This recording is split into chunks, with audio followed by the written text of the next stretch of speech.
This young man was just like any other long-term bachelor, sleeping during the day and staying up all night as a keyboard warrior, thinking these meaningless days would last forever. His bleak life suddenly took a sharp turn on a bright, sunlit early morning. Yifeng woke up with a start, shocked to realize that he had been reincarnated into another dimension.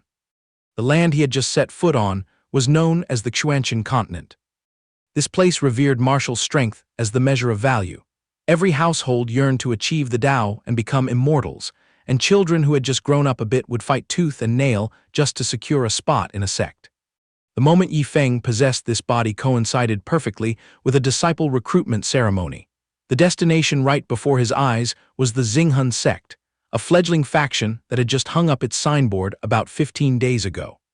Regardless of how strong or weak the sect leader was, the masses still flocked in droves, bowing and praying to change their fate, all just to step one foot onto the threshold of cultivation.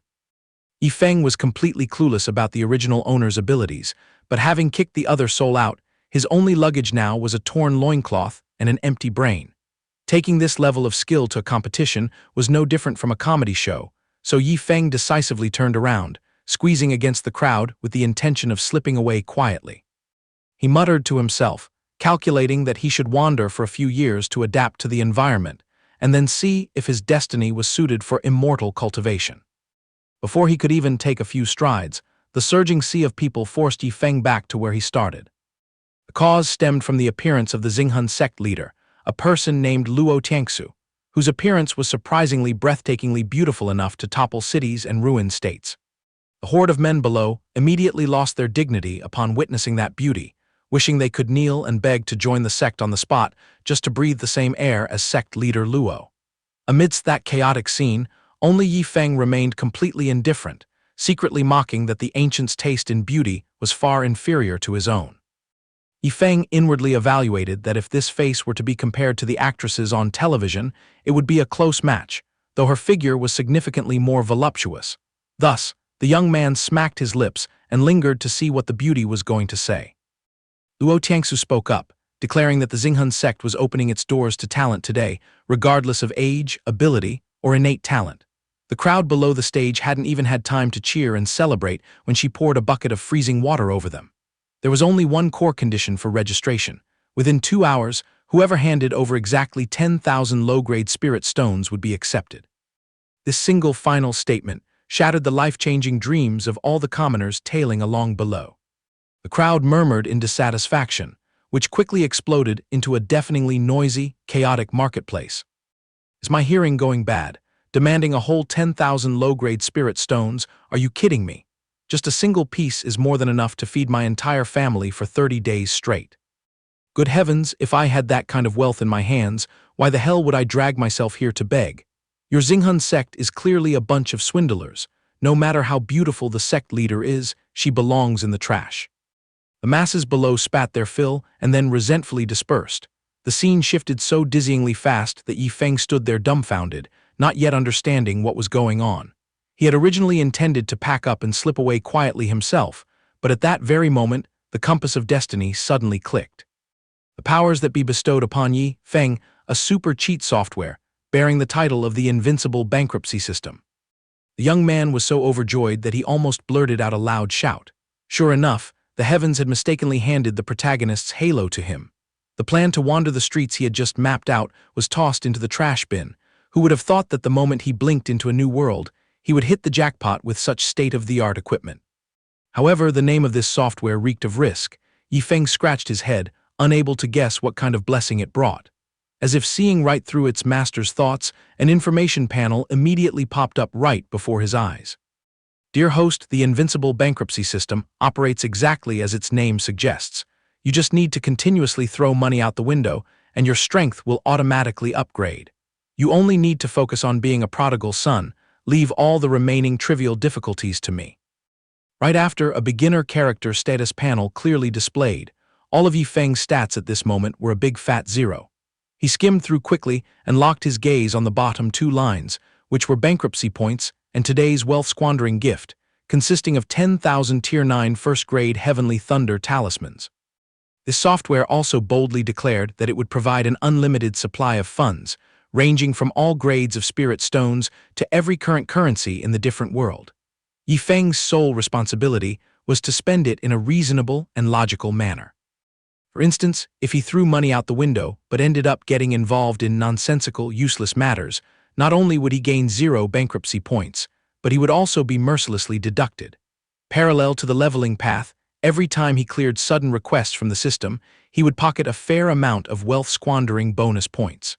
Furthermore, the act of throwing away everyday gifts completely would also help him harvest more bankruptcy points. Otherwise, if he couldn't spend it all, his accumulated points would be rapidly deducted at a corresponding rate. All the collected wealth-squandering points held exchange value to upgrade his cultivation realm, enhance the flexibility of his techniques, comprehend immortal secret manuals, or purchase supreme weapons. Weighed against the protagonists in cultivation novels, Yifeng right now was no different from attending a training course to become a young master born with a silver spoon, possessing a treasury that couldn't be exhausted in 3 lifetimes, and being forced to spend lavishly without regret. The only catch was an absolute ban on idiotic money-burning stunts. While the young man was still scratching his head trying to calculate his next move, the system immediately threw out a starter request, specifically demanding he secure a spot in the Xinghun sect. If done successfully, he would sweep up 100 bankruptcy points. If he messed up, 100 points would instantly vanish into the past.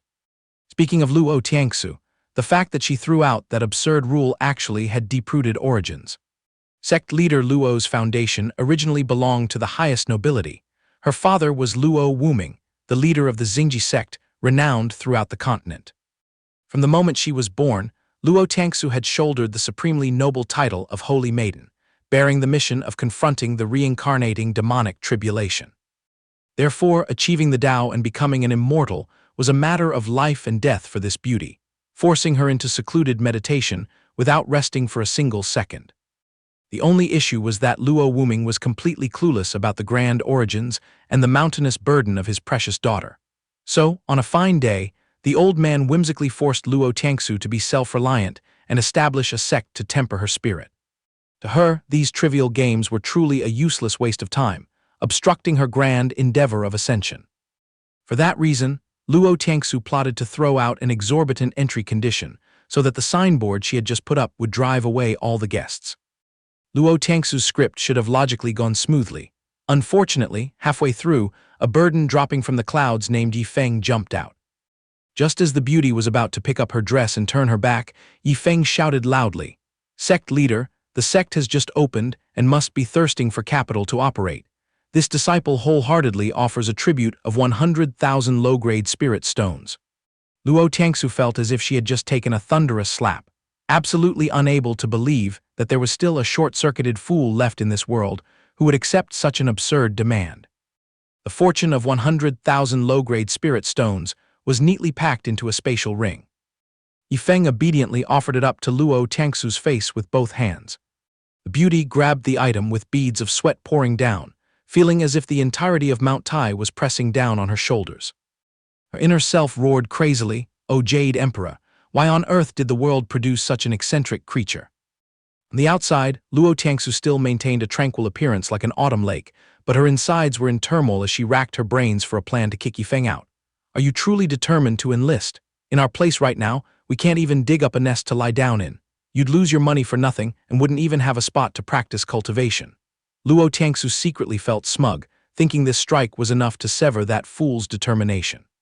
However, contrary to her calculations, the young man patted his chest and laughed it off, loudly declaring that throwing money to build a whole new estate for Luo Tiangsu was just a small matter. The female sect leader's blood veins twitched incessantly. She could bet that Yifeng's head was definitely waterlogged, only wondering if this guy had ever fallen into a well as a kid. "But our sect is extremely dilapidated. Even if we exhausted all our efforts, we wouldn't have a single bit of wealth to spare for you.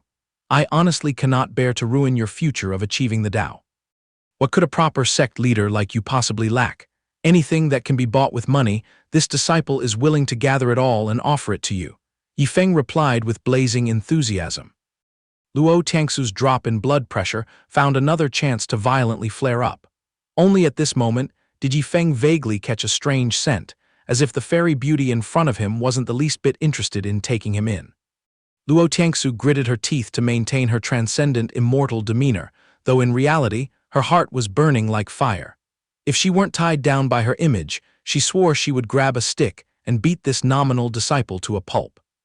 My tactful rejection has been exposed so blatantly, yet is this thick-skinned guy still playing dumb? Fine, since this Yifeng treats money like scrap paper, I'll just have to deal a fatal blow regarding cultivation. Finalizing the idea, Luo Tiangsu cleared her throat. Let me warn you beforehand, even if you step through the door, I am swamped with work and absolutely will not have the free time to care about your cultivation, much less impart anything to you. Fend for yourself, live or die on your own.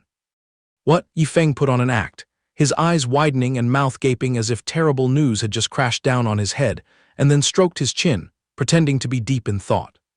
Luo Tiangsu glanced at his hesitant demeanor and felt her heart bloom with joy. Who could have known that deep down, Yifeng was throwing a celebratory party, thrilled to the bone. Having just locked in a lucrative mission, while also getting to be free and unconstrained with no one to supervise him, this deal was truly too sweet for him to find any faults with. So after pretending to ponder for 2 seconds to let the other party celebrate too early, Yifeng displayed a jubilant face and replied, "Absolutely wonderful, sect leader. This disciple asks for nothing else." At this point, Luo Tiangsu ran entirely out of words, so furious she almost coughed up blood, staggering and nearly planting her face into the ground. Why on earth does there exist a type of person who throws 100,000 low-grade spirit stones out the window just to buy a scarecrow position in a sect, yet remains so beaming with joy?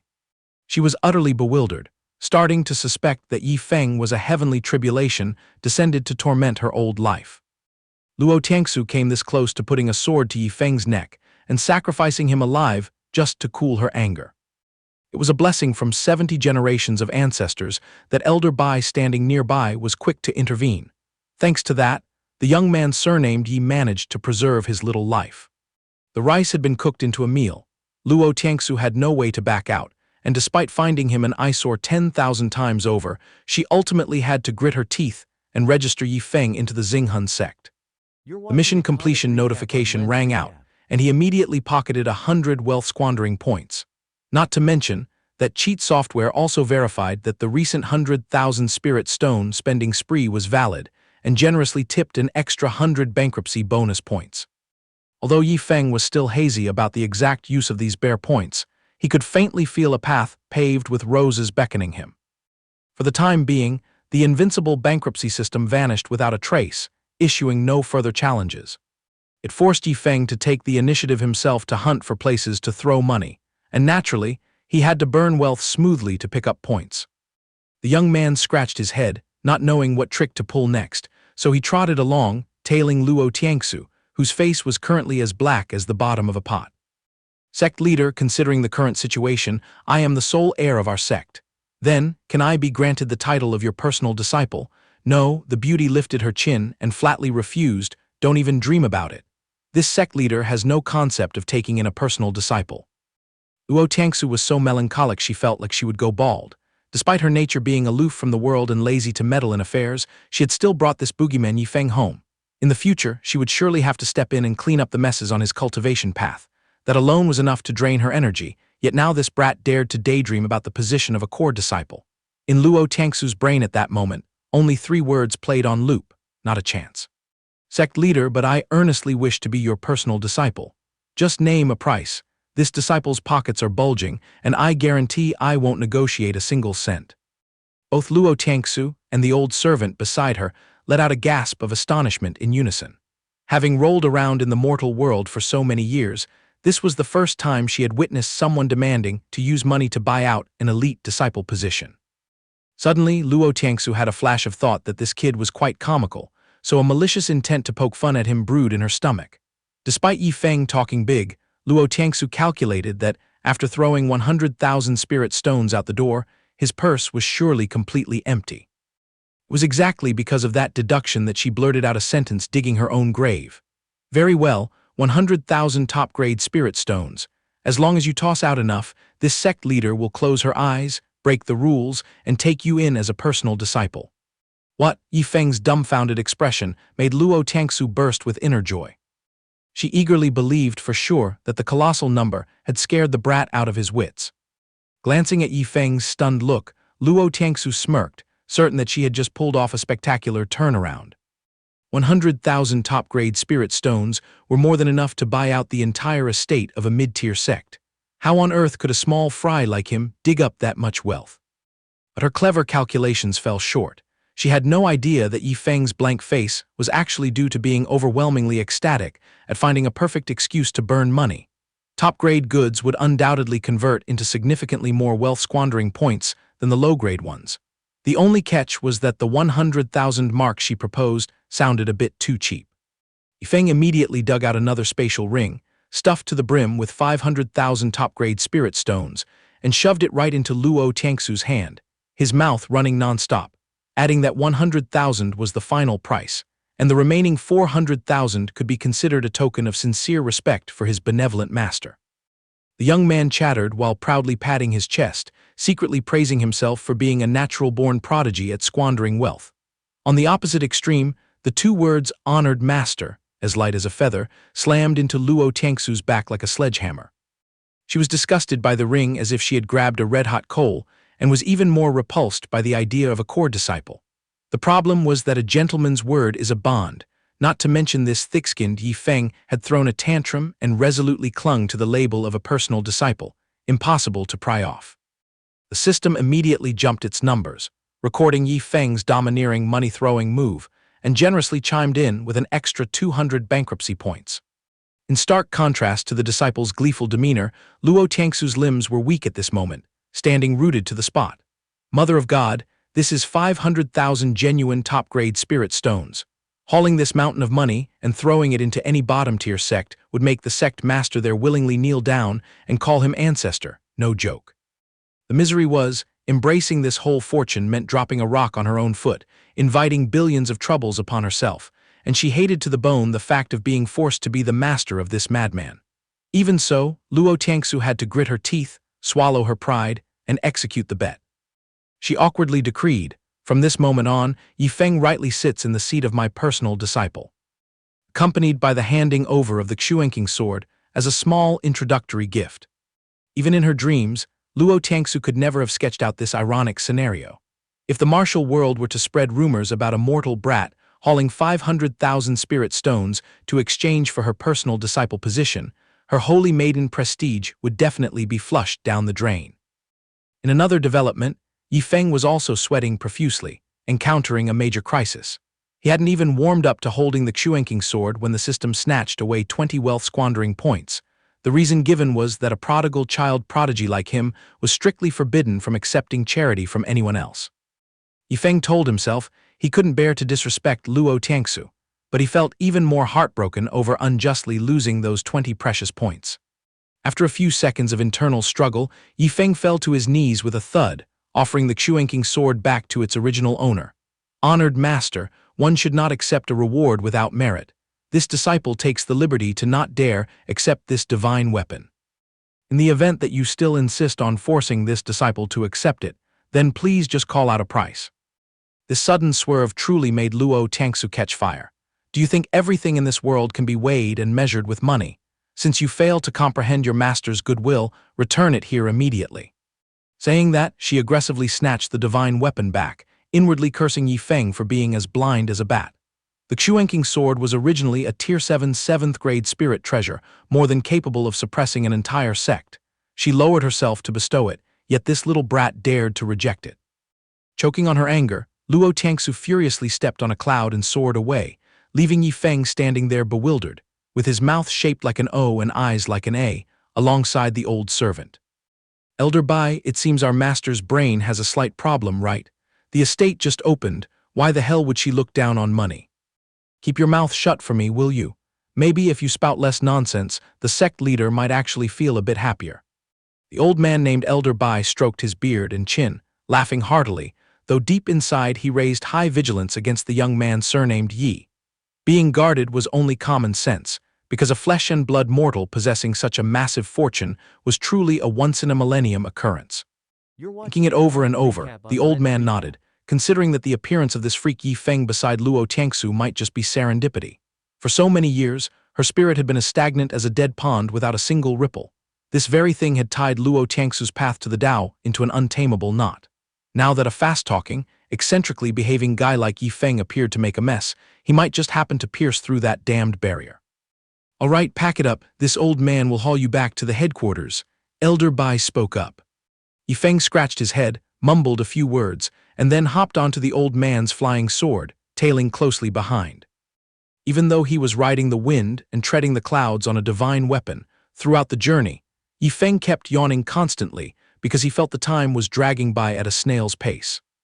It took so long that the flocks of birds flying past could probably have landed on top of his head to incubate their eggs. Elder Bai was tight-lipped, not uttering a single word. The youngster had to stay silent and endure this incredibly dull atmosphere. Just when he was bored to death, a question flashed in Yi Feng's brain. "Hey system, does this place also play the game of evaluating spirit roots and innate talent like in those Xianxia books? So where should I burn my pile of bankruptcy points to have some fun?" While pondering, Yi Feng casually swiped through his status panel again. Having returned the Xuanqing sword earlier, the cheat software had fairly refunded the 20 wealth squandering points. Adding it all up, he currently possessed exactly 400 points. Not to mention, the 10,000 Tier 9 first-grade Heavenly Thunder talismans gathering dust in his daily inventory were still in brand new condition. Briefly going over the hierarchy system in this realm, the Xianxia continent was divided into 9 massive cultivation steps. In order from lowest to highest, they included Spirit Sea, Qi-bearing, Spirit Fusion, Foundation Establishment, Divine Treasure, Purple Mansion, Primal Spirit, Void Piercing, and finally Tribulation Crossing. Each major threshold gave birth to 9 tiny steps, and Yi Feng was currently polishing his pants at the very bottom of the food chain. Every time he wanted to inch up a step in the Spirit Sea realm, he had to offer 10 bankruptcy points. Dragging himself over to the Qi-bearing realm would come at a steeper price, costing 100 points per step. Climbing up to the Spirit Fusion realm, this number would skyrocket to 1,000 points, and it would continue multiplying exponentially, forcing him to grit his teeth and empty his pockets. Just a few minutes ago, the young man was still delusionally patting his chest, proud of the 400 points of capital strapped to his back, but now he was awakened to the harsh reality that it wasn't even enough to get stuck in his teeth. Throwing it in wouldn't even be enough to catch a whiff of the Spirit Fusion realm. Feeling itchy-handed, Yi Feng took the momentum and clicked right into the bankruptcy store on the virtual screen. Inside, there was an endless array of divine weapons and precious armors. He locked onto a jar of spirit herbs with a steep listed price, 100 bankruptcy points. Opening this jar was like playing the lottery.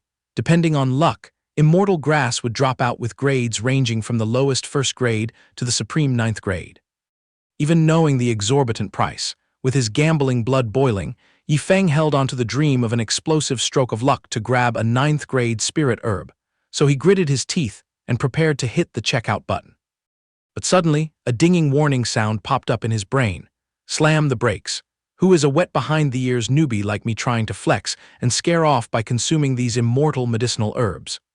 The young man took this question and tossed it to the system, immediately receiving a clear answer. The act of you smashing up rare items gathered from the supermarket also sits squarely in the prodigal son category, so you will naturally pick up bonus points. The more hardcore the item's grade is, the richer the points harvested. The catch is that this elegant hobby requires a proper stage. For example, if you want to successfully burn money on a top-tier 9th grade spirit pill, just haul it and throw it right in front of a grandmaster alchemist, then use your flip-flops to stomp it to mush. This transcendent performance will surely be counted by the system as a spectacular wealth-burning move. Hearing this, Yi Feng laughed so hard he choked. Even if this insane move brought in points, it was arrogant enough to poke the world's eyes out. Right now, he was just a lowly screw. He'd be stupid to go sow hatred and draw enemy fire. Therefore, the young man bitterly reined in the thought of grinding points using such despicable methods. Instead, he decisively pumped in 90 wealth-squandering points, boosting his pulse to make his cultivation leapfrog straight to the peak of the 9th stage of the Spirit Sea realm. Elder Bai was currently still engrossed in steering the flying sword, zooming along. All of a sudden, the old man shivered, catching a bizarre disturbance from the kid sitting behind him. The spiritual energy around him was swirling fiercely, and just a glance was enough to guess he was breaking through into the Spirit Sea realm. The event unfolded as fast as lightning, causing Elder Bai to widen his eyes, entirely clueless about what was happening. It's just touching the measly Spirit Sea threshold, is it really necessary to drain such a colossal amount of spiritual energy? This amount of power is more than enough to create dozens of spirit seas. Converting this pool of spiritual energy, Yifeng at the very least must have torn open 20 to 30 spirit sea realms if compared to Elder Bai's limits. Having lived through so many years, this was the first time the old man had witnessed such a terrifyingly soul-shaking freak with his own eyes. Yifeng's outward appearance was tranquil with tightly shut eyes, but in reality, deep within his heart, his divine consciousness had been dragged to a beautiful expanse of blue sea, white sand, and golden sunshine. Getting to unbox the beginner's threshold for cultivators for the first time, the young man's surname Yi blanked out, awkwardly not knowing how to handle it. The guy could only plant his feet and plop down on the sand to watch the waves crash, occasionally opening his mouth to yawn like a soulless husk. As for reality, Elder Bai had hit the emergency brakes, leaving the flying sword suspended amidst the clouds. He was shocked to realize that the spiritual energy storm wrapping around Yi Feng had erupted to a whole new level, making the old man's nerves as taut as a bowstring. What the hell is going on here? Is this little pest planning to pull a continuous breakthrough? The process of expanding the spirit sea realm was no different from laying the foundation for a skyscraper of cultivation. This stepping stone played a life-or-death role in deciding the entire future for any cultivator. For perfection, a cultivator not only had to hide in a tranquil place without dogs barking or cats meowing, but also had to stuff their mouths full of supplementary medicinal pills. Only then would they dare exhaust their power to widen the spirit sea as much as possible. Furthermore, this cycle consumed a long stretch of time to consolidate the foundation, yet now Elder Bai stared wide-eyed as the kid Yifeng, without even tasting half a spirit pill, brazenly broke through right on a flying sword soaring through the wind. Even though he had pulled over into the airspace and the flying sword was hovering smoothly, perched up here, I dare anyone to calm their mind and meditate, let alone break the chains of the spirit sea and skydive through rapid upgrades. The old man's flying sword suddenly trembled violently, in stark contrast to Yi Feng's posture of sitting as steady as a boulder. The old man's mouth hung open as he realized the boy had just smashed the first stage of the spirit sea membrane, and then galloped straight into the second stage. The old man's brain hadn't even finished processing that lightning-fast stage clearance from a moment ago. When he saw the kid tear through the third stage barrier, then swiftly and smoothly vault into the fourth stage, the acceleration of his upgrade became increasingly unbridled. In less than a blink of an eye, Yifeng was already perched proudly at the pinnacle of the spirit sea realm, the fully perfected ninth stage. At this point, Elder Bai was thoroughly scared out of his wits. Yifeng also leisurely opened his eyes. Tallying up the whole lightning speed process, it took exactly 10 minutes. Flaunting this number to the world was enough to make him the boss of the three realms, but viewed from the perspective of a modern youth like Yifeng, he still pouted and complained that the progress was a bit slow.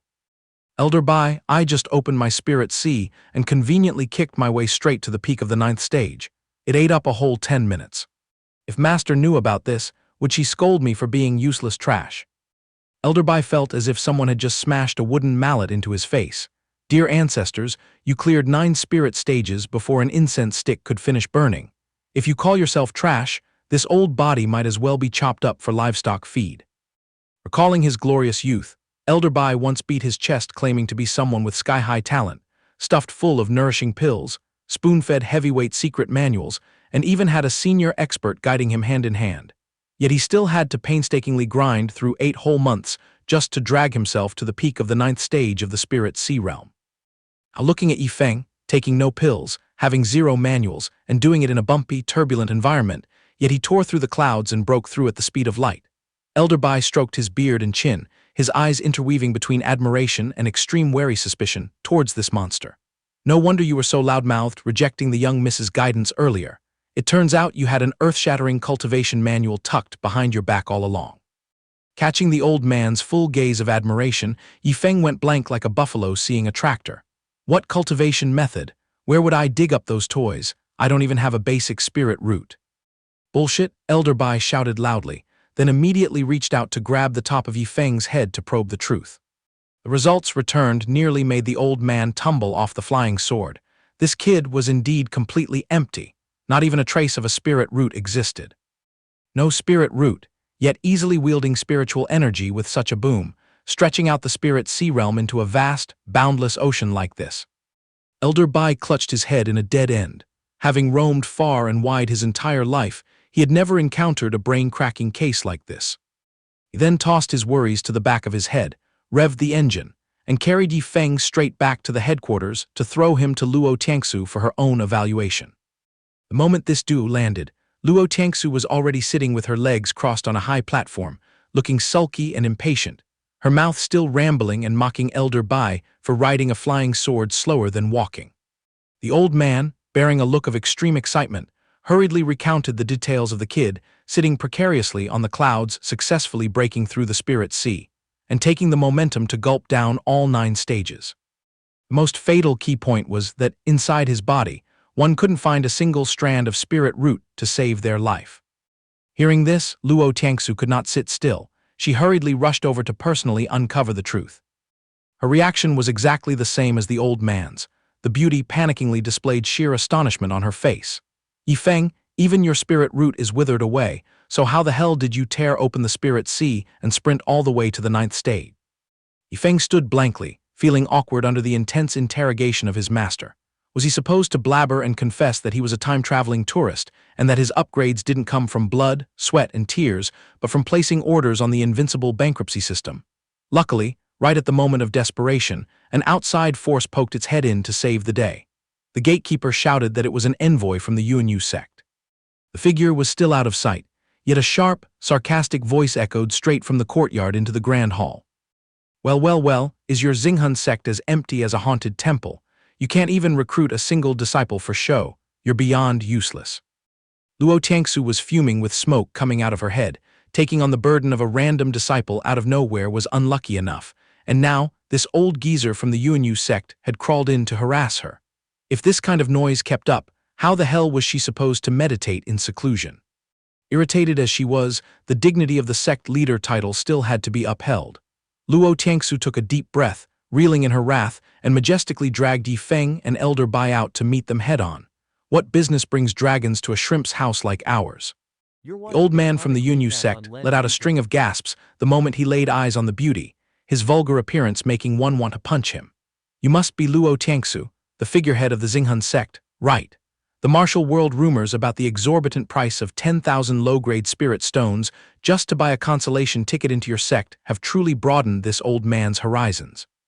The seat was so intrigued that I dragged a few disciples over to enjoy the show, just to see if there's any stray soul that meets the standards of your esteemed sect. Luo Tiangsu glared at the eyesore of an old man, then shot a razor-sharp look at Yi Feng. If the sect were completely empty without a single soul, she could have just patted her chest and let it slide. But now, this burden had popped out of nowhere, bringing disaster upon them. Suddenly, a cunning scheme flashed through Luo Tiangsu's mind. If she threw Yi Feng into the hands of that gang to get beaten to pulp, the brat might just pack up and roll out of the Xinghun sect out of sheer frustration, returning her sky of freedom. Yi Feng, there are 3 guys over there warming their pants at the 9th level of the Linghai realm. If you tuck your tail and run, this elegant sect will lose all its face. Do you think you can swallow that? Yi Feng was naturally allergic to these exhausting physical fistfights, but this scenario falling from the sky was the absolute perfect stage for him to bring out the 10,000 moldy heavenly thunder talismans from his inventory and set them off like firecrackers. After securing the free pass from Luo Tiangsu, allowing him to spam talismans in the arena, Yi Feng excitedly rolled up his sleeves and charged into battle right then and there. The young man didn't even bother taking a stance. With a nonchalant attitude, he emptied his entire stash of heavenly thunder talismans, which the system handed out as daily standard issue items, and showcased them to the world. He kicked things off with a thick stack, followed by pouring out an entire mountain of talismans. The sheer number probably outnumbered the fallen autumn leaves in the yard. A flock of Yuanyu sect disciples felt their guts shrivel in terror at the sight. To put things in perspective, whenever a single heavenly thunder talisman was ignited, the explosive pressure it released was roughly equivalent to the all-out strike of a peak 9th-level Linghai realm cultivator. Throwing these 3 small fries in was like a mantis trying to stop a chariot. Even if the leading old man dragged out his entire sect to act as punching bags, they still wouldn't be able to withstand the firepower Yi Feng was holding. But before the old man's mouth could even howl a retreat order, Yi Feng smirked and ignited the heavenly thunder talismans with a deafening roar. The three brats had planned to rely on numbers to bully the weak, wanting to gang up and beat Yifeng to a pulp. Yet now, they were being bombarded by a barrage of talisman artillery until they were as charred as roasted water chestnuts. One talisman after another exploded in a continuous chain. The enemy faction absorbed the full brunt of the ear-splitting damage, while Yifeng stood there stroking his hair, laughing in pure delight. Get smashed to pieces, blow up for me. Oh my goodness, this game is way too addictive. This noisy, chaotic mess turned both Bai Lao and Luo Tiangsu to stone on the spot. The pile of scratch paper in Yifeng's hands consisted entirely of grade 9, Tier 1 Heavenly Thunder talismans. Peeling off just one could easily fetch 1,000 low-grade spirit stones. With Yifeng's current cultivation level, keeping just one in his pocket would be considered an ultimate life-saving charm. Regardless of where he dug up that burnt-smelling treasure trove, his attitude of throwing talismans like trash now truly left the world utterly speechless. The three little punks from the Yunyu sect were beaten until their tears and snot ran down their faces, crying out for their parents. After all, they were only lingering around the 9th level of the Linghai realm. How could they be tanky enough to withstand such a firestorm of heavenly thunder talismans? Master, save us, the Jinghun sect is too ridiculously overpowered. He's tossing grade 9 talismans like bricks, our side can't mess with this. Luo Tiangsu rubbed her forehead in melancholy. Her scheme to borrow a knife to kill someone had once again gone down the drain. Not only were these walking punching bags too incompetent to beat Yifeng, but they were also getting smashed in the mouth and running away in a trail of smoke. Vibing to the rhythm of the explosions, Yifeng turned his neck to look at Luo Tiangsu, his face beaming exactly like a good boy waiting for his loving mother to clap and praise him. But from Luo Tiangsu's perspective, that goofy look scared the living daylights out of her. Pausing for about 2 seconds, she wondered, does this godforsaken disciple actually think I am a coward, using an excuse to push him out to face the Yunyu sect while leaving him for dead? This is not good at all. I need to correct my superior demeanor later to put him in his place. Luo Tiangsu swallowed hard and calculated. Yifeng's gaze swept past as fast as the wind, because his mind was currently busy throwing a party and serving beatdowns to those three miserable kids. A few hours passed, and the pile of heavenly thunder talismans in Yifeng's hands remained as abundant as a flowing stream. These items weren't lethal enough to end the enemy's lives, but their damage was more than enough to torment them with such pain that they wished they could log out of the earth. The three unlucky souls howled tragically while running for their lives, trying to escape the rain of bombs and bullets. They crawled over and hugged their master's thighs tightly, begging for their lives. The old man representing the Yunyu sect had surely never imagined this tragicomic scene even in his wildest dreams. Now, washing his eyes with reality, he realized that the power of the Jinghun sect was truly profound and unfathomable.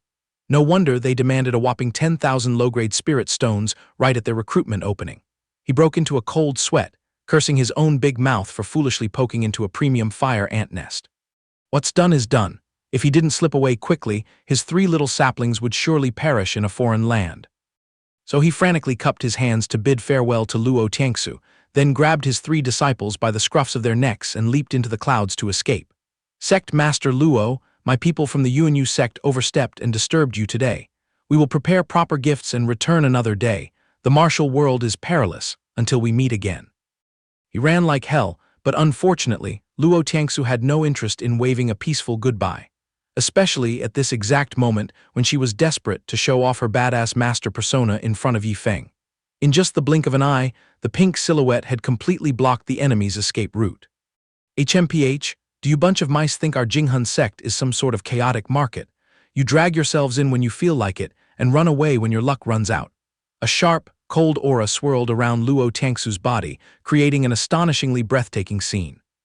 In return, the old man from the Yunyu sect trembled like a wet dog. The reason was that earlier, seeing the young and tender beauty, he had scoffed in contempt, assuming her cultivation realm was just an empty label. Only at this very second did he realize, to his absolute horror, that this young woman's power had already reached the Yuanshan realm. His old life was proudly holding the title of Yunyu sect master, yet his cultivation was merely sluggishly stuck at the 9th level of the Shentang realm. Relying on this disparity in strength, Luo Tiangsu only needed to snap her fingers to effortlessly flatten his entire estate into a wasteland. Cripple one of your own arms, and I will mercifully spare your lives. Luo Tiangsu dropped her words as cold as ice. Of course, no one in their right mind would willingly chop off their own arm, but compared to being crossed off the book of life and death, losing a limb was still a massive bargain. The group of 4 from the Yuanyu sect had no choice but to swallow their tears and obediently break their own arms according to Luo Tiangsu's command. Only when she was satisfied witnessing the heavy bleeding did the female sect master finally cool her anger and wave her hand, allowing the crippled bunch to scramble away as fast as their legs could carry them. Witnessing the unfolding events, only a single thought flashed through Yi Feng's mind. This master of his was quite ruthless. That's enough, tone it down with your pile of heavenly thunder talismans. Luo Tiangsu spoke in a neutral tone, though her inner self was extremely irritated because her plan to force Yi Feng to move out had once again failed miserably. She was just about to turn and leave when suddenly, Yi Feng tightly grabbed the hem of her robe. He spoke up to ask for a favor, saying that the battle to crush the Yuanyu sect earlier had lasted several incense sticks of time, but had only consumed nearly 2,000 talismans. Currently, Yi Feng was itching to carelessly burn through the rest of those thunder talismans, simply so he wouldn't be deducted his precious bankruptcy points by the end of the day. Luo Tiangsu was so furious she choked on her words. Yi Feng's level of madness truly always exceeded her imagination. However, out of respect for her own face as the holy maiden of the Wuji holy sect, she had to suppress her anger. If the disciple treated this pile of talismans like scrap paper, why should she feel sorry for his wealth and scold him? And so, a female cultivator who was always as dignified as Luo Tiangsu had to put her immortal cultivation career on hold and play, along with Yi Feng's exploding talisman throwing game. A continuous barrage of heavenly thunder talismans exploded with deafening roars, echoing throughout the Jinghun sect compound. The terrifying aftershocks were so massive that even Bai Lao, who was deep in slumber, was jolted awake in shock, mistaking it for an enemy ambush. The master and disciple competed in throwing talismans without resting their hands, raining down several thousand of them. Every blinding streak of light from the heavenly thunder talismans tearing across the sky suddenly sent Luo Tiangsu into deep contemplation. She suddenly remembered her fellow junior sister from the past. Back then, that girl once hugged a massive bundle of fireworks and ran up to Luo Tiangsu, excitedly inviting her to light them together. But Luo Tiangsu then coldly rejected her, simply because she was too engrossed in her cultivation. Senior sister, can you be a little less boring? Your cultivation is always as tight as a bowstring. You should find some entertainment every now and then. What if you pass away one day without having enjoyed anything? Wouldn't that make your life an even bigger waste? At the time, Luo Tiangsu just brushed it off as childish talk. But now, tagging along with Yi Feng doing this ridiculous nonsense, she suddenly realized that her junior sister's words from years ago were actually incredibly profound. Bai Lao laid there listening to the endless bombing noises, then frantically sprang out of bed. He hastily threw on a cloak and stumbled outside to see what on earth was going on. And witnessing the scene with his own eyes, the old man was so stunned he lost his voice. The fact that Yi Feng was throwing heavenly thunder talismans around like firecrackers wasn't even the main point. The crucial point was why Luo Tiangsu, who always maintained an elegant and aloof demeanor, was now playing along with this destructive game, and doing so with such an incredibly graceful flair. The moment Yi Feng saw Bai Lao's figure, he was as thrilled as if he had struck gold. Up until now, it was just the master and disciple wrecking the house, their arms going numb from throwing talismans. Now that Bai Lao was here to chip in, what could be better? Prodigals, what an absolute bunch of prodigals! Bai Lao roared in sheer agony, then rushed over and gave Yi Feng a painful knock on the head. A single Tier 1, Grade 9 Heavenly Thunder Talisman is worth 1,000 low-grade spirit stones. Even if the Jinghun sect has mountains of gold and silver, you can't just throw money out the window like this. After smacking Yi Feng's head, Bai Lao turned to nag Luo Tiangsu for not stopping her disciple, but instead joining him in his reckless mischief. Seeing the old man grumbling deafeningly, Yi Feng immediately pulled out a spatial ring. Before Bai Lao could even comprehend what was happening, he saw the boy grinning from ear to ear. Bai Lao, you are old and frail. Disturbing your sleep is truly my fault. Here are 100,000 high-grade spirit stones. Please take them as my way of funding your health supplements. Upon hearing the words old and frail, Bai Lao's pride suddenly flared up fiercely. He felt that Yi Feng was clearly looking down on this old man, so he decisively ripped open his outer coat, fully flexing his robust physique and six-pack abs that were no less impressive than those of a young stud. "I may be old, but my bones and muscles are still plenty limber. If you youngsters have tired arms, step aside and rest. Leave the remaining talismans to this old man to handle them all." Saying that, Bai Lao hastily put his coat back on properly, then grabbed 2 handfuls of Heavenly Thunder talismans and began a frenzied bombardment. Thanks to the old man's enthusiastic assistance, Yi Feng's money-burning speed increased as fast as a hurricane. Ultimately, right before the system's daily reset, they managed to recklessly toss out all 10,000 Tier 1, Grade 9 Heavenly Thunder talismans.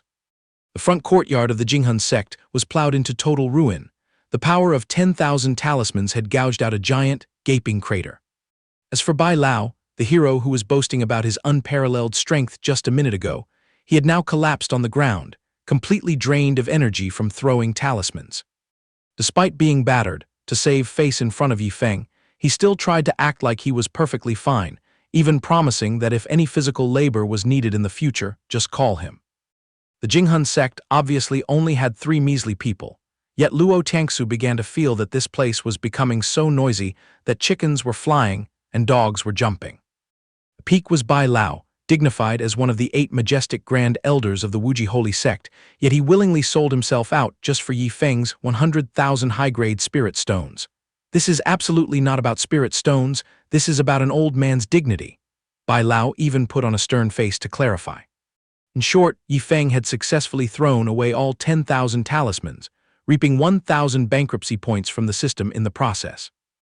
Adding the 100,000 high-grade spirit stones used to bribe Bai Lao at night brought him another 100 points. Within this single operation, he had pocketed a solid 1,100 bankruptcy points, more than enough to smash through the barrier and skyrocket straight to the 9th level of the Kidong realm. At this moment, Yi Feng's total fund of bankruptcy points had hit the mark of 1,410 points. After upgrading the 9 levels of the Kidong realm, he still had a comfortable 510 points left. This spare change was enough for him to browse the shop and buy about 5 bottles of gacha items to test his luck. Even so, Yi Feng was still dissatisfied with his current spending pace. The whole sect had a sparse 3 people, and Luo Tiangsu often found excuses to go missing in her free time. If he only clung to Bai Lao's elderly stamina, his money-burning progress would still be at a snail's pace. Yi Feng schemed to lure another junior brother into joining the sect. No, the more junior brothers, the better. By then, his money-spending network would multiply exponentially.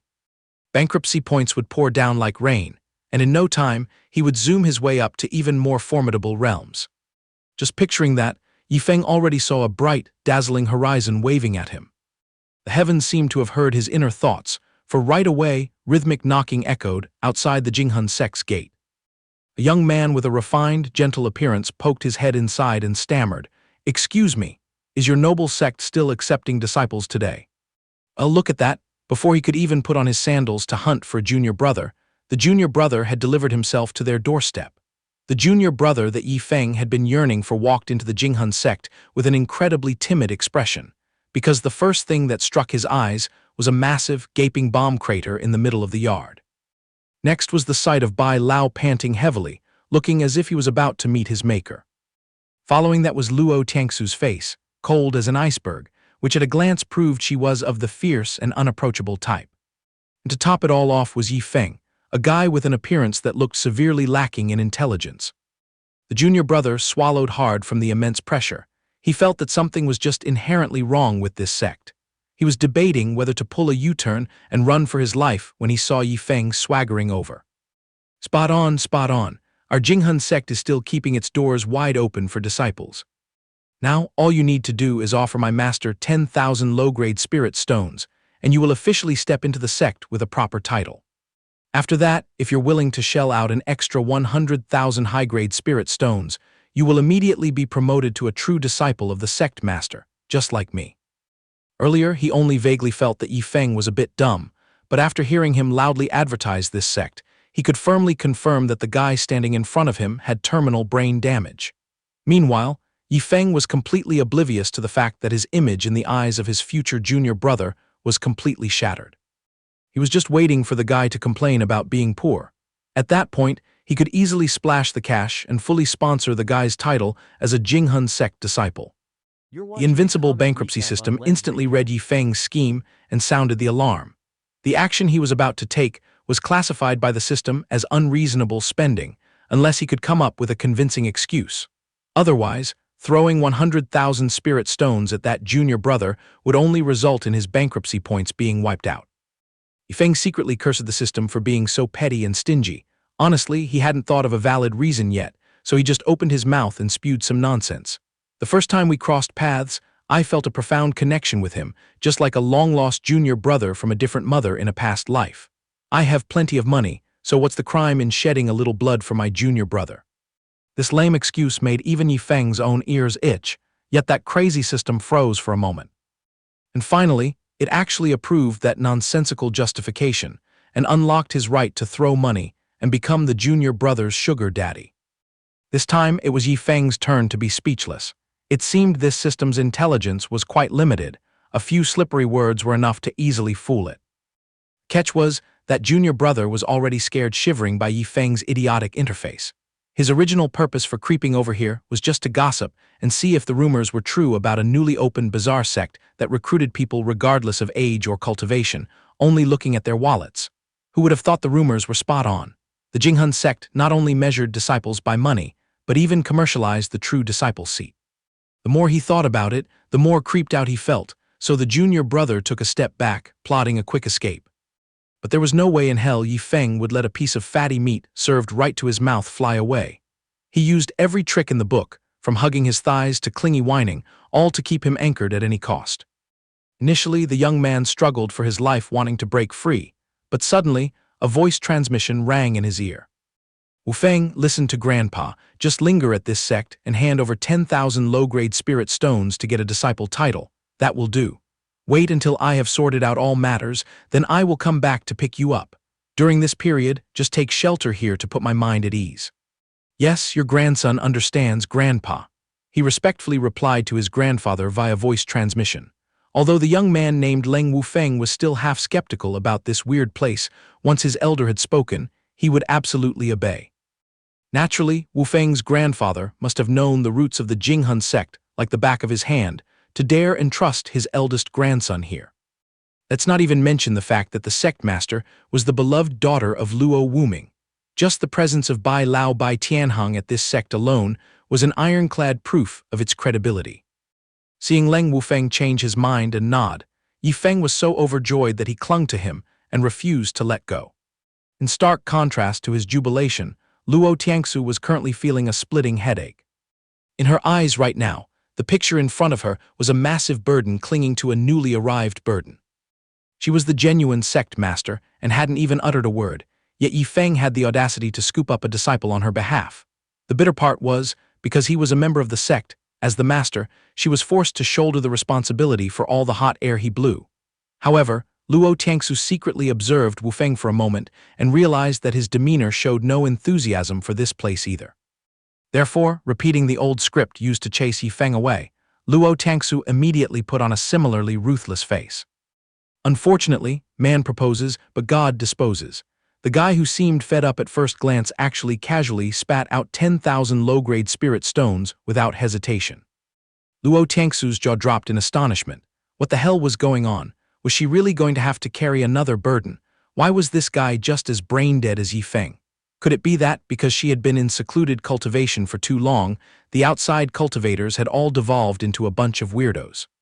Luo Tiangsu still stubbornly resisted, continuing to spit out harsh words, basically reciting the exact same script she used when driving Yifeng away. She would not provide Leng Wufeng with any resources, cultivation methods, or martial skills whatsoever. And the crux of it was that she would absolutely not lay a finger on guiding his cultivation. Luo Tiangsu didn't believe a second lunatic like Yifeng existed in this world. This time, she was sure she could send Wufeng packing.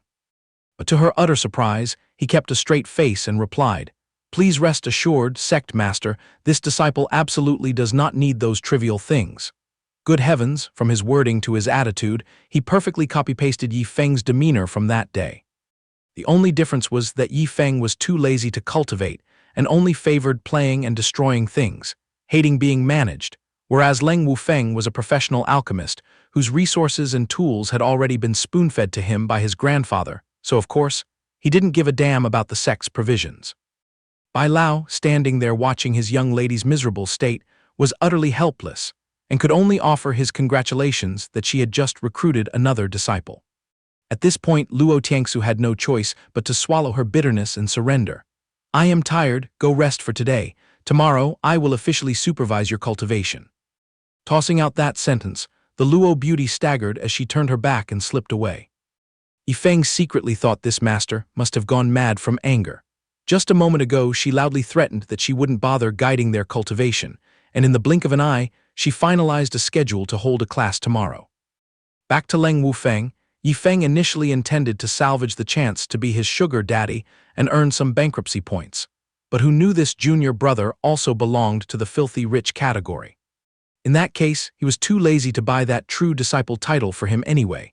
He might as well monopolize the position of Luo Tiangsu's darling all by himself, which felt much better. Luo Tiangsu's silhouette disappeared, leaving the two young men to begin their preliminary introductions. Yifeng didn't even bother to care how terrifying Leng Wufeng's background was. As long as he obediently tagged along to burn money in the future, he was approved. "Junior brother Wufeng, I solemnly declare that from this moment on, you are officially an inner sect disciple." Yifeng thumped his chest and declared loudly. The catch was that Leng Wufeng looked at him with suspicious eyes. His masculine sixth sense told him that this eldest senior brother with a seemingly loic exterior was the most nonsensical factor in this sect. Luo Tiangsu had already sorted out their sleeping quarters, although one bore the title of the head disciple and the other didn't, causing a slight gap in hierarchy. Considering the sect only had a measly 2 disciples, they were grouped into the same area.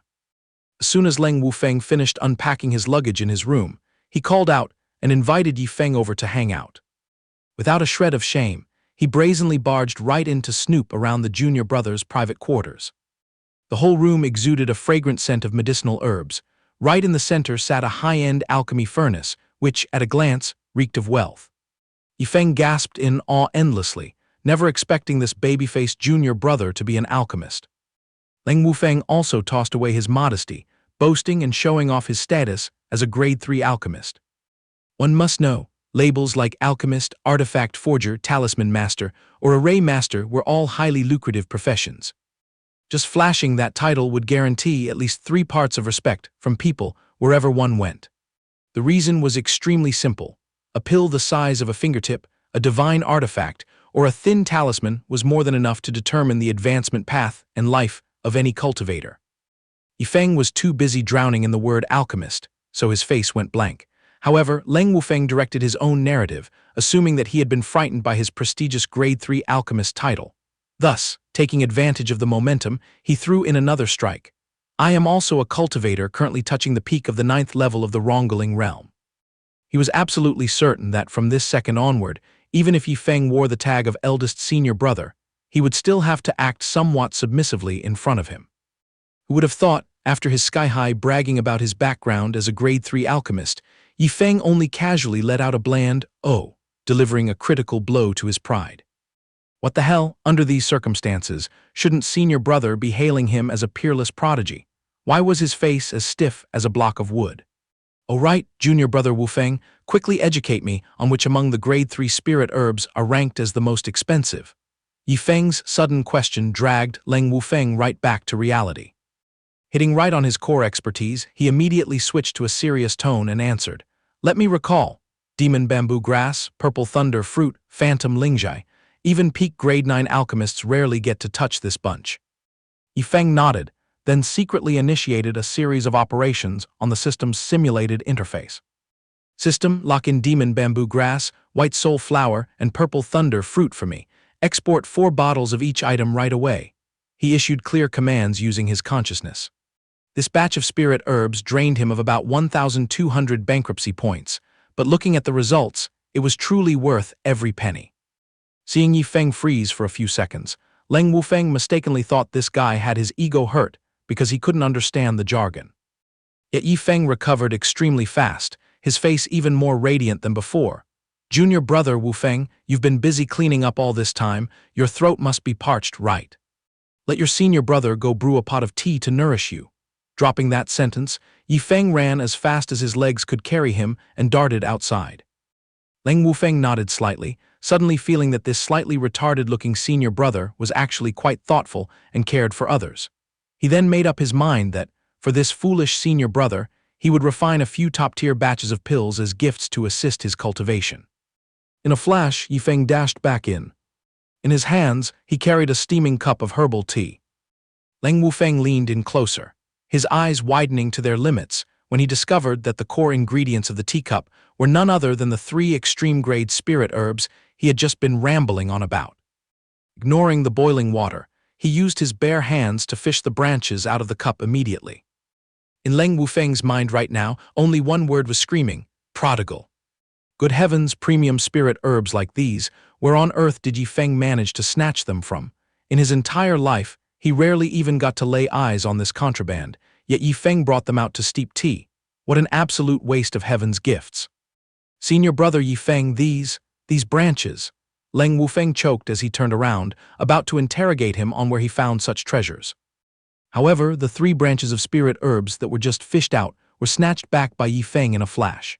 Before Leng Wufeng could even shut his mouth, Yi Feng shrugged and flicked his hand, letting the priceless spirit herbs scatter onto the floor. I heard rumors that steeping premium spirit herbs in tea, although vastly inferior in efficacy compared to pills, is still quite nourishing for cultivators. But looking at your reaction, junior brother Wufeng, it seems you find it disgusting. Surely these weeds are just trash. My bad, I mistakenly thought they were the real deal. Saying that, Yi Feng even exaggerated by lifting his foot and stomping those 3 pitiful spirit herb branches flat, trampling them without mercy. Don't! Leng Wufeng let out a sorrowful howl and lunged forward. He felt that the thing being mashed under Yi Feng's heel wasn't spirit herbs, but his own bleeding heart. Leng Wufeng disregarded his own body, desperately embracing the crushed remains of the 3 spirit herb branches that Yi Feng had stomped to mush, his voice trembling as if on the verge of tears. "Oh, senior brother Yi Feng, these are clearly the 3 top-tier items from the spirit herb list I just named for you. Boo-hoo, let me look closer to see if I can still salvage any bit of life force." Leng Wufeng tremblingly opened his hands, clinging to a faint glimmer of hope that they still had some usage value. Unfortunately, the delicate herbal branches had long been ground to dust by Yi Feng's demonic heel. The scene was truly an explosion of his acting skills, blatantly destroying the alchemist's most precious treasures right under the victim's nose, yet steering it so skillfully as to not incur any hatred. Just a moment ago, he had emptied his pockets of 1,200 bankruptcy points to bring back 6 branches of spirit herbs, and now, just by stomping on 3 branches in front of Leng Wufeng, his account had received 1,500 points. Calculating it, Yi Feng hit the jackpot on this one. Seeing Leng Wufeng collapsed on the ground, muttering in heartache, he did feel a little sorry for him, but because of the call of lucrative bankruptcy points, even if Leng Wufeng cried a river that washed away the sect, it wouldn't affect him in the slightest. "Boo-hoo, if you were clueless, you should have opened your mouth and asked me first. To us alchemists, these 3 branches are treasures that cannot be measured by money. Even my grandfather hasn't had the chance to touch these super rare spirit herbs once, yet they were just ground to mush by your heel." Within the 4 walls at this moment, there were only 2 people present, one crying in extreme tragedy, the other with a soul blooming like a flower. But whatever, Yi Feng was the dignified eldest senior brother. He should humble himself and console his junior brother a bit. Thinking so, he held back his radiant smile, walked over, and patted Leng Wufeng heavily on the shoulder. "Tusk, who knew these weeds would sneak into that premium list you mentioned? My bad for not understanding the ways of the world. But since they are already mashed, let it go, quickly sweep and clean them up, then take a good rest." An absolute disaster of a consolation, not only was it useless, but it also shoved more chores onto Leng Wufeng. Dropping the final sentence, Yi Feng skipped his way straight out the door. The moment he dragged himself back to his den, he immediately yanked out the remaining 3 branches of spirit herbs to brew a foot bath. He naively firmly believed that using top-grade spirit medicine for a foot soak would definitely strengthen his bones and muscles. Unfortunately, Yi Feng was completely blind to the warning that his health bar was being deducted by 1 point every second, along with his feet soaking in the basin slowly turning pitch black. The tingling, itchy sensation spreading from his heels made him hallucinate that the medicine was working its divine magic, so he peacefully laid back on the bed to enjoy it. As for Leng Wufeng, after sweeping the battlefield clean, he also wandered over to Yi Feng's room for a visit. Although his guts still ached like they were being sliced open over the trampled 3-spirit herb branches, and his brain was breaking trying to figure out where that senior brother dug up such rare items, he felt obligated to give Yi Feng a lesson. That if he were ever so unfortunate as to stumble upon this kind of treasure again in the future, he should please treat it with the utmost care. The bottom line was that he wanted to deter Yi Feng from using spirit herbs recklessly if his head was completely empty regarding pharmacology. Take the 3-spirit herb branches from earlier as an example. Using them together or individually would yield entirely different effects. However, if one accidentally combined demon bamboo grass with purple thunder fruit, it would brew an extremely lethal poison. Although that toxin wouldn't claim a human life instantly, the detoxification process would be incredibly complicated. Leng Wufeng peeked through the door, his hand not yet knocking when he heard Yi Feng's ear-piercing scream echoing from inside the room. "Oh my God, what the hell is going on? Why are my legs pitch black? Good heavens, they've lost all feeling too." Hearing the miserable screams, Leng Wufeng stood outside, burning with anxiety. There was no time for the formality of knocking. He simply kicked the door open and rushed in. The consequence was that striking his eyes was the sight of Yi Feng comfortably soaking his legs in those precious spirit herbs. Leng Wufeng turned purple with rage, only wishing he could rush over and smack some sense into this blockhead senior brother. The fact that Leng Wufeng suffered extreme psychological shock was also powerful proof of Yi Feng's glorious success in squandering. He immediately pocketed an additional 1,500 prodigal points. The only slightly bitter thing was that his legs were poisoned, forcing him to grit his teeth and cough up 1,000 points to purge the toxins. Seeing the point deduction notification, Yi Feng breathed a sigh of relief. Well, being poisoned without kicking the bucket was good enough. Earlier he spent 1,200 points to scoop up 3,000 points, so even if he had to dish out 1,000 points for detoxification, he was still making a solid profit. Splurging once didn't hurt a bit. "Senior, brother, Yi Feng?" Leng Wufeng hissed through gritted teeth, his eyes still glued to that pitch-black footbath.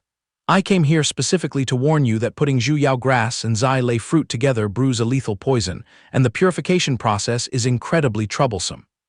Yi Feng chuckled shamelessly, immediately swiping 1,500 prodigal points to completely cleanse the toxins from his legs. The dull, pitch-black color on his flesh gradually faded away, returning his skin to its normal complexion as if nothing had ever happened. Leng Wufeng was astonished once again. How strange, wasn't getting rid of this lethal poison supposed to be mentally and physically exhausting? What kind of dark magic did Yi Feng use to wash it squeaky clean in just the blink of an eye? But the most blinding part was that Yi Feng seemingly refused to let go of his junior brother's tolerance, because right after the cleansing, he stomped his feet back into that basin of medicinal water once more. "Oh my God, senior brother Yi Feng, why did you dip your feet in again?" Yi Feng showed off a face of ultimate ecstasy, and truthfully, he wasn't even acting. Soaking his feet in this medicinal water felt heavenly. This refreshing sensation urged him to squander his wealth once more. Even if he absorbed lethal poison, it would only cost another 1,000 prodigal points to clean it up. Thinking up to here, a question suddenly popped into Yi Feng's mind. "By the way, system, if someone else gets infected with this poison, can I use my points to detoxify them?" The system replied coldly, "Yes." Thus, Yi Feng immediately regained his confident, chest-thumping demeanor, generously waving his hand to invite his junior brother to soak his feet together for fun. Unfortunately, that junior brother was a seasoned alchemist well-versed in pharmacology. Even though the basin contained 3 rare and precious herbs, in his eyes, it was still a basin of deadly water. Yet Yi Feng tried to drag him into a joint footbath. "Soak my ass." "Senior brother Yi Feng, I think it's better for me to take my leave and get out of your sight." Leng Wufeng made up a random excuse and ran away as fast as his legs could carry him. Escaping from his eldest senior brother's room, his mind was still haunted by that demonic footbath. He was hesitating whether to report this matter to Sect Master Luo, because, regardless of whether those spirit herbs were the property of the Xinghun sect or not, they were still peerless treasures. And Yi Feng's destructive way of using things was truly so cruel that he was worse than a beast. However, after weighing the pros and cons for a while, Leng Wufeng didn't want to get the reputation of being a snitch who stirs up trouble, so he just clutched his head and ran straight back to his room. On this side, Yi Feng had satisfied his foot-soaking routine. Besides the points thrown out for detoxification, he also straightforwardly tossed 900 points to stimulate his own strength, reaching the 9th level of the Lianqi realm. At the very moment of his level up, his body felt as if it had been inflated with an abundant stream of vitality, indescribably refreshing. Meanwhile, in the main hall of the sect, Luo Tiangsu was frowning and rubbing her glabella, worriedly thinking about her godforsaken disciple. "Bai Lao, tell me your assessment. What kind of person is that Yi Feng exactly?" To be completely honest, Bai Tianheng was also clueless and couldn't see through Yi Feng's true nature, but he believed that time would be the most accurate answer. As long as they interacted long enough and peeled back every layer of his secrets, his real persona would definitely be revealed clearly. Most importantly, Bai Lao pinned his hopes on the fact that this brat who fell from the sky could shake Luo Tiangsu's state of mind, assisting her in breaking through her bottleneck and advancing to a new realm. In contrast to Bai Tianheng's expectant look, Luo Tiangsu looked extremely gloomy, mixed with a hint of indignation. I feel like that guy is a tribulation sent by heaven to torment me, not to mention tagging along that Leng Wufeng as well. Poor me, why are both of them equally nuts?" Right when the two of them were racking their brains, a surging wave of spiritual energy crashed over. Bai Tianheng immediately pinpointed that the eye of this spiritual energy storm originated from the inner sect disciples' dormitories. And since there were only 2 measly inner disciples at the moment, the punchable face of Yi Feng immediately popped into Bai Lao's mind. Didn't that brat just reach the peak of the 9th level of the Linghai realm?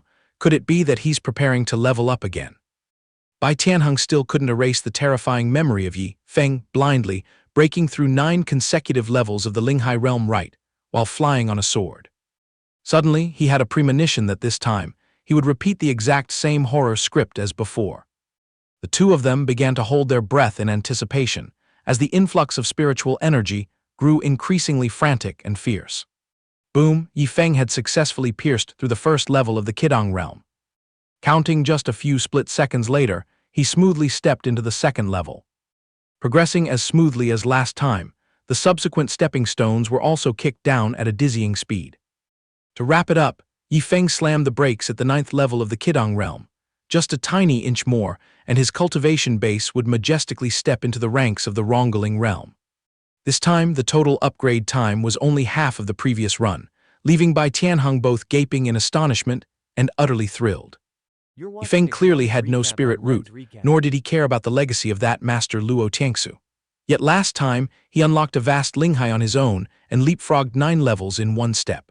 This time was the exact same playbook, jumping straight from the peak of the Linghai realm to the 9th level of the Qidong realm, uprooting an entire major realm. Witnessing this whirlwind-like cultivation speed, Bai Tianheng thought that the Xianxia continent should immediately forge a gold trophy to award Yi Feng the title of the fastest cultivator in the world. Previously, Luo Tiangsu was absent during his breakthrough, so she was still half-doubting, but experiencing this event, she finally realized why Yi Feng was so arrogant when acknowledging her as his master. Even when given the cold shoulder by her, he treated it as nothing, because from beginning to end, he never needed a master's guidance. In parallel with that, an unconcealable anxiety sprouted in Luo Tiangsu's heart. Bai Lao, try to guess, will that Yi Feng trample over the head of this sect master in a few days. Only then did Bai Tianheng panic and realize he had praised Yi Feng a bit too much just now. After all, Luo Tiangsu's talent originally dominated the entire Xingji holy sect, and now suddenly, a guy like Yi Feng popped up, shattering all records like eating candy, so it was only natural for her to be psychologically shaken. Thinking back in the day she had to struggle for exactly half a year to crawl from the Linghai to the Qidong, while Yi Feng only needed a snap of his fingers in a single day. It seemed that a senior like Bai Lao had to show off his skills in soothing the young miss's emotional wounds a little. "Young miss, don't panic, that will absolutely never happen. The higher the realm, the more bitter the difficulty. Not only does it require explosive fortunate encounters, but the amount of cultivation resources and pills burned is also no joke. Especially once one is edging near the Zhuji realm, these demands become fiercely strict. If that Yi Feng wants to catch up to your shadow, he'll have to grind his face off day and night just to have a slight chance." Bai Tianheng poured his heart out to comfort her, but Luo Tiangsu's complexion didn't improve even a little bit. Actually, besides the two of them, earlier there was another individual who was slapped into psychological trauma by Yi Feng's magical breakthrough display, and that was junior brother Leng Wufeng. This was the first time in his life encountering someone who could blow a single breath and soar from the Linghai realm to the peak of the 9th level of the Kidang realm. Previously, let alone seeing it, he hadn't even heard rumors of such a thing. Yet earlier, he, Leng Wufeng, had even arrogantly wanted to use his Rongling realm label to bully his senior brother. Reflecting on this cruel reality, he told himself he'd better completely hide his crappy cultivation base to avoid being laughed at by the world. Pretty fascinating. No wonder grandfather insisted I take root in this sect. I absolutely must stubbornly cling to this place until the end. Leng Wufeng muttered under his breath, then turned on his heels and scurried back to his room. That night Yifeng slept exceptionally soundly, having endless sweet dreams until the sun rose high in the sky before he finally deigned to open his eyes. The moment he woke up, the first thing this young master did was peek at his system information panel. Glancing over the text, peak of the 9th level of the Kidang realm, sitting proudly in the cultivation base section, his mood was incredibly refreshing. However, before his smile could fade, the corners of his lips twitched violently when he saw his prodigal point balance was a measly 310 points. All his excitement instantly vanished without a trace. Pausing for about 2 seconds, the volcano named Fury in his heart began to erupt. Good Lord, was my brain waterlogged by the poisonous water yesterday or what? To actually throw exactly 2,000 points into detoxification, now I'm truly empty-handed, I feel so wronged. After screaming and whining to his heart's content, he gloomily reached into his storage space and pulled out a Tier 3 pill named Kingshuan pill. The prodigal item the system refreshed today was exactly 10,000 of these round candy-like pills, with 9 distinct swirling cloud patterns printed on the surface of each one, the meaning of which he was completely oblivious to. After mulling it over for a bit, he slapped his thigh with a smack, deciding to bring this toy over to ask Leng Wufeng. The underlying purpose was just to crush this pill to pieces right in front of his junior brother, and incidentally see if he could salvage a few prodigal points. Just thinking of Leng Wufeng's agonizingly grimacing face at that moment, an indescribable joy surged in Yifeng's heart. Somewhere else, the pitiful junior brother suddenly shivered with a chill, completely oblivious to the impending storm of mental torture about to crash down on his head. The proof was that the guy was majestically flying on his sword in midair when he suddenly sneezed so loudly it echoed across the sky. Returning to Yifeng, he excitedly carried the item and ran over to knock on Leng Wufeng's door, but even after calling until his throat was sore, there was still no sign of his junior brother. A sense of unease suddenly welled up in his heart. Could it be that yesterday's blow was too much to bear, causing his junior brother to pack his bags and run away from home? If that were true, his conscience would be quite stricken. Just like that, Yifeng blankly paced around the flower garden, scratching his head in frustration, until the figure of Bai Tianheng leisurely strolled over. "Are you frantically looking for Leng Wufeng?" Seeing this, he immediately nodded like a chicken pecking at grain. Thing is, early this morning, when the sect master found out that Leng Wufeng was a Tier 3 alchemist, she immediately dragged him by the scruff of his neck to a nearby small town to purchase spirit herbs. After speaking, Bai Lao waved his hand to summon a flying sword, saying he would give him a ride to go find the two of them. However, Yifeng's calculations couldn't match Heaven's plans. The nearby small town that Bai Lao just described ended up costing him 5 whole hours clinging onto the sword. Sitting precariously behind the old man's back, he was so bored that he almost let birds come and build a nest on top of his head to take shelter. Fidgety and bored, he had to bring up medicinal ingredients to chat and kill time. "Hey Bai Lao, have you ever heard of the reputation of Zhu Yao grass, Bai Hun flower, and Zai Lei fruit?" Although Bai Tianheng was busy controlling the sword, he still pricked up his ears to listen. Even though this old man is not an alchemist, having lived to this age, what haven't I stumbled upon? However, he only knew that the 3 items Yifeng just listed all belonged to the category of priceless supreme treasures, but as for their actual effects, he had no clue.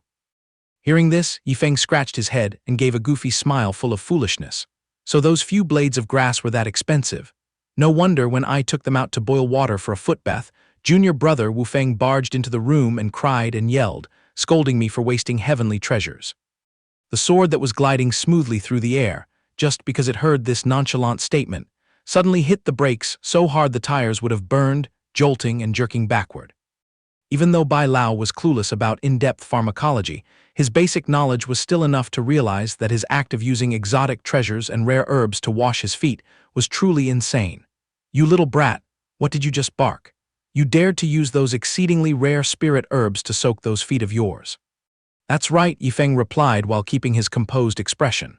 "Hey Bai Lao, someday when you're free, you should give it a try just to see. The only catch is that boiling Zhu Yao grass together with Zai Lei fruit will produce a lethal poison, but someday when there's a chance, I'll pick some for you to experience it."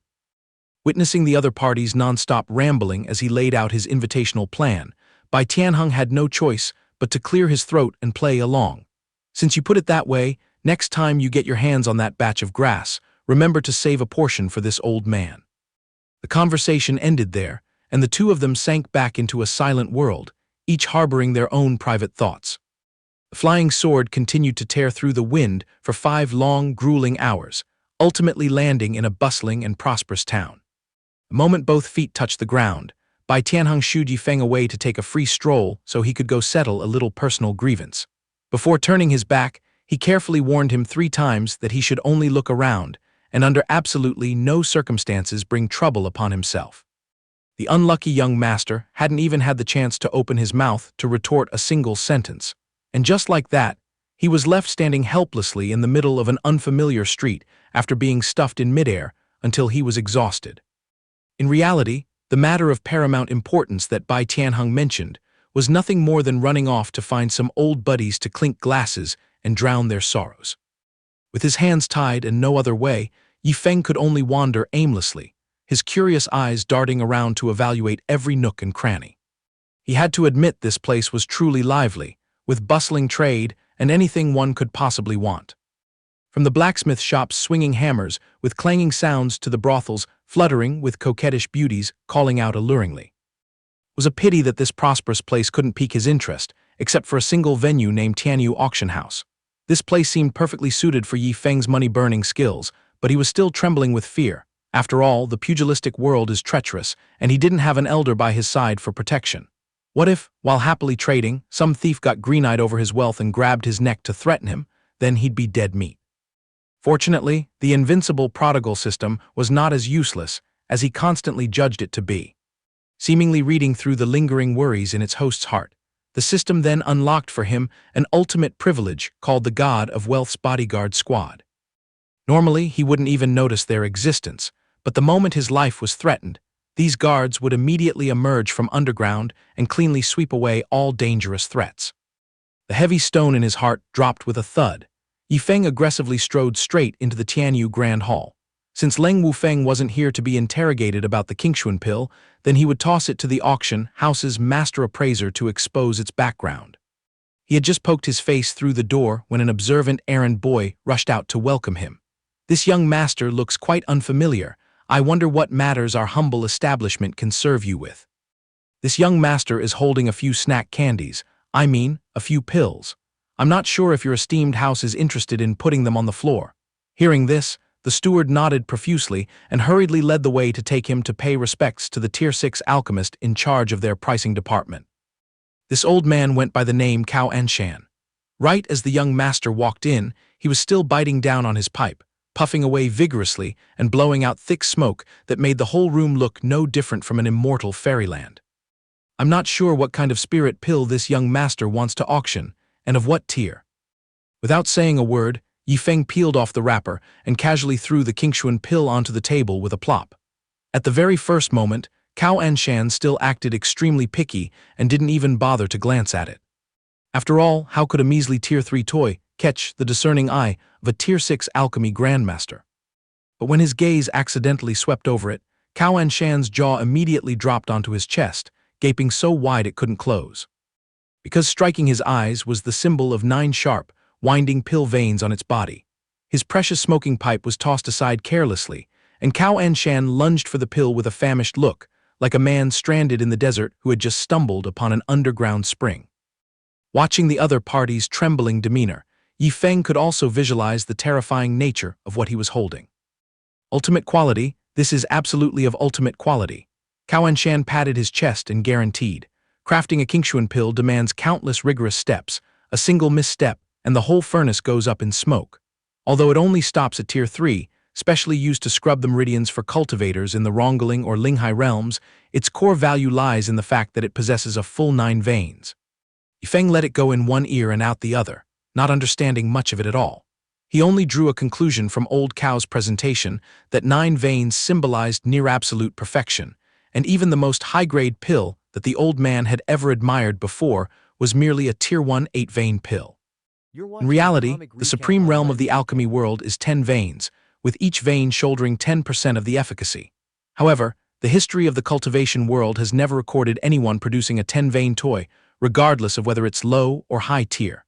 Therefore, this 9-vein pill of Yifeng's was entirely qualified to go down in the history books, becoming the pill closest to perfection since the dawn of time. Seeing Old Cow continuously babbling away like a chirping parrot, Yifeng's patience had hit rock bottom. He slammed his hand onto the table with a smack, cutting off the old man's emotional flow to force him into the main topic. The only thing this young master cared about was how much hard cash this lump of dough could ultimately sell for. Seeing the god of wealth showing signs of irritation, Cao Anshan hurriedly reined in his covetous face, stroked his beard, and cleared his throat to analyze. Based on his experience struggling in the industry, even a common market Tier 3 pill would cost tens of thousands of low-grade spirit stones. Let alone this Qingshuan pill that carried the property of marrow cleansing and bone purifying, plus the authentic 9-vein buff. The price would definitely pierce the heavens, perhaps even being infinitely expensive. As for wanting to know what the exact number is, I'm afraid I'll have to throw it into this afternoon's auction for the public to tear into it before a result comes out. Hearing this, Yifeng's eyes widened in astonishment as he blurted out, "This nonsense rubbish pill can actually scam people out of tens of thousands of low-grade spirit stones." Cao Anshan felt as if struck by lightning when he heard the phrase, nonsense pill.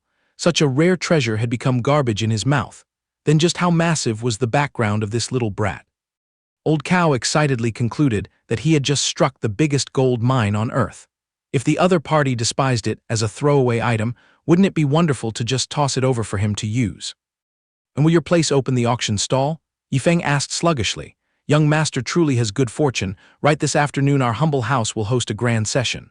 Old Cow bowed and bent his knees, smiling to curry favor, flipping his face faster than flipping rice paper compared to his initial arrogant look. Meanwhile, Yifeng's stomach had begun beating a protest drum. Not bothering to linger for another second, the young master reached out and randomly grabbed another 9-vein pill, tossing it with a swish to Cao Anshan. Then, he waved his hand, ordering the old man to quickly bring this pair onto the auction floor for him this afternoon. "Just take them to dazzle the crowd. However much money they sell for, this young master will come back later to haul it away. For this kind of trash to have a sky-high price, I'm quite curious to see which massive idiot will splash money to bring these 2 pills home." The young master turned his butt and walked away, muttering sarcastically.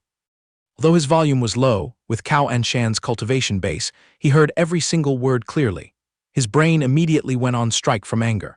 He was a dignified Tier 6 Grandmaster with a Zifu realm cultivation base that awed an entire region. He had originally been drooling over that pair of pills, but it turned out that in Yifeng's eyes, he was just in the same boat as a bunch of massive idiots. Stepping out of the main doors of Tianyu, Yifeng casually pinched a pill and tossed it straight into his mouth, chewing it crunchily. It felt like chewing gummy candies, and the taste was quite sweet and delicious, though he still couldn't feel any of its effects yet. Wandering around for less than a mile, he stumbled upon a scrawny, emaciated yellow dog lying there dying of hunger. Seeing it wagging its tail and looking quite pleasing to the eye, he kindly broke off a massive flatbread and threw it for it to pad its stomach. Although its physique was tiny, its appetite was like lightning and thunder. A brilliantly cruel plan for the little animal immediately flashed through Yifeng's brain. The system stuffed him with a whopping 10,000 pills. Even if he pinned down all 4 people in the Xinghan sect and force-fed them, they wouldn't be able to consume it all. He might as well haul this puppy back as a storage tank. From now on, whenever the system spat out something edible, he would stuff it all into its mouth. The more he thought about it, the more thrilled he became at his own superhuman intellect. At the same time, he maliciously speculated that if experts of Cao Anshan's caliber found out they were living worse than a stray dog, would they smash their heads into a block of tofu and commit suicide out of despair. After clearing out the giant flatbread, the yellow puppy was fully recharged, its eyes shining brightly as it pranced around exuberantly. Yifeng lifted it up, tucked it under his arm, and swaggered to choose the most luxurious restaurant in the city before walking in. Unsurprisingly, the moment the waiter saw the puppy's mud-caked fur, he immediately spread his arms to block the door, absolutely barring Yifeng from entering. Playing right into the move he desired, Yifeng jutted his chin. Name a price. How many spirit stones will it take for this young master to rent the most high-end room to bathe my pet dog? As long as I stand guard here, even if you piled up a mountain of gold, I would not tolerate a beast entering the restaurant. The waiter craned his neck and swore. The young master curled his lips in disdain. There was no way this guy's spine was stiffer than the mountain of money he possessed. Sure enough, just a mere 20-something breaths later, the very person who just swore on his life to protect the restaurant's purity was cowering and hauling hot water all the way into the room to serve the young master in bathing his dog. Sadly, despite him throwing around money at 10 times the original price, that damn system still refused to recognize this as a prodigal act. As a result, not a single prodigal point fell into his purse. His disappointed mood turned into a fit of irritation, so he vented all his anger onto the wagging puppy. What are you glaring at? Believe me, I'll gouge your eyes out. Bathe properly and get ready to work to pay off your debt. If it weren't for you, this young master would have easily bagged a solid 100 points today. Seeing its master constantly yelling and scolding, the little animal didn't understand a thing. It only knew how to bark innocently and wag its tail to curry favor. Having lost money unjustly and now facing its gleeful attitude, Yifeng felt his eyes itch. He reached out, grabbed the back of its neck, and hoisted the struggling dog up from the water basin. This animal is far too stupid. Maybe I should wait for an opportunity to buy some brain supplements to boost its intelligence. After getting it bathed clean and smelling nice, Yifeng began to pull out a pile of Qingshuan pills, piling them high, and forced the dog to have its meal. This puppy was truly the biggest fool in the world. It didn't even care whether these candies were poisonous or not. It just buried its face into the bowl and chomped away greedily, its tail constantly wagging out of sheer joy. Seeing its monstrous appetite, the fire in Yifeng's heart also cooled down. That's the way. Chew hard, chew enthusiastically to shoulder my prodigal career. While the puppy was busy sweeping through its food, he leisurely pushed the door open and stepped outside to breathe in some fresh air. However, he couldn't possibly imagine that the very moment the door closed, the puppy's body began undergoing earth-shattering transformations, its spiritual sentience slowly unlocking. An hour passed in the blink of an eye. When the young master returned to the room, what struck his eyes was the sight of the puppy sprawled flat on the table, panting heavily. Yifeng annoyedly poked its ribs.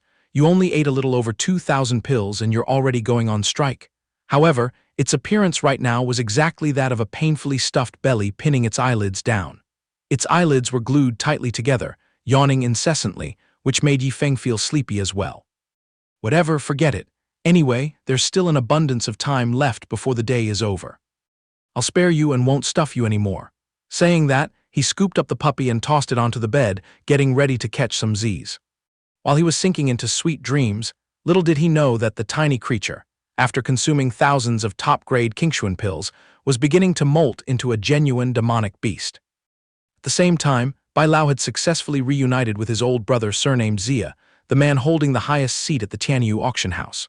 Unluckily, he didn't get to go drinking and was instead dragged into a tea room, causing Bai Lao to grumble continuously.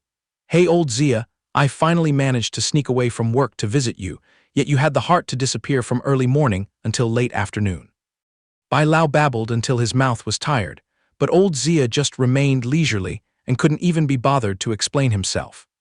It wasn't until Bai Tianheng had yelled his throat raw that his old friend finally took a sip of tea and slowly explained that, this morning, the auction house had just picked up 2 extremely rare Tier 3 Qingshuan pills. Can you guess how many veins they possess? If a Qingshuan pill can make you itch so much that you neglect everything else, it must be at least a 7-vein one. Which old monster had the free time to refine that? Old Xia shook his head repeatedly, his face flushing red as he boasted that they were a whopping 9-vein pills. He had personally inspected them with his discerning eyes. Their quality was so high it brushed right up against the flawless 10-vein mark. As for the seller, he only heard reports that a young man brought them in and just threw them there. Hearing the description, Bai Tianheng's heart suddenly skipped a beat. Brother Xia, do you know that kid's background? Not at all. That kid was so arrogant he didn't even bother to give his name. He didn't even care to take a deposit, just casually tossed them to the appraiser and walked right out, leaving behind a remark that he'd come collect the cash after they sold. Bai Tianheng swallowed hard with a gulp, sweat pouring down. Why did this style of throwing money out the window reek so strongly of his own young master? According to my judgment, this young man completely treats those 2 divine pills like trash. There's a high chance he's the heir of some hidden clan or ancient holy land. Old Zia stroked his beard and offered further analysis. The more Bai Tianheng listened, the more he was 90% sure that that guy was precisely Yi Feng. Thinking it over for a moment, Bai Lao decided to bring his old friend to meet his young master, borrowing the title of the eldest Mrs. True Disciple to bluff people. Initially, old Zia still showed disdain. A dignified grandmaster like him had to go meet a wet-behind-the-ears disciple from some small fry sect. But under Bai Lao's enthusiastic persuasion, praising Yi Feng to the skies, he reluctantly lifted the hem of his robes and followed along. Shifting the scene to the Tianyu auction house, that pair of divine pills was resting proudly on the high platform under the covetous gazes of thousands of cultivators. While dragging Leng Wufeng along to stroll through the herb market, Luo Tiangsu accidentally caught a glimpse of this frenzied atmosphere and dropped in to take a look. Once she laid eyes on the 9-vein Qingshuan pills, her gaze was instantly glued to them, unable to pull away, due to their massive effects on low-level cultivators like her own disciple. In her capacity as the head of the sect and a loving master, Luo Tiangsu gritted her teeth and swore a solemn oath that today, even if she had to sell her life, she had to bag this treasure to nurture her 2 darling disciples. "Thank you so much, master." Leng Wufeng teared up with emotion, his eyes looking at Luo Tiangsu sparkling with thousands of stars of worship. Never mind that Yi Feng was currently absent. Her mind had automatically painted a scenario where that rebellious disciple was kneeling, hugging her legs, and crying in gratitude. Ever since being scared by Yi Feng's leveling speed to the point of losing all her pride, she was constantly anxious to find a way to recover her dignity as a superior to salvage some reverence from him. Therefore, on this trip, Luo Tiangsu decided to go bankrupt to play it big. If she knew who the real owner of this pile of pills was, she would probably vomit blood on the spot and die. Just grind your teeth at home and wait to admire your master's majesty, O you true disciple of mine. At that moment, Bai Tianheng had already led old Zia right to the door of Yi Feng's in-room.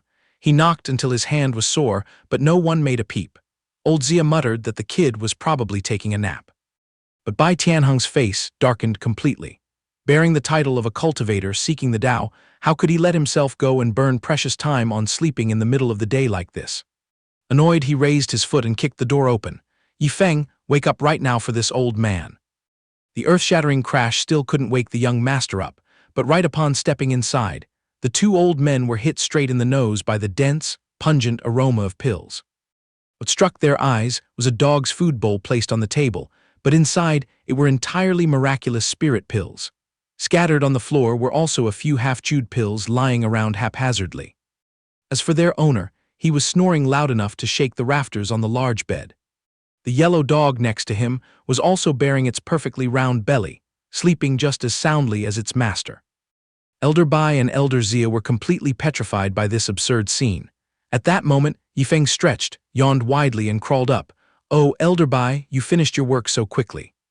As soon as he finished speaking, his eyes accidentally swept over the dog's smug posture on the ground. Looking at the pile of pills scattered around its mouth, it hadn't decreased much at all. Blood rushing to his brain, Yi Feng jumped down, grabbed the back of the dog's neck, shook it, and scolded fiercely. "You lazy beast, how can you leave leftovers after eating just 1 bowl of pills?"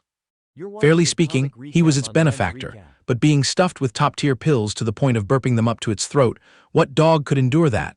It struggled, kicking its hind legs and sending several Qingshuan pills flying across the floor. This exact act of spurning the treasures almost gave the 2 old men standing at the door a heart attack. Especially Elder Zia, who had just been happily bragging to his friend about picking up 2 once-in-a-millennium divine pills.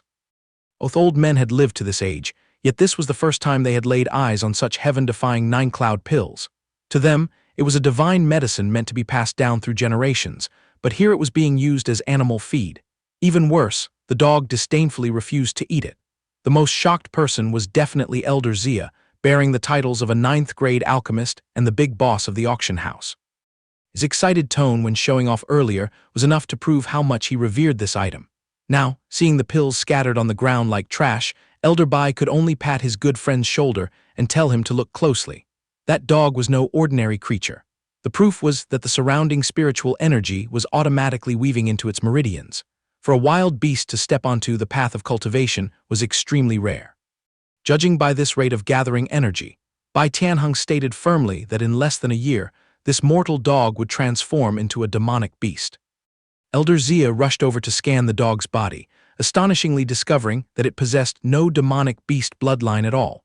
It relied entirely on the power of the pills to force a mutation.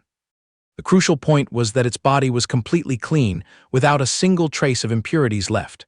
Elder Zia trembled, turning to grab Yifeng and stuttering, "You, exactly how many divine pills did you stuff into its mouth?" Yifeng scratched his chin, looking up at the ceiling to calculate. "I don't remember clearly, probably around 2,000 pills." 2,000 top-tier pills, yet he said it as lightly as a feather. Hearing this, Elder Zia's blood surged to his throat, almost spitting out. His hands went soft, dropping the dog with a thud onto the floor. Immediately after, Elder Zia whipped around, grabbing Bai Tianheng's collar and shaking him violently. "Are you crazy? 2,000 top-tier 9-cloud pills. Is your sect blind to let a brat feed treasures to a dog? How do you still have the face to boast that this is your precious disciple?" Bai Tianheng completely understood his old friend's pain, but the problem was that this kid was too rich. Even as a sect elder, he was currently breaking his back working for the boy, so what right did he have to discipline him? The more Elder Zia heard the explanation, the more furious he became. "Bai Tianheng, you are a mighty tribulation-crossing realm expert about to reach the 4th stage, a renowned figure of the Xingji sect in all 8 directions. How the hell can you resign yourself to being a coolie for a wet behind-the-ears brat?" "What can I do? He pays too well," Bai Tianheng shrugged helplessly, while Elder Zia's eyes looked as if he wanted nothing more than to bite him to death right then and there. At this point, Yifeng had to clear his throat and interrupt. He decided to use his old trick, offering to pay 100,000 top-grade spirit stones to hire Elder Bai to clean up today's bankruptcy trash. He was truly out of options. The dog couldn't eat anymore, while the inventory still had a backlog of 7,000 pills. He had no choice but to use human mouths instead. "Yifeng, don't tell me you want this old man to chew up all these divine pills. How many more are you hiding?" Bai Tianheng stroked his beard, pretending to be calm, but his chest was pounding with excitement. "Elder Bai, I still have 7,000 pills left, and the deadline to clear them out is today. Do you think your teeth can handle chewing them?" "HMPH, my bones may be old, but my teeth are still very sharp," Elder Bai declared boldly, stroking his sleeve. Elder Zia stared wide-eyed at his old friend, who had never lowered himself to nod so quickly. A dignified expert, yet today, for a few pills, he threw away all his dignity. But seeing the old man's decisive attitude, Yifeng sighed in relief, pulling out absolutely all the remaining pills and pouring them onto the table with a clatter. "These are all yours, open your mouth and dig in."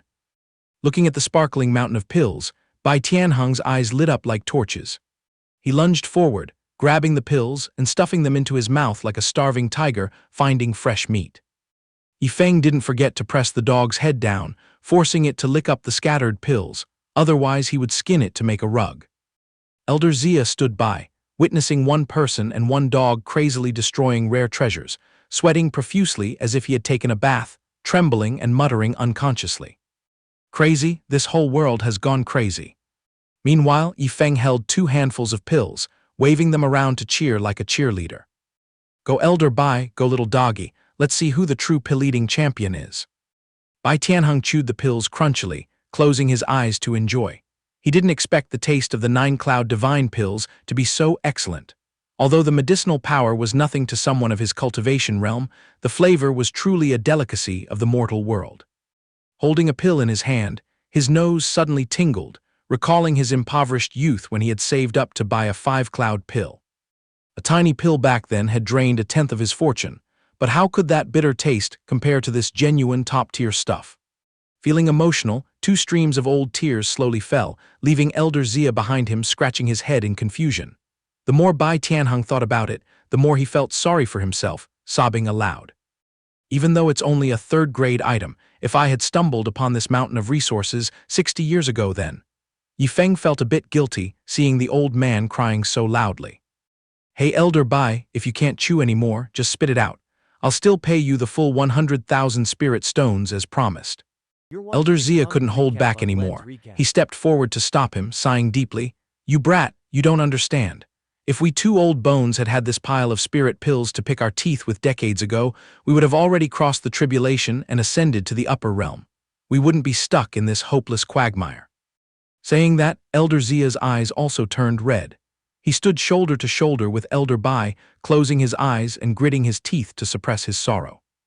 Both of us old bones are stuck at the peak of the third stage of the tribulation crossing realm. We have more than enough power to challenge the fourth stage, but we're too cowardly to take the step. Because no one dares to beat their chest and guarantee they will survive the lightning tribulation. One misstep, and the soul scatters, the spirit shatters. Seeing Elder Zia also crying pitifully, Yifeng's eyes lit up, and he quickly threw out his bait. "Ah, I understand now. Would this senior like a taste? I absolutely won't force you to work for free. Once you finish eating, I'll reward you with 100,000 top-grade spirit stones right away, exactly the same price as Elder Bai." Elder Zia's eyes bulged. He picked his ears repeatedly, and even pinched his own thigh to see if he was sleepwalking.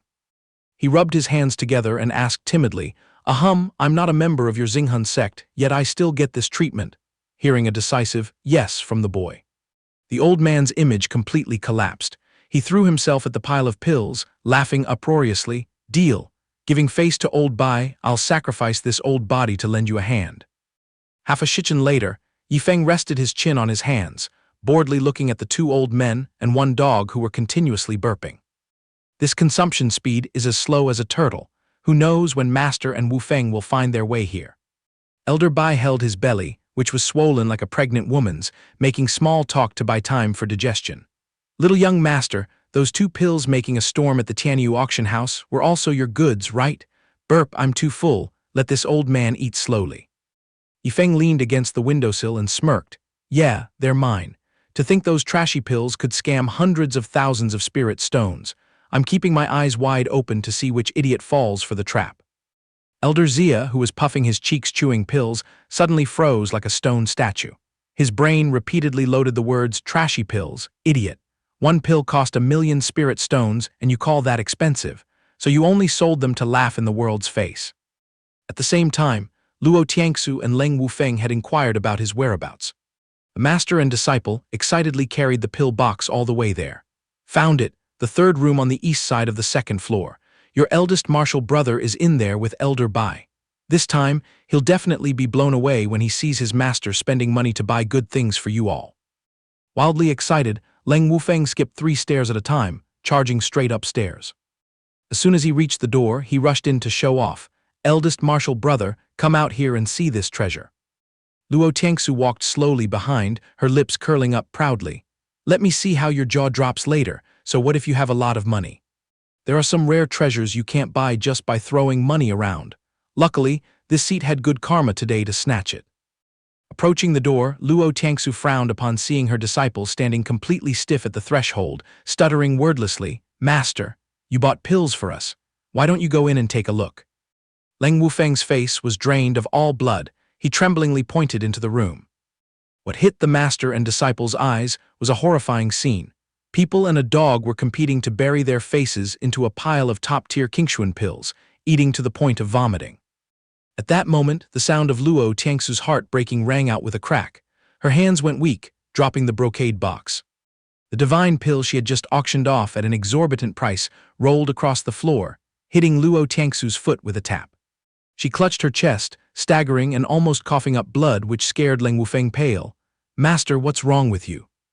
Hearing the loud commotion, the 2 chubby old men quickly turned their heads to the door, only to see Luo Tiangsu and her disciple standing, petrified alongside an empty box. The 2 old men exchanged glances, then looked down at the rolling pill, 2 words popping into their heads: the idiot.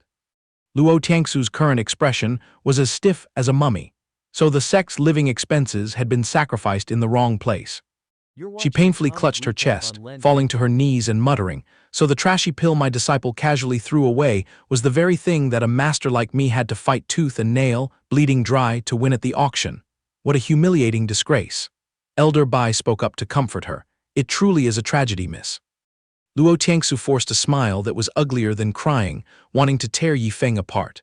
"I thought bringing a treasure back would make me hold my head high with pride. Who knew I'd become the stupid donkey in your mouth? Elder Bai, do you find my clown act very amusing?" Elder Bai broke out in a cold sweat, trying to soothe her. Please calm down, miss. Your starting point was solely out of love for your disciple. Leng Wufeng, standing nearby, could no longer control himself. He screamed, interrupting everyone, "Master, eldest martial brother." His face was currently flushed red, drool running down as his eyes glued to the mountain of pills on the table. "That pile of Qingshuan pills thrown around, can I have some too?"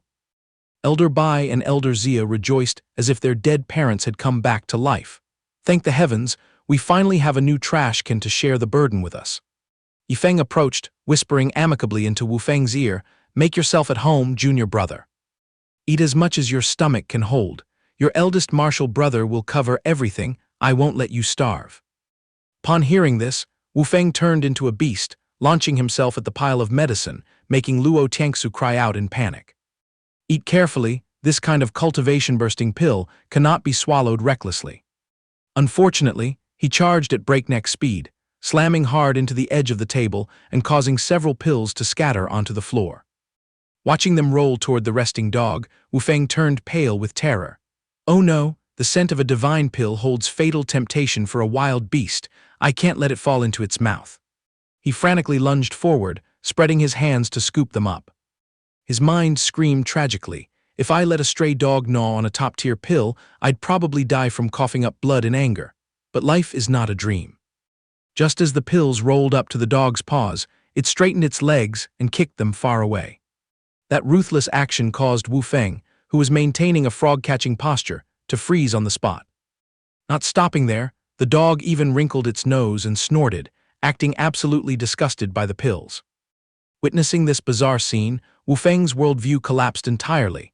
He let out a shrill scream and backed away to the door in a panic. Right at this moment, Elder Xia tiptoed to Luo Tiangsu's side with a timid demeanor. He cleared his throat. "Sect Master Luo, this old man takes payment to do a job, but there are some words that, even knowing I shouldn't say them, you, as that boy's master, please properly discipline him a little." Saying so, the old man gestured with his eyes toward the small dog lying sprawled out panting, making Yifeng scratch his head in embarrassment. These were priceless 9-cloud Qingshuan pills, yet he threw them to a dog, letting it chew up over 2,000 pills. It was truly an act of trampling upon the world's treasures.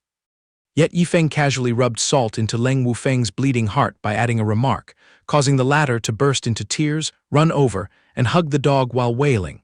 "Anyway, a dog's pill-eating speed is still slightly better than a human's. Oh heavens, my status living in this dirty world turns out to be inferior to a dog's, boo-hoo." Ignoring the crowd's chaotic emotions, the young man spread his arms, flashing a radiant smile as he urged, "Elder Bai, Elder Xia, and Junior Brother 2, everyone hurry up and clean up these Qingshuan pills." Witnessing that absurd scene, Luo Tiangsu could only stay speechless, screaming internally, "Just why on earth did I take in such a godforsaken disciple?" A full shichen passed. Yifeng stood with his hands on his hips, gazing at the 3 overly full people lying sprawled on the ground, panting like bellows. Even though they had operated at full capacity, the number of people was still too small. There were over 2,000 pills left on the tray. Suddenly, his eyes sparkled. He immediately turned to look at Luo Tiangsu as if he had just found a new horizon, causing the female sect master to break out in a cold sweat that soaked her forehead. She hastily raised her hands, crossing them in a defensive posture, and said flusteredly, "Drop the idea of stuffing those pills into my mouth right now." But Yifeng wouldn't give up. He maintained a bright smile and pleaded, "Beloved master, please try to finish the rest. There are only over 2,000 pills left." Luo Tiangsu's face darkened.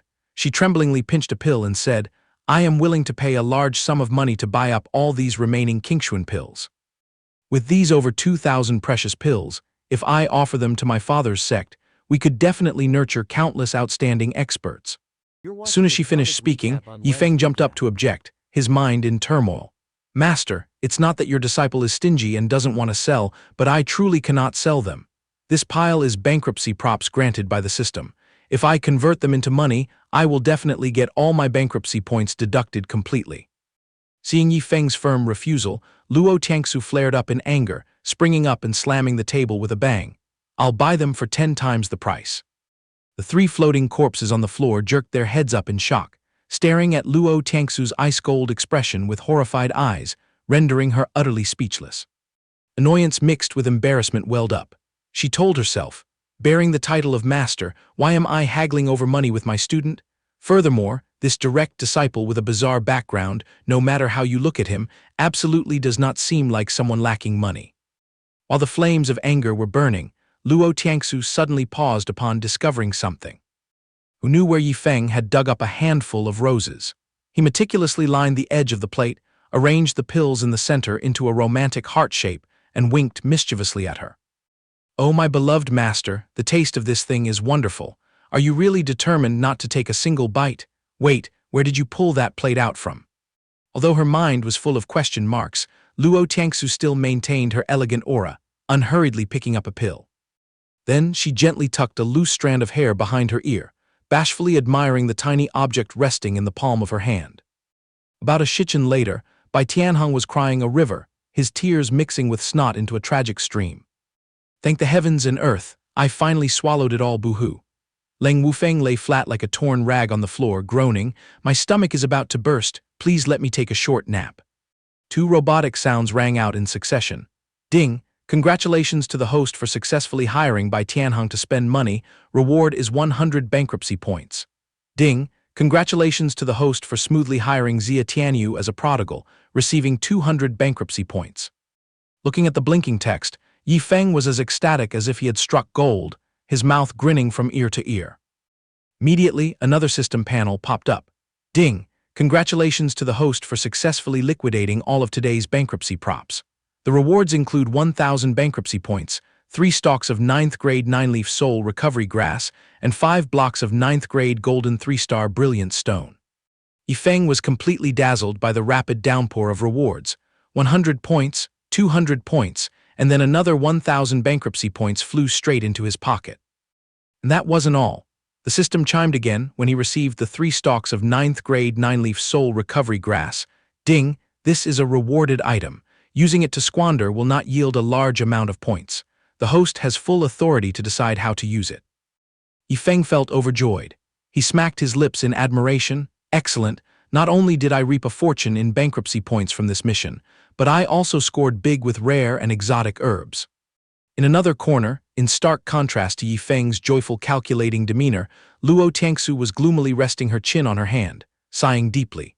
"Oh my, Elder Bai, why don't you evaluate what purpose a sect master and master like me even serves right now?" Ai Tianheng struggled to crawl up from the ground, hesitating. "Well, this," Luo Tiangsu began counting on her fingers.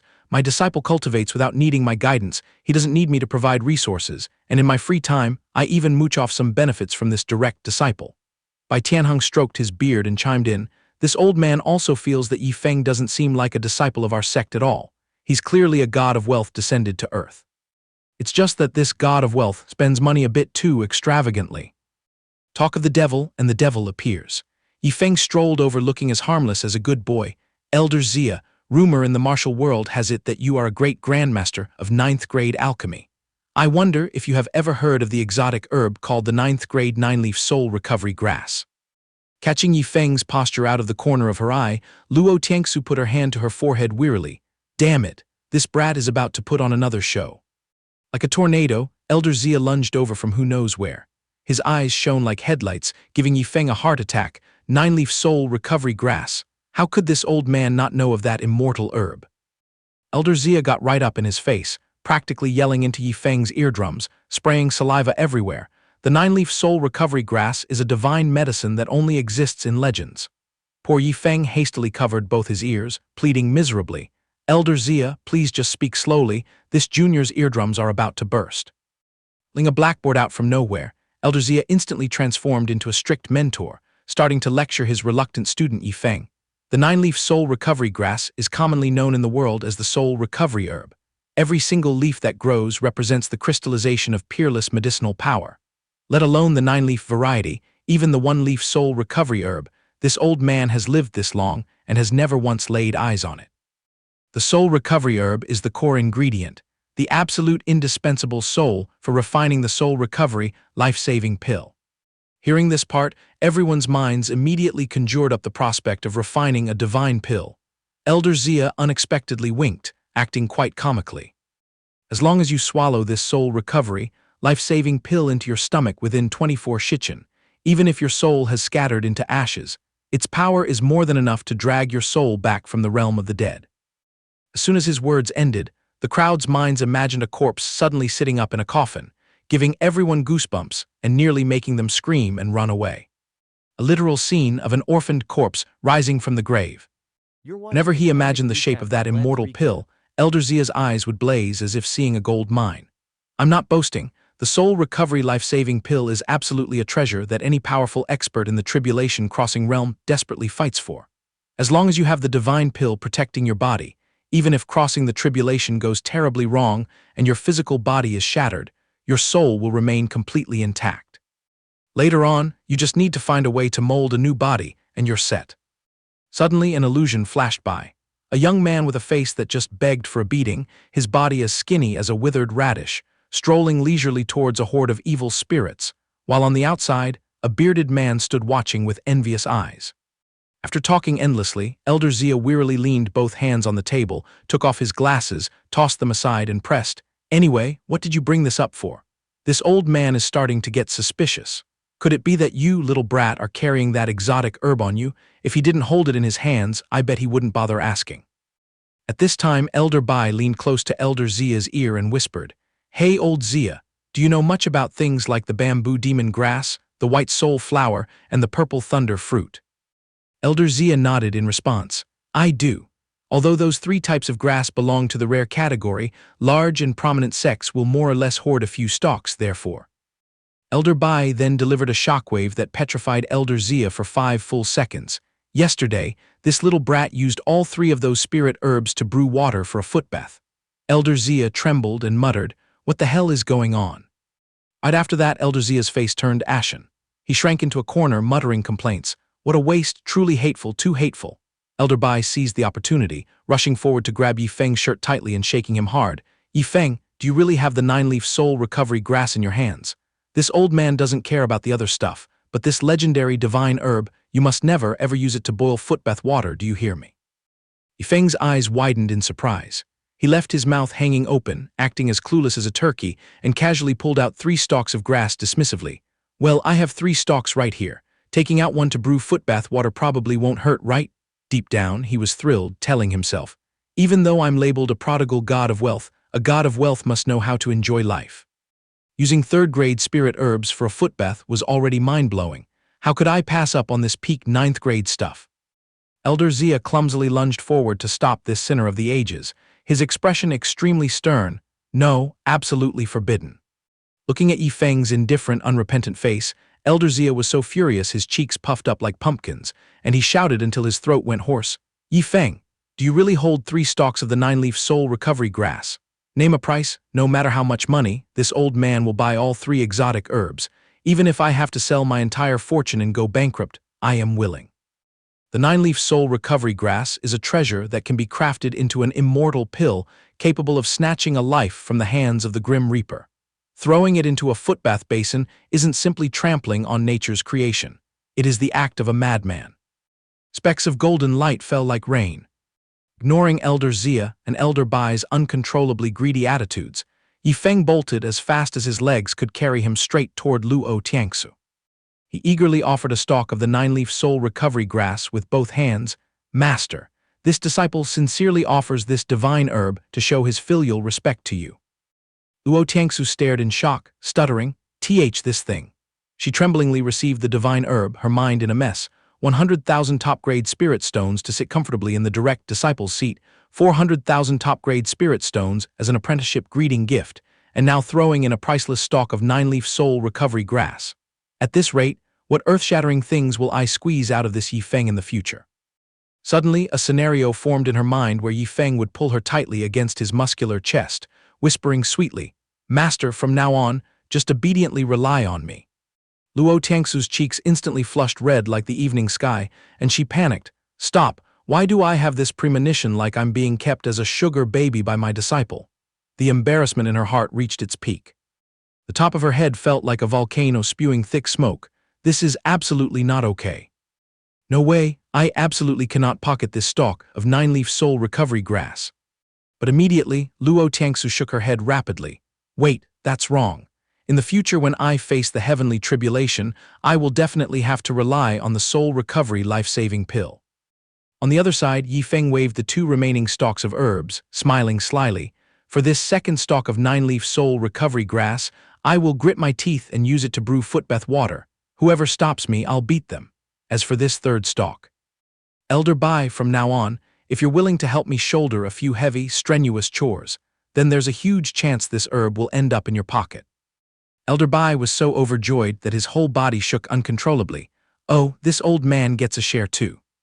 Elder Zia, who was being left out, hastily lunged forward and slapped his hand hard on the boy's shoulder, asking urgently, Yi Feng, is it true that just by doing a few hard chores for you, I can take home that stalk of soul recovery herb? Yi Feng blinked blankly. Elder Zia. The old man instantly flexed, showing off bulging muscles like boulders, complete with a sleazy smile that made Yi Feng step back in fear. Look, does this old man's physique meet the standard? Elder Bai jumped in shock, hastily springing up to fight for his rights. Hey old Zia, what trick are you playing? That stalk of 9-leaf soul recovery grass was already promised to this old man. Don't you have any delusional pipe dreams? Elder Zia and Elder Bai glared at each other, their gazes shooting out sparks of electricity. A fierce secret war officially broke out. Elder Zia smirked triumphantly. What's the matter? This old man feels perfectly capable of taking this stalk of 9-leaf soul recovery herb home. Elder Bai ground his teeth and scolded, pack up and go back to your territory right now.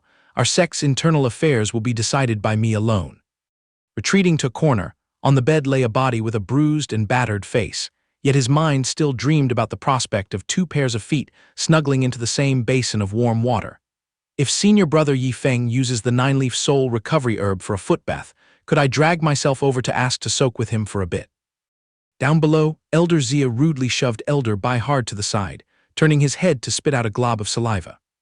He swung his hand down with a thunderous smack onto the table right in front of Luo Tiangsu, calling out and startling her, Sect Master Luo. Elder Zia unexpectedly chanted 2 magnificent lines of poetry. In the past, Lu Bu kowtowed to acknowledge a father. Today, Zia Tianyu is willing to surrender. Finishing his words, he dropped to one knee, clasping his hands reverently. I have wandered the martial world for half my life. My biggest regret is never having relied on a sex harbor. Tiangsu, little girl, if you do not laugh at me, this Yu wishes to enlist in your sect with the title of an honorary elder. Is that convenient? Luo Tiangsu fell into a tight spot, replying awkwardly, Elder Zia, you are a grandmaster of 9th grade alchemy, possessing earth-shattering cultivation up to the 3rd stage of the Tribulation Crossing realm. Your Tianyu auction network encompasses a full half of the Tianyu continent's territory. Luo Tiangsu broke out in a cold sweat, continuing awkwardly, with such a status, you still yearn to lower yourself to join my tiny, ragged Xinghun sect. Elder Zia acted as if it were obvious, giving a thumbs up and affirming firmly, exactly right. The old man flashed a spooky, highly tempting smile that froze Luo Tiangsu stiff. Tiangsu, little girl, back when you were just a baby, it was this old man who held you in his arms. If you dare utter a word of refusal, this old man will march straight to your door to find your father and throw a tantrum. Elder Zia shot a side glance toward the corner of the room where Elder Bai was clinging to Yi Feng, silently muttering in his heart, Don't believe old Bai's deceitful logic. Elder Zia's smile grew even more cunning. Yi Feng waves his hand and throws out 3 stalks of ancient divine herbs. He gives them away if he feels like it, or uses them for a footbath if he pleases. This clearly proves these things are just trash to him. Inside his pockets, he's definitely hiding a whole treasure trove. If I don't hold tightly onto this golden thigh, I won't even get a sip of porridge in the future. Luo Tiangsu pondered for a long while before making a final decision. Fine, but how do you plan to handle your entire auction house enterprise, Elder Zia? Elder Zia waved his hand, laughing heartily. He, for those few business establishments. I'll just throw them all to my useless unfilial son to manage, and that'll be that. Hearing the entire face-changing act, Elder Bai ground his teeth noisily, muttering resentfully, You bastard old Zia, I'll let you have the upper hand this time. Elder Zia laughed frivolously to add fuel to the fire. Old Bai, I've spent my whole life yearning to see this bitter look of yours, where you can't do anything to me, ha. In the end, whoever snatches that stalk of 9-leaf soul recovery herb must rely on actual capability to take it. Luo Tiangsu's mind suddenly split into myriad thoughts. A little Luo Tiangsu held a flag and cheered, Our guiding principle is. Little Luo Tiangsu number 1, train like crazy. Little Luo Tangsu number 2, slaughter and take revenge on the upper realm. Little Luo Tangsu number 3, overcome the heavenly tribulation, ascend, and become immortal. Luo Tangsu was so suppressed by her own desires that she wanted to vomit blood, crying out in her heart, "It's truly over. I originally had no interest in building a sect. Picking up 2 random disciples was one thing, but why is there now a 9th-grade alchemy grandmaster barging into our doors?" Right at that moment, Yifeng eagerly chimed in.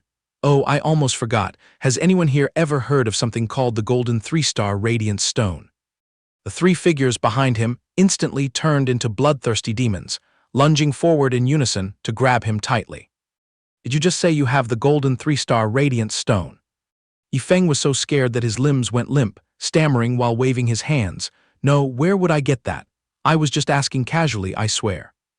Yifeng's eyes widened. The greedy gazes of those people looked as if they wanted to tear him apart and swallow him whole. A realization flashed through his mind. It seems the awesomeness of this Golden 3-Star Radiant Stone is leagues above the 9-leaf soul recovery grass. The 3 figures, Elder Xia, Elder Bai, and Luo Tangsu, lined up in a row like a mysterious black-clad organization, their faces wearing profound expressions as if they understood everything. HMPH, still trying to hide it, with that attitude of Yifeng, it is 99% certain that he is hiding the Golden 3-Star Radiant Stone in his pocket. Leng Wufeng popped out from who knows where, clinging to Elder Bai's shoulder, and poked his head out to ask, "Eldest senior brother, what kind of underground pot of gold did you crawl out from? How can you pull out all these heaven-defying treasures?" Suddenly, the communication jade pendant, tucked at Luo Tangsu's waist, vibrated violently. Luo Tangsu lowered her head to inspect the anomaly. The majestic, yet urgent voice of her father rang out strictly. "Quickly make your way back to the sect immediately." Elder Bai astutely noticed her changing expression and hurriedly asked, "Miss, did something happen?" Luo Tangsu hastily wiped away a drop of cold sweat, replying awkwardly, "It's nothing major, just that my father has personally arrived. He sent word saying there's an important matter to discuss, but my intuition tells me he's actually here to inspect this shabby sect." About 5 watches later, the moon was already hanging high above, scattering silver light that illuminated the picturesque landscape. A burly figure stood tall with hands clasped behind his back in the middle of the spacious courtyard. Luo Tangsu's group just happened to step through the door, with Luo Tangsu carrying an anxious and uneasy heart. "Father, your daughter has returned." The man with facial features so stern it was terrifying spoke coldly. "Tangsu, you have indeed disappointed your father greatly." His towering figure seemed like that of a king, looking down upon lowly commoners. In a flash, the illusion of an authoritative elder weighed heavily on the minds of everyone present. Luo Tangsu's face turned ashen, her eyes filled with tension. "Father, why did you suddenly grace this place with your presence?" Luo Wuming let out a dry laugh, pointing his finger straight at the wide-open, empty gates, utterly disappointed. "A few days ago was the time your Xinghun sect opened its doors to recruit disciples. Where are your disciples? Your father originally harbored the illusion that the Xinghun sect would be bustling with excitement, thinking that upon stepping in, 10,000 people would serve tea and pay their respects. I even brought along a pile of gifts, intending to reward the juniors, but what greeted my eyes was an empty house and a deserted garden." Recalling 5 watches ago, in the dilapidated and dusty hall, Luo Wuming simply huddled up, sitting with his knees drawn in a corner. "All alone, I waited exhaustingly, waiting until night fell without seeing a trace of you all, leaving me no choice but to call you back." Upon hearing this, Luo Tangsu cleared her throat a few times, pretending to look away to avoid his thunderous rage. She forced a stiff smile, pointing her hand toward Yifeng and Leng Wufeng, who were timidly hiding behind. "Father, quell your anger. These 2 boys are the exact disciples that your daughter's Xinghun sect just took in. The youth standing to my right is called Yifeng, and the other one is named Leng Wufeng." Having said that, she secretly let out a sigh of relief. "It is the blessing of 7 generations of ancestors that I managed to salvage these 2 disciples to throw out as meat shields." Ignoring Yifeng's awkward expression, she lunged forward to hug her father's arm tightly, acting spoiled. "Dad, don't fly into a rage so quickly. Look, I even broke the rules and promoted Yifeng to the position of eldest true disciple." While leaning into her father's sturdy figure, tragic memories of a past life being orphaned, having no one to rely on, and lacking familial love rushed back to tear at her heart. In this life, given a chance by the heavens to start over, she promised herself to pour out her heart to cherish and repay the kindness of her blood relatives who always protected her with all their might. Hearing this, Luo Tiangsu's father slowly walked up to Yifeng, cast a critical eye over him from head to toe, and coldly snorted, "Oh, the title of eldest true disciple, huh?" Immediately after, he threw a highly suspicious look at Luo Tiangsu. "My precious daughter, who since birth has never cared about worldly affairs and buried herself in cultivation, why would she impulsively recruit an eldest true disciple today?" He approached Luo Tiangsu, pointing his finger straight at Yifeng's face and interrogated, "What kind of spirit root does this brat possess?" Luo Tiangsu hesitated before answering, "He has no spirit root." Her father rolled his eyes in sheer shock and pressed on, "Then in what area does his innate comprehension lie?" She still answered nonchalantly, "He doesn't have that either." At this point, Luo Wuming could only force a helpless smile and try to salvage the situation with a final question. "Then what realm has his current cultivation reached?" Luo Tiangsu leaned close to her father's ear, whispering softly, "His cultivation right now is." Upon hearing the answer, her father almost spat out blood, pointing directly at Yifeng and roaring, "Oh my God, this is clearly a genuine, absolute piece of trash. What on earth made you so blind as to enshrine him as your eldest true disciple?" Luo Tiangsu was so cornered that she had to confess the truth, because he threw out 500,000 top-grade spirit stones to buy this title of eldest true disciple. Standing far away, Yifeng grinned broadly and chimed in, "Exactly, that is precisely how it happened." Luo Tiangsu's father questioned in bewilderment. "What the hell, you dared to put the title of eldest true disciple up for trade? Even if one were the head of the poorest, most ragged sect, no one would be foolish enough to accept a true disciple in such a marketplace manner." Luo Wuming was completely helpless against his precious daughter, his heart feeling as if it were being squeezed, crying out in distress, "My darling daughter, your father doesn't recall raising you to be such a money grubber. If you were short on cash, you just needed to open your mouth and ask me." Luo Tiangsu hurriedly ran over to support her father, panicking, "Father, please calm down and listen to my explanation." Right at this moment, Elder Xia suddenly loomed out from some corner, awkwardly carrying a bamboo chair in his hands. He brushed past Luo Wuming as if no one was there, eagerly calling out to Yifeng, "Young Master Yi, you must be tired from standing all this time, right? Quickly come here and take a seat to rest your body." Luo Wuming, witnessing this eyesore of a scene, flew into a rage. "Xia Tianyu, right in front of me, the sect master, damn it, isn't the way you old man behave a bit too outrageous?" Turning a deaf ear to Luo Wuming's resentful attitude, Elder Xia approached Yifeng, one hand skillfully pouring a pot of piping hot tea, while the other rhythmically massaged his shoulders and neck. "The weather has turned cold lately. We absolutely cannot let young Master Yi catch a chill and harm his precious body." Ignoring the utter astonishment of Luo Wuming and his daughter, Bai Tianheng and Xia Tianyu competed to swarm around and fawn over Yifeng. "Young master, would you like to soak your feet? Is the water temperature just right?" Luo Wuming angrily shouted, "Bai Tianheng, damn it, do you still remember that you bear the title of elder of my Xingji sect? And as for Xia Tianyu, you old geezer, why on earth did you show your face at my daughter's sect?" An incense stick's time later, inside the sect's grand hall, Luo Wuming spoke solemnly, "Throwing over 2,000 nine-cloud azure profound pills for a dog to gnaw on, and generously gifting you an entire 9-leaf soul recovery grass, which is a rare and exotic treasure." He muttered while raising his hand to rub his temples. "With this style, he's no longer a true disciple, he's the god of wealth descended to earth. Pushing this Xinghun sect aside, even if we threw him into the Xingji sect, the ancestor's seat would have to be yielded for him to sit on." Bai Tianheng immediately chimed in, "Exactly, it is for that very reason that we had our suspicions late into the night, that Yifeng's true background must originate from." Luo Wuming hastily brought his index finger to his lips, gesturing for silence. He spoke in a steady voice, "Let's stop here. My incognito visit this time was primarily to inspect the current state of Tiangsu's sect. Now seeing that everything is peaceful, my heart is somewhat relieved. I have a few private words to advise Tiangsu on, please temporarily step back." Both Bai Tianheng and Xia Tianyu obediently bowed their heads, as the sect master commands. Inside the guest room, Leng Wufeng awkwardly carried a basin of piping hot water in, enthusiastically saying, "Eldest senior brother, I've prepared the foot-soaking water for you. I guarantee the temperature is perfectly warm." Yifeng sat comfortably with his legs crossed, dangling his 2 feet for Leng Wufeng to serve him, and leisurely asked, Junior brother, do you also crave a foot soak? Leng Wufeng rolled up Yifeng's trouser legs, his mouth smiling as brightly as a flower. Eldest senior brother, just soak to your heart's content, I'll be perfectly satisfied reusing your leftover water. Seeing that obedient demeanor, Yifeng felt flattered and lifted his chin. Not bad, but do you think your eldest senior brother is such a stingy miser? Quickly crawl out and bring another basin of water in here.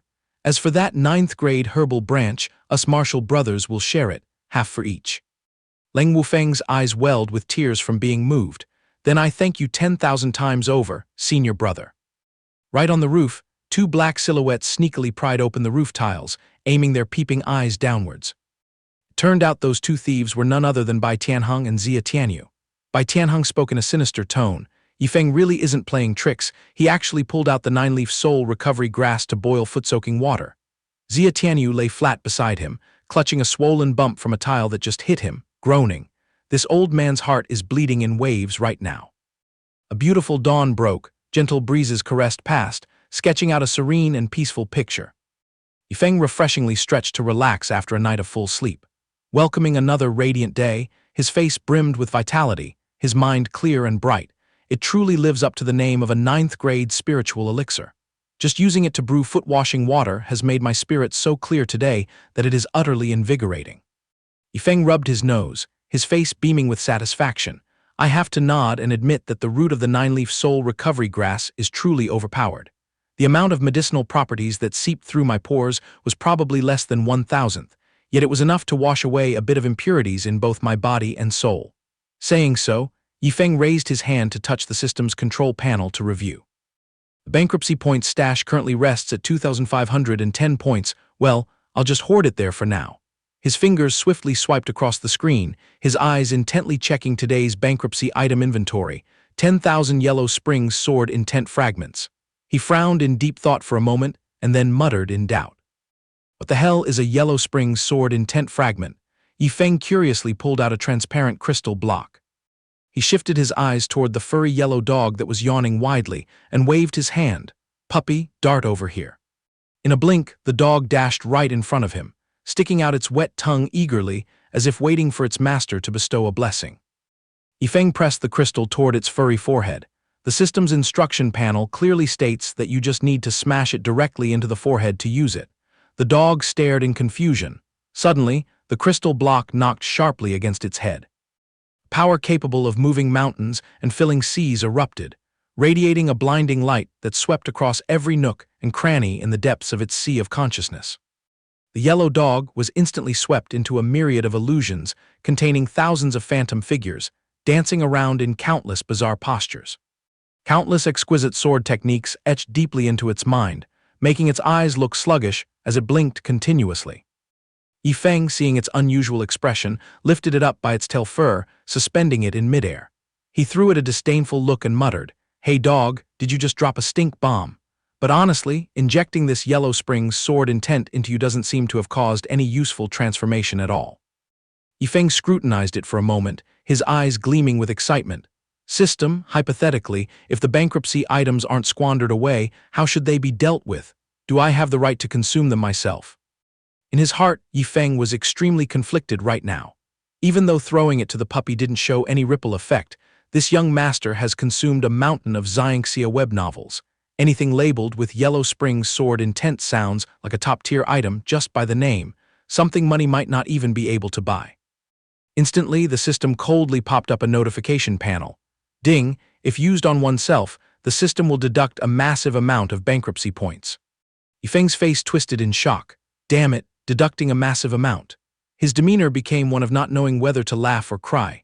This means I can't swallow the good stuff myself, and relying on that bunch of people to squander it for me won't work either. If they get greedy and stash it away as their own private property, I'll be up to my neck in trouble.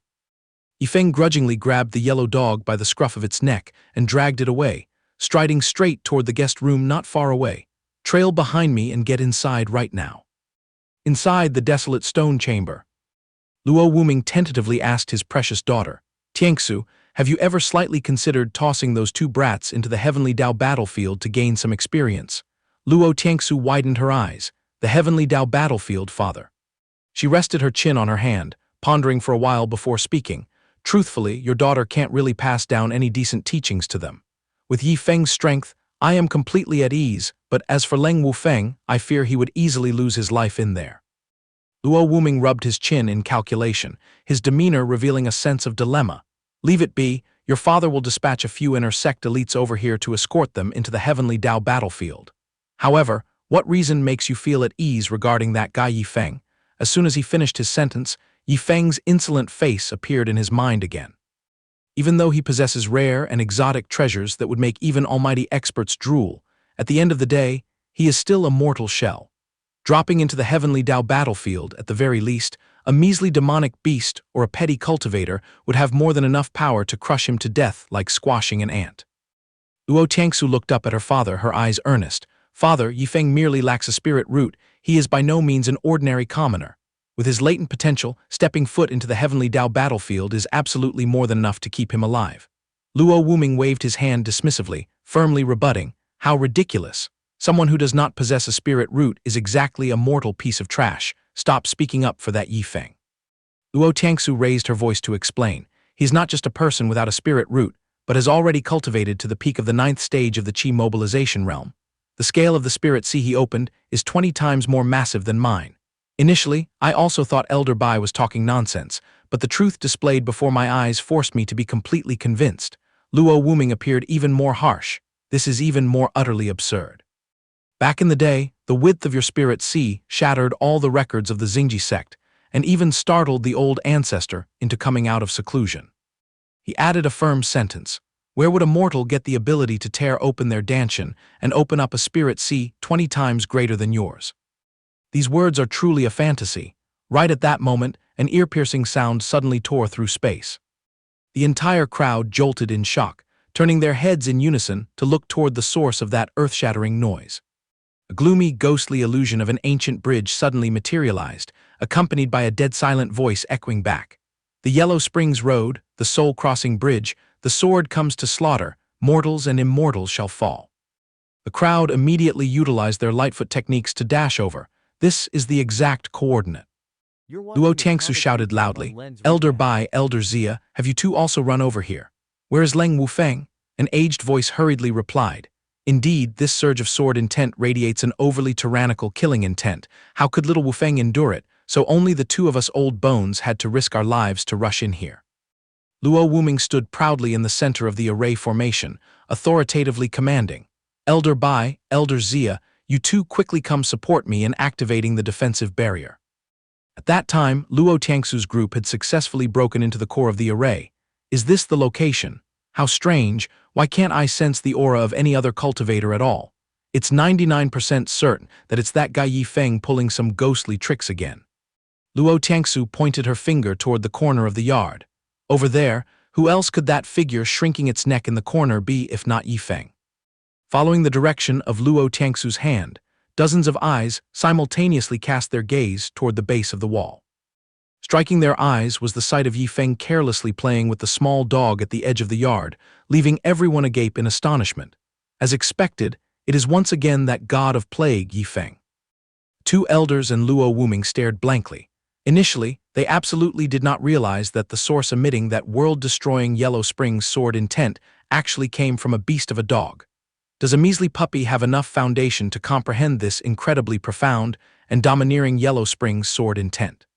The situation was so absurd that if they hadn't witnessed it with their own eyes, even if beaten to death, they wouldn't dare to believe it. Yi Feng, seeing the whole group swarming over, blankly asked out loud, "Oh, what brings you distinguished guests to my humble abode?" Luo Wuming snapped, "Yi Feng, has your yellow dog comprehended sword intent?" Upon hearing this, Yi Feng scratched his head embarrassedly. There's no such thing. Where would a stupid thing like it get the aptitude to comprehend anything? It's just that my bag happened to have a few extra Yellow Springs sword intent fragments to spare, so I casually threw them to it for a taste. The moment the sentence ended, everyone present screamed in terror, almost shattering the sky. What did you say? Yellow Springs sword intent fragments. Glancing at everyone's scrunched-up faces, Yi Feng secretly groaned in his stomach. Oh my God, why are Grandmaster and Elder Xia looking at me with eyes that want to chew my bones and swallow my marrow? Luo Tiangsu clutched her temples, helplessly explaining. The Yellow Spring's sword intent has always been hailed as the ultimate killing move among a myriad of sword intents. Even if you waded deep into the heavenly Tao battlefield, trying to hunt for it would be harder than plucking stars from the sky. It is entirely up to the mandate of heaven. Luo Wuming flew into a rage, taking a running leap to deliver a painful knock on Yifeng's head, roaring furiously. Yet you, little brat, dared to throw the priceless Yellow Spring sword intent fragments for a beast to gulp down its throat. Even if you carry the destiny of a prodigal son, you still need to leave a little bit of a limit. Yifeng rubbed the massive lump on the top of his head, asking aggrievedly, "What kind of corner is the heavenly Tao battlefield?" Luo Tiangsu sighed and answered, "Fine, it's harmless to explain it to you. Anyway, this seat is already plotting to kick you into the heavenly Tao battlefield to taste suffering. Profound Heaven Continent, where we reside, is actually just a tiny grain of sand among tens of thousands of lower realms, and all living beings in these planes have a direct path to the heavenly Tao battlefield. Depending on the level of one's ability, each person will be teleported into different subdivisions. Since the dawn of time, no one has been clear about the origins of this battlefield, only knowing that it harbors countless resource mines, secret inheritances, and rare exotic treasures. And obviously, apart from having to risk one's life fighting against geniuses from myriad other lower realms, monsters. The ferocious magical beasts entrenched, there are also extremely bothersome forces. Just a single slip-up or miscalculation, and you will surely turn into a mushy pile, losing your life on the battlefield. Suddenly, the system panel conspicuously popped up a notification text. Ding, random mission triggered. Requires the host to infiltrate the second floor of the heavenly Tao battlefield and slaughter 100 demonic beasts that reach the standard of the peak of the 9th stage of the Qi mobilization realm. Outstanding completion will be rewarded with a super large amount of bankruptcy points. Failure will be penalized by deducting an equivalent amount of points. Note, the right to refuse is waived. After reading the text, Yifeng broke into a cold sweat and muttered to himself. The mission to join the Xinghun sect last time, the stingy system only fed me exactly 100 bankruptcy points. This time it completely hides the number, only ambiguously saying a super large amount. But oh crap, what capital do I have to hack to death 100 demonic beasts of the same level? Where can this current body dig up even half a drop of spiritual power? I don't even know how to perform a basic cat-scratch martial arts stance. Luo Wuming suddenly lowered his voice, probing Yifeng. Hey kid, may I boldly ask how many Yellow Spring sword intent fragments you have fed this dog in total? The surge of sword chi enveloping it right now is extremely valiant. I dare say it is already nearing the absolute limit of the sword intent realm. It only takes a blink of an eye to pierce through the barrier and advance straight to the sword heart realm. How bitter the supreme old ancestor of our Xingji sect closed his doors in secluded cultivation for several hundred years straight, accumulating who knows how many heaven-defying fortuitous encounters. Yet he has only managed to slowly crawl to the threshold of the sword heart. Furthermore, that heavenly cold sword heart that the old man painstakingly comprehended, for a myriad of lifetimes and eternities, couldn't even hold a candle to the frenzy of the Yellow Spring sword heart. Yifeng cheerfully gave a curt reply. It's not that much, just lightly waved my hand for about 10,000 Yellow Spring sword intent fragments. Anyway, monopolizing that pile by myself, how could I ever use them all up? After hearing the final remark, 4 pairs of eyes blazing with hatred and towering killing intent competed to pierce straight into Yifeng's face. Then the whole group roared in unison, tearing at his ears. 10,000 pieces of Yellow Spring sword intent fragments. 10,000 heaven-defying treasures that all of humanity madly covets, yet you trample on them just like that, you psychopathic lunatic. You dared to offer them to a dog. Seeing the crowd falling into a state of frenzy from rage, Yifeng shrank in absolute fear, stammering as he backed away. The wood has already been made into a boat. This disciple begs for forgiveness.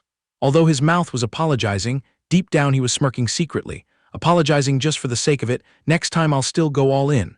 Lucky that I didn't ask these gods of plague to help spend the bankruptcy points, otherwise they would definitely skin me and pull out my tendons. Luo Tiangsu suddenly radiated bone-chilling cold air. She gritted her teeth to suppress the raging fury that was about to erupt. Father, quickly drag him out of my sight. If he loiters around here for another half a moment, I swear I won't be able to hold my hand back and will strike a palm to send this prodigal disciple down to the Yellow Springs. Hearing that, Luo Wuming also gritted his teeth to hold back his anger, lifting Yifeng by the collar and jumping onto his flying sword, darting away. Wait until he's done gaining experience, I'll throw him back to you. Truthfully, your father is also running out of patience with this little brat." Amidst the windy midair, Yifeng wonderingly asked, "Grandmaster, which direction are we flying to?" Luo Wuming explained coldly, "That dilapidated Xinghun sect is actually just a training ground for me to temper Tiangsu's mindset. Your true sect of origin is our Xingji sect." While dragging Yifeng along, Luo Wuming instructed, "We are heading straight to the Xingji sect. Once we arrive, just stick to the tails of the other martial brothers to enter the Heavenly Dao battlefield. That way it's both safe, and you'll have companions to look out for you." Just upon hearing this, Yifeng immediately yelled, "Grandmaster, is our Xingji sect actually any decent in the end? What realm are you currently at? Don't tell me our sect is so dreadfully poor that we can't even afford to buy a flying demonic beast to ride. Does this grand disciple need to provide a little relief? Grandmaster, will those martial brothers in the Xingji sect be left starving to the bone, or should I wave my hand and gift everyone some spirit stones to line their stomachs?" Deafened by his grand disciple's constant nagging, Luo Wuming choked with anger, spinning around to roar into Yifeng's face, "That's enough, keep your mouth quiet. Our sect is extremely wealthy and powerful, is that clear?" After saying that, the grandfather and grand disciple duo turned into a small roadside inn to stay for the night. Lounging lazily on the bed, Yifeng yawned until his eyes watered, secretly muttering in his mind, "I wonder what item I must use to squander wealth tomorrow. Wanting to earn this full 1,000 bankruptcy points is truly incredibly arduous." Time flew by quietly, a night passed very quickly. After a sound sleep until dawn broke, little Feng stretched and sat up, his face full of comfort as he sighed. A soft bed and warm pillows really make for a blissful sleep. Right after that, he conveniently called up the system panel, carefully reviewing the information and secretly calculating in his stomach. The items to squander this time are top-grade spirit stones again. Fortunately, the quantity is merely 100,000 pieces. Clearing out this pile should go smoothly without causing too much of a headache. Having just thought of a method, the young man excitedly pointed his finger straight at the ceiling and loudly declared, "I know how to spend this money now. System, immediately buy the designated high-grade mortal tier martial arts skill bottles. No matter how many bottles it costs, just keep opening until my hands are tired, until some good stuff drops." Based on the drop rate of the spiritual herb dew bottles, I'm quite certain there's a more than 90% chance to get high-grade mortal tier martial arts skills, and about an 80% chance to fish out mid-grade mortal tier martial arts skills. Instantaneously, the system's notification sound rang out, lightly deducting 100 bankruptcy points. Congratulations to the host for sweeping up the high-grade mortal tier martial arts skill, Fire Dragon Fist. Seeing the result, Yifeng was overjoyed, grinning from ear to ear. To have my character explode with luck like this after only expending 100 points is not bad at all. But wait a minute, Fire Dragon Fist. The joy was short-lived. The system poured a bucket of cold water over him by notifying that this martial arts skill strictly requires fire attribute spiritual energy to be executed. Yifeng's face suddenly turned ashen. He wailed miserably, "But where the hell does your grandfather find a fire spirit root? Without a spirit root, where am I supposed to dig up fire attribute spiritual energy right now?" Frustratedly patting his chest, Yifeng closed his eyes, meticulously calming his mind to inspect the aura flowing inside his body. Miraculously, he astonishingly discovered that deep within his dantian, countless different attributes were swirling and flowing. Snapping his eyes open in jubilation, Yifeng excitedly thought, "It's truly unbelievable, not having a spirit root, yet being able to conjure pure spiritual power in the spirit sea into the spiritual energy of all attributes. In this case, I must bring out the Fire Dragon Fist to test a few moves." Just as he was about to unleash the move, thunderous pounding on the door accompanied by a desperate shouting voice rang out, "Yifeng, get out of bed immediately, crawl downstairs and eat breakfast quickly so we can put our feet to our necks and go." Only about half a watch later, Luo Wuming had already pulled Yifeng onto the flying sword and soared into the sky. Yesterday they agreed to depart at dawn. The moment the rice bowl was put down, they had to leave immediately. While flying smoothly, Luo Wuming's eyes suddenly froze. The old man looked back in terror, staring intently at Yifeng before roaring, "Yifeng, you little brat, what kind of trick are you pulling again?" On this side, Yifeng still maintained an unfazed expression, his hands swiftly scattering spirit stones down to the ground like falling rain, replying casually, "Grandmaster, I am merely distributing welfare to the common people, creating a shower of money falling from the sky to give it some grandeur." Feeling that pinching them one by one wasn't enough, Yifeng straightforwardly hoisted a massive sack of spirit stones, turned it upside down, and poured them roaring down to the mortal realm below. Seeing the scene of throwing money out the window, Luo Wuming trembled with anger, grinding his teeth as he scolded Yifeng. Regardless of how many spirit stones and rare exotic treasures are hidden in your bag, you still cannot act like such a prodigal son. If one day you end up empty-handed, even if you cry and regret it, it will be too late, do you understand? Ignoring the scolding, Yifeng leisurely retorted, Grandmaster, do you know what the greatest tragedy of human life is? The old man snorted coldly and replied, everyone has a life, each person bears their own tragedy, no one is the same. Sword cultivators devote their entire lives to practicing the sword. The most bitter thing is closing their eyes without having comprehended the highest truth of the sword Tao. Alchemists toil over the furnace for a lifetime. The most frustrating thing is dying without being able to refine a peerless pill to leave a mark for all eternity. As for array masters who concentrate on studying array diagrams, they will surely harbor eternal regret if they cannot create the most perfect array formation of their ideals before closing their eyes. After listening, Yifeng put on an incredibly sorrowful face, smacking his lips to lament, Grandmaster, I don't care about the affairs of the world, but the most miserable tragedy in my life is precisely falling down while the money in my pockets hasn't been completely spent yet. While talking nonsense, Yifeng pulled out a few more sacks of spirit stones and poured them heavily downwards, mixed with the echoing scolding of Luo Wuming, you prodigal son. Your grandfather here will keep his eyes peeled to see how long you can keep tossing money around. After flying around for a while, they finally landed. Right in front of the two was the headquarters of the Xingji sect. By this time, Yifeng had just perfectly thrown away every last piece of those spirit stones. Admiring the majestic scenery before him, Yifeng's eyes lit up brightly, full of delight.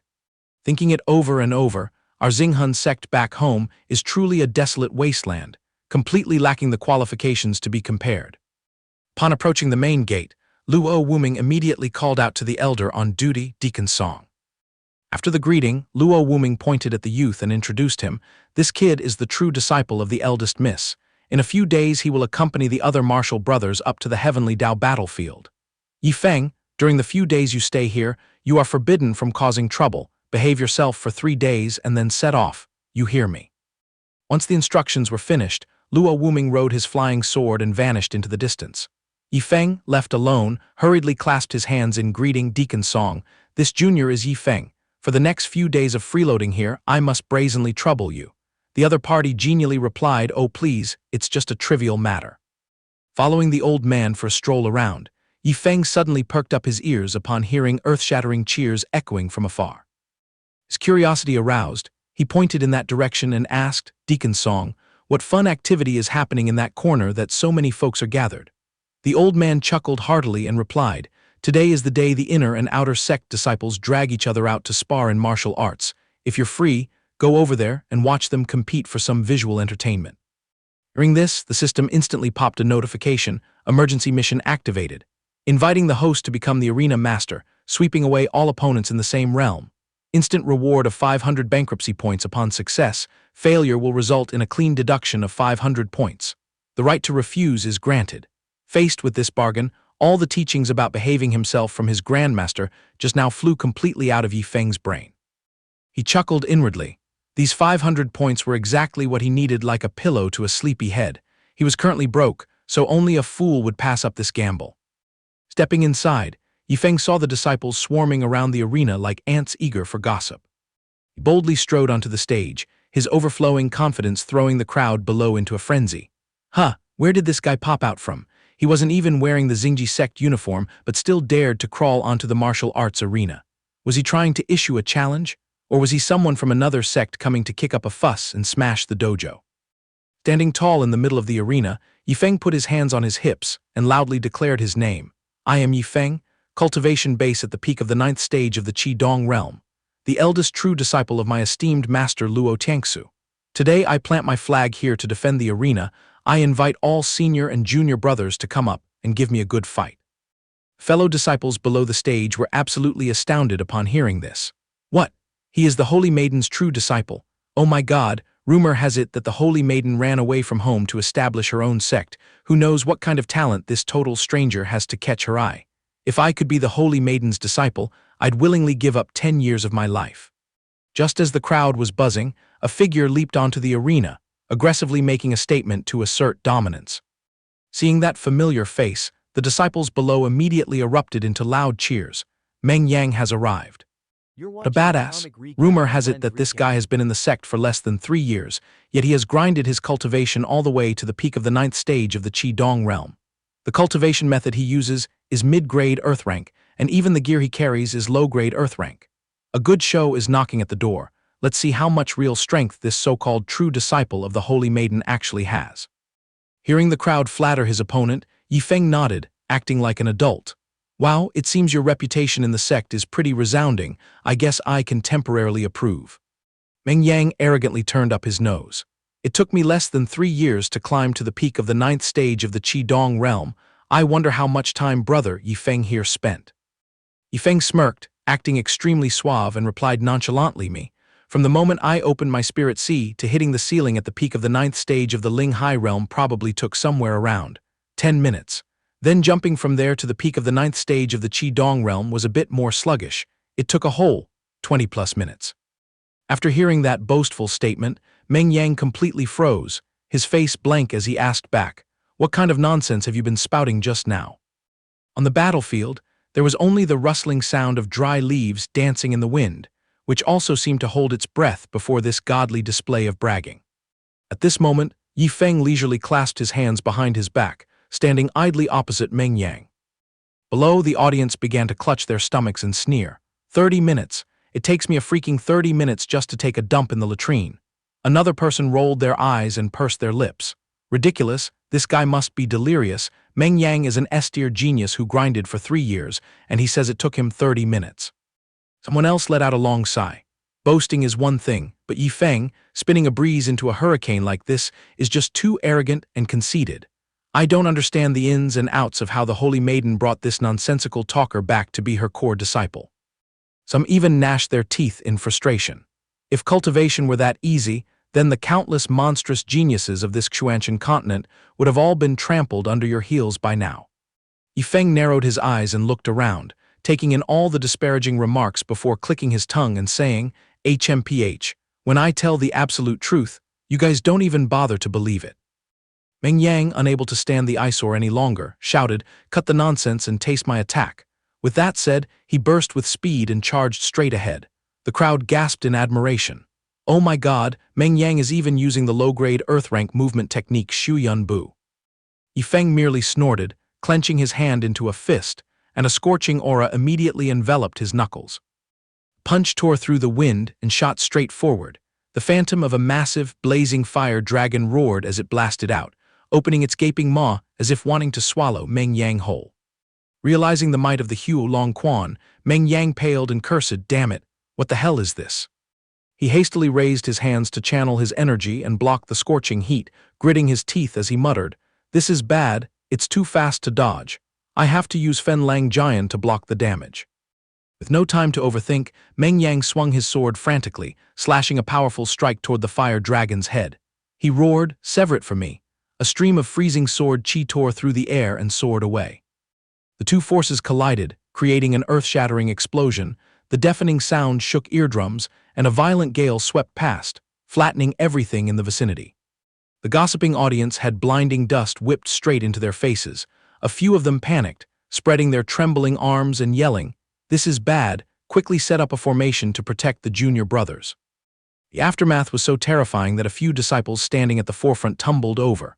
A muscular young man had to grit his teeth and step up, using all the strength he had in his life to create a shield. With beads of sweat pouring down, he shouted loudly, "Damn it, with spiritual energy erupting like this, blocking it with basic strength is impossible. There is no way we can withstand this kind of power." Suddenly, someone widened their eyes, pointed at the sky, and yelled, "Everyone look, that fire dragon still hasn't dissipated." The whole group simultaneously craned their necks to look, getting goosebumps all over, and screamed in unison, "What?" All around them now was nothing but a sea of fire and thick, blinding smoke. On the stage, Meng Yang was running for his dear life, his tears and snot flying everywhere. Right at his back, the fire dragon growled in hot pursuit. Meng Yang flailed his arms and legs wildly, his mouth only managing to scream, "Ah ah," without uttering a single proper sentence. Behind him, the jagged, tooth-filled maw of the fire dragon kept snapping, wanting to swallow him whole. Meng Yang bawled his eyes out. Oh heavens, even the Fen Lang giant couldn't stop it. My little life is truly done for this time. On this side, Yi Feng stood waving his hand, his hair flowing gently in the wind, exuding a romantic aura like a god. His mouth kept chanting a medley, Hu Long Quan, Hu Long Quan, Hu Long Quan, followed by unending, heaven-shattering explosions. Yi Feng broke into an extremely despicable smile, secretly relishing and feeling smug in his heart. Haha, after hiding my skills for so long, there's finally a stage for me to spam my ultimate moves to my heart's content. The fire dragon let out a roar that shook all creation, blazing red flames erupting furiously and scorching the air. Meng Yang was now out of breath, his legs turning to jelly as he slumped onto the ground, shivering uncontrollably. In front of the colossal flames, he looked as fragile as an ant. With tears streaming down his face, Meng Yang asked himself in bewilderment, where on earth did this brat of a monster pop out from? He bowed his head low, desperately sliding his butt backward to create distance, then wailed and begged for mercy. Stop. I admit defeat. The referee, witnessing this scene, hurriedly announced, the challenger has fallen. Is there anyone else who wants to enter the arena? Yi Feng put his hands on his hips, grinning broadly, his face full of arrogance as he shouted, fighting one person is too boring, I want to punch 100 people at the same time. He reached for the sky, spiritual energy swirling like a tornado. Yi Feng threw his head back and laughed heartily. This is the true thrill of battle. It's so incredibly satisfying. The crowd below turned pale upon seeing this lunatic gathering energy, scrambling and trampling over each other to find a place to hide. Every single one of them ran as fast as their legs could carry them, howling, "Run quickly, brothers! What the hell is this?" By now the arena was cracked and shattered everywhere. Deacon Song looked at the devastation with a tearful face and wailed helplessly, "Ah ah, my little ancestor, please stop destroying the sect's property." Amidst the ruins, Yi Feng stood tall, the wind blowing fluttering petals past his body. The scene was exceptionally poetic. Yi Feng clenched his fists and dominantly declared, "Whoever dares to set a foot onto my arena, I will definitely punch them all back." His dashing face broke into an extremely arrogant smile.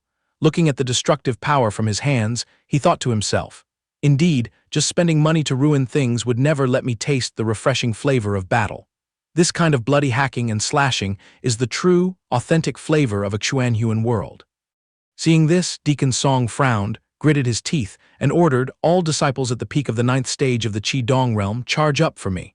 The other disciples, step back and clear the arena. The old man floated in midair, pointing right at Yi Feng's face, and scolded, "Teach this arrogant brat a lesson on my behalf." The expert disciples immediately shouted their compliance seriously. A guy nearby wiped his sweat and muttered, "This is crazy. Is this Yi Feng planning to pit himself against over 200 people? No wonder the Holy Maiden took him in as a true disciple." Another guy stood watching with folded arms, taking a sharp breath as he analyzed. This guy's strength is truly terrifying, facing over 200 opponents of the same level simultaneously. If he wins this match, he will definitely secure a prominent spot on the Qianlong rankings in the future. The young man beside him chimed in, if he wins this match, his name will go down in history, and if he loses, the whole sect will throw a party to celebrate. Deacon Song waved his hand to direct the tactics, his majestic voice echoing, "All disciples hear my command, pour out all your spiritual energy and condense a defensive barrier." Upon hearing the command, the disciples immediately formed a tight formation without delay. Facing the immense pressure crashing toward them, they arranged themselves in overlapping layers, the people in the back placing their hands to channel spiritual energy to those in the front, merging into a massive, impenetrable shield. Deacon Song remained hovering above as a commander to observe. Seeing this, Yi Feng clicked his tongue. "Oh wow, so you can even play formations like this." He calculated in his head. "Although my spiritual energy is abundant, if I only rely on top-grade human rank martial skills, it will be very difficult to break that wall of spiritual energy. I still have 4,410 points left. System, roll a top-grade Earth rank martial skill for me right now." He swiftly clicked and selected the information displayed on the system screen. The system immediately chimed in with good news, ding. Consumed 700 prodigal points. Congratulations to the host for winning the top-grade Earth rank martial skill, Ju Yao Lei Lion. The image of a secret manual, with a faintly glowing lotus flower lit up. Yifeng's fingers glided masterfully across the system screen, urging with his mouth, "Keep going, draw another martial skill for me." The mechanical voice rang out again, "Ding. Expended 900 prodigal points. Congratulations to the host for snatching the top-grade Earth-rank martial skill, Shui Long Yin." On the screen, a book carved with a divine dragon radiating brilliant jade-green light emerged. Yifeng waved his hand and swiped further, clicking his tongue as he said, "Not enough. Grab another book with a different spiritual attribute." The system spat out items again, "Ding. Burned another 700 prodigal points. Congratulations to the host for acquiring the top-grade Earth-rank martial skill, Feng Quan Quang Sha." This time, it was the image of a furious tornado spinning wildly on the interface. Having bagged a full set of 3 satisfactory martial skills, Yifeng gleefully rubbed his hands together and laughed heartily, "Sweet, this much is enough to use." He swung his arm forcefully into the air. The tiny lotus bud instantly swelled into a giant floating lotus, wrapped in brilliantly flashing golden lightning. Yifeng let out an ear-piercing roar, "Ju Yao Lei Lion, Shui Long Yin." Beneath his feet, a glowing array of skill runes instantly appeared. A ferocious water dragon coiled its body, carrying the massive lightning lotus. It tore through the wind, hurtling in a straight line toward the meat shield of disciples under Deacon Song's command. The disciples below looked up, shaking like leaves, and said in terror, "Lightning spiritual energy. What the hell, he actually possesses a water spiritual root too." The guy next to him gritted his teeth and added tremblingly, "What grade of martial skill does he even possess, good heavens?"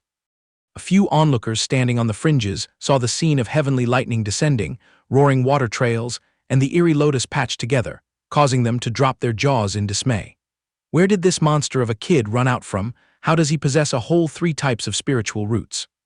Just the dispersing residual might is already suppressing me to the point of breathlessness. The person next to him gulped in concern. What's happening? Is a thunderstorm rolling in? Yifeng channeled all his power into his 2 hands, his face exuding a crazed, wicked aura as he narrowed his eyes and sneered, "You'd better block this move properly." Chain explosions rang out, deafening to the ears. The water column of the Shui Long slammed into Deacon Song's shield, tearing up the ground and sending blinding clouds of dust and smoke into the sky.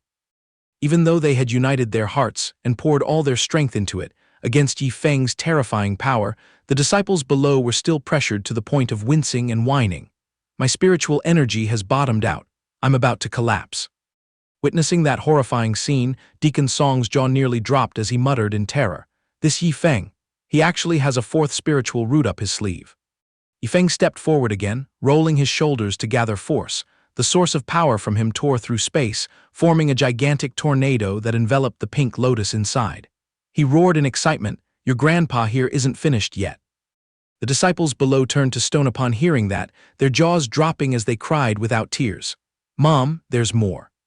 The hurricane crushed the defensive layer like mashing tofu, violently flinging several disciples, tumbling into the air along with the shredded debris of the arena. Blinding streaks of light continuously sparked and flashed, as if wanting to swallow up the frantic yelps of Deacon Song's disciples. Admiring the masterpiece he had created, Yifeng stood with folded arms, laughing with immense delight. Beaten to a pulp, the whole gang had no choice but to wave the white flag, feebly begging for surrender. "Please, boss, we admit defeat." They all surrendered in unison before Yifeng's overwhelming power. Deacon Song floated in the air, staring blankly at the colossal lightning lotus flying straight toward him. Breaking into a cold sweat, he analyzed, "I originally thought Luo Tiangsu's disciple was throwing his weight around and making trouble, and intended to smack him around to dampen his spirit. Who would have thought this brat's spiritual energy was as abundant as an ocean, and he even fully comprehended 3 sets of top-grade Earth-rank martial skills. With this terrifying level, he will definitely secure a spot in the top 10 of the Qianlong rankings in the future." Around Yifeng, bolts of lightning were still crackling, wrapping around his body. Radiating a towering, domineering aura, he tilted his face up, put his hands on his hips, and shouted arrogantly, "When you're young, you gotta be wild. Your father here asks one more time, is there anyone else below the stage who wants a punch?" The defeated generals lying flat in the rubble panted and muttered, "Monster. After using that many moves, he still has surplus strength. A clean sweep, this monstrous genius has truly become renowned across the world." At the same time, in the sect's majestic main hall, Eldest senior brother Chen Heiyu was huddling together with junior sisters Xia Tianchen and Du Tianyu, with Zhao Tianming and Xing Fei right behind them. The group stood in the courtyard chatting animatedly. Chen Heiyu spoke up. What do you girls guess the sect master suddenly summoned our gang up here for? Du Tianyu pursed her lips and replied, who knows, the sect master just went out a few days ago, and now he's hurried his face back. Zhao Tianming rubbed his chin and speculated. He's probably going to drag out the matters of the Tiandao battlefield to ramble about again. Luo Wuming walked out slowly with his hands clasped behind his back, clearing his throat with a hum to prepare his voice, then put on a serious face and said, calling you five up here today is to announce a piece of good news. You guys are preparing to welcome another little junior brother. However, his cultivation base is currently only hovering at the peak of the 9th stage of the Qi Dong realm, so you guys remember to keep an eye on him and look after him a bit in the future. Upon hearing this, the five were as happy as if they had hit the jackpot, gathering in groups and chattering excitedly. Haha, we have a newbie. I'm finally free from being the youngest core disciple. Their bustling reaction left Luo Wuming slapping his forehead, at a loss for words. Xing Fei clasped his hands, acting serious and said, setting that aside, our Xingji sect is, after all, the most supreme sect on the Xianxia continent. Du Tianyu nodded in agreement. Exactly, if you want to squeeze into the ranks of core disciples, your talent, comprehension, or spiritual roots must all belong to the extraordinary category to be worthy. Chen Heiyu stepped forward curiously to probe. Lord Sect Master, could you reveal a little in advance what outstanding talents this little junior brother has? Luo Wuming, without changing his expression, dropped a bombshell. Rich, extremely rich, spends money like water, the #1 prodigal in the world. Five faces went blank in confusion. Xia Tianchen blinked her eyes and asked, since when does being a prodigal spending money count as an outstanding talent? Zhao Tianming scratched his head with a frown. Sect Master, are you performing a comedy routine for us? Chen Heiyu stubbornly tried to salvage the situation. Even if those big-shot rogue cultivators out there are filthy rich, how could they possibly compare to the wealth of our sect? Little junior brother definitely must have some terrifying secret technique, right? Xia Tianchen also stood there looking completely utterly lost. Luo Wuming waved his hand dismissively. Explaining it would take too long. Just hang around and rub shoulders with him for a while and your eyes will naturally be opened. In a few days, wait for him to finish causing havoc in the Tiandao battlefield, then you five tag along behind his butt to the Xinghun sect established by the Holy Maiden.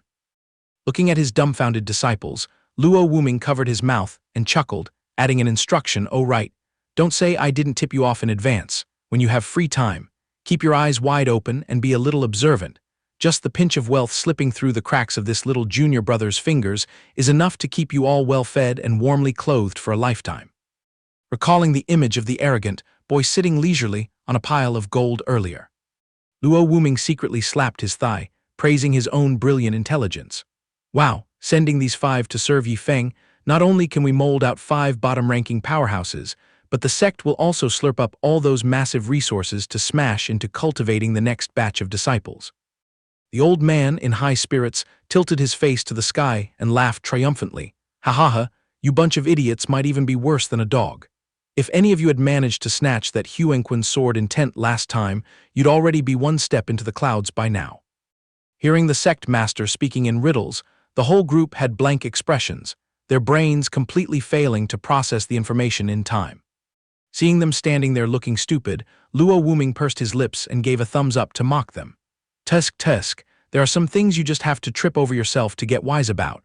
All right, dismissed, follow me to go get an audience with this god of wealth little junior brother quickly.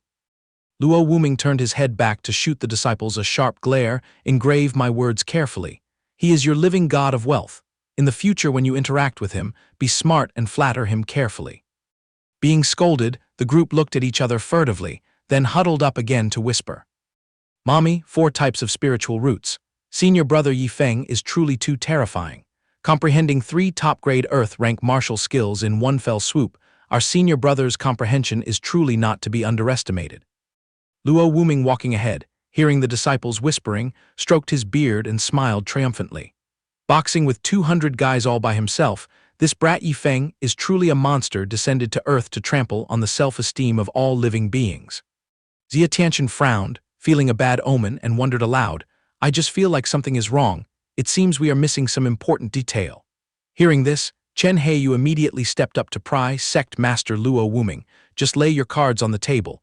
Aside from the label of a tycoon who loves throwing money out the window, does our little junior brother really not have any other talents? Luo Wuming scratched his head and laughed evasively. Oh, come on, how the heck should I know? I'm only well-versed in his unfathomable wealth and superhuman money-burning skills. If you have free time to interrogate me, you guys should go outside and ask those inner sect disciples. Now it was the turn for the five of them to completely freeze, their faces full of suspicion. Huh, is this our majestic sect master? He hasn't even carefully investigated a disciple's background, and he dared to just toss a core disciple seat to them. A while later, as they advanced to a wasteland that looked like a battlefield just swept by a meteorite, Du Tianyu hesitantly spoke up. It seems today was the scheduled scrimmage for inner and outer disciples, right? Xia Tianchen peeked at the mess of shattered bricks and tiles, smacked her lips and replied, yeah, but looking at this horrific mess, did they change the rules to a grand battle royale to the death this month or what? Luo Wuming cluelessly grabbed Deacon Song to inquire, what happened here for it to be smashed to pieces like this? Deacon Song flushed bright red with excitement, puffing out his chest to deliver a volley of reports in a proud voice that left Luo Wuming thoroughly bewildered. Famously made in one battle, invincibly mighty. Reporting to the sect master, Yi Feng just swung his fists with the strength of one person, cleaning house of over 200 same-level disciples in the sect and winning a glorious, total victory. Chen Heiyu and Du Tianyu dropped their jaws, extremely shocked. What? Beating over 200 guys in the same realm all by himself and actually winning. What's more, winning overwhelmingly. All five of them were stunned stiff, turning to stone on the spot, leaving only the duo of Luo Wuming and Deacon Song to juggle a comedy routine together. Luo Wuming cleared his throat and waved his hand. Confess quickly, what are the details of that kid's process of making a move? Just 2 minutes later, the old man was stroking his beard while recalling the words Luo Tangsu had once bragged about. The size of the spirit sea in this brat Yi Feng's body is actually 20 times larger than mine, you know. Remembering the slightly goofy face of his grandson-in-law, Luo Wuming calculated. Tangsu's spirit sea is already terrifyingly 20 times larger than an ordinary person's, and Yi Feng is 20 times as monstrous as she is. Doing the math, this little brat's brute strength, tanking 400 same-level guys at once, is just a normal occurrence. Then the old man muttered and sighed in regret. Tusk, traveling on the road for 2 whole days, and I was too lazy to even bother inspecting his spirit sea. As a dignified sect master, I'm far too negligent. Zhao Tianming hovered around in the back like a wandering ghost, whining tearfully. How could a human's spiritual energy capacity be perverted to this extent? Right after that, the whole gang swarmed around and tightly surrounded Luo Wuming to interrogate him. Filthy rich, throws money out the window, hogs 4 types of spiritual roots, and even fully comprehends 3 top-grade Earth-rank martial skills. Lord Sect Master, do you find it very fun tricking us like this? Luo Wuming backed into a corner, awkwardly dodged. This. Chen Heiyu then leaned in to whisper to Deacon Song. Deacon Song pointed way off toward the foot of the mountain, reporting, after your little junior brother finished fighting, he dusted off his butt and slipped back to courtyard number 111 on the inner sect's main peak to sleep soundly. The whole group suddenly snapped awake, as if realizing the ultimate truth. 5 shadows pushed and shoved, everyone wanting to be the pioneer to show off and curry favor with the big spender. Wait a minute, sect master, we are dashing over to pay our respects to little junior brother. Looking at the chaotic bunch of kids, Deacon Song smirked and asked sarcastically. Sect Master Luo Wuming, earlier Chen Heiyu already hastily acknowledged him as little junior brother. Are you planning to just scoop this kid up to be the 6th core disciple right away? Luo Wuming laughed out loud and patted his chest. Deacon Song, stop worrying over nothing, keep a low profile, and you are strictly forbidden from leaking news about Yi Feng to the 3rd patriarch. The boy is my daughter's core disciple, no one can snatch him away. Deacon Song shrugged helplessly. Sect Master, you are too naive. Even if I keep my mouth shut, this shocking news has already flown 1,000 miles away. Let alone the 3rd patriarch, the other 4 patriarchs have probably firmly grasped the situation by now. Hearing the bad news, Luo Wuming let out a long sigh. This is a huge hassle this time, let's just see how this kid chooses then. At this time the camera turned to Yi Feng, the young man lounging on a bamboo chair basking in the sun, his mouth humming a song. Below the stage people come and go, on the stage I sing a sorrowful tune of parting. Having barely sung 2 lines, the ground trembled violently, the rumbling sound of footsteps like iron cavalry trampling through snow charging straight toward the flower garden. He jolted in shock, instinctively blurting out a familiar catchphrase. "Oh my, what handsome boys and beautiful girls are coming to my house." A pack of young men and beautiful women dashed out from the dense forest, some flying and others jumping in a scattered frenzy. The noisy and hurried momentum felt as if there was a deadly fire breaking out. Yifeng sat huddled on his chair, cowering like a little bunny surrounded by a pack of hungry wolves, and stammered, What tricks are you guys planning to pull on me?" The whole group crowded around and tightly surrounded him. The black-haired young man wore an elated face and introduced himself first. "Little junior brother, welcome home. I am your eldest senior brother, Chen Heiyu." Then, just like a script, they did a roll call one by one.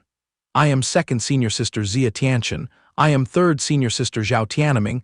I am fourth senior brother Xingfei, and I am fifth senior sister Du Tianyu." This tangled mess hitting him so fast scrambled Yifeng's brain, his face completely bewildered as he looked around, unable to catch up with the pace yet. After scratching his head and tugging his ears for a bit, he finally clicked. "How bizarre, I am officially the eldest true disciple of my master. How the hell did I take one stroll around the mother sect and spawn a whole bunch of senior brothers and sisters like this?" Chen Heiyu hurriedly corrected him. "Little junior brother, you misunderstood the issue. Just calm down and listen to my explanation." After a speech fast-forwarded by 10 times, Yifeng's brain finally pierced through the issue, his 2 eyes instantly lighting up and sparkling with a golden gleam. "Ah, so it's killing 2 birds with 1 stone. I hold the position of my master's eldest disciple, and also concurrently hold the 6th core disciple seat of the Xingji sect."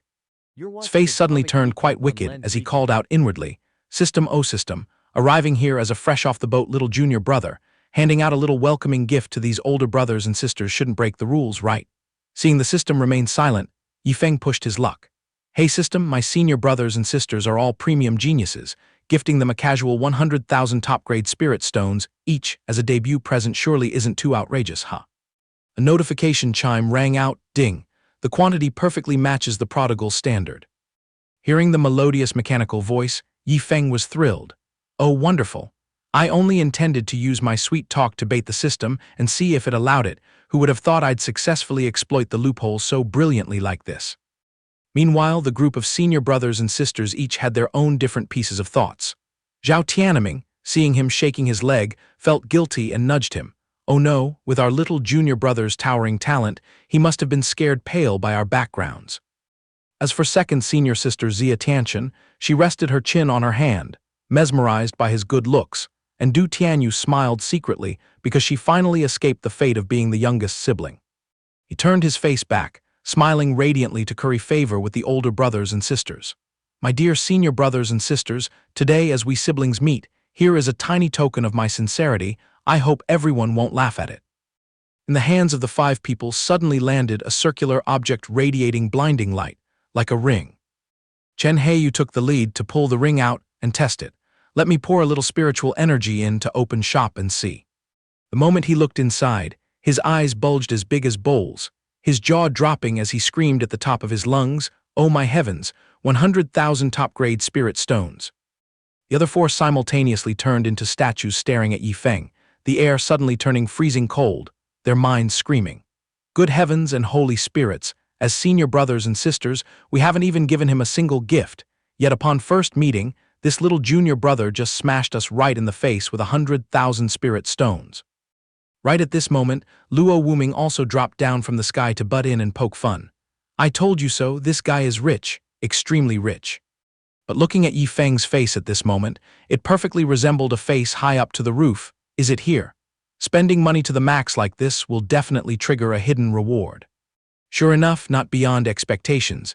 The system gave a hot reward of 200 prodigal points, along with 100 sudden enlightenment pills. The system coldly annotated, "Unranked sudden enlightenment pill. Any living being that consumes it will immediately enter a state of sudden enlightenment for 20 minutes. Gifted items cannot be applied to exchange for prodigal points." Hearing the last sentence, Yifeng clicked his tongue in regret. "What the heck, I planned to bring this batch of pills out to bribe people and hustle some prodigal points, but the system just gagged me entirely." Even so, he still generously grabbed 5 of these sudden enlightenment candies and shoved them into the hands of his senior brothers and sisters. This item is called a sudden enlightenment pill. It's rare stuff, you know. Upon hearing the name, the five were dumbfounded with question marks, even feeling a bit intimidated. Sudden enlightenment pill, that kind of pill where you take a bite and your brain instantly turns on enlightenment mode. Is this real or a joke? Yifeng patted his chest and confidently vouched for it. Fully reputable. Just swallow one pill, your soul leaves your body and flies straight into a meditative state of comprehension, sucking up a full 20 minutes. If you don't believe it, try eating one. Although it sounded like over-the-top bragging, looking at their little junior brother's sincere eyes, the group told themselves that this kid probably wasn't evil enough to wrongly advise and poison his own siblings. So all five tilted their necks back and with a gulp, swallowed the sudden enlightenment pills whole. Instantly, a blindingly brilliant halo erupted from the bodies of the five. Luo Wuming, standing on the sidelines gossiping, frowned in confusion. Hey Yifeng, what's wrong with your senior brothers and sisters? Why are they suddenly standing in the sun cultivating at this hour? Yifeng unhurriedly pushed the old man away with his hand, explaining casually, I just stuffed them with 5 sudden enlightenment pills. They are busy leveling up now. Master Granduncle should make less noise lest you ruin their serendipity right now. Hearing the words sudden enlightenment pill, Luo Wuming's eyes lit up brilliantly like headlights. Good boy Yifeng, you have such delicious goods. Could you give Master Granduncle a few pills to taste? The young man generously tossed 5 pills straight to the old man, reporting to Master Granduncle, I'll just share 5 with you, all right. I have to take the rest back as snacks for my dog. Hearing this, Luo Wuming's blood rushed to his brain, and he roared loudly enough to blow the roof off. What? Sudden enlightenment pills are so precious they help people instantly achieve sudden enlightenment, yet you dare lug them back for a dog to chew on. Yifeng had no choice but to scratch his head and laugh it off to brush past the matter. He pouted, feeling wronged, and thought to himself, what the heck do you know, my dog is horrifyingly strong. Although this item can't be milked for prodigal points, stuffing it into a dog's mouth might just pop out some special reward. Luo Wuming burned with rage, firmly gritting his teeth. This old man would rather die than watch helplessly as this prodigal son takes miraculous spirit elixirs to fatten up a dog. He flipped his attitude as fast as flipping a pancake, lowering his voice to stroke his ego and reaching out a hand to coax. Good little Feng, how many sudden enlightenment pills do you still have left? Representing the sect, I would like to splash the cash and buy them all. For the sake of you also being family with the sect, surely you'll be understanding and leave me a little face, right? Yifeng smirked. Grandmaster is sweet-talking me so much, I truly understand your intentions. But on the surface it was like that, deep down he bluntly judged, but I absolutely refuse. I'd rather starve and wear rags than let my dog go hungry. That hurts more than killing me. Even if that dog's spirit came back kneeling and crying, woof woof woof boss spare me, I'm so full I can't eat anymore, I would still stuff it all in. Having achieved his goal, Luo Wuming gleefully turned to leave. All right, the 5 patriarchs demanding to see you are definitely dreaming of taking you in as a disciple. All in all, when the time comes, act according to the situation and tread carefully for me. The space immediately shifted to another place, a picturesque and poetic landscape, right at the secluded cultivation cave in the back mountain area. A figure with grayish eyes, tinged with a hint of yellowish-brown, slowly approached. From midair, a group of people sitting on a brilliantly glowing stone slab slowly descended to the ground. The male voice from earlier spoke up again. Reporting to the 5 patriarchs, this youth is exactly Yifeng, the true legacy grand disciple that my daughter has just taken in. The person who just spoke was Luo Xianxia, proudly praising Yifeng. This is the one who dared to solo over 200 disciples of the same realm, is said to possess a peerless spirit root, and has fully mastered 3 high-grade earth-tier martial arts. A heaven-chosen genius of this generation who overwhelms the masses like this, our sect must devote all our resources to nurture him. At this moment, the 5 patriarchs whose prestige shook an entire region truly descended. Their names were, respectively, Zhang Heiyu Cao Minfeng, Cheng Xingfei, and Chu Yunshan. The patriarchs immediately surrounded the youth, their scrutinizing gazes sizing him up as if observing some strange yet incredibly familiar creature. Zhang Heiyu clicked his tongue and spoke first, Oh, peak chi transformation realm cultivation, huh. Right after was Chu Yunshan's commentary. The fiercely surging spirit sea is truly terrifying. However, an earth-shattering discovery right after caused all 5 of them to freeze in unison. As if a lightning bolt struck right past their ears, Yifeng, Why is it that you don't have a single trace of a spirit root in your body? The shocked exclamations echoed far into the distance. No spirit root. Chu Yunshin was so astounded that his facial features almost twisted out of place. How could such an absurd thing happen? The patriarchs scratched their heads in frustration, raising thousands of questions because this situation completely defied common sense. This was truly the most bizarre phenomenon ever, as if they were facing some descending freak of nature. Without a spirit root, what do you use to connect with the world's spiritual energy, and how did you open your spirit sea to step onto the path of cultivation? Yifeng scratched his head, giggling in response with an incredibly innocent face. This disciple has no idea either. Whenever I want it, the spiritual energy of heaven and earth just automatically shoots right into my body, haha. After speaking, the youth raised his hands, directly absorbing the surrounding spiritual energy for a visual demonstration for the old geezers to witness. Although I'm empty-handed without a spirit root, for some demonic reason, the spiritual energy I inhale automatically converts into various attribute spiritual powers. Putting his money where his mouth is, he immediately showed off a series of attributes from water and fire to lightning, with countless colorful streams of power intertwining and swirling around his body. The patriarchs standing nearby could only stare wide-eyed with gaping mouths, their jaws practically dropping to the floor, completely petrified by this eerie sight. Suddenly, all 5 old men shared a strange telepathic connection, screaming in unison within their hearts. Oh dear God, what kind of freakish phenomenon is going on here? On another note, after his show-off performance, Yifeng began to hatch a sinister plot and called out to the system. Hey system, considering the strength and status of these patriarchs, plus my title as a core disciple, throwing each of them 1 million high-grade spirit stones as a greeting gift should be perfectly reasonable, right? Getting a once-in-a-millennium chance to mock Yifeng, the system immediately seized the opportunity to throw cold water on his face. Ding, the number is far too stingy, completely unqualified to trigger a prodigal son mission. The host's vision is truly still too shallow and narrow-minded. Insulted and fuming inside, Yifeng was too lazy to argue. He immediately waved his hand to raise the limit to a more luxurious tier. Then how about 1 million top-grade spirit stones for each person? The system rang a ding. The spending level had entered the coverage zone of the prodigal path. As the notification ended, the youth himself was startled by the immense value of the patriarchs. Such a terrifying number, it seems these 5 elders are absolutely no joke. The boy reached into his robe to fumble around, then with a beaming face, offered the treasures forward with both hands. My 5 Grandmaster Grandpas, meeting for the first time, this disciple hasn't had the time to prepare proper gifts. Please don't laugh at this tiny token of sincerity of 5 million top-grade spirit stones and accept it.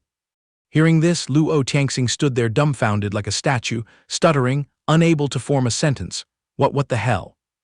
Holding 1 million blindingly bright top-grade spirit stones in his hand, his mind was swept by a storm, muttering in existential doubt, is this actually real?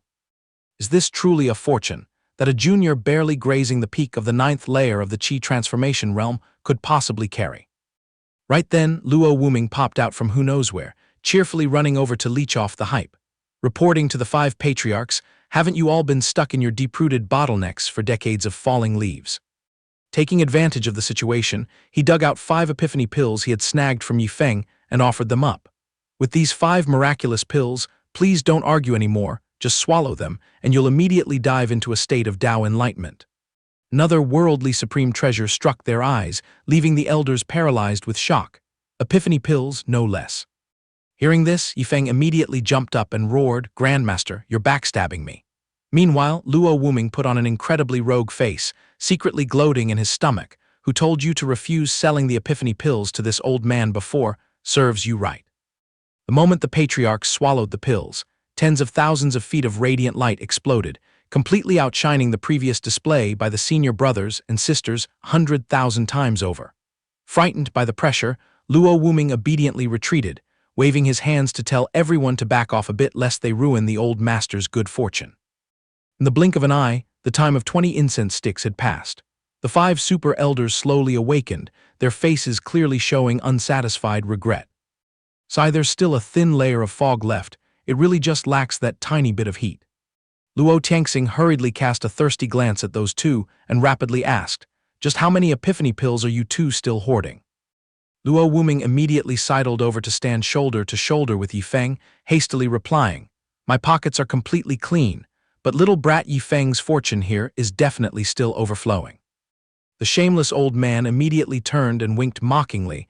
"The only problem is this little ancestor was planning to take that batch of pills back to mix with dog food for his pet." Yifeng facepalmed, speechless. "Please, Grandmaster, shut your mouth for me."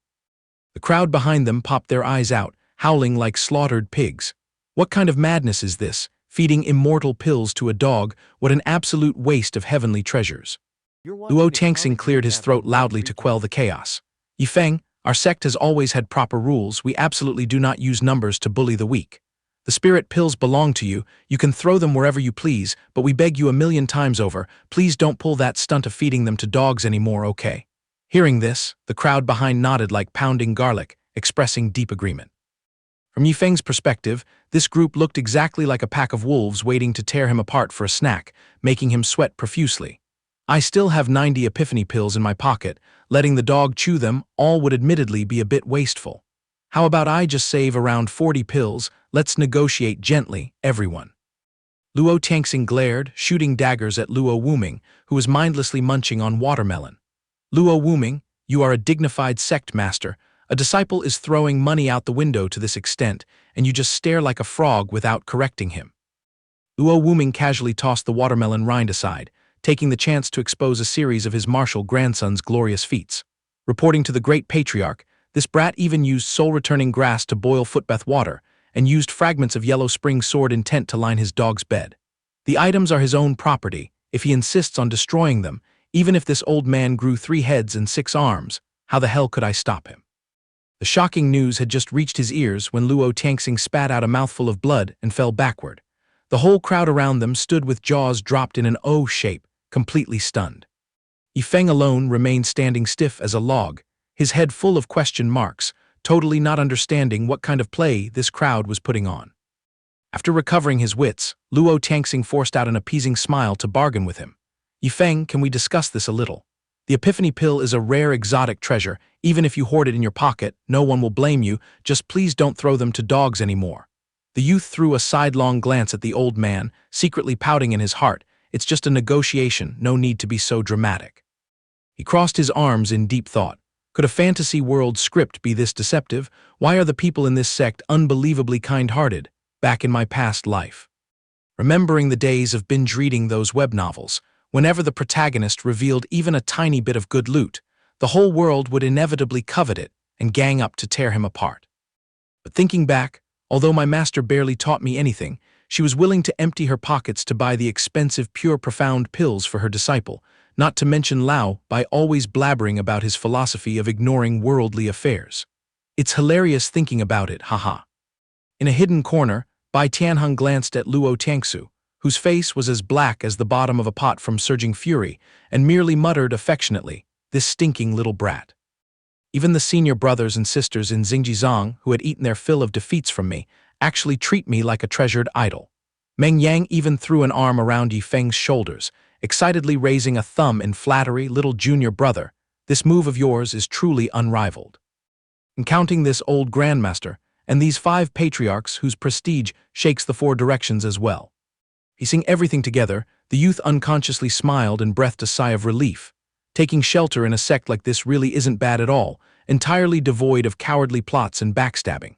Since the timing, location, and people are this harmonious, I'll just proudly be a prodigal son and enjoy life. Finalizing his thoughts, he cheerfully raised the sparkling treasure that looked like a blue jade ring. Reporting to the great patriarch, "Here are 70 epiphany pills that I willingly donate to the sect. But as for the remaining 20 pills to keep as my private stash, please don't waste your breath stopping me anymore." His face was brimming with smiles, while secretly calculating in his stomach. If I want to be the ultimate boss of reckless spending, the sect must be powerful enough to act as an umbrella covering my back, so occasionally spitting out a few premium goods to nurture the home base isn't a loss at all. Wonderful, Luo Tianxing joyfully accepted the treasure and tucked it away. Good, very good. Our Xinjiang snagging a peerlessly good disciple like Yifeng is truly a boundless blessing. Instantly his knife-like gaze snapped toward Luo Wuming, making the old man's heart skip a beat. "Wuming, listen closely. Yifeng has brought immeasurable merit to our sect. Therefore, unless he violates the ancestral teachings, you have absolutely zero authority to touch a single hair on his head. Do you understand? Luo Wuming curled up exactly like a chubby hamster, obediently agreeing. Wuming understands. Wuming will remember it well. As the gathering ended, and it was time for the elders to return, Yi Feng and Luo Wuming trotted all the way to the door to see them off. Luo Wuming even put on an act of bowing and scraping, nodding to acknowledge the golden words. Yes, yes, Wuming has engraved this in his heart and bones, extremely grateful to the patriarch for the enlightenment. The old man clasped his hands behind his back, looking as triumphant as a puffed-up squirrel, secretly thinking, Yi Feng is a mobile gold mine that I painstakingly excavated with my own hands. Even if you forbade it, I'd have to be stupid to offend this pot of silver. The elders had just dragged themselves to the doorstep when a brilliantly shining golden rock suddenly dropped out of Yi Feng's pocket. One look and it reeked of wealth. The clattering sound made the old men turn their heads simultaneously. Chu Yunshan immediately screamed in absolute shock, "This is golden scattered starlight stone." The youth casually bent down to pick up the item, smacking his lips in complaint. Oh my hand slipped and dropped this useless paving stone.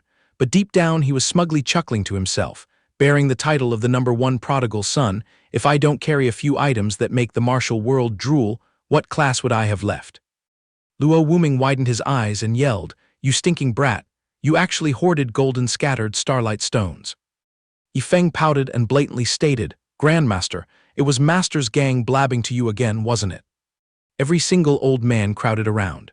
Chu Yunshan smiled so wide his eyes squinted shut, rubbing his hands as he sidled up to coax, "Good little Yi Feng, could you yield that golden scattered starlight stone to this old man? After all, I happen to be a master artifact refiner." The old artifact refiner hadn't even finished spinning his tall tales before Yi Feng threw cold water on him. "Drop it. I scraped for ages and didn't get many of these broken things. I still have to hoard them to tile my outhouse later." Luo Wuming almost puked a liter of blood from his mouth. Madness, using this divine golden scattered starlight stone to line a toilet. The surrounding ancestors also darkened their faces, standing rooted to the spot in frustration for a while without being able to squeeze out a single word. The most pathetic was Chu Yunshan, who was going crazy with thirst for the stone, trying to persuade him with a grieved tone. "Yi Feng, my little ancestor, do you understand what a life-and-death significance this golden scattered starlight stone holds for an artifact refiner?" Turning a deaf ear to the sweet talk, Yi Feng's brain was currently flooded only with the grand blueprint of an outhouse radiating blinding brilliance. Couldn't care less. Gathering enough of these stones to smoothly tile the toilet seat, the golden glare shining up on my butt will definitely create a masterpiece for the ages. Hearing this prophetic declaration, the group of village elders was so angry they could vomit bricks, their hearts aching over why such heavenly treasures had to fall into the hands of this prodigal punk. Luo Wuming flared up and cursed, "Gather enough my foot. That is a peerless rare ore with the property of resisting heavenly lightning. Don't tell me later when you undergo tribulation, you plan to crawl into the toilet to dodge the lightning." On the contrary, Chu Yunshan's brain suddenly lit up, sharply catching the loophole. "Gather enough. You mean there are still chances to scavenge more golden scattered starlight stones in the future?" Yi Feng calmly patted his chest with a thump. "Absolutely correct. In the future, when the outhouse is built and there are leftovers, I'll give you a few rocks to play with." As if striking upon a divine masterplan, Chu Yunshan suddenly flipped his attitude and laughed heartily, hurriedly playing along with the youth's grand ideal. "Yes, yes, yes, wonderful. Using this wonder stone to line an outhouse is truly not a bad idea at all." Hearing this, the whole gang was dumbstruck, a massive flock of question marks popping up above their heads. Luo Tianxing frantically grabbed his old friend's shoulder. "Old Fifth, did a wire in your brain snap? A treasure of this caliber, and you actually dare to kiss up and encourage that brat to burn money?" Chu Yunshan merely smirked smugly, then pulled the patriarchs together to huddle up and whisper among themselves. Yi Feng was sidelined, only able to stare wide-eyed at the old rascals brewing some shady conspiracy. Turned out these old geezers were plotting over the batch of golden scattered starlight stones. Chu Yunshan waved his hands, excitedly explaining the logic. "You old friends have really gone senile. Wait until that brat finishes building the outhouse out of precious stones. When the heavenly tribulation strikes, we'll just invite each other to dive right in there and hide. How many bolts of lightning can a single stone endure? But a giant toilet is more than enough to block it all. We'll just leisurely squat in there and pass the tribulation." Luo Wuming was like a blind man gaining sight, slapping his thigh loudly in praise. Oh mother, exploiting loopholes like this actually works. Possessing a golden toilet seat with absolute lightning resistance, those cheap, trashy defensive Dharma treasures can just be thrown in the corner. Yifeng, abandoned on the sidelines, suddenly felt a chill down his spine, his intuition warning him of a bad omen. Where is this toxic wind coming from that makes my neck crawl? What kind of dark conspiracy are these elders plotting behind my back? About an incense stick's time later, Luo Tianxing turned around to strictly instruct Luo Wuming. Hey Wuming, this expedition to the heavenly Dao battlefield is surrounded by killing intent on all sides. You absolutely must not be careless. You must quickly mobilize all disciples in the Qi transformation realm, at all costs, tighten security, and comprehensively protect Yi Feng's little life. Luo Wuming solemnly clasped his hands to receive the order, respectfully obeying the entrustment. Hearing this, hot blood rushed to Yi Feng's brain, and he hurriedly waved his hands. Great Patriarch, hold on, I want to venture into the heavenly Dao battlefield single-handedly. I have more than enough ability to protect my own life. But the moment he finished speaking, Luo Wuming cut him off with a warning. Brat, the battlefield is a place where heads roll and blood flows, not an amusement park. Obediently follow the Patriarch's arrangements. Luo Tianxing also nodded in agreement, completely siding with Luo Wuming. At this point, Yifeng's face pulled a long face like a stale bun, trying his best to cling and beg. Great Patriarch, reconsider, dragging a whole flock along to serve me like that. What purpose would my training expedition even serve anymore? Luo Tianxing let out a heavy sigh, forced to yield to the brat's wishes. Fine, whatever you want, but remember to be 10,000 times more careful. When you're out there, don't be foolish enough to trust anyone. For these 2 days, just stay under the covers and rest in the sect. Then at dawn on the 3rd day, depart to the teleportation tower and head straight for the heavenly Dao battlefield. Yifeng frowned, recalling the apocalyptic vision of falling meteorites, and began sketching deep calculations in his heart, even though he had some doubts. Although pulling gangs and forming factions makes one feel more secure, once hitting an unbearable earth-shattering disaster, the presence of too many burdens would only invite a collective death. However, flipping his attitude faster than flipping a pancake, the youth suddenly looked away, covering his mouth to grin broadly. But thinking about it, I'm genuinely very curious to see what that super useless escort army actually looks like. After properly taking his leave from the elders, Yifeng strolled back to his lair on the main peak. The moment his door cracked open, he was startled by a forest of people surrounding him in wait. Senior sisters, you guys are still sticking around here and haven't dispersed. The whole crowd buzzed like a broken hive, competing to grab Yifeng and interrogate him. Oh precious little junior brother, are there any of those epiphany pills you just handed out left over? Just eating exactly 1 pill, and I can achieve sublime enlightenment instantly. Even knowing that showing my face to beg like this drops my dignity all over the street, I sincerely hope you can toss a few more pills my way, all right. Backed into a corner, Yifeng could only avoid the greedy eyes of the hungry ghosts. I'm truly tapped out. Of the 90 epiphany pills from earlier, I already surrendered 70 of them to the great patriarch. Senior sister pushed her way up right next to the youth and played cute. Then what about the 20 pills left over? Can't you share just 1 teeny tiny pill with your senior sister? Just exactly 1 meow. However, Yifeng still coldly splashed boiling water on her face. No means no. Those 20 epiphany pills have already been zoned as solid food for my dog. Even if the great patriarch kneeled and begged me, I wouldn't leak half a word. This is my ultimate bottom line. The crowd recalled Yifeng's style of spending money like trash and being a prodigal to the ends of the universe, and depressingly let out long sighs. Whole gang gave up in unison. The senior sister from earlier resentfully threw her cat ear hairpin to the ground, wiping her sniffling tears. Little junior brother, it was us being too abrupt. Having managed to slurp down 1 epiphany pill was already a blessing left by our ancestral graves. A forced destiny like this won't work out anyway, so we'll just have to let it go. Yifeng immediately retorted, waving 2 fingers dismissively. Oh eldest senior sister, why say it can't be forced? I already submitted 70 pills to the sect's treasury. You brothers and sisters bear the titles of core disciples backed and nurtured by the sect. If that batch of pills doesn't get poured into your mouths, who else could they throw it to? Having just awakened to the truth, the whole gang suddenly threw their legs over their shoulders and sprinted straight out the door with a whoosh, leaving Yifeng all alone in the room with a dazed-looking senior brother. But then that senior brother's figure also started fading away like dissipating smoke. Taking the liberty to cruise over and claim an epiphany pill first, In the future, if there's any tough gig, just give a shout, and us brothers will swarm in to support.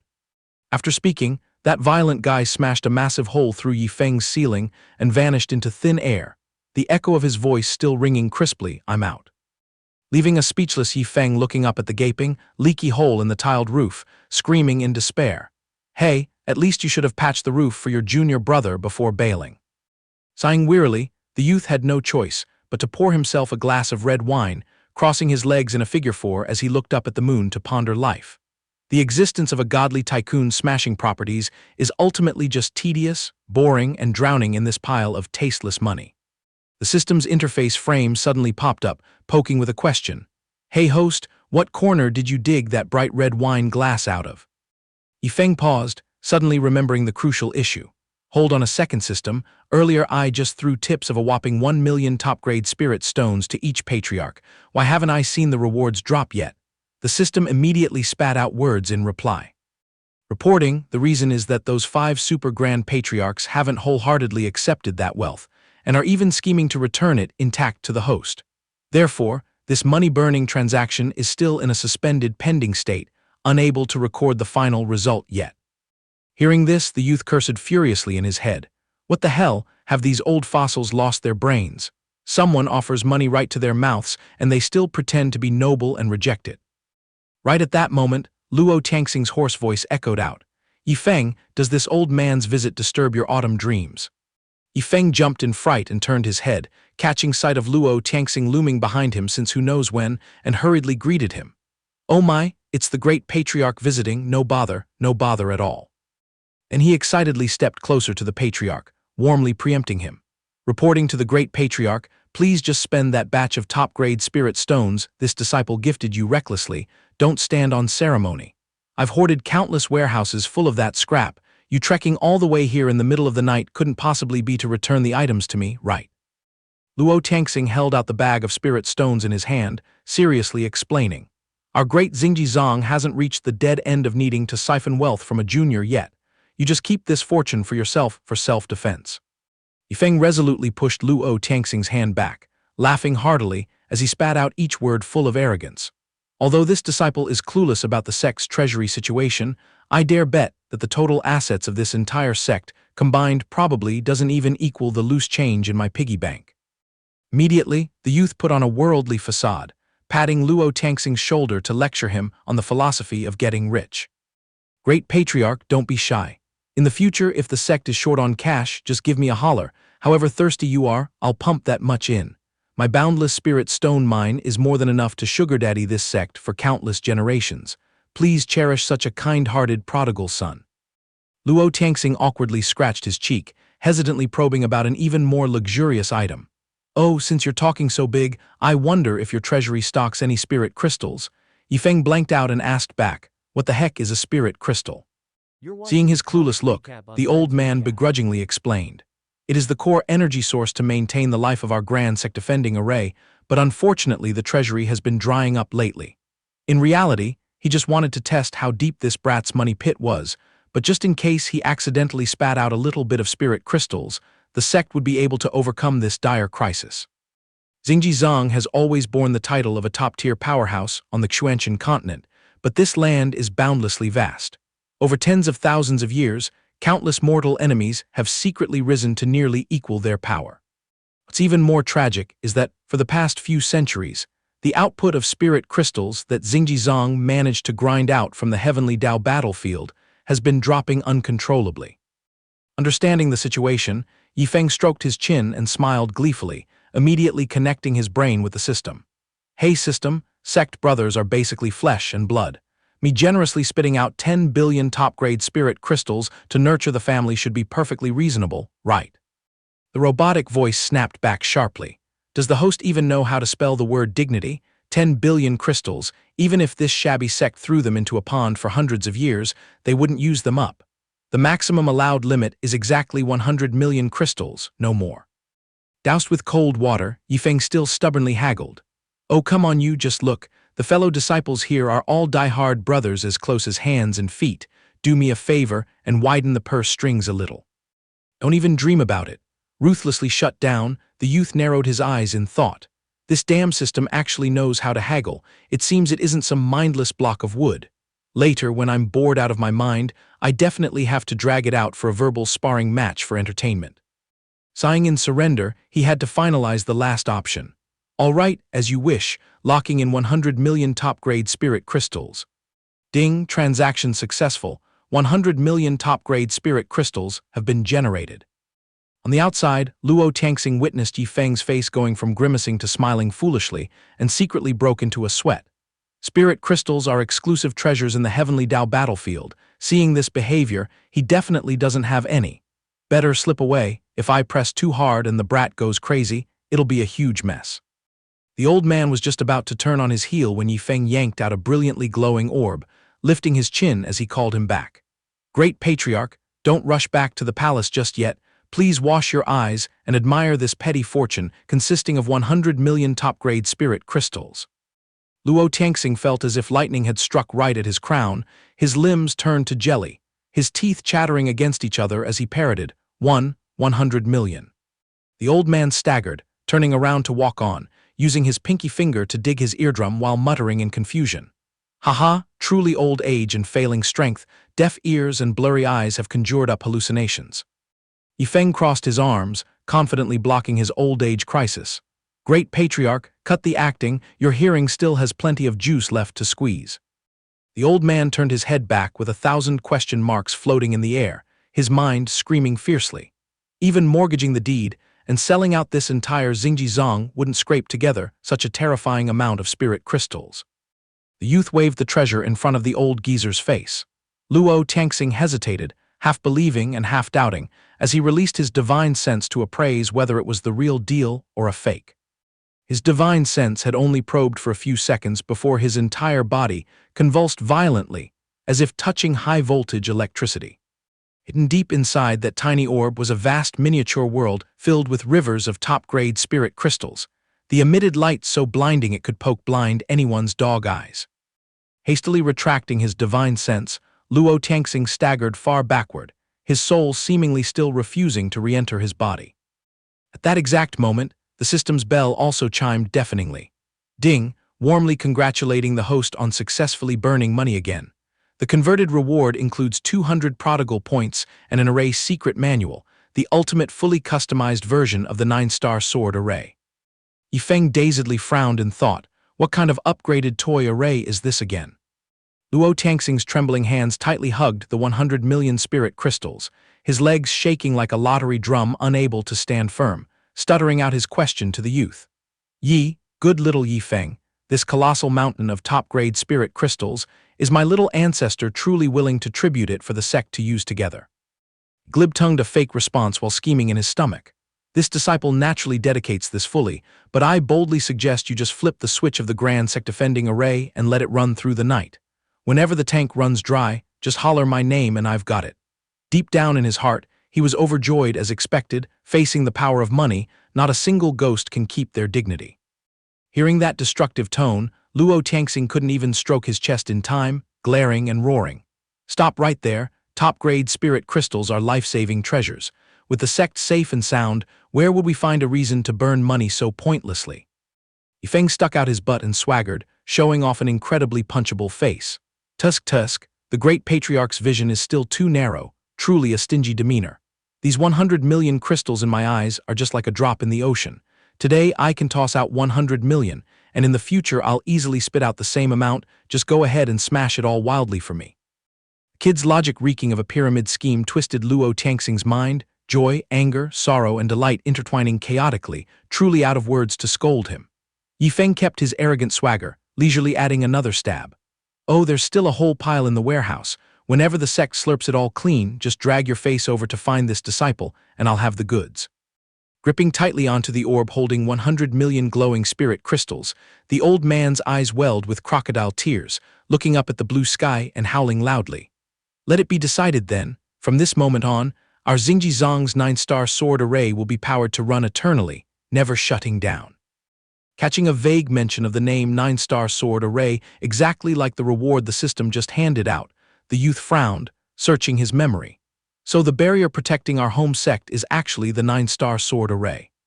Spinning on his heel, he dug out a thick secret scroll and tossed it squarely onto the table.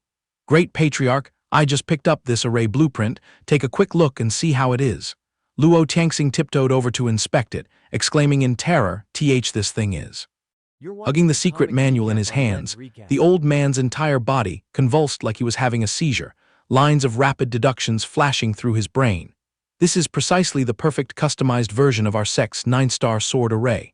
Although the amount of spirit crystals it devours is 10 times higher, the explosive damage output is amplified by 10 times compared to the original version. Ending his train of thought, he spun around, shooting a bizarre look toward Yifeng. As if catching the old man's curious frequency, the youth raised his palm straight up to stop the other from speaking.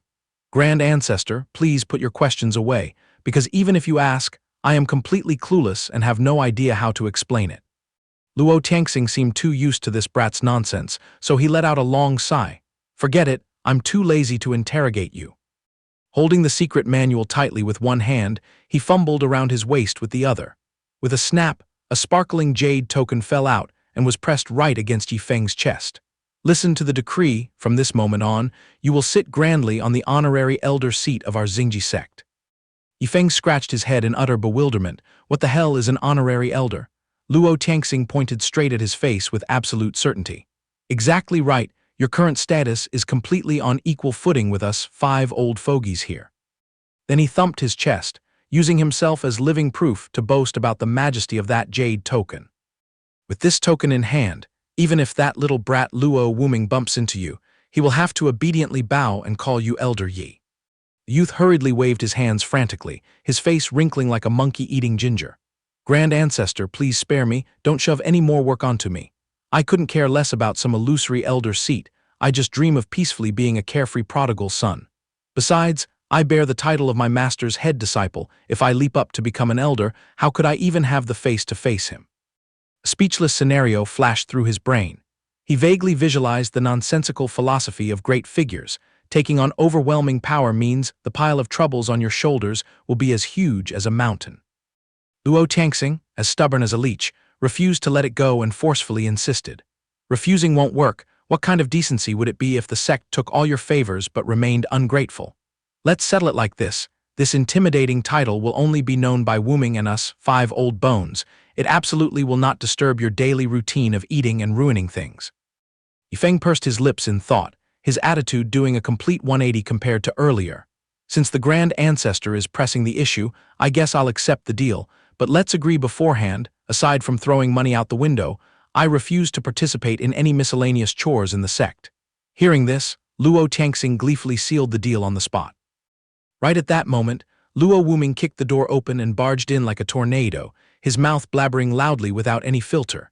"Yifeng, if you're free, wanna follow me to the back mountain to watch the sects chain demonic beasts to relieve some stress." Just as he finished speaking, the majestic figure of Luo Tianxing hit his eyes. The old man's face instantly darkened, sweat pouring down profusely as he stammered. "Oh my Grand Ancestor, you are also gracing us with your presence here." Luo Tianxing glared and roared like a thunderbolt.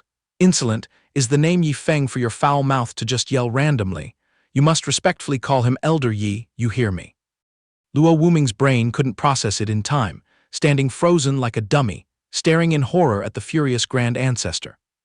Suppressing his anger, Luo Tianxing cleared his throat and knocked on the old sect master's head. "Engrave this in your brain, from this moment on, Yifeng has rightfully stepped onto the honorary elder throne of the Xingji sect. His status is by no means inferior to us 5 coffins. In the future, when you bump into Elder Yi, you'd better straighten up your attitude." Hearing the absolute decree, Luo Wuming's soul nearly flew out of his body, hurriedly bowing and agreeing profusely. This sect master understands. This sect master has carved it into his bones and heart. However, a massive lump of curiosity was still stuck in his throat. He scratched his head and timidly asked, "But please allow this humble one to know, what exactly caused this kid to ascend to the heavens in one step and take the elder title?" Luo Tianxing didn't bother hiding it and judged bluntly. "The fortune he fed to the sect is too terrifying. Tossing this measly honorary elder title to him, I'm even worried it's a waste of Yifeng's talents." Pricking up his ears to listen, Luo Wuming's face clearly showed a half-believing, half-doubting expression. His sarcastic piercing gaze drilling into the Grand Ancestor. Was his contribution really that heaven-shaking? Unable to hold back, he swaggered straight over to the youth and asked respectfully, "Reporting to Elder Yi, could you reveal just how much garbage money you smashed to bribe your way into this massive official position?" Yi Feng got goosebumps from that cringe-inducing title and waved his hands with a grimace. "Lord Grandmaster, please spare your disciple. Calling me elder sounds so ridiculous." Rubbing the back of his neck, he shyly confessed, "Actually, the price tag was just a casual 100 million top-tier spirit crystals, along with the most premium graphics update of the 9 stars sword array." Right after Luo Wuming digested the information, he looked as if he was brainwashed and changed personalities, his face dazed as he muttered like a sleepwalker. 100 million top-tier spirit crystals, plus an upgraded sword array diagram as a bonus. Exchanging all that for this torn, empty elder title, this is truly too unfair for our little ancestor. Looking at his grandmaster's distorted face, Yi Feng hurriedly changed the subject to do some damage control. "Hold on, Grandmaster, where is that demonic beast mountain you were yelling about earlier located? Let's go check it out with our own eyes." The scene immediately shifted to the gloomy cultivation cave at the back mountain. The moment Zhang Heyu caught sight of Luo Tianxing's figure, he ran as fast as his legs could carry him to ask, "Boss, have you smoothly settled the refund for that kid Yi Feng yet?" Chu Yunshan also chimed in, "Exactly, as great elders, we absolutely cannot let the martial world mock us as people who scrounge money from our juniors." Responding to the expectations of his brothers, Luo Tianxing just silently threw out a helpless shake of his head. The remaining 4 old monsters immediately displayed dozens of different twisted expressions on their aged faces. Carrying countless chaotic emotions, 4 mouths roared in unison like tearing fabric, "You still haven't spat the money out." Cao Denfeng jumped up and pounded his chest. "Has Big Bro gone senile? Why are you smearing ashes and mud on your brothers' faces? We are dignified ancestors. Since when do we lack that paltry million spirit stones?" Luo Tianxing was too lazy to waste his breath defending himself, so he swung his hand and dropped a massive bomb. "Brothers, calm down. Not only did this old man dodge paying back those spirit stones, but I also conveniently scooped up another massive haul from Yi Feng's hands." He clenched his hands together so tightly that his veins bulged, his whole body trembling violently, his brows furrowed deeply as he looked up at the clouds with a resentful expression. "I swear with the heavens as my witness that I wasn't greedy at all, but the price that little brat smashed into my face was just too corrupting." The ancestors immediately swarmed around the silent stone table, their owl-like eyes glaring intently as they scrutinized the jade ring-shaped treasure. The dead silence was broken when a voice spoke up. "Big Bro, stop beating around the bush, confess right now, what's the total damage in spirit stones?" Luo Tianxing let out a depressing sigh, "Spirit stones my ass, it's 100 million top-tier spirit crystals, you idiots." Cheng Xingfei picked up the jade ring, the item instantly shrank down to fit perfectly like a wearable ring. She rubbed it between her fingers, dropping a cold, sharp comment, "A whole fortune of hundreds of millions of top-tier spirit crystals, and that brat dared to just toss it around in a spatial ring like a bunch of cabbages in the market." Surrounding heroes shivered with a chill. One of them pondered and said, "Hoarding this entire 100 million top-tier spirit crystals, our Xingji sect can just cross our legs and sleep in for centuries without worrying about starving to death." Cao Denfeng panicked and pounced on Cheng Xingfei's hand, screaming, "Put it down right now, Grandma, with your brute strength. If you crush that spatial ring, we'll lose absolutely everything."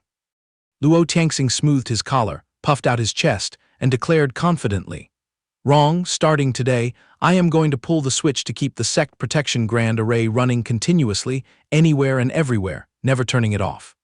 As soon as those prophetic words shot out, the elders dropped their jaws in horror, simultaneously snapping their heads to look at Luo Tianxing, whispering and discussing noisily. Zhang Heyu glared and scolded his older brother. "Has Big Bro suffered chi deviation?" Cao Denfeng hurriedly chipped in with a prediction, "Or is there some hostile force marching their army over to smash our Xingji sect?"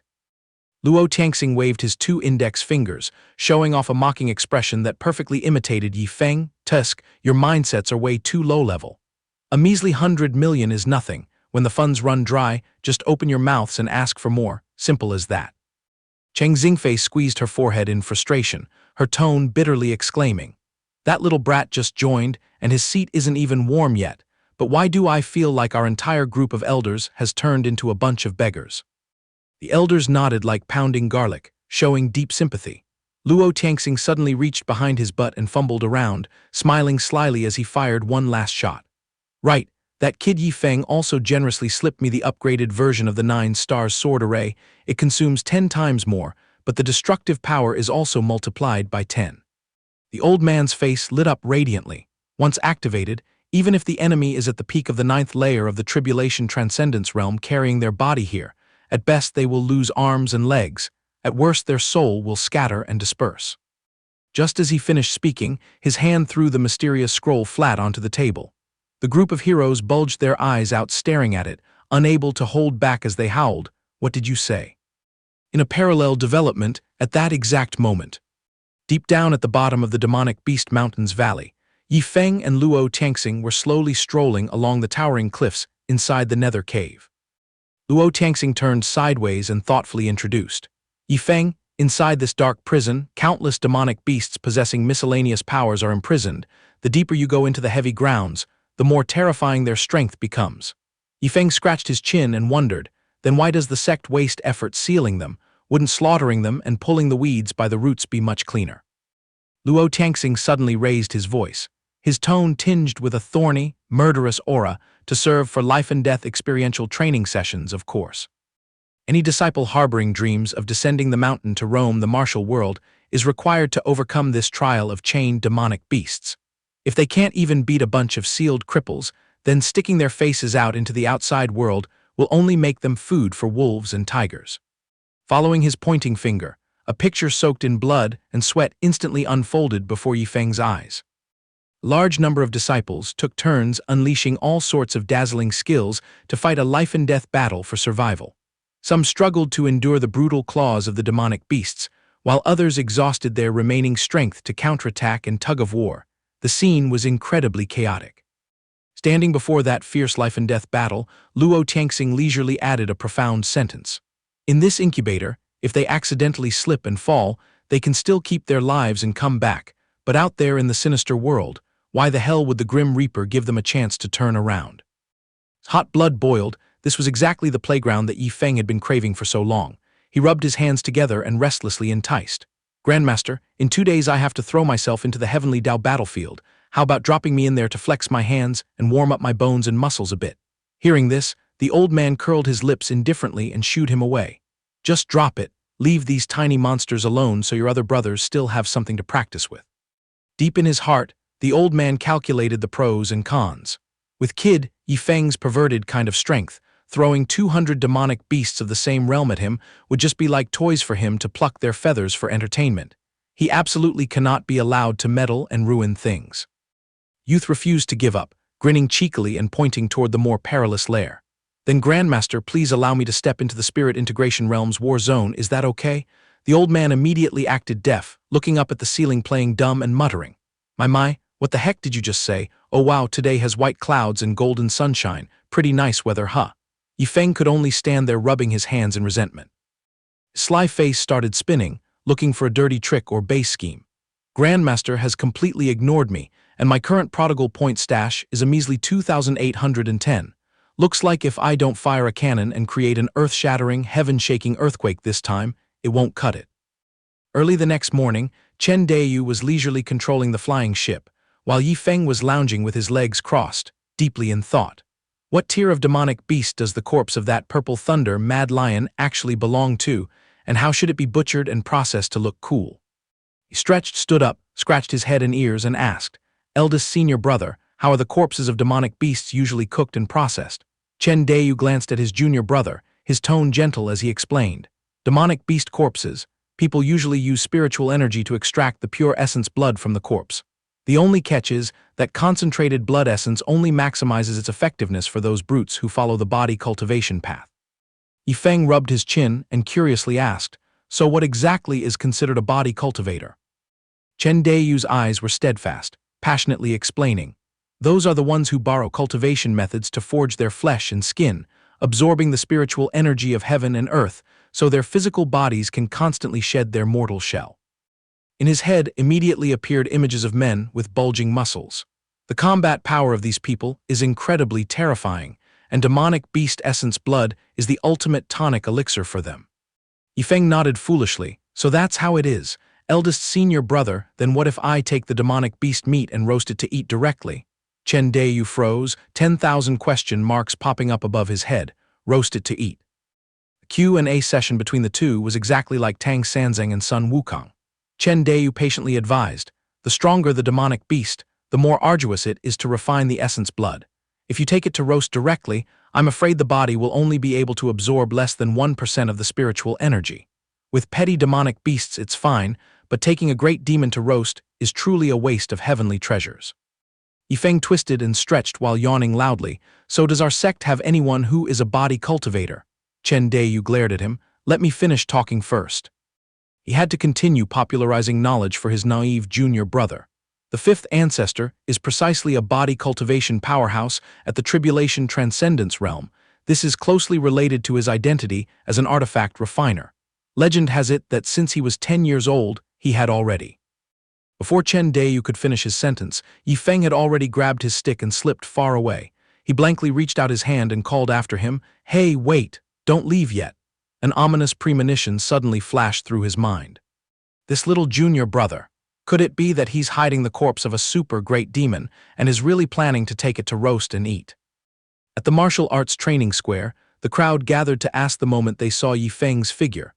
Wow, is junior brother Yifeng having itchy hands and feet today and wanting to find someone for a martial arts exchange? You are truly overflowing with passion. Yifeng hurriedly stepped to another corner only to bump right into Meng Yang, who was sprawling on the ground. Don't look at me, I've decided to just plant my roots here permanently, he groaned.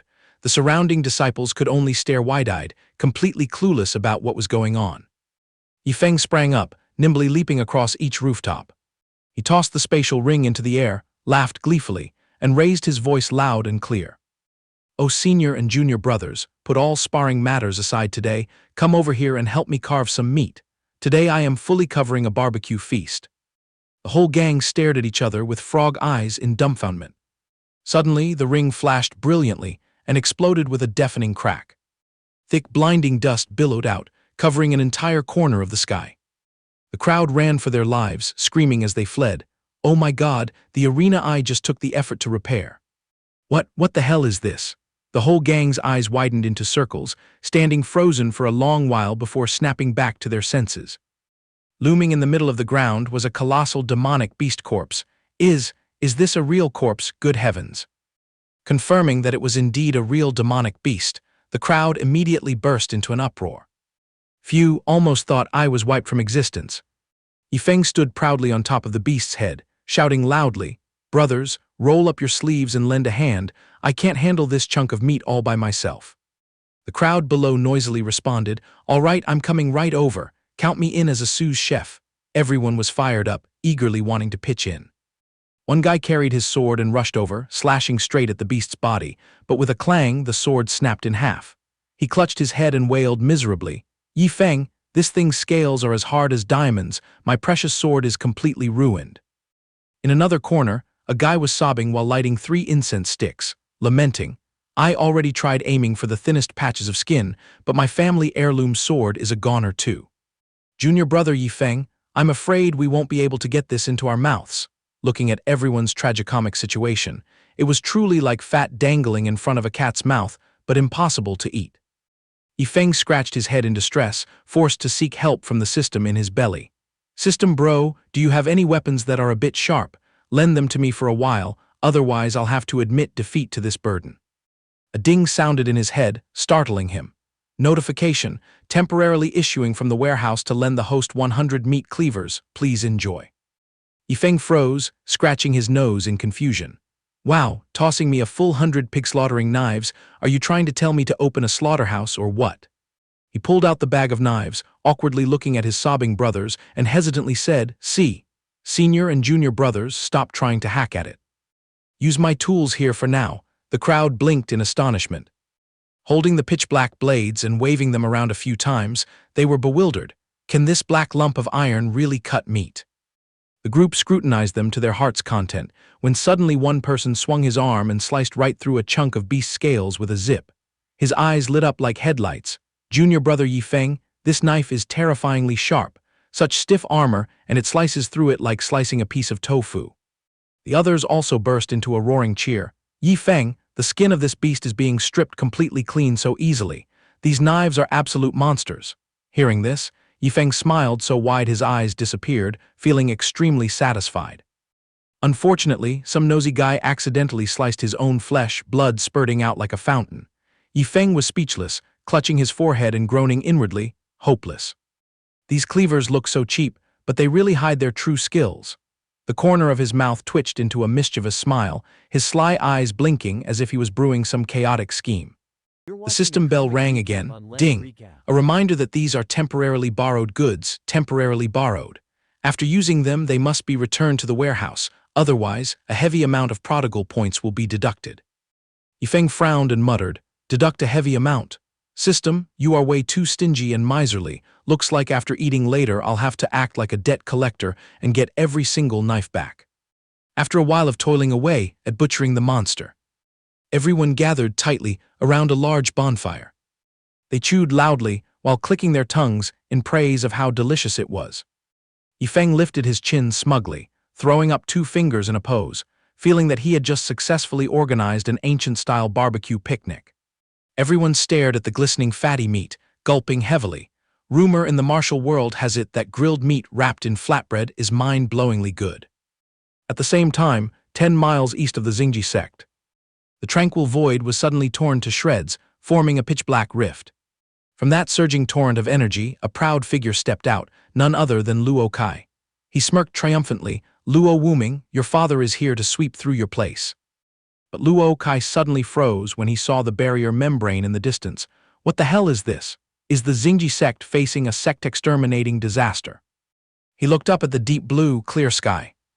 The wind was still blowing gently. Luo Kai darted toward the glowing membrane, frowning in thought. "Is there someone else eyeing this place besides me? That's not right, only your father was supposed to come here." He charged headfirst straight into the barrier, creating a muffled thud. Luo Kai laughed wildly and casually, his bones and muscles stretching out refreshingly. "I was feeling itchy, might as well take this chance since it's been a long time to taste the destructive power of the 9 stars sword array and see how it is." Luo Kai slammed his fists together, burning with battle intent. "Let's see how many streaks of the 9 stars sword aura this venerable one can block bare-handed today." Suddenly a terrifying surge of power swept across. Luo Kai's heart leaped to his throat. Holy shit, what kind of power? That brutal force smashed right into him, sending him flying out of the barrier like a torn sack. He staggered to stand firm, all color draining from his face, in absolute panic. Since when did the Xingji sect's protection grand array get upgraded like this? What kind of expert could mod this sword array to such a perverted level? From below, a familiar voice echoed up. It was Luo Wuming. "Luo Kai, you lunatic, are you tired of living?" Luo Kai looked down in a daze. Luo Wuming tilted his chin smugly, pointing his index finger at the sky, dropping a provocation. "You didn't even realize that this is our sect's protection grand array." Luo Kai pointed right at Luo Wuming's face, scolding resentfully, "If I didn't take the trouble to come find you, then who else? Who would have thought that the moment I stepped 1 foot into your Xingji sect, I'd almost get chopped to mush by that damn sword array?" Luo Wuming crossed his arms over his chest and tilted his head sarcastically. "Stop acting like a clown. Anyway, what toxic wind blew you here?" Luo Kai waved his hand, and 3 floating cyan stars glowed brilliantly on his sleeve. His face was smug enough to reach the sky. "Luo Wuming, your father struck it rich at the Heavenly Dao battlefield this time," he bragged triumphantly, "snagged a whopping 80 spirit crystals, and they're all top-tier goods too." Luo Wuming's face was stone cold as he replied indifferently, "Thought it was something big, is that all? Get lost out of my sight." Luo Kai was stunned, unable to believe his old buddy would have such a bland reaction, looking embarrassed. "Hey now, what kind of reaction is that? You're supposed to scream and beg me for a few pieces to fit the script, aren't you?" Luo Kai coughed to regain his composure, his face turning serious as he inquired, "Luo Wuming, tell the truth, your sect suddenly turning on the protection grand array, are you being besieged by some formidable enemy? And who was the one who modded the sword array to such a horrifying level?" Luo Wuming acted profoundly mysterious, his eyes sparkling with pride. "There are no enemies. It's just that our sect has been a bit overflowing with spirit crystals lately, so we casually turned the array on to burn some off and save storage space." He turned to sneer at Luo Kai. My, how did it feel tasting the sword array? Even though it now drains spiritual energy 10 times faster than before, our sect has more than enough to shoulder it." Luo Kai tried to swallow his anger into his belly, rubbing his aching waist. Look at your arrogant attitude. Then tell me, how many spirit crystals is your vault actually hoarding right now? In his mind, he secretly calculated, how the hell could they have so much extra money that they'd upgrade the grand array for fun? That boasting face definitely means they just dug up some gold mine, that secretive cheapskate. Luo Wuming smiled slyly. Not that much, just a casual 100 million or so, burning them will probably last a few months. He threw in a mocking sentence. This ragged look of yours, you probably just crawled back from the Six Desolations battlefield, right? So besides showing off your spirit crystals, what else did you come here to do? Luo Kai pretended to stroke his beard to look cool. Oh come on, it's been a while since we drank together, so this old man took the liberty of dropping by for a plain cup of wine. However, his heart was surging wildly. This old devil Luo Wuming, he never talks big when it comes to serious matters. 100 million. This is 100% true. Just a few minutes later, the two old men were flying side by side straight into the inner sect area of the Xingji sect. A rich, fragrant aroma suddenly rushed straight into Luo Kai's nose. He sniffed it in ravenously. Oh my, what in the world is this incredibly seductive smell? Luo Wuming suddenly halted. Luo Kai, on the other hand, had eyes shining brightly, as energized as if he had been injected with chicken blood, and zoomed like a meteor toward the source of that mouth-watering scent, muttering, "Purple thunder, mad lion." A crimson flash zipped by like lightning, dragging Luo Kai into a frenzied acceleration. Luo Wuming was still confused and hadn't processed the situation, blankly calling out, "What were you just blabbering about?" Hitting the eyes of the two from below were giant chunks of meat, along with demonic beast bones as massive as temple pillars. The two old men turned to stone, hovering motionless in midair over the martial arts training square. The disciples below were lining up like a dragon to carry tray after tray of supersized giant beast meat, eating, drinking, and laughing boisterously. Luo Kai was so shocked he wanted to cry but couldn't squeeze out a tear. Mother of God, this is insane. What kind of bizarre situation is this? Luo Wuming suddenly sharply sensed an anomaly, his face turning pale green. This aura. This purple thunder mad lion has absolutely endured a full 9 bolts of heavenly Tao lightning tribulation. A terrifying great demon of this caliber is only one step away from ascending to become an immortal. The tragic state of the mighty demonic beast was now just a mushy pile that made one's heart ache to look at.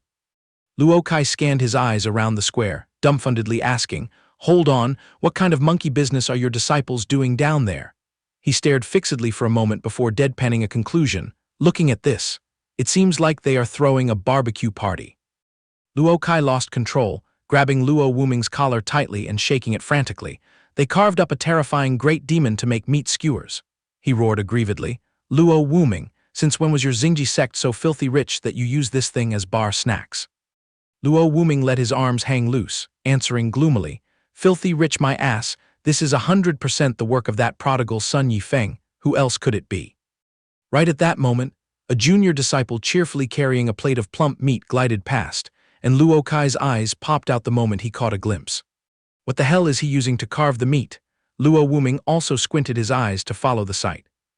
Luo Wuming and Luo Kai stood in midair, both turning into statues at the insane spectacle unfolding before them.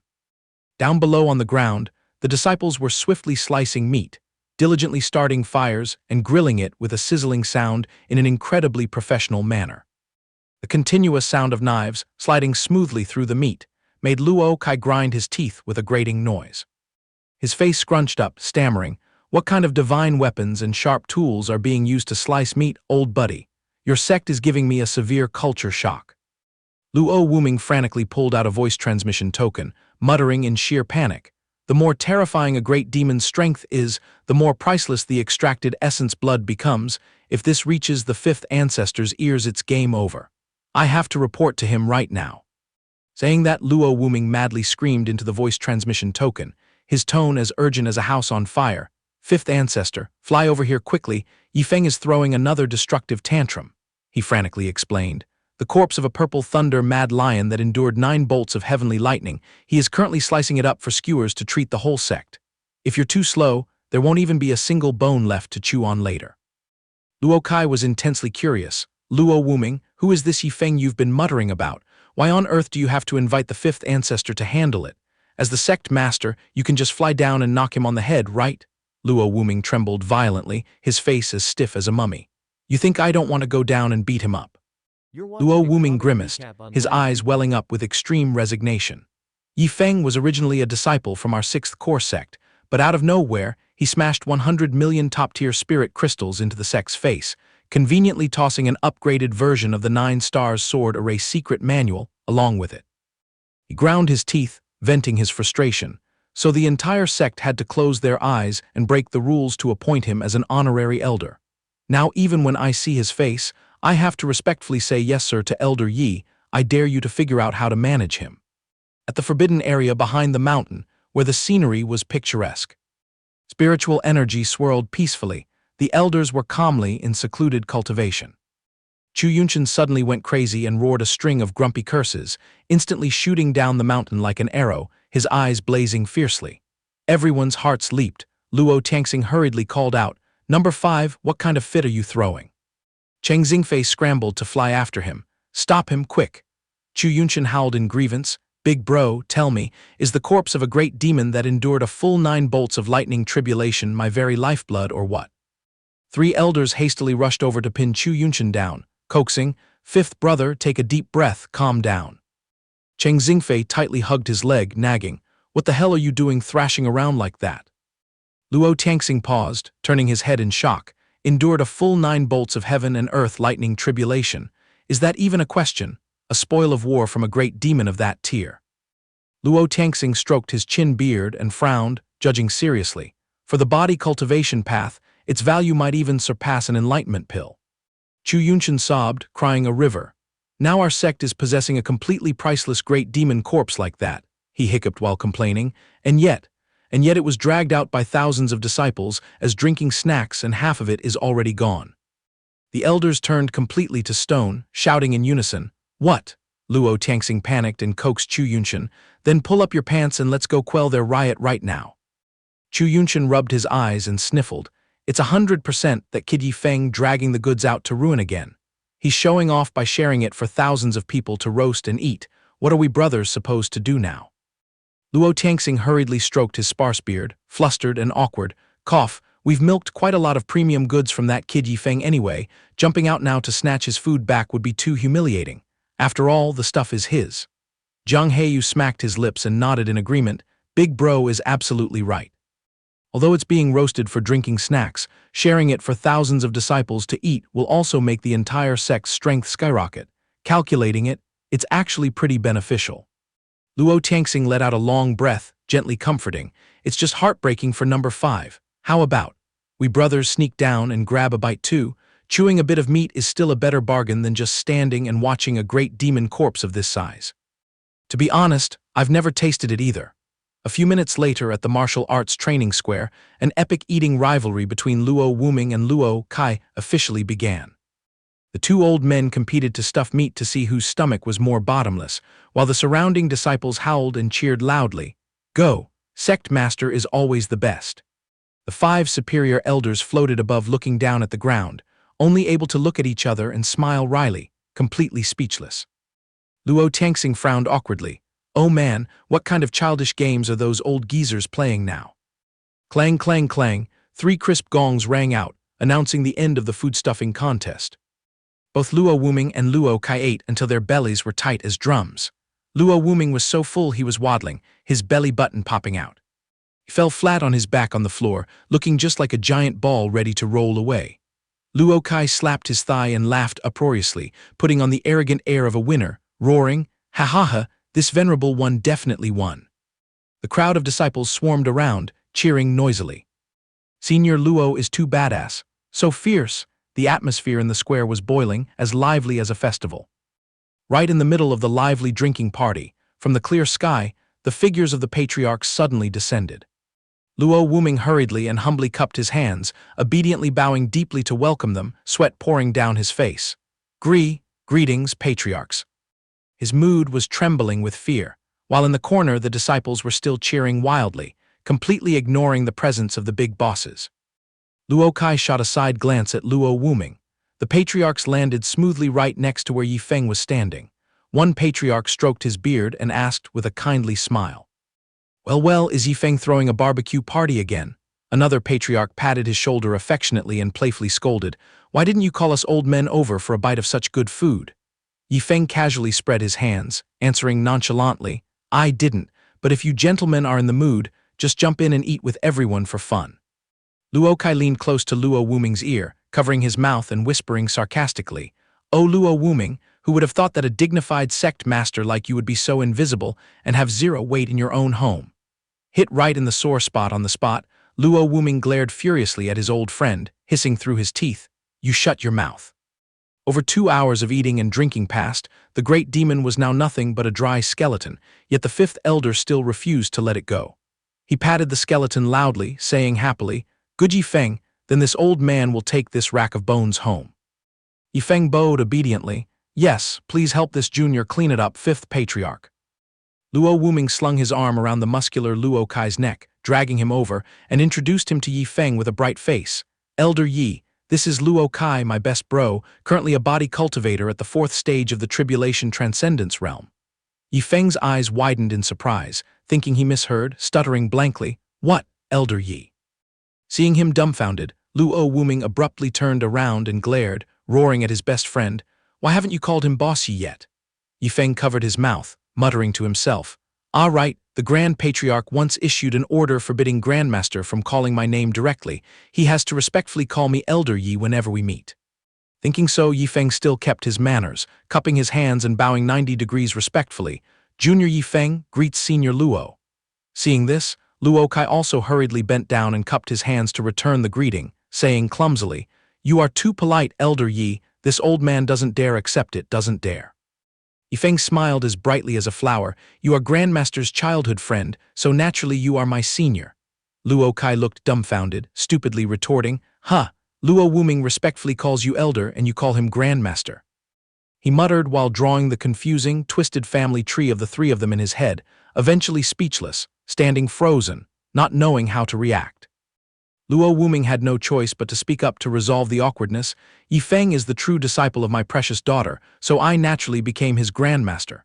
In short," speaking of this, he scratched his head, his old brain spinning, and finally concluded with a brief sentence, "It's a long and complicated story, hard to explain in detail." Right at this moment, the system suddenly popped up a notification. "Ding! Congratulations on completing the squandering task. Reward, 1,000 squander points. Bonus, 200 drops of super-grade Demon Beast Essence blood from a Purple Thunder Mad Lion at the peak of the 9th stage of the Tribulation Transcendence realm, a monster that once tanked 9 heavenly lightnings." Yifeng stood like a statue, tapping his fingers on his temple, thinking, "Hey system, what kind of ideology is once tanked 9 heavenly lightnings? Why is the title so damn long?" System immediately popped up a chat board to spread knowledge. "Ding! In this profound heaven continent, whether a cultivator or a great demon, anyone who reaches the peak of the 9th stage of the Tribulation Transcendence realm and wants to ascend must brace themselves to endure 9 rounds of heavenly lightning. This lightning tribulation is on a completely different level of class compared to normal lightning." Yifeng clapped his hands together, acting as if he had realized the truth, gasping in amazement. "Ah, so there's still this kind of power-scaling game after the boundary of the peak 9th stage of the Tribulation Transcendence realm." Before he could wait for the system to reply, Luo Kai had already thrown his arm around Yifeng's neck and patted his shoulder hard, laughing and saying, "Junior brother Yifeng, this old man's eyes were truly opened today by your luxurious drinking party, but I still have to tell the truth, it breaks my heart." He paused a beat and smacked his lips in regret. "It's such a pity for that pile of priceless Demon Beast Essence blood." Yifeng was patted so hard he saw stars, staggering and almost falling. Amidst his dizziness, he casually tossed out a sparkling, bright red drop of essence blood, resting it neatly in his palm. He pointed at that brilliant drop of essence blood and asked, "Senior Luo, the thing you are crying and regretting over, is it this little drop?" Luo Kai stuck his nose close to the drop of blood in Yifeng's hand, examining it carefully, muttering, "This aura is exactly right. 100% authentic. This is definitely the pure essence blood squeezed out from the Purple Thunder Mad Lion used for trials." Yifeng nonchalantly patted his chest generously. "I have more than enough of these little trinkets to give everyone a bunch. The leftovers will have to be wrapped up and taken home for the dog to chew on." Hearing this, Luo Wuming choked, unable to utter a word. Luo Kai, completely clueless about the situation, asked excitedly, "Oh, is dog an affectionate nickname for some comrade of yours?" Luo Wuming leaned in close, secretly covering his mouth and whispering, "Luo Kai, the dog isn't a person, it's literally a stray dog."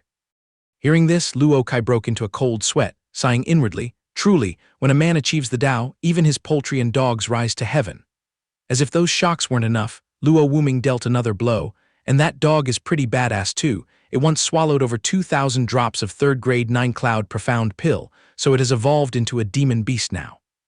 Luo Kai rolled his eyes back, his mouth gaping wide enough to fit an ostrich egg. He let out a loud huh, questioning his existence while clutching his own eardrums. While Luo Kai was still glitching, Yifeng casually dropped another brutal sentence. "Well, a dog is still a dog." Luo Kai turned into a complete stone statue, his brain processing like a rusty machine, stammering, Are you two teaming up to play a comedy to mess with this old man?" Both Yifeng and Luo Wuming kept dead silent, ignoring the helpless Luo Kai. The space was so quiet that Luo Kai felt like a flock of crows was flying over his head. But he still stubbornly tried to salvage the situation, bending down to ask, "You were just joking around, right?" Too lazy to explain further, Yifeng greased his feet and slipped away. "If there's nothing else, this little brother will take his leave first." Luo Kai's brain hadn't finished loading that pile of horror information yet. He was about to reach out and pull him back to interrogate him until everything was clear, but Luo Wuming pinned him down by the shoulder. Luo Wuming jerked his chin, pointing in a direction. "Luo Kai, hurry up and follow me. This old man will grant you a great stroke of fortune." After saying that, he leisurely clasped his hands behind his head, strolling forward comfortably. Luo Kai hurriedly waddled after him. "Hey, why did he run away? Stop and answer my question first." Suddenly he remembered his friend's promise and hurriedly asked, "What kind of fortune? Where would your boring sect find any fortune to give me?" "Inside Luo Wuming's private grotto heaven." Luo Kai narrowed his eyes, scrutinizing the dull brown pill in Luo Wuming's hand with a face full of caution. "What is this lump of mud? You aren't trying to poison me, are you?" Luo Wuming put on a speechless expression, like his good intentions were being fed to a dog. "Good heavens, if we weren't life and death brothers, this old man wouldn't take this out for you to taste even if beaten to death." Luo Wuming stroked his beard, looking mysterious. "Never seen it before, right? Open your eyes wide, this is a top-tier item, the sudden enlightenment pill." Luo Kai tightly gripped the pill that was emitting golden streaks of light, his eyes popping out in panic, screaming, "Damn it, is this real or fake?" Luo Wuming chuckled smugly, lifting his chin. "You will soon have to bow down and thank me." Luo Kai clumsily threw the pill into his gaping mouth. As soon as it slid down into his stomach, his eyes immediately lit up. The thick, pure medicinal power from the pill exploded, surging through every meridian in his body. Panicking, he immediately sat cross-legged on the ground, hastily closing his eyes to focus all his strength on cultivating. 20 minutes flew by. Luo Kai opened his eyes, looking down at his bulging muscles overflowing with tyrannical spiritual power, his face showing absolute ecstasy and satisfaction. He sharply turned to look at Luo Wuming, chirping happily, "Old Luo, Luo Wuming, my good brother." His old friend just shrugged and spread his hands. "That's not all, old man. This sudden enlightenment pill is also loot extracted from that brat Yifeng. Besides the 70 pills he tossed for the sect to use, he hoarded 20 pills just to bring home for his dog to eat." Luo Wuming massaged his temples that were twitching constantly because of the series of horrific events, continuing to ramble. "Do you know Xia Tianyu? That old guy who is always eager to run errands for Yifeng, he was rewarded with a whole 9-leaf soul-returning grass. Now he closed down his auction house, dragged himself to my daughter's Star Soul sect, and shamelessly begged to be an elder there. And that guy Bai Tianheng who was forced to supervise my daughter's cultivation. Now he also took root and leached off her sect, refusing to come back." Luo Wuming turned his head, seeing Luo Kai dead silent, not uttering a word, sneaking around on his tiptoes trying to slip away quietly. "Huh, hey, where are you going? You haven't even had a drop of wine yet, why run so fast?" Luo Kai spun around, green veins bulging on his forehead. His lungs were about to explode from anger, his face flushed red, opening his mouth and roaring, "Drink your ass." Luo Wuming stood huddled in the back, clasping his hands together obediently to apologize, pouting his lips, trembling as he explained, "I just kindly told you the situation, why did you suddenly get mad?" Luo Kai's face was as black as the bottom of a pot, muttering gloomily, "I'm old and weak." He stood alone in the courtyard, immersed in a heartbreakingly lonely feeling. "My whole life I've been alone, besides your old face, I have no friends and my house is bare. I should also have a precious grown-up daughter like your Tiangsu." Saying that, his voice choked up and he fell silent. Luo Wuming hurriedly waved his hands and feet, apologizing profusely. "Oh no, I accidentally hit my old friend's sore spot." Luo Kai suddenly pointed his thumb at his chest, chuckling and showing a sly expression. "So why did you hide the fact that your precious daughter founded a new sect from me? I'm going to drag myself over to that girl's place to be an elder, officially securing a place to settle down and finding a roof to lean on." After speaking, he used his Lightfoot technique and darted away, vanishing without a trace like a wisp of smoke. Luo Wuming stood frozen in his courtyard, roaring furiously. "You scoundrel! You thick-skinned, shameless bastard! Come back here to this old man right now!" Luo Wuming was still boiling with rage from that sharp turn of events just now.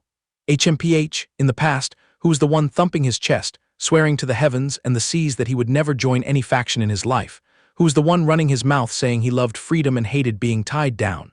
Now he's demanding to find a roof to live under. I spit on that. It's obvious you're drooling over Yi Feng's pile of treasures. As he scolded up to this point, the corners of Luo Wuming's eyes suddenly stung, tearing up, creating a masterpiece of a handsome man weeping. He wailed in his heart, but on the other hand, if I wasn't burdened with the title of Yi Feng's grandmaster, this old man would have wanted to drag himself over to beg to be an elder there too. Luo Wuming flipped his attitude faster than flipping a pancake. 1 second he was coughing up blood in anger, the next he was crying rivers, and in the blink of an eye, he was acting as normal as if no separation had ever happened. He slapped his cheek lightly to wake himself from his daydream. I almost lost my mind and forgot about that sweet great demon's essence blood. Such a huge bargain can't be left for that thick-skinned guy to enjoy alone. I have to immediately haul my ass over and inform the 5 patriarchs to come share the joy. The scene shifted to Yi Feng's villa area. Before anyone even saw him, his golden, disastrous singing voice echoed throughout the neighborhood. This young man's musical nature was truly immortal. There is the strangest mountain, giving me a bright, wild youth, the moonlight shattering on the sea surface and the halo shining. There is the proudest, loneliest snow mountain. Suddenly, an earth-shattering boom rang out. Eldest senior brother Chen Dayu kicked the door of his room flying, rushing in with skyrocketing anger and screaming, "Little junior brother, I know you are the king of squandering, but you can't be so impulsive and do crazy things to this extreme." Yi Feng was scared half to death, cold sweat pouring down like a waterfall, his limbs weak as he clumsily dropped the microphone on the floor. Chen Dayu shoved the ancient scroll, clearly recording the purple thunder mad lion right into his face, pointing his finger aggressively at it and roaring loudly. "I just went to the scripture pavilion to dig up info on this purple thunder mad lion. The purple thunder mad lion's true body is as huge as a small mountain. This is clear proof that it is a great demon with a cultivation level at the tribulation transcendence stage." Yi Feng looked clueless, glancing up and down following the direction of Chen Daiyu's finger. He scratched his head and chuckled. Yes, I know." But in reality, his attention didn't care at all about that purple thunder mad lion information. At this moment, his brain only processed one single question. Wow, does the scripture pavilion let you borrow books to read at home nowadays? Looking at his junior brother's stony, unbothered face, Chen Dayu formally choked on his words. After venting his anger, all the spiritual energy in his body seemed drained. His face was haggard and exhausted, his legs trembling unstably, staggering back to the door without even looking back, letting out a long sigh. "Reasoning with a squandering rich kid like you is pointless. The sect master just ordered us to escort you to the Star Soul sect founded by the Holy Maiden. Looks like I have to try my best to adapt to your crazy destructive habits this time." Yi Feng stood dumbfounded watching, Chen Dayu swaying and staggering out the door, feeling like just a passing breeze would blow this unlucky senior brother away into the sky. He waddled over to set up the kick-down door again, grumbling and complaining while repairing it, dismantling someone's door and then walking away while blabbering weird words. "You deliberately came to destroy my room's door, didn't you?" After struggling for a few minutes, the door was finally patched up and reinstalled. He wiped the sweat off his forehead and breathed a sigh of relief. Finally, I can sleep peacefully this time. But a deafening bang rang out again. The poor door once again departed from this world, and the critical hit this time seemed even heavier than before. The door panel was sent flying far away by palm energy, dust rising thickly, and Yi Feng himself was blown away. The culprit was none other than Chu Yunshan. He completely ignored the battlefield he had just created, casually leaning against the wall, smoothing his hair to pose, and asked coldly, "Yi Feng, are you asleep yet?" Yi Feng was currently lying flat on the floor. The impact had drawn a deep groove in the ground. He lay motionless, his face exuding extreme world weariness with nothing left to live for. He scrambled up, immediately holding out his storage ring out of habit, speaking tiredly and decisively, "Fifth Patriarch, you don't need to open your mouth, I know everything. Consider these 10 drops of great demon essence blood as this disciple paying respects to you." His inner heart was screaming miserably at this moment, "I really just want to go to sleep." Chu Yunshin was just waiting for this, snatching the ring containing the 10 drops of essence blood as fast as lightning, chuckling dishonestly. "Oh my, this makes me feel embarrassed." Yifeng ground his teeth and cursed inwardly, "That Grandmaster Luo Wuming definitely sold me out again." Having swiped the premium goods, Chu Yunshin bolted immediately. "Elder Yi, just rest well, whenever you need anything just look for me anytime." Yifeng stared blankly at the smashed pieces of wood from the door, thinking in extreme depression, "This door is really a goner, I really should just switch to another room." Early the next morning, the cock-a-doodle-doo of a rooster echoed, waking him up. Yifeng stretched and yawned widely, sluggishly crawling out of bed following the alarm. He muttered happily, "Wow, changing to a new place is indeed comfortable. Let's see what squandering gift the system hands out today." The system didn't disappoint him, immediately ringing the notification, "Ding! Today's squandering item, 100 sticks of mind-clearing incense." Mind-clearing incense is crafted from the 10,000-year-old nether divine profound tree. After being burned, the scent it releases brings an excellent mind-stabilizing effect. If one immerses themselves in this state to cultivate, it can bring a two-birds-with-one-stone effect. Sounds interesting. In the cold morning mist, Yifeng rubbed his chin, his curiosity piqued. "Oh wow, sounds pretty good. I wonder if burning this mind-clearing incense will make me sleep more comfortably." Meanwhile, outside the courtyard, there were people secretly snooping around. The tracking squad led by Luo Tianxing was holding their breath watching. He muttered his conclusions. "Based on my stalking experience these past few days, as soon as dawn breaks, this brat Yifeng will take out some good stuff to ruin." First was the incident over at the Star Soul sect. Right at the crack of dawn, he took the fragments of the Yellow Spring sword intent to mix into dog food. Then on the way back to the sect, in the morning he took top-grade spirit stones to throw away. And then yesterday, right at daybreak, he carved up the corpse of the Purple Thunder Mad Lion for a barbecue. Just mentioning it seemed to make Luo Tianxing drool as if he smelled the fragrant meat. He confidently deduced, "I suspect that if there's a morning where this kid doesn't smash some good item, then his mood for the whole day will definitely be bad." The whole group around nodded in agreement. Makes sense. Suddenly, Luo Tianxing sniffed, frowning as he realized, what's that strange smell? But that scent drifted by, and then dissipated without a trace immediately. Luo Tianxing darted out to hunt down the source of the scent. What the hell, it's mind-clearing incense. Moreover, it's definitely not the normal type of mind-clearing incense. Yifeng had only lit a few sticks when he crashed straight in, knocking the door of the house down with a loud bang. Yifeng was so aggrieved he blurted out, "Good lord, my door, playing the door-crashing game again," despite that. Luo Tianxing slowly stood up, taking a deep breath to feel it. It is indeed mind-clearing incense. Yifeng was bewildered, not understanding what was going on. "Grandmaster, 5 patriarchs, what kind of fit are you all throwing again?" They gathered around to interrogate Yifeng. "What kind of spirit wood are those mind-clearing incense sticks you burned made from?" He answered honestly, "The 10,000-year-old nether divine profound tree." Luo Tianxing received another shock. "Oh, the 10,000-year-old nether divine profound tree, not bad, truly not bad at all." But Yifeng's reaction surprised him even more. He heard the words 10,000 years, yet his face remained stone cold, having no opinion other than not bad, so what? He secretly curled his lip and evaluated. "Seems like this 10,000-year-old nether divine profound tree or whatever isn't anything great. Compared to the stuff I gave away before, it's probably even trashier. I'm definitely being looked down upon by these old geezers this time." Naive Yifeng had no idea that Luo Tianxing was forcing himself stiff to utter those dishonest words. He tried to restrain himself. "Stop burning it." Naturally, he ignored it. Yifeng pulled out a whole fresh batch of newly harvested incense, clicking his tongue and thinking that burning them one by one was too slow. Since it's just for show, as expected, gathering them up and tossing them into the brazier to flare up is still the fastest. The group of old men secretly transmitted their voices to each other. "That's an even 100 sticks, Grand Patriarch, 100 sticks," they exclaimed in distress. "I feel like my heart is bleeding profusely.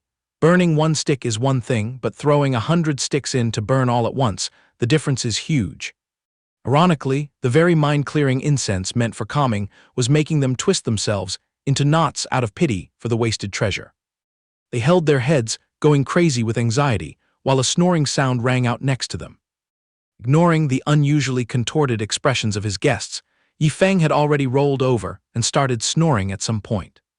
Deep down, Luo Tianxing screamed angrily, "You prodigal son, burning 100 sticks of mind-clearing incense. And then you just roll over and go to sleep. Are you trying to make me cough up blood in anger? I can't take this anymore. Is Yifeng resting? Then let's not bother him and retreat." At that moment under the blue sky, birds were still flying around and chirping. They filed out of the courtyard, one after another. Luo Tianxing kept cursing loudly towards Yifeng with a head full of fury. "You really are. I request the readers to imagine the cursing dialogue for me in their heads." The more he spoke, the more he panted heavily, but cursing it out made him feel much better inside. Zhang Heyu shed tears of sorrow and lamented, "Alas, not to mention the 10,000-year-old nether divine profound tree growing in the heavenly Dao battlefield. This poor Taoist hasn't even laid eyes on a tree that has lived for over 5,000 years. Luo Tianxing smacked his lips and chimed in, "Not to mention, this old man is still wondering about the amount of mind-clearing incense made by this tree. This toy is definitely not just some ordinary thing that's barely 10,000 years old." Saying that, he strolled over to another corner. "Forget it, anyway it's Yifeng's stuff, out of sight, out of mind, so the heart hurts less. From now on this old man swears to boycott this place. I don't know where that brat dug up so many treasures that make us drool like this. I'm so jealous I could faint." Yang Heyu shook his head and urged, "Let's retreat quickly, old guys. The sect grabbing Yifeng is truly the blessing of 3 lifetimes, but his insane habit of throwing money out the window is just." Right then Luo Wuming offered a sincere piece of advice. "Dear 5 patriarchs, since there's no way to correct him, we might as well close our eyes and just enjoy it." After saying that, he clapped his hands loudly. That sounded pleasing to the ear. The whole group nodded in agreement. "Excellent idea." So the whole gang gathered around to sniff and inhale, satisfyingly enjoying the scent of the mind-clearing incense, with only the sound of the whistling wind echoing around. The time it takes for an incense stick to burn past silently, Yifeng stretched and woke up with overflowing energy. So refreshing, the pile of incense finally burned out completely. The system's voice rang out joyfully, ding, smoke filling the air, warmly commending the host for excellently completing today's quota of spending money like dirt. The reward granted immediately is 200 sticks of mind-clearing incense, premium goods refined from the 10,000-year-old nether divine profound tree. Yifeng was stunned, his mouth gaping open. "Huh, system, are you messing with me?" His blood boiling to his brain, he directly threw the bundle of incense onto the ground. "How dare you shove another 200 sticks in my face? You really are a hopeless system. Even the Grand Patriarch finds these garbage items an eyesore. Are you tossing them to me to use as firewood?" He secretly made up his mind, absolutely no tolerance. He had to urgently throw away this pile of scrap. Otherwise, this young master's reputation as a squandering tycoon would vanish into thin air. Acting on his thoughts, Yifeng stood right up and pushed the door to step out. Seeing the figures of several people waiting around, he asked blankly, "O Grand Patriarch, Grandmaster, what are you all doing gathered in this corner catching the breeze so freely?" Luo Tianxing let out a profound sigh. "A true cultivator does not fuss over the place. Wherever the heart is calm, one can cultivate. Only then can one reach the peak of the realm." Right behind him, Luo Wuming stroked his beard and secretly praised, "The Grand Patriarch truly spits out poetry like nothing, making up excuses so smoothly." Suddenly, a brilliant plan flashed in Yifeng's mind. "Oh, that sounds reasonable. Might as well conveniently ask the Grand Patriarchs to scoop up this pile of unsold incense for me to get rid of the burden." Acting swiftly, he tossed the bundle of incense straight down to where the Grand Patriarchs were meditating, making sparkling light scatter everywhere. Seeing that scene, Yifeng was confused. "What is going on here?" Luo Tianxing picked up a stick, turning to ask with a bewildered face, "Fellow Taoists, why does this old man feel a tickle, as if I'm sitting around begging for food?" And that brat tossed exactly 200 sticks of mind-clearing incense and slipped away silently. What's his intention? Luo Wuming suddenly remembered something and cried out, "Wait a minute, Grand Patriarch. Do you remember when you praised the mind-clearing incense for being premium earlier?" His expression changed. Thinking back, It was exactly like that. As if grasping the truth, the old man rubbed his chin and whispered, "Could it be?" You're Seeing watching the a tense comic recap situation, on Luo Let's Wuming Recap. whispered his analysis. Perhaps when he saw you evaluating this scrap a bit too low, Yifeng got salty and deemed it ragged goods, and then just tossed it to us to fend for ourselves. Still not sure, he stared at the incense stick and said, "Should this old man run over and ask to get to the bottom of this?" Scene shifts to Luo Tangxing. He was hugging a giant bundle of incense, knocking on Yifeng's door and calling in, "Hey Yifeng, did you really mean to throw this mind-clearing incense to me to clean up the trash for you?" From behind the door, an extremely sluggish voice echoed out, "Grand Patriarch, I'm troubling you. Please gather all that waste and burn it for me. Touching these things makes this young master feel like my value drops severely." Securing the confirmation, he spun around towards Luo Wuming, his face as thrilled as if he hit the jackpot. "Comrades, pack the goods and let's bounce." A cup of tea's time later, deep inside the cave dwelling at the back mountain. Luo Tangxing sat majestically in the middle of the mat, his hands nimbly dividing the loot. "Second brother, take these 20 sticks for now. This portion is for the third brother, this side is for the fourth brother, and here is for the fifth brother." Seeing the big boss distributing the wealth evenly, Luo Wuming also excitedly held out his hand to beg, "Where's my share? Give me a piece." Responding to those puppy dog eyes was a bucket of ice-cold water from Luo Tangxing. "What are you glaring at? There's no share for you at this table." After declaring that, he directly grabbed Luo Wuming by the collar and threw him out the window.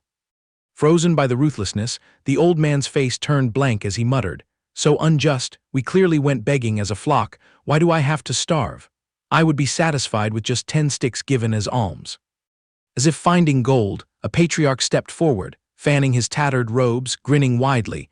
"Big bro, I think we brothers should change our profession to professional beggars." Another elder draped in a torn blanket pointed at his own nose and suggested, "Big bro, from tomorrow on, at dawn we just go camp at Yifeng's door. If he asks, we just say we are taking a normal walk." That person even patted his chest proudly.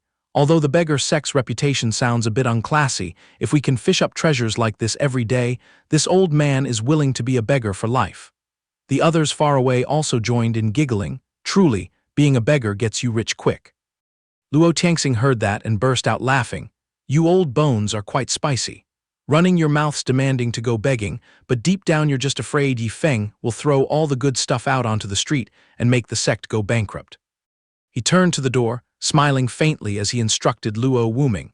"Hey Luo Wuming, tomorrow morning Yifeng will head to the Heavenly Dao battlefield. You better protect him carefully." Luo Wuming, who was scrambling up below the windowsill, hurriedly looked up and replied, "Orders received." Luo Tangxing even added another sentence. "Oh, remember well, only you alone will escort him to the teleportation tower at the Heavenly Dao battlefield." Passing to a new day, in the middle of Yifeng's courtyard. After sleeping his fill, his spirit was floating and refreshed, happily waving goodbye to the outdated version of yesterday. Sleeping through the day and night was incredibly satisfying. With a rose stem casually held between his lips, he leisurely opened the system interface to check what item was for burning money today. System board immediately spat out the consumable item, rank 9 grade 2 confinement talismans. Assembling 1,000 of these talismans together would erect a giant prison to trap the entire enemy army inside. The appearance of this confinement talisman looked exactly like a ball bristling with sharp spikes. Yifeng stroked his chin and calculated, "Wow, it even controls shapes. No need to be on edge this time. Bringing it to the Heavenly Dao battlefield will definitely be easy to use." The brilliant morning sun shone down on Luo Tangxing's courtyard. You're The old watching a man comic tilted his recap head on and Let's rubbed his Recap. hands together calculatingly. "That brat Yifeng has to set off today. I wonder if I can scoop up some more fat loot." A sly smile curled on his lips, secretly imagining the scene of his junior brothers stomping their feet in frustration because he sneaked off to scavenge alone. Although he didn't tip off his second brother in advance, let a big boss like himself shoulder these face-losing, sack-carrying begging antics. Who would have thought that as soon as he arrived, he bumped right into his respected second brother. The second brother was holding a chipped bowl in his hand, his mouth gaping like a boiled egg, his feet rooted to the spot staring at him. That scene made the old man's whole body tremble, his face turning as green as a banana leaf. The second brother was overacting beyond the limit, but deep down the old man's guts were twisting with regret. How strange, Why did I go begging but forget to buy props? I don't even have a chipped bowl, what's wrong with me? Seeing the situation, the junior brother smiled and pointed at the chipped bowl. Big brother, how about we split whatever we manage to scam today 50-50? The old man burst out laughing, slapping his junior brother's shoulder with one hand and giving a thumbs up with the other. This plan is approved. Suddenly, the old man noticed some movement in the bushes behind his junior brother, making the latter turn his head to follow the pointing finger. Wait a minute, what is that? Spotting a dark silhouette peeking from behind a large log, the old man shrieked, Lao San. The one whose name was called forced an awkward smile, timidly raising a cracked clay pot to greet them. Big brother, second brother, please don't chase your third brother away from getting a piece of the pie. The atmosphere around the three old men suddenly froze in absolute awkwardness, when unexpectedly, another figure. Another person abruptly appeared, their slit dress hitched high, tiptoeing their jade-like heels on a rock to fully show off slender thighs and snow-white legs, making the three old men blush furiously in utter panic. What kind of bizarre trick is this? Our worldview is completely shattered. It turned out to be Xianxia appearing in a flirtatious manner, speaking in a coquettish voice with a bombshell posture, holding a chipped bowl tightly with both hands. Oh my, big brother, are you guys camping out here too? I didn't expect you guys to be wandering around this corner either. Is there any room left for me? Witnessing Xianxia putting on a show, the three old men shrank back in fear, Lao Si trembling as he clung tightly to Cao Minfeng, while Luo Tianxing stroked his gray beard and judged, this is too terrifying. I suspect Lao Si has suffered a qi deviation. Over here, Cao Minfeng gripped Zhang Heyu tightly and shook him vigorously. Lao Si, wake up from your dream. With a suspicious look, Luo Tianxing twisted his face. At this rate, I bet Lao Wu has also sneaked over here, right? Where is he hiding? Xianxia jutted her chin toward a corner. Hasn't he been reserving his spot since the crack of dawn? Following her gaze, the whole group was slapped in the face with the sight of Lao Wu hugging his knees in a daze, perfectly embodying the style of a beggar sect leader, causing Luo Tianxing to scream in shock. Good heavens, Lao Wu, you're just begging for food. Is there a need to get into character that much? At that very moment, the old man was still grumbling listlessly under his breath. Yifeng does nothing but warm his bed all day. Today, I have to drag him out of bed early no matter what. Suddenly, his eyes widened, standing as still as a statue when he discovered an entire battalion of beggars looming right in front of him. What kind of ironic situation is this? Xianxia spoke up, you're joining in too. Lao Wu is really going all out. Do you need to borrow a bowl? I can lend you one. Faced with this unbearable scene, Lao Wu turned his head and ran for his dear life. I am blind. I haven't seen a single thing. A moment later, as Yifeng pushed the door open to step outside, he almost cried to the heavens because of the absolute mess right on his porch. What the hell is this? Glancing to the left, and then sweeping to the right, every single person was armed with a chipped bowl ready to eat dirt, leaving him completely speechless. Why are the 5 great patriarchs camping in this place? Cultivating your minds and tempers, huh? Dragging each other all the way to my door, are you trying to force me to draw lots to find the most outstanding beggar sect leader? Clink, clink, precious drops of great demon essence blood were casually dropped into the bottoms of the chipped bowls. Closing his eyes and finishing dispensing 10 drops of essence blood with a face completely done with life, he quickly slipped through the side door.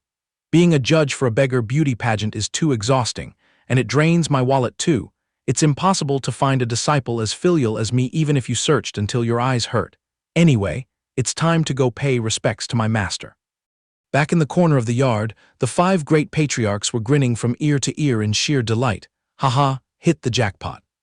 A massive win. This bitter flesh stratagem never misses its mark. But their joy was short-lived, as Lao Wu was immediately surrounded by the other 4, who growled in unison like utter hooligans. Lao Wu, as brothers, we share whatever porridge or meat we get. We are all flesh and blood, don't you dare run off with the goods all by yourself. Stepping into the main hall of the sect, Yifeng leisurely waved his hand in a cheerful mood. Greetings, Marshal Granduncle. I've kept you waiting until you withered. Wu Ming blinked curiously. When you went out just now, did you run into the others? Yifeng enthusiastically recounted. Yes, I did. True masters really are different, tempering their minds by pretending to be the beggar sect going out to beg. Although they were men of few words, I could see through the mortal realm, so I went ahead and donated 10 drops of great demon essence blood to the 5 patriarchs who looked the most ragged. Upon hearing this, Wu Ming broke out in a cold sweat, thinking to himself, cultivating their state of mind my foot. Those old geezers transforming into beggars was purely because your treasures were too juicy to resist. They hit the jackpot today, which will only spoil them. Next time they will definitely resort to even more despicable tricks. He was genuinely irritated. Lowering his voice in exasperation, well, forget it, I'm powerless to do anything about this anyway. However messy things get later, to hell with them, I'll just treat it as a comedy show. Outside on the steps, Yifeng jumped up excitedly. Marshal Granduncle, are my senior and junior brothers done getting ready? When are we setting sail for the teleportation tower at the Heavenly Dao battlefield? Wu Ming replied unhurriedly, the great patriarch has issued an order. Only the two of us will be taking this journey. Heiyu looked up at a lone star in the misty sky. That little brat just joined the sect and hasn't even warmed his seat yet, but the moment he was out of sight, a sense of melancholy set in. Minfeng also felt a silent pang of sorrow. This time he's uprooting himself and will never return to Xingjizang. Yunshan suddenly put his hands on his hips and yelled, the sect already has an entire division standing guard. How about we tag along to Xinghunzang too? Hearing Yunshan's crazy idea, Tianxing was so furious he almost coughed up blood. I beg of you guys, has your dignity completely shattered? Pretending to be poor and miserable wasn't enough. Now you want to go throw a tantrum all the way at Xinghunzang. Look at Lao Wu and see how well-behaved he is. Yunshan stripped off his beggar rags, transforming into a polished figure in the blink of an eye. Big brother, please allow me to take my leave right now. The sect is in your hands. Thank you, brother. Goodbye, Xingjizang. Suddenly, from the void above, a blinding pillar of light struck straight down, illuminating the entire sect gate. Tianxing was burning with rage, glaring with fiery eyes as he bellowed, root yourselves right here. Not a single soul is allowed to go anywhere near Xinghunzang. This old man has made the final call, disobey and bear the consequences yourselves. The whole gang of Minfeng, Heiyu and Yun Shan turned to stone after hearing the order, their limbs trembling. This time they had really pulled the tiger's whiskers and driven their big brother mad. At the same time, the master and disciple Du of Yifeng and Wu Ming were walking briskly toward the teleportation tower of the Heavenly Dao battlefield. Yifeng looked around and rambled, Marshal Granduncle, look, this path is pretty quiet. We've been running for ages without seeing a single shadow of a monster or cultivator. It's worlds apart from Xinghunzang. Wu Ming trailed behind, glancing around as he replied, they might have been cleared out by local cultivators to practice their skills. After all, the monsters in the Heavenly Dao battlefield are 3 times tougher than regular ones. Wu Ming further explained, a monster in the Heavenly Dao battlefield has more than enough strength to smash the mouths of 3 regular monsters of the same level, and this logic applies exactly the same to cultivators. Moreover, the profound heaven continent is so vast and boundless that walking, until your legs give out without bumping into a cultivator, is quite normal. Just as his voice faded, a female monster with a cascade of fiery red hair suddenly blocked their path. She cracked a ghostly smile and glided over lightly. Oh my, running into this lady proves we have some karmic connection. Xiao Zhu hovered in front of the master and disciple. I wonder if you 2 handsome brothers could play with me for a bit to relieve my boredom. As soon as Wu Ming caught sight of Xiao Zhu, the color drained entirely from his face. We're doomed, she's a great demon. Yifeng, I'll cover the rear, grab your legs and run as fast as you can. Xiao Zhu twisted her body into a seductive pose, just like the madams of a brothel welcoming guests. Oh my, don't leave your little lady behind. Instantly, she brought down an earth-shattering bolt of lightning. Her crisp, jade-like voice instantly turned venomous. Why the rush? Stay and serve me first. From directly above, a lethal lightning pillar crashed down, Xiao Zhu.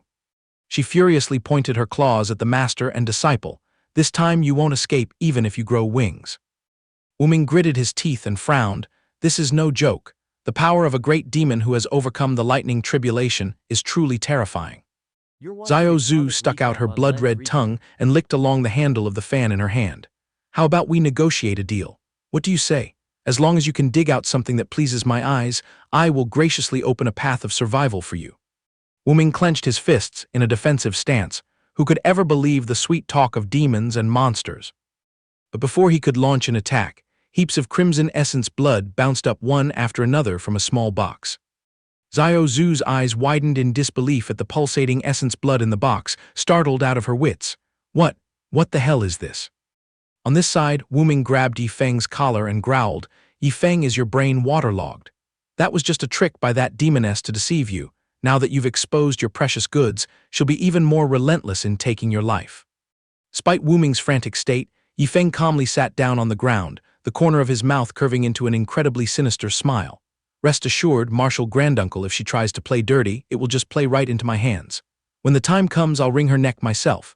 Just a trifling bug, nothing to sweat over." Hearing his disciple make such a bold claim, he asked with a dumbfounded expression, "Wait, do you still have some hidden trump card?" Opposite them, Xiao Zhu was as tangled as a ball of yarn. What is this weird situation? The essence blood of a great demon who has passed 9 tiers of lightning tribulation, while I barely scraped through 2 tiers with my skin peeling and scales chipping. What right do those 2 mortal bumpkins have to possess great demon essence blood?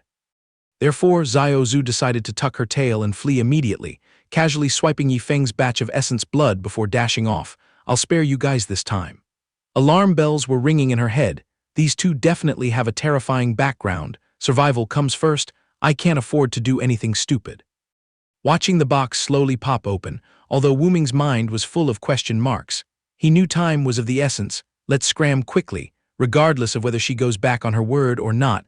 Let's keep our lives first and dissect this later. Yifeng, however, looked as if he hadn't had enough fun yet. "Run. Why the heck should we run?" He tilted his head up and said, "It takes 1,000 years to bump into a stray monster. Why not spar with it a bit to warm up our engines?" In contrast to Yifeng's fearless demeanor, Wu Ming stood next to him, constantly making shushing gestures with his hands, begging him not to light the fuse any further. Ignoring Wu Ming screaming in his heart, Yifeng remained as calm as a cucumber. In his hand, he revealed a dazzling bloodstone. "Look closely, little lady. This young master is still flush with 50 drops of great demon essence blood. If you're capable enough to take my life, this entire fortune will be transferred to your name." He was completely helpless against Yifeng's foul mouth. "Fine, we've dug our own graves. Karma is going to hit us dead on." He tossed the essence blood up and down while daydreaming. "I wonder how epic my squad of black-clad bodyguards landing will be when I'm on my deathbed." He then loudly provoked, "As long as you can finish me off, even rare treasures far superior to great demon essence blood will drop for you to pick up." The disguise on Xiao Zhu's body automatically cracked.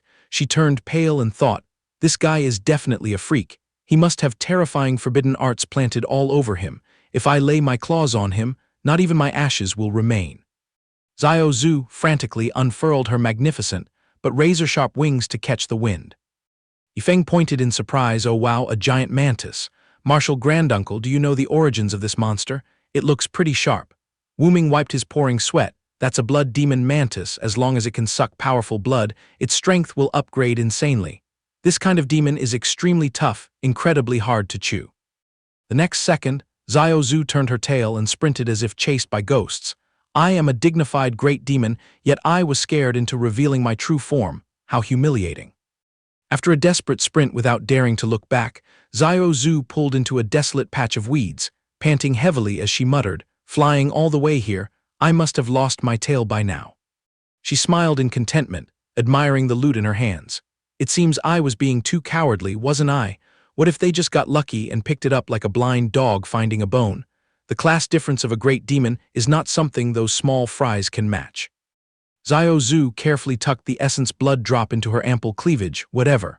I still made a huge profit anyway. It's not like I lost anything."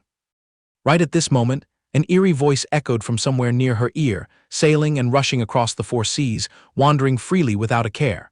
Xiao Zhu panicked and searched in the direction of the sound.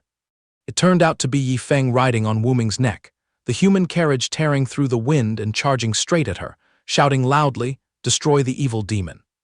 Today, a real man sings the song of the great wind, asking the world how long these demons and ghosts can run rampant. Xiao Zhu saw this scene and stared in utter shock, while Wu Ming was panting heavily, begging for supplies. "Almost got her. But this old man's gas tank is completely empty. Yifeng, quickly pump some more spirit stones into me." Yifeng swiftly tossed stones to replenish energy for his rice-powered vehicle. "Marshal Granduncle, speed up." After refueling with spirit stones, the Wu Ming machine revved up again and doggedly pursued Xiao Zhu. She was so scared she shed tears, wailing and crying, only hating that she couldn't grow 2 extra legs to scram faster. Ah, why are these ghosts as tenacious as leeches? Seeing the mantis about to slip away again, Yifeng yelled at the top of his lungs, "Stop right there, let's have a fair duel." If this young master loses, you can do whatever you want with me, but if you lose, you will obediently become my mount. Xiao Zu's brain was on strike by now, throwing all dignity away as she howled and ran headlong. Who wants to fight with you? I'll throw the great demon essence blood back, just spare my wretched life. Although Yi Feng was still bloodthirsty for the chase, the Wuming vehicle was completely exhausted. Yi Feng, my legs are like jelly, let's let this one go, my boy. Yi Feng patted his shoulder and urged, it's too late. Martial granduncle, just toss me straight over there. Wuming gritted his teeth and obliged, let's do this. Instantly, Wuming channeled his last bit of strength and hurled Yi Feng into the air, launching him like a projectile straight at Xiao Zu. Yi Feng, remember to protect yourself. Xiao Zu just turned her head back, only to be stunned by the sight of Yi Feng's face zooming in right behind her neck. As Yi Feng swooped down to pounce on her, she immediately dodged swiftly to the side. Move aside, get away from me. In the middle of the sky, a giant, pitch-black fissure suddenly tore open. Wuming stared wide-eyed at the bizarre scene, his head spinning with question marks. Even the crybaby Xiao Zu stopped crying, staring blankly at the sky. What kind of phenomenon is this? A muscular arm slowly ripped through the fabric of the sky, revealing a cold gaze piercing into the space. Yi aggressively tore apart the clouds, casually stepping into the alien world and complaining, this corner is really deafeningly loud. Yi smashed the void to pieces with a single punch, causing fragments of space to shatter and fall like snow. As the fissure tore wider, he grumbled, these few pathetic sparks of lightning are so annoying. After cleaning up the aftermath, he strolled over to Yi Feng, who was driving Xiao Zu crazy. Crossing his arms and bowing his head, Master, your subordinate has arrived late, please punish me.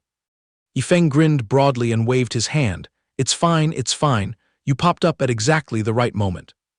Yi majestically knelt on one knee on the rock, respectfully reporting, Master, your subordinate has patched up the firmament, you may proceed at your leisure. Yi Feng sprang from the top of Xiao Zu's head and landed smoothly on the rock. Are you a guard from the prodigal bodyguard squad? Why is there only one measly soul like this? Yi proudly patted his chest, cleaning up this mess is more than easy for your subordinate alone. The bodyguard roster numbers in the tens of thousands. How many people are mobilized depends entirely on your bad luck. Hearing this, Yi Feng gleefully bounced up and down on the rock. His gaze, sharp as a butcher's knife, locked onto Xiao Zu. Reporting to you, sir. Do you need your subordinate to wring this female bug's neck to keep your eyes clean? Knowing what was good for her, Xiao Zu hurriedly kowtowed like pounding garlic. Boss, this humble girl has eyes but couldn't see. Please spare my life. Please don't silence me. Feng shrugged and spread his arms in a gesture of resignation. Approved, you can withdraw your troops. Just in case she still harbors dreams of assassinating me, I'll just have to use you up for another trip. Before vanishing into smoke and dust, Yi looked back and delivered a final line. It's no trouble at all. Being able to swat flies and bear burdens for my master is a blessing of 3 lifetimes for your subordinate. The moment she looked up, she was met with Yi Feng's radiant, spring-like smile. However, his eyes instantly froze like ice. Let's be fair, I'm giving you 2 paths now, either obediently become my mount or prepare to be put on the ancestral altar. Xiao Zu had run out of retreats. She hurriedly prostrated herself on the ground, trembling as she bowed, Supreme Master, your servant girl is willing to offer everything. Suddenly, Yi Feng caught sight of a scrap of paper fluttering right at the tip of his nose. He stared wide-eyed at the squiggly characters on it. What is this thing? What kind of gibberish runes are these that I can't read at all? Wuming dragged himself over from afar, taking a sideways glance and hitting the nail on the head.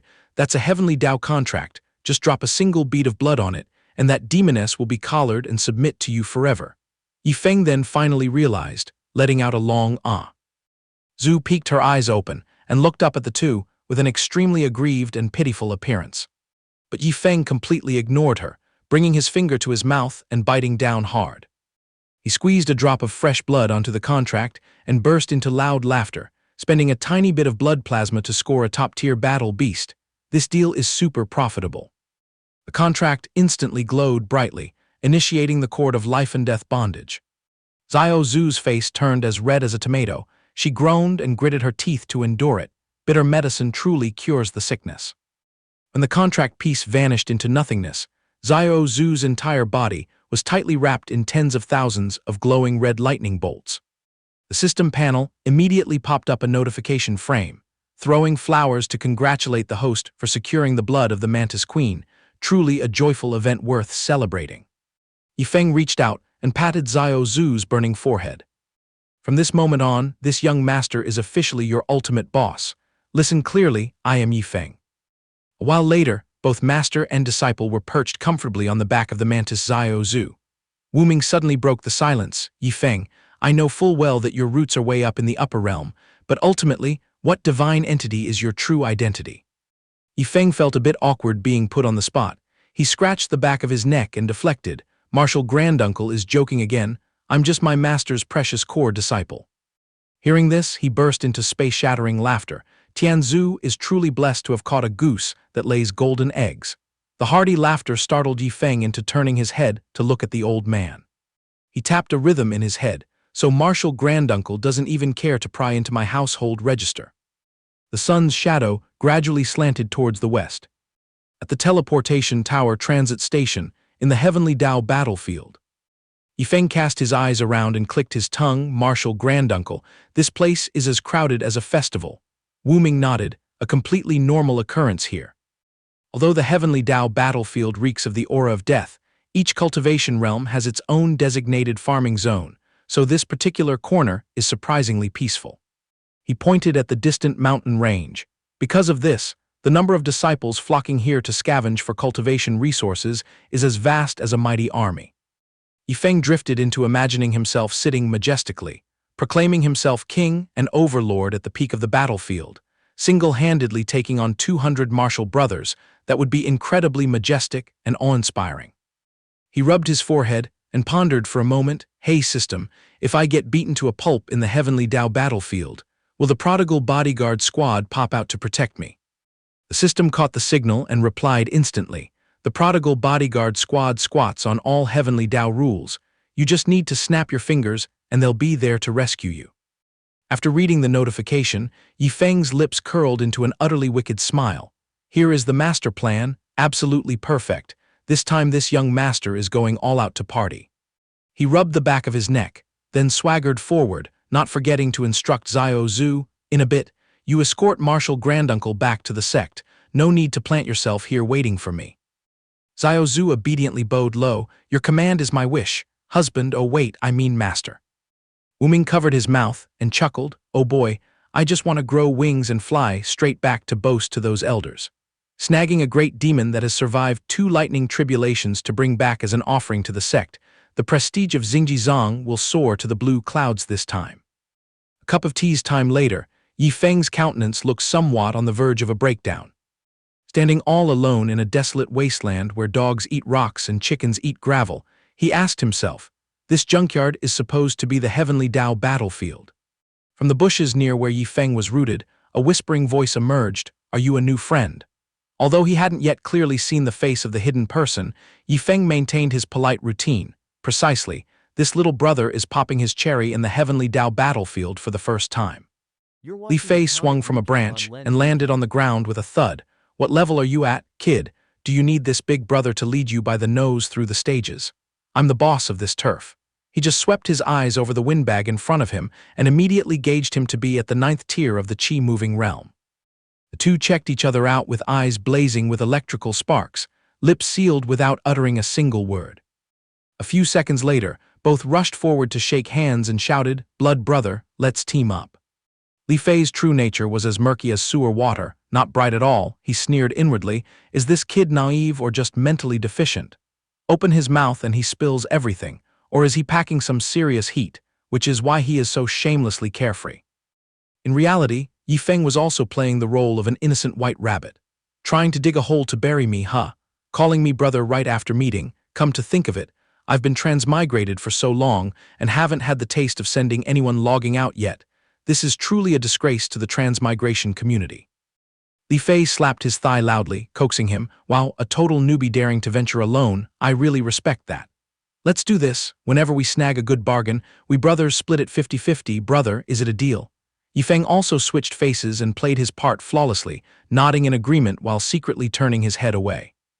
If you have enough skill, I'll do you a favor and keep the party intact, but if you turn out to be a dead weight, then apologies, I'll send you to the ancestral altar. Right at that moment, What caught the eyes of the two was a swarm of iron-backed rats leisurely gnawing on grass. Little brother Yi Feng, since it's your first time out in the wind, why don't you grab those iron-backed rats by the scruff of their necks and show off your skills? He started rewinding his speech like a sewing machine. This swarm is at least around the 5th to 8th tier of the Qi-moving realm. Looking around this platter, there are roughly 300 rat heads. In his mind, Li Fei sneered, "Let's see how you scramble for your life." Yi Feng smirked and snapped his fingers. "Let's play." In the blink of an eye, thousands upon thousands of talismans poured straight down to the ground like a heavy rainstorm.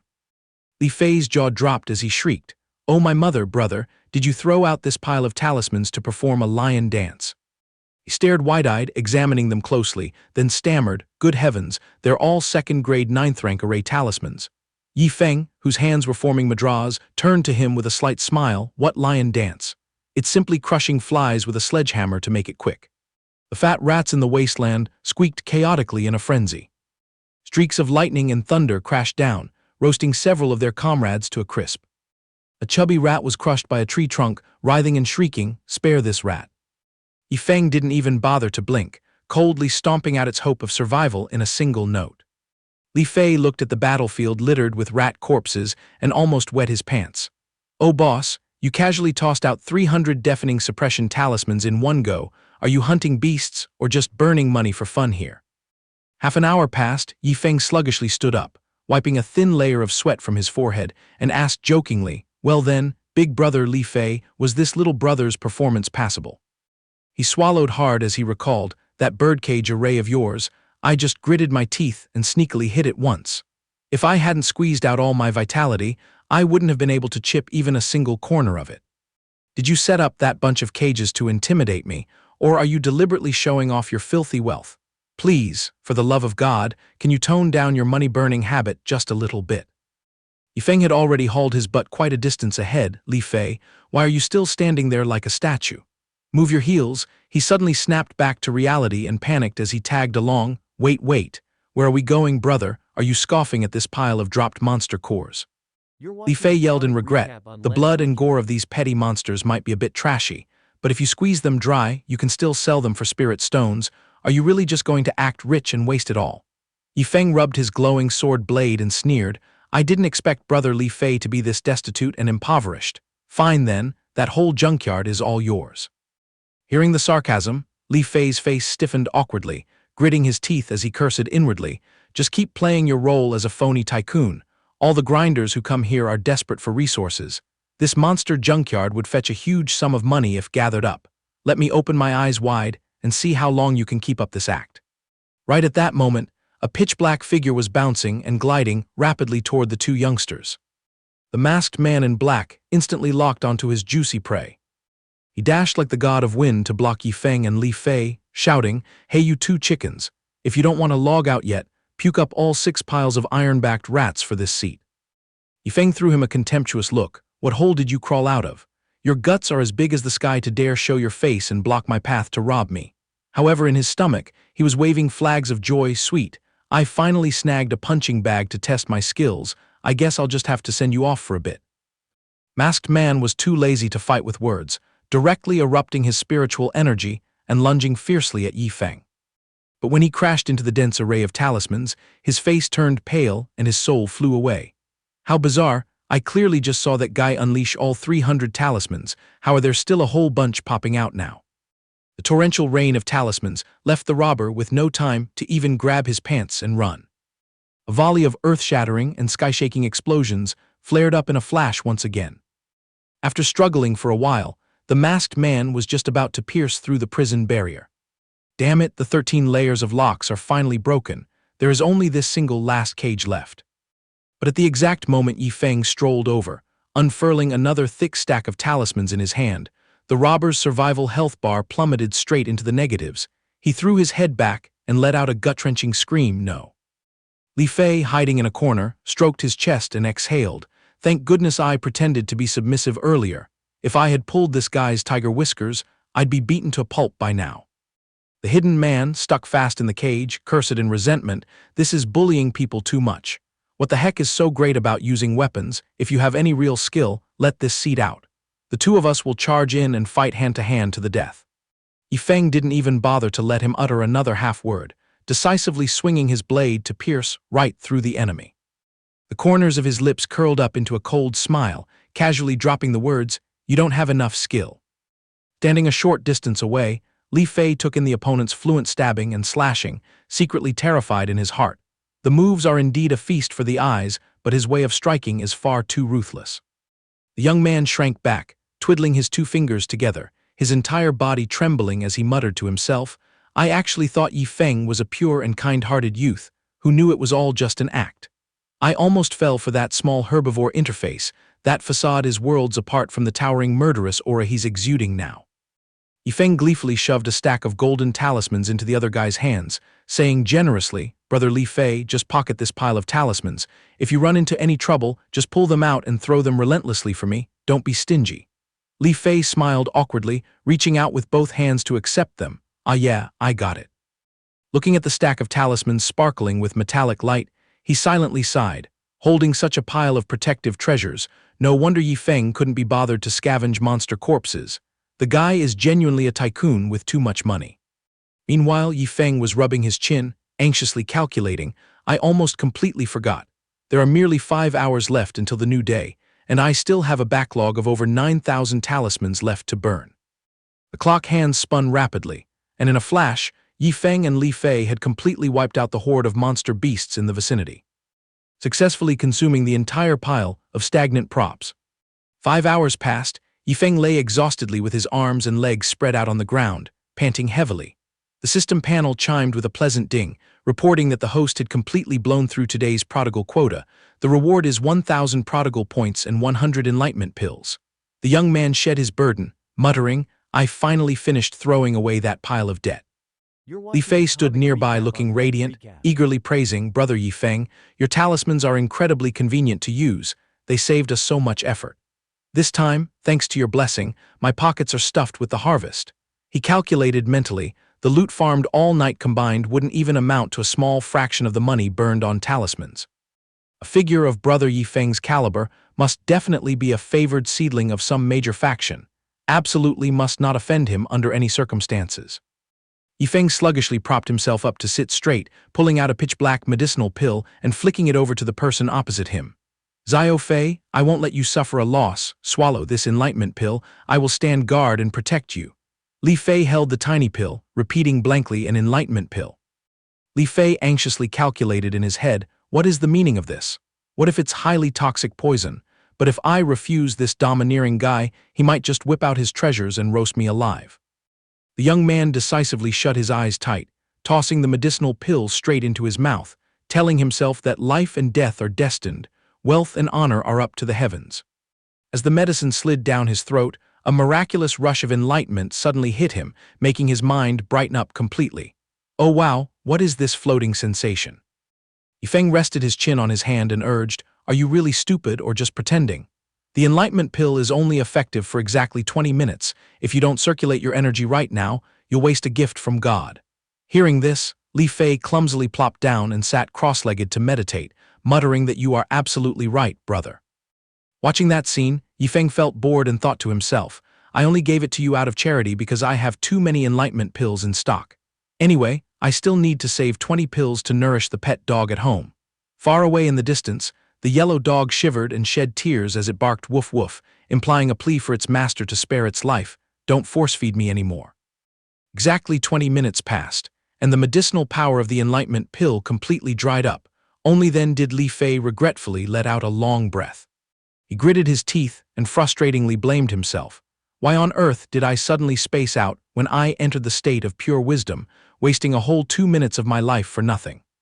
Just as he stood up straight, Li Fei spoke up, tearing up with emotion, "Brother Yi, this massive debt of gratitude, Li Fei will engrave it into my bones and heart."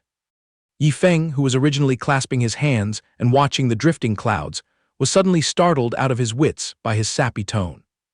Li Fei thumped his chest loudly and swore, "In the future, if you have any tough tasks, just give me a call and it will be done instantly." Yifeng merely gave a light grunt of agreement. Yifeng tilted his head and asked curiously, "So from what part of the world did you drift over here?" Li Fei acted mysterious, covering his mouth and leaning in close to whisper proudly, "Brother Yi, I actually hail from the Tianhua realm. Yifeng looked blank and replied, the Tianhua realm? To be honest, it's my first time hearing that name. I came from the Xianxia realm. Li Fei scratched his head with an awkward smile. Oh well, seems like my hometown is just a speck on the map. Li Fei sighed dejectedly in his heart. He knew it, how could there be such a sweet coincidence? His scheme to claim they were fellow townsmen to cling to a big thigh had instantly shattered. That beautiful dream where Yifeng joyfully stuffed a pile of talismans into his hands, saying, "We're family, just take them all," ultimately vanished into the wind. About 10 minutes later, brilliant streaks of aurora began to flash behind the rock. Li Fei hurriedly shielded his eyes from the blinding light. Yifeng was also drawn to look in that direction, muttering, "What's going on over there?"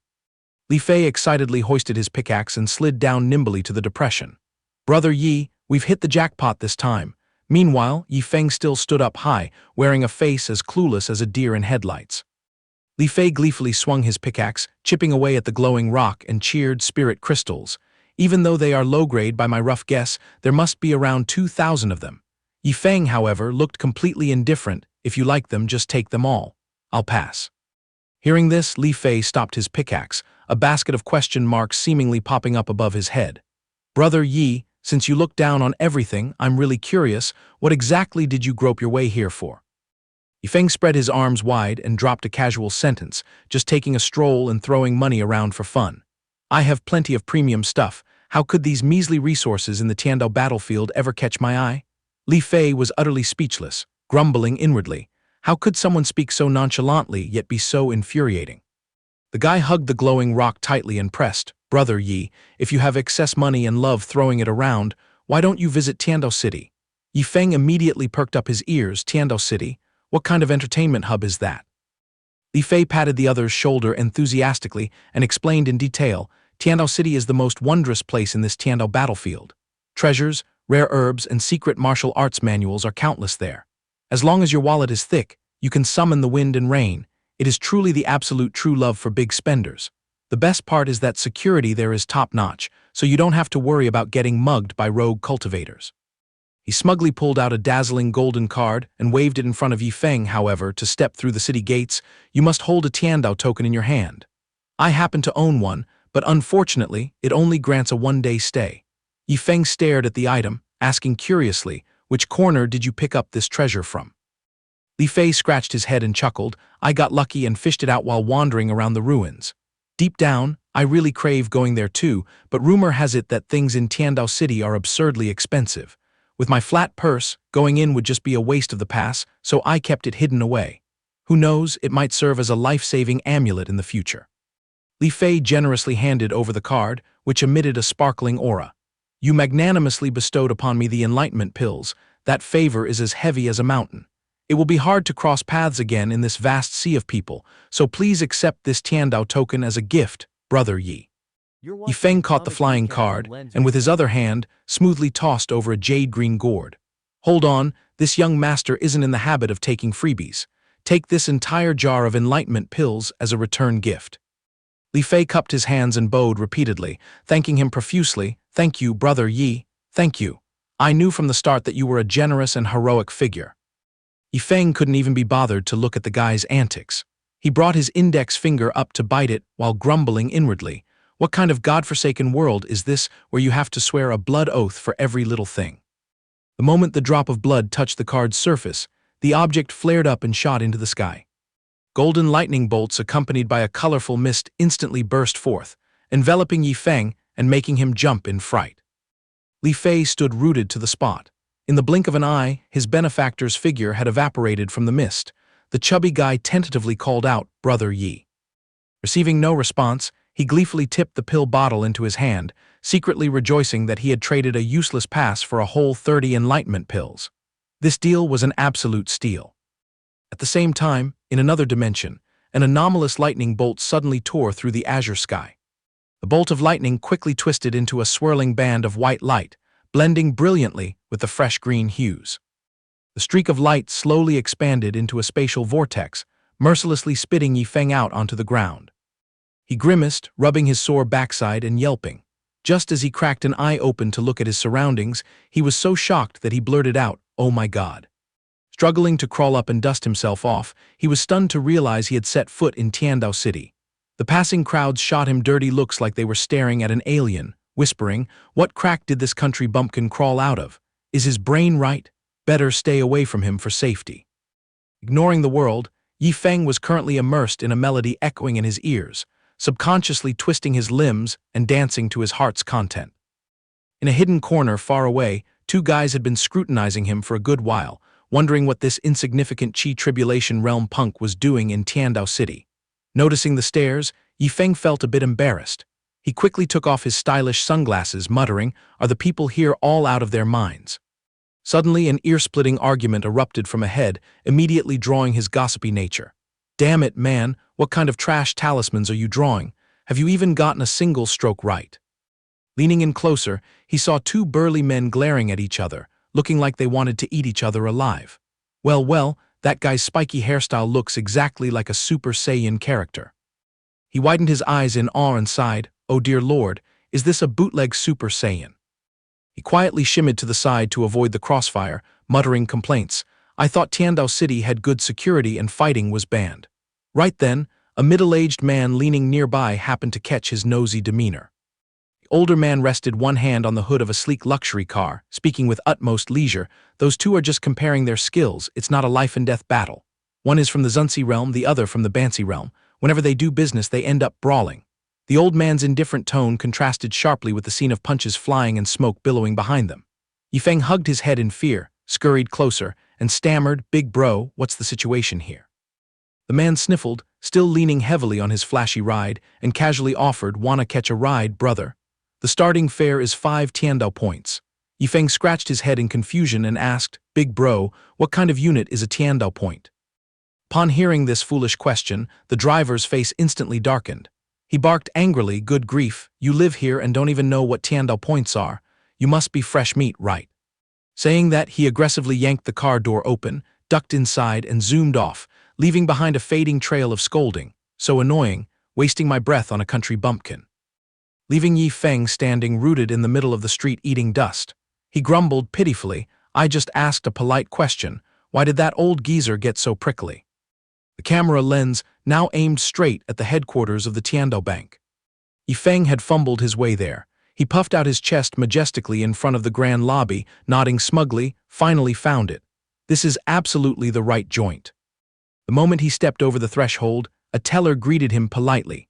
He flashed a professional smile, "Welcome, sir. What services may I assist you with?" Looking closely, this middle-aged clerk's name tag read Qianhu. Yi Feng eagerly asked, "Do you guys exchange Tiandao points here?" The uncle raised an eyebrow scrutinizingly. "Is the customer a newcomer?" Yi Feng nodded briskly. Qianhu kindly educated the curious youth. "The rule in Tiandao City is that one supreme-grade spirit crystal exchanges for 1 Tiandao point. Living in this Tiandao City, whether it's breathing, walking, or shopping, everything requires Tiandao points." Catching this valuable info, Yi Feng was thrilled. His eyes went wide as he thought, "Wow, isn't that exchange rate dirt cheap?" He began to glue his nosy gaze to the name tag pinned on the other's chest. That tiny tag clearly recorded the uncle's brief resume, from his name and hometown in the Shuling realm down to his cultivation base. A 7th-layer tribulation transcendence realm expert who could dominate a region, all fully exposed. Qianhu glossed over it, adding, "Working as a grunt here also earns you Tiandao points. Plus, working hours are deducted from the Tiandao token's time limit." His mouth spoke smoothly, but inside, the uncle was screaming in agony. As a mighty tribulation transcendence realm expert, having to bow and serve a brat in the Qi Tribulation realm. If this got out, people would laugh him to death. Yet Yi Feng kept his innocent, prying nature. "Wait, so doesn't that mean you guys are burying your youth in this place?" That naive questioning was like a sharp knife piercing through the diligent clerk's fragile heart. Unrelenting, the youth continued firing cannons at the uncle's pride, making the old face turn even grayer. He asked blankly, "So you don't care about going into secluded cultivation anymore? Or did mining spirit crystals in the Tiandao battlefield become too bitter, so you just gave up?" The more Yi Feng babbled, the tighter Qianhu clenched his teeth in silence. His secret agonizing pain was being brutally dug up by this wet-behind-the-ears brat, bleeding profusely. Everyone has a breaking point. Even though the flames of fury had reached the top of his head, the uncle still had to force out a stiff, corporate smile.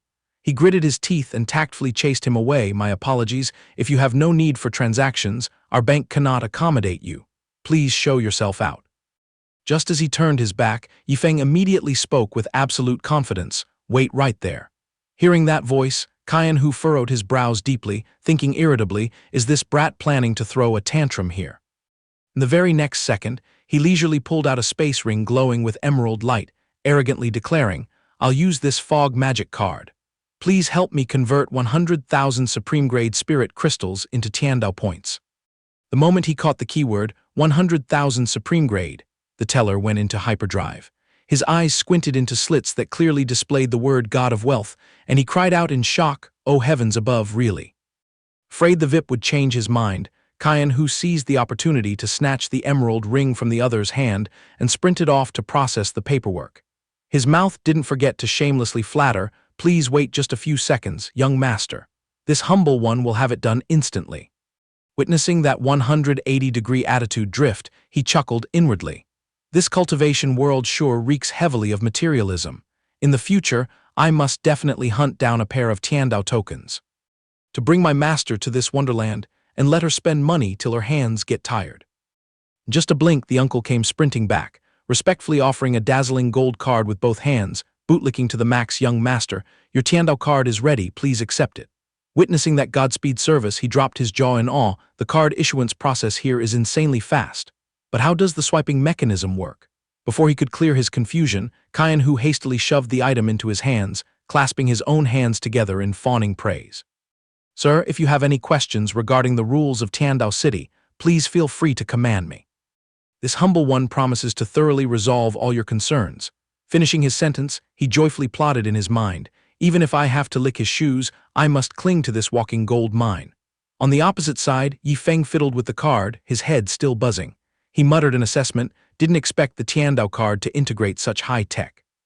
Being stared at with such reverence for a while gave him goosebumps, so he turned to flee, not forgetting to wave his hand and click his tongue. No, I see you're buried in paperwork, so I wouldn't dare disturb you. Please carry on with your work." Seeing the fat sheep about to swim away, Qianhu panicked and almost dropped to his knees, calling out sorrowfully, "Young master, please hold your steps."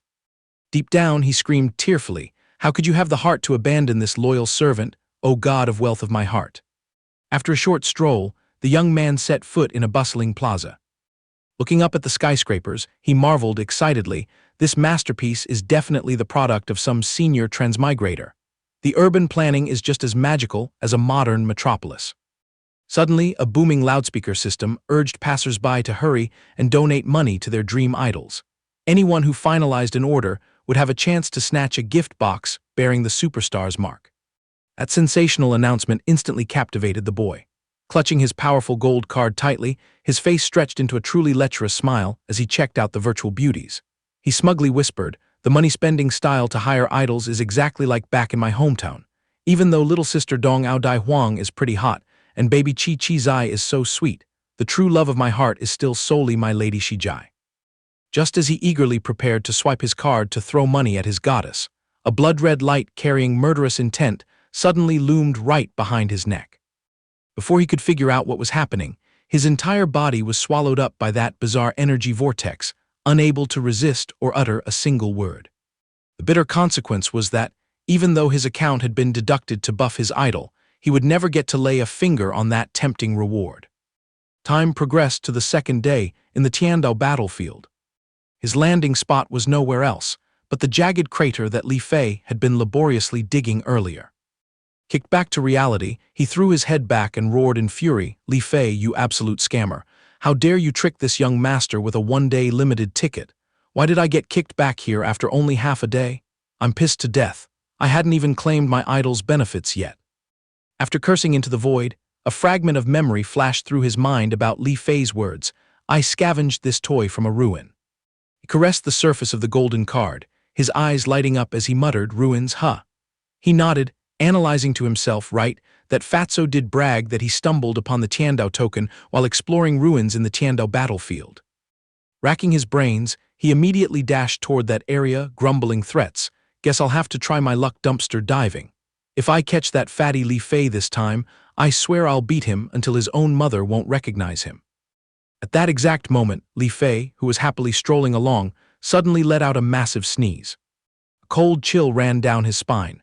He shrank his neck, muttering suspiciously, "Weird, why has the climate here suddenly turned so freezing?" The scene shifted to the territory of the Xingji sect. Bai Gang, possessing an immortal-like demeanor, was slowly strolling up the jade stone steps. He stroked his beard, wondering, is this Xingji sect so bored they activated the highest-level defensive grand array? Who are they trying to block?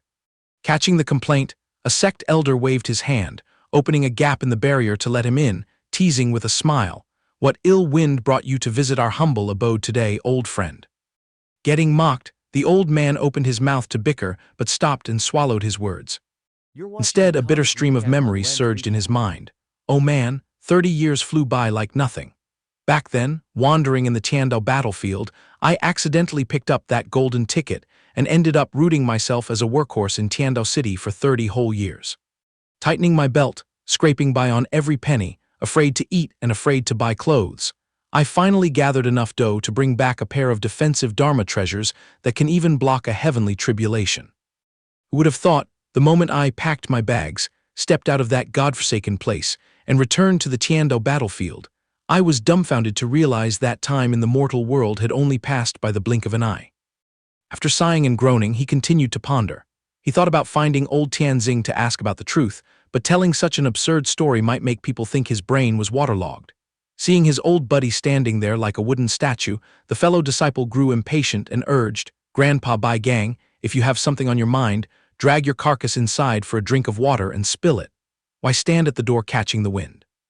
The moment he settled into his chair, Bai Gang looked around and asked curiously, "Hey old friend, that pile of spirit crystals your sect is burning to fuel this massive defensive array, they must all be supreme grade, right?"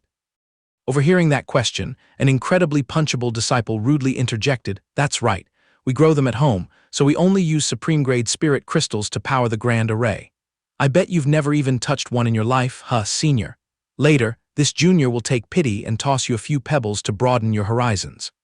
Blood rushing to his head from the sarcasm, Bai Gang flew into a rage. He delivered a blinding punch straight into the disrespectful punk's face, roaring, "You idiot. Do you think this old man has roamed the martial world for years and is clueless about supreme-grade spirit crystals? Using low-grade ones is more than enough to maintain this mess. Are you trying to ruin your family by burning supreme-grade stuff? Do you have any idea they are worth an entire fortune?"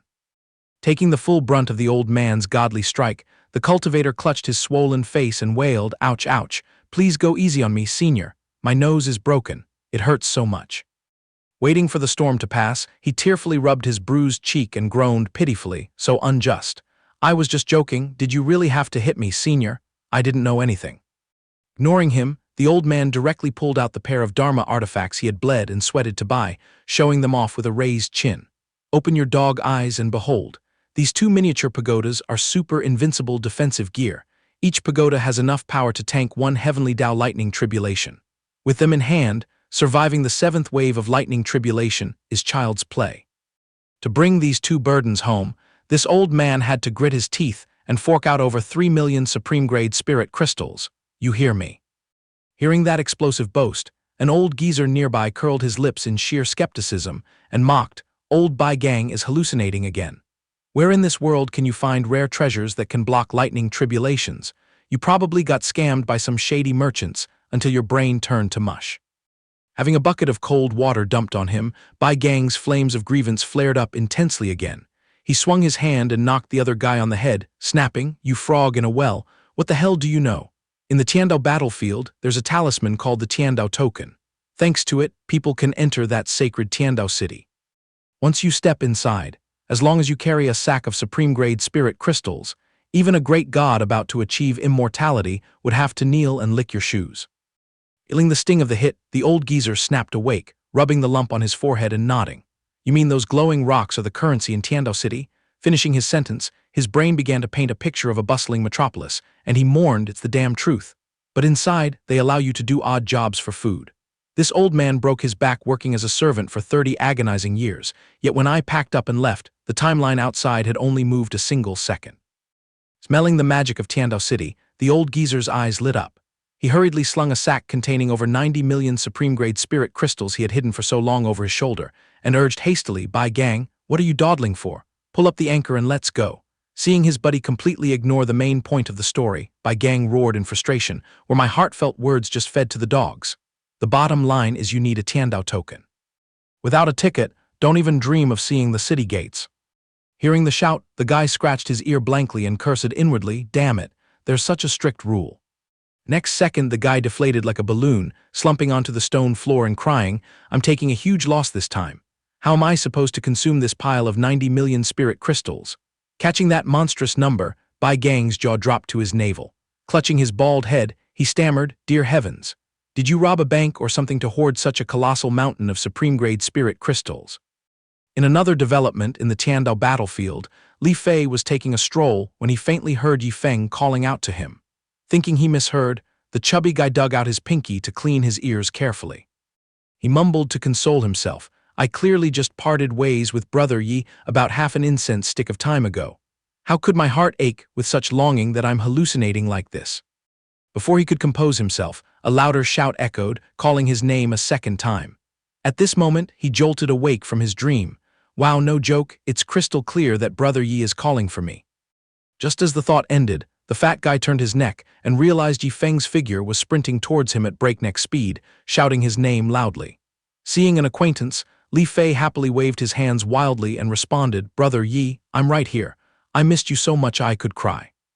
Hearing the overly sentimental flattery, Yi Feng accelerated, charging like a moth to a flame toward Li Fei, his lips curling into an incredibly sinister smile as he gritted out, "Good boy, just stand perfectly still right there for this young master."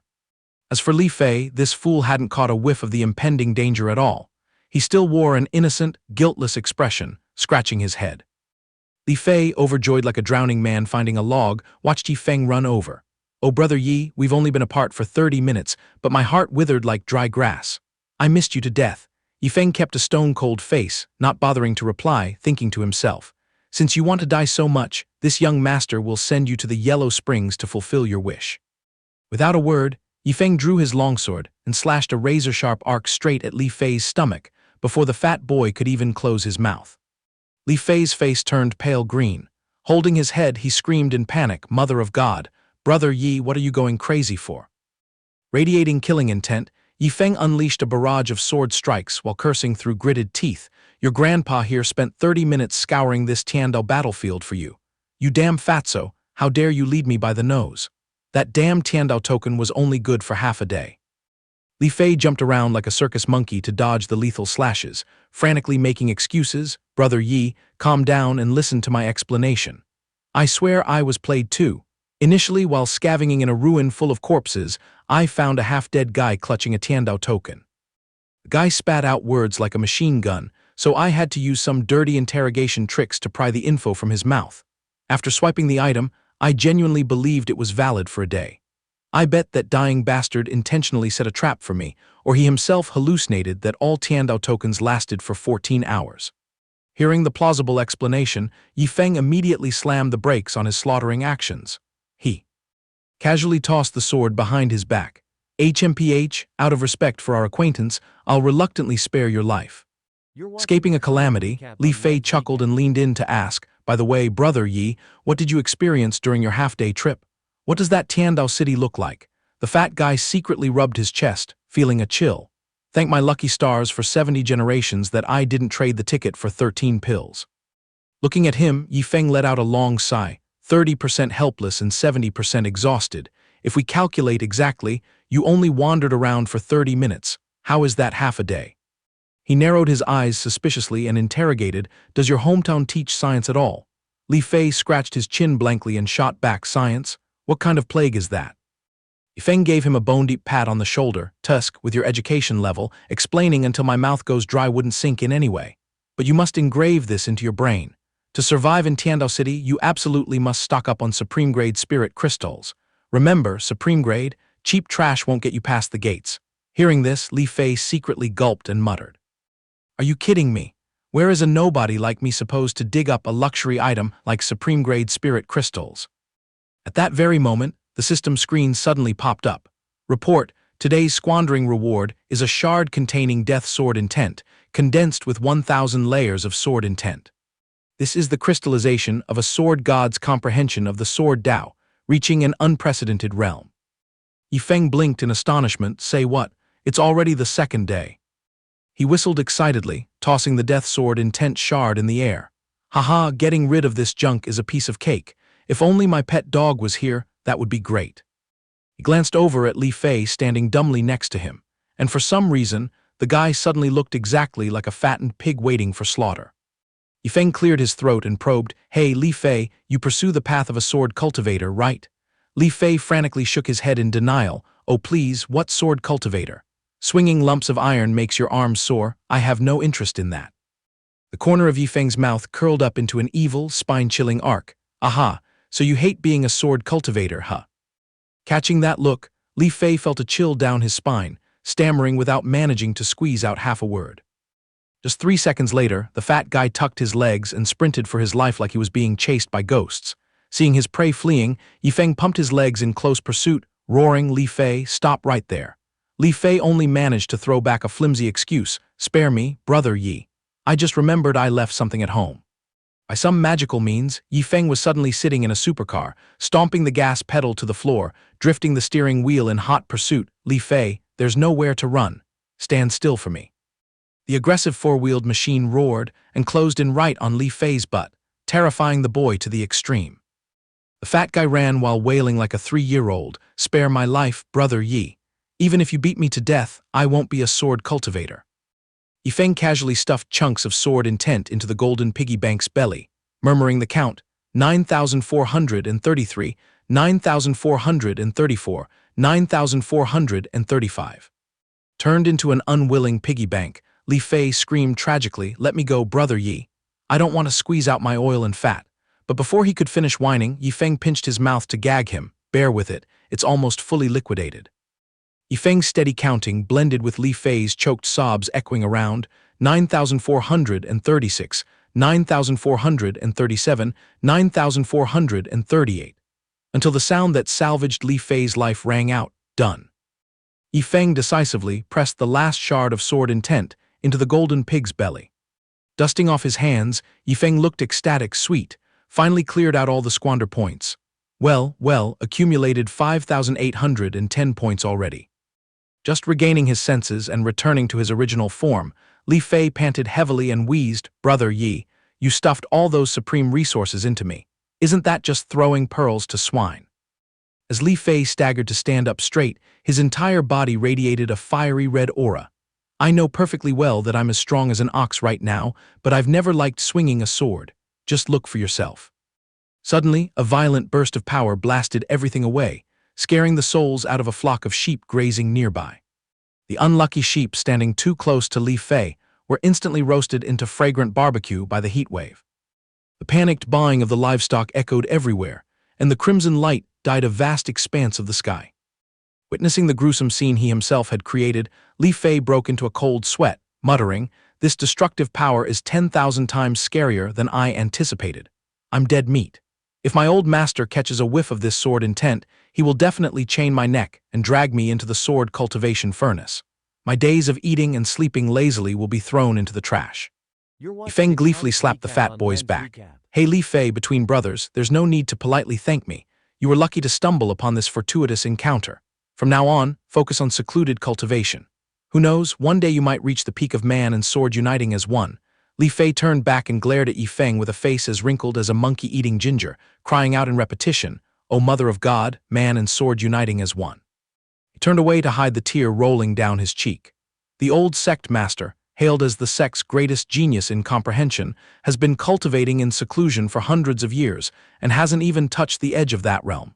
If he catches wind of my current state, he'll definitely force me to grind day and night to bring glory to the sect. Heartbroken but still having to force a bitter smile on the outside, Li Fei turned to Yifeng and smiled awkwardly. This little brother is extremely grateful to brother Yi for this super massive gift, but why would you reject such top-tier stuff? Yifeng rested his hands on his hips, his face blank as a statue, as he replied, this young master isn't walking the path of a sword cultivator. Putting that trash into my body, do I want to become a garbage bin? Li Fei's facial muscles twitched in spasms. He screamed aggrievedly in his heart, oh, so you're not a sword cultivator. Does this chubby body of mine look like a sword cultivator to you?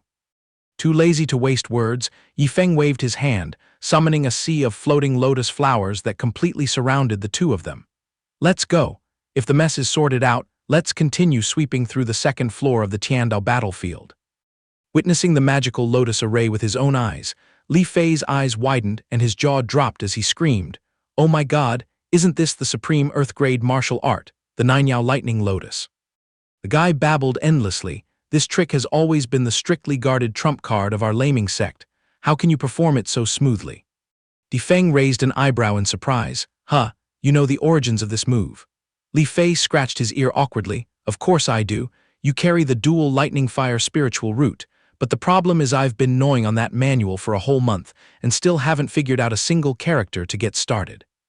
Difeng rubbed his chin thoughtfully for a moment, his brain replaying the footage of that 9 Revolution lightning lotus back at the Jingji sect, and sure enough, no one there had a clue about this martial art.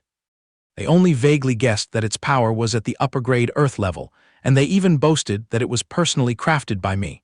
Turns out this skill-stealing ability isn't limited to the Xianxia continent. Difeng covered his mouth and let out a smug, triumphant laugh. He thrust his finger up into the air and yelled, "Let's move. Our next stop is to make a salad out of those peak 9th-level Chi-dynamic realm monsters." Meanwhile, Li Fei's brain still hadn't finished loading the story, and he trailed behind firing off questions. "Hey DG, you're still keeping secrets. Who exactly did you learn this manual from?"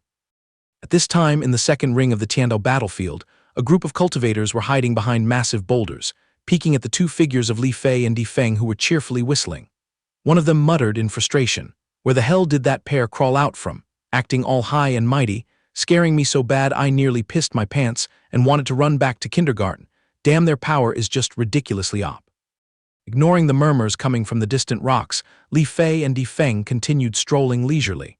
Actually, Li Fei's thick head had already locked onto those stalkers. The chubby guy secretly gloated, "After trudging through this Tiandao battlefield till my soles wore thin, now I finally get to walk with my head held high.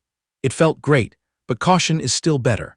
Even though I'm loaded with deadly sword intent buffs, if they gang up on me, I just turn into a punching bag for them." He grinned and turned to drape his arm over Difeng's shoulder. "DG, when you're free next time, let's come back to the Tiandao battlefield to farm again. Let's set a date in advance. Who knows, we might run into each other." Difeng nodded cheerfully and replied, "Deal, but next time I reappear, I'll have already wrecked the 3rd level of the Tiandao battlefield." Li Fei stared in shock. "Huh, has your body already shown signs of tribulation? Are you going straight to the wrongling realm as soon as you get home?" Difeng immediately styled his hair like a true heartthrob, who needs signs or omens. "I level up when I want, and if I don't, just deal with it. But once I decide to break through, I'll jump straight to the peak of the 9th level of the wrongling realm." Li Fei beside him smoothly flattered, majestic, "DG forever #1. The two brothers pointed their fingers forward in unison. "Enough with the nonsense. Later, I'll take all 5 9th-level Chi-dynamic realm bosses and you can clean up the small fry. Deal." The moment their feet hit the ground, the duo treated the monsters to a dazzling skill feast called the 9 Revolution Lightning Lotus, exploding brilliantly. Difeng waved his hand, directing a swarm of energy lotuses to plunge straight into the withered grassland ahead. With a boom, the earth-shattering explosion instantly plowed the ground flat, leaving the surface littered with crackling lightning bolts from the 9 Revolution Lightning Lotus. All the demon beasts hit by that thunderous combo were sent straight to the afterlife, stripped clean. Li Fei stood there picking his nose, not even having time to strike, and watched the battle end, secretly shedding a crocodile tear for the unlucky monsters. Wow, DG's level of domination just makes one's jaw drop.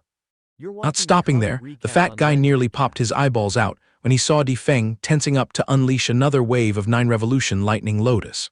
"Please, DG, is your danshin as deep as a bottomless abyss that you can pour out spiritual power like water?" Nearby hilltops buzzed with chatter from the gossiping crowd. "Look at that master's magic. Turns out that madman is a spell cultivator. Wait, I thought he was a sword cultivator. Why isn't he drawing his sword?" The wave of nosiness showed no sign of cooling down. "Oh my god. Those idiots have no eyes. It's because those weak monsters aren't worth him drawing his sword.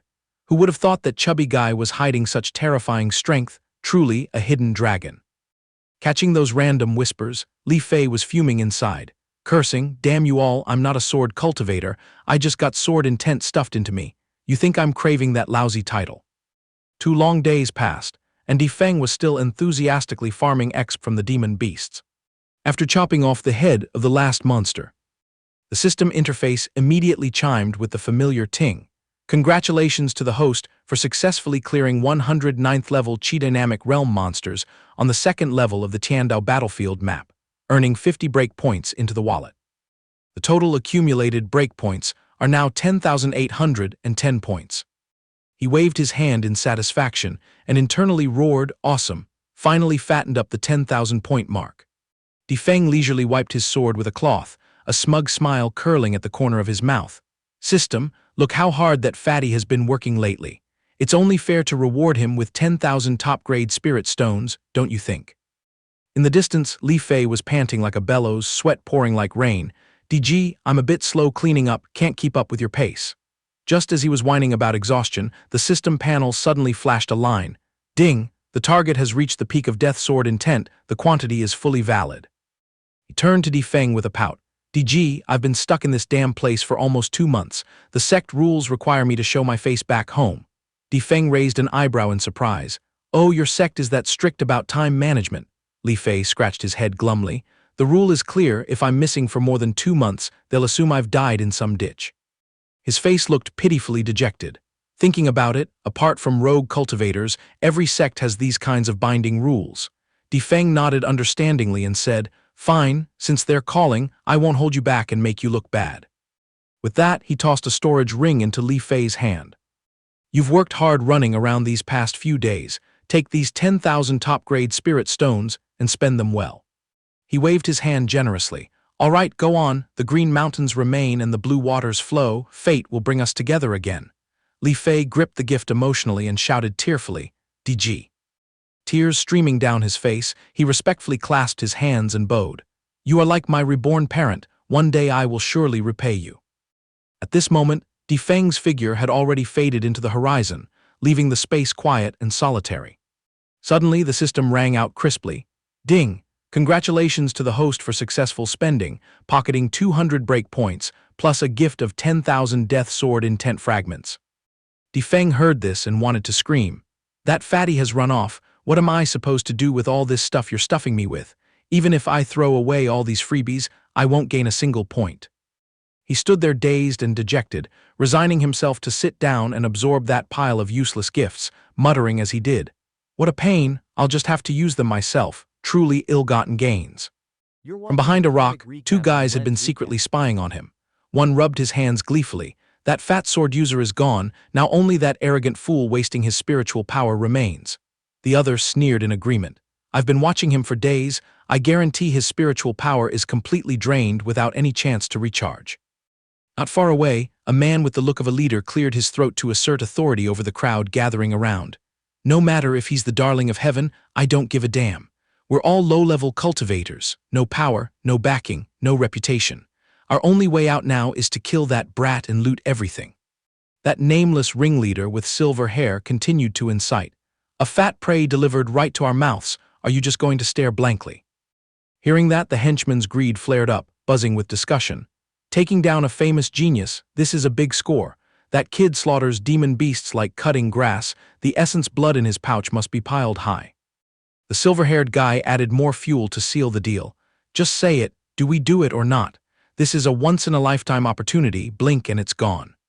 He secretly gloated that his provocation had worked perfectly. The crowd erupted like a disturbed hornet's nest.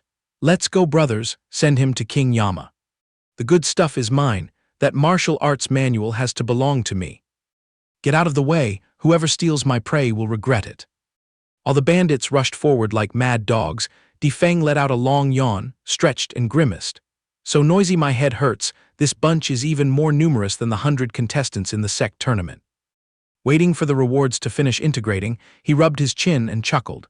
"All done, let me test just how powerful this so-called Death Sword intent really is." The crowd down the slope saw his relaxed demeanor and looked at each other in confusion. What kind of trick is that brat playing? Before the words faded, a wave of blood-red killing intent suddenly descended, covering the space and terrifying everyone. Their faces drained of color, they screamed, What the hell? How does he have this kind of deadly sword intent too? Run for your lives. Difeng's joyful test drive immediately cornered the bandits, cries of despair echoing, "Help! What kind of power is this? Pull me." A few crushed by the pressure trembled in despair. "Damn, my legs are completely weak, I can't even crawl." The silver-haired guy stood rooted, watching the situation crumble, his guts twisting with regret. Difeng appeared like a ghost, his voice dripping with sarcasm. "Oh, weren't you just so fierce about taking my life?" The leader gritted his teeth and shouted desperately, "Attack now, if we don't risk it, we'll all die in this hole." But now only a madman would listen to him, the crowd shouted back in protest. "If you're so capable, go slurp it yourself. Your big mouth has gotten us all killed." That overwhelming killing intent instantly turned into a rain of dazzling flowers filling the sky. Truly, the more beautiful something is, the deadlier it becomes. Difeng stood with his hands behind his back on the rock, coldly uttering, "You're late for dinner." Those rogues who had been aggressively seeking treasure were now sprawled on the ground, gasping in despair. What's the point of fighting? This person is forever unreachable. The last thing imprinted in their dilated pupils was his arrogant figure amidst the sea of bloodied flowers. At the final moment, they bitterly realized, how did we tiny shrimps have the guts to stroke a tiger's whiskers? Difeng's devastating strike razed everything to the ground. A gruesome ending that exposed the true face of the cultivation world. A bloody arena where the strong hold the power of life and death, and the weak are nothing but stepping stones. He stretched comfortably after delivering that physical lesson. "I'm the Lord of spending, not some good Samaritan. In your next life, remember to keep your eyes open and stay far away from me." Suddenly, a crisp female voice came from afar. "Fire Dragon Fist, hey big brother, you're from the Xianxia realm, aren't you?" He frowned and glanced sideways at the newcomer, warily asking, "Which holy land did you crawl out from?" A young girl popped out from behind a big tree, grinning as she introduced herself. "This young lady is Luo Jiao from the Wanhua. She smacked her lips and commented, "Watching you fight earlier looked pretty sweaty." Seeing him mutter the name Wanhua as if he'd never heard of it, she stared in disbelief. "Good heavens, are you sure you're from the Xianxia realm? So which sect do you belong to?" Difeng was too lazy to argue with this girl, coldly flicking his chin. "Why should I report to you?" But Jiao clung like a hungry leech. "Hey, you haven't even told me your name, I've already openly introduced myself." Her mouth ran at full speed, following him endlessly. "Or are you a wandering cultivator with no home or sect? How tragic. Why did you drag yourself to the Tiandao battlefield? If you beg me nicely, maybe I'll point the way. Oh my, big brother looks so pitiful, you must need this young lady's help, right?" Her tongue jumped from topic to topic. "Oh dear, why is your face all scrunched up? Did you use too many flashy moves earlier and now your blood sugar is crashing? Don't tell me the moment I turn around you'll collapse and faint." Difeng flared up, grinding out each word. "If you keep clinging to me, I'll chop you into meat paste." The girl not only wasn't scared, but raised her chin defiantly. "Someone like you couldn't even touch my robe. This young lady has already reached the 9th level of the Xianxia realm. I'm just hiding my power with a magic treasure. If you foolishly make a move, you'll be the one in trouble." Seeing the girl blabber on, Difeng half-believingly knocked on the system. "Hey, is that brat telling the truth? Is there really a toy that can fool the rules of the Tiandao battlefield?" The system quickly replied, "Ding, all information provided by the target is completely accurate. The item concealing her cultivation is the purple jade hairpin tucked in her bun." Turning back to look at Jiao, he broke out in a cold sweat thinking, "Heavens, it's actually true. This childish personality has cultivation on par with my master." He then cleared his throat and announced, "Listen carefully, I'm Difeng from the Jinghun sect. That's all, now please go away and let the water clear." Like a persistent shadow, little Jiao sidled up to dig for more. "Jinghun sect, what kind of place is that? Difeng, what a grand name. Oh, were you scared out of your wits just now? I was just joking. Who knew you'd actually believe I reached the 9th level of the Xianxia realm?" He could only slap his forehead and sigh, another round of ear torture incoming. He decided to flip the cards. "Oh really? Then if you're so capable, pull that purple hairpin out of your hair and show me." Hitting the bullseye, the girl stiffened. "Ah." Her guts started doing somersaults. Weird, the hairpin is still firmly pinned, no spiritual energy leaked out. How did this guy spot it? She had no choice but to admit to Difeng, "Fine, I guess I misjudged you." Now she finally got down to business. "That Jinghun sect of yours, I've never heard of it, probably some backwater sect. To be honest, I want to recruit you into the Jingji sect. That name should ring a bell, right? He planted his hands on his hips in bewilderment. What's this about? Girl pulled out all the stops to seduce Difeng. If you nod and join Jingji sect, I swear on my honor you'll sit in the core disciple seat. Sounds sweet, doesn't it, big brother? Outwardly sweet-talking, but inside she was clicking her abacus. This guy has a rare spiritual root, a dantian surging with power and top-tier talent. Blink and he'll grasp sword human unity. Keeping him, he'll definitely snag a spot in the top 3 of the dragon list in the future. She truly gave Difeng a perfect score. She had to hook this gold mine. Meanwhile, his mind wandered in another direction upon hearing the title of core disciple of Jingji sect. Then he suddenly shot back. So how is Luo Tiangsu related to you? Jiao jumped like she'd been stung. How do you know my older sister's name? At that same moment, far away at Jinghan sect, Luo Tiangsu suddenly sneezed violently. The maids panicked and crowded around. Miss, have you been poisoned by the wind? But her sixth sense told her otherwise. She rubbed her nose and murmured, strange, it feels like someone's badmouthing me behind my back. In a flash, these two mismatched people found themselves wandering together on the Tiandao battlefield, silently gazing at the ruins. After piecing together their identities, Difeng's jaw hit the floor. Unbelievable, Luo Tiangsu is my master, so that makes you my junior master aunt. Jiao bristled like a hedgehog and jumped up. Junior master aunt my foot, I'm not that old. After clearing that up, it was her turn to stare. Wait, you're her favorite disciple, so that Jinghan sect is her own establishment. 10 minutes passed, and this aunt-nephew pair was still tangled in a mess of titles. Jiao tore at her hair, refusing to accept this twisted family tree. She clutched her head and wailed. Where in the world do you find someone who's both her only disciple and a core disciple of an elder from Jingji sect? So what am I supposed to call you now, junior apprentice brother or elder? Difeng quickly came up with a solution. Simple, call whatever you like. I'll call you master aunt and you'll respectfully call me elder. He rubbed his chin, satisfied with this patchwork logic, while the girl frowned in anger at being shortchanged. She quickly refused. Dream on, I'm not using that kind of address. But he jumped into character instantly, teasing, come here, little master aunt, let your elder pinch your cheeks. She fumed but had to swallow her anger. Difeng needed her soft, puffy cheeks and found it so satisfying, his mind started hunting for a gift. First time meeting my little master aunt, what should I give? Spirit stones are too cheap. Enlightenment pills feel like handing out candy to kids, insulting to her status. While still pinching her cheeks, his brain raced wildly. Go big with golden-seeking crystals, soul-calling nine-leaf grass, or maybe some blood from that crazy purple lion. To seal the deal, he probed, hey little master aunt, are you on the body-tempering path? While internally praying, heavens, please don't let me have a six-pack lowly. Hearing that, Jiao flinched and jumped back but still admitted, exactly, I train the body, but how did your face figure that out? Inside, she was grinding her teeth. That old geezer, I hate anyone who pinches my cheeks, I'll remember this debt. When I get back home, I'll file a complaint to my sister. But her rebellious thoughts were instantly extinguished by the crimson glow from the treasure in his hand. Still, she tried to salvage some dignity, but you still have to be punished. Difeng put on a sweet, coaxing tone. This is the essence blood of a nine-tribulation thunder-crazed lion. 1 pinch for 1 drop, if you don't want it, fine. Before he could pull his hand back, Jiao's eyes lit up like headlights, making him laugh inside. Definitely a body-tempering fanatic, a little monster in the guise of an angel.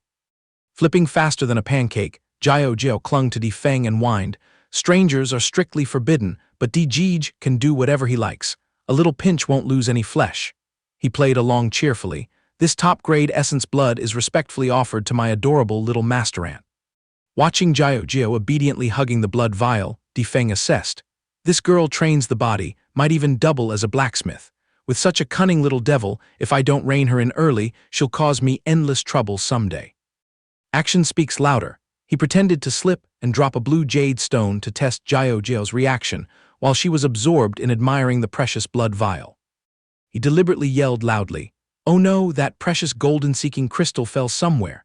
Sure enough, Jiao's radar picked up the signal, her round eyes sparkling as she scanned for the glowing object. Catching the name of a rare item, her eyes gleamed like a puppy's, tugging at Difeng's sleeve and pressing. Where did it fall? Where? Difeng calmly opened his palm to reveal the small stone, teasing. Little master aunt has a good eye, huh? Jiao's gaze was glued to his palm, nodding eagerly. One look and I know it's genuine. Difeng smiled mischievously and dangled the bait. So, do you want it?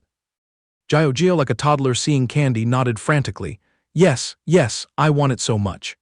But Difeng cruelly splashed cold water, Don't even dream. Those three blunt words made her face fall. Are you messing with me? Furious, she swung her fists at him, cursing loudly.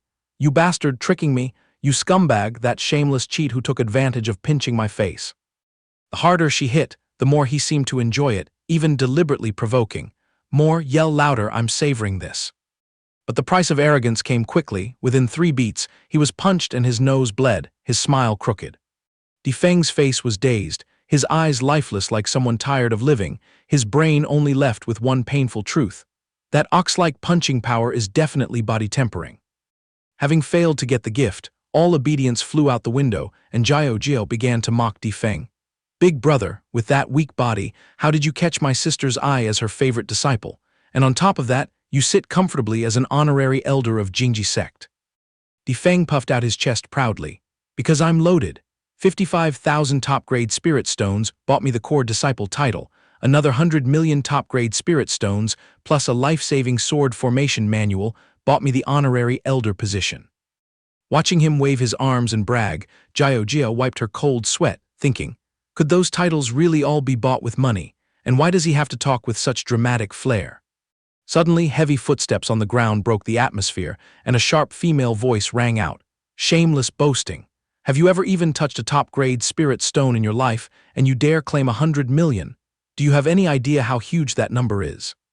The newcomer was none other than the boss of Wanhua, Hua Yumeng. She planted her hands on her hips and lifted her chin. I am the Valley Master of Wanhua. I heard you like buying titles with money, huh? She whipped out a contract and slammed it down, pounding her chest in challenge. Black and white contract here. If you can produce a full 100 million top-grade spirit stones, I'll kneel and call you master right now. I'll even throw in another majestic title for you, dare to play. Smelling the gunpowder, Jiao frantically tried to mediate. She whispered to Difeng, Elder D, please forgive her, my master hates braggarts, but she means no harm. Then she turned to soothe Hua Yumeng, Master, why are you pulling out contracts? Don't blow this up. But Hua Yumeng, hot-tempered by nature, was determined to slap Difeng down.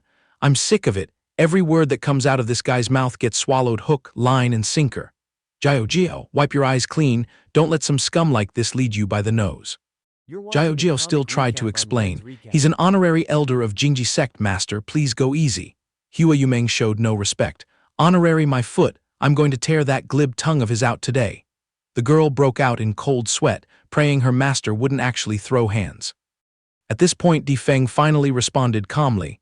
See that, little master ant? It's your master who's looking down on me. Don't blame me for not saving face. Being provoked to this point, I can't just swallow it. With that, he threw a stone straight at Hua Yumeng, his tone icy. Good disciple, keep it safe. 1 million top-grade spirit stones here. Consider it a red packet from your master to you. Seeing the stone in her hand, she still thought he was just bluffing. Fine, keep acting. Let's see how long you can keep this up. But as soon as the mockery left her teeth, Hua Yumeng took a closer look at the stone and froze in fear, her face turning pale. At the same time, Difeng's fierce counterslap immediately triggered a notification. Ding! Face-slapping success, reward delivered. 10 golden-seeking crystals, 100 bottles of Thunder Lion blood, plus 5 sword intent upgrade cards. He stood stunned, scratching his head. You get rewards for this. Seems this system still has loads of hidden features I haven't dug into. Hua Yumeng remained in a state of shock, stammering, Impossible, it must be an illusion. How could you possibly stockpile so many top-grade spirit stones? The moment she finished, Difeng snapped his fingers and countless spirit stones rained down. He smirked in warning, don't think I only have these tiny pebbles. The two master and disciple nearly had their eyes pop out, staggering back when he casually added, Here, feast your eyes. Difeng continued to show off. Admire this, it's a sword heart fragment used for breakthrough, authentic goods. Once your sword intent hits the peak, just crazily absorb the spiritual energy inside and you'll transform immediately. He deliberately paused mid-sentence for them to feel the overbearing power of the spirit stones. After the space exploded with dazzling light, Difeng concluded, break straight through to the realm of human sword unity. Hua Yumeng watched the horrifying scene, her jaw dropping, human sword unity, and in its original sword embryo form. At this point she had shed all arrogance, her gaze toward Difeng now filled with utmost reverence. I dare to play and I dare to own it from this moment on. I, Hua Yumeng, bow to you as my master. But remember, this is only personal, not representing Wanhua. Jiao stood by, hearing her master's declaration, struck dumb as if by lightning. If Difeng agreed, she probably wouldn't want to live. Her brain buzzed, analyzing this messy family tree. It's over, master bows to him as master, so he's now my grand master. Hua Yumeng solemnly presented the contract. He took the paper and scanned it, couldn't help but smirk at seeing this domineering woman now obediently bowing to her master. The system didn't forget to hand out gifts. He scratched his head in confusion as he heard the announcement. Ding! Congratulations to the host for accepting your first disciple, based on the disciple's aptitude, rewarded with 100 soul-confusing grass, 100 soul-draining manuals, 100 poison-scented flowers, and 100 bottles of soul-stealing bamboo water. Ding! The host is required to instill the philosophy of reckless spending into the disciple. Depending on how broke they become, the system will give corresponding commissions. This gift made him ecstatic. Taking on students gets rewards, and encouraging them to burn money brings even more profit. A grand vision of building an empire of spendthrifts bloomed in Difeng's mind. He imagined his disciples kneeling and serving. Dear Master, this is the fruit of our spending. Please accept it. That fantasy further cemented his belief. This system clearly has countless juicy loopholes waiting to be milked. Looking back at the reward pile, he began to feel uneasy. Something's off. Why do these names reek of evil cult poisons? Grass and flowers mixed up. What kind of dark stuff is this? Don't tell me Wanhuagu is actually a den of poison users. Saving himself the trouble of guessing, he pulled out one of the system's items to compare. Holding it in his hand, he grimaced in disgust and pointed it at the master and disciple. Do you two recognize what this is? The moment she saw it, Hua Yumeng cried out, ghost-confusing grass. She glued her eyes to the grass in his hand, rambling nonstop. Jiao and I have only seen it in ancient book illustrations, never thought we'd see the real thing. With this treasure, our 10,000 poison bodies will definitely break through another level. He immediately cleared his throat, putting on the air of a superior, and tossed 2 spirit stones to his disciple. Hua Yumeng, listen carefully. Today you officially join the sect, becoming the first disciple and the future senior sister carrying the sect's burden. As for the sect rules, you should memorize them. But she wasn't listening, her eyes locked onto the rare goods. More ghost-confusing grass? How did you gather a whole stash of ancient toxic herbs? Hua Yumeng was still reeling. The third-generation Valley Master cultivated for tens of thousands of years and only got to see this thing once. Meanwhile, Jiao was curiously prying into something else. Elder D, are you also spreading out to recruit disciples from other sects? Difeng tilted his nose arrogantly. That's my unwritten rule. I'm not about to carve mountains and build sects. But in the future, the disciple network of the Beigia sect will cover every corner of the Xianxia continent. He laid out the grand vision for his bankruptcy sect, laughing heartily. Not only that, the goal is to sweep across all the myriad lower realms. Immediately, the system rang out. Congratulations to the host for successfully establishing the Beigia sect banner, rewarded with 100,000 breakpoints and unlocking the sect-wide transmission function. Along with that came an internal instant teleport feature, but seeing the massive points drop, he scratched his head. 100,000 points. Heavens, I've been farming my butt off and only gathered a measly 10,000, but just opening my mouth to found a sect nets me a mountain of points. Just planting a sect sign gives this much. The system began a long tutorial. With the sect transmission function, the host and underlings can connect through divine sense across distances, and the host has the authority to issue remote orders anytime, anywhere. Hearing this, a leisurely prospect appeared in his mind. He could casually summon a disciple to fetch him toilet paper, even from afar. As for the teleportation feature, no matter where the disciples are hiding, the host can summon them once within an hour. When the time is up, they will automatically be sent back to their original location.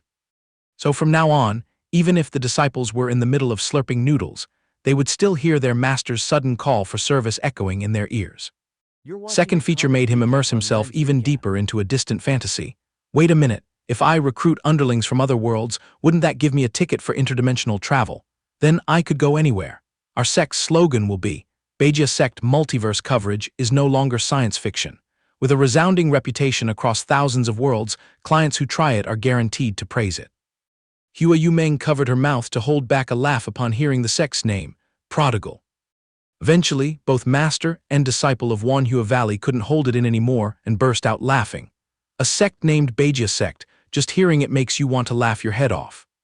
Yifeng slammed the table to assert dominance. Order, be serious.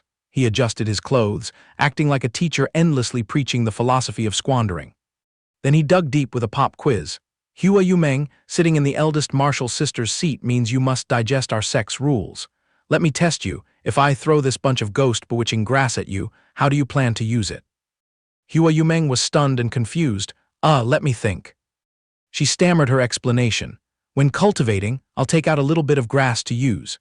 If you approve, I will properly and securely store the surplus, absolutely not daring to sneak it out for Wanhua Valley to waste. The little girl Jiao Jiao standing nearby nodded repeatedly in agreement. Exactly, exactly. Expecting a perfect score for her obedient answer, Hua Yumeng unexpectedly had a bucket of cold water poured on her by Yifeng. Blockhead. He smacked the table loudly. Store and protect my foot. What the hell are you babbling about? Our signboard is Beijia sect. How can you not grasp the core principle of spending money like water? Hua Yumeng still stubbornly argued back. But ghost bewitching grass is as rare as gold. If we don't pinch pennies when using it, what then? Yifeng pointed his finger and scolded harshly. If it's rare, you should spend it even more recklessly. Ghost bewitching grass is ultimately just wild grass. If it's not meant for people to use, did it grow just to be an ornament? If you buy it just to lock it in a cabinet and look at it, then why buy it at all? Yifeng was so irritated that he even dropped his catchphrases, gritting his teeth and emphasizing every single word. The fierce scolding left Hua Yumeng completely speechless, unable to get a single word in edgewise. She sat down on the chair in a daze, messing up her hair with both hands due to a crisis of worldview. Wrong, it's completely wrong. What am I? I am the Valley Master of Wanhua Valley, having lived to this age. Why am I being scolded in the face by a little brat today? Yifeng casually strolled over, perched himself on the edge of the table, waved the ghost grass in his hand, and tilted his chin to ask, "Are you afraid of the toxicity in this toy?" She confidently replied with full arrogance. Jiao Jiao and I possess the myriad poison physique. Even if the terrifying toxins of this grass are intense, I'm not afraid. However, Jiao Jiao's cultivation base is still green. If she is stuffed with too much, I'm afraid she won't be able to absorb it in time. Yifeng smirked wickedly, dropping a shocking statement about the use of the poisonous grass. Then it's a total failure. At night before going to bed, why not just grab a few handfuls, throw them into a basin of hot water, and soak your feet for a refreshing feeling? After working hard all day and being exhausted, wouldn't throwing a dozen roots into a footbath to relax be absolutely wonderful? His mind immediately painted a picture of the master and disciple leisurely soaking in a bathtub. His wild imagination made blood rush to his head, causing a slight nosebleed. When meditating gets boring or your mood is irritable, shouldn't you let loose and soak yourselves to relieve the sorrow? His mind automatically looped a few more scenes of scantily clad beauties lounging in the bathroom. Wiping away the nosebleed, Yifeng clicked his tongue and shook his head, lecturing with dissatisfaction. Tusk, it seems your title as the eldest martial sister is still unqualified, wasting all the effort I put into teaching you. Hua Yumeng still couldn't process his logic, so she retorted, Master, if we squander it as you said, these 100 stalks of grass boiled for bathwater would be completely gone in 3 days, right? Yifeng flared up, waving his arm to sweep the miscellaneous items off the table, sending them flying everywhere as he roared. If it's gone, just get more. Open your eyes wide and see if this batch of goods is usable or not. The master and disciple jumped in fright, their eyes widening as they stared down at the messy pile he had just pulled out. Jiao Jiao peeked at the pile of extremely poisonous treasures scattered on the table, muttering her report. Master, I remember ancient books recording things like poison spirit grass and poison spirit water. Hua Yumeng also broke into a cold sweat, nodding. The books say the heavenly Dao battlefield has a few scattered pieces, 10,000 times rarer than ghost bewitching grass. Even if we squeeze our massive Wanhua Valley dry, we couldn't dig up a single drop of stockpile. Yifeng spread his arms wide like a generous benefactor handing out rewards, proudly declaring, Your master covers this entire stall, you girls just take it back and squander it freely. I'll just hand out this little bit for today. Next time I have better stuff, I'll funnel it to you. Corners of his lips curled up, finalizing his hidden scheme. As a bonus, here's another 1 billion top-grade spirit stones, carry them back and burn them to your heart's content. The treatment for your subordinates must be multiplied tenfold for me. If you lack resources, just smash money to buy them. The habit of bargaining and haggling to humiliate the Beijia sect's signboard is strictly forbidden. Although our faction follows the prodigal system, we must squander for pleasure, not just throw money out the window like trash, understand? Hearing this long monologue, Hua Yumeng's brain froze, only able to open her mouth in a stupor. Huh. Seeing that foolish expression, Yifeng's blood boiled with anger. Why on earth did I take in such a slow-witted disciple? I even have to hold her hand and teach her how to waste money, yet somehow she managed to steer Wanhua Valley until now. But outwardly, he still pretended to be calm, striding straight toward her, activating the internal communication channel and doubling its output power. He brushed past her, using his divine sense to strike directly into her brain. Repeat it, what is our sex vital mantra? The deafening echo reverberating in her skull made her heart skip a beat, completely panicked. What the hell is this? She tightly gripped the poisonous grass in her hand, her whole body trembling as she analyzed. The move Master just unleashed, even those powerful figures in the upper realms might not be able to pull it off. With such a solid umbrella backing me, what's the point of living so timidly and frugally anymore? I must let loose, I must burn money freely, rack my brains to throw it all away and go bankrupt. In less than a split second, her hot blood boiled. She threw her arms up, shattering all barriers, screaming like someone who had just been awakened. Watching her crazed state, he chuckled inwardly with delight. Not bad, her meridians have finally been cleared. Although Yifeng was a bit confused about how exactly she gained such passionate enlightenment, whatever, as long as she was willing to throw money around and be prodigal. Hua Yumeng now exuded an overwhelmingly gorgeous aura, loudly promising, Master can rest easy, this disciple promises to engrave the sex guidelines in my heart and raise the banner of a prodigal high. Deep down, she harbored an intense desire to become a strong woman who recklessly throws money around. Huddled in the corner, Zhao Zhao shrank back like a shivering puppy, clasping her hands and muttering, Is my penny-pinching auntie possessed by a ghost? Master has gone mad and that teacher is crazy too. How is a lowly existence like me supposed to survive? As for Yifeng, he nodded and patted Hua Yumeng's shoulder in praise. Makes sense, a child is easy to mold. His face relaxed into absolute satisfaction as he muttered to himself, I've finally found my true love in life. From now on, the Beijia sect's disciples don't need quantity, they only need quality in wasting money. Ah Li Fei, if the world is round and we meet again, you will naturally become my disciple. But if we're not fated, then so be it. Catching his shady gaze sweeping over, the little girl bristled like a porcupine and snapped. What are you plotting? You obnoxious guy, don't even think about making this lady call you Grandmaster. Feng strolled over, holding out a jade orb shining as brightly as a goblin's tear to lure her. Hey little martial ant, this contains 1 billion top-grade spirit stones. Just swipe the card until your hands are tired. When it's all gone, I'll reward you with 12 drops of great demon blood. You have both money and toys, but don't you dare throw money into the trash. Staring at the sparkling stone, Zhao Zhao's Adam's apple bobbed as she swallowed. Her craving for the great demon blood had betrayed her. Hua Yumeng, standing nearby, added a few words of persuasion. Good Zhao Zhao, just take it. After struggling enough with her slight hesitation, Zhao Zhao finally lunged forward and snatched the jade, glaring to save face. HMPH, don't get cocky and think you're all that. He only smiled triumphantly, thinking to himself, the little martial ant is ultimately too easy to handle. Everything settled, Hua Yumeng pulled out the teleportation talisman and reported, Master, we too must depart now. This cultivation-suppressing magical treasure can only be used for a maximum of 10 days, and now there's exactly 1 day left.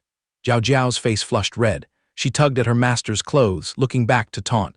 HMPH, martial nephew, just be a good boy and wait at the Xingji sect. Your little martial ant will come looking to settle the score with you soon. Seeing this, he cheerfully waved his hand. Farewell, there's nothing left to linger for in this remote backwater anyway. But deep down, Yifeng felt a ripple over Zhao Zhao's rapidly changing titles. This family tree is a chaotic mess today. One moment that girl is calling me big brother, then elder, and now she's dropped a tear to call me martial nephew. Far away, Luo Tiangsu would definitely have a splitting headache, figuring out what proper title she should use to call this teacher in the future. 2 figures tore open a spatial portal and vanished without a trace. Before leaving, Zhao Zhao even managed to turn her head and stick her tongue out playfully. Yifeng forced a smile and waved. See you later. Waiting for them to disappear, he rubbed his chin and calculated. I've hit the jackpot with 100,000 prodigal points. Now I'll head back home and recharge to directly smash my way to the soul integration realm for some real power. Returning to the Xianxia continent, the sky was a cloudless azure blue, the flora fluttered in the wind, and Yifeng stretched his back refreshingly. Leaning against an ancient tree, he looked up to breathe in the fresh air, eagerly exclaiming, Ah, finally escaped the life of hiding, seeing the sunlight feels so good. but which corner of the Xianxian continent is this? Gazing out into the vast distance several thousand miles away, he scratched his head and muttered to himself. First things first, I need to drag myself to some city to get my bearings, then quickly sneak back to the Xinghun sect before it's too late. At the Xinghun sect's main hall, an old man secretly sighed inwardly about another person arriving. Xianxia looked up, her voice tinged with doubt. Uncle Luo, what wind blew you here? Luo Kai poked his head in, peering hesitantly around her doorway. The old man strode forward, scratched his head, and spoke up. Xianxia, when you were young, whatever you lacked, Uncle delivered right into your hands. Uncle didn't treat you poorly, right? She blinked at him and replied, well, Uncle Luo was naturally good to me, could it be that you? He clasped his hands in front of his chest, displaying a shy expression just like a 20-year-old maiden, and hesitantly uttered, Uncle is getting old in years, I'm tired of living an empty, lonely life, and I don't want to drift around the world anymore. Do you think you can spare an elder's seat for Uncle? Hearing this, she gave a small, suppressed smile, secretly mocking in her heart. I wonder who proudly declared to my father back then that he loved freedom and wouldn't be tied down by the mortal world. Another old man standing nearby found it jarring and shouted, if you want to find a retirement home, why come here to cause trouble? Our sect master has just established her foundation, with only a few people in total. Frankly, the number of elders probably outnumbers the disciples. Xianxia spread her hands, pretending to sigh, and teased, Uncle Luo, you are a dignified fourth-layer tribulation transcendence realm expert. Relying on my little temple would be too much of an injustice to you. Luo Kai heard this and felt flattered, his nose flaring as he hurriedly waved his hands. Oh please, Uncle is thick-skinned. Suffering a little loss is nothing to me. Suddenly, from outside the sect, a sky-piercing aura swept over with a rumbling sound. Luo Kai's heart skipped a beat, and he immediately spun around with extreme tension on his face. Damn it, this is the cultivation fluctuation of a great demon. The group sequentially moved out to the door. As soon as the door creaked open, a booming voice roared, Holy Maiden, we are here. Coming face to face with a bunch of acquaintances, Xianxia frowned in bewilderment. What tornado swept you all the way here? And also, who is that terrifying great demon? The elite disciples of the Xingji sect walked in one after another, and Xia Tianqian happily waved her hand in greeting. Holy Maiden, we have received the sect master's decree to enlist here. From now on, we ask to put down our roots at the Xinghun sect, paying our respects to the Holy Maiden. Hearing this, Tiangsu's face scrunched up, and she cried out in panic, even you guys want to set up camp at my Xinghun sect? She decisively turned her back, coldly refusing, absolutely not. You are the pillars of the Xingji sect. Clinging to this little nest will only bring more disaster upon yourselves. Her gaze hardened as it swept over the elite disciples. In case of an emergency, who can the Xingji sect rely on? It's best for you all to pack up and return to the sect immediately. As soon as she finished speaking, the entire space seemed to freeze, becoming so dead silent that you could hear a pin drop. How you smiled bitterly, pointing his finger as he replied, Holy Maiden, with our meager strength we have no right to decide. The sect master has spoken. Wherever Junior Marshal Brother stakes his claim, we follow. Wu Ming standing nearby also nodded in agreement. Exactly. Xianxia wrinkled her forehead, looking as if her ears were buzzing. Wait a minute, Junior Marshal Brother. Where on earth did a Junior Marshal Brother come from? How you spread his hands and replied nonchalantly. It's Yifeng, who else could it be? The Holy Maiden might not know yet, but Junior Marshal Brother made an earth-shattering scene at the sect, wiping out 200 peers of the same level, and his fame skyrocketed. The 5 ancestral elders have already decided to take him in as the 6th elite disciple. Only then did Xiao Zhu stride forward, speaking in a smooth voice. Holy Maiden, rest easy, with me standing guard here, only those tired of living would dare come to cause trouble. Xianxia bashfully covered her mouth with her hand, shyly inquiring, so who is this? How you eagerly jumped out to rescue the situation, reporting to the Holy Maiden that is the blood-devouring Mantis, a master who tanked 2 heavenly tribulations and reached the peak of the 9th layer of the tribulation transcendence realm. The sect master said this is a pet that Junior Marshal Brother casually picked up by the roadside. With this entity guarding the gate, the sect will be as solid as a rock. Her expression became even more foolish, imagining that terrifying scene as she muttered in utter panic, casually picked up by the roadside. As if suddenly waking up, she shot dagger-like glares at Luo Kai, growling, Uncle Luo, you showing up here this time. Don't tell me it's also related to that prodigal disciple of mine. The old man felt guilty and stammered, well about that. Seeing that attitude, Tiangsu naturally understood the problem. She clenched her fists, gritting her teeth as she hissed, "Yifeng, what kind of mess have you been stirring up these past few days? Even the big boss behind the Tianwu auction has come knocking at my door." Luo Kai, who was originally a wandering rogue cultivator, also dragged himself here, and our sect's 5 heavenly geniuses even brought along a tribulation transcendence great demon to report for duty. Who knows what other plague gods he's going to drag in next. While she was in a fit of rage, Hao Yu below suddenly hooked his finger and tiptoed closer, calling softly, "Holy maiden, please step over here for a bit." Tiangsu lowered her head, coldly tossing out a sentence, "What's with the sneaking around?" Hao Yu leaned in close, whispering into her ear, "Holy maiden, don't be so quick to bring down punishment on junior brother's head. Although he bears the title of your eldest direct disciple, he is currently acting as an honorary elder personally appointed by the 5 great ancestral elders. Now, even your father has to bow and call him elder when they meet." Upon hearing this earth-shattering news, Tiangsu was so shocked she almost screamed out loud. "What? Since when did the Xingji sect invent an honorary elder seat? Spit it out. How did that brat Yifeng scam his way into getting this title?" Hao Yu frantically made shushing gestures, telling her to keep her voice down. "The sect master instructed that junior. I mean, elder Yi spent money extravagantly to buy that seat, though no one knows exactly how much plus. The sect master has issued a gag order, demanding absolute silence on this matter." Visualizing that scenario, Tiangsu's hot blood rushed to her head, the flames of fury burning intensely. This guy's prodigal behavior had reached a supreme level. Right at that moment, the jade pendant containing Jiao Jiao's divine sense suddenly vibrated as a signal. Tiangsu suppressed her anger, forcing a mocking smile. "Silly girl Jiao Jiao, do you little brat still remember you have a sister here?" On the other end, Jiao Jiao anxiously grabbed the topic. "Sister, try calculating this. If a disciple calls my master grandmaster, then what title should you use to call him?" Tiangsu frowned in confusion but still humored her, replying, "Jiao Jiao, you disappeared for 3 whole months just to pop up and ask me this stupid question. If he is your grandmaster, then obviously he is my grandmaster too." Upon hearing this, Jiao Jiao laughed her head off, gleefully revealing the truth. "Then it's bad luck for you, sister. Your precious eldest disciple has now been upgraded to my grandmaster. I'm just dropping a little hint. Big brother probably hasn't sneaked back to the sect yet, right?" Her tone became increasingly teasing. "You absolutely cannot take your anger out on brother." As soon as the words ended, the voice transmission jade shattered into pieces. Jiao Jiao's voice salvaged a few more sentences. "My master Hua Yumeng has now taken human form. Oh, speaking of which, Big Brother even arbitrarily established a Beijia sect, and my master naturally became his eldest direct disciple. After this batch, my master and I will leave the mountain to pay our respects to the Grandmaster. Sister, remember to prepare mountain delicacies and seafood to welcome me, ha ha ha." Hearing this, Tiangsu's entire body trembled violently, her face turning purple with anger. Reaching the breaking point of her tolerance, Tiangsu erupted with all her pressure, causing the stone floor beneath her feet to crack into spiderweb-like fragments. Tiangsu's eyes blazed with killing intent, wishing she could drag Yifeng out to skin him and pull out his tendons. A dignified valley master of Wanhua Valley, how the hell could she willingly kneel and call a little brat in the chi condensation realm her master? "Ha ha ha, my dear disciple, you've done an impressive job." Luo Tiangsu formed a cold smile that reached her ears.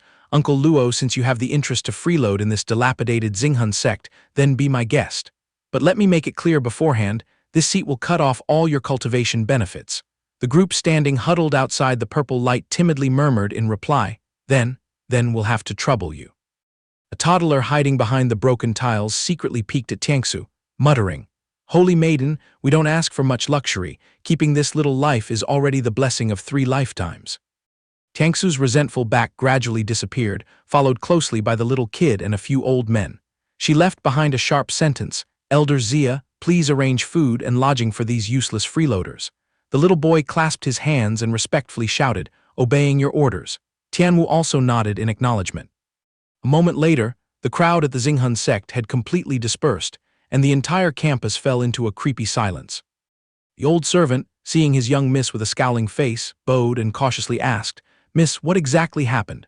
Tiangsu propped up her chin in frustration, her fingers tapping continuously on the table, clearly showing her impatience. "This sect is about to become a marketplace. Let everything wait until that brat Yifeng drags his body back, then we'll settle the score all at once." The old servant wore a sorrowful expression, silently praying, Although this old man has no idea what kind of roof-busting mess that brat Yifeng has caused, I will try to smooth the young Mrs. Feathers to cool her down. Yifeng, even if you have to swallow the bitter pill, you must remember to bring back the 9-leaf soul-returning grass for me." At the same time, the guy named Yifeng, who was being dragged out to be sacrificed alive, was strolling in an unfamiliar town. As if sensing the wave of hatred, he suddenly shivered violently. He rubbed his upper arms, shivering as he muttered, "How strange, the sun is blazing at noon, so where is this gust of yin energy coming from?" And he tilted his head back to look at the sky and clouds, racking his brain to calculate. Rumors in the martial world say this remote backwater is a full 300 miles away from the Xingji sect. If only this young master had comprehended the ultimate sword-riding technique, life would be heavenly. Just dragging myself back to the Xingji sect took 20 whole days, so there's no hope of trekking all the way back to the Xinghun sect. If things get tight, I need to find a brilliant plan to scram quickly. Suddenly, from behind him, a clear hawking voice rang out, "Get your fortune told. Check your destiny here." The surrounding crowd seemed familiar with the face, curling their lips and pointing at the old man. "Oh please, it's that ragged old charlatan again, setting up tricks to pluck the ducks." Under the clear sky, the old man's bright red flag embroidered with the words, "Number 1 divine fortune-teller in the world," fluttered in the wind. His high-pitched voice cried, "Casting hexagrams here. This seat is a dignified elder of the Tianji Pavilion, holding the heavenly profound secret arts." The fake Taoist who called himself Elder Chu Tong kept boasting endlessly, "Cheap price, just treat this old man to a meal. Only accepting one customer today, once the boat passes, the ride is over." Yifeng scratched his head and ears, muttering, "How weird, even this world of immortal cultivation has these pyramid scheme scammers." Finding it somewhat amusing, Yifeng approached and patted his shoulder. "Hey senior, how about you draw a random hexagram for this junior to see?" The old charlatan's eyes lit up, flattering. This little brother has outstanding bone structure, I can tell at a glance that we click. However, this old man has clear rules for his practice. The stomach must be full for the hexagram to be accurate." Yifeng generously waved his hand. "No problem, senior can freely choose the best restaurant." So the two of them led each other straight into the bustling Tongfu Inn. Gulp, gulp, slurp. The old Taoist buried his face in the food as if he had just cultivated in a cave for 10 years without seeing meat, wiping a whole table of a lavish feast clean. With his mouth full, he could only let out a few muffled sounds, roughly meaning to praise. "Little brother is too generous, this old man really likes you." Yifeng sat next to him, not having touched a single chopstick, smiling faintly. "Ha ha, senior, finish chewing and swallowing before you open your mouth." 30 minutes passed, and the old man's belly was already round like a water balloon. Only then did he let out a burp and started casting his spell. "The favor has been fully received. Now please give this old man a drop of fresh blood so I can check the pulse of the heavenly secrets." Yifeng chuckled inwardly. "Oh my, this routine is exactly the same as those fortune-telling scammers outside the temples back home, but for the acting alone, I'll give you a 10. He played along, slitting his finger to squeeze a drop of bright red blood into the old man's palm, muttering, "I knew it, this blood oath gimmick is too old-fashioned." The moment the drop of spirit blood touched the old charlatan's hand, it was suddenly enveloped by a mystical green light, bursting forth with an energy that could not be underestimated. Unexpectedly, Yifeng's system interface flashed, issuing a notification sound. "Ding! The system radar has just detected an abnormal energy source attempting to forcefully hack into the host's life path. The defense mechanism has been activated immediately." While Yifeng was still standing there dumbfounded looking at the virtual text, behind him, the unlucky old Taoist had been blasted by heavenly lightning until he was scorched, spitting out a mouthful of fresh blood. It turned out that the malicious code the system targeted was exactly this beggar-like scammer. By the time Yifeng turned around, the old man's hair had been shocked to the point of being completely bald and smoking black. The system reported again, "Ding, abnormal purge highly successful." Yifeng panicked and yelled, "Senior, holy soul, it turns out this old guy wasn't just talking big, he actually has the real stuff to trigger the system's firewall filter." This old man was indeed not just a useless freeloader. Now being struck by the electric current until a whole patch of his head was bald, he was so terrified that he stuttered, You little brat." Yifeng apologetically stepped up to help him. "Senior, a million apologies. Because this junior's physique is a bit bizarre, I accidentally damaged your divine soul." The old man finally managed to stroke his chest and calm down, shivering as he recalled the moment the heavenly punishment pressed down on his head. What kind of monstrous forbidden art is that to defy the heavens so much? Just a little bit more and this old man's soul would have been completely shattered. I clearly just intended to use a bit of heavenly profound secret arts to see if this kid would strike it rich or step on a nail next month. Why did it turn out like this? Yifeng put on a remorseful and guilty face, reporting to Senior, I sincerely apologize, it's just that my background is somewhat sensitive, which caused your soul to crack like that.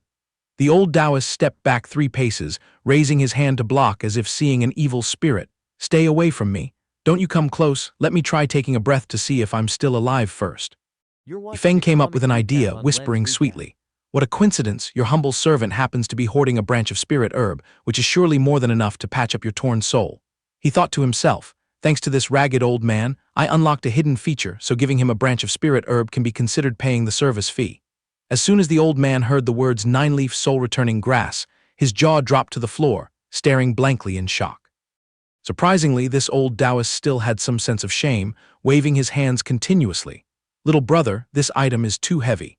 Putting it on my body is a waste of heavenly treasures. You'd be better off taking it to the black market and hawking it to some 9th-grade alchemist. You might even change your life. Then he changed to a serious tone, pointing his finger right at his face to lecture. Let me tell you this, with your garbage skills, holding such a finicky chunk of gold in your hands will only bring fatal disaster upon yourself, child. Yifeng began to change his view of the old man. It seemed this pyramid scheme guy not only had the real goods, but his character was also worth its weight in gold. Developing a good impression, Yifeng squandered even more extravagantly. Senior, no need to be polite, just chew this branch of 9-leaf soul-returning grass raw. If you reject it, I'll throw it into my foot-washing basin. Hearing this, the old man was so shocked his heart almost stopped. Damn it, using immortal medicine to soak feet. Is this brat high or something? Oh wait. He must be exaggerating so I'd feel less guilty and eat it in peace.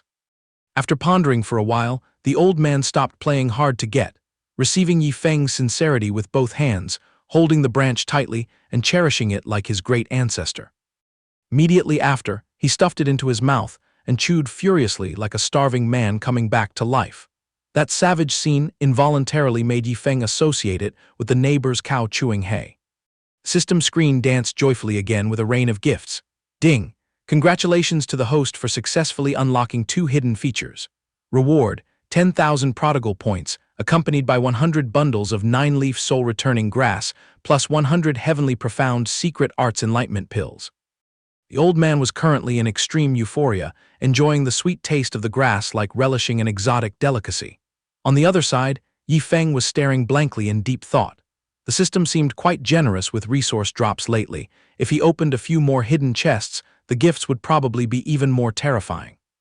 This heavenly profound secret arts enlightenment pill sounded like it reeked of money just from the name. It was definitely a rare item, far superior to the cheap market pills from the other day. An hour passed, and the old Taoist, in a state of peak excitement, held up the bare stalk, secretly licking it clean without leaving anything behind. Old man thought smugly, truly living up to its reputation, this immortal herb has healed 80 to 90% of my cultivation and injuries. But what if that little brat finds out I wastefully chewed a legendary treasure raw like this? He'll probably skin me alive. On the other side of the battlefield, Yifeng watched the old man's craving look and misunderstood it. Wow, swallowed the whole branch and still no effect. This old guy's tolerance must be way too high. Holding a pile of fresh hot goods he just got rewarded, Yifeng smacked the table loudly. Senior, your divine soul still isn't patched up, right? Then grab this bunch and chew on it. Whatever you can't finish, throw it in the basin to soak your feet. The old man stared wide-eyed at the pile of rare herbs scattered across the table, his eyeballs ready to explode. Huh, soak feet again? Has you animal degenerated to that extent? Taking heaven-defying treasures to wash feet. Yet just a few minutes later, the inn witnessed the scene of 2 pairs of hairy legs blissfully stomping in a wooden basin. Floating on the water's surface were a few stalks of 9-leaf soul-returning grass glowing brightly.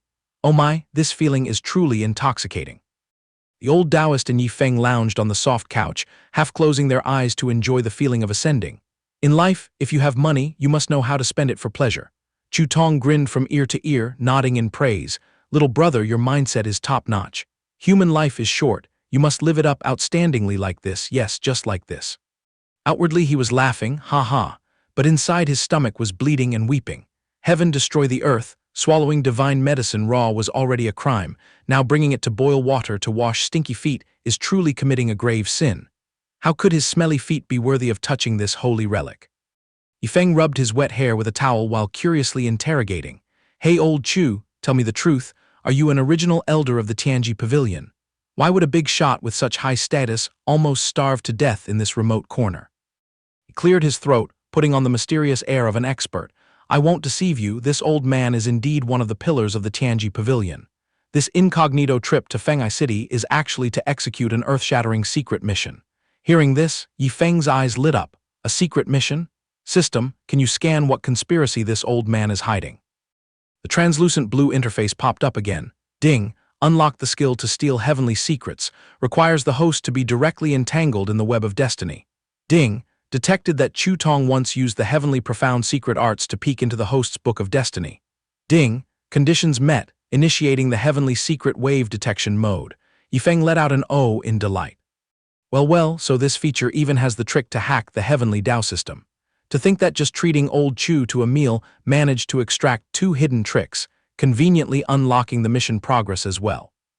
Yifeng was moved to tears, hurriedly grabbing a handful of dazzling divine pills and shoving them into Chu Tong's hands. Lao Chu, I really don't know how to repay this massive favor. Please accept these 5 Tiangxuan enlightenment pills just to make this little brother happy. Lao Chu fell back in shock. Hey now, you just tributed immortal herbs to me and even treated me to a foot spa. Shouldn't this old man be the one thanking you? Yifeng grinned shamelessly, thinking to himself, if this young master blurted out that you just helped me exploit a loophole to claim rewards, it wouldn't be fun anymore. Lao Chu's hand had just reached out to scoop up the pills when it froze in midair, frowning as he asked, Hold on, what did you just say these little balls are called, kid? The massive amount of information crashing into his brain left Chu Tong stunned for a few seconds. Yifeng calmly replied, this batch of Tiangxuan enlightenment pills has some pretty intense side effects. If you're unlucky, popping one might just force you to comprehend the Tiangxuan secret art, which is super exhausting. Lao Chu gaped in indignation. What do you mean exhausting? Do you know how profoundly deep the Tiangxuan secret art, our sect's ultimate treasure, is? Comprehending it is as hard as plucking stars from the sky. Even if tens of thousands of prodigies endure immense hardships, you still wouldn't find a single one who achieves it. Yifeng covered his mouth and chuckled. So, does Lao Chu want to bite into one to test your luck? The old man immediately turned away, his forehead beating with sweat as he calculated. Saying I don't want them would be lying to myself and lying to my ancestors too. Today the ancestral graves of the Chu family must be puffing green smoke. The old man chewed the pills loudly, shedding tears of overwhelming joy. Yifeng seized the moment while the old man's brain was busy transcending, immediately commanding. System, use the heavenly secret probing skill right now. Expose what kind of secret mission this old geezer has in Fenghai City. Ding, reporting to host. Chu Tong's mission is to follow the orders of the pavilion master of Tianji Pavilion, descending the mountain to hunt for the successor seed for the future holy maiden position. Yifeng stroked his chin thoughtfully. Oh my, who would have thought this ragged old man's mission was of such national importance? How about, I lend him a hand to liven things up? The system immediately beeped continuously. Ding. Activating the random quest chain, poach the future holy maiden of Tianji Pavilion to become a disciple of the Beijia sect. The reward involves a massive, gigantic amount of prodigal points. The host has the right to refuse. Yifeng stroked his chin, a wicked smile blooming on his lips. Tempting me to steal someone else's thunder and snatch their prize. Is your system playing dirty these days? While his mouth mumbled millions of repentant apologies to Lao Chu, his mind was thrilled to the extreme. Looking at the old man still blankly immersed in enlightenment, oblivious to the world, he finalized the deal. System, spit out the location and background info of that holy maiden for this young master right now. 20 minutes later, Lao Chu seemed to have regained his youth. His skin was tight and glowing, his big round eyes were moist, and he even sported a pair of long, silky eyelashes like a beauty's. The old man blinked his doe eyes, gazing fondly at Yifeng. Little brother, how many more enlightenment pills are you hoarding in your bag? Name a price, this old man will buy them all on behalf of Tianji Pavilion. Yifeng coldly poured a bucket of cold water over him.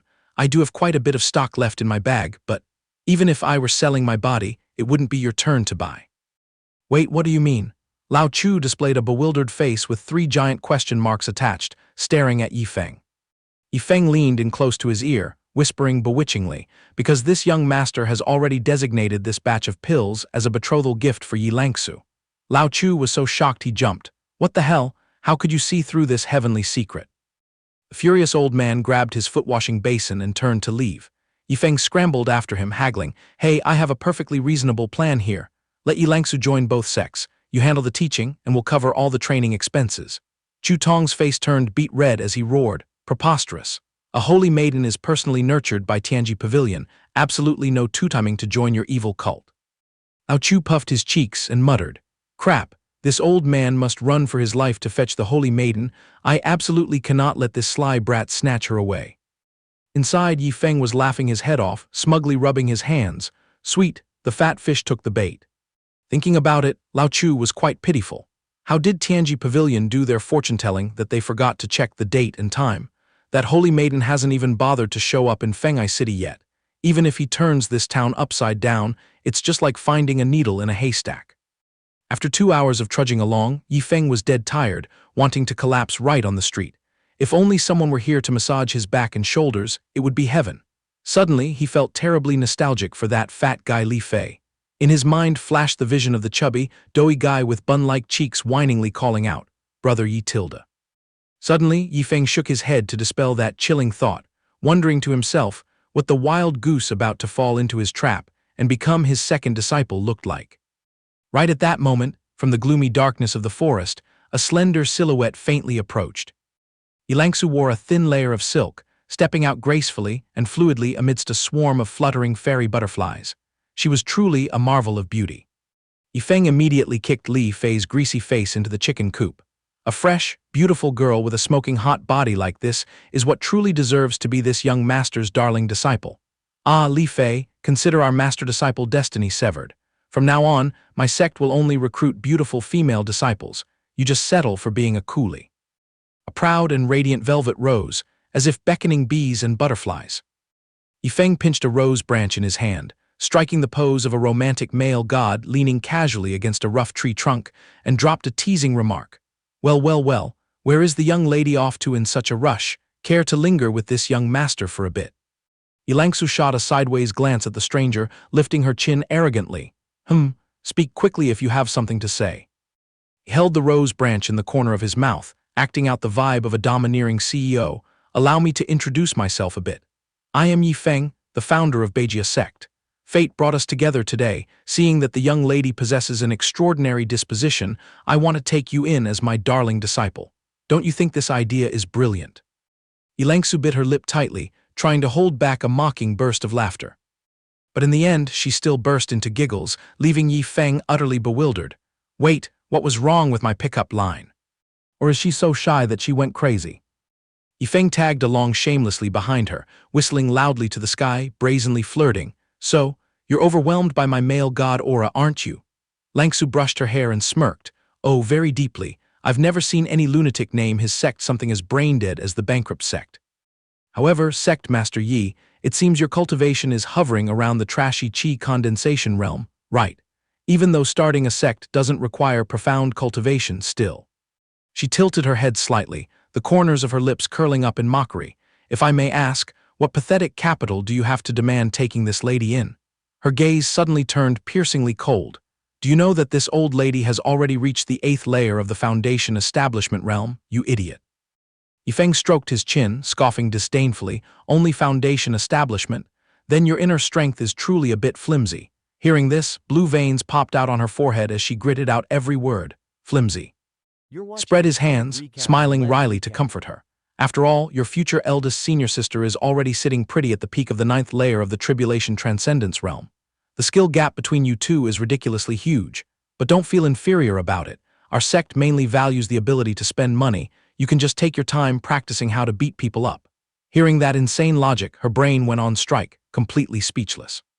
Purple with rage, she turned her head and stormed off, cursing inwardly. With cultivation like a grain of sand, he dares to talk big and belittle me, and even brags about having a peak-level eldest senior sister. What a fool. I only entertained him because he looked somewhat decent. What a waste of saliva inviting trouble.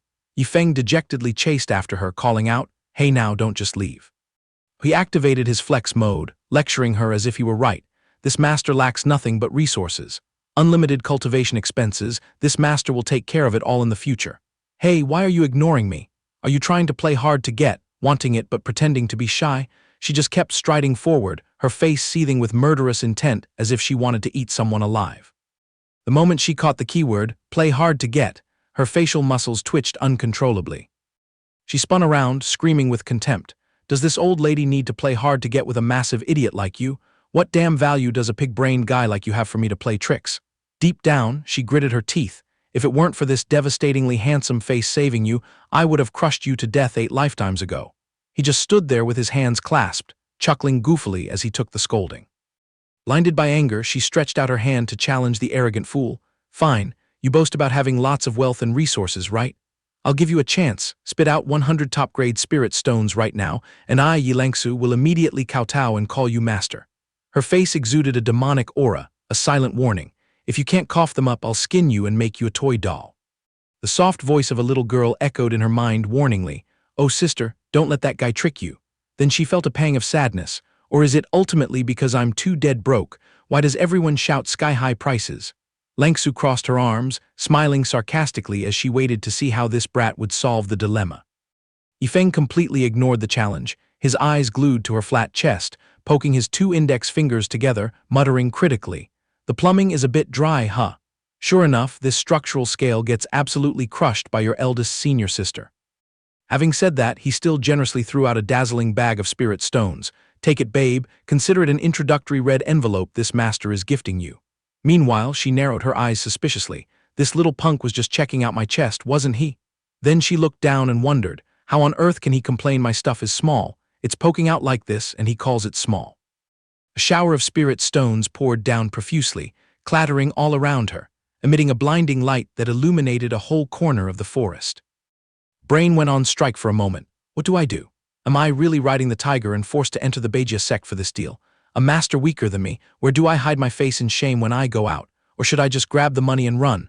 But she immediately broke out in a cold sweat. No way, bailing on a deal like that will definitely breed inner demons.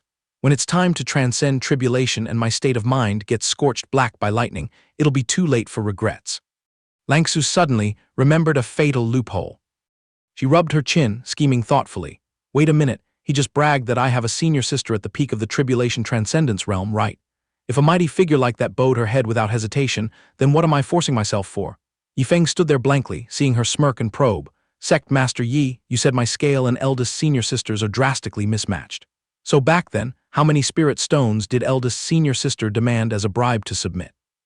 Yifeng shook his head and casually dropped a bomb. The biggest difference is the unevenly developed parts. The final price was 100 million. Hearing that number, she pouted and nodded. Only 100 million. I can totally accept this gap. He leaned forward, close to her ear, using 2 fingers to describe a tiny size, and whispered, "But you're gravely mistaken. Your eldest senior sister doesn't care for top-grade spirit stones. What she demanded was 100 million top-grade spirit crystals." Upon hearing that sentence, she looked as if someone had struck her acupoints, completely turning to stone. The next second, she let out a piercing shriek of "huh," her mind spinning in a tangled mess. Langsu staggered sideways, her eyes wide as she howled, 100 million top-grade spirit crystals. He covered his mouth, feigning innocent naivety. To be blunt, using that many spirit crystals to seal the deal with your eldest senior sister still felt too cheap to me. Knowing right away that she had struck a gold mine, she immediately changed her expression, twisting her body to get close to Yifeng, flirting coquettishly. "Oh, Sect Master Yi, empty words are hard to believe. Can you show a little evidence for this little sister to admire?" He smirked, praising inwardly. "Wow, this vixen's cunning is perhaps even greater than the eldest senior sister's." He decisively pulled out a blindingly sparkling spirit crystal and shoved it into her hand. She tremblingly cradled that divine light, muttering like a person who had lost her soul, "So bright. Is this the dazzling halo of a top-grade spirit crystal?" Without another word, she plopped right down on her knees and hugged his legs. A few commoners passing by saw the unsightly scene and began whispering, "What weird stunt is that chick pulling? Kneeling to propose to that young man? The youth nowadays live so freely, let's scram quickly." The sight of a beauty prostrating at the feet of a peasant thus struck the eyes of the public. The disciple-accepting ceremony was broadcasted just like that. Yilangsu boldly shouted, "Disciple Yilangsu kowtows to master. This disciple has finished admiring it." The fake master clasped his hands behind his back, tilting his chin up haughtily and nodding. Good girl. Tusk, this brat was too easy to trick." The system notification bar exploded with deafening dings. Ding! Congratulations to the host for successfully closing the sale on the random quest. Hot reward of 30,000 prodigal points. Ding! Congratulations to the host for admitting the second disciple. Complimentary gift package. Tiangshuan Secret Art Enlightenment Pills and the Karma Dao Pattern. A pile of dazzling rewards continuously flew out, covering the entire space in front of him. The function of the Karma Dao Pattern is extremely overpowered. Once fused, it creates a shield that resists the karmic backlash whenever one snoops into heavenly secrets to a certain extent. In his imagination, without this shield, his disciple would have to kneel and cry her eyes out in front of a green grave inscribed with the words Tomb of Yi Feng, representing loss of life. But once protected by it, Yi Feng could still dance wildly. At worst, he'd get a little nosebleed, and at night, he'd still chew his food just fine as usual. He was so excited that blood rushed to his brain, screaming internally, "Damn, this toy is legit." The female disciple at his feet respectfully called out, "Master." Yilangsu couldn't see the virtual control panel, cursing inwardly. What kind of crazy idea did this old master come up with to make him smile so blankly? He wiped away his smile and cleared his throat. "Yilangsu, although you now bear the name of a person of Beijia sect, our sect is currently operating on a startup model with no headquarters. You just need to engrave this identity in your heart, and that's enough." An illusion popped into his head again where, as soon as she found the headquarters, she'd see a disciple with a foot planted on Chu Tong's back, aggressively shouting, "Open your eyes wide and look at our young lady here. Do you want to die?" While the guy on the ground held his head, grimacing, "Spare me, I'm just looking for someone." He squinted one eye, vaguely revealing, "Those scouts from Tianji Pavilion are hunting for you intensely. Destiny has decreed that you must climb into their holy maiden seat. I won't stand in your way because you clearly have natural talent in that aspect." He slyly placed his hand on a sensitive spot on her chest, beginning to transmit the Dao seal. This seal has the ability to see through serendipities and simultaneously bear some karmic backlash to a certain degree. From now on, even if you go stealing heavenly secrets, you must be a bit careful. She was naive and didn't think twice, nodding briskly. "Oh, okay." While the master was thrilled to the bone for getting to cop a feel, because the actual spot for transmitting the Dao seal was on the forehead and had nothing to do with her chest. He continued to act like a generous tycoon, grabbing a round, bright yellow pill and shoving it into her hand. "This master has prepped 10,000 Tiangshuan Enlightenment pills here. Whenever you feel stuck in your cultivation, just pull them out and eat them all. When they're gone, this master will manage to make more." Langsu was now immersed in a sea of joy, moved to tears. "Oh, why is master treating me so well?" She reviewed the pile of toys her master had just bestowed. The Holy Maiden Throne of Tianji Pavilion, a bunch of manuals to beat heavenly tribulations, Tiangshuan's Secret Art Enlightenment Pills, and even that mainland Karma Dao Pattern. Her brain started to direct its own movie, picturing the entire world map covered by Yi Feng's domineering face. Could it be? This scheming master has already plotted to seize the entire life-and-death chessboard of the Xianxia continent. Her delusions of grandeur reaching their peak, she patted her chest with burning passion and declared boldly, "Rest assured, master. This disciple promises to seize complete control of Tianji Pavilion, turning them into a labor force dependent on our Beijia sect." Yifeng almost choked on his saliva after hearing this, his face looking dumbfounded and dazed. Control Tianji Pavilion? Dependent force? Damn it, what kind of blockbuster script is going on inside Yi Langsu's head? He frantically tried to correct her. "Hey Langsu, this master." Before he could finish, she cut him off, her eyes shining as she lunged forward. "Master, is my eldest senior sister currently the underground boss of some dark faction?" Before he could escape, she fired off like a machine gun. "Master, just tell me straight, which corner are the big shots of Tianji Pavilion camping in? Feed me the intel, and I'll direct a play of an accidental encounter, infiltrate their inner circle, snatch the Holy Maiden title, and scoop up their whole nest." He let out a long sigh, raising his hand again to stop her. "Langsu, actually, never mind, I get it." Before he could finish his sentence, she got her face right up close, her eyes flashing with a villainous cunning. "Master, this disciple's brain is fully clear now. You can safely entrust this heavy responsibility to this disciple." Yi Feng stood there like a log, utterly speechless. Crossed his arms, looking at her with half an eye, cursing inwardly. "Could you stop directing your own movies? What the hell do you even understand? I'm taking in a disciple, not recruiting actors for a spy movie. I might end up owing you an Oscar." In his mind, a scene of presenting flowers and crowning the female star had even appeared. At a bustling corner of the market, Yi Feng and Langsu were sneaking around like thieves, peeking out to watch the crusty old Taoist who was scratching his head and groaning. Sigh, oh my. Yifeng jerked his chin to signal Langsu. See that baggy old man over there? He is a high-ranking official of Tianji Pavilion. Upon hearing this, Langsu's eyes blinked with excitement. Wow, so this is the #1 divine fortune-teller in the world. Master, let me go bait him for a fortune-telling session to test if he can figure out my true identity. Yifeng had just opened his mouth to call her back. Hey Langsu, you wait. But the little brat had already darted off like a tornado. But she still managed to turn her head back, pouting as she shouted loudly, Master, this disciple is heading into battle. I absolutely won't let you down. Wait, what were your dying words going to be just now? Yifeng could only force a smile, waving his hand in fake encouragement. Ah yeah, it's nothing, do your best. Deep down, he told himself, screw it, let her mess around however she likes, as long as she makes the Tianji Pavilion crowd tear their hair out for fun. The old man was currently loudly reciting a sorrowful poem. The bleak wind blows over the freezing Yi River, the brave warrior departs and never returns. Suddenly Langsu charged out with a bright smile, Hi there, making the old Taoist jump and fall backwards. Oh mother, you are. The next second a horrifying scene unfolded. The old man hoisted Langsu onto his shoulder and ran for his life, his mouth roaring with laughter, Mwahaha. Yifeng scratched his head in utter confusion. How weird, that old fraud is shrewd as hell, he definitely wasn't tricked by Langsu, right? Why run away so frantically? Hey wait a minute, I feel like I missed a beat somewhere.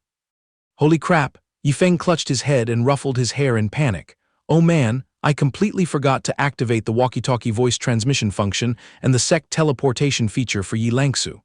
Well, I'm screwed, I'll just have to add them for her later. In the distance, the massive city gate, hundreds of meters tall, stood majestically. The old man scrambled along, carrying Langsu while running so hard his pants almost fell off, yet his face remained gleeful and smug. HMPH, you stinky little brat think you're qualified to snatch the holy maiden of our Tianji Pavilion. In the end, she was still caught by this old man first. Langsu dangled on his shoulder, sticking out her tongue to mock him. You senile old man, you've got one foot in the grave, yet you're still being led by the nose like a cow by my master.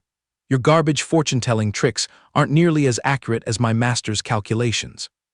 Under a different sky, the sun hastily set to yield the stage to the quiet late-night moonlight. Yifeng trudged along through the desolate night, yawning incessantly. It's pitch black, best to find a place to crash and figure things out tomorrow.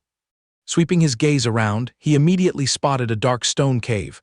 Well, there's a mountain cave. Camping out here for the night is the perfect plan. Moment later, a pathetic duo emerged from the bushes, a skinny guy and a fat old man. The skinny guy kicked a branch and complained in frustration, bad luck like a black dog, out here all day and couldn't dig up a single demonic beast. The fat old man grimaced and advised, Young master, how about we haul our butts back to the villa to be safe?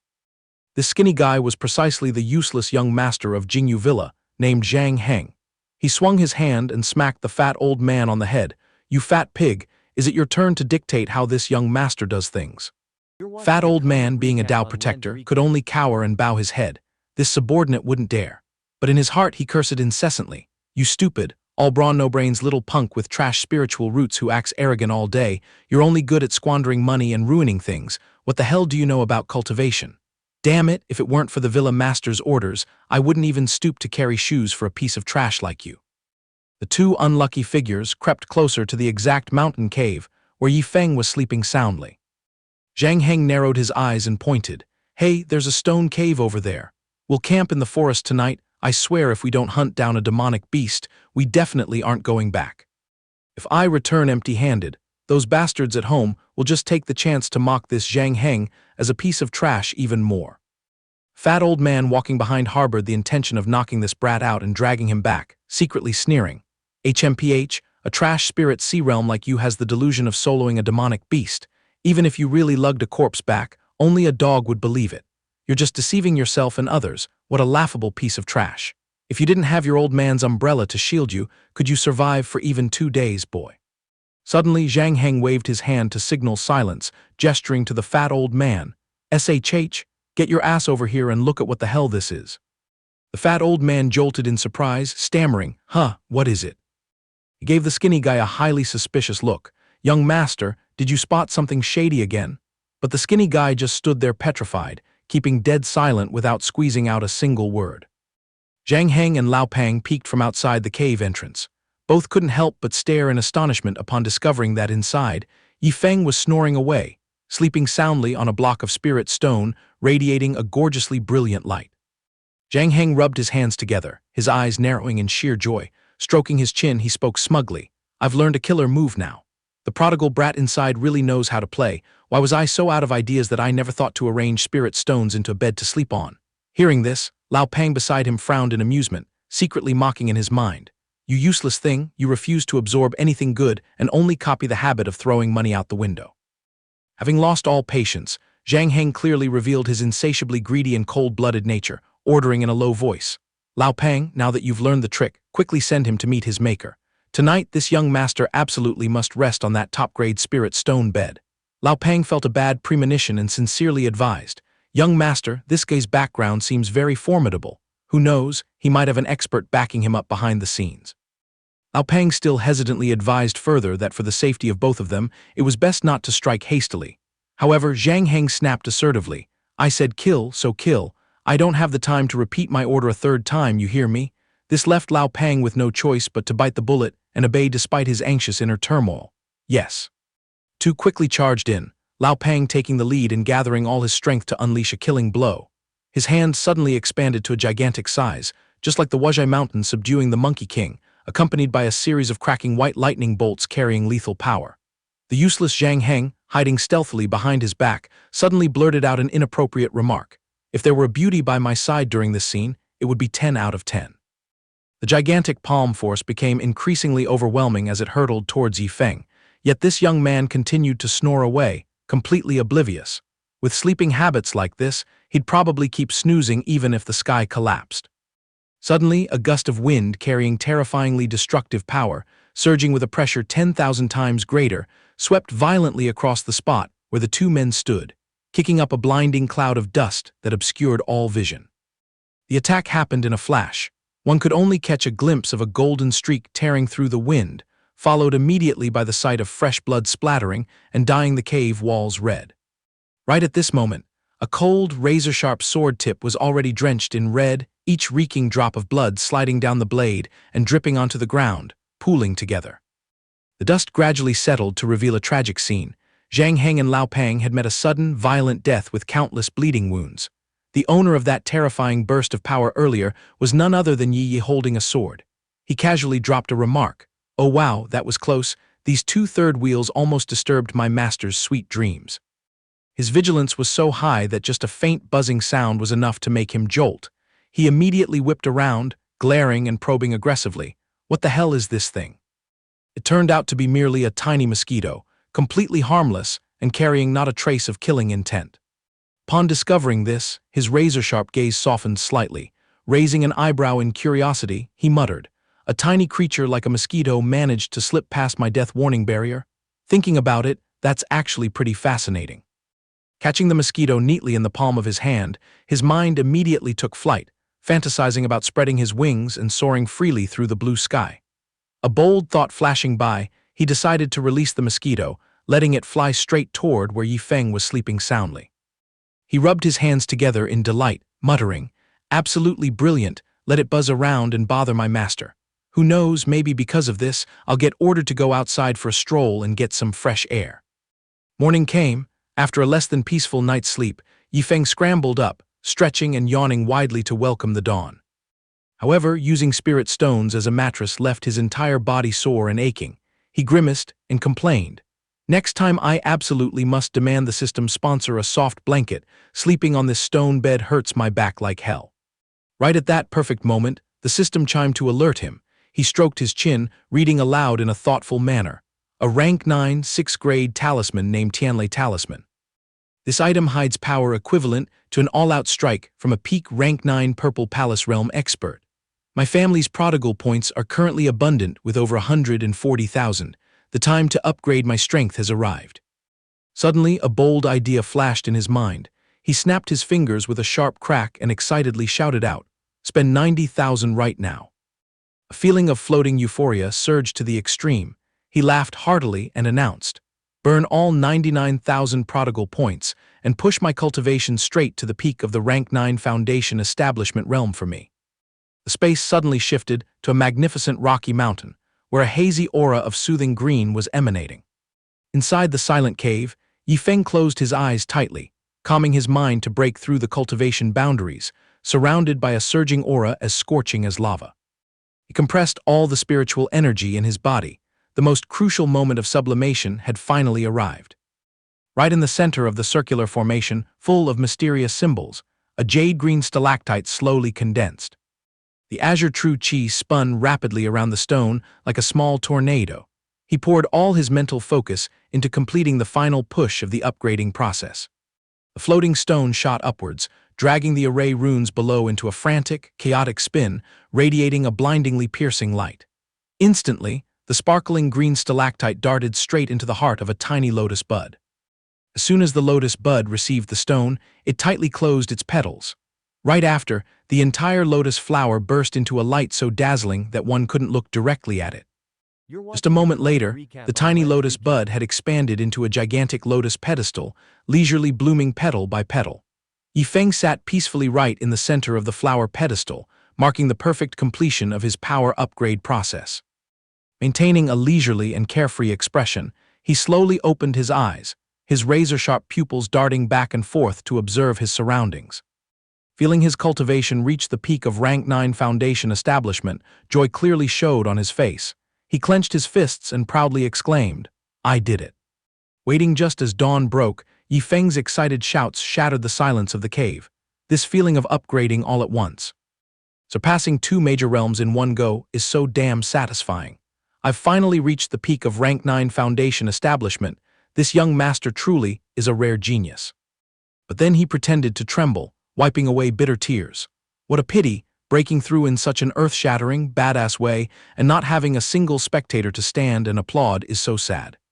While still whining as he strode out of the cave entrance, he suddenly froze upon discovering 2 human corpses lying sprawled on the ground.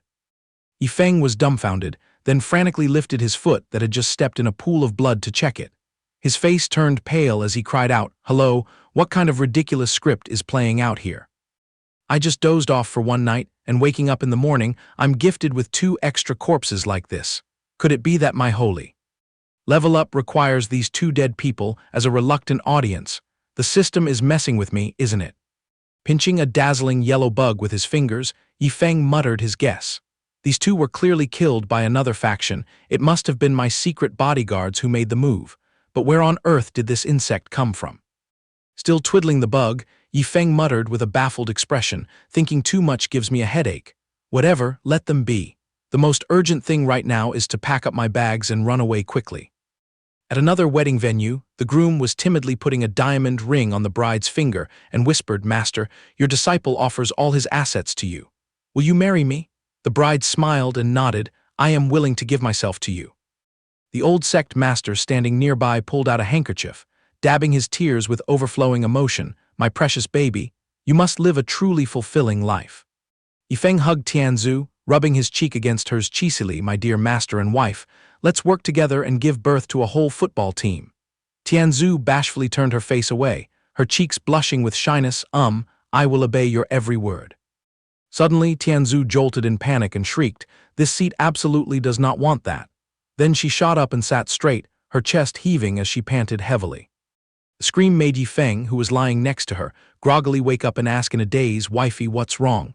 The girl lying on the other side also grumbled sleepily, "Senior sister, what are you screaming about at this hour?" Tianzu patted her chest and let out a breath. "Thank goodness, thank heavens it was just a nightmare." Tianzu pulled the blanket up to her neck and plopped back down on the bed. "I'm so sleepy, let this seat catch a little more shut-eye." Seeing this, the other 2 also quietly lay back down and continued sleeping. But in less than a few seconds, Tianzu snapped awake, her eyes wide open. "Wait a minute, something is wrong here." What followed was a deafening explosion that echoed throughout the Xinghun sect. In another hidden corner, a cloaked figure was sneaking around, eavesdropping outside the window. Tianzu dashed out in disheveled clothes, making the red-dressed maid turn pale and ask, "Holy maiden, it's the middle of the night, are you facing some kind of trouble?" The pink-haired maid also chimed in fearfully, "Holy maiden, what was that earth-shattering explosion just now?" Tianzu clung tightly to her pillow, her body trembling as she replied, "It's nothing major, just an illusion from inner demons. Let me crash in your room for the next few days, remember to scoot over and make some room for me."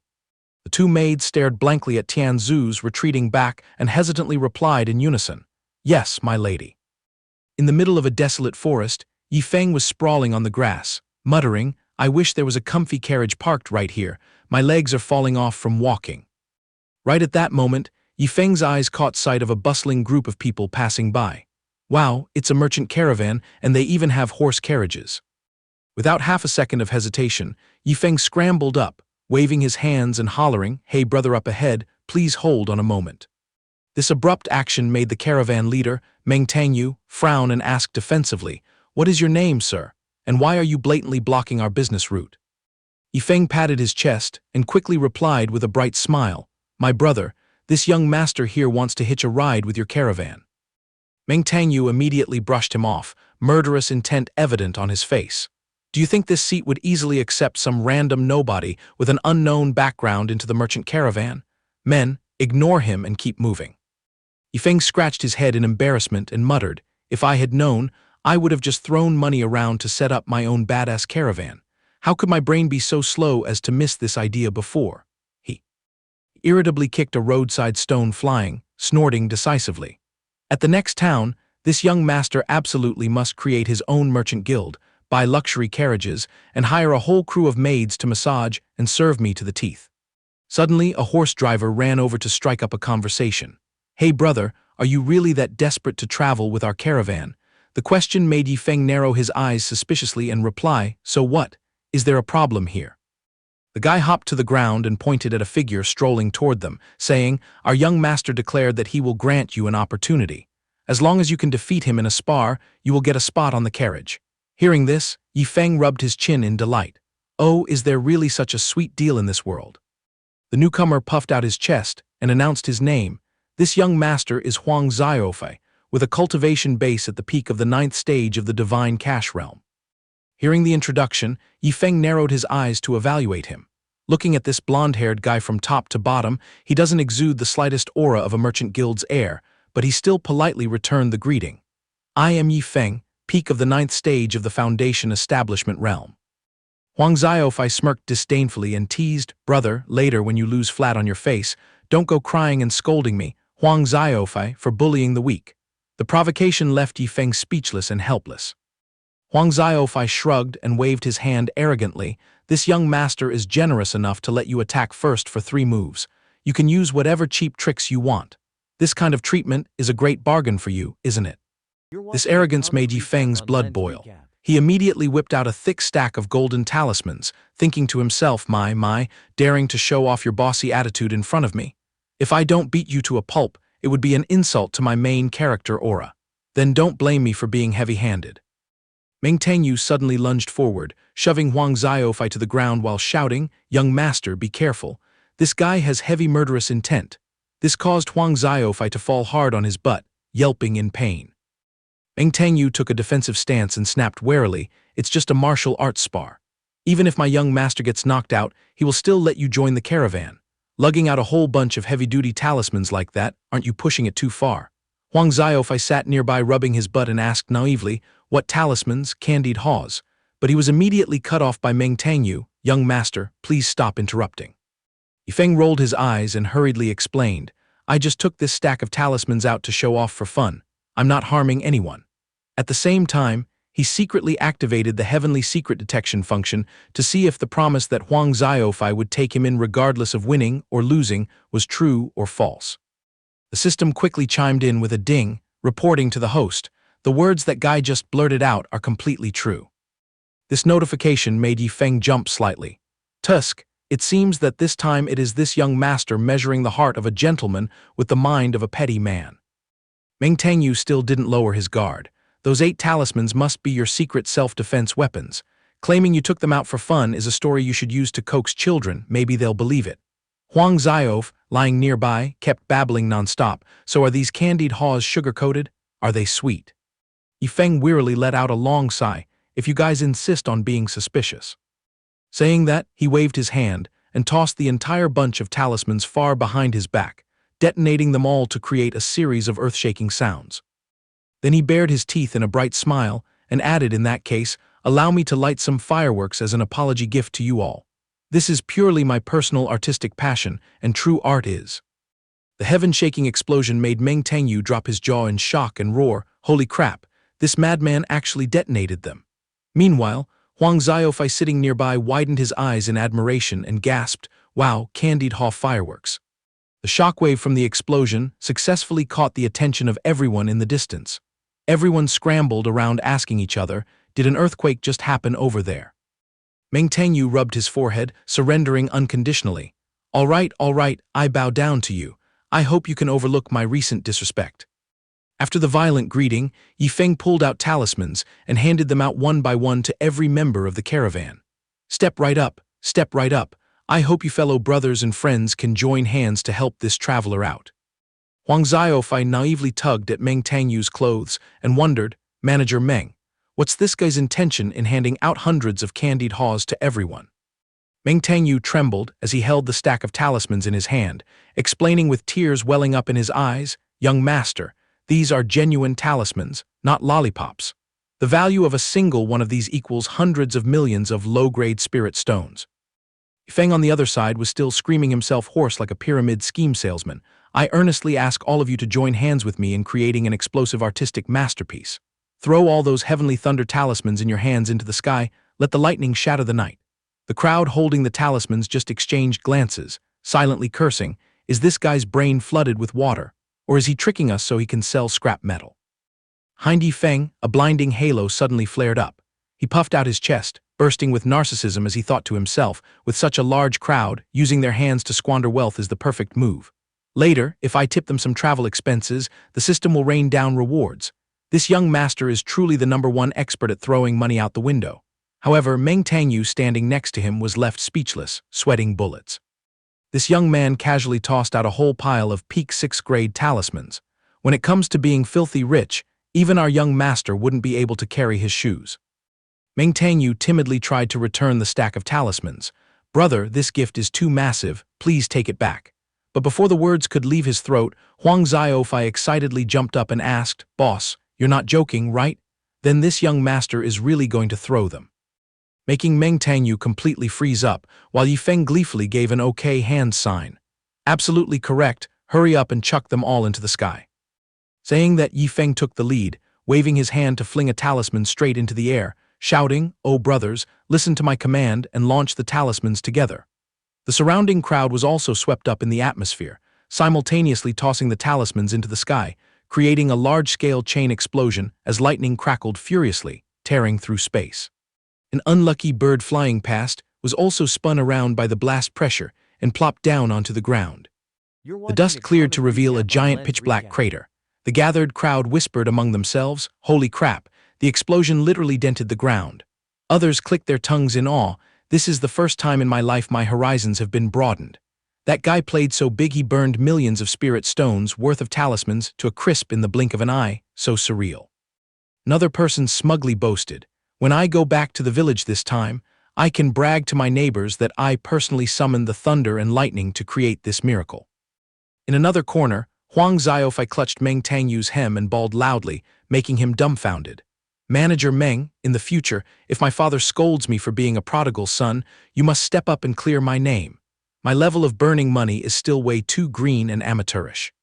At that very moment, the familiar ding resounded in Yifeng's head. Congratulations to the host for excellently squandering today's prodigal products.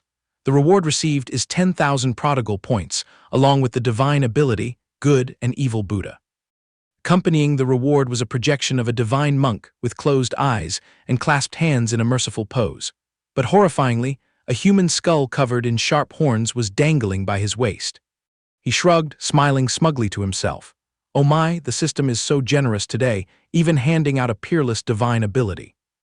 Yifeng gleefully looked at the system interface, telling himself that this time, thanks to those people chipping in, he was able to score big with a divine ultimate skill. To repay their kindness, he requested the system to release from the inventory 1,000,000 spirit stones for each person to play around with. Who would have thought the system coldly interrupted, warning, "A maximum of 10,000 supreme-grade spirit stones per person. Inflating the budget is strictly prohibited." The blunt response made him roll his eyes in frustration. "Holy crap, I haven't even finalized the quantity and you already gagged me." Finishing his words, he thoughtfully stuffed a colored storage ring into the hands of each person in the caravan. Blue, this action made the crowd scratch their heads and ears in absolute bewilderment, not understanding what kind of toy this was. While eagerly running around handing out gifts, he grinned widely and shouted, "Thank you all so much for earlier. For enthusiastically throwing talismans to help me create an artistic masterpiece. This meager amount of supreme-grade spirit stones is just a small gift in return. I hope you brothers won't laugh at it." Crowd opened the rings to check and immediately started howling in uproar. 10,000, it's really 10,000 supreme-grade spirit stones. Someone hugged the ring tightly to their chest and tremblingly exclaimed, "This is insane. Can someone slap me to see if this is a dream or reality?" Another burst into tears and sobbed, "With this massive amount of wealth, even if I sold my life and slaved away for the guild my entire life, I wouldn't even gather half of it." As for Meng Tangyu, he caressed the ring in his hand with a heart as heavy as a stone. He silently calculated in his head 10,000 supreme-grade spirit stones per head, so for a caravan of 108 people, it cost a whopping 1,080,000. Hong Xiaofei stomped his feet and walked over to him, whining and crying. "Usually at the guild, you guys always gang up to curse me as a prodigal son. Where did I ever overspend? This time when I show my face back home, I have to snitch to my father to wash away this unjust charge I've carried for over a decade." Hearing this, Meng Tangyu immediately frowned and snapped, "What? Do you think he hasn't been wasteful enough, so you plan to copy and chase after that bad habit, is that it?" He immediately reached out and pinched Huang Xiaofei's cheeks hard to teach him a lesson. This scene fell into Yifeng's eyes, making him stand dumbfounded, scratching his head. A dark hypothesis flashed through his mind, shocking him so much that he let the pile of rings containing spirit stones scatter onto the ground. Could these two guys be exchanging flirtatious glances and dropping hints at each other in broad daylight? "Oh my God, please don't joke with me." Meng Tangyu furiously kept twisting Huang Xiaofei's cheeks, turning a deaf ear to his yelps of pain. Suddenly there was a loud shout, Manager Meng, startling him into letting go. He whipped his head around and hastily asked, "Is there an emergency?" A long line of people snaked forward. The person in the lead clasped his hands and respectfully said, "Manager Meng, I, Zhang Hai, am deeply grateful for the guild's kindness in taking me in all this time. But this journey is fraught with danger, and now that I have 10,000 supreme-grade spirit stones right in my pocket, why should I throw my life away to keep going?" An old man coughing weakly also added tremblingly, "Manager Meng, you understand my situation. Having stumbled upon this gold mine, I just want to retire and return home to spend my old age with my grandchildren." The people around also chimed in noisily, "That's right, we now have more money than we can spend in 3 lifetimes. Why the hell should we suffer to search for cultivation resources anymore?" Receiving this shocking information, Meng Tangyu turned pale, beads of sweat pouring down his face as he swallowed hard with a gulp. Within a few short minutes, the escort convoy packed up and left completely, not a single soul remaining. The current state of the illustrious merchant guild was incredibly miserable, leaving behind exactly 3 people, a cargo carriage, and a scrawny horse. Yifeng scratched his head and tore at his ears, filled with regret. "Oh man, they were kind enough to offer me a ride, yet I pulled a stunt that caused their guild to go bankrupt. If I had foreseen this situation, I would have been a cheapskate and wouldn't have bothered tipping everyone 10,000 spirit stones." The system took the opportunity to pop up a comforting notification, ding, praising the host for flawlessly going bankrupt. Ding ding, adding 200 prodigal points, attached with the reward of the blood ginseng pill refinement formula. But he only felt a chill down his spine, his limbs going weak as he cursed inwardly. "Shut up and cut back on the congratulations, this young master has just pierced a hole in the sky." Feng had no choice but to scratch his neck and smile awkwardly, stepping forward to coax Meng Tangyu, who was petrified and burying his face in a corner, and Huang Xiaofei, who was dazed and soulless. "Manager Meng, a million apologies to you. How could I have guessed that the moral character of those people was so rotten and greedy for wealth? Come to think of it, if I had slapped everyone with 1,000,000,000 spirit stones just now, it might be even more tragic. Luckily, I only settled the deal at 10,000 supreme grades." This lame excuse was like pouring oil on the fire. Meng Tangyu, his eyes bloodshot, glared at Yifeng furiously. He howled in grievance, almost making Yifeng's heart drop out. "If you really threw them 1,000,000,000 spirit stones, our merchant guild would just close shop and disband early to save trouble. Living lavishly on a windfall from heaven like that, why would we still painstakingly break our backs working hard?" Before his words could be fully articulated, he spat out a mouthful of fresh blood and collapsed onto the ground, scaring Huang Xiaofei pale as he screamed in panic. "Boss, open your eyes wide and look at this. You just made Manager Meng so angry he spat blood." Yifeng and Huang Xiaofei frantically gathered around Meng Tangyu, who was gasping for his last breath. He hurriedly asked, "Manager Meng, hold on. For this emergency, what kind of divine heavenly treasure do you need to gulp down to salvage the situation?" Saying that, he emptied out his storage bag, pouring out a dazzling pile of magical pills and miraculous medicines that flooded the grass. He darted his eyes around, scrutinizing the pile of loot, then scratched his chin and muttered, "How weird, looking back and forth, I don't see any pill that seems specifically meant for treating raging internal fire attacking the heart." This pile of treasures made the dying Meng Tangyu bolt upright like a zombie, his eyes bulging out like snails. Huang Xiaofei stuttered as he took attendance of every item: 9-leaf soul-returning herb, gold-soaked starlight stone, and even the purple thunder mad lion great demon essence blood enlightenment pill. Oh wow, there's also the sword heart advancement calculation fragment and the sky profound secret art enlightenment pill. I swear these top-tier items were thought to be extinct and only recorded in legends. As for Meng Tangyu, he only felt extreme bewilderment, his mind racing non-stop. Does this jinx really want to give me first aid, or is he just taking the opportunity to flex his fortune and intimidate the poor? After digging around for a while, having to discard every option, Yifeng put his hands on his hips and sighed in frustration. "Sai, my fortune looks like a lot, but it's still too cheap. When it comes to life and death matters, emptying my pockets yields nothing useful."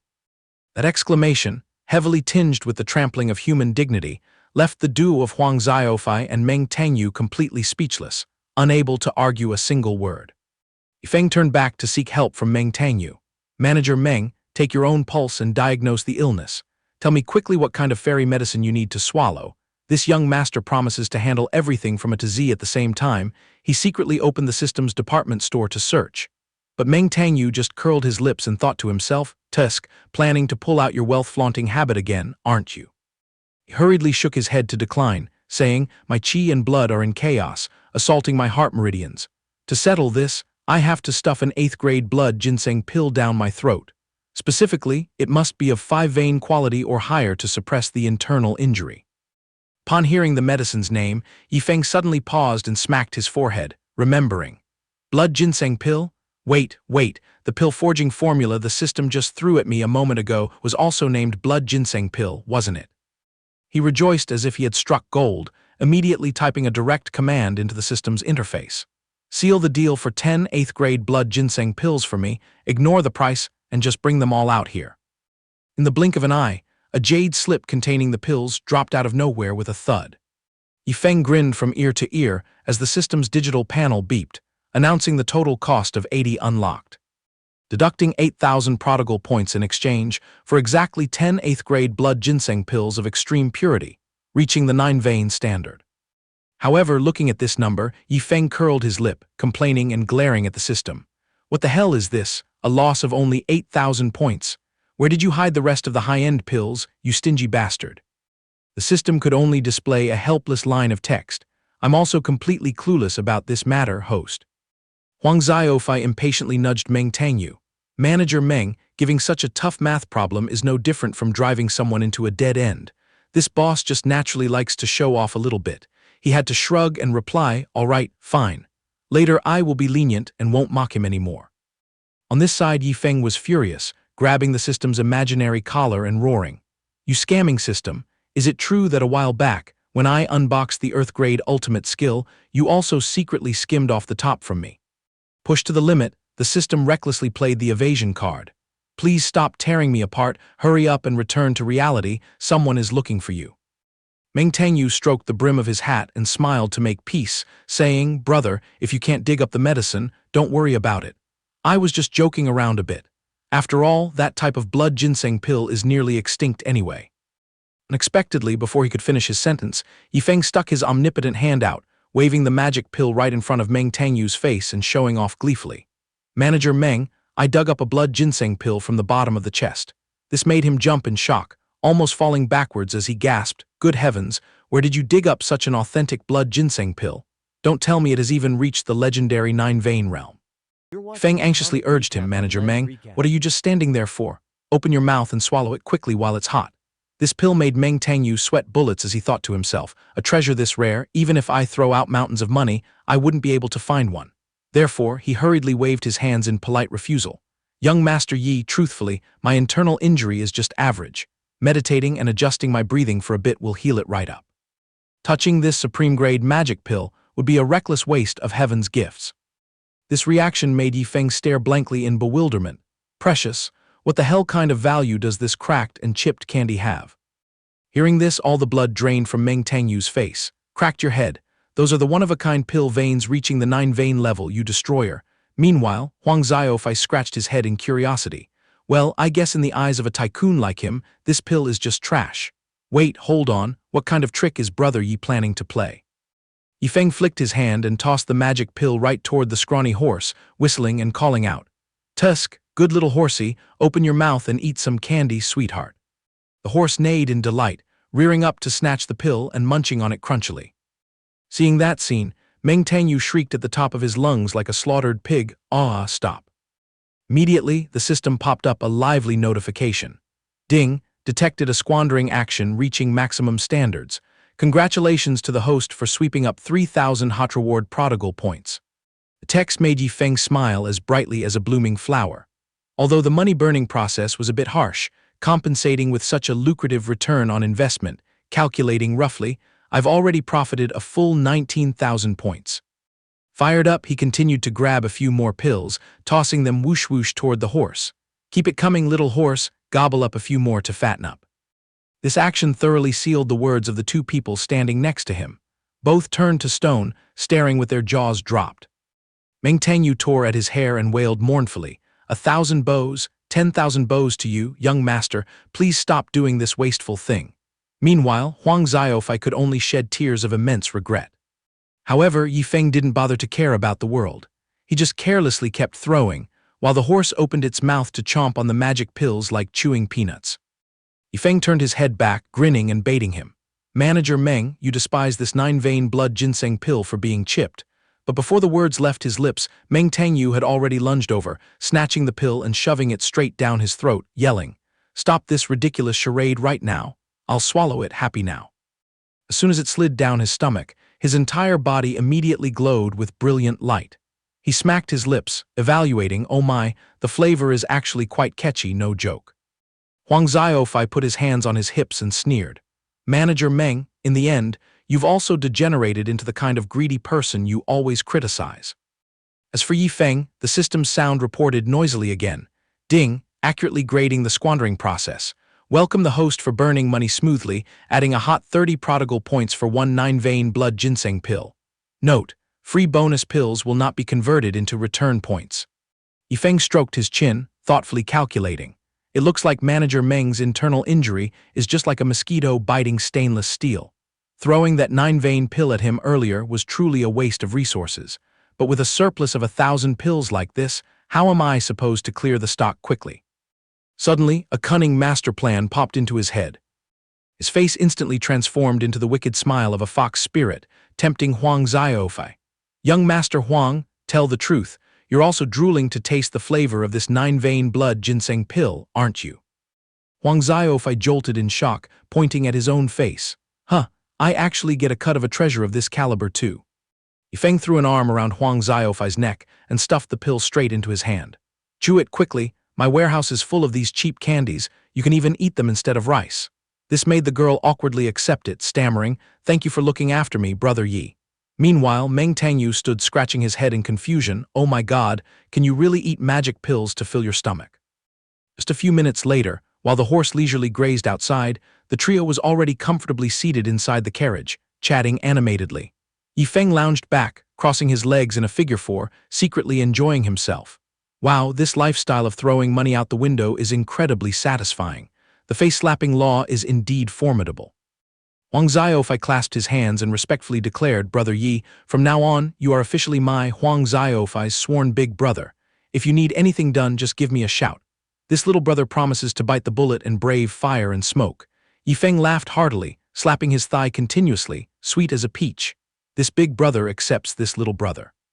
The blink of an eye, the atmosphere suddenly shifted, romantic rose petals fluttering down sporadically. Meng Tangyu and Huang Xiaofei stared deeply into each other's eyes, overflowing with affection. The young man gently whispered, "Xiaofei, after this trip, I will personally meet your father to clear up everything." Witnessing this scene, Yifeng's jaw dropped, his inner self roaring. Holy crap, how did a cultivation novel's script pull such a sharp turn into the boys' love romance genre like this? And the couple hugged each other, crying their eyes out. Meng Tangyu hiccuped and comforted, "Young master, your money burning hasn't even reached the standard. For the past decade, you have borne a monstrous injustice. The guild leader is truly as blind as a bat." Huang Xiaofei buried his face in his chest, sobbing, "Oh, my manager Meng." Yifeng sat flat on the floor with a pile of snacks around him, both hands holding 2 slices of watermelon, chewing loudly and looking dazed.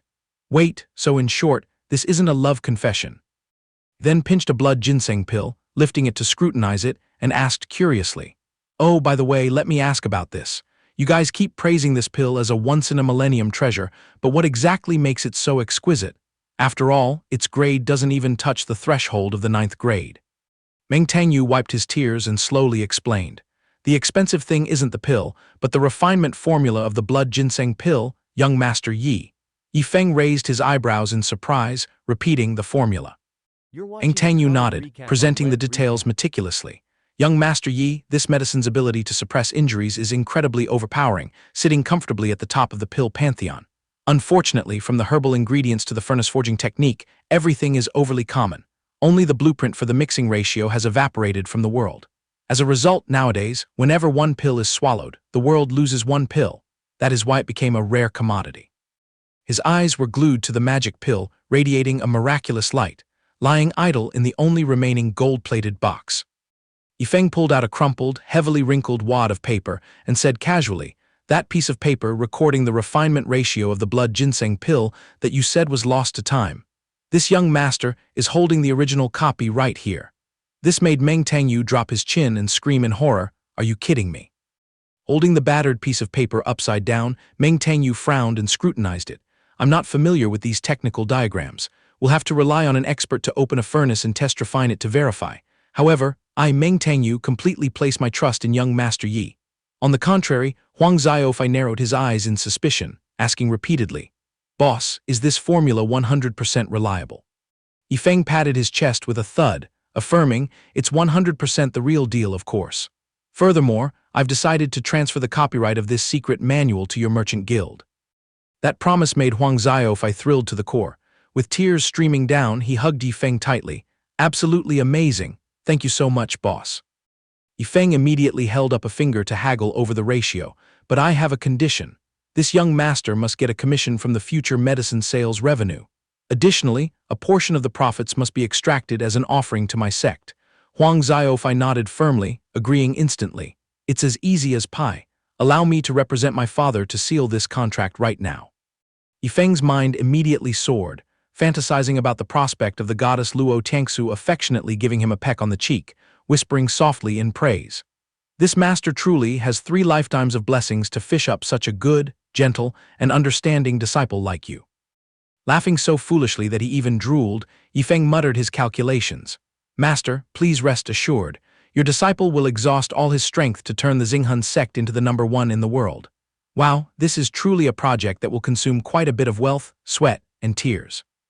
Suddenly remembering something, Yifeng flipped the carriage curtain and poked his head out, shouting, "Ah, by the way, appraise for me how much that pile of leftover goods is worth. I'll gather them all up and chuck them in the trash to clear the debt. Manager Meng, you and Xiaofei come with me to visit my sect. We can conveniently survey the roads for opening future agencies while we're at it." Meng Tangyu joyfully obeyed. "I will follow young Master Yi's arrangements." Right after that, Meng Tangyu pulled out a flying sword and presented it to Yifeng. "Please use this transport temporarily, young Master Yi." Yifeng timidly tested one foot on the sword hoverboard and found it quite balanced. He thought to himself, "Oh, I'm shedding tears of joy. I've finally escaped the fate of walking until my legs fall off. This time when I return to the sect, I must immediately sign up for a sword flight training course." Huang Xiaofei grabbed a seat to watch, his eyes shining brightly with dreams. "I don't know how magnificent the boss's sect headquarters is, I'm so curious." Shifting the scene to a bustling town. Yifeng leaned back blissfully on the king-sized mattress, muttering, "Oh, finally back in the arms of my beloved bed." Even with Butler Meng giving me a ride, it still took 3 whole days to drag myself back to the Xinghun sect. Letting out a massive yawn, he closed his eyes and immediately fell into a deep, snoring slumber. At the same time, in the next room, a grumbling voice echoed back, got it, stop nagging." Meng Tangyu tiptoed over to ask about the situation. "Young master, what are the guild leader's instructions?" Huang Xiaofei put on a tearful, miserable face and threw her hands up. "Butler Meng, my father gave me the harsh truth that I'm going to have to work with him this time." Shifting the scene to the headquarters of the Shanghai Chamber of Commerce, the majestic guild leader Haide leaned back in his chair, slapping his forehead and sighing heavily. "Tusk, if I knew things would turn out like this, I would have locked that brat Xiaofei at home to save myself the headache." Turned to a figure heavily cloaked in secrecy, tapped the table, and instructed, "Elder Meng, I must trouble you to make a trip to escort those kids back here." Then he grimaced and complained, "Seriously, they've gone completely mad. The guards deserted, the goods are entirely lost, yet they still obediently follow the bad advice of some random young Master Yi. What makes me anxious sick right now is whether they can even keep their little lives intact." The old man hidden beneath the dreary gray cloak bowed deeply and cupped his hands respectfully, his demeanor profoundly calm. "Please rest easy, guild leader. The kids will be absolutely safe. This old man will set off immediately to track them down." The next morning, Yi Feng was sitting with his legs crossed, scrolling through the system panel to see if there was any good stuff today. The final product notification hitting the shelves today was 10,000 shattered pieces of the Battle Holy Physique. The technical specs of the item clearly popped up. The Battle Holy Physique is an invincible, ultimate combat physiology. The more battered the body becomes, the more earth-shattering the explosive power gets. It perfectly embodies the more you get beaten, the tankier you become playstyle. The title 8 Emperors of Battle is no joke. Yifeng dropped his jaw, staring in disbelief at what he just read. Holy crap, is this skill seriously that insanely buffed? Hey system, can't you bend the rules and let me activate a trial ticket for this? The system pinged a glaring red warning, advising the host to drop the pointless delusions. Ping, emphasizing once again, although the Battle Holy Physique is overpowered, it is completely incompatible with your genetics. It's best you immediately abandon your craving for this trashy physique. Lines of blood-red text appeared, making Yifeng sweat profusely in fear and stumble back a few steps. He hopped down to the floor, hastily wiped the cold sweat from his forehead, and casually pushed the door open to step outside, his mind racing with calculations. If this young master can't digest this garbage physique, who should I push it onto to use? Steam was still rising from a bowl of fragrant soup, and everyone had gathered around the breakfast table.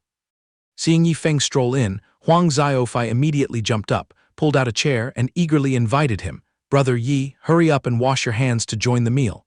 The hot breakfast is all served." This flattering behavior suddenly made Yifeng reminisce about Li Fei. This fawning style was exactly like fatty Li Fei's demeanor. Oh, Li Fei. A crazy idea flashed through the wrinkles of his brain. Li Fei had already been used as a guinea pig for the system's stuff last time. So this time, dragging Huang Xiaofei out to implant the Battle Holy Physique actually made perfect sense. Oh wow, that sounds intriguing. The corners of his mouth curled into a sly smile. Feng sat down and pretended to ask casually to trap Huang Xiaofei. "Xiaofei, what do you think of those cultivators who love rushing to the front lines to take a beating for their teammates?" The girl froze for a second, then nodded and replied, I absolutely admire their courage, even though I only like eating good food, wearing nice clothes, and being lazy with cultivation." Meng Tangyu, who was chewing his rice, also chimed in, "Our young master's foundation is terribly damaged. It's not that she's lazy, but her physical condition is inherently weak from birth." Catching this precious information, Yifeng secretly connected to the system to investigate. "Hey system, does implanting this Battle Holy Physique require any specific spiritual root origin or talent from the recipient?" System responded instantly, "Ping, not picky at all. As long as the possessor continuously throws themselves into life and death slaughter, their power will automatically skyrocket. At the same time, during combat, they will naturally awaken the transcendent ultimate move named Battle Holy Physique Supreme Illusion." Yifeng muttered a curse. Damn it, a physique deemed as scrap material has such a badass promotional script. He then turned sharply to look at Huang Xiaofei and enticed her. "So, do you want to transform into a god of war who specializes in taking the brunt on the battlefield?"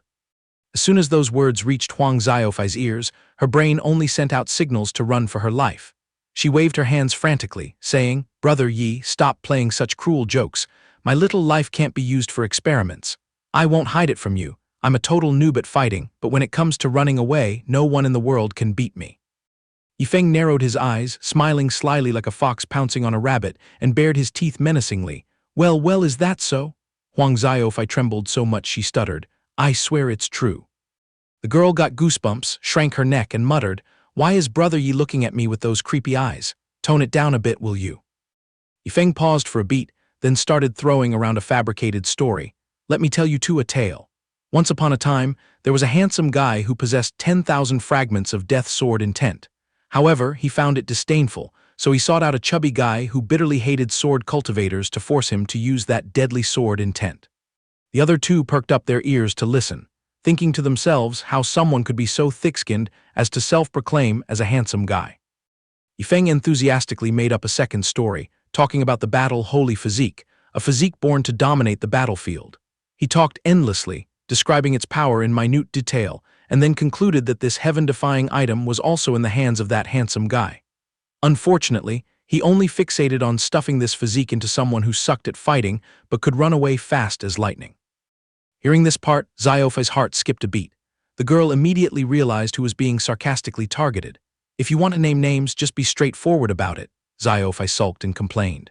"Brother Yi, your story is thrilling, but I'll pass. I haven't even finished admiring those heroes. How could I just cowardly run away? If it weren't for being born with a weak body, I would have thrown myself into those thrilling life-and-death battles a long time ago." She scratched her head and laughed sheepishly, putting on a cowardly, useless demeanor as if she just wanted to ignore the world. "Butler Meng, don't you think what I said makes sense?" Yifeng glanced around, thinking to himself that this useless brat wouldn't know how to play around anyway. He glared sharply, shooting Tang Yu a look full of hidden meaning. "Butler Meng, the power of life and death is in your hands now. Opportunity only knocks once. If you want this Xiaofei to make you proud, tie her up quickly for me." The man surnamed Meng was as happy as if he had struck gold. He rubbed his hands and cracked his knuckles, getting ready to act, not forgetting to flatter. "Thank you, young Master Yi, for making this happen." Xiaofei was terrified, shrinking her neck and trying to run away. "Butler Meng, don't do anything reckless. Oh my God, if my father finds out I possess this insanely tough physique, he will definitely kick me out onto the battlefield."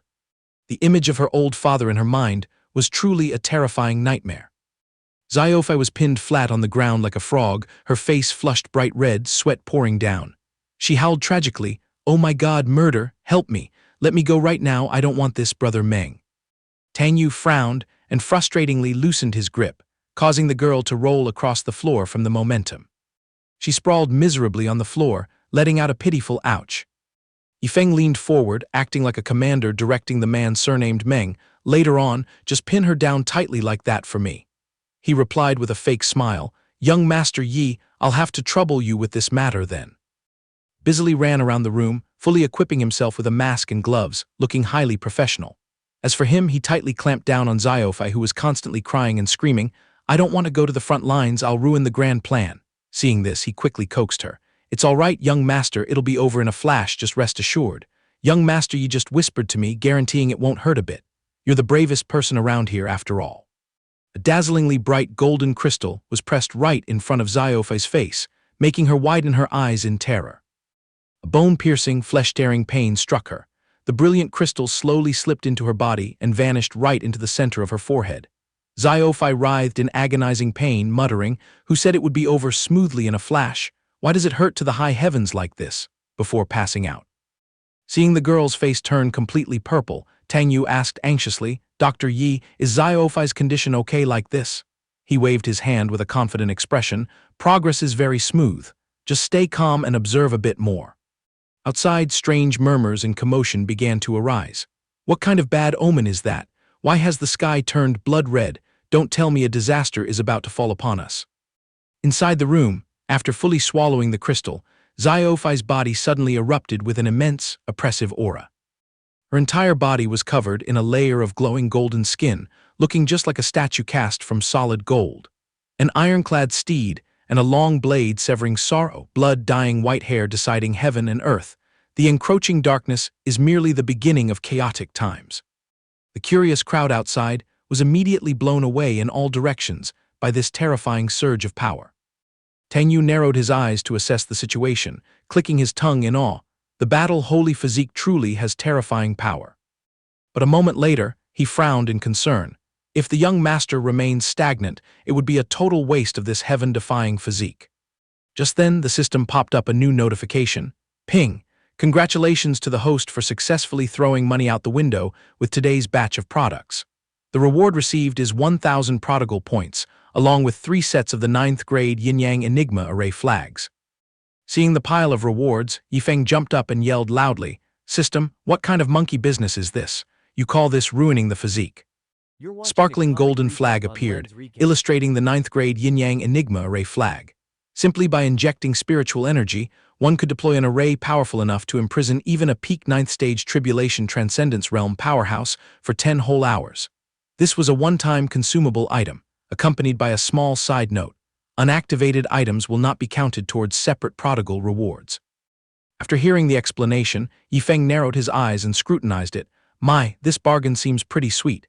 Considering we've only been heading to the Xinghun sect for 3 days, this thing will definitely help me sleep soundly through the night. The system also chimed in with flattery. You definitely aren't losing out, host. This item was born specifically for prodigal playboys. Xiaofai was still tied up tightly on the chair, playing the perfect role of a weak, innocent little bunny. Brother Yi, is it done yet? Why don't I feel anything at all? Did you really stuff that insanely tough physique into my body? Hearing the rustling, the man surnamed Meng stepped out from the corner, ripping off the hem of his shirt as he strode over, growling, "Things won't be that peaceful, young master. After escorting young Master Yi back to his sect, I will humbly request the guild leader to personally mold you. From this moment on, the spars between you and me will be life-and-death battles." His bulging muscles were fully exposed, his demeanor radiating a chilling, murderous intent. "If you do not bet your very life, I will absolutely show no mercy. In case you lose your life," pausing for a beat, he added, "I will commit suicide to follow you." The piercing, bullet-like glare moving closer made Xiaofai so terrified she got goosebumps all over. Standing on the sidelines enjoying the show, Yifeng leisurely brushed a few strands of his hair and threw in a final remark. "Xiaofai, pray to the heavens and Buddhas for yourself, darling." In the late afternoon, the silhouettes of 3 people riding a sword tore through the wind high in the sky. Yifeng, Tang Yu, and Xiaofai huddled together on the sword, only hoping to arrive quickly. "It's getting dark, let's find an empty clearing and get some sleep." "All right, I'll have to trouble Butler Meng to handle it." He turned his head back to look at Xiaofai, who was as mute as a clam behind him, wondering in his gut what kind of bewitching potion Butler Meng had poured into this girl's ears that made her sit there isolating herself all afternoon. The group quickly settled on an empty patch of land deep in the forest to set up camp. Tang Yu scanned the area and nodded, saying they would pitch here tonight. "Butler Meng truly travels the martial world year-round. Your experience with the wind and dew is indeed vast." "Not at all, not at all." Xiaofai looked up at this moment, sobbing with streams of tears. "Butler Meng, from now on, I will rely on your guidance." But as soon as she saw the 2 of them looming closer, she shrank back in terror. Tang Yu stepped forward and patted her shoulder, shaking his head and saying, "You finally see the light." Yifeng, standing nearby, found it strange and was curious. "What's going on here? You were throwing a tantrum before, right? How come you've obediently changed your tune after just a few days?" He sluggishly pulled out the golden flag to admire it, smacking his lips and thinking to himself, "Whatever, if Huang Xiaofai has agreed to it, there must be some hidden reason. Let me play around and see what tricks this flag has." A blinding golden barrier instantly enveloped the desolate land. Yifeng yelled at the 2 people who were rushing to fight each other. "You 2 just handle yourselves. I'll throw a basket of blood ginseng pills right here. With this young master standing guard, I dare anyone to make a peep and disturb us." Tang Yu turned his head and gave an excited sneer. "Understood, young Master Yi." Taking the opportunity, Xiaofai dashed up from behind, smirking triumphantly. "Butler Meng, you let your guard down." He immediately dodged the attack and casually followed up with a kick to her body. Things went horribly wrong. That heaven-shaking collision just now hurt down to the bone, causing her to break out in cold sweat and lie completely knocked out flat on the ground. Tang Yu spun around, throwing her a disdainful look. "Young master, are you naive enough to think that without my blade, I would become a useless cripple?" Right at that moment, a mysterious dark silhouette constantly flickered in and out of sight, lightly leaping across the treacherous cliffs, seemingly tracking a calling sound. Hai Feng, clad in black gear that covered his head, frowned and muttered, "So my son and the young master have all gathered here." His eyes suddenly rolled back in sheer panic. Hai Feng blinked a few times and stumbled backward, falling flat on his rear, screaming at the top of his lungs because he couldn't believe his eyes. What slammed into his vision was the sight of Tang Yu and Xiaofai beating the living daylights out of each other. The girl was clinging tightly onto his body, glaring daggers at him. "Butler Meng, you're underestimating your enemy too much. You think this shrimp-like strength is enough to lock me down." Suddenly, a harsh crashing sound echoed from inside, scaring Hai Feng out of his wits. At this time, taking advantage of the upper hand, he aggressively twisted both of her arms behind her back. "These tricks are too green, it's an eyesore." Standing outside, Hai Feng ground his teeth furiously, roaring and exposing his two comical fangs. "Oh my God, stop right now. These two brats are exactly as the guild leader predicted, totally out of their minds. I must rush in and stop them immediately." As soon as he finished his sentence, he dashed forward but was immediately bounced back by the barrier wall. Hai Feng tumbled to the ground, his head spinning and ringing, yet he still heard the two inside enthusiastically sparring. "Butler Meng, I will absolutely not hold back. Come at me, young master, throw away all your dignity and rush in. Bring it on, bring it on."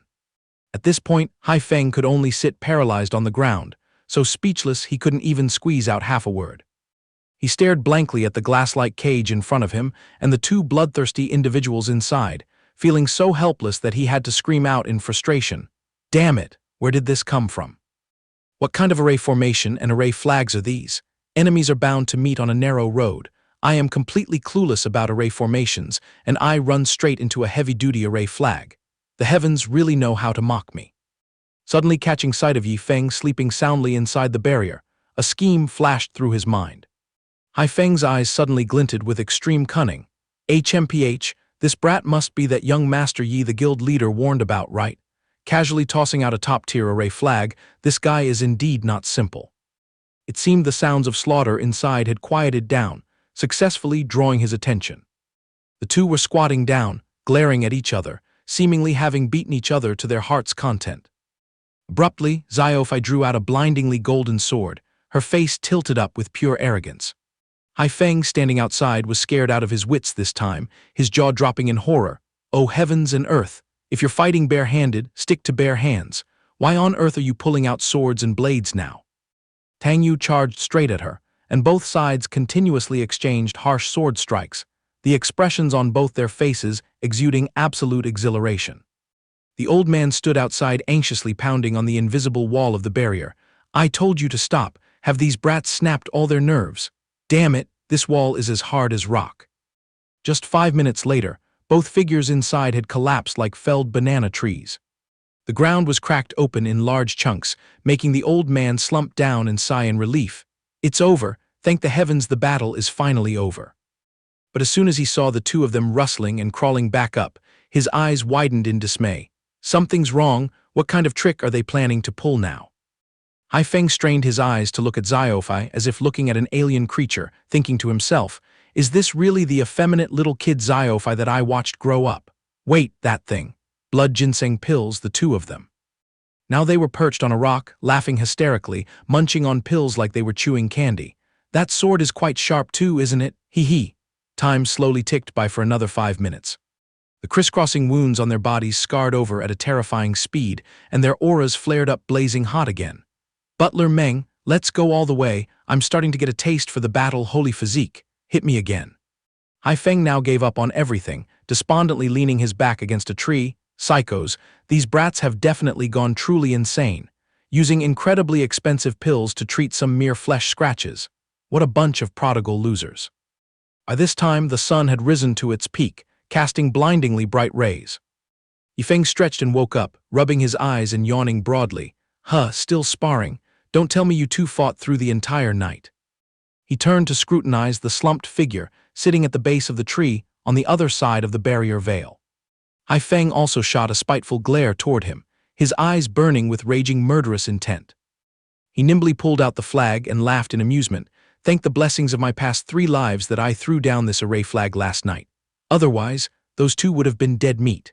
The first flag is running out of spiritual energy. I have to throw down the second one to lock them up for another 10 hours. If that old geezer dares to follow, I'll tip him one as a gift." The old man outside was already certain the boy had seen through him, so he charged forward furiously. "You little brat, you saw my face. Just as expected, he's the mastermind behind this. No wonder my son didn't notice him. Fine, let me see what kind of skills you actually have." Before he could even finish half his sentence, his entire face smashed brutally into the invisible wall, making him bounce backward. Only then did Yi Feng wave his hands, shouting to call Xiaofai and Tang Yu. All right, stop right now, let's get moving." "Understood." Staring blankly as the three silhouettes faded away, chatting and laughing joyfully, Hai Feng was sick to his stomach with rage, his hands clenching into tight fists. The young boy even lingered to turn his head back, raising a finger high in the air with utter contempt to provoke him. Idiot. An ear-piercing explosion, accompanied by a flash of blue light, instantly erupted. Hai Feng screamed in fury, nearly tearing his throat. "Arg, you're going to make me cough up blood from anger." In another part of the world, the young boy was looking spaced out, pondering deeply. That was a close call. Those two fools probably won't ever know that I blocked the danger for them last night until the day they die. Having the Merchant Guild's label really makes one an easy target for bandits. Suddenly, the system panel popped right up in his face, making him skim through it and almost spit out a mouthful of blood. Good heavens, where did these so-called blood ginseng pills come from, and why are there exactly 10,000 of them? How many lifetimes would it take to swallow them all? Suddenly, a scheme flashed through his brain. Wait a minute, what rule forces me to stuff them all into my stomach? I can perfectly well just throw them away. Yifeng smirked slyly, glancing sideways at the system panel. Ninth pattern, 8th grade blood ginseng pills are considered lost treasures, huh? In that case, I must scatter them around even more recklessly to waste heaven's gifts. Let whatever demonic beast eat them, or whoever comes along scavenge them. Doing tricks like this definitely fits the standard of a prodigal playboy, right? The system immediately rang out with a ping, perfectly matches the prodigal style. He pouted, his sly face showing clearly, absolutely brilliant. Then he cheerfully pulled out a cloth and spread it flat on a rock, clearing his throat. "Looks like you two still haven't had breakfast yet, huh?" Hearing this, Tang Yu and Xiaofai awkwardly trotted over. "Brother Yi, this incident is our fault. Who would have thought we'd end up camping out in the wild like this?" He chuckled heartily, pointing his hand straight at the supermassive pile of blood ginseng pills sparkling amidst the natural scenery. "Why bother apologizing? I only gave a gentle nudge to remind you too. You might be starving, but this young master has snacks piled up like mountains." Seeing this scene, the girl could only click her tongue in dismay, while her brother, standing next to her, was too stunned to speak. He smirked, shooting them a threatening dagger-like glare. "What are you standing there looking dumb for? Hurry up and take some to eat. If you don't swallow them, it means you're disrespecting this young master's face, right?" She stared at the pile of rations, her face turning pale. Stuffing this whole basket into her stomach would probably make her vomit violently, but thinking it over, she shouldn't reject Brother Yi's good intentions. Meanwhile, he stood beside her in shock, his face darkening, his insides churning with anxiety.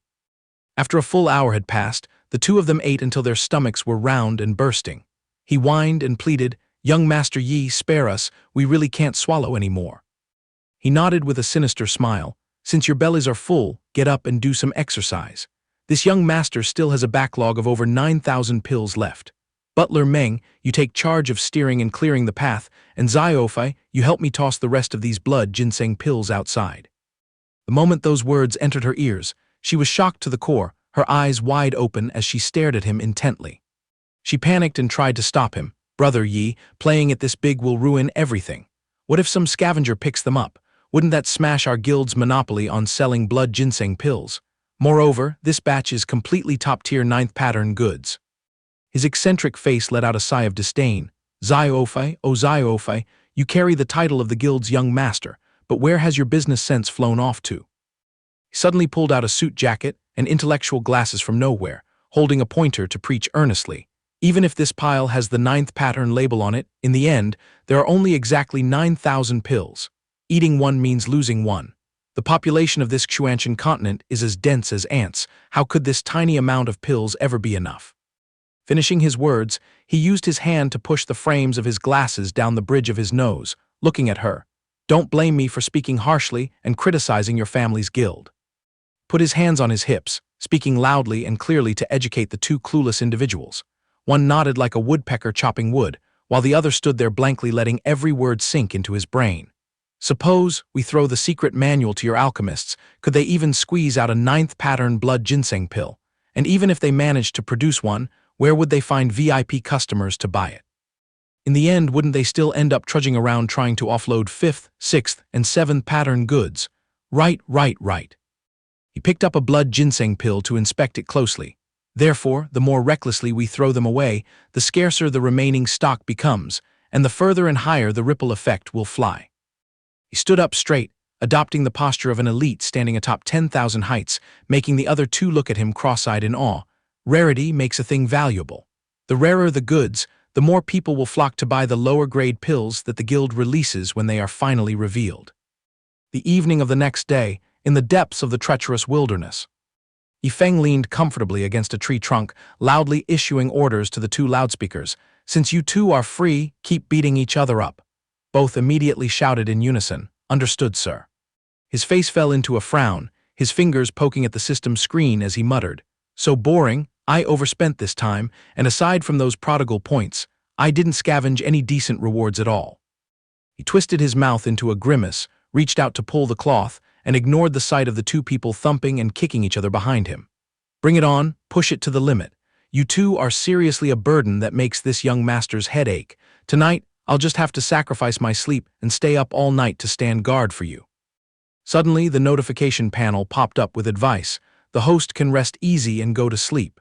If anything happens, just let the guard squad handle it and protect you." The system's attitude was clearly acting antsy, eagerly anticipating something. Feng caught onto the vibe and smirked disdainfully. "Sure, my dear system, this young master is no useless trash that needs a bunch of incompetent guards. If I let them handle things all the time, one day I might actually delude myself into thinking I'm useless. To put it bluntly, I could have used those broken bottles to skyrocket my prodigal points ages ago. But I refuse, because I don't want to turn into a mindless money-throwing puppet." His sharp, verbal counterattack successfully pierced the system's fragile heart, making it cry out in grievance. He leaned back lazily, reminiscing about the days he worked his life away in the past, and laughed until tears came out.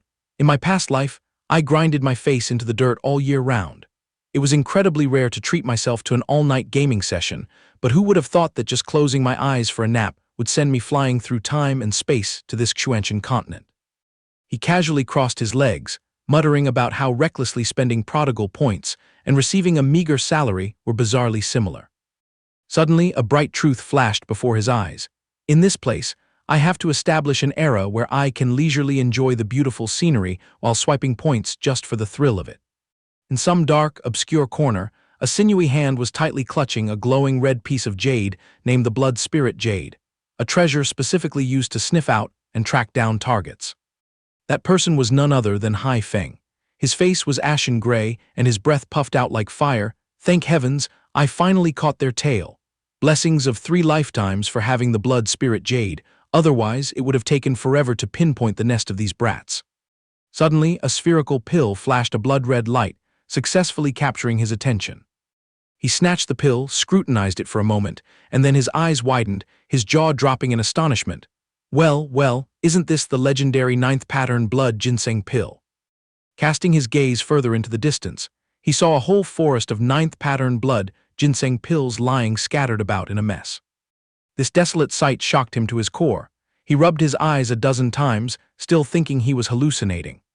The old man was on the verge of tears, laughing and crying at the same time. His hands trembled as he picked them up one by one. The first pill. Those prodigal losers, what a bunch of useless fools. These are all priceless treasures, things you might not even be able to buy with money. After scavenging diligently for a while, he roared, coughing up blood from sheer anger. "The 500th pill, scattering over 2,000 pills like this. That little prodigal brat truly deserves to be hacked into 100 pieces." By the time he counted into the thousands, he had to sit cross-legged and meditate to suppress the anger rushing to his brain. His face now turned completely numb like a statue, with no lingering regret left. Just smash them all.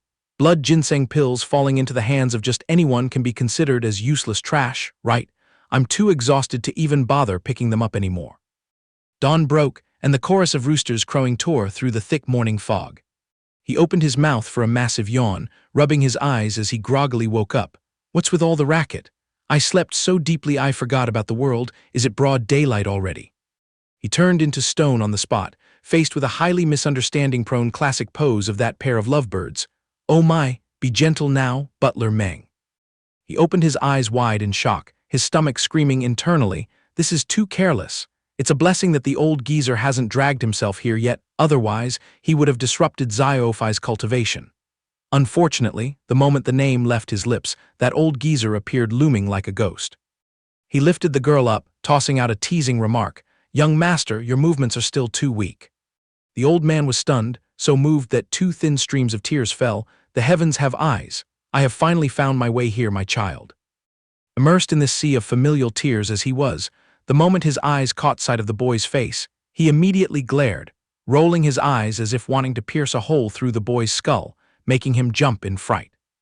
Without a moment of hesitation, he swung his arm and threw the red cloth dotted with bizarre talismans straight at the old man. Get out of my sight right now. Instantly, a towering barrier cage sprouted up, firmly locking the old man inside.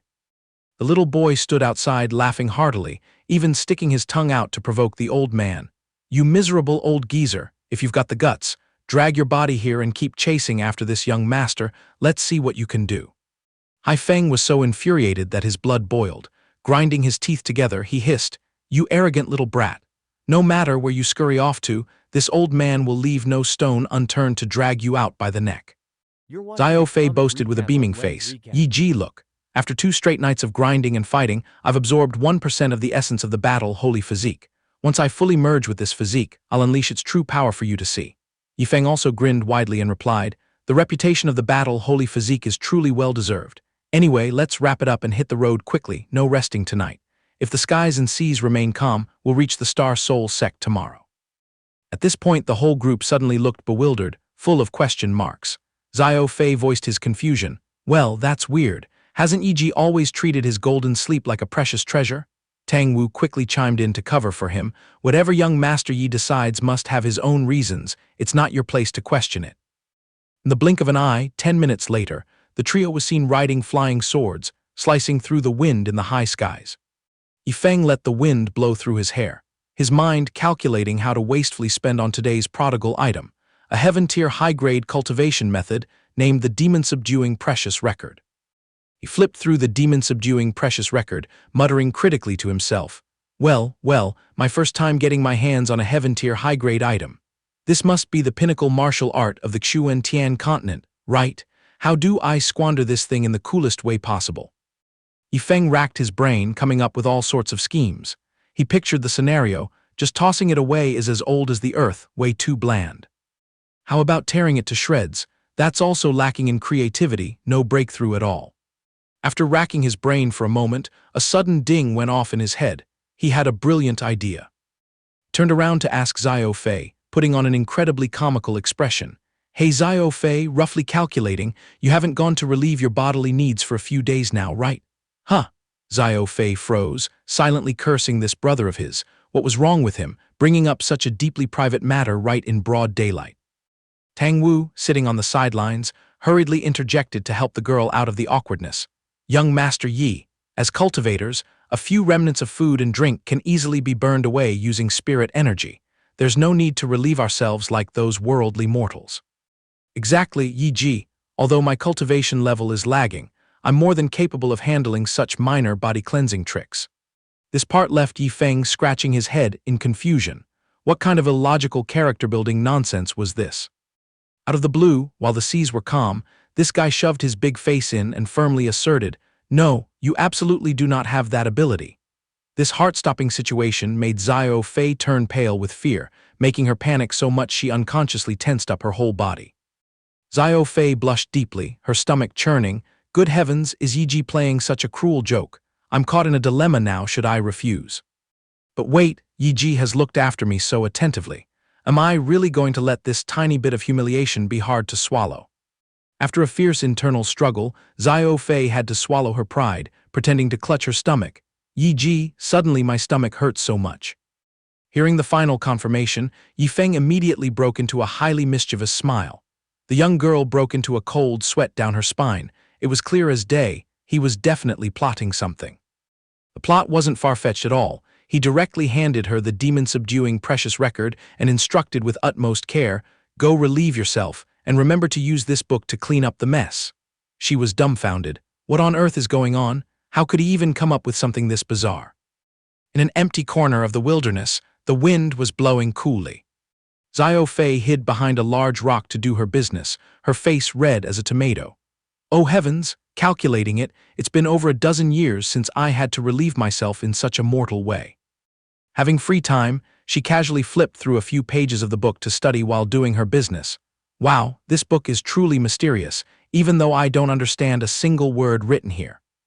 Suddenly, she screamed out loud like someone who had just attained enlightenment. "Wait a minute, something's not right here, isn't this?" The duo Yifeng and Tang Wu were still leisurely waiting outside the bushes. Suddenly, Tang Wu's jaw dropped in shock as he saw a brilliant golden light erupting from Xiao Fei's direction. He exclaimed with great excitement, "This spiritual energy! This is the realm of epiphany. How on earth did our little fool stumble into the legendary state of epiphany?" Carrying a basket full of question marks, Tang Wu whipped his head around to look at Yifeng, who was still putting on a relaxed and unbothered facade. "Young Master Yi, what exactly was that ancient tome you just handed to the young master?" Xiao Fei was completely knocked backward by the shock. The notoriously inept young master had accidentally stepped into a godly serendipity of enlightenment. Tang Wu frantically bombarded him with questions. "Young Master Yi, what exactly was the book you gave the young master?" Yifeng was at a loss for words and gave a bland reply. "It's no big deal, just a bundle of heaven-tier high-grade cultivation methods I was sneaking to Xiao Fei to use for the time being." Tang Wu suddenly fell to his knees, kowtowing in gratitude. "Young Master Yi, words cannot fully express this immense grace and virtue. We will engrave it in our hearts forever." Yifeng stood frozen for 5 seconds at this action. "Butler Meng, I don't understand what you're talking about." Suddenly, his prodigal points plummeted, dropping hundreds of times over. Staring at the points for his extravagant spending taking a nosedive to the point of glitching, Yifeng turned pale and cried out in panic, "Oh my God!" At that moment, Xiao Fei sprinted frantically toward him, her hands cradling a fiercely glowing object. "Thank you, Yi Ji, I'm all done relieving my sorrow." His face darkened as if he had lost his life savings, glaring sideways at her without an ounce of vitality left. Xiao Fei still dashed over joyfully, completely unaware of the tiny streams of light gradually enveloping her. Just a few seconds later, a blinding cloud of dust and smoke exploded on the lush green grass. The system screen popped up with a cruel notification. "Ding, today's item squandering mission has failed, deducting 50,000 prodigal points." Yifeng's face was now scrunched up in grief and indignation. He ground his teeth and punched the air. "I scrimped and saved over 60,000, and now I've lost 50,000. All my hard-earned effort over the past few days is completely gone." Looking at his tragic wailing and crying, Xiao Fei scratched her head in confusion, wondering to herself, "How weird, why is Yi Ji boiling over like that? Could it be that I displeased him somewhere?" In this situation, neither of them was faring any better than the other. Yifeng was holding his head, banging it repeatedly against an ancient tree trunk, while on the other side, Xiao Fei was also kowtowing and begging on the ground, constantly cursing herself. "I'm an idiot, I'm an idiot, I'm an idiot." The girl felt tormented inside and confessed in a tiny voice, "Yi Ji, I was wrong." Yifeng paused his actions and glared, "And where exactly were you wrong?" 2 streams of tears welling up, Xiao Fei wept and wailed a long spiel. "You once said that using the battle holy physique doesn't require any cultivation methods or martial skills, only comprehension through combat. It's because my determination wasn't strong enough, and I got too absorbed in the cultivation method, forgetting the essence. I still haven't fully comprehended it. Yi Ji went out of his way to set up a test, and I disappointed you again." Tang Wu, standing nearby, suddenly slapped his thigh as if he had just realized something. "So that's how it is. How laughable that I was just fuming at young Master Yi, thinking he had ruined the young master's serendipity. I truly am short-sighted." Finishing his sentence, he also dropped to his knees to apologize along with her. "Young Master Yi, please punish me." Xiao Fei also sobbed continuously. "Yi Ji, please bring down your punishment upon me."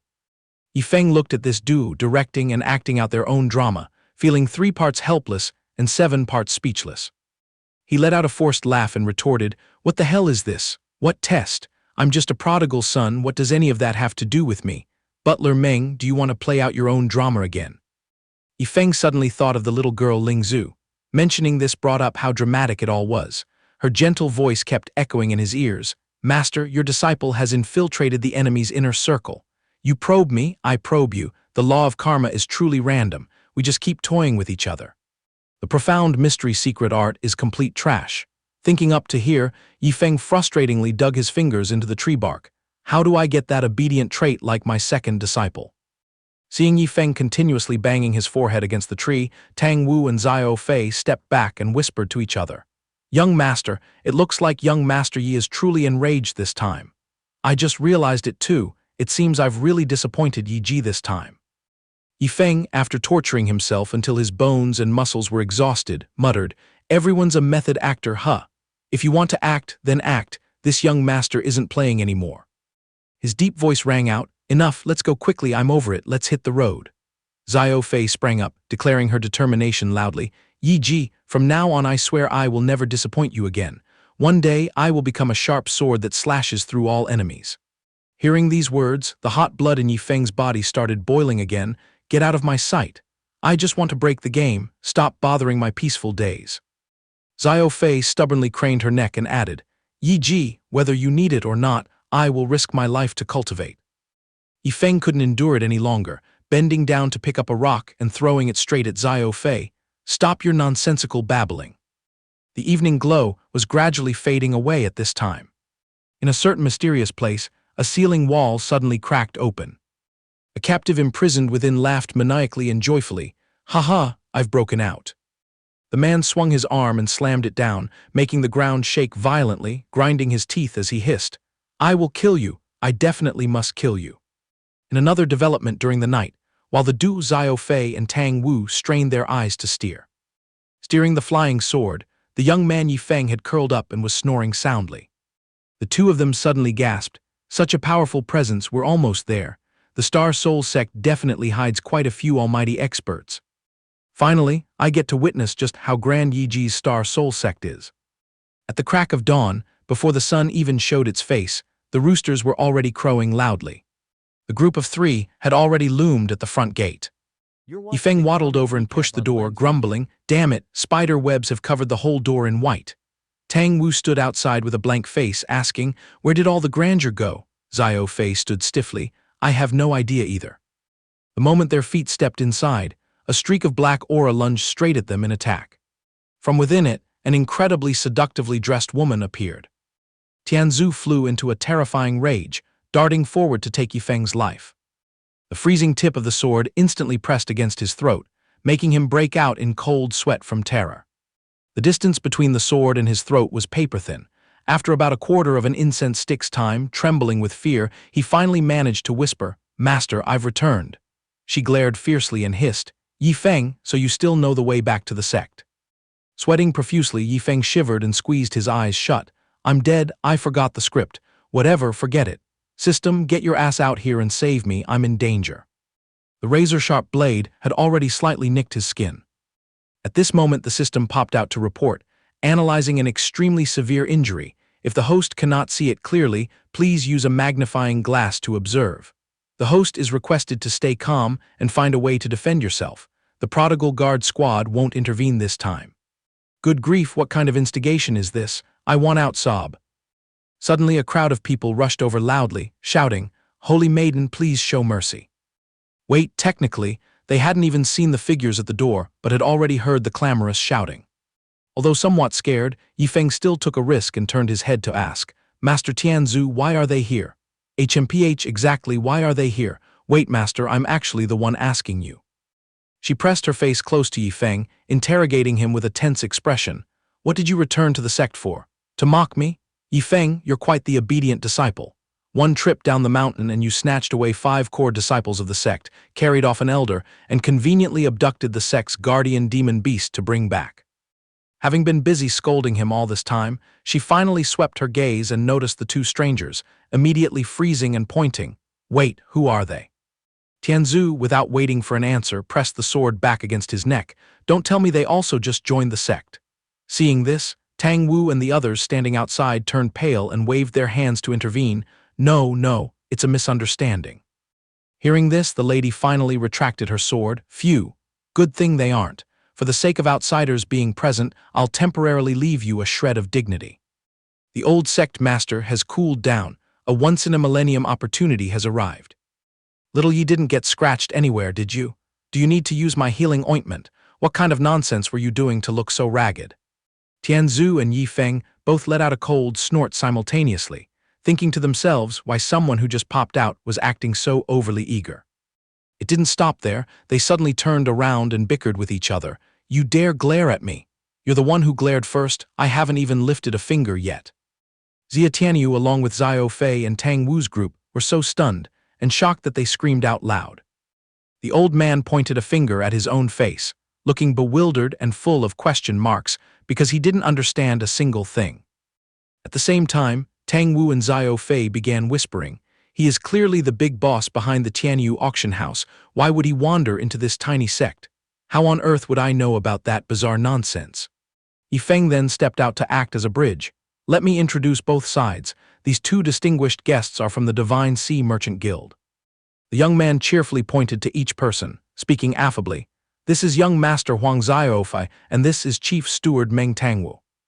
This time they personally followed your disciple back here. Their main purpose is to discuss business with you, master. Hearing this, Luo Tiangsu was taken aback. She then spoke up. You too, my Star Soul sect was established less than a month ago. As you can see, our disciples are scarce, our finances are exhausted, and even purchasing cultivation resources for the disciples is a struggle. I'm afraid this cooperation will have to be shelved. As soon as she finished speaking, Xiao Fei and Tang Wu felt like they had been struck by lightning, inwardly groaning. Not enough finances. The limit of their poverty has truly hit rock bottom. Xiao Fei hurriedly hugged the blood ginseng pill recipe fluttering in the wind, awkwardly explaining. Sect Master, you've completely misunderstood our intentions. This visit is absolutely not about money. Few minutes passed, Tianzhu rested her chin on her hand, calculating deeply. The 7th-tier blood ginseng pill recipe has been lost to the world for so long. If we get exclusive distribution rights now, and my sect jumps in to split the profits. Wait, no, this has nothing to do with me. The goal of building my sect wasn't for these spare coins. Yifeng rushed over joyfully like a tornado, chattering away. Master, as your favorite disciple, and bearing the title of the sect's eldest martial brother. Do you know, the day I saw junior brother Wu Feng collapse into a chair, crying his heart out from sheer poverty, that tragic moment haunted me for life. In that moment I swore if I ever catch a merchant guild to partner up with, I will absolutely not miss the chance. Now that a gold mine is delivered right to our mouths, we must seize this once-in-a-millennium opportunity. Hearing this, she suddenly sprang up, listening attentively. The young man continued his impassioned speech. The heavy responsibility of reviving the glorious light of the Star Soul sect, I absolutely will not refuse. His eyes sparkled as if begging for praise. Tianzhu clearly looked speechless, inwardly complaining. My guess wasn't wrong. These two guys showing up definitely brings no good omens. Anything involved with this rebellious disciple, Yi Feng, is guaranteed to bring trouble. What if my cultivation progress gets ruined? Then when on earth will I be able to transcend the tribulation and ascend to exact my blood vengeance? Right at that moment, the notification board suddenly let out a clear ding sound, reminding the host, an old man in a gray cloak will land at the Star Soul sect in exactly 3 minutes, automatically deducting 1 use of today's Heavenly Secrets probing function. He smiled smugly. He, lucky I was quick enough to set up the Heavenly Secrets in advance. He really came. Yifeng hurriedly turned to order Xiao Zhu. Xiao Zhu, there's a gray-cloaked old geezer heading straight for the Star Soul sect. Go intercept him. Remember, do not take his life, but beat him to a pulp, beat him until he loses all his humanity for me. The girl nodded slightly, her voice soft but decisive. Xiao Zhu understands. Xiao Zhu fluttered the fan in her hand, stepping outside gracefully. Seeing this, the surrounding crowd whistled loudly, their faces full of excitement. Finding it an eyesore, the young man snapped. What kind of demonic trick is this, trying to show off and look cool in front of my senior sister? In the forest located southeast of the Star Soul sect, Meng Heifeng was tightly gripping a strange object in his hand, muttering. Almost caught up, you little brats finally decided to stop. This old man refuses to believe you still have any high-level formation flags hidden. If I don't take your miserable life today, I swear I will no longer bear the name Meng Heifeng. The black-cloaked man let out a sinister laugh. 3 days, haha, you guys led me on a wild goose chase for 3 whole days. Xiao Zhu, without a word, immediately unleashed a majestic punch, sending him flying dozens of meters away. Caught completely off guard, the old man was startled by the murderous aura and yelled, "Who is that? I had no intention of taking your life, please step aside." Xiao Zhu ignored all his explanations, charging forward like an arrow, laughing mockingly. "Just a pathetic tribulation transcendence realm, who gave you the guts? The courage to come here and hunt down my master?" The old man stared in absolute horror. "Master, what kind of demon beast species are you exactly?" Before the words could even leave his mouth, the old man took the full brunt of a series of heaven-shaking punches. He lay flattened on the ground, only seeing a figure looking down from above, coldly dropping the words, "I have tasted the heavenly Tao lightning tribulation twice already. If I don't give you a proper beating today, my master will fly into a rage, but rest assured." Xiao Zhu's figure swayed gracefully, blooming a gorgeous smile. "My master doesn't want to take your life just yet. Let me straighten you out first, then I'll drag you to see him. Whether you keep your life or not will be judged by my master then." However, every movement of hers seemed to broadcast a signal. "This little sister hasn't punched anyone in a long time. My hands are itching terribly. I'll have to trouble you, uncle, to sacrifice yourself as a punching bag for my amusement." It wasn't that the uncle didn't want to please the beauty, but his old bones genuinely couldn't handle it. Just like that, the girl poured her heart and soul into it, unleashing a relentless barrage of punches and kicks, beating the old man until he was battered and torn. Her eyes lit up with sheer excitement, shouting sharply, "My master has already approved. I have special clearance to beat you so badly that even your mother won't recognize you." Series of miserable screams of "ah-ah" echoed out, tearing through the silent night of the forest. Shifting the scene to the guest room of the Star Soul sect, Huang Xiaofei was yawning widely, his eyes glued to the communication spirit stone, emitting bizarre squeak, hum noises. "Father, what are you mumbling about? We haven't even encountered Elder Meng yet." Upon hearing the reply, the young man's face suddenly changed color, blurting out in panic, "What? Elder Meng chased us relentlessly for 3 whole days. Wait, did you just say Elder Meng sent out an SOS signal because he's being beaten half to death by someone?" Right in the main hall of the Star Soul sect, a figure was frantically rushing in like they were being chased by a ghost. Yifeng was still leisurely chatting with the person next to him. "For this business deal, Butler Meng can keep your mind at ease," while the other party could only grin and nod along. Suddenly, Xiao Fei dashed over and blocked his way, panting heavily while demanding, "Yi Ji, over the past 2 days, did you guys clash with a guy wearing a gray cloak?" Hearing the question, the young man just widened his eyes. "Huh." Seizing the moment, he thumped his chest and laughed triumphantly, starting to boast about his achievement. "You found out. Take it as a lesson. Next time you travel, learn to cover your tracks.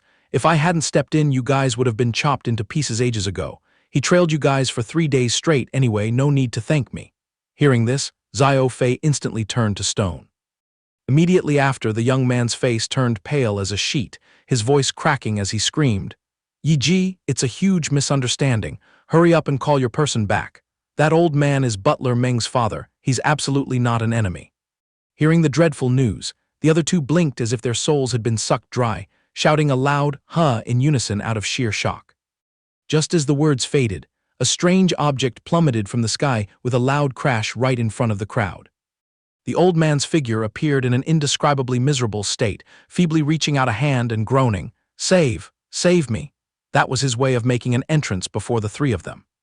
A blink later, a massive shockwave struck down, making the brick courtyard shake violently, accompanied by a deafening boom. Witnessing the terrifying scene, the 3 of them turned green with fear. Xiao Zhu descended gracefully, lazily fanning herself, one foot casually stepping on the ruined body of the man on the ground, playfully reporting her merit. "Master, I've dragged him back by the neck.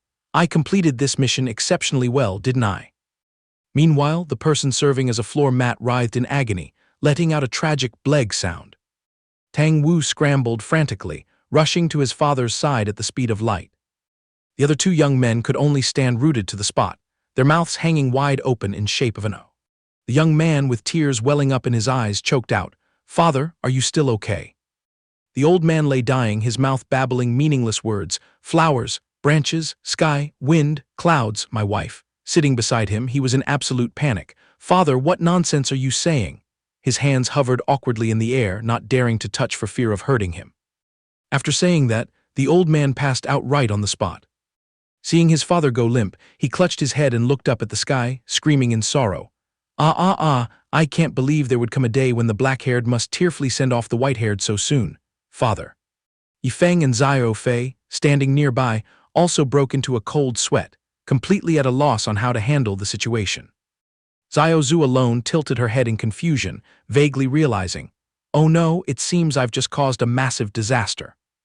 A few hours passed. Inside the guest room, Xiao Fei stood by, thoroughly explaining the origin of the incident. Elder Meng, currently with an ice pack on his head and sitting in a wheelchair, replied tiredly, "Who would have thought that guy was actually the bodyguard for you young masters?" Yifeng bowed deeply in sincere apology. "Elder Meng, I apologize 1,000 times over. At that time, I had just woken up and saw your eyes glaring fiercely at Xiao Fei and Meng Tangwu, muttering something shady, so I just—" The haggard old man let out a long sigh. "Forget it, thinking it over carefully, the fault also lies with this old man." From outside the door, an old man briskly walked in, calling out a greeting. "Elder Meng, we haven't met for decades. Are your bones still flexible these days?" he exclaimed in astonishment. "Boss Zia, what wind blew you to this place?" Boss Zia smiled gently and brightly, waving his hand as he replied, "What Boss Zia anymore? I've already washed my hands of the auction world. My current identity is merely a lowly elder of the Star Soul sect. After hustling for a lifetime, it's time to find a paradise to enjoy my old age." The moment the words dropped, Elder Meng shuddered in shock, while the juniors standing behind could only watch in silence. Boss Zia stroked his chin, calmly speaking up. "If your merchant guild has the intention to do business with our side, doesn't that naturally make me the middleman?" Then he began pointing out and introducing everyone with unconcealed pride. "This beauty here is the sect master of the Star Soul sect, Luo Tiangsu, and also the most precious pearl of sect master Luo Wuming. And these 5 youths here are the most outstanding elite disciples of the Star Zenith sect. What symbolic meaning they hold, I suppose you don't need me to explain further, right?" At this point, she stepped forward to bow to Elder Meng. The remaining 3 are respectively Bai Tianheng, an elder of the Star Zenith sect, Luo Kai, a close comrade-in-arms of the Star Zenith sect, and the final elder is Xiao Zhu, the guardian divine beast of the sect. And also Yifeng's battle pet. She immediately humbled herself and apologized. "To have caused you to be covered in wounds like this, please forgive this disrespect 1,000 times over." Tang Wu, listening intently, inwardly broke a cold sweat as he evaluated. Every single one of them is a big shot with immense power. And so the whole group moved into the main hall to converse. Words of praise like, "I've long admired your reputation, and now I finally get to meet you," constantly echoed outside. At that very moment, by the doorway, everyone chatting so lively seemed to have completely forgotten the existence of another key member in the sect. A certain disciple peeked in from outside the door, feeling wronged as he thought, "I hold the title of the second disciple to enter the sect. Why is there not a single soul paying attention to introduce me?" Outwardly Haifeng remained calm, but deep down, a sense of wariness arose. Who could have imagined that a sect which looks so impoverished harbors such terrifying hidden strength? The backing force behind them is absolutely not limited to just the Star Zenith sect.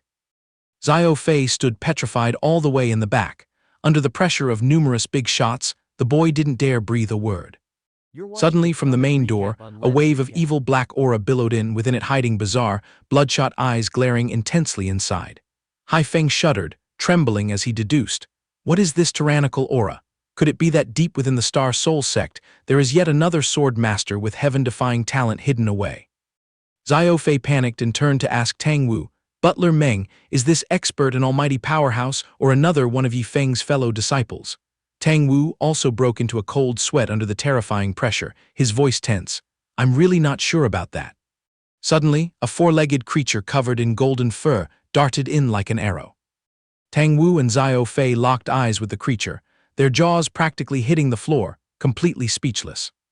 The animal used its hind legs as a pivot, pushed off forcefully, and launched into the air accompanied by a resounding woof.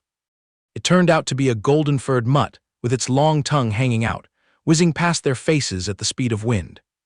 Haifeng was scared out of his wits, Xiao Fei hugged his head and cowered, and Tang Wu felt his chest tighten to the point of coughing up blood. All 3 were frightened half to death. The puppy pounced and landed perfectly into Yifeng's arms, who affectionately called out "puppy." It happily stuck out its tongue, licking its master's face all over. Witnessing this scene, the crowd behind them only wished they could gouge their own eyes out. Tianhong and Luo Kai stood frozen with tens of thousands of question marks hovering above their heads. Tianhong frowned, a hint of jealousy sparking. Why on earth did so much of creation's essence gather into a dog? Luo Kai, on the other hand, generated some incredibly brain-dead thoughts. If only I weren't a human, how great would that be? The formidable lineup standing behind fell into deep silence, staring fixedly at Yi Feng playing with his pet, thinking to themselves, even trying to freeload is hard, truly someone else's dog. The puppy frolicked around his arm, while Yi Feng sat on the floor, smiling and petting it. Puppy, look what gift I brought back for you. Suddenly, the entire room exploded with a surging, oppressive aura, so strong that it even startled the person dozing off outside wide awake. The mutt proudly puffed out its arrogant chest, and right behind its back, a massive, illusory giant sword condensed, frantically radiating a tyrannical power that tore through space. Yi Feng stared intently at the dog, feeling as if lightning had struck the top of his head. 2 streams of tears flowed down from overwhelming excitement as he roared hoarsely, "The sword heart realm, the sword embryo taking form," while Xiao Fei, standing next to him, wore a nonchalant expression as if he was already completely used to it. She chuckled inwardly, incredibly smug. My guess wasn't wrong at all. How could things that fall into Yi Ji's hands be junk?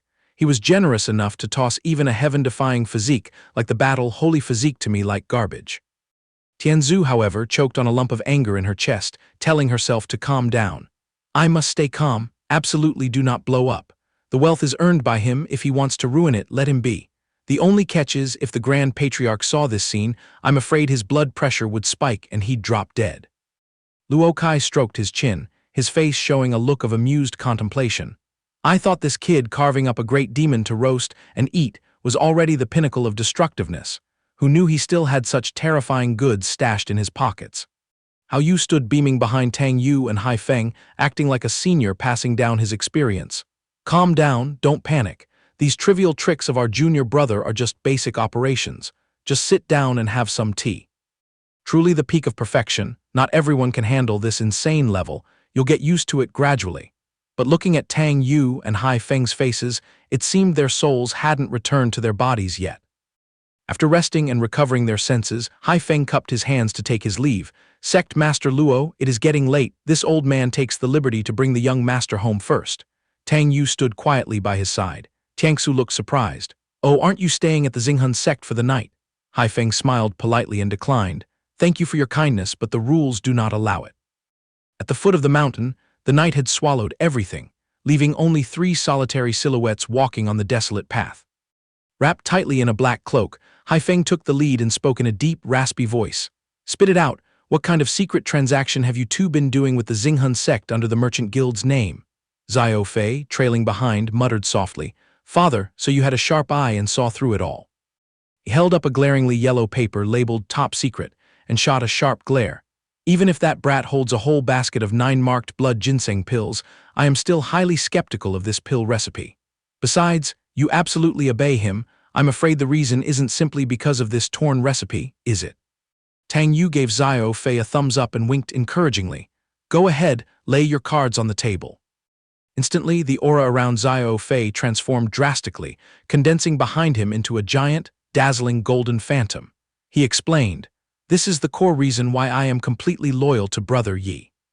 Hai Feng rolled his eyes back, his jaw almost dropping, stammering speechlessly, this is. Xiao Fei continued to release an increasingly violent pressure and said calmly, when Brother Yi is even willing to bestow this kind of heaven-defying physique, what are a few trivial pill recipes? Tang Yu also nodded in agreement. Exactly, our young master has only absorbed a tiny fraction, and his cultivation has already made such a terrifying breakthrough.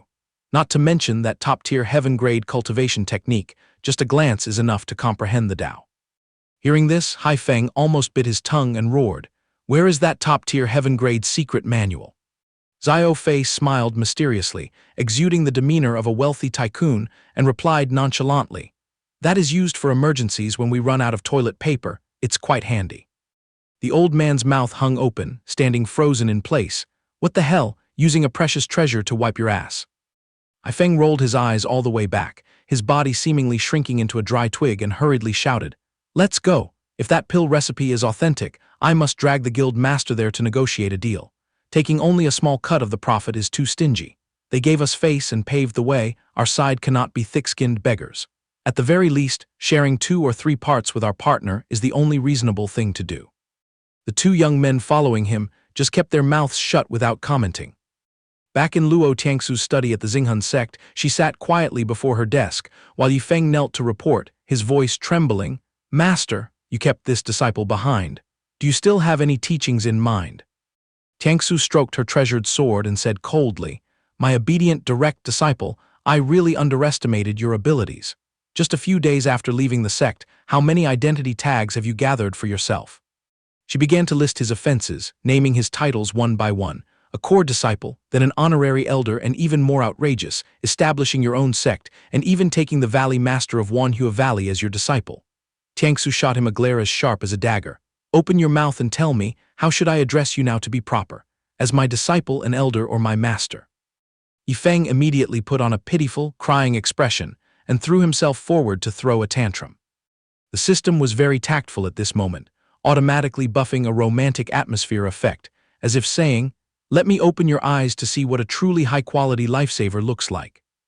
Suddenly his surroundings were filled with falling red rose petals, and with tears streaming down his face he swore, "Master, please see clearly, this disciple is willing to put my life on the line. Alive, I am Master's person. Dead, I am Master's ghost. For all lifetimes, I only belong to you alone."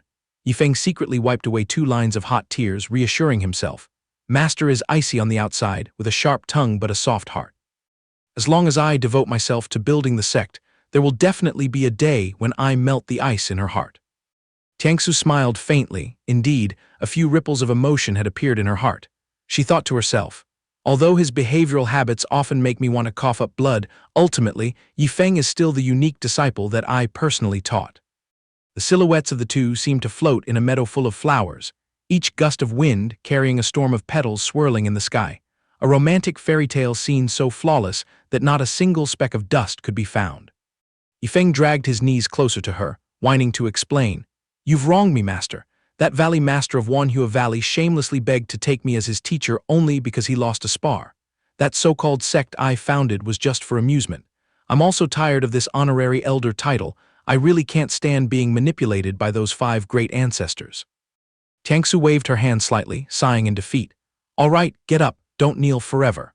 Recently, the Grand Elder sent me a message, telling me to remind you not to waste the spirit crystals you hold. They will surely be needed later.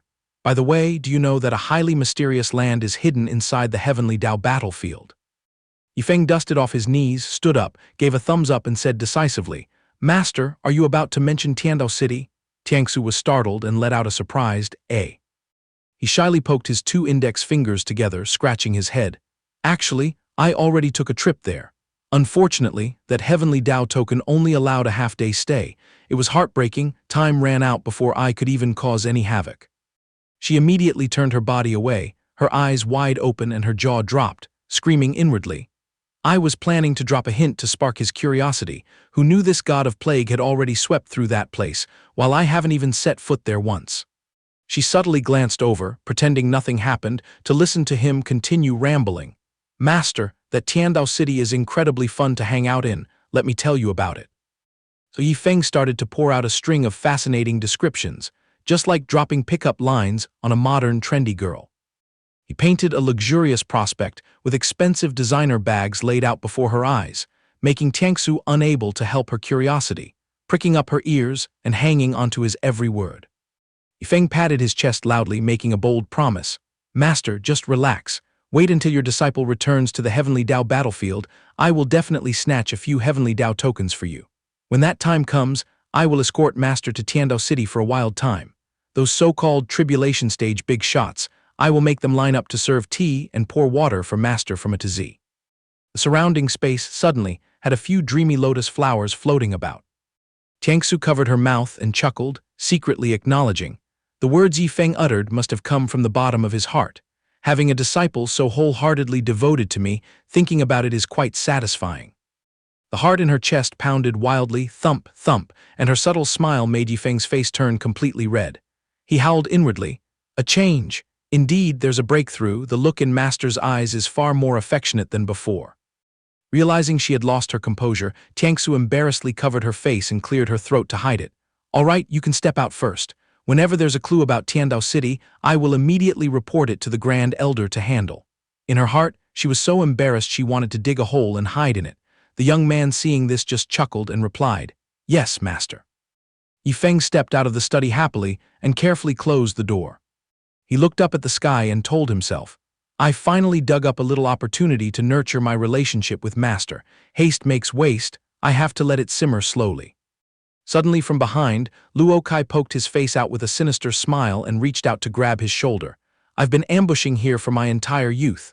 Yifeng, we meet again. Being patted on the shoulder unexpectedly, Yifeng jumped in shock, his hair standing on end. Discovering the person plotting behind him, he cried out in panic, "Oh my God, Elder Luo Kai." He stepped back awkwardly a few paces and forced a smile. "Elder Luo, it's been a while. Why is Senior looking for this junior?" Luo Kai flashed a wickedly evil smile, leaned in close to his ear and whispered, "Hee, it's like this. I heard rumors that lately Elder Bai often suffers from back pain and Elder Xia coughs incessantly." After saying that, Luo Kai began to flex and pose, showing off every bulging muscle and enthusiastically offered, "I'm looking to switch paths to become a body cultivator. In the future, if there's any heavy lifting, just give me a shout and it's done. Elder Bai and Elder Xia both have one foot in the grave. Don't torment those two old men. If they exhaust themselves and pass away, it will be a deadly sin." While gesturing wildly, Luo Kai's backside accidentally sent Yifeng flying thousands of miles away without mercy. Suddenly, Tian Hong appeared sitting cross-legged on the roof and loudly criticized, "Luo Kai, this old man knows perfectly well that you showing your face here means you're definitely up to no good." The old man gently pushed off and landed in the courtyard. From the nearby bushes, Elder Xia also leisurely emerged, adding another sentence, "Seeing your sneaky and furtive appearance, I immediately guessed you were a thief." Luo Kai's face turned ashen, his lips quivering as he pressed, "Damn it, how long have you people been eavesdropping?" Tian Hong cracked his knuckles and growled, "Which brat just cursed me to have back pain?" Elder Xia aggressively pressed closer and mocked, "When this old man was summoning wind and rain to cover the entire merchant guild with one hand, you were still a snot-nosed kid hugging a milk bottle." Hearing the big bosses lay down the law, Elder Luo shrank back in fear like a boiled shrimp, stammering to defend himself. It was just a slip of the tongue the first time. Just the first time. Yifeng finally scrambled up, cleared his throat to mediate. "Three respected elders, it seems everyone isn't in the mood to work today, huh? How about this? Whenever you are full of energy, this junior will definitely come to bother you for help. What do you think?" Elder Xia and Elder Bai exchanged meaningful glances, temporarily refusing to give an immediate response. After calculating for a moment, Tian Hong nodded to finalize. "All right then, I'll give Yifeng face and quietly withdraw first." Elder Xia casually grabbed Luo Kai by the collar and dragged him out the door, leaving a sentence behind, "Take your time to rest and recover." Dragged away like a sack of potatoes, Luo Kai screamed in absolute panic, "Hey, where are these old geezers kidnapping me to?" Yifeng slapped his forehead and sighed wearily, watching the fading figure of Luo Kai struggling desperately, his mouth constantly screaming, "Yifeng, save my life." After a while, inside Yifeng's lair at the Xingsu sect, he stretched his arms to relax and muttered to himself, "Oh God, I finally dragged my body back to my beloved doghouse." Suddenly, a familiar voice called out, "Little junior brother." Yifeng jumped, looking around the room in confusion. Did all the senior and junior brothers gather in this tiny courtyard? How Yu strode over, smiling brightly to welcome him. "Glad you returned safely, little junior brother." Tianming also continuously praised. "Little junior brother, I can't believe it. You only wandered outside for a few days, and your cultivation has already skyrocketed to the peak of the 9th layer of the foundation establishment stage." Xingfei clapped his hands excitedly. "This time you must have stumbled upon some crazy trick or massive fortune in the heavenly Dao battlefield, right?" He casually nudged his little junior brother, sending him tumbling, who panicked and yelled, Fourth senior brother, you bumped me right out of the frame." Wu Feng hid stealthily behind the wall, secretly observing the brotherhood happily celebrating, and muttered self-pityingly, "Why does this feeling seem like I'm invisible? At this rate, senior brother will probably let me fade into oblivion." Right after getting the idea, he dashed out like lightning, kicked his junior brother out of the way, then put on a tearful, innocent face and screamed, "Eldest senior brother, back then, how much of your youth did it take you to level up? Was it also a one-step elevator ride from the Qi dynamic stage straight to the peak of the 9th layer of the foundation establishment stage?" Xia Tianxian came out of nowhere and spoke coldly. Junior brother Wu Feng, have you inhaled too much pill furnace smoke that your brain is fried? No matter how heaven-defying junior brother Yi Feng's aptitude is, jumping across two major realms in one breath is absurd. How Yu gently patted Wu Feng's shoulder and explained, forget about major realms, just jumping two minor realms in a row is as hard as plucking stars from the sky. Besides, after leveling up, you still have to expend effort tempering yourself to consolidate your foundation. Du Tianyu excitedly pushed her way into the frame, smiling as beautifully as a flower, and added, entering the foundation establishment stage requires condensing a spirit lotus. If that lotus seed is shaky, your cultivation will go down the drain. You haven't reached foundation establishment yet, so being clueless is normal. Yi Feng suddenly teared up, sniffing with emotion.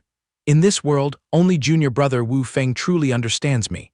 Alas, when I leveled up, was there not a single soul to witness that glorious, earth-shattering moment? He hugged Wu Feng tightly and wailed loudly, but inwardly clicked his tongue. If only those two passing mob characters hadn't kicked the bucket so early, it would have been perfect. Wu Feng, being hugged so tightly, sat stiff as a statue because he was completely clueless about the situation, but he still self-hypnotized. See, as expected, I am senior brother Yi's #1 confidant.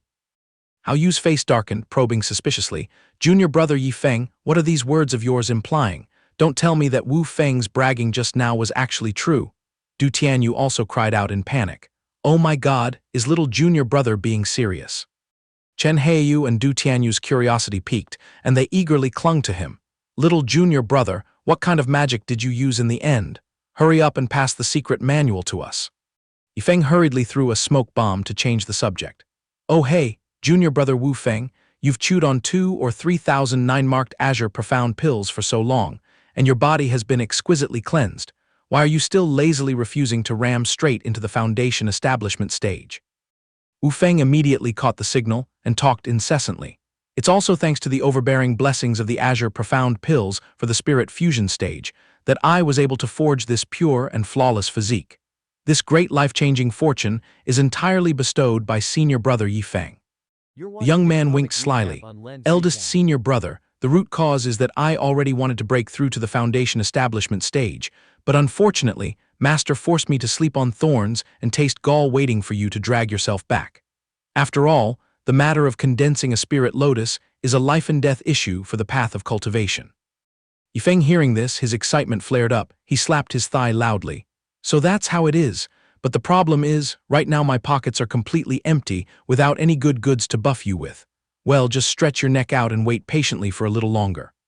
The flock of fellow disciples around heard this and cried their hearts dry, secretly resenting their fate. If heaven created me, why did it create Yi Feng so late? Back when I was establishing my foundation, why didn't I stumble upon this gold mine? Xia Tianxian seemed to realize something and clapped her hands. Exactly. We are stuck at the 9th layer of the purple talisman stage, still haven't tasted the flavor of divine lotus transformation to ram through the gates of the primordial spirit stage. Zhao Tianming and Xing Fei nodded like pounding garlic in agreement. The system's voice chimed again. Triggered random mission. Requires the host to drag this bunch of brothers by the neck to sign up and participate in the Secret Realm tournament hosted by the Tianyang sect. Objective, grab the runner-up cup, absolutely forbidden to touch the championship. Completion will surely yield generous rewards. Failure means preparing to take a penalty, privilege, right to refuse. He muttered in annoyance. What the hell is this, going to a sect secret realm brawl but being forced to step back to second place? What kind of logic is that? Yi Feng scratched his head, deep in thought. I have no idea how this tournament format operates to perfectly land in the top 2, but it is absolutely forbidden to let the senior and junior brothers snatch the champion title. If by chance the opponents get bored and forfeit, or gang up to push our side to top 1, we're all screwed. Weighing the pros and cons, he cleared his throat and asked tentatively, Eldest senior brother, I heard rumors about some upcoming secret realm martial arts tournament organized by the Tianyang sect. Have you caught any wind of it? Chen Heiyu blinked in surprise, trying to squeeze his forehead to search his memory. It seems someone was blabbering about this a while ago. Why didn't I retain any impression of it? Du Tianyu quickly exposed the truth. That's right, a few days ago, a delegation from the Tianyang sect came to issue invitations to participate in that secret realm tournament thing. But after hearing the rumors, the Holy Maiden bluntly kicked them out. Back in Luo Tiangsu's room, Yi Feng barged straight in, panting as he asked, "I heard from eldest senior brother that there's an invitation for the Tianyang sect's secret realm tournament, right?" She calmly nodded. "Indeed, there is such a matter." Luo Tiangsu slowly analyzed. The Tianyang sect is currently the center of the universe, the only first-tier sect in this region. They have issued invitations to dozens of neighboring sects to gather crowds and participate in this secret realm sports festival. She explained in detail, "The rule is that whichever sect nods in agreement must cough up a bribe of resources for the minor secret realm. Although the number of combatants is strictly controlled, once inside, you are free to plunder, and whatever you can rob goes straight into your own pockets. At first glance, it seems very fair and square, but in reality, that minor secret realm has long been entirely in the hands of the Tianyang sect pulling the strings." Hearing this, he enthusiastically volunteered, "Master, my hands and feet are itching so much, I am incredibly eager to turn this secret realm tournament upside down." Luo Tiangsu rested her chin on her hand and sighed mournfully. "Nonsense, our sect is so poor we don't even have a pot to piss in, where would we get the money to pay the entry fee?" But in the very next moment, her eyes flashed brightly as if she had struck gold. Glancing over, she saw Yi Feng rubbing his hands and smiling brightly, exactly like a living god of wealth waving at her. Luo Tiangsu's eyes lit up, secretly scolding herself. "So forgetful, I almost completely forgot that my own flesh and blood disciple is actually a divine tycoon who spends money like water." Yi Feng stuck his face up smugly, coaxing, "Master, are you having a headache because you can't dig up any cultivation resources anywhere? This disciple is ready to cover the whole package." She smiled faintly, knowing full well that with his show-off nature, he would definitely pull some stunts. Put his hands on his hips, acting like a wealthy lord throwing money out the window, and aggressively sealed the deal.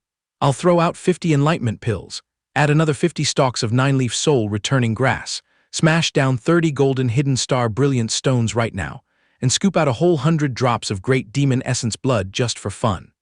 In the blink of an eye, the tabletop was flooded with a pile of precious treasures radiating blinding halos. Luo Tiangsu looked at it until she was dizzy, her head feeling like it was going to explode, her guts churning with heartache. This prodigal son is planning to throw this pile of priceless wealth out the window again.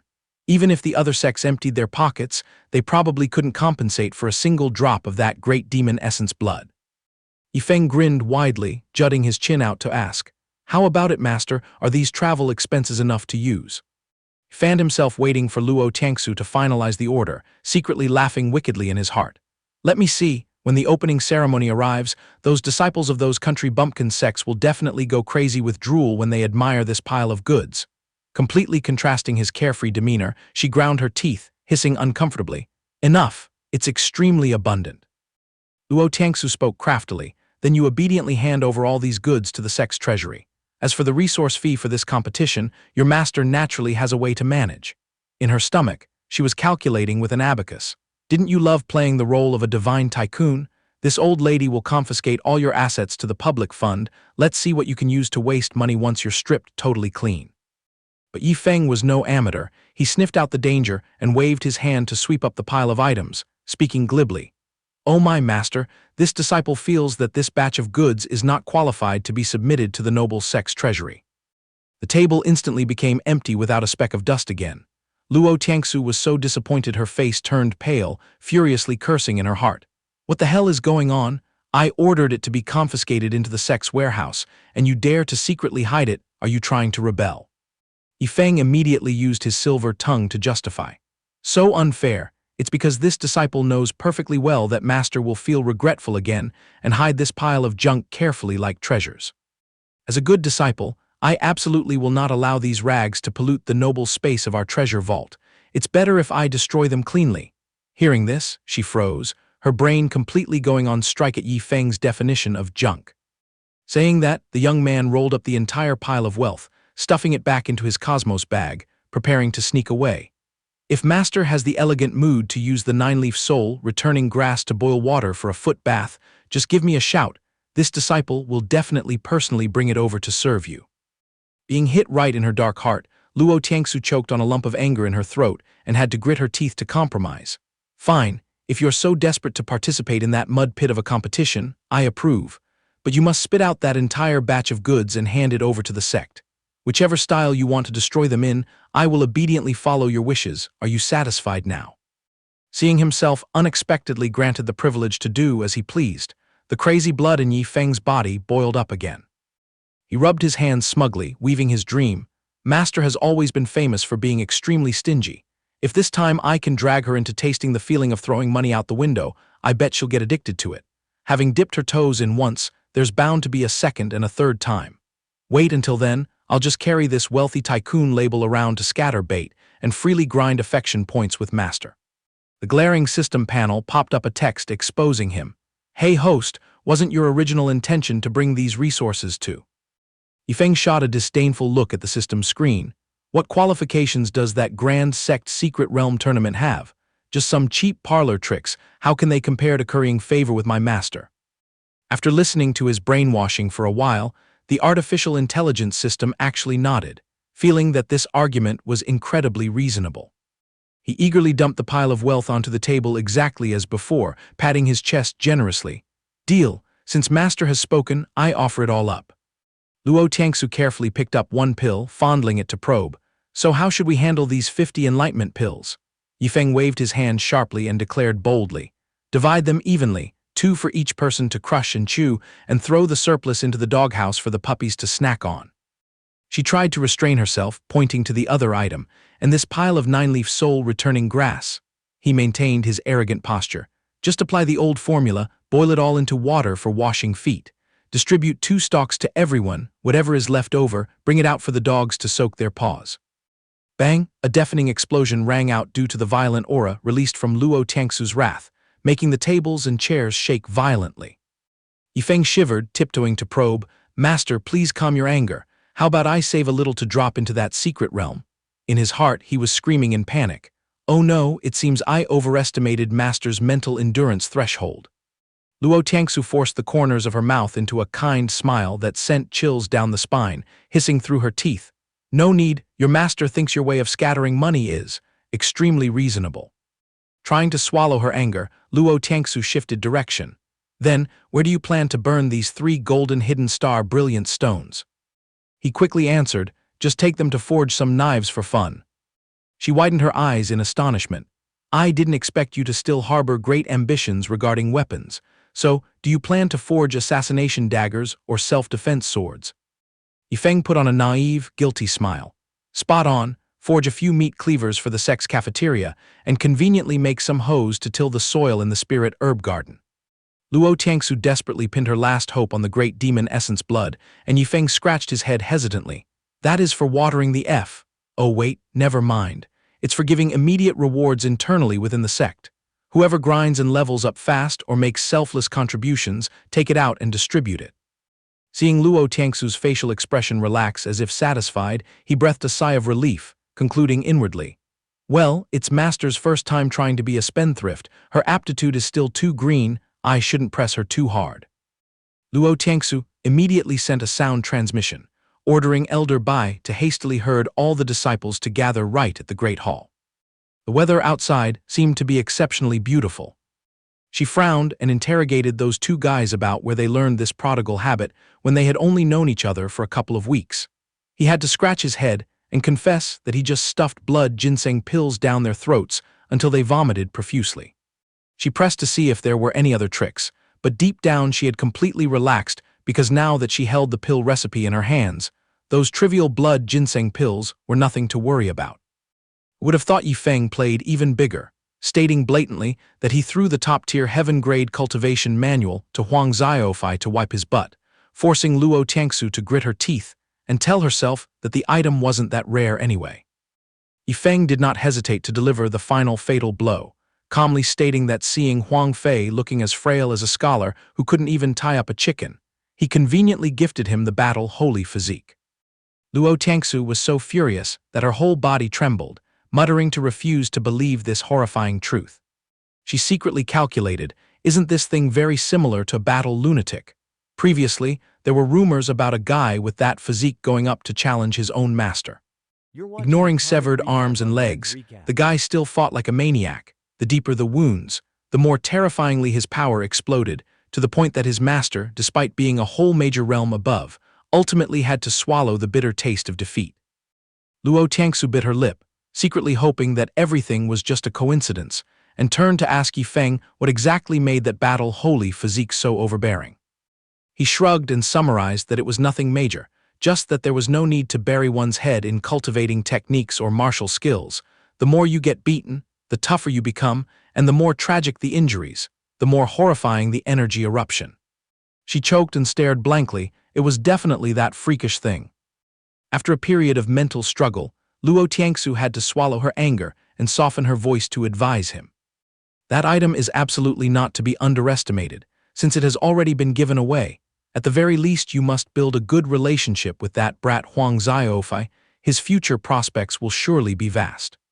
He shook his head vigorously in objection, expressing that he only wanted to avoid that brat as far as possible, who suddenly swore an oath to risk his life cultivating for no reason. And he even promised to turn the #1 merchant guild into a treasured sword to offer to me. Could it be that his brain really has a problem? Luo Tiangsu was completely speechless, too lazy to argue with him anymore. Just as the atmosphere was at a deadlock, a figure rushed in hurriedly. Bai Tianheng cupped his hands and reported that the entire sect had gathered fully without a single person missing. In the courtyard of the sect's great hall, the crowd of disciples was whispering noisily like a broken market. Bai Tianheng, with a tense face, inquired, reporting to the sect master, "Suddenly hurting everyone here means there must be a huge crisis, right?" Yifeng eagerly sneaked away, chuckling as he told his master that he suddenly remembered an urgent matter and let her handle everything behind. He covered his mouth and smiled mischievously. This trick of throwing money out the window must be executed personally by master. Only then can she deeply absorb the deadly charm of being a prodigal. She exhaled in complete helplessness. So this little brat is intentionally pushing me into a position of being ridiculed. If I didn't consider the fact that he is my favorite disciple and always worries for me, I swear I would drag him back by the neck and whip him to teach him a lesson he'd never forget. In the end, Luo Tiangsu could only click her tongue and compromise with fate. She cleared her throat majestically. "Since everyone is present, I would like to formally announce a matter." The entire crowd below froze collectively when they heard the final concluding sentence. "The reason for gathering you all here today is nothing else but to go bankrupt spending money." Finishing her words, rows of faces below were left looking as bewildered as innocent fawns. Even the tiny dog barked along in praise, making her not know whether to laugh or cry. Truly the pet dog of a prodigal, it even got infected with this wasteful nature. A thought flashed through Luo Tiangsu's mind. How strange, Yifeng threw money at a dog, so why does my heart feel so restless and uneasy? After all, he was the one paying out of his own pocket. Luo Tiangsu waved her hand and took out the great demon essence blood, announcing loudly that this was all Yifeng's filial piety gifted to the sect. She blissfully enjoyed the thrill of spending extravagantly, while simultaneously admiring the wide-eyed expressions of the crowd. The crowd began to murmur, "Are all these treasures stripped by the sect master from Yifeng's pockets?"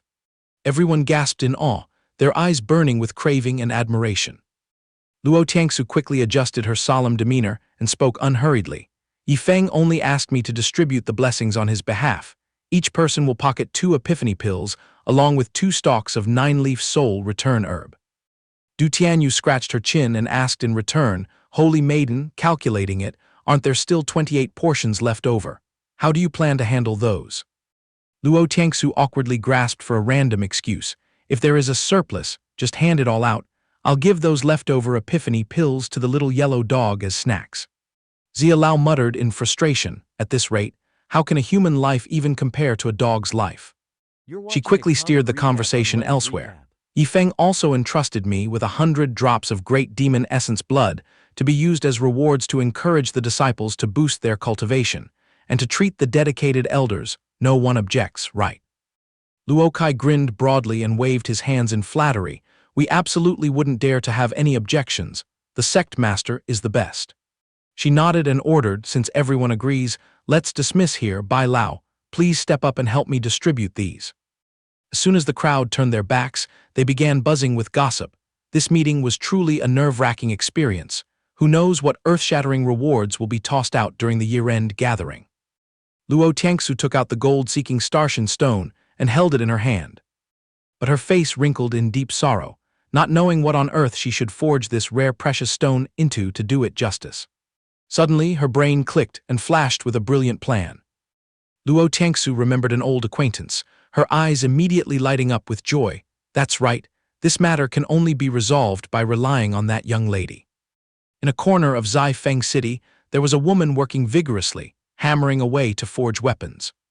Her arms were burning red from toiling away, drenched in sweat. The grueling labor drained her strength, leaving her panting out of breath. Chu Xiaoxiao casually wiped a bead of sweat from her forehead, stopping her hammer to rest for a moment. Just vaguely hearing Luo Tangsu calling out, she giggled and teased, "What sinister wind blew the haughty sect master Luo all the way to this place today?" Luo Tangsu gently got to the point. "Xiaoxiao, I came to visit this time to trouble you, sister, to forge a few miscellaneous items for the sect." Chu Xiaoxiao leaned in closely and affectionately touched her.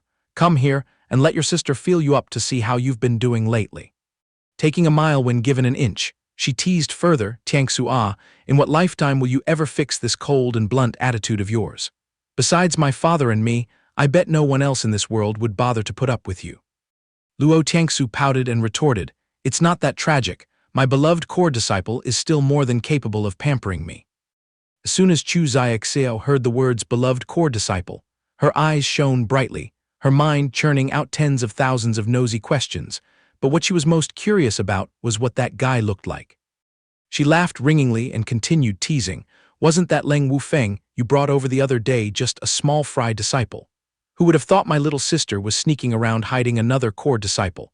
My, you little girl have now even learned the habit of hiding handsome men in your house." Luo Tangsu hastily cut her off. "Please stop discussing that disciple. He is clearly a money-burning plague god. Do you have free time right now to hammer out some pots, pans, shovels, and hoes for me to weed the spirit herb garden?" Chu Xiaoxiao sulked and acted spoiled. "Oh, come on. Are we really not going to gossip about your disciple anymore?" She could only shrug and politely decline. "A few hoes and shovels are a piece of cake. The only problem is it will take a few days. My father is currently pouring all his energy into forging a divine weapon, so he'll probably be up to his neck in work for the next 3 days." Suddenly, a booming voice echoed out, interrupting them, "Who says I'm not free?" Chu Hongshan loomed over, patting his chest generously. "Those scrap metal tools are nothing. Postponing the forging of my weapon won't kill anyone either." Luo Tangsu respectfully bowed as a junior.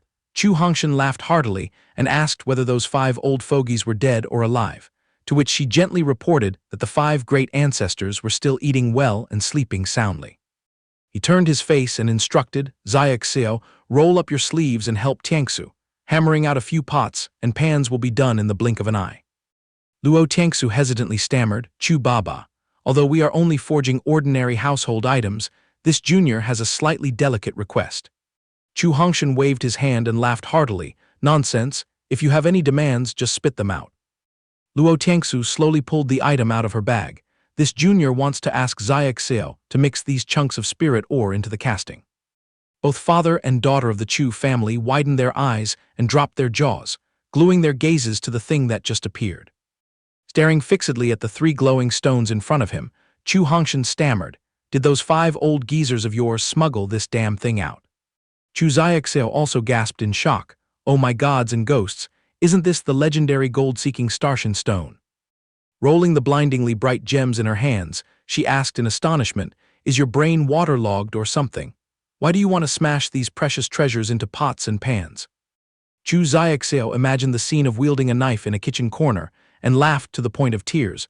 "Don't tell me you want to forge a precious knife out of this just to slaughter chickens and ducks." Then she envisioned Luo Tangsu rolling up her pants and carrying a hoe. "Could it be you want to forge a golden hoe to till the soil and weed the spirit herb garden?" She nodded as if it made sense, yet inwardly she felt a fluttering thrill of secret joy, strangely enough, without even lifting a finger. Just watching them look as utterly baffled as a cow wearing a hat felt incredibly refreshing. Perhaps this was the elegant hobby of a prodigal spendthrift. Facing the 2 girls, Chu Hongshan was so furious that blood rushed to his brain.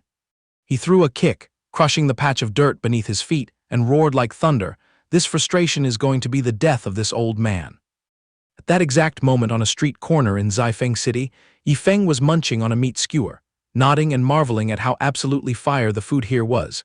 Seeing this, Zhu happily flattered him, saying she knew by heart many more delicious food stalls to take her master to eat the whole street empty next time. Suddenly, an earth-shattering explosion echoed from right in front of their eyes. A violent gust of wind, carrying dirt and rocks, slammed straight into Yifeng's face. He stood there dumbfounded, wiping his face and cursing inwardly, not having a clue what the hell just descended upon him. In a flash, Xiao Zhu lunged forward to act as a meat shield, passionately swearing, "Please eat and drink in peace, sir. This servant will absolutely not let any nonsense ruin her master's good mood."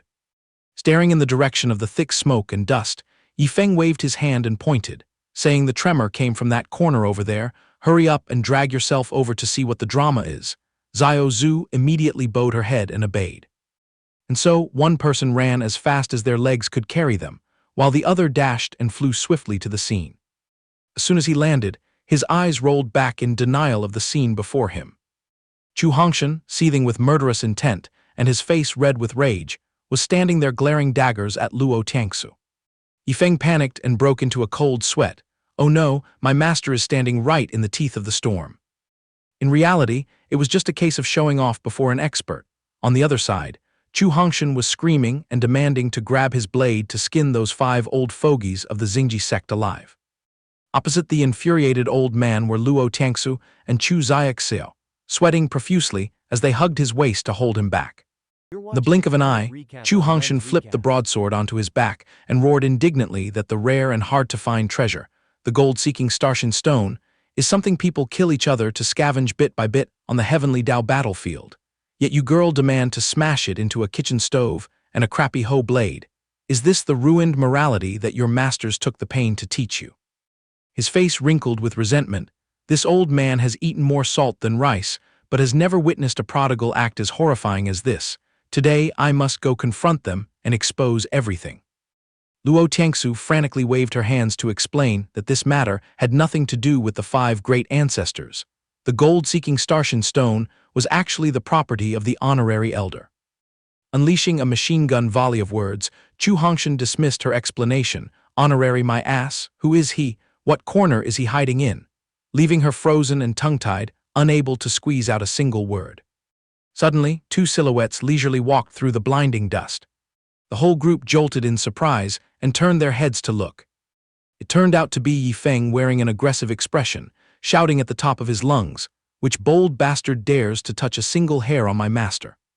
Chu Hongshan glanced over and was momentarily stunned, narrowing his eyes to evaluate him with great interest. Yifeng squeezed his way to the front to shield his master, thumping his chest and boldly announcing his name.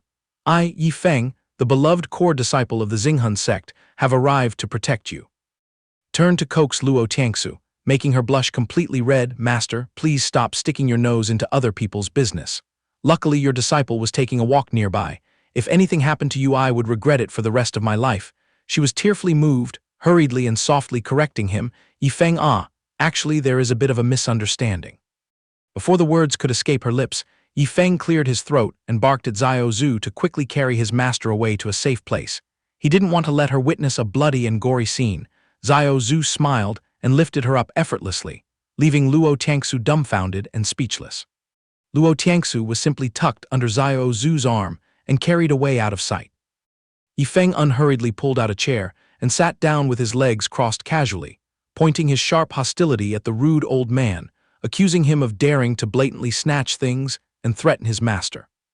He growled and lowered his voice, his eyes shooting out a cold glint sharp as a razor. "Which bastard pumped you full of that much nerve?" Chu Xiaxia boiled with fury and stepped forward, pointing right in his face and scolding back. "You little brat, who are you calling trash?" Chu Hongshan hurriedly pulled his granddaughter's hand back, the corners of his lips curling into a delighted smile. Well, this little punk is quite a tough cookie." Chu Xiaxia stomped her foot in grievance. "Has grandpa gone senile? He cursed you right to your face, and you're still kissing up to him and praising him." But Chu Hongshan flared his nostrils in triumph, saying if you manage to snatch a disciple who risks his life to protect his master regardless of the danger like that, even in my dreams I would be grinning from ear to ear. Having settled the matter, Xiao Zhu trotted back to report her merit with a gleeful face. "Master, I have tossed the sect master into an absolutely safe barrier." Yifeng nodded and stroked his chin in satisfaction. Chu Hongshan stared at Yifeng and then tilted his head back, laughing boisterously, admitting that the spirit beast serving by your side is indeed pretty badass. Then his gaze suddenly narrowed, turning bitterly cold. Hypothetically speaking, if I mercilessly stomped it to death, how does this young man plan to settle the score? Yifeng slightly curled his lips in provocation. If you have the guts, do you want to make a life-and-death bet with this young master? The old man's face darkened as he asked in return, so how do you plan to set up this wager? Yifeng jumped up and haughtily brushed his robe. I bet your life that even if you drain every drop of your cultivation, you won't be able to cut a single hair on my head. Chu Hongshan was goaded into an itch for action, instantly swinging a flaming fist to show off his might, praising, "You little brat really know how to entertain this old man." With a burning desire to beat this arrogant punk into a lesson he would never forget, he roared and channeled his full power to deliver a merciless blow. With a boom, a resounding tremor tore through the air, thousands of lightning bolts flashed across, almost blinding the eyes. Yet Yifeng merely waved his hand, swatting away that heaven-shaking power as if brushing off dust. He casually stuck out just one single finger and brought Chu Hongshan's sure-kill ultimate technique to a screeching halt. Suddenly, from the tearing void, a silhouette crawled out, cackling wildly and roaring in gloating delight. It is finally this seat's turn to shine. He smirked despicably, his eyes overflowing with arrogant disdain. A sickly green lightning bolt slashed across from the blade of the one-armed mad swordsman. The surge of lightning chopped down straight at the top of Chu Hongshan's head, sending him flying far off into the distance. This unbelievably brutal sneak attack even made Yifeng widen his eyes in shock at the swordsman's level of sheer madness. He showed no signs of hitting the brakes, continuing to press forward with a murderous posture, his face thirsting for bloody gore as he asked, "Sir, do you want your subordinate to slaughter this entire city right here, right now?" Yifeng frowned and grumbled, "Did you drag yourself here to protect me, or are you planning a mass massacre?" He still arrogantly swung his sword, threatening, "You bastards dared to lay eyes on my master. Just calm down. I promise I won't let you die too easily." The relentless barrage of threats left Chu Hongshan and Chu Xiaoxiao shivering in speechless terror. He continued sticking out his tongue to lick his sword. "I will trim off every fiber of your flesh first, to expose a perfectly exquisite skeleton attached to a human skull, and then I will stuff the bloody pig scraps and leftover flesh of your family into your throats for you to slowly eat away." Chu Xiaoxiao was scared pale, screaming to correct him, "Wait a minute. We are on the same boat. I am childhood friends with your master, and this is my biological grandfather. We swear we never had any intention of murdering your master." With tears streaming down her face, she glared at Yifeng and pleaded, "If you still have doubts, just grab your head and go ask your master directly and see for yourself." At this point, Yifeng finally snapped out of it, smacking his forehead and pondering. He whistled, calling Xiao Zhu to sneak off and dig for information from his master, carefully instructing her to block the path tightly and not let his master wade in here and have her heart drop out of her chest in fright. Xiao Zhu said yes and slipped away quickly. In a flash, Xiao Zhu trotted back and held out an icy cold stone, shoving it into Yifeng's hand, stammering a report that the sect master confirmed calling that old man Chu Baba. "It seems we really jumped the gun and misunderstood. Here is the recording Jade slip as proof." However, the one-armed swordsman was still bloodthirsty and demanding slaughter, straining his neck to argue that even if there was a misunderstanding, daring to draw a blade in front of the master is a crime punishable by total extermination. Yifeng scowled and knit his brows, scolding, "What kind of language are you babbling?" He eagerly argued that his master was truly a living bodhisattva. It would be better to just snap their necks to shut them up forever and be done with it. Suddenly, an invisible pressure clamped tightly around his neck, choking his breath. Yifeng softly chanted an incantation, waving his hand to unleash the oppressive might of the array formation. A net of radiant light tightly bound the swordsman like catching shrimp and fish. "Is it your turn to stand here pointing fingers and lecturing me?" He glared fiercely, making the guy freeze completely solid, unable to move even a single knuckle. He irritably pulled out the system to question it. "How do we deal with these prodigal guards who are insolent and disobey orders?" The system instantly spat out words, "Tear their bodies apart without regrets." The one-armed mad swordsman struggled like a leech sprinkled with lime, screaming miserably, but he was completely helpless against Yifeng's locking net. With his face covered in tears and snot, he knelt down and wailed, reporting to the master, "This subordinate was foolish and spoke out of turn. Please raise your hand high but strike softly. From now on I will quit this arrogant behavior." Yifeng threw him a stony glare and lazily judged, "For the sake of mercy, I will let you pick up this torn life of yours, drag your carcass, and follow me immediately." Ducking into the corner of the blacksmith shop, Yifeng lounged casually with crossed legs, baring his teeth to interrogate him. "Spill your guts out about this prodigal guard gang for me to hear." The guy obediently clasped his hands and confessed that the current regular force, counting over and over including him, only consisted of exactly 10 measly lives. His eyes bulged, showing the whites, as he recalled the mountains of skulls piled high like actual mountains, crying out as he recounted that to climb up to an official seat, one had to drag oneself through tens of thousands of life-or-death trials where blood flowed like rivers. Just passing the threshold didn't mean your seat was warm. Every few weeks you would be hounded with strict inspections, and the moment you dropped in rank, you would be instantly kicked out of the ranks. Then he rolled his eyes back and screamed again. "We guards only live and die chewing over one single guiding principle. Using our flesh to block blades to protect the master, even if our bones are crushed and our flesh is torn, absolutely, even in death, we will never harbor the thought of stabbing you in the back." Finding this pleasing to the ear, he snorted and kicked him away, giving him the charity of a chance to crawl into a corner and repent. "If you relapse into that insolent attitude again, you better prepare your coffin." He trembled like a wet dog, yet he also dropped his jaw in dumbfounded relief at managing to salvage his measly life from his hands. He then sullenly kowtowed and crawled backwards deep into the silent void, endlessly thanking the master's merciful virtue of sparing a life. His rapid, evaporating, stealthy retreat made Yifeng scratch his head and mutter in bewilderment. The beeping sound of the system jolted him, notifying him that it currently did not have the free time to enlighten him about those psycho guards. He raised an eyebrow and smiled wickedly. "It seems this bunch of lackeys isn't molded from the same caste as that decent golden-armored guy. They are entirely a bunch of bloodthirsty perverts. I bet the rest of this organization is also full of deranged freaks." Yifeng grinned shamelessly and poked his face out from the room, scratching his neck and awkwardly apologizing on delay. So embarrassing, just now was merely a moment of impulsiveness.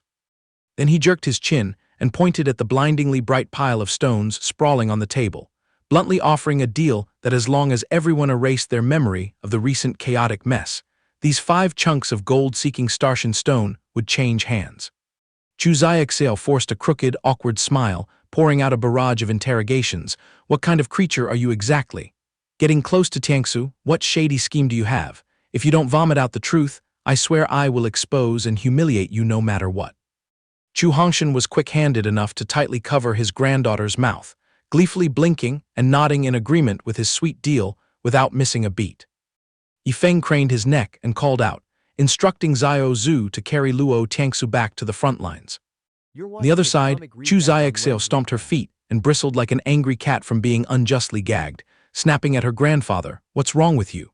Chu Hongshan patted her shoulder to reassure her, guaranteeing that this brat didn't have the guts to swallow Tiangsu whole. "If it's none of our business, then let them be. Hurry up and grab your hammer to pound out those pots, pans, shovels, and hose quickly." She sighed in exasperation and muttered agreement to her grandfather's wishes, grumbling, "I know exactly how I'm going to swing this hammer now." A moment later, she puffed her cheeks and glared widely upon recalling his punchably despicable smile.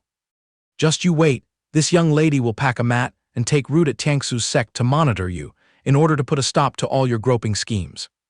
Luo Tiangsu, having been carried back by the scruff of her neck, asked with an expression of utter bewilderment, "What kind of tactical game did you people just set up?" Yifeng scratched his head and ears defensively. "Just a bit of bad luck. There was a little smokescreen of a misunderstanding, that's all." He narrowed his eyes cunningly and shifted the blame right into Xiao Zhu's face. "It's because this little girl claimed my master was about to ascend to heaven that I rushed over with 4 legs to save the day." Having finished his bullshit, Yifeng grabbed Xiao Zhu by the waist, slung her over his shoulder, and vanished like a tornado. Chu Hongshan stroked his beard and chuckled, patting Tiangsu on the shoulder to praise her for finding such a face-saving disciple, causing her to widen her eyes in shock, having no idea what was going on. The old man gave her a sidelong glance and delivered a critical hit. "Earlier you boldly bragged that the gold-seeking Starshan stone belonged to some old guy sitting in the honorary seat, didn't you? Since when did that raggedy sect of yours fabricate that elder position?" Luo Tiangsu's cheeks flushed red, biting her lip, unable to squeeze out a single word of defense. She felt a stinging shame as she stammered out the truth. He is originally a core disciple, promoted to an elder's seat merely in name, and even that whole precious stone was tossed to me by him to use temporarily. Chu Hongshan heard it loud and clear, but his face still went blank like a goose.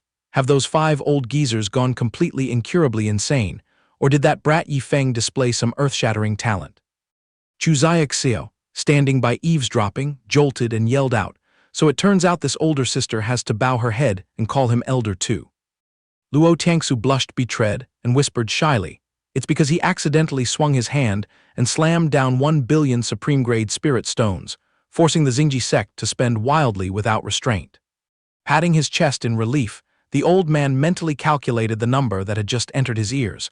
1 billion supreme-grade spirit stones is truly a sick beating, no joke. Chu Xiaoxiao shivered and shook her grandfather's shoulder to correct him, sir. It's not bottom-tier spirit stones, but solid supreme-grade essence spirit stones. The old man grimaced, turned his back and snapped, can you please spare this old man's fragile heart? Suddenly, the old man smelled the burning scent of an incredibly lucrative gig. He hurriedly sidled up to Tiangsu, giggling to seek his fortune. Tiangsu, this old man treats you like my own flesh and blood. How about you and Xiaoxiao join hands? Tiangsu forced a bitter, tearful smile and complained inwardly, the headcount of elders is now even greater than the grunt disciples. Was this sect established to open a poorhouse for stranded elderly people, or what? Chu Hongshan, seeing her as mute as a clam, raised an eyebrow in impatience.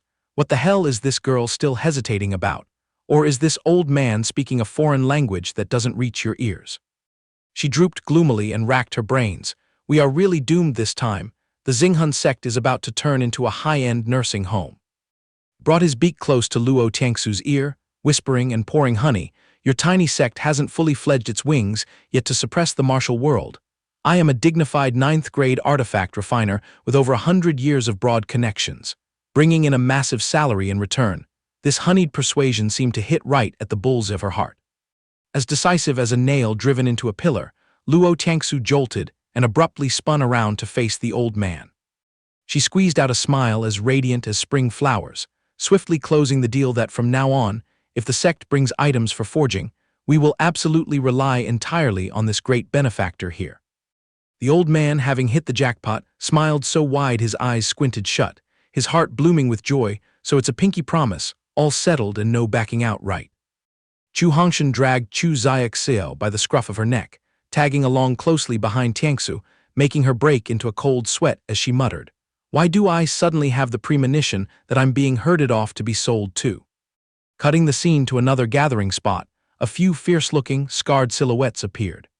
This place was precisely Tufeng City. It seemed a bloody brawl was about to break out. The mortal crowd below pointed in bewilderment, asking which corner these thugs had crawled out from.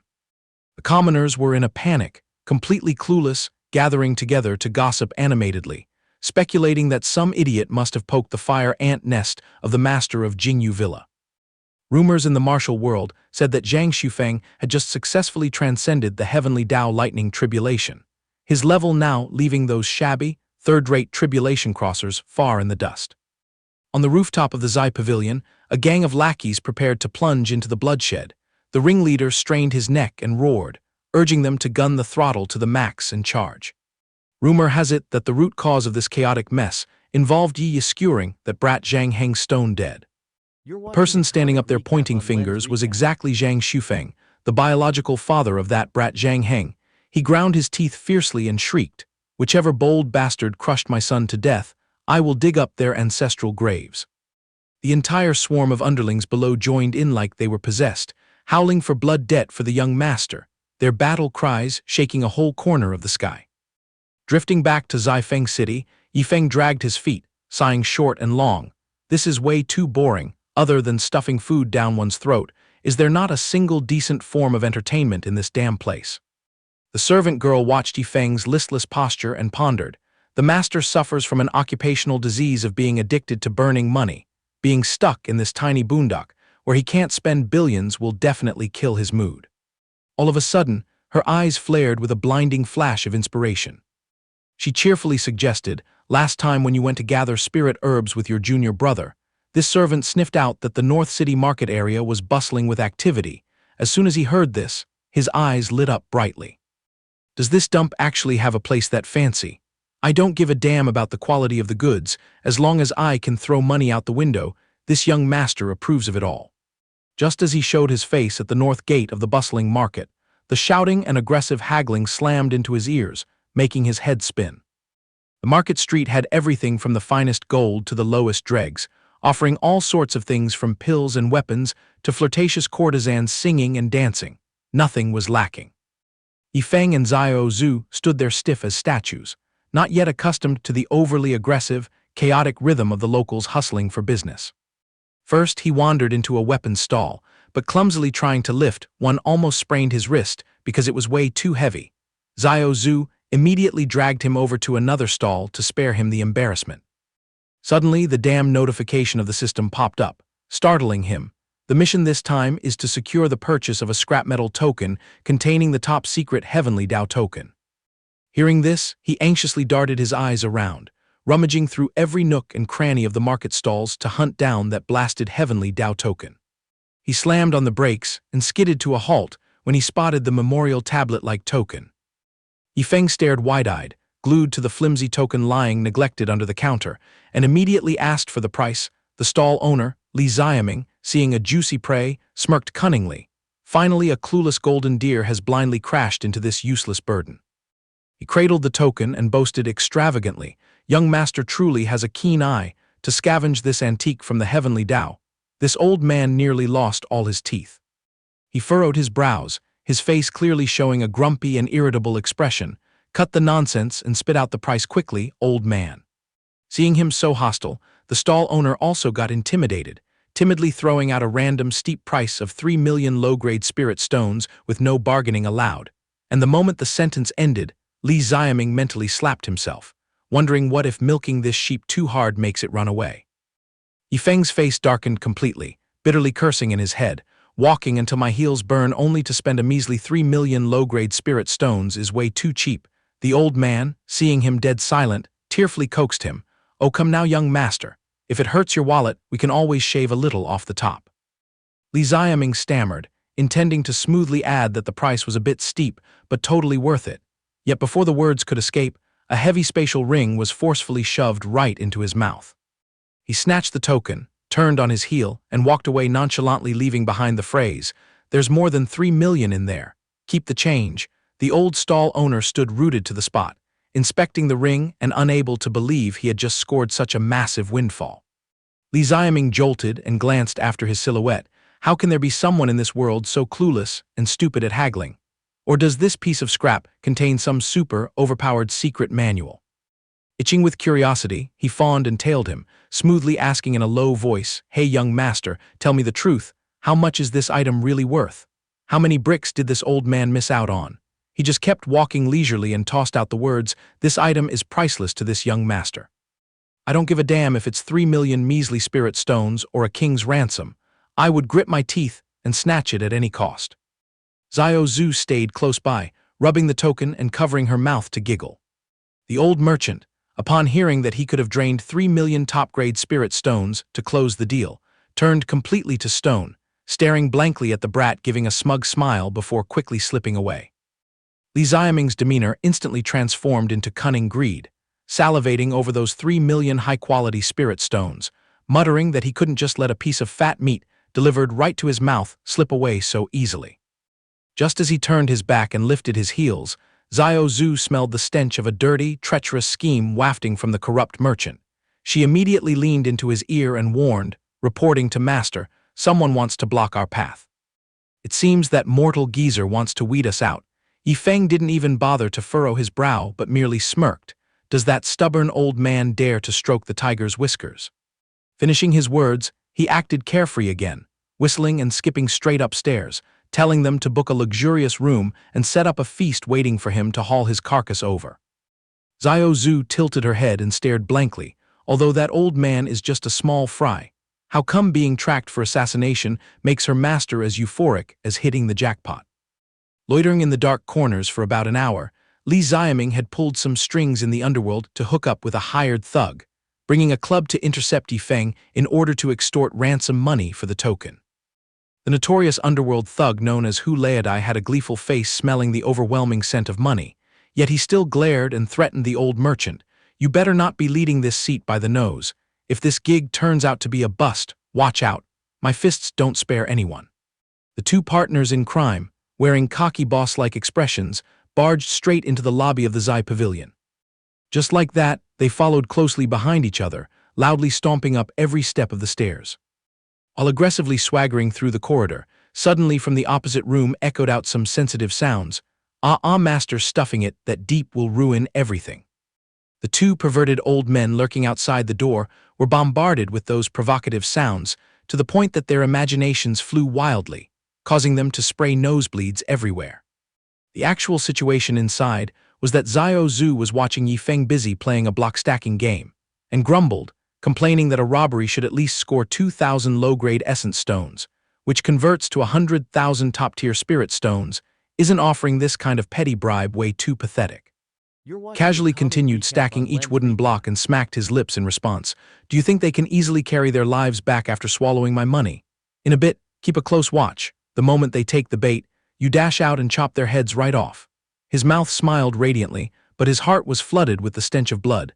This game is only satisfying if we pump their hopes to the absolute peak before pushing them straight off a cliff. Xiao Zhu stood by, observing his nonchalant posture, and shuddered. This is exactly the depraved, perverted habit of loving to trample on human hope. Without hesitating for another second, the wretched duo kicked open the door, flying in and screaming loudly that the market management had arrived to catch them red-handed. Yifeng, seeing the fish had taken the bait, narrowed his eyes with a flattering smile. "Please have some water, you two big bosses. I can read your minds like an open book. Taking the trouble to drag yourselves all the way here to extort this little brother is truly an honor. Here are 2,000 meager low-grade essence stones. I hope you two bosses can be lenient." Just managing to hear that pitifully small number of 2,000, the faces of the two gleeful thugs suddenly froze stiff, as if covered in cement. Enraged, they flipped the table and roared, "Are you trying to appease hungry ghosts here?" Hu Laodai puffed his cheeks and bulged his eyes, breathing fire and smoke as he insulted him. "What we need is a massive sum like 3 million top-grade spirit stones." Hearing this, he immediately pouted his lips in contempt. "Oh, do you two think this is too little money?" Li Xiaming was furious enough to spill his guts, roaring, "Obviously just now you forcefully threw away 3 million top-grade spirit stones without even blinking, didn't you?" Yifeng's ears turned bright red as he turned around and fiercely scolded the system. "Open your eyes wide and look. This young master told you that giving such a pitiful amount would make them look down on us. Now aren't you humiliated? They came to rob us and still mock this prodigal god for being destitute." Li Xiaming swung his fist right in his face, interrogating and asking if you have any last words. Right beside him, Hu Laodai puffed his cheeks and glared, threatening that if you cough up the full 3 million, we will spare your torn life. He lazily picked his ear and judged, "You guys need to cut the incessant babbling so my head stops hurting." Suddenly, a blinding void fissure tore open into 2 doors. A burly arm reached straight out, snatching the napes of Li Xiaming and Hu Laodai and dragging them inside, leaving the 3 of them dropping their jaws in frozen shock. That hand crushed the 2 human skulls into mush, shattering them as easily as squashing rotten tomatoes. Yi aggressively stepped out from the shadows to back up Yifeng, roaring in fury, "Do a few small fries like you actually have the right to pick the pockets of this seat's master." That majestic and awe-inspiring statement gave him a sudden fright, leaving him stunned for a long while. Yifeng turned pale, muttering curses at the system, demanding to know why these lackeys suddenly popped up out of nowhere. Catching this, the system immediately beeped and popped up a screen to mock him, saying this weird stuff is as routine as eating breakfast. Master can just rest assured and carry on with your work. It's not even worth your time to rack your brain over. Hearing words of comfort that only added fuel to the fire made Yifeng fume from his nostrils, pouting and cursing inwardly, wondering if this young master really lacked the shamelessness to rob and exploit others. Suddenly Xiao Zhu trotted up from behind, offering the fallen spirits. Feeling bitter, he took his anger out on it, loudly shouting to pack it up and hurry back to the sect. Seeing Yifeng bristle like a porcupine, the system panicked and immediately bribed him with 10,000 prodigal points, along with a top-tier reward of exactly 100 sets of the 9th grade Supreme Human Rank Sword Rain Array flag. system frantically threw gifts to cover up its mistakes and atone, tossing out the dragon-burning heaven cauldron before throwing in the heavenly rain sword array to overwhelm him. On top of that, it added a terrifying item, the 9 dragons burning heaven cauldron, an absolutely flawless top-tier alchemy cauldron. Getting stuffed with a bunch of premium toys without spending a single dime, Yifeng instantly changed his attitude, grinning slyly, and thinking that this system still knew its place and had some humanity left. Shining down on the Xinghun sect, the blazing sun was already hanging high above, casting skin-scorching heat everywhere. Yifeng and Xiao Zhu had just poked their heads through the sect gates when a barrage of non-stop cursing reached their ears. Tired my ass. Cultivating for decades, when have you not been crammed with this intensity? Without needing to look, he was absolutely certain it was the booming voices of Bai Tianheng and Zia Lao. The medley of scolding echoed rhythmically like a catchy song without an end. Feeling an itch of curiosity, Yifeng dragged himself closer to peek, wondering what the martial arts training ground had taken today to be so lively and noisy. In a corner of the courtyard, several elders were running their mouths, harshly criticizing Du Tianyu and Leng Wufeng for flailing their fists around like small fries.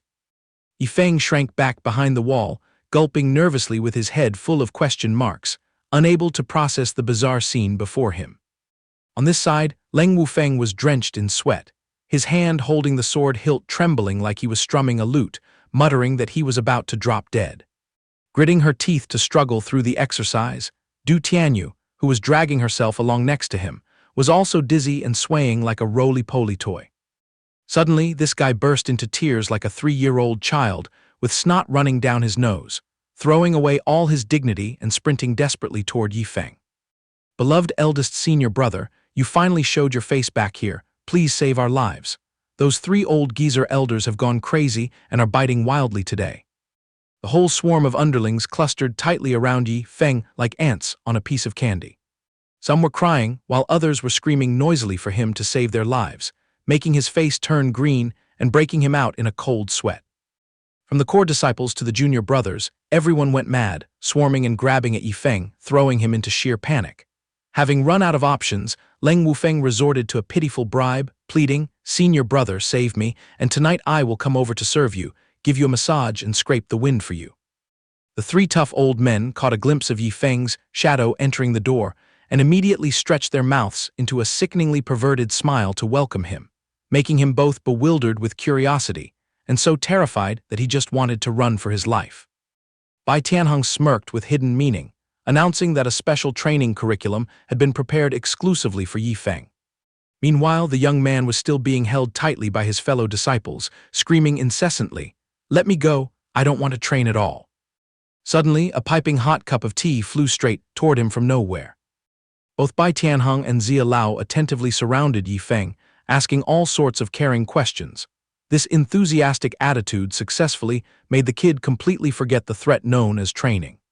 Witnessing that scene, Luo Kai stood dumbfounded, his forehead popping with giant question marks as he thought to himself, "So you 2 old folks never intended to put Yifeng in line." The 2 elders immediately shot him a look of contempt. Bai Tianheng even added a sarcastic remark, "You brat are still too green and naive. Right now, Yifeng is a literal lump of gold and silver that must be handled with utmost care." Getting provoked, Luo Kai grumbled irritably under his breath, "Aha, so you guys like playing it this way, huh?" Without a second word, he reached out and grabbed Yifeng by the collar, lifting him completely off the rock, which made the surrounding crowd's hearts skip a beat. Yifeng flailed in panic and shouted, "I was sitting perfectly fine, what the hell are you lifting me up for?" Luo Kai replied with a stone-cold face, "A young man with broad shoulders and strong strength, what's there to sit around for?" The disciples witnessing his predicament teared up out of being moved, hastily giving thumbs-ups in approval. Everyone clicked their tongues in praise, saying Elder Luo was truly a good person, a shining role model of the sect. Luo Kai channeled 10 parts of his cultivation power, wildly brandishing his arms to unleash the great strength Vajrapalm, sending dirt and rocks flying into a blinding dust cloud, while poor Yifeng was still dangling midair like a kite with a broken string. Suddenly he stopped his hands, cleared his throat, and called out, "Yifeng, come here." Being unexpectedly summoned, the boy's heart pounded wildly. Far beyond the crowd's imagination, the result of his martial arts display was a glaringly golden chair. He even made sure to throw in a taunt, Sitting on the ground ruins the posture. I just casually threw a palm strike and got a premium chair. What right do those two old geezers have to compete? As soon as the words fell, the two elders immediately shot dagger-like glares at him. Being gifted a whole throne, Yifeng bashfully expressed his thanks. Leng Wufeng, who was full of vigor just a moment ago, now pouted and criticized. Elder Luo, have you lost your sense of shame? Seeing the whole crowd of disciples wearing expressions of contempt, Luo Kai flew into a humiliated rage and roared. Are you all just going to stand there and watch the show? Get back to the training ground and train properly for me. The moment he heard the word train, Yifeng snapped out of his daze. He cracked a calculating smile and stealthily asked the system, Hey, can that set of heavenly rain sword array flag be controlled at will? The system answered quickly, the power lasts for 10 hours, but if it is not used personally by the host, others must extract a drop of blood to claim ownership in order to control it. Upon hearing that, he did not hesitate to force out a drop of blood and dripped it straight onto the flag. Suddenly, Yifeng let out a loud shout, leaving everyone around him baffled, not understanding what was going on. He waved the flag high, smiled, scratched his head, and suggested to the three elders, I feel like the fellow disciples training like this isn't effective enough. How about letting them taste the power of this level 9 ninth grade killing array flag? Don't worry, the difficulty of this thing can be adjusted. Before the three old men could open their mouths, the fellow disciples had already gone weak in the knees, crying and clinging tightly to him as they wailed.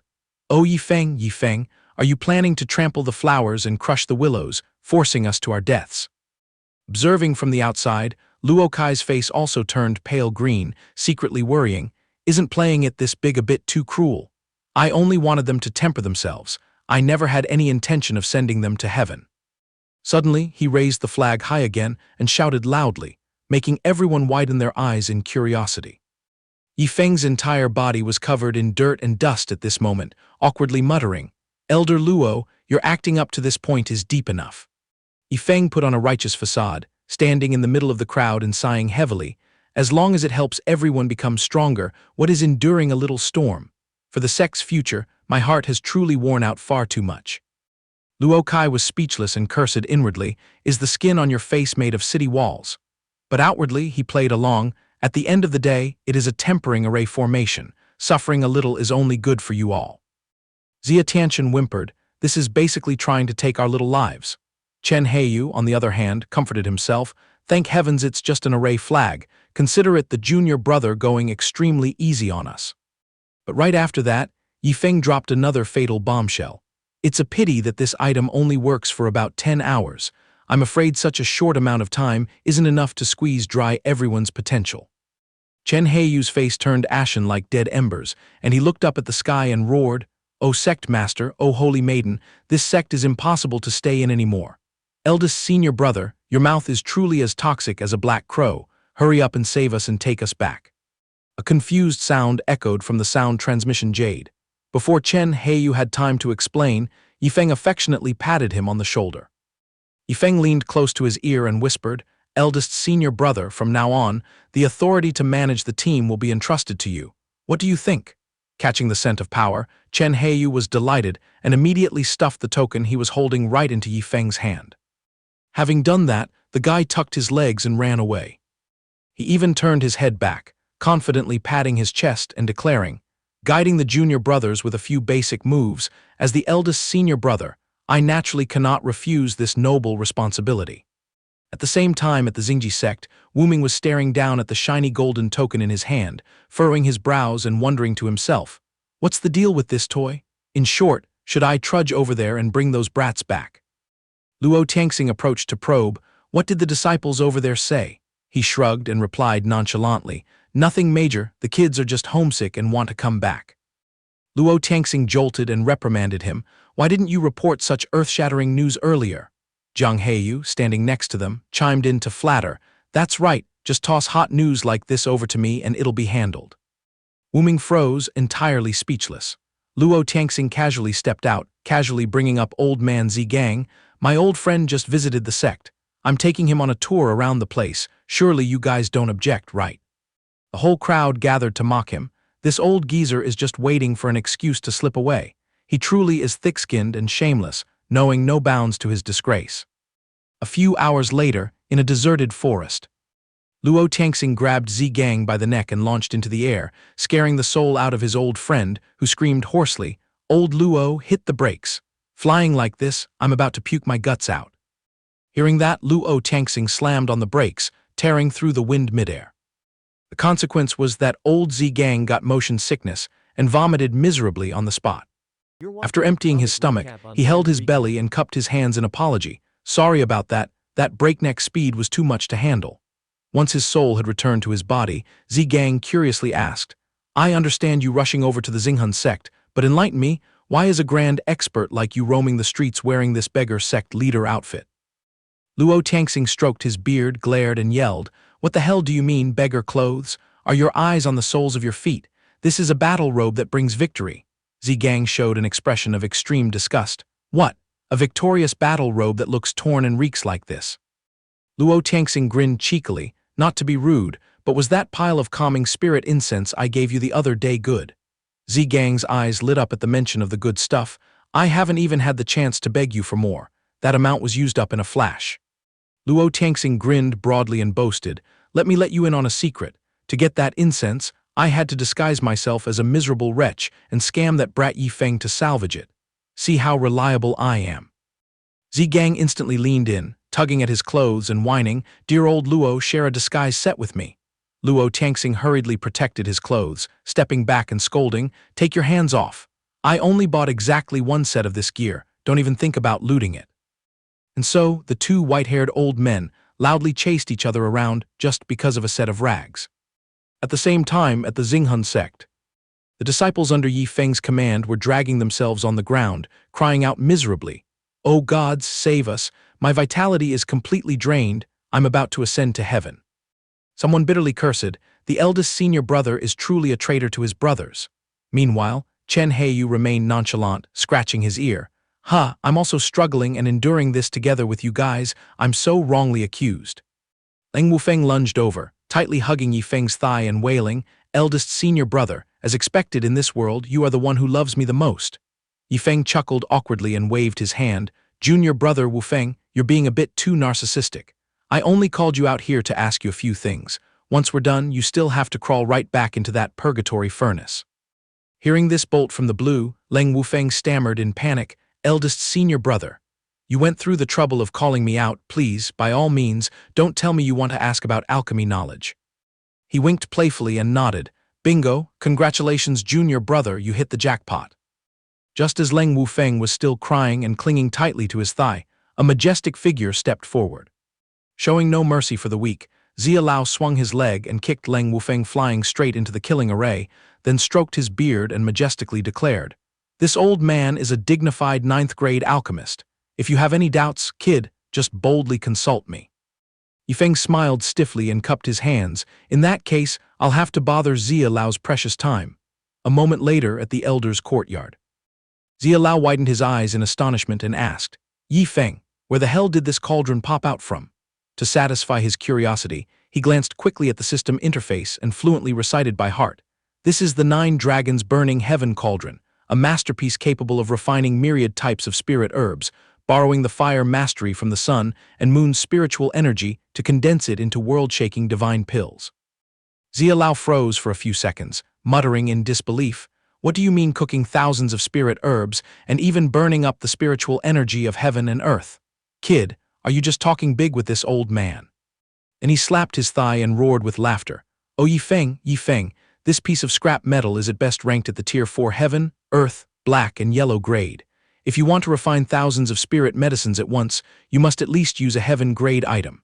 In the past, this old man had to pour out mountains of gold just to buy a high-grade cauldron." Zia Lao coughed dryly to regain his serious demeanor and pondered while explaining, "According to the records in the Alchemy Dao secret tome, for a cauldron to devour spiritual energy, it must possess a cauldron spirit. But in this world, a cauldron spirit at the heaven-grade realm only exists in mythical legends." Yifeng tilted his face toward the sky, arrogantly slapping the cauldron and saying, "After hearing your analysis, I have even more faith that this scrap piece is so much better it beats those heaven-grade cauldrons. Zia Lao, open your eyes wide and admire it." In the blink of an eye, a spectacularly winding dragon shot out from the belly of the cauldron. The mythical creature circled a few times to display its authority, then soared straight up to the ninth heaven. Everyone who witnessed it dropped their jaws in curiosity. Good heavens, could this be the legendary sea of fire burning heaven phenomenon? Seeing that scene, Luo Tiangsu was also stunned stiff, as if petrified, inwardly screaming, "You've got to be kidding me! Why on earth would a dragon soul cauldron spirit descend to this tiny lower realm?" Having shown off to his heart's content, Yifeng beckoned his hand and called for a recall. The dragon obediently slipped right back inside the cauldron. He and Zia Lao tiptoed closer, poking their heads in to inspect if there were any changes inside. Yifeng gleefully rubbed his hands together. "It's authentic all right. The only flaw is that it gulps down spiritual power like tap water."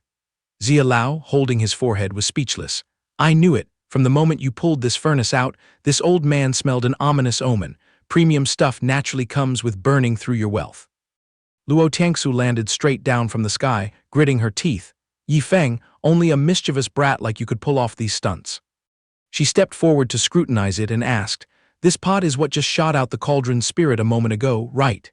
He nodded eagerly with a bright smile. "Spot on. Does Master have the interest to play with it for a bit?" She tried reaching out to gently touch the rim of the cauldron, but this object remained as unresponsive as a log. Luo Tiangsu withdrew her hand and analyzed. "It's already been sealed and claimed its master. You definitely sneaked a drop of blood to form a contract with this treasure." Yifeng scratched his nose and admitted, "Master sees through everything. This pile of scrap iron is terrifyingly gluttonous. It just drained every last drop of spiritual power in my dantian." Luo Tiangsu was utterly astonished. "You actually managed to coax the cauldron spirit into submission." She shuddered upon reflection. With just that brief moment of Yifeng controlling it earlier, the power of the demon dragon cauldron spirit was more than enough to flatten the Xinghun sect dozens of times over. This was truly an invincible killing machine. Even if the enemy was a mighty figure who had surpassed the 9 layers of the heavenly Tao lightning tribulation, Yifeng only needed to wave his hand to send the opponent evaporating from the world. Eagerly snooping around, Zia Lao jogged closer, which made her jump in surprise. He whispered in Luo Tiangsu's ear, "Sect Master, you quickly discipline your disciple. Look, Yifeng is planning to carry this refining furnace off to throw a barbecue party. The demon flame of the demon dragon can incinerate even the void, yet he plans to use it to roast some casual meat." Hearing that, she was too tired to even speak to this prodigal son disciple, immediately putting on a stern face to lecture him. "Yifeng, this treasure harbors heaven-shaking power. With this in hand, you have more than enough strength to dominate the entire profound heaven continent." However, toward these honeyed words of fame and glory, Yifeng treated them as nothing but the wind passing by his ears. He waved his hand and immediately retorted, "Master, a hungry stomach cannot pursue the Tao. Without eating, where's the strength to cultivate? I couldn't care less about those empty titles of a conqueror. My ultimate goal right now is just a decent meal of roasted meat." Luo Tiangsu still patiently advised, "Foolish disciple, this cauldron is a peerless supreme treasure. Cooking any pill will succeed, and smashing any enemy will flatten them. As long as you know how to utilize it, your future prospects will be boundlessly broad." Despite his master talking until her mouth was dry, Yifeng was still blankly lost in his culinary daydreams. Using a pot this big to boil demonic beasts would be awesome. The wild beast meat is so chewy and delicious. "Oh, what should we have for dinner tonight to hit the spot?" Beyond cure, Luo Tiangsu directly pulled out her sharply cold sword. Bursting with extreme fury, she aggressively charged forward, intending to slice up her disciple, causing Zia Lao to panic and tightly hug her to stop her. "Sect Master, calm your anger. After all, he is your precious legacy disciple." But she had gone mad, absolutely determined to clean house and execute this destructive, rebellious disciple. Seeing the tense situation, Yifeng tucked his legs and bolted quickly, leaving the two of them behind grappling with each other, successfully adding fuel to Luo Tiangsu's fiery wrath. Even though the kid's figure had vanished from sight, she still shouted her scoldings after him. "Tonight, if you dare to bring out this treasure to roast meat, pack your bags and get lost. Don't ever show your face to me again." While running desperately for his life, Yifeng complained inwardly, "Being a good disciple is just too hard, being endlessly scolded by my master all day. Speaking of which, I wonder if that guy Li Fei has dragged his body back to his sect by now." The lens shifted over to the heavenly flame realm area. Right in the middle of the majestic main hall of the profound flame sect, Li Fei was trembling on his knees, repeatedly kowtowing with thuds to beg for forgiveness in front of his master. Sect master sitting imposingly on high pointed straight at his face and scolded, recklessly charging into the heavenly Dao battlefield. Does a brat like you even still have this master in your eyes? Sun Tianyu angrily slammed the table, and a leopard never changes its spots. If I hadn't caught you alive this time, how many lifetimes were you planning to deceive me for? Li Fei's face was drained of all color as he whimpered, Master, calm down, your disciple knows he was wrong.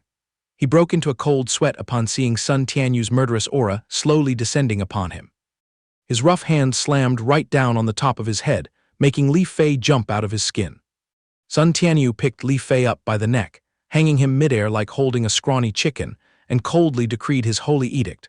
From this moment on, if you haven't cultivated to reach the Foundation establishment realm, you are absolutely forbidden from dragging even half a step out of the sect's boundaries.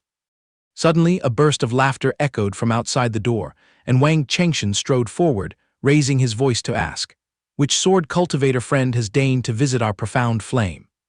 Upon clearly seeing that the object hanging midair was Li Fei, he widened his eyes in surprise. Sun Tianyu tossed Li Fei onto the ground with a heavy thud, turning to explain to Wang Chengxian, there are no guests visiting our humble abode. Wang Chengxian snapped back irritably, what the hell do you know? Let this brat confess on his own and we'll see. Looking at his disciple's pathetic state made Sun Tianyu's hands and feet itch, so he casually kicked him to urge him to speak. Wang Chengxian, standing beside him, also joined in on the interrogation, forcing Li Fei to tearfully ask for permission to explain. Only then did he blubber through his tears, recounting, I unluckily bumped into a foolish prodigal son at the heavenly Dao battlefield. That guy held a top-tier death sword intent fragment in his hands, but turned his nose up at it and didn't bother taking it. Knowing full well that I'm allergic to sword cultivators, that bastard maliciously forced the entire sword intent fragment straight into my body. Li Fei smashed his head on the floor, wailing tragically. Even when I went to relieve myself, I emitted death sword intent. All of this was forced on me by that guy. I am completely innocent. I never wanted this to happen. Wang Chengxian's face darkened as he bitterly muttered, this old man spent a full 60 years pouring out sweat and tears just to comprehend the heavenly flame sword intent. Yet this little brat had a fortuitous encounter drop from the sky, comprehending the Tao in mere minutes. Sun Tianyu cleared his throat to interrogate. So what is your current condition? Hurry up and give a detailed report for the Grand Patriarch to hear. Li Fei scratched his head and smiled awkwardly, timidly presenting his plan. I've thought it through carefully. From now on, I will completely isolate myself from anything related to swords and blades. Give it a few years, and surely this annoying mess of sword intent will automatically evaporate from my head. Hearing that, Wang Chengxian erupted like a volcano, roaring, such a massive bargain and you dare demand to forget it. Looking at the patriarch's face that seemed ready to eat him alive, Li Fei knew automatically that his little life was about to be finished. Furious, Wang Chengxian rolled up his sleeves and charged in to beat him to a pulp, successfully giving the young man an unforgettable physical education lesson. Li Fei was beaten to shreds, only able to scream for his master to rescue him. Master, save me, I'd rather die than learn sword arts with the Grand Patriarch. In contrast to his disciple's agony, Sun Tianyu stroked his beard and smiled triumphantly. Excellent, my darling disciple finally has the chance to rise and become a talented person. The camera angle panned back to the Xinghun sect. Lingering somewhere around here was the sound of someone humming a song. Yifeng was deeply intoxicated, sleepwalking in a fairyland, when the noise jolted him awake from his sweet dream. Suddenly, the system interface popped up to announce today's prodigal reward, a bundle of 10 heaven-grade cauldrons. Yifeng glared at the reward, pouting in boredom without even bothering to pay it any mind. But then he suddenly remembered the tall tales Zia Lao had spun, that scavenging the entirety of the profound heaven continent wouldn't yield more than 5 heaven-grade cauldrons. He stroked his chin and thought to himself, this time I'll probably have to sit down and study this item properly. Abruptly, the room's door was mercilessly kicked open by someone. Luo Tiangsu, wearing a killer's face, stormed in to interrogate him. Yifeng caught a glimpse of his master's expression and immediately flinched, beads of sweat pouring down. Luo Tiangsu crossed her arms and approached the bed, questioning in a suppressed voice. You had the guts to toss that cauldron treasure rolling around in the yard, didn't you?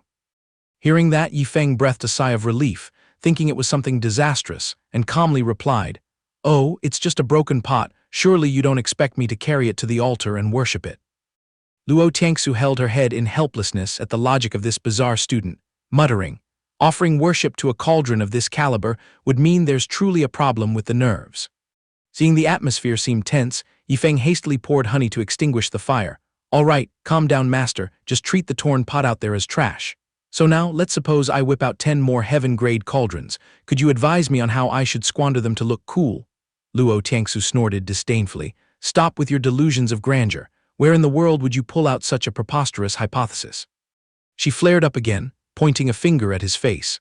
Whenever you open your mouth to ask for my advice on any item, you end up throwing money out the window no matter what, squandering all the wealth before you're satisfied. After saying that, she stomped her feet in anger and sharply turned to leave, leaving Yifeng with a blank face, not understanding where he had slipped up. He hurriedly ran after her to kiss up to her. Master, don't be mad. Your disciple is still naive and inept.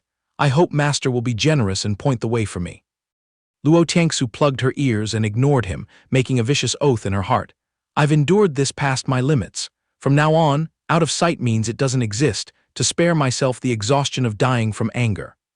A long while later, outside the courtyard of the Xinghun sect, Zia Lao was caressing and fondling the cauldron that Yifeng had mercilessly tossed around earlier. Catching sight of Luo Tiangsu walking by, he eagerly struck up a conversation. Sect master, are you preparing to head down the mountain to purchase spirit herbs? Before waiting for her reply, Zia Lao scratched his chin and recalled. Oh, but wait, just a few days ago our sect hauled in a massive batch of spirit herbs. Currently, only this old man and that kid Wufeng are using them. That medicinal warehouse will probably last for 3 lifetimes without running out. Luo Tiangsu was speechless, forced to sneakily change the script. If that's the case, then I'll set out to gather some spirit minerals instead. The old man innocently exposed her again. When it comes to ores and spirit stones, this old man is completely clueless, but if you want to buy them, you should be clinging to the skirts of Elder Chu. Luo Tiangsu started fuming from the top of her head, gritting her teeth as she replied, Then I'll take a walk around and buy some beauty-nourishing pills, all right. At this point, Zia Lao finally caught a whiff of something unusual and smiled. Seeing this demeanor, I bet that little rebel Yifeng has driven the sect master crazy again, hasn't he? Hit right in the bullseye, Luo Tiangsu jolted, her face turning bright red. He chuckled dryly and slipped inside quickly. Oh dear, I almost forgot the sun is up. It's time for that kid Yifeng to go burning money and ruining wealth. At this moment, Luo Tiangsu stood rooted to the spot, looking up at the high sky and muttering as if she had owed too much in her past life, hence ending up with this tangled mess in this one. Time slowly passed by just like that. Zia Lao discovered Yifeng laboriously hoeing the dirt out in the garden. He hurriedly rolled up his sleeves and ran over to snatch the tools. This kind of heavy manual labor doesn't suit a young man who can't even tie a chicken like you. Step back and let this old man show off his skills. Yifeng blinked, watching the old man bending over digging. Seeing him sweat profusely and working so hard, he smacked his lips and wondered, Zia Lao, you have surplus spiritual power, why not use it to make things easy? Why wring out all your physical strength like this? But Zia Lao argued back conservatively, if I use spiritual power, what's left of the joy of manual labor? You young men should also practice to firm up your muscles. By the way, let me ask quietly, what are you digging this massive hole to bury? He waved his hands, mysteriously telling him to step back a little. The hole before their eyes had currently been hollowed out so deep that it looked no different from a dry well. Zia Lao had just dusted off his hands and stood up when he saw a massive cauldron lying snugly at the bottom of the hole. He frowned and scratched his head. Well, what on earth is this kid planning to do with this antique? Yifeng flushed beet red, hesitating before confessing the truth that he dug a hole to bury the cauldron to make a public toilet. Hearing that, Zia Lao threw his face to the sky, his worldview completely shattering. He was entirely out of words to curse Yifeng's level of arrogance. Immediately, he went mad, lunging forward to wildly throw punches and kicks at him, roaring. This old man would rather lose his life today just to beat this brat into shape. Zia Lao's eyes were bloodshot. He was so aggressive it seemed he wanted to fight to the death with the vandal. Luo Tiangsu suddenly loomed out of nowhere from behind, frantically grabbing onto Zia Lao's arm to dissuade him. Calm your anger and show mercy. After all, he is my legacy eldest disciple. But the stubborn old man refused to listen, struggling violently, wanting nothing more than to eat the kid alive to vent his anger. Looking at this hilariously chaotic scene, Yifeng suddenly found it familiar. Previously Zia Lao had also struggled to hug Luo Tiangsu's waist to stop her exactly like this. Thinking of that, he wasn't stupid enough to stand there and take a beating. He instantly turned his butt and bolted out of there as fast as his legs could carry him. Even so, he purposely lingered to shout back, "Zia Lao, wait a moment, I'll go call junior brother Wu Feng right now to help you with the construction." That sentence successfully caused the flames of fury in the old man's heart to billow with smoke. Standing beside him, Luo Tiangsu shook her head in sheer exasperation and silently assessed, "This brat is truly wicked, dragging even his own junior brother out to use as a meat shield. With this style, he must be trying to piss off and drive away both alchemists just to get them out of his sight." Zia Lao irritably rubbed his chest and panted heavily, blaming Luo Tiangsu. "Sect master, open your eyes wide and look. That little brat has been so spoiled by you that he's become this rotten." She was no pushover either, instantly snapping back. "Zia Lao, stop shifting the blame. Yesterday when I carried my sword wanting to slash him, who was the one clinging to my legs, desperately stopping me, huh?" The two of them bickered and warred with words for a while, until finally Zia Lao ran out of arguments, twisted into complete, stunned silence by Tiangsu. As for Leng Wufeng, the guy was currently still innocently plucking flowers and chasing butterflies playfully on his way to submit a report. The moment he saw Wufeng's innocent face, Zia Lao cracked a sinister smile, calculating inwardly, "This foolish guy has delivered himself to the slaughter. Later on when he finds out, he'll definitely cry a river and wash the sect away." The young, naive youth, oblivious to the impending storm, still gleefully waved his hand to greet him. Wufeng cheerfully chirped, "Zia Lao, were you planning to show off about that heaven-grade cauldron?" He widened his eyes in shock and fired back, "You caught wind of the secret news already. You know about it, yet your face is still so carefree without a hint of sorrow." Leng Wufeng grinned widely and boasted, "That scrap metal cauldron? Senior brother just generously threw one to me. I conveniently tossed it into the corner of the yard to use as a rainwater jar." Hearing that sentence, Zia Lao's face turned as black as the bottom of a pot. He muttered painfully, "It's true that dragons beget dragons, phoenixes beget phoenixes, and the offspring of mice only know how to dig holes. This brat kept tailing Yi Feng, so his logic has been brainwashed and ruined." Eavesdropping from behind, Wu Feng pouted and corrected him. "Zia Lao used the idiom completely wrong. It should be near ink you get black, near light you shine bright. That's the correct one." At this point, the ticking time bomb in his heart officially exploded. He pointed straight at Leng Wufeng's face and roared, "You little brat, get out of my sight right now, and never bring this face here again." Being suddenly scolded so harshly, Wu Feng was so terrified that his face turned as pale as a banana leaf. After cursing to his heart's content, Zia Lao was the one who sullenly turned on his heels and slipped away first. He grumbled and sulked like a child. "The sect has exactly 2 alchemy masters. That junior brother gets premium stuff to use, yet an elder like me is left empty-handed.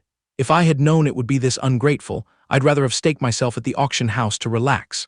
Wu Feng stood dumbfounded, staring at his resentful back, not knowing how to comfort him in a cool way. A few cherry blossom petals fell sparsely in the wind, blending with the sorrowful and tragic background music. Shifting the scene to the dilapidated courtyard of Zia Lao. Chu Hongshan, his face drained of all color, frantically dashed in and screamed, "Elder Zia, are my eyes playing tricks on me? This is clearly a heaven-grade cauldron. How dare you leave it rolling around in the yard like a pile of trash?" The moment Zia Lao heard the phrase, "heaven-grade cauldron," his aged eyes instantly lit up, and with a face as radiant as if he had struck gold, he sprinted straight out into the yard. As soon as he laid eyes on the giant, monumental gift of his life, the old man's eyes welled up with tears, his knees going weak from sheer overwhelming emotion, almost bursting into loud sobs. Zia Lao, like a man drunk in love, lunged forward to tightly embrace the cauldron, puckering his lips to kiss it passionately. Chu Hongshan stood watching with goosebumps all over, hurriedly grimacing to stop him. "Elder Zia, please tone it down. You're kissing it so hard that the cauldron is drenched in your saliva, it's absolutely disgusting." Being called gross, Zia Lao flinched and quickly let go of the cauldron, instantly changing his tune. He coughed twice to regain his dignity, denying it completely. "This old man didn't kiss anything, don't you dare spout such slander." This level of shameless stubbornness made Chu Hongshan throw his hands up in defeat. Then Chu Hongshan blinked greedily at the golden gleaming cauldron, cautiously asking to borrow it.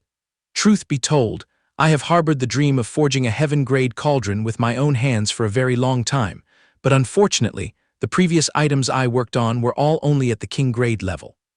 Before Chu Hongshan could plead any further, Zia Lao generously patted his chest and boldly declared, agreeing to lend the cauldron without a second thought. The old man even took the chance to brag, "Little brother, Feel free to take it back and study it. If you leave it here, this old man will just use it as a jar to catch rainwater anyway." Hearing this, Hongshan was left utterly speechless at this old man's sheer arrogance. Without hesitating for another second, Chu Hongshan forcefully hoisted the heaven-grade treasure onto his shoulder, grinning from ear to ear as he profusely expressed his gratitude. Zia Lao waved his hand, reminding him, "Remember to call your girl Xianxia over to dissect and study it together for some fun." He nodded firmly, happily promising to do so. Midst the poetic natural scenery, the sky was clear, the clouds had parted, and the sunlight was warm and harmonious. Suddenly, out of nowhere in the sect's courtyard, a massive cauldron dropped down with a loud crash, blocking Chu Hongshan's path. This supernatural phenomenon, slapping him right in the face, left his jaw dropping in sheer terror. And then boom, boom, boom, dozens of heaven-grade cauldrons kept dropping with heavy thuds, lining up neatly right in front of him. Chu Hongshan lost his temper and roared, "Throwing things out in wholesale like this, what value is left to even bother studying them?" Chu Hongshan stroked his chin, scrutinizing the pile of cauldrons while doubting his own existence. A whole 7 noble heaven-grade cauldrons. Why do they look so utterly cheap right now, no different from a bunch of cabbages sold at a discount in the market? In his mind right now, that pile of treasures had depreciated drastically, just like some pickled kohlrabis in a jar. In a flash, Yifeng popped his head out from inside one of the cauldrons and called his name loudly, making Chu Hongshan jump out of his skin and almost faint. Kid hopped around from one furnace to another, innocently asking for advice. "Elder Chu, can you consult me on how I should smash this pile of cauldrons to truly look like a proper prodigal son?" Chu Hongshan found the question grating and retorted, "Kid, just for the passion of squandering wealth, you dug out this whole pile of premium goods, but my skills are limited. I'm only used to forging blades and casting armor. These cheap tricks are beyond me." Hearing the words weapons and armor, Yifeng's eyes lit up like car headlights. A crazy idea sparked in his head, and he clapped his hands, praising the old man profusely. He agilely leapt out of the furnace's mouth, thanking him profusely, and then generously invited him to hand-pick one to take home. Chu Hongshan looked dumbfounded and questioned, "Pick one for what? This old man is a blacksmith by trade. Don't tell me you want me to carry this stew pot to the battlefield to brawl." Yifeng delightedly gave a thumbs up and flattered, "Truly a veteran's caliber, your judgment is absolutely spot on." The old man grimaced, waving his hands to salvage the situation. "Little Yifeng, my meaning earlier was absolutely not heading in that violent direction." Tapped his fingers on the cauldron's wall, producing a bong-bong sound, and put on a rogue, cunning expression to analyze. "Elder Chu, appraise it for a bit.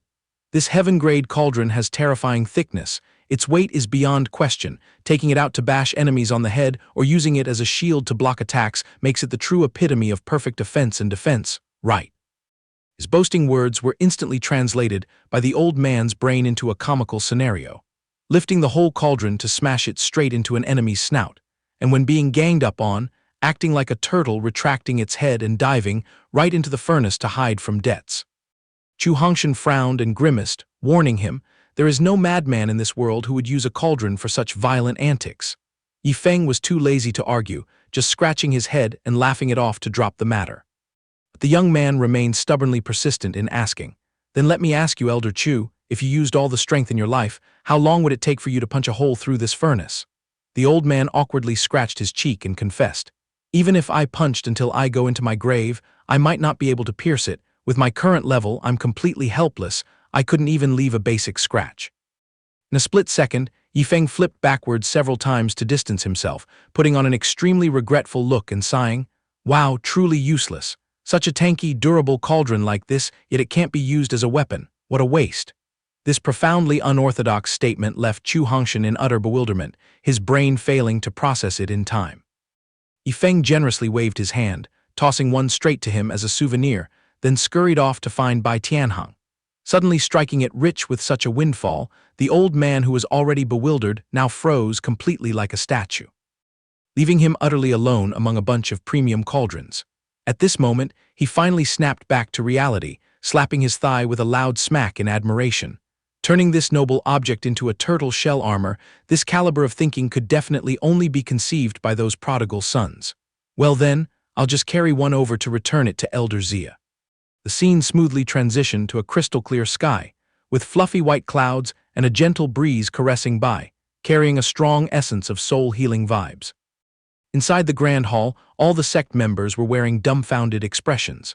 Luo Tiangsu raised her voice, tearing through the silence. Yi Feng, don't tell me this pile of scrap metal is what you absolutely insisted on burying in the ground.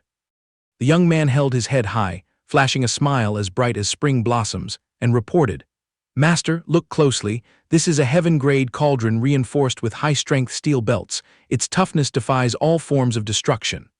Not just him, but his fellow disciples along with Luo Kai had already comfortably ducked into several forging furnaces who knows when.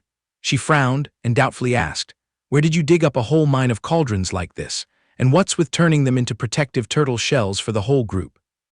Xiao Zhu casually strolled over. Upon seeing the scene, her eyes lit up like high beams. She gently stepped forward, using just one finger to flick lightly, and hoisted the giant cauldron right up, cheering excitedly. Master, this toy feels pretty good in the hand. Combined with my demonic power, I guarantee that with one swing and smash, I'll send a life straight to the Western paradise. The two old men, Luo Kai and Bai Tianheng, felt a chill run down their spines upon hearing that, their faces turning pale at Xiao Zhu's sheer brute strength and violence. Yi Feng clumsily crawled out of the cauldron, sidling over to flatter. My great master, gaze upon this, isn't this treasure a perfect fit? She crossed her arms over her chest, letting out an exasperated sigh, and retorted, What's the point of you having so much free time to gift this piece of junk to Guzai? Yi Feng blinked his starry, sparkling eyes, making excuses. Master, look closely, Guzai really loves this pet dog mansion. Not to mention, in the future when our dog evolves into a final boss, it can totally carry this pot to the front lines to bash enemies on our behalf. Instantly, in Luo Tiangsu's brain, an image automatically popped up of a muscular, bodybuilder dog carrying the cauldron around as lightly as a feather. Bai Tianheng, standing nearby, saw the scene and nodded in agreement, feeling that this hypothesis was extremely convincing. Yi Feng stroked his chin in delight, mentally calculating, Perfect, saved one for my own self-defense. Later, I'll push the leftovers to Elder Xia and junior brother Leng to use as barricades. Surely the system will go easy on me and not deduct my wealth-squandering KPI right. Suddenly, a string of ear-piercing sounds mixed with killing intent echoed in from outside the mountain gate, drawing the attention of the entire crowd. A group of fierce bandits, emerging from God knows what cranny, arrived and loudly demanded a blood debt. All members of the Star Soul sect, prick up your ears and listen. If you know what's good for you, hand over the culprit who murdered my precious son right now.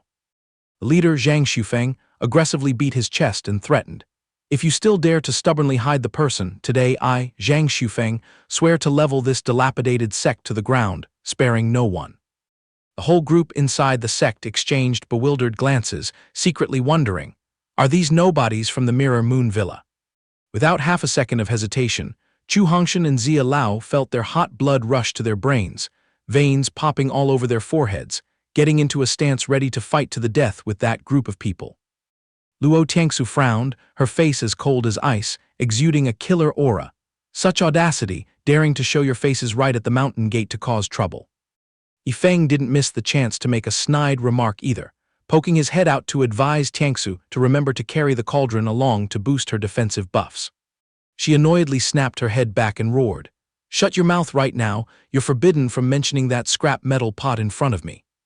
A minion standing next to Zhang Xufeng grimaced and instigated, reporting to the villa master, Why don't we just charge straight in and wash them in blood while it's hot?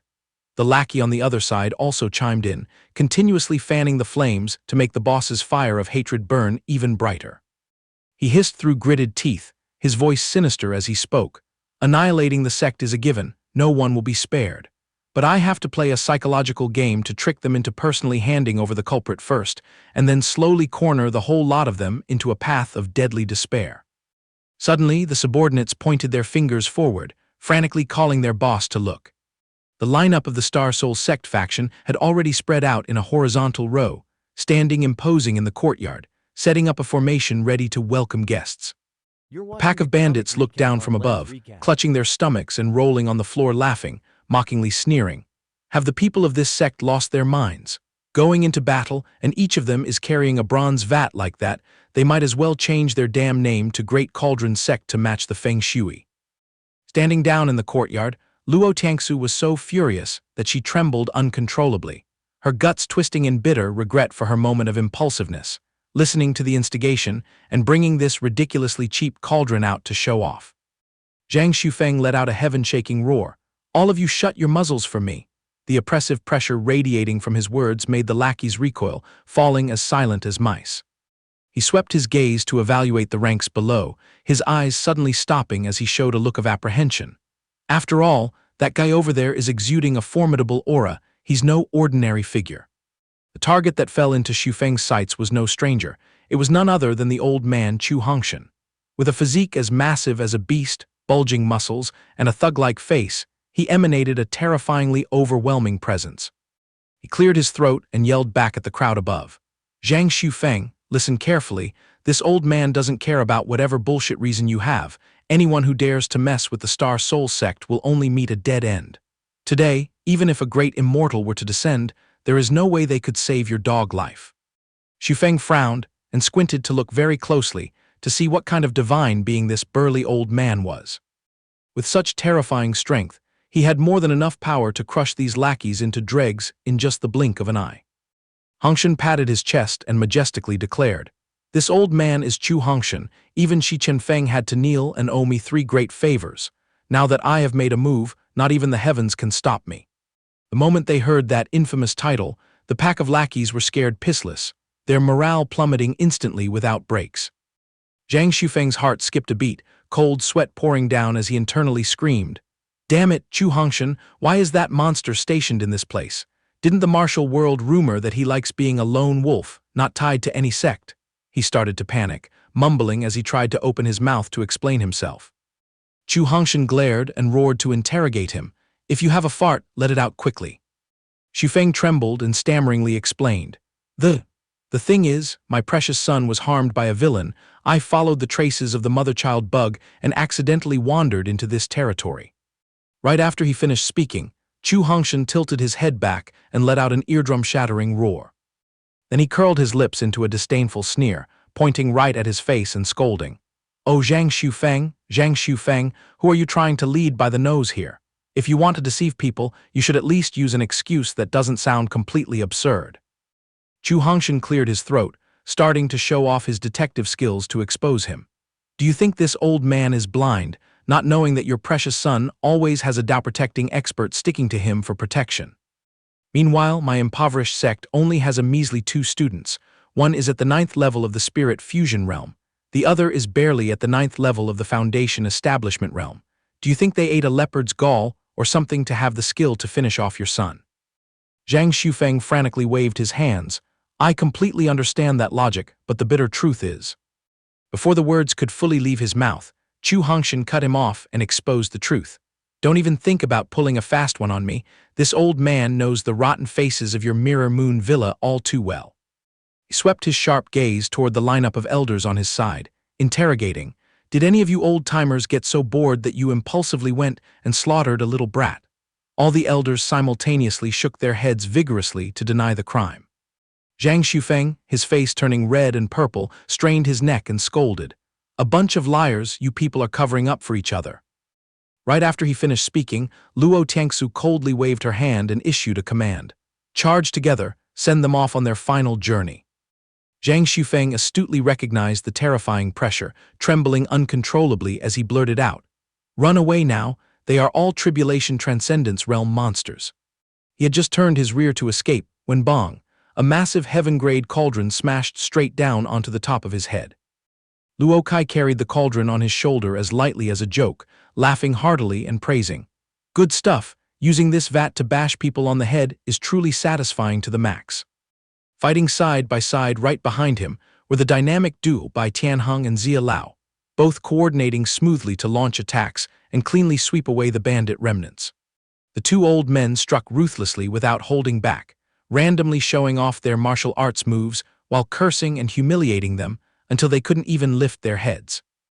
Luo Tiangsu stood on the sidelines with crossed arms watching the show, blinking in astonishment and thinking to herself, "This medicine-brewing furnace actually has such overpowered damage output when used in a brawl.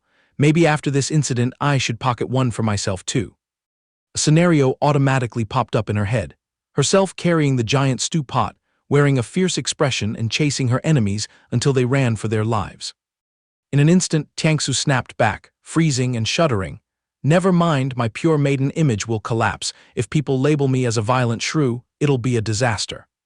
Yifeng now casually strolled over and asked probingly, Master, did that old man really harbor a grudge and go through the trouble of coming here to catch the culprit who slaughtered his son? She replied to him indifferently, even though that reason sounds heavily staged and incredibly ridiculous. Yifeng stroked his chin and calculated mentally, then it has absolutely nothing to do with me. What caught his eyes at this moment was the blood-splattered battlefield, smashed flesh and shattered bones blending and flying wildly in the air, looking like a horrifying sauce party. The system suddenly popped a notification calling his name, requesting the host to voluntarily double-check if the purge by the cave's security team is related to you in any way. He broke out in a cold sweat, gritting his teeth and cursing internally. Fuck, you might as well just spit it out that it was done by our people. The unlucky Zhang Shufeng fell into the hands of Chu Hongshan, getting beaten so badly that he was battered and exhausted, not even retaining a human shape. Luo Tiangsu stood beside him, covering Yifeng's eyes with her hand and advising him to watch less of these violent scenes. He turned to her, stammering as he muttered a confession. Master, it seems the one who accidentally sent that old Zhang's son to the Western Paradise was me. Hearing this bolt out of the blue, she flinched and almost dropped her sword. Tiangsu interrogated him intensely. So you really sneaked off and slaughtered his son? So he came for genuine revenge and wasn't just making excuses? And how the hell did you even do it? Being spun around like a pinwheel by her questions, he clicked his tongue and replied nonchalantly. I'm not really sure either. I just lay down for a good sleep, and when I opened my eyes, my subordinates had already cleaned that group up entirely. But so what if he admitted it? At that very moment, the lineup of elders had also just finished their hunt, gleefully carrying Zhang Shufeng's bloody severed head back to report their success. Witnessing that barbaric ending, she broke out in a cold sweat that soaked her entire back. Seeing his master just staring blankly and remaining motionless, Yifeng peeked around and asked how she was. Keeping a paralyzed face, she uttered a shocking sentence. It's nothing major, it's just that this master is planning to go reincarnate early. Her head was currently in total chaos, with thousands of terrifying scenarios. First slaughtering someone's son, then massacring their entire sect, and now even planning to pull out the weeds by the roots. Game over. The reputation of an orthodox righteous sect cultivated for 1,000 years has now all gone down the drain. As a consequence of this bloody and fiery clash, the Star Soul sect became famous across the world overnight. Whenever the cultivation world caught wind of the massacre's details, they would get goosebumps, trembling in fear at the cold-bloodedness and violence of this sect. From then on, the title of Top 1 Bloodthirsty Female Demon of the continent was naturally bestowed upon the sect master of the Star Soul sect, Luo Tiangsu. Those heavily dark-scented summary lines that the system just painted made Yifeng scoff in disdain. How the hell are you brainwashing and turning my pure sect into a bunch of evil villains like this? The system sharply retorted. Thanks to this massacre, your sect has acted on behalf of the heavens, eradicating a cancerous tumor for the cultivation world, and right now everyone is singing your praises. Hearing those sarcastic praises, Yifeng was so furious his blood boiled, roaring at the dam system to shut up immediately. Witnessing her disciple with absolutely no prospects, Tiangsu sighed helplessly in her heart. Even as a dignified sect master, she couldn't help but feel a sense of self-pity. Yifeng, who was strolling around, suddenly spun around and asked, Master, when exactly is the sect's Mystic Realm Grand Tournament going to open? Have you registered our 1,000 disciples yet? His question made her suddenly remember the issue. Tiangsu kept an indifferent face and spoke up. Exactly 7 days from now, you and your fellow disciples just need to bring the resources and arrive 1 day early, and it will be fine. I will dispatch a representative elder to go along and escort you. Yifeng's eyes looked at her full of curiosity, and he muttered in his head, Why does Master have to make things so complicated and troublesome? What urgent matter is there exactly? System, quickly scan and see what Master is busy with. The system immediately bargained, not forgetting to warn the host that the volume of data this time was quite massive, requiring the consumption of all 3 daily inquiry quotas, and asked if he wanted to swipe his card and seal the deal.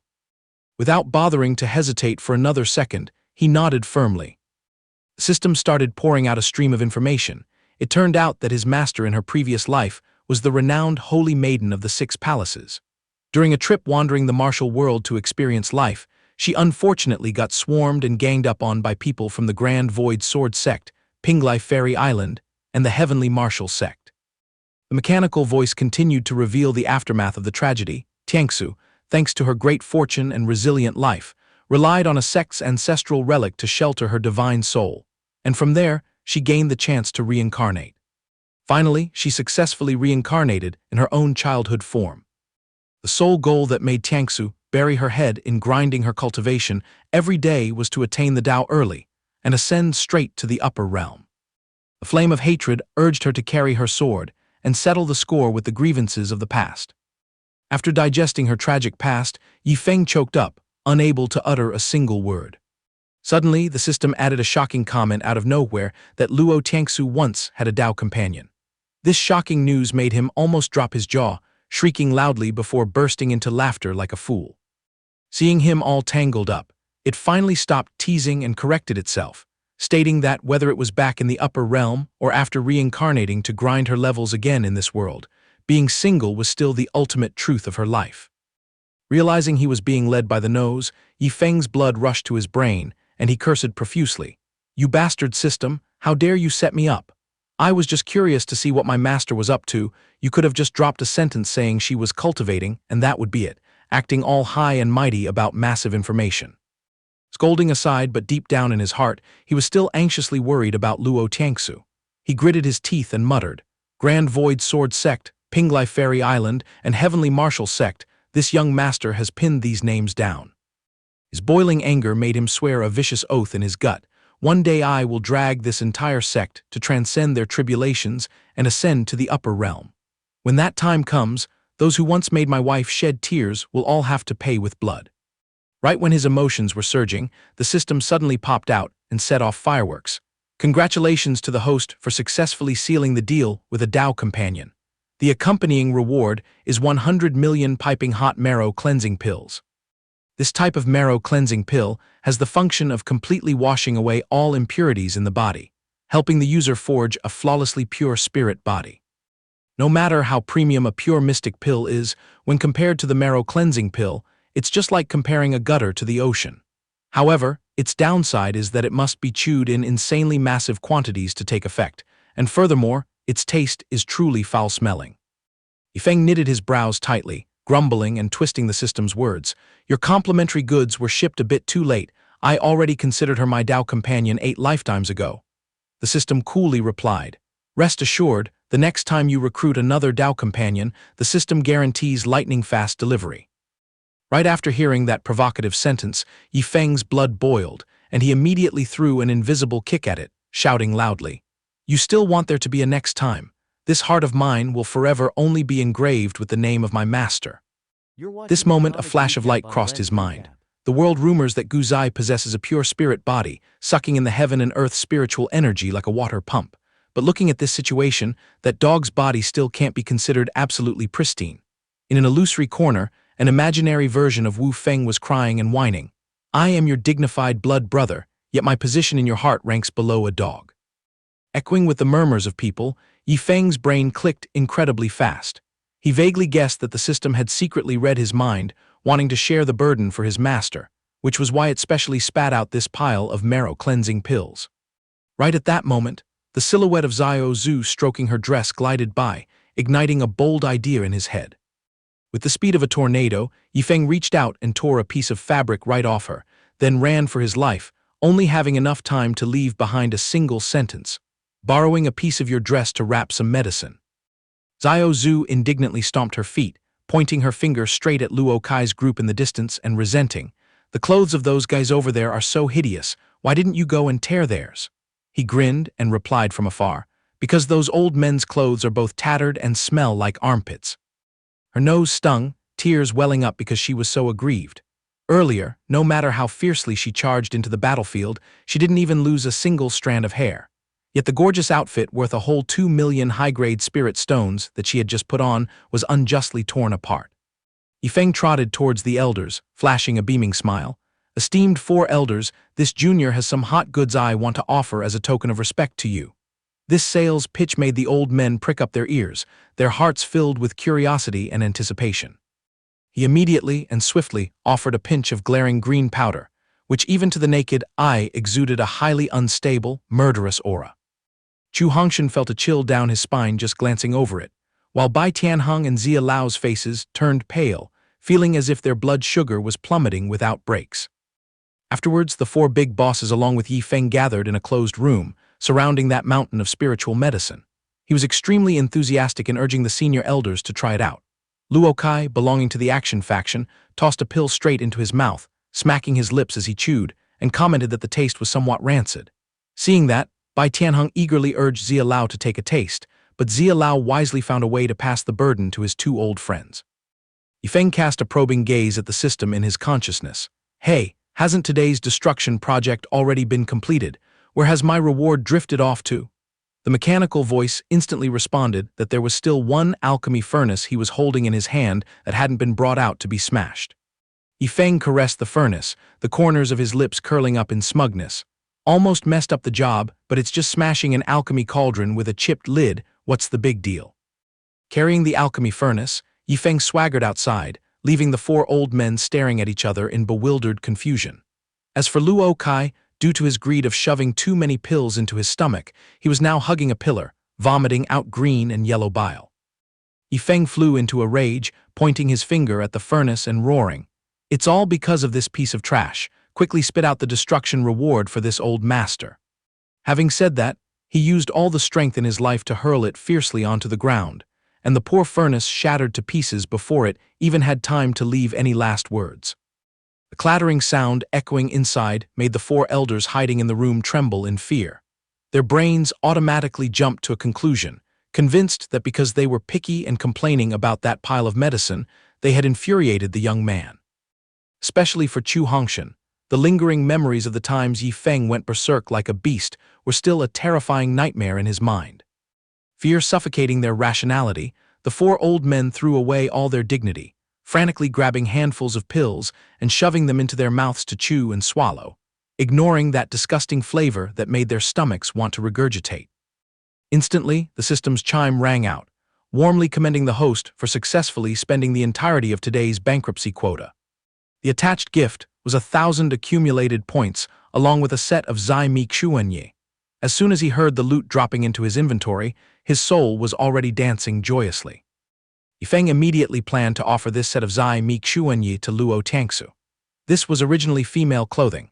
Not only was the fabric silky smooth, caressing the skin, but it also came with a super premium temperature regulation feature of being warm in winter and cool in summer.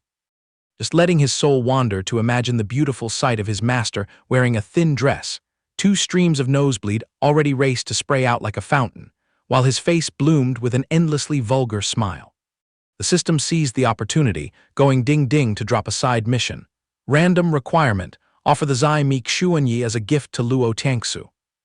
If completed, he would instantly scoop up 50,000 points. If it failed and he got nothing, he wouldn't be penalized either. It even allowed him to press the cancel button. This incredibly sweet deal made Yifeng knit his brows in suspicion, certain that this AI was setting him up. But the system used a mocking, yet humane tone to explain. It's simply that this system feels pity for the host's completely single status, so it decided to play matchmaker and deliver a little warmth and affection, that's all. Faced with this golden opportunity, Yifeng scratched his head and pulled his ears, falling into a dilemma of being caught between a rock and a hard place. While his soul was still floating in the clouds, Luo Tangsu had suddenly appeared behind his back, her clear voice ringing out. "What are you doing hiding in this corner, spacing out?" Out of habit, he casually let slip an incredibly cheesy line. "My dear wife, why did you wander out here?" Those 2 intimate words calling her from Yi Feng's mouth successfully dyed her cheeks a burning red. But right after that, a sky-high murderous aura exploded. Tiangsu gritted her teeth, repeating that title of wife word by word. Yifeng's brain finally managed to reboot successfully, his 2 legs knocking against each other. She stepped forward, oppressing him with a chilling voice. "Yifeng, who did you boldly call your wife?" He hurriedly waved his hands like a pennant, clarifying that it was all just a verbal hallucination. Around Luo Tangsu's body now was a dense, seething murderous aura, her eyes like sharp daggers pinning him down. "A hallucination? Do you think this seat is deaf?" Yifeng's face turned the color of a pale young banana leaf, internally lighting incense for his own little life. You're The watching elder a group comic consisting of recap on Luo Lens Kai, Recap. Bai Gang, and Luo Yang stared wide-eyed at each other, silently admiring him. This kid Yifeng is truly a great man. I judged from the start that he wasn't ordinary, having the guts the size of the heavens to dare directly call the sect master his wifey. But before they could finish breathing in the drama, the whole group was clutching their stomachs and grimacing, both suffering from the stomachache caused by the medicine and their spines aching all over. Taking a stroll forward, Luo Tangsu frowned due to another lingering question. Tangsu suddenly pointed her finger, cornering Yifeng. You said you called me by mistake. Then quickly and honestly confess, what shady item are you hiding in your sleeve over there? Yifeng scratched his head and stammered, acting innocent but secretly mischievous, as he playfully called Tangsu wifey again, making her turn her embarrassment into rage, her face blushing as red as a tomato. Holding out the soft garment, Yifeng, with a fiercely red face, narcissistically advertised. This item is woven from the premium Zai Mi Xuan Jing. It strokes smoothly, resists heat and cold to the max, and when worn, blades and swords cannot cut through it. Just as he finished speaking, from the piece of fabric in Yifeng's hand, a blindingly bright halo suddenly flared up like a flowing galaxy. Luo Tangsu slightly narrowed her eyes to sense it, her heart skipping a beat. Wait a minute, this fluctuation. It truly contains the power of immortal spiritual energy. He's not bluffing. Her cheeks suddenly puffed up with a rosy blush, her brain starting to deduce. Even though the limitless Holy Land dominates the East Continent, if brought up to the upper echelons of the upper realm, they are merely small fry. This guy actually took this kind of rare treasure to craft into a silk dress to gift a girl. Could it be that he is a lost crown prince of some overpowered faction? Rationality and emotion within her fought, a chaotic battle.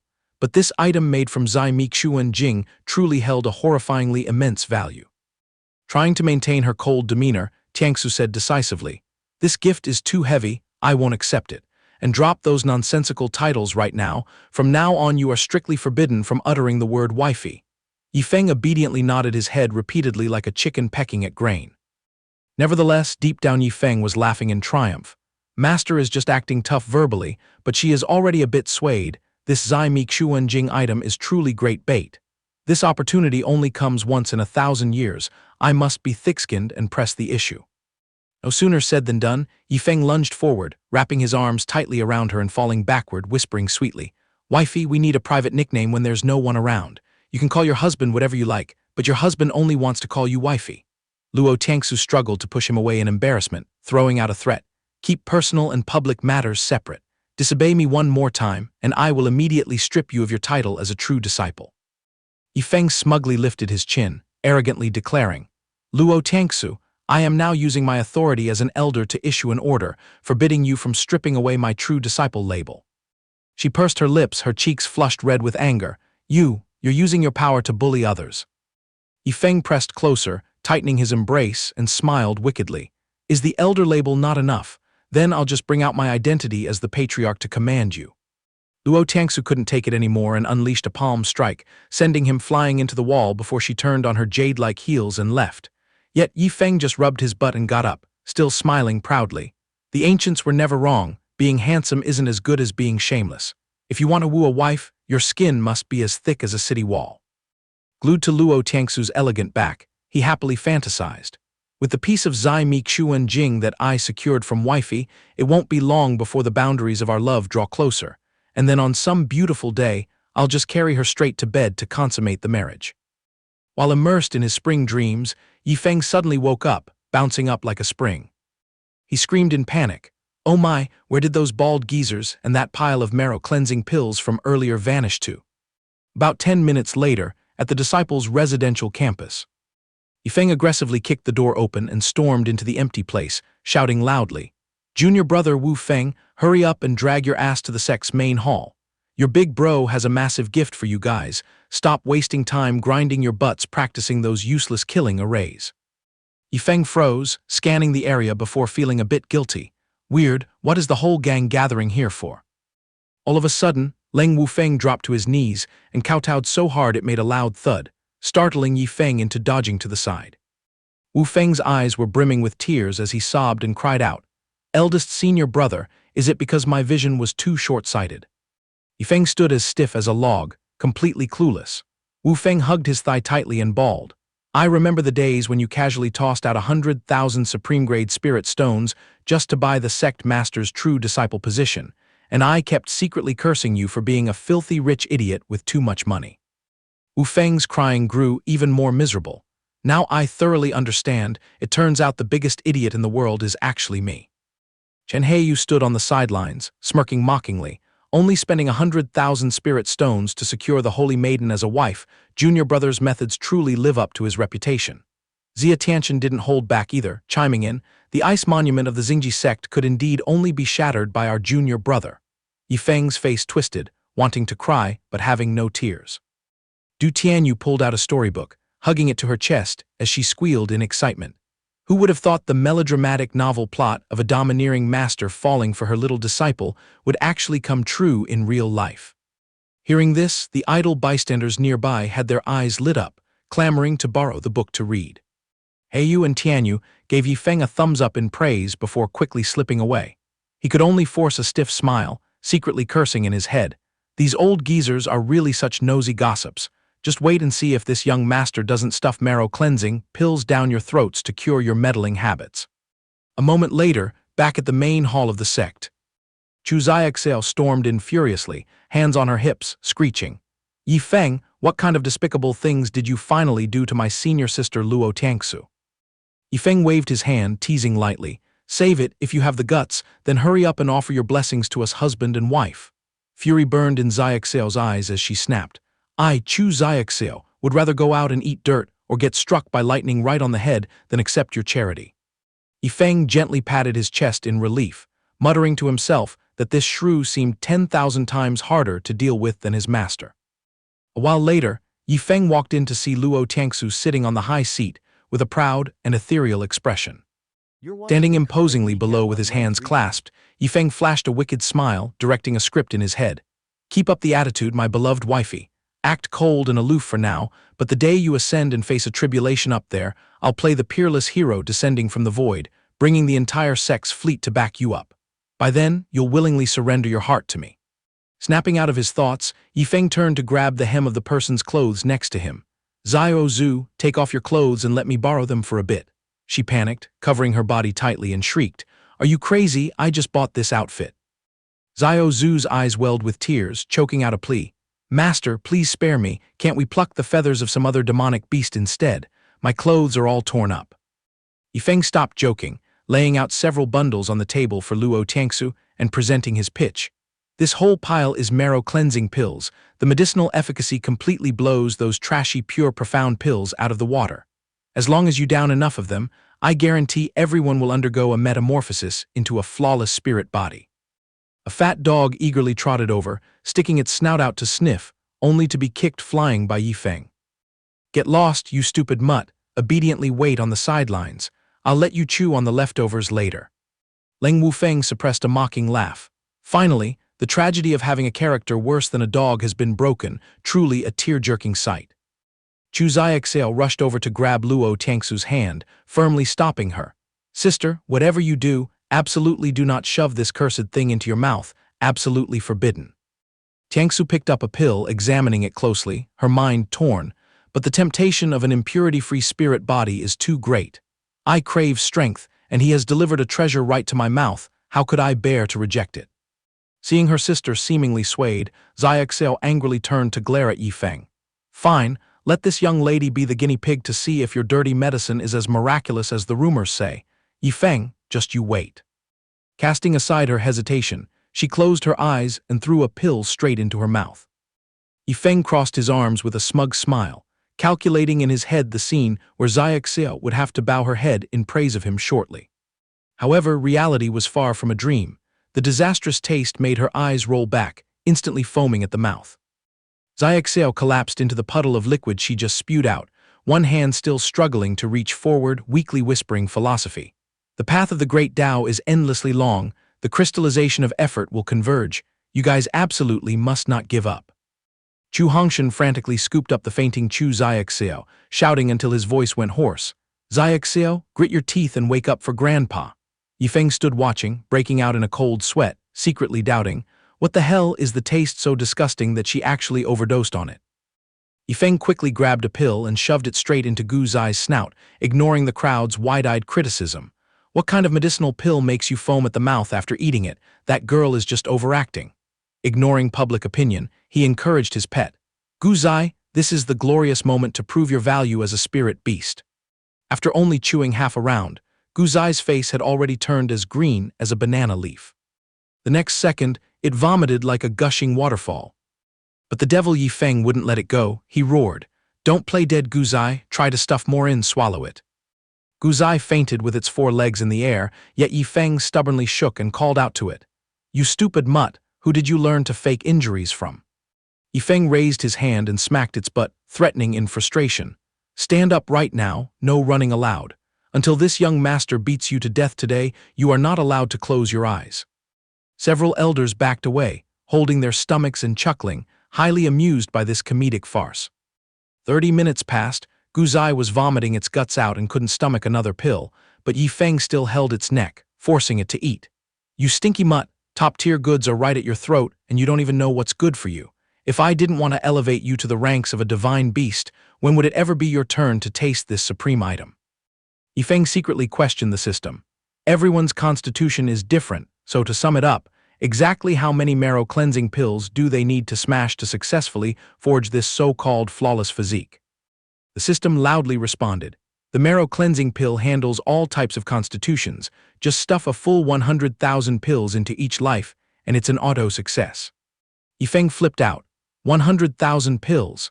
Making them chew all this crap will probably send them to the afterlife before they even get to transcend their tribulation. Chu Hongshan, with tears streaming down his face, dragged himself over to Yifeng and sobbed, "Kid, Xianxia and I forced ourselves to down 300 pills. Our bodies do feel a tiny bit lighter, but how many more do we have to stuff before reaching the finish line?" Yifeng stammered, his eyes darting away. "Probably, just a casual 100,000 pills, Grandpa." The entire crowd's jaws dropped simultaneously, letting out a shriek of absolute despair. "What? 100,000 pills?" Yifeng blinked innocently, delivering the cold, hard truth. "That's right, all living beings under heaven, regardless of high or low cultivation bases, have a set quota of 100,000 pills to smash." Du Tianyu dropped dead onto the floor, throwing a tantrum, screaming tragically, "I beg you to give me one sword strike to end my life, I can't swallow anymore." Xia Tianchen beside her was also gasping for air. "Let's just pack it up, junior sister, my stomach has gone on strike." The 2 old folks, Tianming and Xingfei, went pale as a sheet, hastily waving their hands in surrender. Midst the chaotic sounds of wailing, Luo Tiangsu was still fiddling with the medicinal pill, deeply engrossed in calculation. Trading 100,000 of these disgusting pills for a VIP pass to the upper realm, this deal is ultimately a massive profit. Once I successfully ascend, this flawless spirit body will truly unleash its destructive power. Chu Xiaoxiao knelt flat on the ground, kowtowing and begging, "Spare my little life. Tasting just 1 pill made me feel like my soul was being drowned in a cesspool, forcing me to bite into 100,000 of these monstrosities. You might as well just send me on my way." Yifeng frowned, directly grabbing a pill and popping it into his mouth to chew as a show of dominance, lecturing them. "The youth these days are so degraded, you don't have a single ounce of the spirit to endure hardship like our predecessors." Less than 60 seconds later, it was Yifeng's turn to collapse face down, vomiting green and yellow bile, his brain stalling as he ran out of words to defend himself. With a face as green as a banana leaf, he growled at the system. "You call this a bit hard to swallow? Even dogs would refuse to be poisoned with this garbage. The fact that they managed to endure swallowing 200 or 300 pills makes them absolute saints. How about I just throw this pile away to fulfill the squandering quota?" The system calmly analyzed. A flawless spirit body in the mortal lower realm is merely like jade inside a rock, but once you step into the upper realm, it will turn into a dragon sweeping across the universe. Host, do not foolishly waste it. Yifeng could only sigh in resentment. This bitter pill had to be swallowed no matter what. Chu Hongshan braced his knees and crawled closer to comfort him. "See, Yifeng, even you puked it out over there. How about we just surrender on this 100,000 pill business? My old bones can't carry this burden." Yifeng smirked mischievously, turning the tables. "What's wrong? Are you planning to throw away your fortuitous encounter, old man?" Hongshan shook his head furiously like a rattle drum, firmly refusing. The crowd of elders around him also nodded in unison like pounding garlic. Yifeng cleared his throat, the smile on his lips suddenly turning terrifyingly evil. All right then, since you all refuse a toast only to be forced to drink a forfeit, this kid will have to lay his cards on the table. Yifeng dropped a threat as lightly as a joke. Dear Elder Chu, from now on, for every pill you fall short, I will unleash the dog. Ah wait, unleash that guy Dubai Fengzi out for a joyride. And if he feels like beating you to a pulp, I won't be held responsible. His gaze was as cold as a blade pressed against a neck. The only thing I guarantee is keeping your wretched life intact. Upon hearing that dreaded name, Chu Hongshan's brain felt like it was struck by lightning. The old man flipped his attitude faster than flipping a pancake, thumping his chest valiantly. What is this little bit of hardship? Hurry up and gather all those marrow-cleansing pills over here. As the leading elder, I must spearhead this movement. I absolutely will not let your golden heart down. Witnessing this play, Luo Tiangsu frowned in extreme curiosity. Just who in the world is that Dubai Fengzi guy to scare old Chu out of his wits? She shifted her gaze to those three people grimacing and stuffing each medicinal pill down like torture, asking in confusion, Xianxia, little sister, why do you need to torment yourself to this extent? Drilling her gaze into Yifeng's cheeky face, Luo Tiangsu's curiosity for that mysterious character named Dubai Fengzi was pushed to its absolute peak. The other elders, watching those three chewing the medicine like their lives depended on it without daring to pause for a second, had 10,000 question marks popping up in their heads about what the hell was going on. Zhao Tianming nudged the person next to him with his elbow, whispering a reminder. Drop the questions, just focus on stuffing all this down, lest that fierce god finds us an eyesore and our end becomes even more tragic. Struggling halfway through the day, Chu Hongshan's stomach truly surrendered. He made up a lame excuse to slip away and catch a breather. Just as he tiptoed over, Yifeng cut him off. I just remembered a concern. If the news of us wiping out Changshu Peak reaches Xi Shinfeng's ears, that guy will definitely come knocking to pick a fight with our sect. He scratched his chin and asked pointedly, but doesn't that old geezer owe you 3 favors? Chu Hongshan sighed and waved his hand. Favors only work during peacetime. Now that we've snapped his people's necks, Xi Shinfeng will definitely turn hostile faster than flipping a rice paper. Right at that moment, the system suddenly flashed a red notification. Hot mission. Lead 10,000 reserve guards to flatten Xi Shinfeng's High Ma sect. Reward or penalty is 300,000 destruction points. You have the right to press the reject button. Yifeng stroked his chin in deep thought. These golden-armored guards are counted in the 10,000s, so why did that Dubai Fengzi guy brag earlier that their troop numbers were a mere 10 people? The system immediately cleared up his confusion. Those gold-plated guards are just errand boys running the outer perimeter. That flashy golden armor is to distinguish their class. Only when they shed that metallic shell do they qualify to enter the ranks of the core guards. He clicked his tongue in amazement. Top tier, I thought Dubai Fengzi was just showing off, who knew his background was this insanely terrifying. But Yifeng's brain shifted gears sharply, and he shot back. Wait a minute, that's bullshit. The first time this young master was hanging by a thread, why did you send out a bunch of reject reserve soldiers to save me? The system used the volume of someone losing an argument to argue stubbornly. That was this system's adaptive tactical strategy. What need is there to use a supreme ultimate move in this torn-up dump of the Xianxian continent? Bringing those reserve soldiers to scare the monkeys in the lower realm is more than enough to sweep the floor. Hearing this irresponsible-sounding excuse, he strained his neck and scolded. You bastard AI, are you treating my life as cheap? Adapt my ass. After cursing to his heart's content, Yifeng pulled himself together, starting to map out the tactical strategy for his next risky move. The system's screen popped up text again. Actually, it's also a convenient time to relax, pushing the reserve soldiers out to get some fresh air and a change of scenery. Grinding away in closed-door cultivation all the time, there comes a point where they need to stretch their muscles and bones. He pursed his lips in sarcasm. Oh my, you truly are a governing god filled with compassion, even knowing to care for your employees by taking them on a stress relief trip. Yifeng clasped his hands behind his back, calculating. The grand trash-talking tournament between the sects is only exactly 7 days away from kicking off. Is there enough time to go clean up that garbage dump? The system patted its chest, guaranteeing in a mechanical tone, piece of cake, 7 days is plenty. After wrecking that slum, you can just command the soldiers to bend space and teleport straight to the secret realm arena, perfect timing. His eyes lit up as if he had struck gold.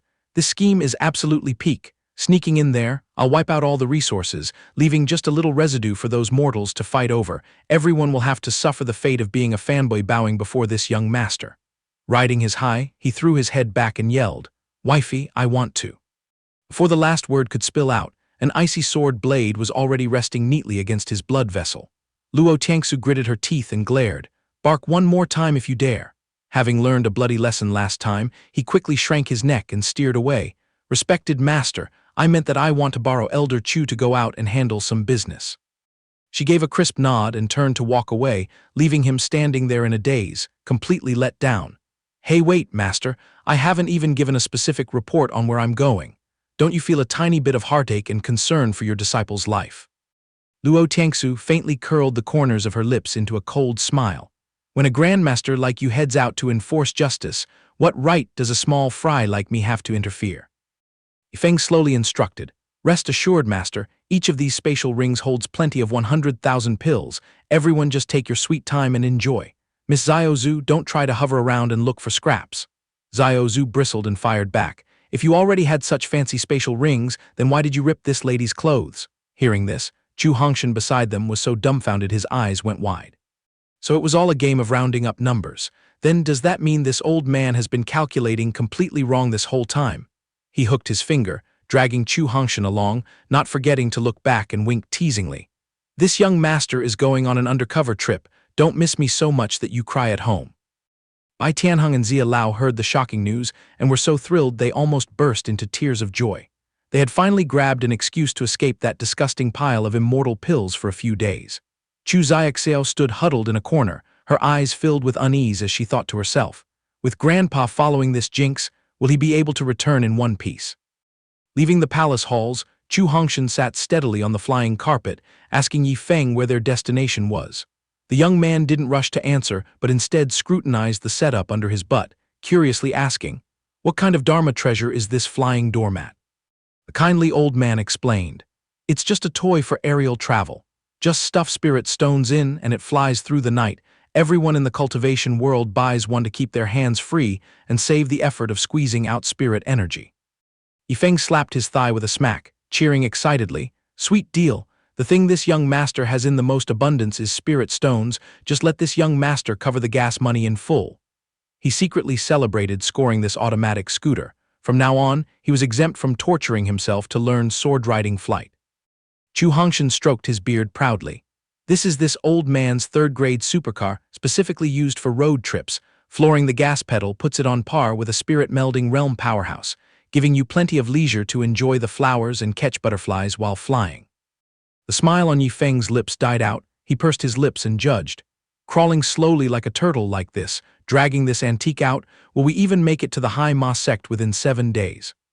Old man startled and stared at him wide-eyed. "Are you bored out of your mind and want to drag your body over to the High Ma sect to smash Xi Shinfeng's doors?" Yi Feng waved his hand dismissively. "Elder Chu, cut the long-winded questions. Whatever this young master does is none of your business. Just finalize whether we can cross the finish line on time in 7 days." Chu Hongshan scratched his head and answered honestly, "This bet is a bit sour. Unless you grow wings and fly yourself, then maybe."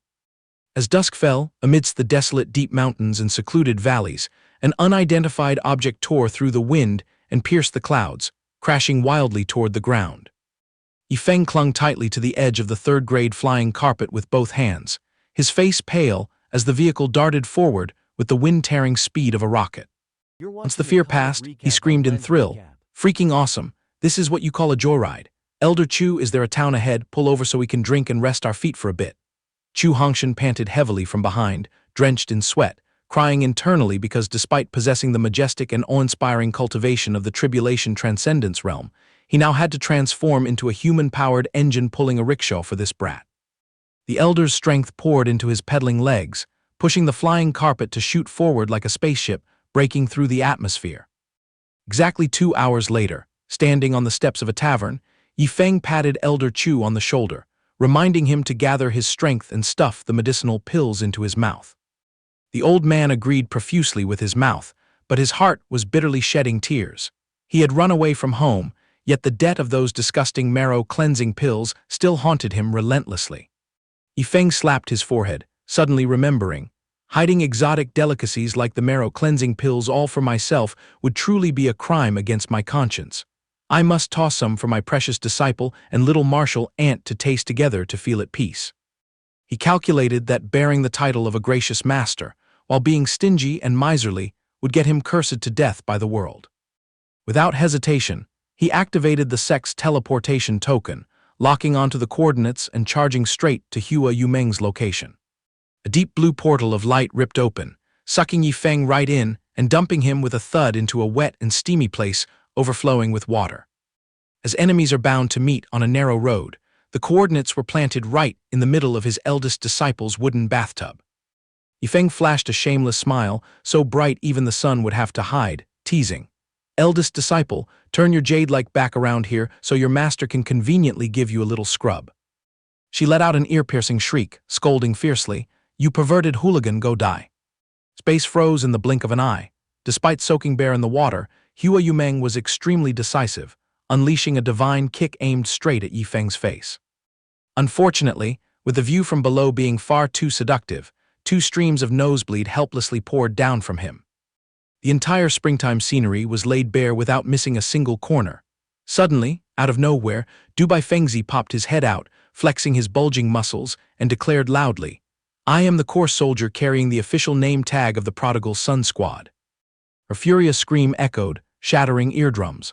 As fast as lightning, he vanished without a trace just a split second before that beautiful footprint could be stamped onto his face. Yifeng cursed furiously under his breath at the lackeys, who randomly popped out and ruined his perfectly breathtaking view. But before he could dodge, a jade-like, snow-white foot had already slammed squarely onto the top of his head without missing a beat. The strings of agonizing groans dragged on endlessly. The price to pay for his shamelessness was a massive, glaring lump swelling up on Yifeng's skull. Hua Yumeng's face was burning red, keeping her head down as she mumbled softly, "Master, next time you come to visit, please give your disciple a heads up." The young man was still dizzy and seeing stars, hurriedly raising his hand to swear. "It was just a technical glitch. Your master swears on a light bulb that I didn't do it on purpose."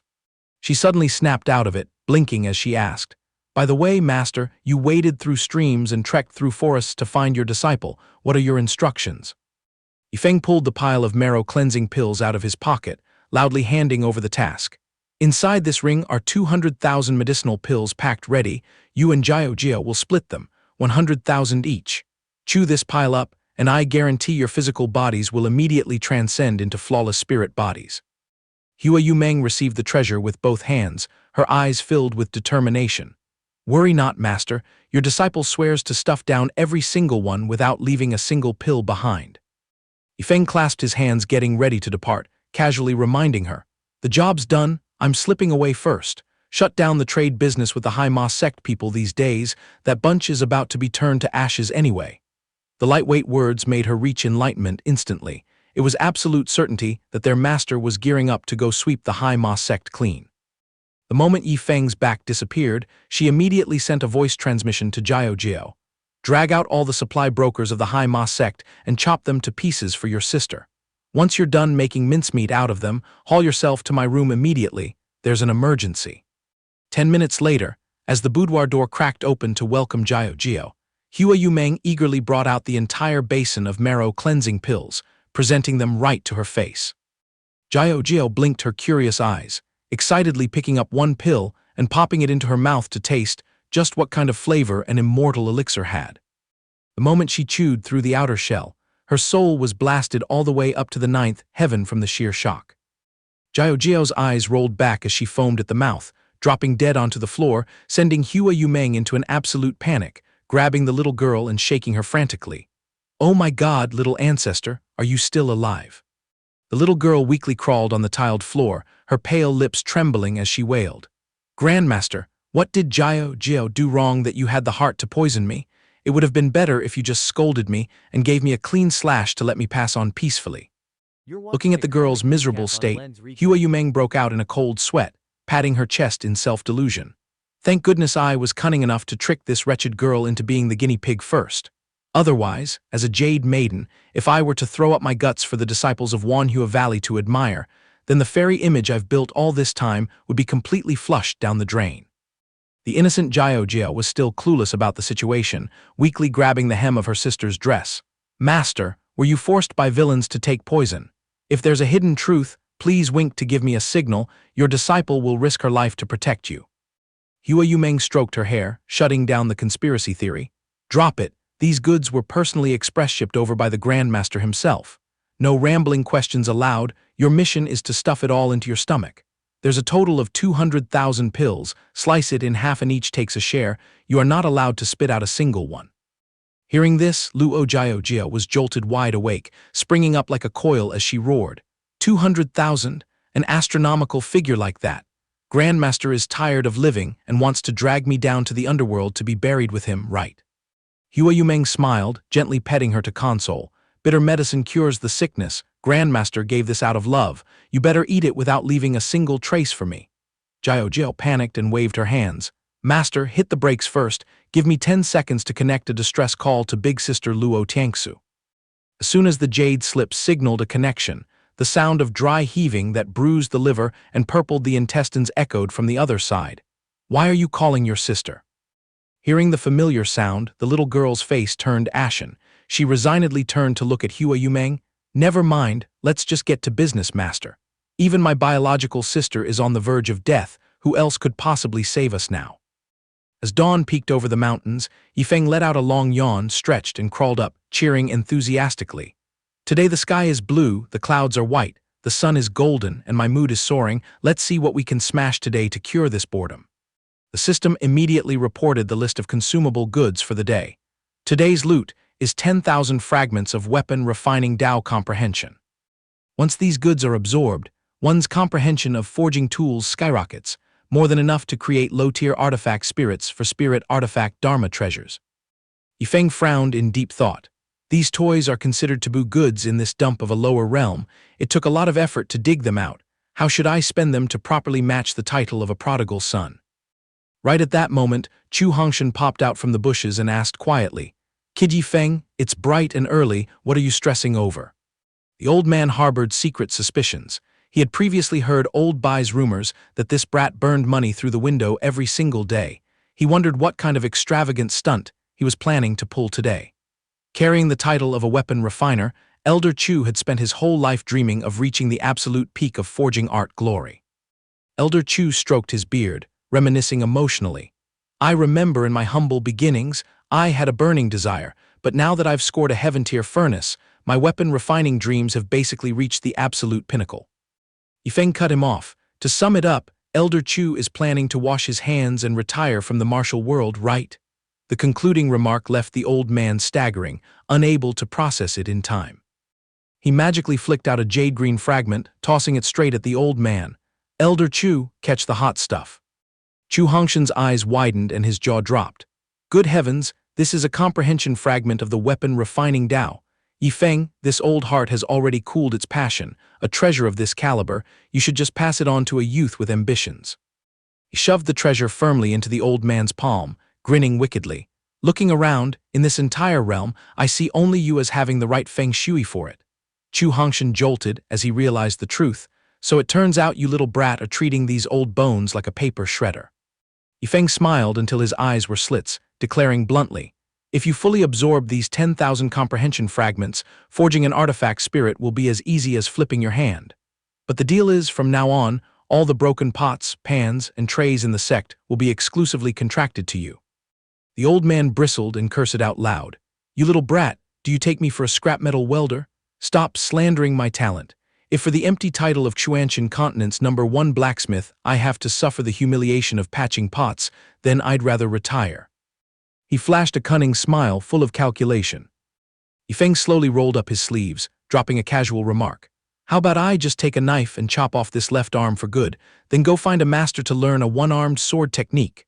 Hearing this, the old man's brain automatically replayed the image of that crazy one-armed swordsman, scaring him so much he shrank back. Chu Hongshan flipped his attitude faster than turning a page, smiling to curry favor. Thinking it over, infusing a soul into some pots and pans could also be considered a deeply poetic form of art. An hour later, the grandfather-grandson duo hit the road again. The kid crossed his legs casually, enjoying the feeling of riding a flying pedicab, and cleared his throat to remind, Elder Chu, why so dead silent? If you're stuck on anything, just boldly raise your hand and speak up. Feeling relieved, Elder Chu hesitantly confessed. Yi Feng, this old man has attained the Tao and can forge artifact spirits, but the catch is, every time a product comes out of the furnace, as sure as fate, the heavens strike down a lightning tribulation aiming for my head. He leisurely offered a reassuring remark. Old man, just chill. Whenever the dark clouds roll in, I'll stand up and take the hammer for you. Yi Feng endlessly recalled the demeanor of that one-armed swordsman from back then. His overwhelming power was such that just showing his face was enough to make the tribulation clouds automatically pack up and flee. Chu Hongshan frantically waved his hands in panic. Don't joke around. The laws of heaven decree that whoever dares to step in and shoulder a lightning tribulation for someone else will have the penalty multiplied. When the lightning strikes down, even immortals will be turned to ash. He just scratched his chin indifferently. Screw the heavens, as long as I call that one-armed guy out to the floor, even if the heavenly Tao itself descends, it will have to kneel and beg, absolutely not daring to breathe a word.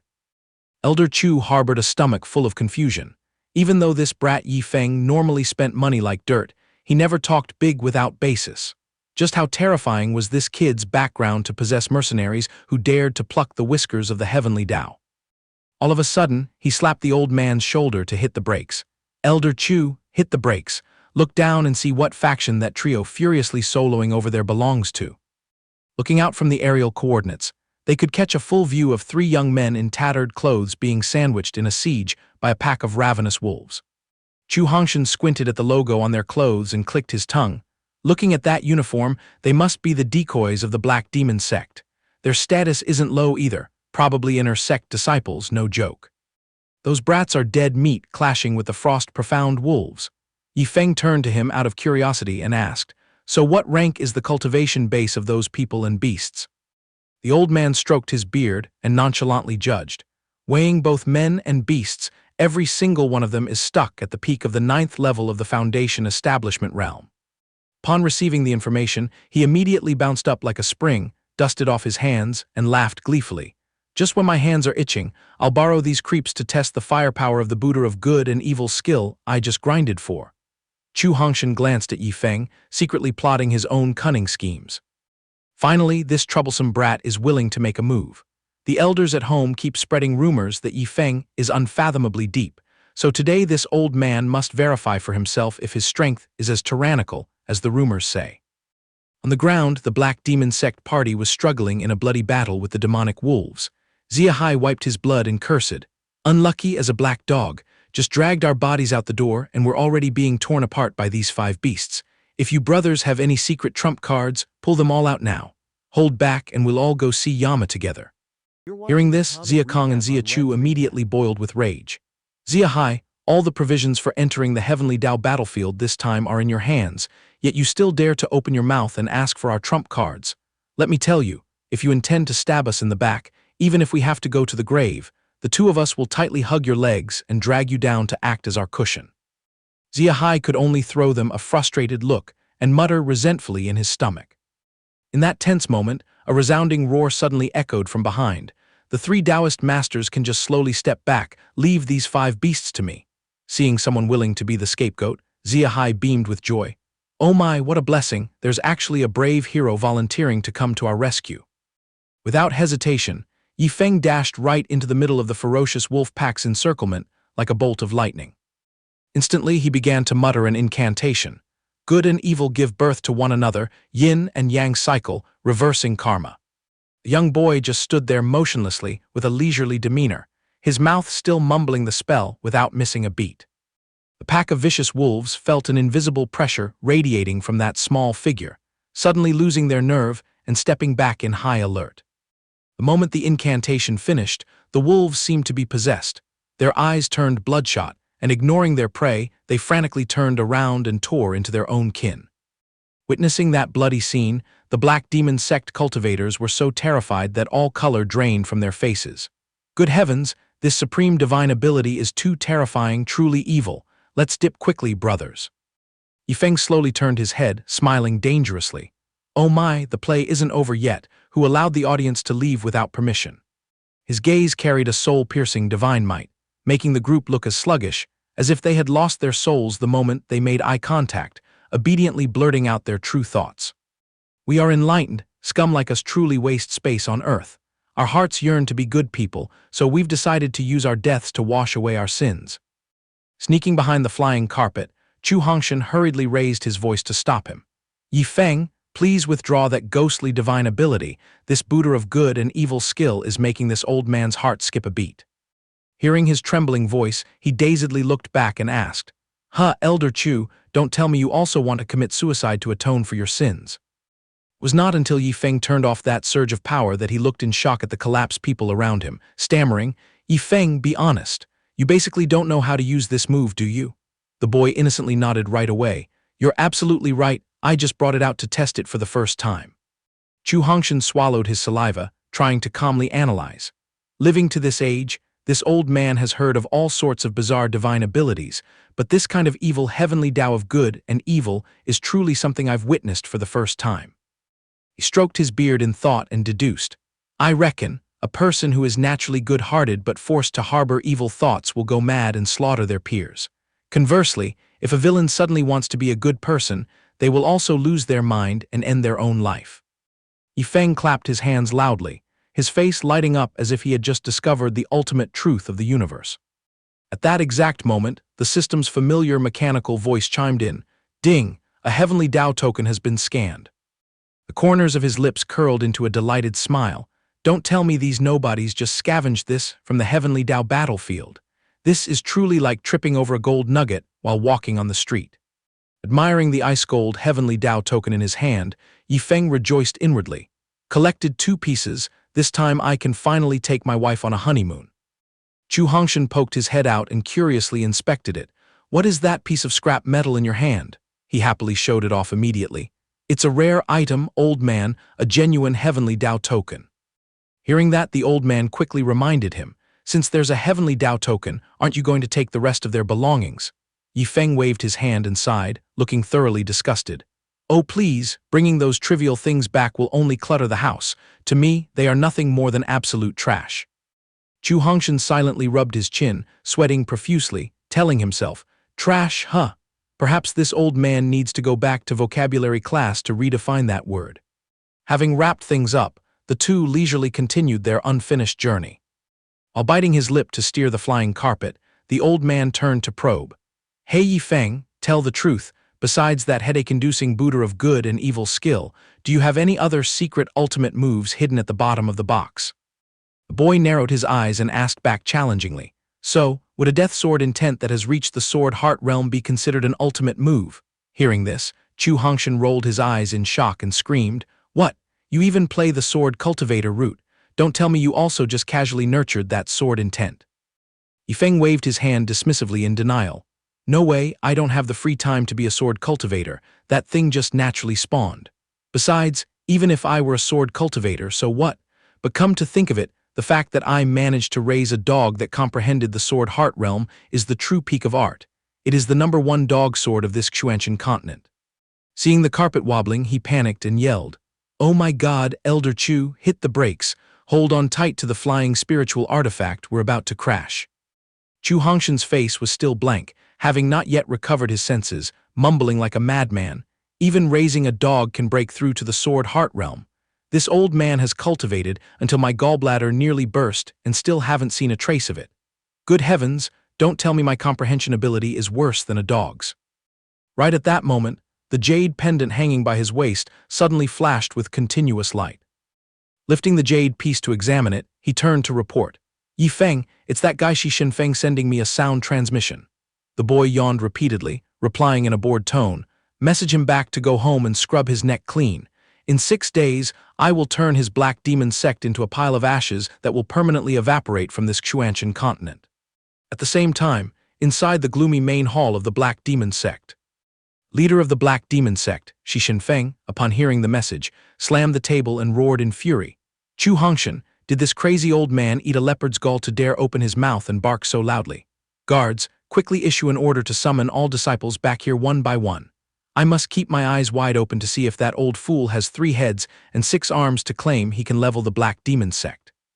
On the other side, at the headquarters of the Tianji Pavilion, Great elder son, Li bounded out of his chair like a spring the moment he finished listening to the disciple's urgent report.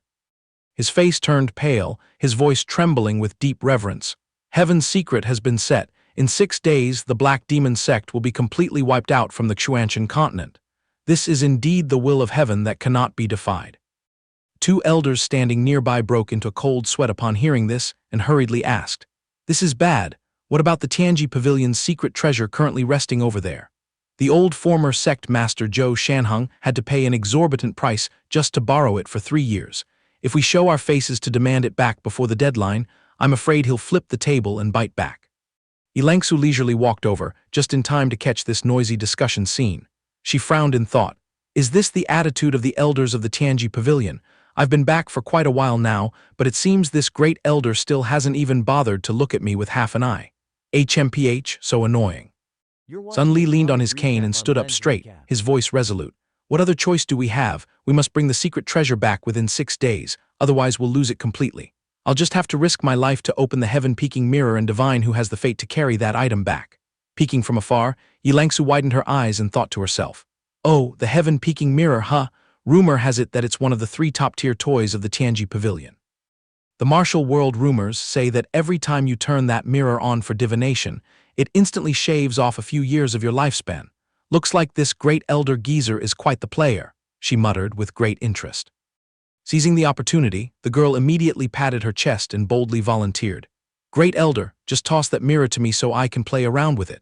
Upon hearing this, Sun Li almost had a heart attack and roared like thunder. "You little brat, don't do anything foolish. You are the future sapling of the Tianji Pavilion. If you mess around with the heaven-peaking mirror and die an early death from a shortened lifespan, who's going to compensate me for that?" Yilangsu calmly pulled out a glittering object carrying yin-yang energy and argued back with a smug face. "Worrying over nothing, did you forget I have the karmic Tao patterns protecting my body?" Sun Li stared in astonishment and hastily waved his hands. "Here, hand over the baby so I can measure it and see just how much karma your karmic Tao patterns can shoulder." Hearing the tone reeking of sketchiness, she annoyedly slapped him with heaven-shaking force and scolded him relentlessly. "You dirty old man, tell me if you're awake yet." After struggling for a while to check the power of the Tao patterns, Yilangsu yawned and asked, "How is it, great elder, do my Tao patterns look pretty basic and ordinary, right?" Sun Li jumped in fright and glared back, asking, "Oh great ancestress, you dare call something like this ordinary?" He screamed in agitation, spit flying everywhere. "Do you know how many years of eating kanji it costs this old man just to glance at that mirror once? As for your Tao patterns, even if you brought them out to use 10 times a day like a toy, you wouldn't get tainted by a single speck of karma or lose a single hair of lifespan." Not stopping there, Sun Li turned to the bewildered disciples, pointed his finger, and boldly declared, "All of you prick up your ears and listen. From this moment on, you must worship the Holy Maiden like your ancestral grandmother. She is the priceless gold incubating machine of the Tianbao Pavilion." Standing there listening, Yilangsu felt completely overjoyed internally. Admittedly, my karmic Tao patterns are truly overpowered, no joke. Before handing over the mirror, he tremblingly instructed her as if handing over a daughter-in-law. "Treat it as gently as holding an egg, as delicately as catching a flower for me." The girl nodded repeatedly, making all sorts of empty promises. Yilangsu tightly hugged the heaven-peaking mirror, stumbling around awkwardly with a gleeful laugh. "Then I'm taking this baby out to play." Sun Li watched her with a pounding heart and trembling legs, shouting after her, "Good heavens, I gave it to you to investigate a case, not to go ruin the neighborhood. Don't you dare shatter my precious treasure." Half a sitchin passed, and the heaven-peaking mirror spat out a scroll as long as a petition to the kitchen god. Sun Li held the scroll and boldly declared, "The results are out. Heavens will dictates that the person stepping into the Black Demon sect's lair this time is none other than the Holy Maiden. But Zhou Tong, you are responsible for acting as a bodyguard and closely protecting her." Hearing this, Zhou Tong broke into a cold sweat and cautiously voiced his opinion. "Great elder, going into a tiger's den like this, shouldn't we bring a few more old folks along to liven things up? The Holy Maiden's life is worth its weight in gold. How can we play it so risky?" The old man's son Li flatly waved his hand and rejected the idea immediately. Zhou Tong had no choice but to wear a funereal face and trudge away, crying silently in his heart. "Taking this old body to solo the map alone, how can my bones not end up shattered?" Another elder curiously craned his neck to look at the endlessly long scroll in Sun Li's hand and wondered, Great Elder, you only cast one divination, so why is this scroll as long as a roll of toilet paper? Sun Li's face looked ashen as he muttered, "This is bad, it's all completely wrong." Hearing that, the other elder was shocked and shouted, "Oh no, could an ill omen be falling upon the holy maiden's head?" Sun Li sharply turned around, his face twisted as he yelled right in his face. "Ill omen my foot. That little brat dragged the mirror out to snoop exactly 66 times. Do you have any idea what she used the sacred tool so many times for?" The surrounding elders immediately crowded around and pricked up their ears to gossip. "For what? Hurry up and tell us." Sun Li trembled like a leaf in the wind, his voice filled with indignation. She dared to use the heaven-peaking mirror to dig up the gossip and drama of this sect a full 65 times. Except for the first time, which was a proper investigation, all the rest was pulling out the bad habits and vices of us brothers just to snoop on them. Finishing his words, he waved his hand and pointed straight at the faces of each old man to expose them. Like this old guy, she dug up that he secretly cheated on his wife about 177 times. She even investigated that precious son of yours, turning out to be a product you're raising for the neighbor guy. Sun Li exhaled heavily, his expression as mournful as a funeral as he continued. But that guy Zhou Tong is the real disaster. Over 3 years, he snuck off to the brothel to party exactly 1,095 times. In his free time, he went around committing fraud and stealing property 93 times, and even carelessly fathered 4 illegitimate children on the outside. Truly a prodigal degenerate, how utterly humiliating. After that earth-shattering exposition, the sect's elders and disciples couldn't bear the humiliation, so they rushed in and punched and kicked each other senselessly, creating an absolute mess. In the deep blue sky, 2 streaks of light zoomed past, tearing through the wind. Xianxia squinted her eyes and teased while surfing the wind. "Hey Elder Joe, earlier I even casually checked out that shiny bald head of yours. Thinking about it, you inherited this baldness gene straight from your maternal grandfather, nowhere else." Hearing this, Zhou Tong choked with resentment, wishing he could dig a hole in the sky and crawl right in to escape the shame. But he still tried to salvage some face, coughing dryly to stop her. "Please, just spare me, holy maiden. How could you take the ultimate power of the karmic Tao patterns and use it for such nonsense? You really are a total squanderer." The moment the word squanderer slipped out, he suddenly shivered and immediately thought of that ultimate freak Yifeng. Zhou Tong flinched and immediately turned his head to probe. "Hold on a second, holy maiden, do you by any chance know a big shot named Yifeng?" Xianxia blinked mischievously, denying it entirely. "Oh please, Xianxia is completely clueless about that." Hearing that firm statement, the old man stroked his chest and breathed a sigh of relief. Having nothing to do with him is a blessing of 3 lifetimes. Right at that moment, the system's ding-ding sound chimed again.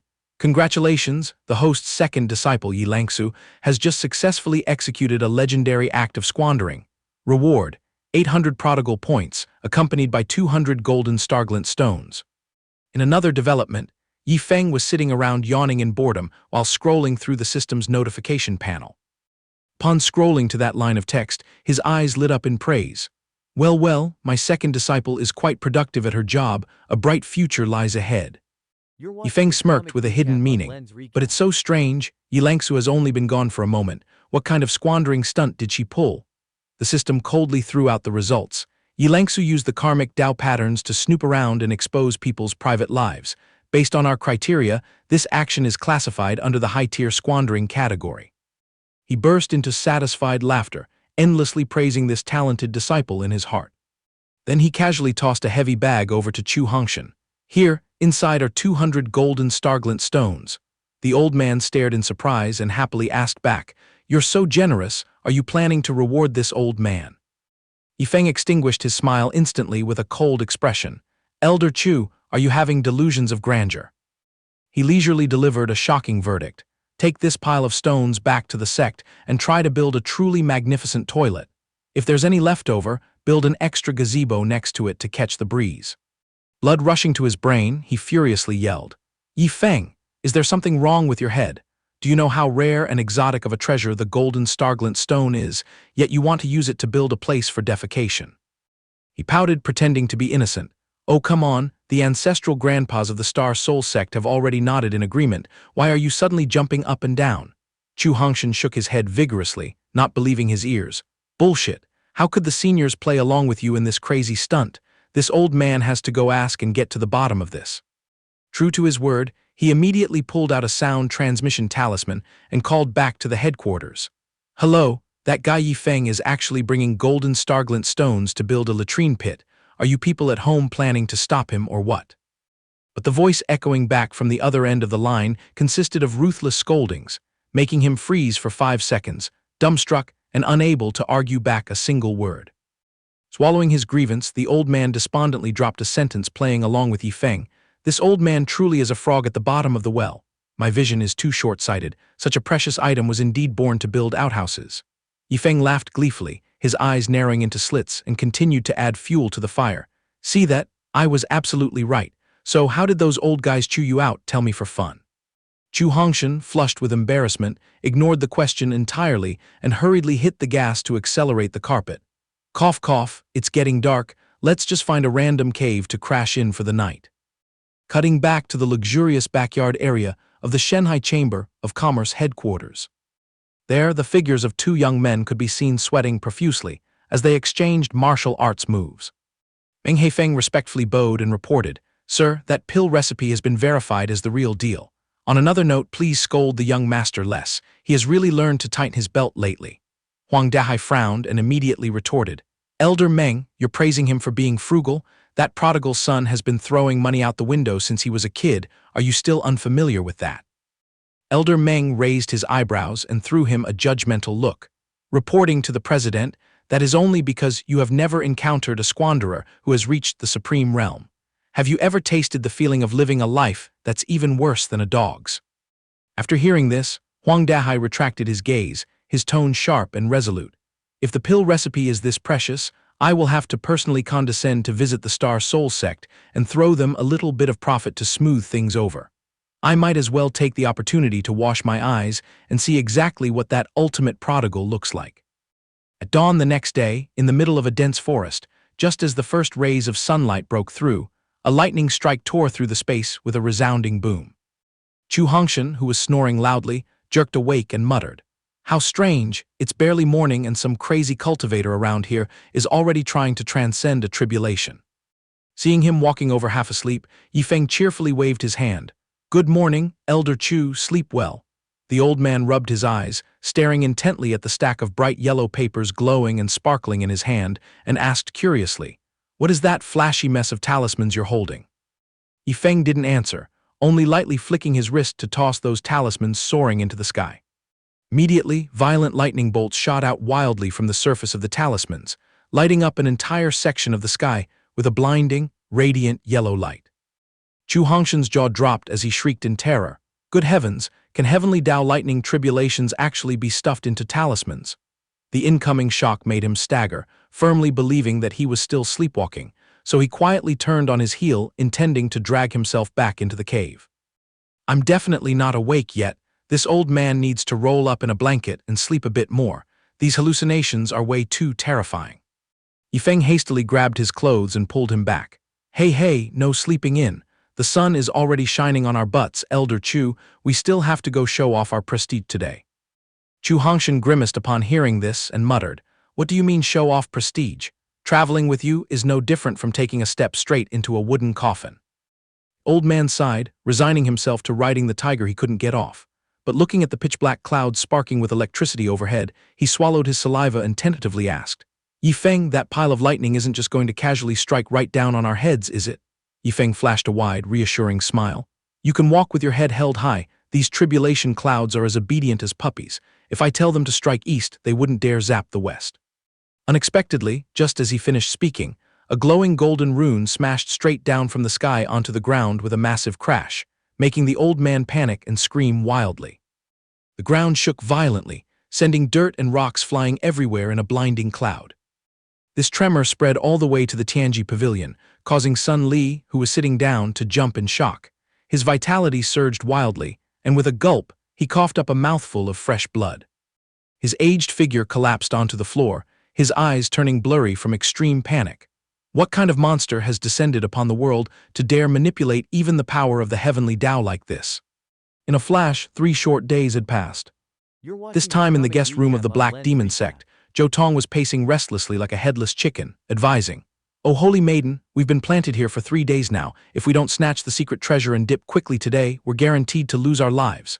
Yilangsu ignored his nagging, the corners of her lips curling up slightly as she twirled a small toy in her hand. "What's the rush? The end of the black demon sect has arrived. My time to scavenge has come." Zhou Tong clutched his heart, his forehead drenched in sweat. "Your words sound really nice, miss, but why is my heart beating so erratically? I feel so insecure." The girl haughtily issued an instruction. "Elder Zhou Tong, go out and tell those black demon sect people to brew me a pot of premium morning dew black tea, and make sure it's from the tea leaves of the night beast ancestor." Hearing this bizarre request, Zhou Tong's face grimaced in frustration, but he still had to scurry off to play the errand boy. Outside the pass, the odd-aged Du Chu Hongshan and Yi Feng were already swaggering in front of the main gates of the Black Demon sect. Yi Feng's eyes flashed with a mischievous light. Rubbing his hands, he said, "Elder Chu, open your eyes wide and admire my very first Super VIP transformation sequence." Shimmering bands of 7-colored rainbow light began to envelop him, so flashy that it made Chu Hongshan jump in shock and step back a few paces. "Oh my, where did this brat secretly learn such a flamboyant and flowery trick?" Yi Feng struck an ultra-cool pose, his transformation sparkling. After the light faded, he was clad in a blinding golden armor, strutting around with a smug smile. Chu Hongshan pouted and mocked. "I thought you were going to use those precious stones to line a toilet bowl. Who knew you'd secretly plate them onto your body to make such a shiny armor?" Yi Feng ignored the teasing, waving his hand and pointing straight at the mountain ahead as he boldly shouted, "Elder Chu, today I will broaden your horizons, letting you taste and see that the authority of the heavenly Tao is but a mosquito compared to me. Oh, my golden-armored guard army, manifest now." Following his shout, a bolt of lightning tore through the cloud layer, and from that blinding area of light, an entire imposing army of golden-armored troops marched out with thunderous footsteps. Yi Feng clenched his fists, overjoyed in his heart, his imposing aura blazing fiercely. The golden-armored guards lined up in perfect formation, ready to sweep away any obstacles blocking their path. At this moment inside, the deafening thunder cracking right above their heads made the disciples of the Black Demon sect tremble like leaves. From deep within a secret chamber, the old man Zhou Shanheng also had to widen his eyes in terror when he saw a brilliant halo of golden light pressing down heavily on the entire sky. He broke into a cold sweat, muttering, "Which big shot is visiting to bring such a bizarre aura of pressure?" Right then Shi Shenfeng trotted in, happily reporting the news. "Master, you've finally come out of seclusion." But looking at Zhou Shanheng's face, which was as white as a sheet of paper, his smile instantly died. The old man gritted his teeth, swinging his arm to slap his disciple so hard he saw stars and spun through the air. "You useless piece of trash! Exactly which great ancestor did you provoke to cause that massive mess outside?" Shi Shenfeng clutched his cheek and cried bitterly, "I'm innocent, I don't know a single damn thing." Zhou Shanheng burst into laughter like a madman, his tone tragic and indignant. "There's no way back. This time the net of heaven is vast and inescapable. Let's all just stay put right here and wait for Yama to come call our names." Outside the main gates, the leader of the guard army, Yi, stepped forward and cupped his hands. "My lord, we are ready to level the Black Demon sect." Yi Feng nodded, putting on an adult-like air. "Perform well, and if you render great merits, I'll make a special exception to put you on the official payroll." The guard hastily knelt on one knee and shouted, "This subordinate swears not to let down your expectations." He glanced at the old man beside him, breaking into a devilish smile. "Elder Chu, what are you standing there spacing out for?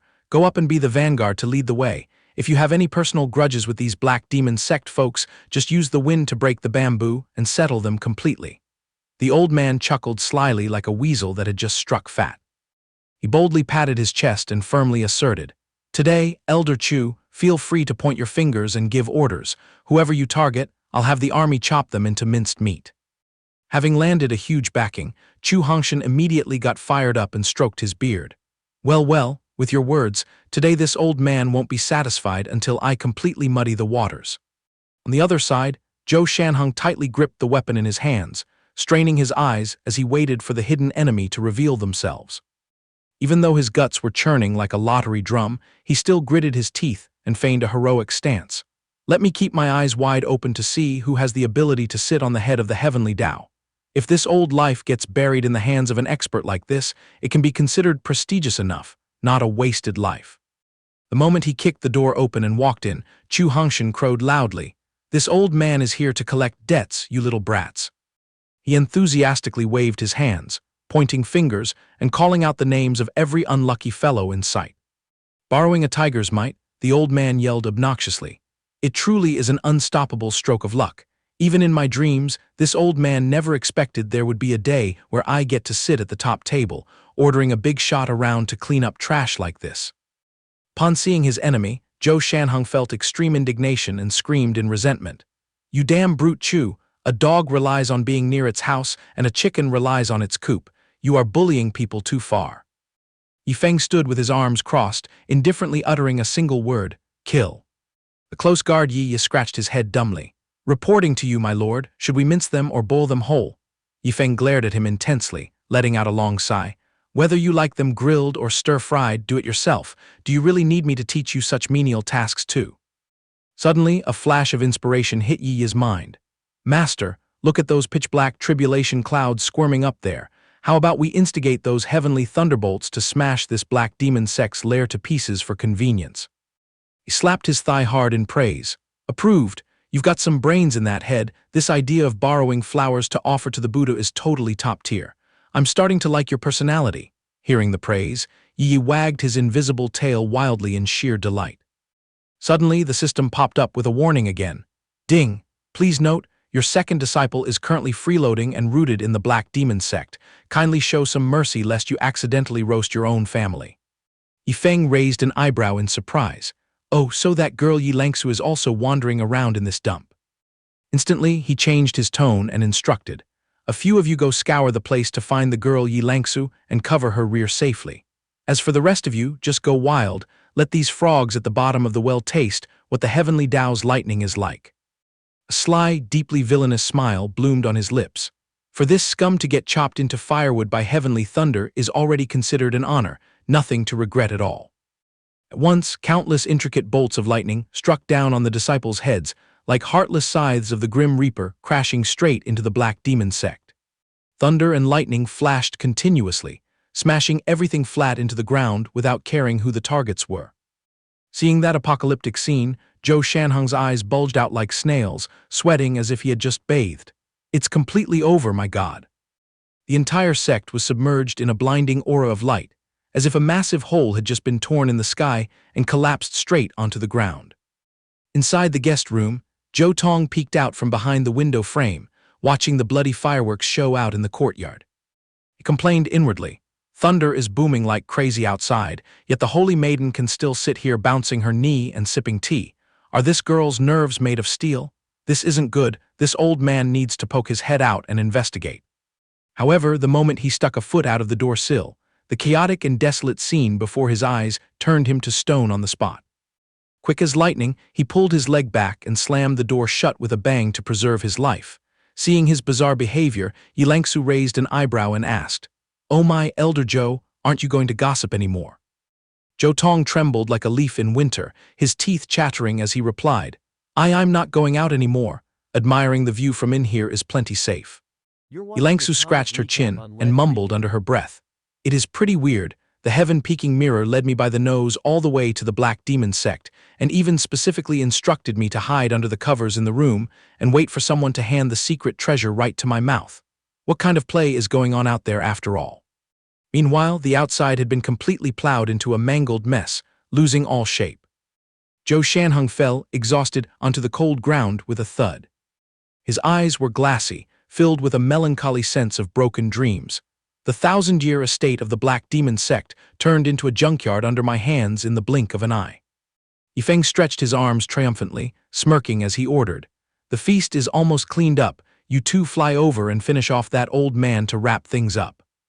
Ding, the system continued to sound the warning bell. Yi Langsu is coveting the secret treasure hidden on Zhou Shanheng's person. Please take note.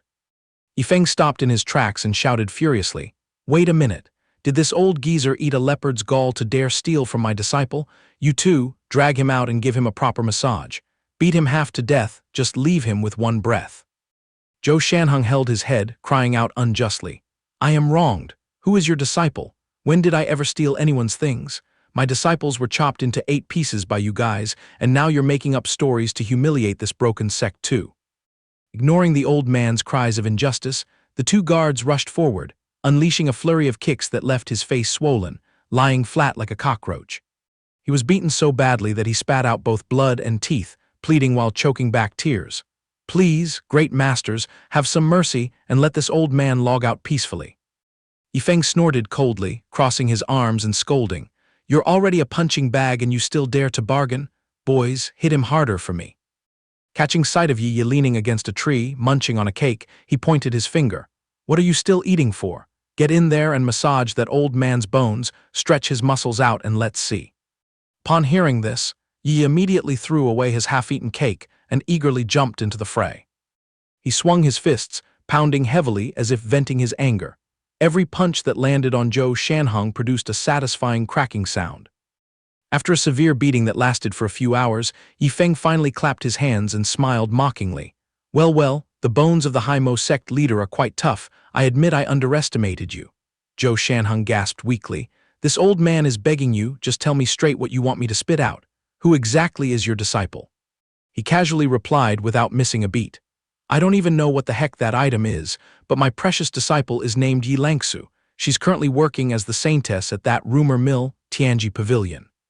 Zhou Shanheng was so furious he foamed at the mouth, his whole body trembling violently. "Heaven destroy me. That bratty disciple of yours stayed here for 3 days, didn't utter a single word, and only knew how to freeload and drink tea every day. What the hell do I know? Here, the only piece of junk on my body related to this Tianji Pavilion is this rag. Strip it off." Chu Hongshan, who was standing nearby, couldn't stand it anymore and jumped in to clear things up for him. "Yifeng, you falsely accused the man. This old guy borrowed it properly. He didn't rob anyone." He blinked his innocent eyes and shrugged. "Oh, Elder Chu, can't you see I'm just finding an excuse to beat him up for fun?" Having said that, he turned and nodded at his highly motivated subordinates. "Well, my boys rarely get to be let out for a walk. Just let them warm up their limbs a bit more to get the blood flowing." With a face swollen like a purple boiled pig's head, Zhou Shanheng suddenly tilted his head back and laughed maniacally as if he had gone mad. Yifeng frowned and clicked his tongue. "Beaten to a pulp and still baring your teeth to laugh, are you short-circuited?" Zhou Shanheng's battered body trembled slightly, his voice full of despair. A dignified, terrifying grand demon, now being used as a punching bag by a little brat to entertain his lackeys. How ridiculous. Hearing this, Yifeng didn't care in the slightest, casually picking his ear. "Yeah, and then what? Keep going." Pushed beyond his limits, Zhou Shanheng exhausted the last of his strength, roaring like a cornered wild beast. "You little brat, bury my corpse right here. This old man can no longer bear this humiliation." Seeing the situation turn slightly unstable, Chu Hongshan hastily dashed forward to act as a human shield in front of Yifeng. But faster than lightning, Yi had already lunged forward, delivering a heaven-shaking palm strike straight to the old man's chest, growling fiercely. "You only get to die when my master grants you death. Otherwise, tuck your tail between your legs and lie down obediently for me."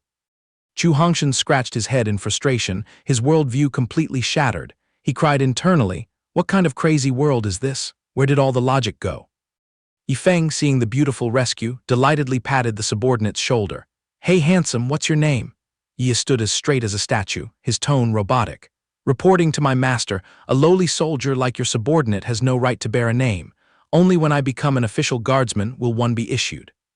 Finding it amusing, Yifeng cleared his throat, acting like a benevolent superior, and enthusiastically tossed him the title Yi, not forgetting to pat his shoulder and advise. "Embrace this name and serve well, don't make this young master lose face." Yi's face lit up with extreme emotion, his eyes red with joyful surprise. Dropped to both knees, kowtowing heavily. "Thank you for bestowing a name, my master. This Yi is willing to go through fire and water and will absolutely not let down your promotion." Seeing his obedient disciple, Yifeng waved his hand, signaling him to send Zhou Shanheng to the afterlife and snatch the secret treasure to bring back for his precious disciple. The scenery gradually took on the colors of the evening glow, the fiery red sunset draping over a quiet courtyard. Inside a room in the Haimo sect, Zhu Tong pressed his ear tightly against the crack of the door, listening intently and muttering suspiciously. So quiet, there's not a single sound outside. Just as he was about to turn around and walk away, he was startled to see Yi Langsu with her eyes wide open, her face pale as she pointed behind him. A massive, oppressive black shadow silently appeared right at the back of Zhu Tong's neck, scaring the girl so much she almost dropped her teacup. Only then did Yutong feel a chill down his spine, realizing something was wrong. He was so frightened his soul almost scattered, jumping up and screaming loudly. Yilangsu, drained of all color, hastily stepped back and took a defensive stance, her voice trembling. "Who is it? State your name." A low chuckle rang out and the black shadow slowly peeled off his mask, revealing Yifeng's grinning face. "Langsu, tired of playing around. Did you miss your master?" As soon as she saw a familiar face, the girl's panicked expression instantly did a 180, transforming into a bright, radiant smile. Yifeng lightly tossed the mysterious teapot in his hand, raising an eyebrow. "You went through the trouble of sneaking into the tiger's den just for this antique, right? I conveniently cleared the obstacles and brought it back for you." Yilangsu howled with joy, flying over to hug his arm affectionately. "Oh my master is #1 in the world. You are truly the greatest savior on earth." Standing outside the door observing, Chu Hongshan was so shocked his jaw dropped when he realized the noble saintess of the Tianji Pavilion was actually the disciple of this prodigal son. His brain went into overdrive. He affectionately called Luo Xianxia his wife, and now the Tianji Pavilion saintess calls him master. Taking a sharp breath of cold air, he muttered, "This is bad. This old man accidentally heard too many earth-shattering secrets. I need to hurry back and prepare a pen and paper to draft my will." Yifeng struggled to take off the bulky golden armor, grumbling in annoyance. "This stupid armor is hot to wear and exhausting to take off." Yilangsu blinked curiously, asking tentatively, "Hey master, you taking the trouble to travel all the way here to smash the Haimo sect wasn't just for sightseeing, right?" Yifeng scratched his head, laughing it off. "Well, let's just say it is." But in reality, he was cursing the bizarre system that had arbitrarily pushed him into this mess. Yilangsu clung tightly to the precious teapot, her chin raised arrogantly. "These brats from the Haimo sect dare to hinder my master's grand plan. HMPH, keep dreaming. Thanks to the karma plagiarizing buff you gave me, sooner or later, this Tianji Pavilion will entirely fall into this disciple's hands." She burst into a fit of villainous laughter. "Ha ha ha, the Tianji Pavilion is about to change owners and become mine." Yifeng, standing nearby, could only cover his face in helplessness. Oh no, this girl's megalomania is acting up again. Right at that moment, Yifeng glanced over at Chu Hongshan and saw the old man fidgeting sneakily like a thief. Caught red-handed, Chu Hongshan quickly changed the subject, smiling obsequiously to curry favor. "Cough, cough, young Master Yi, this old man knows I've heard things I shouldn't have, but rest assured my lips are sealed tight. If I let slip even half a word, you can mince me into meatballs." Looking at the old man's shifty demeanor, he sighed heavily, thinking to himself, "Why does everyone in this world love directing their own novels in their heads?" Curling his lips into a creepy smile, he threatened, "It's good that Elder Chu understands. Just keep your mouth shut, otherwise you'll bear the consequences yourself." Hearing the threat, the old man turned pale, breaking out in a cold sweat, but internally thanked the heavens and Buddhas for his quick wit that helped him preserve his life. Then Yifeng jutted his chin towards Yutong, who was lying spread-eagle and foaming at the mouth on the floor, asking sarcastically, "Langsu, when this old guy wakes up later, how do you plan to spin a story to cover this up?" She winked playfully and patted her chest. "Leave it to me, master. You already know how good your disciple is at talking big." Yifeng nodded in temporary relief, suddenly remembering something important. "Oh right, after this is done, I need to quickly send a message of peace to the sect master using the sect's communication network." While he was lost in thought, the system screen suddenly flashed notifications nonstop. Successfully upgraded the sect's voice transmission system. Unlocked the sect's superspeed teleportation feature. Yifeng hastily waved his hand to beckon Chu Hongshan. "We're done here, let's slip away quickly, Elder Chu." But the system wasn't done yet, continuing to drop a chain of rewards. "Congratulations, host, for completing the massacre quest. Receive the exclusive multifunctional upgrade package immediately." Reading the new skill panel, Yifeng's eyes widened in amazement. "What the hell is this? This reward is way too overpowered. These evil tricks are probably only usable by a grand demon." Looking at the activation conditions, he hesitated when he saw the requirement to sacrifice his own fresh blood. Seeing the host get cold feet, the system immediately threw out a disdainful remark. "Please lower your delusions of grandeur, host. Who asked you to use your own body to test these garbage toys?" Yifeng looked bewildered, utterly confused. "Wait, are you saying the bunch of rewards you just gave me are all dented knockoffs?" The system calmly retorted, "Although you are currently dirt poor, on the bright side, you have a transcendent system like me. I will revamp those garbage rewards into authentic goods suited for your physical condition. Publicly humiliated, Yifeng seethed with anger, gritting his teeth and raising a fist to threaten the invisible screen. After having enough fun teasing him, the system finally got serious, converting all the dark energy into a stream of pure power that surged into Yifeng's body. Congratulations on obtaining the destruction divine eye. Close your eyes and all things thrive, open your eyes and the gods fall. Note, because you are still weak, this ultimate move is limited to being used exactly once a day. Only then did Yifeng's expression relax, nodding in satisfaction. Good, finally your shoddy system did something decent. By chance, Yifeng's gaze landed on a towering mountain in the distance. His mischievous nature acted up. That's really an eyesore. Let's bring out the new trick and test my luck. Finishing his words, he gathered his strength. His pupils flashed, activating the power of the destruction divine eye, shooting straight ahead.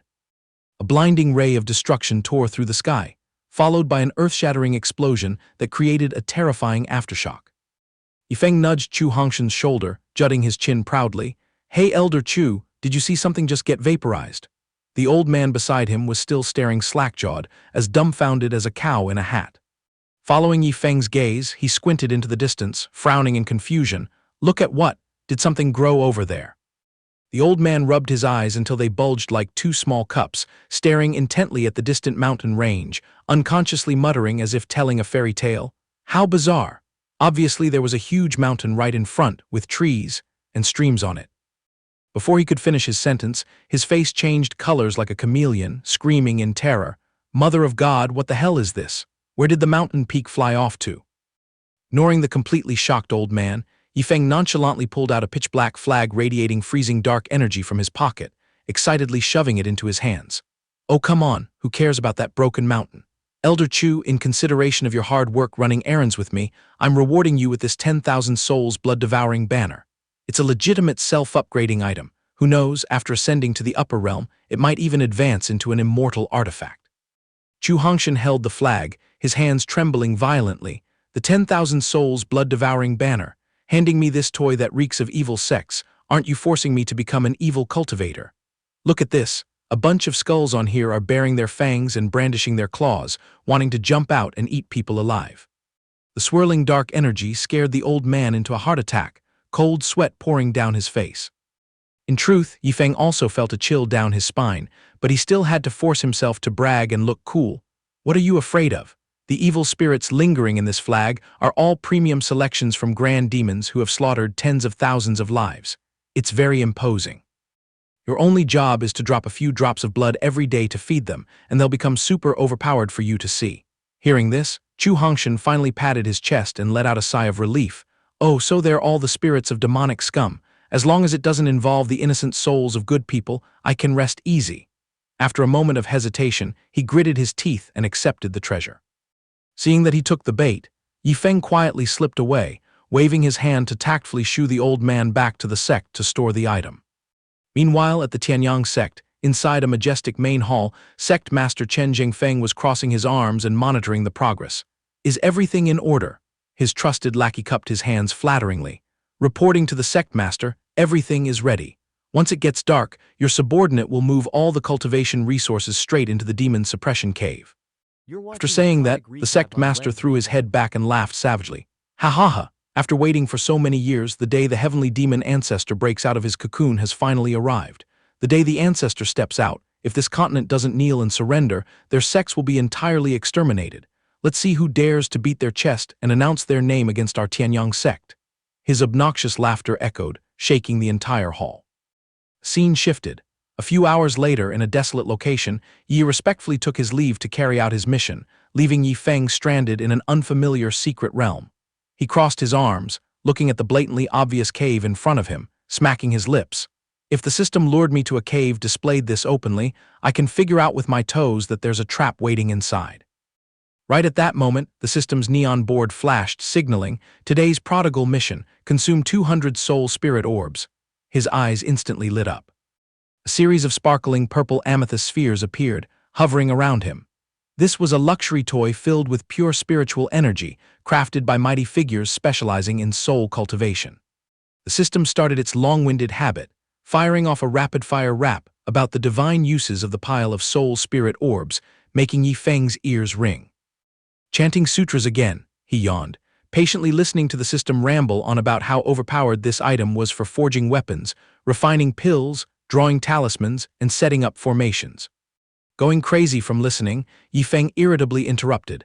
"Stop talking nonsense. You beat around the bush just to trick me into crawling into this corner to trigger some random hidden quest, right?" System flashed to confirm instantly, conveniently throwing out a warning about an intense situation lying in wait, while automatically deploying a protective glass dome around him. Seeing himself being scrutinized, he clicked his tongue in annoyance. "How troublesome, someone's putting me under a microscope again. Looks like when I have free time, I need to pull out this anti-peeping feature and play with it." In another secret passageway inside the cave, the sound of counting soul spirit orbs echoed faintly. The number 200 also brought an end to this boring counting process. Xiao Chen sat slumped in the secret passage, sighing dejectedly. "Is it really true that I've been locked in here for exactly 200 years? Despite enduring the seal, managing to condense 200 soul spirit orbs is somewhat acceptable." At that exact moment, Yifeng suddenly appeared behind him, asking curiously, "Old sir, what are you counting?" Xiao Chen was startled, clumsily hiding the stones and clearing his throat to threaten. "Who are you, and how did you get in here?" Yifeng smiled as brightly as a flower, enthusiastically running over to shake the old man's hand, casually replying, "I'm a man, I just walked right in." Xiao Chen was astonished, thinking to himself, "This place is guarded by a formation personally set up by the Jinlun Great Emperor. How could this kid just casually walk in? Could the formation be broken?" Xiao Chen hurriedly jumped up, his voice trembling with extreme joy. The formation lost its power. The old man was as thrilled as if he had drunk an elixir of life, sprinting past Yifeng and startling him, shouting loudly, "The formation is finally broken." However, man proposes but God disposes. As soon as Xiao Chen dashed out, he tripped over the barrier and was zapped until he smoked black, his tragic screams echoing throughout the vast cave. Yifeng stood nearby, witnessing the scene in shock, muttering, "Is that power source the very thing trapping this old guy?" Xiao Chen fell to the ground feeling wronged, crying loudly with tears streaming down his face. He lost all his dignity, screaming until his voice went hoarse, "How much longer do I have to wait?" Yifeng watched silently, secretly issuing a command. "System, use the heaven-peaking skill once to see what this old man's true identity is." The system immediately executed, an alert chiming to confirm Xiao Chen's background. Bearing the title of Heavenly Demon Ancestor, he was a soul cultivation powerhouse who had reached the peak of the 9th stage, and had successfully survived 9 lightning tribulations.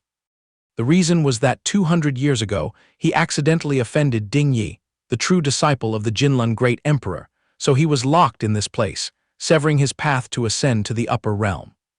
At that moment, countless bizarre ideas flashed through Yifeng's head.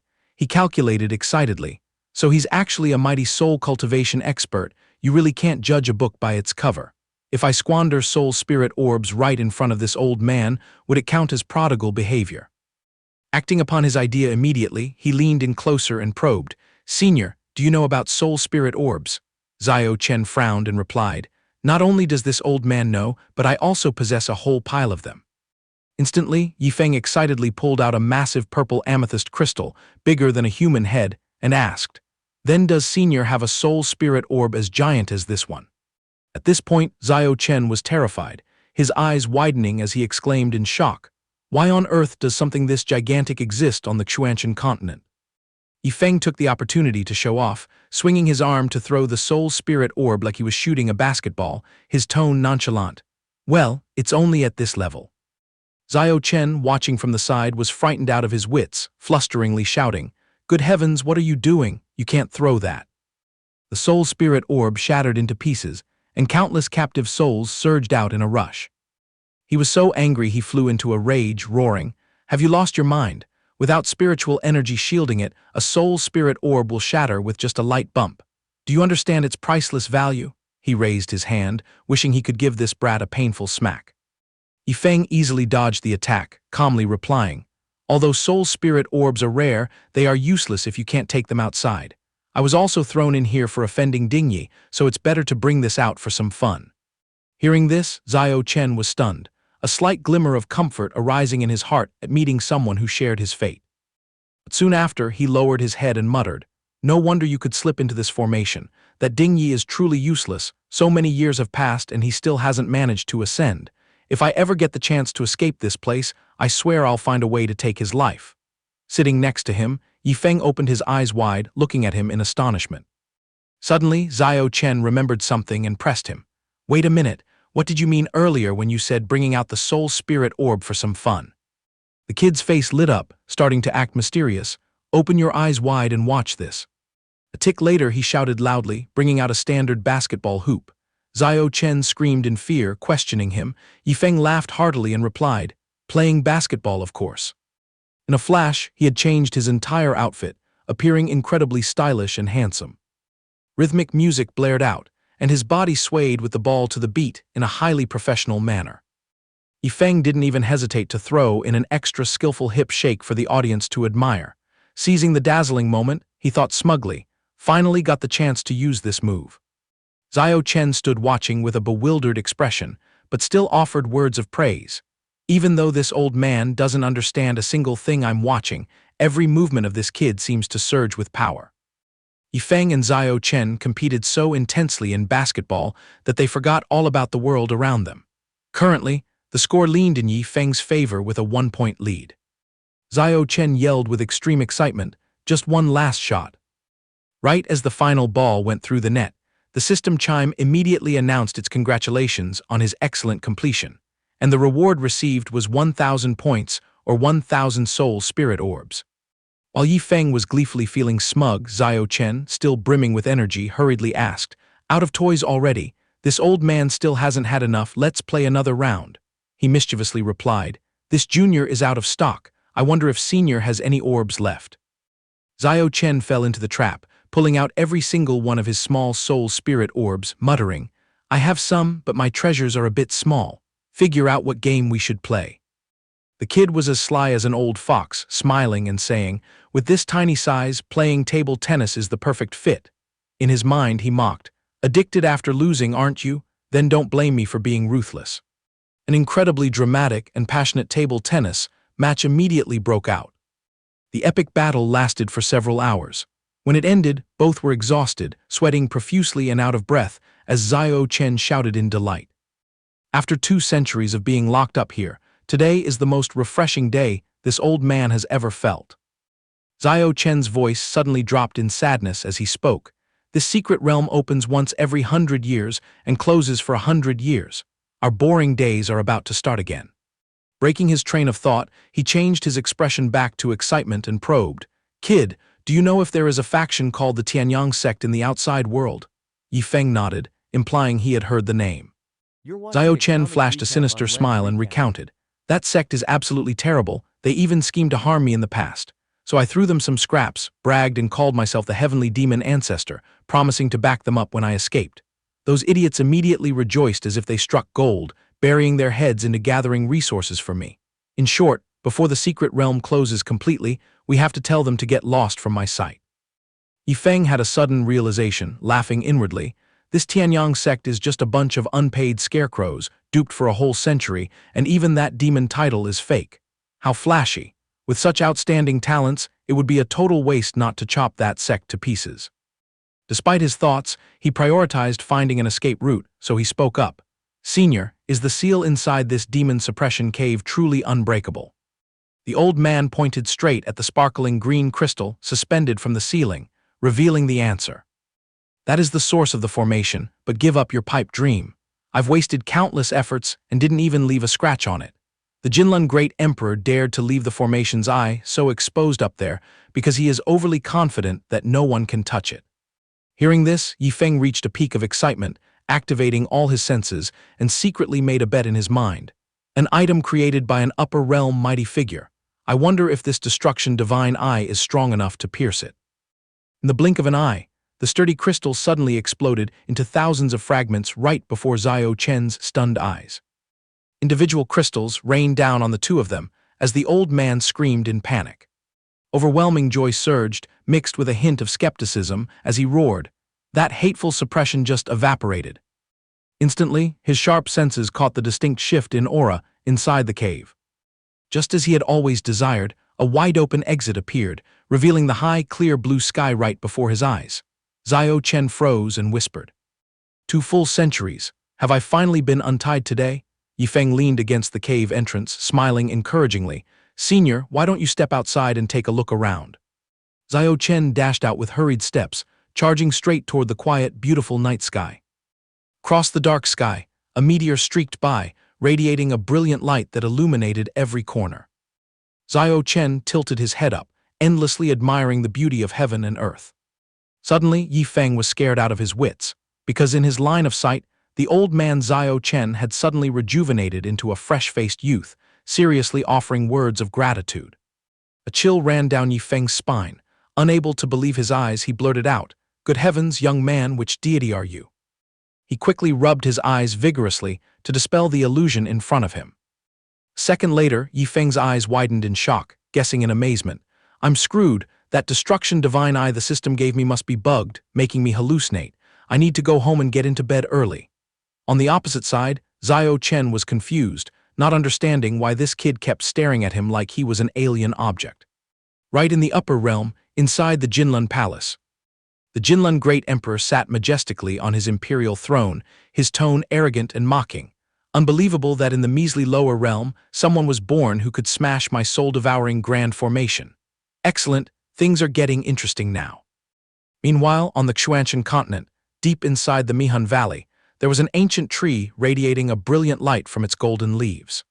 The true disciple of the Jinlun Great Emperor, Dingyi, who was leisurely lounging about, suddenly jolted awake and widened his eyes. He calculated internally, "I didn't expect that old geezer Xiao Chen to be so stubborn. He actually managed to escape." After thinking for a moment, he smirked in derision. "But without the golden soul Holy Spirit tree in your hands, and without my master backing you, what right do you have to risk your life against me?" In the forest area of the secret realm, Yifeng strolled at an extremely leisurely pace, speaking casually to Xiao Chen, who was following behind. "So according to your story, you were the first to find the golden soul Holy Spirit tree. That guy was at a disadvantage in a fight, so he called his gang to gang up on you." But right now behind his back, Xiao Chen was shedding bitter tears for his 200 shattered soul spirit orbs. Ignoring that, the kid turned around with a bright smile and offered, "Elder Xiao, I have established a small sect.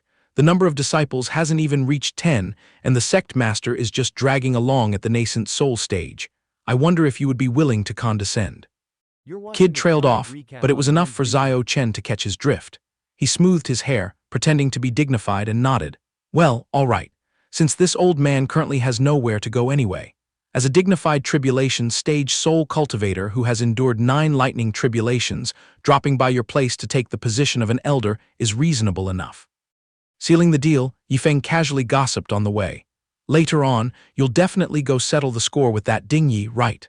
Besides, you can undergo your tribulation and ascend to the upper realm anytime, right?" Hearing Yifeng ignite the fuse, Xiao Chen turned pale with fright and quickly refused.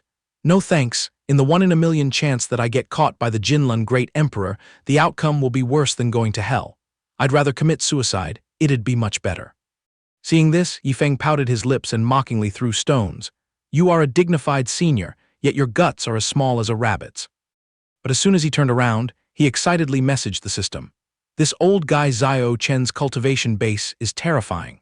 Now that he wants to step into the Xinghun sect as an elder, if I conveniently pull out 1 million low-grade spirit crystals as a welcome gift, it wouldn't be considered over the top, right?" The system immediately dropped a gentle notification. The limit still falls within the scope of being a prodigal. Getting the green light, he immediately turned back to warmly invite Xiao Chen.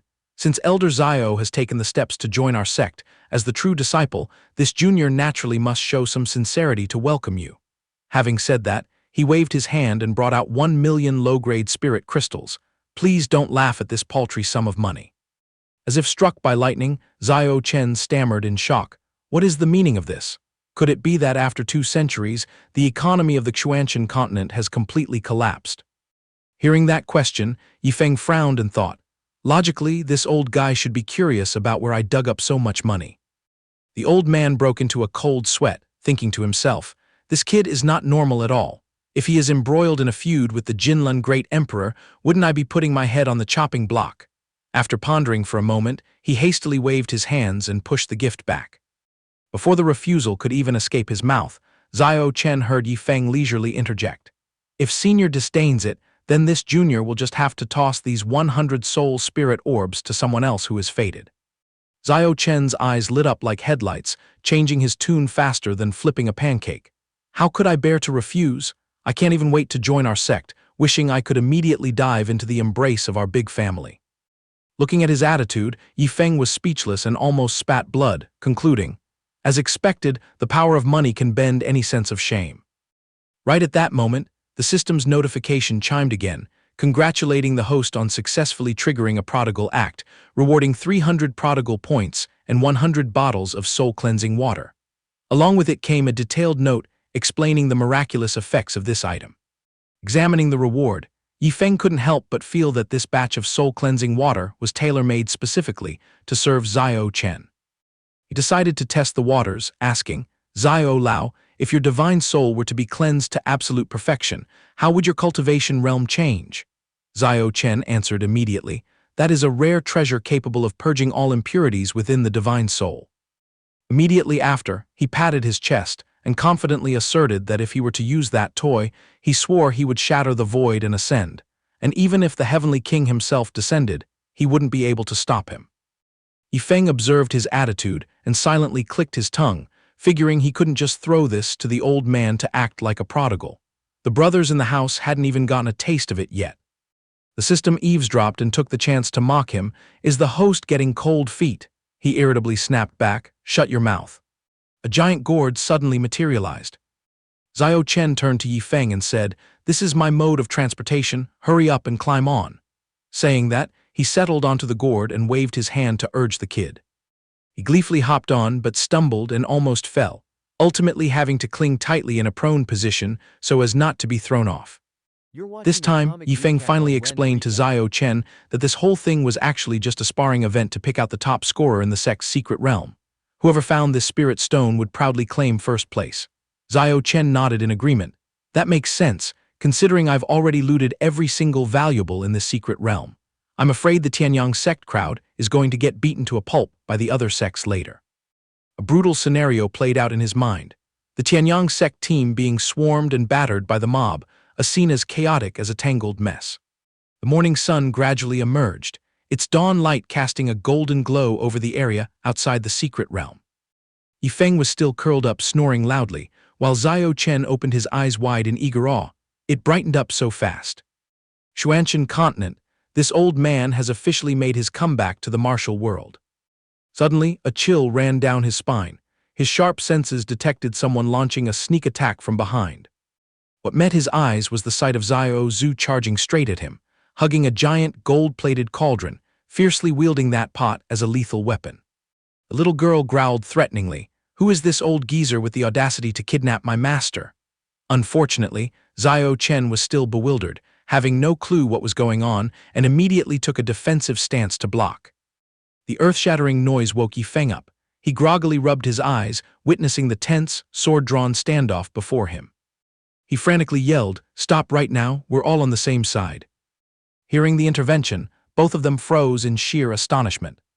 Yifeng hurriedly pointed and explained, "This is my exclusive battle pet, who also doubles as the sect's gatekeeping spirit beast." Right after that, he darted behind Xiao Chen and added, "And this senior is Xiao Chen, our newly joined elder." Realizing the truth, Xiao Zhu bashfully covered her mouth and giggled, "So it's Elder Xiao Chen, this little girl has offended you."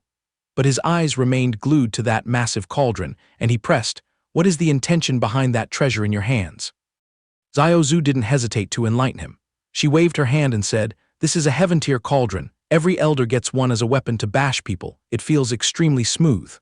Hearing this, Xiao Chen broke out in a cold sweat, his face turning pale as he asked, "Have heaven-tier cauldrons depreciated this miserably nowadays? If I had known, I would have just pawned my own pot." But at this moment, Xiao Zhu could only sigh in exasperation, replying, "Elder Xiao, it seems you haven't yet experienced the master's level of extravagance. Just stay a while longer and you'll naturally get used to it." Witnessing Xiao Chen spiraling into an existential crisis, Yifeng had to soothe him. "Xiao Lao, don't get so worked up. The economy of the Xianxia continent is still operating normally. It's just that this junior is an extremely exceptional case." Continuing the conversation, Yifeng turned to instruct Xiao Zhu, "You and the eldest senior brother are heading to the Tianyang sect, right? Later, tell them to just casually stroll through the secret realm for show. It's completely empty inside. I and Elder Xiao will go one step ahead. Once everyone is done, regroup at the sect immediately." Xiao Zhu bowed solemnly, obeying Master's orders. A few tedious hours later, the two finally landed, but the sect's gate was covered in thick dust and completely draped in cobwebs. Yifeng put on a nonchalant face as if this was an everyday occurrence, while Xiao Chen was left jaw-dropped and speechless. Despite the dilapidated scenery, Xiao Chen suddenly caught an incredibly terrifying fluctuation. He hurriedly asked the boy, "This aura is the Yellow Spring's sword intent that has reached the level of a sword heart. Could it be that our sect is hiding such a peerless sword cultivation genius?" Seeing Xiao Chen's eyes wide with curiosity, Yifeng merely smiled mysteriously and teased, "If Xiao Lao is interested, go see for yourself." Though he said that, internally he grumbled, why isn't Gu Zai taking a nap instead of dragging out his sword intent to scare people at this hour? As soon as the two stepped inside, they caught sight of a dog clenching a sword in its jaws, enthusiastically swinging it around in some basic forms. Xiao Chen turned to stone on the spot, stammering, Is that dog actually practicing martial arts? I've only been locked up for 200 years, just how chaotic has this world become?" At this time an old man with a flowing white beard strolled out, speaking up, "Yifeng, you finally bothered to drag yourself back." As soon as he saw him, Yifeng eagerly asked, "Bai Lao, has Gu Zai finished eating those 100,000 marrow-cleansing pills?" Bai Lao smiled brightly and replied, "Cleaned completely out, that job almost cost me my old life." Having said that, the old man approached Xiao Chen, sweeping a probing gaze from head to toe before showing a look of curiosity. Though he asked outwardly, deep down he was judging, where did they pick up this old beggar? He's probably here to cling to Yifeng's thick thighs. Xiao Chen half-closed one eye, astutely detecting 3 auras of Tribulation Transcendence Realm experts and 2 Primordial Spirit Realm experts. Looking toward the ruined walls, Xiao Chen felt extremely confused by these mighty auras contrasting sharply with the sect's dilapidated estate. He began to doubt the standards of small sects these days. Xiao Chen sighed heavily, thinking to himself, have Tribulation Transcendence Realm experts really become as cheap as cabbage in the market nowadays? The old man no longer cared about the soul spirit orb, he only yearned to pack up and leave this place. Seeing him slinking past, Yifeng quickly held him back. "Xiao Lao, where are you going?" Suddenly, Chu Hongshan leaped out from nowhere, carrying a brand new weapon on his shoulder that caught everyone's attention. It left Xiao Chen stunned, as he recognized it clearly as a demonic spirit weapon. Luo Kai led a group of people rushing out to warmly greet them. This aura must belong to Chu Lao. Luo Tiangsu walked close behind, voicing her confusion about the appearance of the demonic spirit weapon, while Yi Feng, standing nearby, showed obvious delight at the arrival of his master-turned-wife. He hastily threw an arm around Xiao Chen's shoulders, enthusiastically introducing him to Sect Master Luo Tiangsu. Reporting to the Sect Master, "This is Senior Xiao Chen, who has graciously decided to join us as an elder." He even flattered the old man as a mighty soul cultivation figure capable of ascending to the upper realm at any moment, making Xiao Lao blush deeply, not daring to accept the praise. Luo Tiangsu stared in amazement, while Bai Tianheng couldn't believe his ears because Xiao Chen exuded a terrifying coercive pressure that far surpassed even the Grand Ancestor, making him feel it hard to even breathe. Seeing the crowd's expressions, Xiao Lao deluded himself into thinking he was still quite valuable, so he decided to stick around and take root in this sect for a few days. The system's control panel notified Yi Feng that he had successfully burned 83,000 prodigal points, harvesting 109,000-year-old golden soul sacred trees. He smiled smugly to himself. This transaction was well budgeted, considering it a resounding victory. Despite having the status of a disciple, Yi Feng overstepped his bounds to give orders, turning to ask Elder Zia to take Elder Xiao on a tour around the sect. As for Elder Chu and Elder Luo, they followed him to discuss some matters. Luo Tangsu's face clearly showed a sulky expression. Yi Feng immediately leaned in close to whisper and curry favor, saying that his business was also hers, and anyway, they would eventually become a family. Luo Tangsu stomped her feet in helpless frustration. This sect was about to be turned upside down by this brat, leaving her position as sect master existing in name only. Not even a few incenses time later, Yifeng had already tasked Elder Luo with dismantling the courtyard located in the Elder's resting area. Luo Kai looked bewildered and asked, "Leveling it is simple, but why tear it down when it looks perfectly fine?" He nonchalantly replied, "To build a brand new spotless villa for Elder Zio, of course." Elder Chu and Elder Luo gathered to gossip, labeling Yifeng as a scumbag with an addiction to collecting old men. But on second thought, the two of them had also voluntarily dragged their bodies here to freeload. Despite possessing the bodies of old men, they gossiped just like market women, secretly whispering about the treasures Yifeng had handed out. Scratching his head in frustration, Yifeng had to knock on the system's door to see if he could extract a little extra as compensation for the two elders. The system gently assured him it wasn't a problem, lifting the weight off his shoulders. Yifeng executed a quick strike, bluntly stating the wage. They each had the right to choose 10 drops of essence blood from any great demon. Hearing about the reward, Luo Kai's eyes lit up like car headlights, and his demolition speed instantly multiplied. Elder Luo excitedly fired off a barrage of bizarre words, the syllables sticking together so much that listeners had no idea what he was saying. He channeled his power and roared 4 words, directly shaking the already ragged Xinghun sect as if he wanted to bring the ceiling down entirely. Luo Kai burst into extremely satisfied laughter.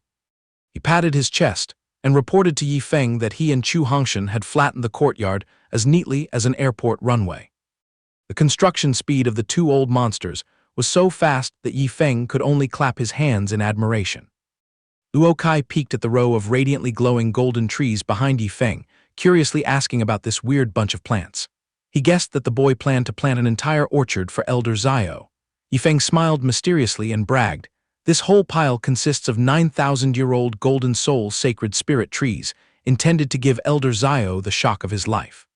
He handed the project over to the two elders in charge. Elder Luo and Elder Chu thumped their chests confidently, firmly promising to meet the quota before sunset. Yifeng slipped away to take a nap, leaving Luo Kai with a headache as he discussed with Chu Hongshan that the courtyard's area couldn't possibly fit this many trees, yet Yifeng had demanded they use every single one. Elder Chu narrowed his eyes and analyzed, "This must be a tough test that little brat tailored just for us. That great demon essence blood reward is the bait." In the backyard of the Xinghun sect, Zia Lao was taking Zio Chen on a physical tour. Elder Zio's jaw dropped when he heard that the sect master was actually the young miss of the Xingji sect, a fact that also startled Zia Lao because it turned out Yifeng had kept this a secret. Zio Chen sifted through his memories. That swindler Yifeng had touted it as a small sect, who would have thought it was a branch of a hegemonic power. That brat even had the gall to lie that this young sect didn't even have 10 disciples, and fabricated that the new sect master was only hovering around the primordial spirit realm. Witnessing Elder Zia pop pills and then vomit profusely, Zio Chen's curiosity got the better of him and he asked for the reason. Zia Lao only bitterly asked in return, "Have you ever heard of the impurity-free spirit body?"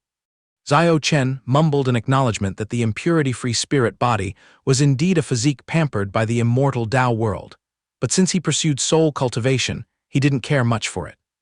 Hearing that, Elder Zia gave a half-smile, looking mysterious.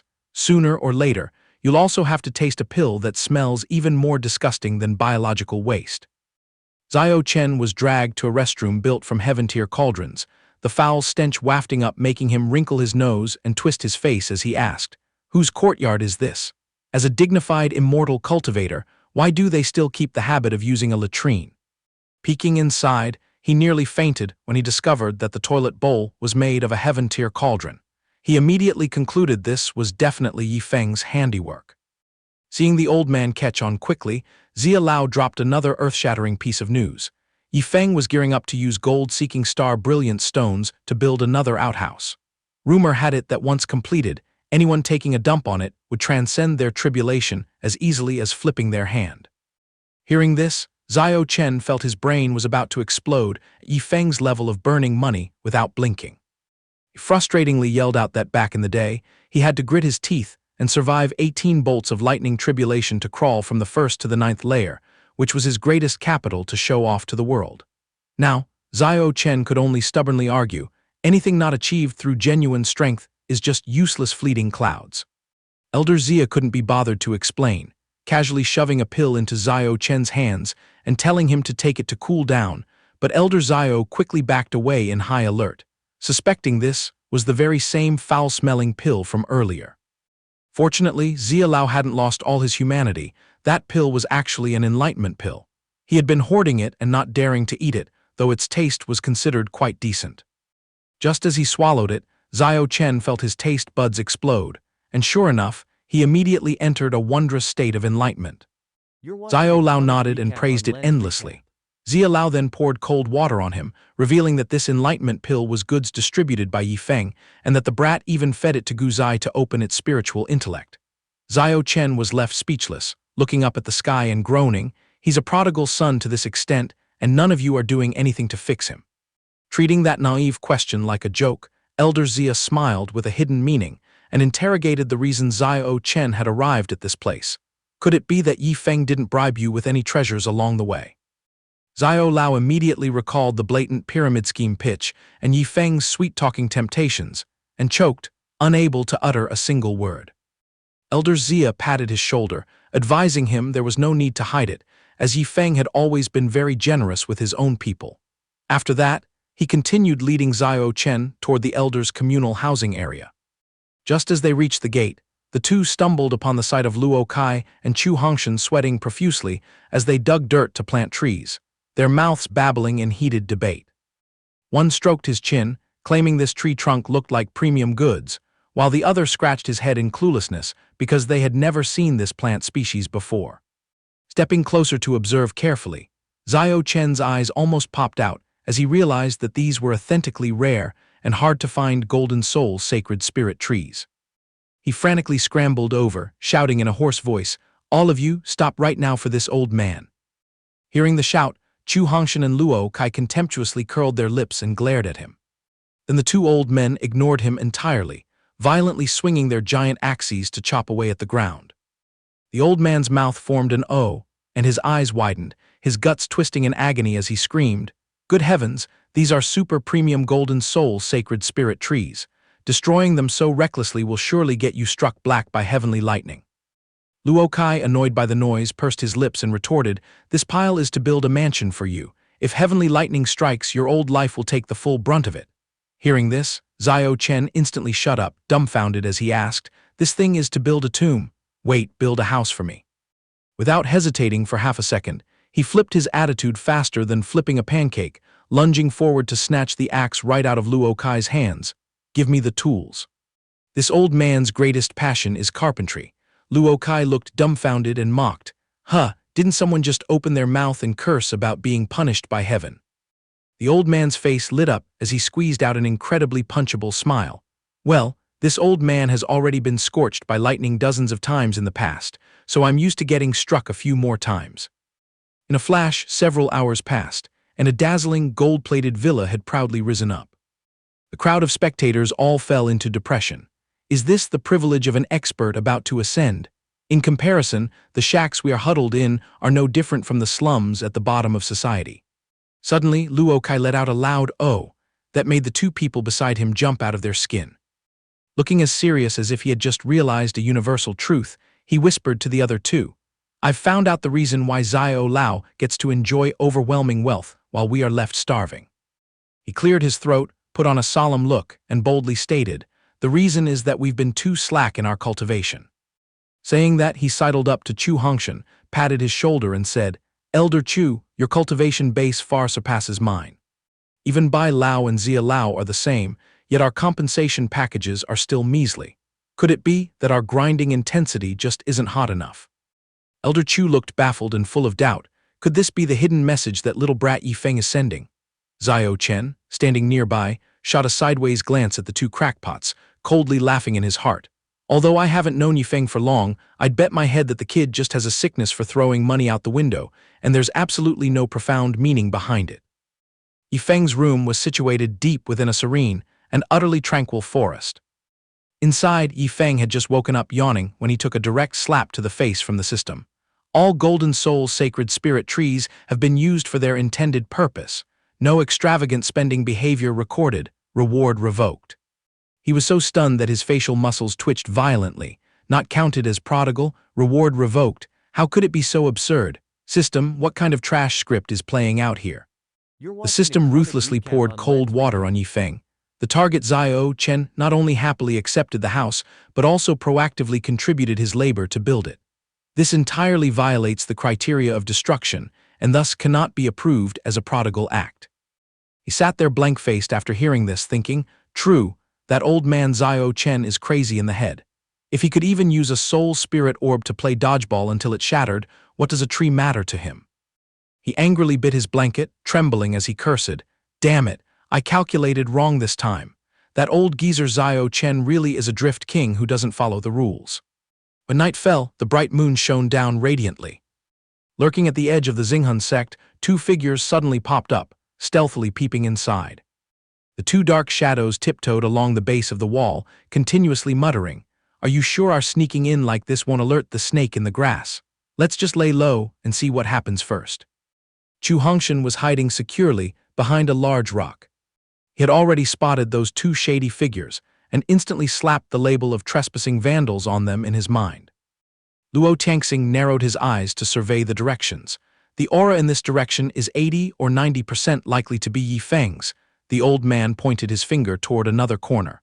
Over that way is definitely the lair of Bai Tianheng's group. Chu Hongshan, hiding behind the rock, had his eyes light up because he finally recognized the identities of the thieves. It turned out to be the two old demonic heads, Luo Tianxing and Bai Gang.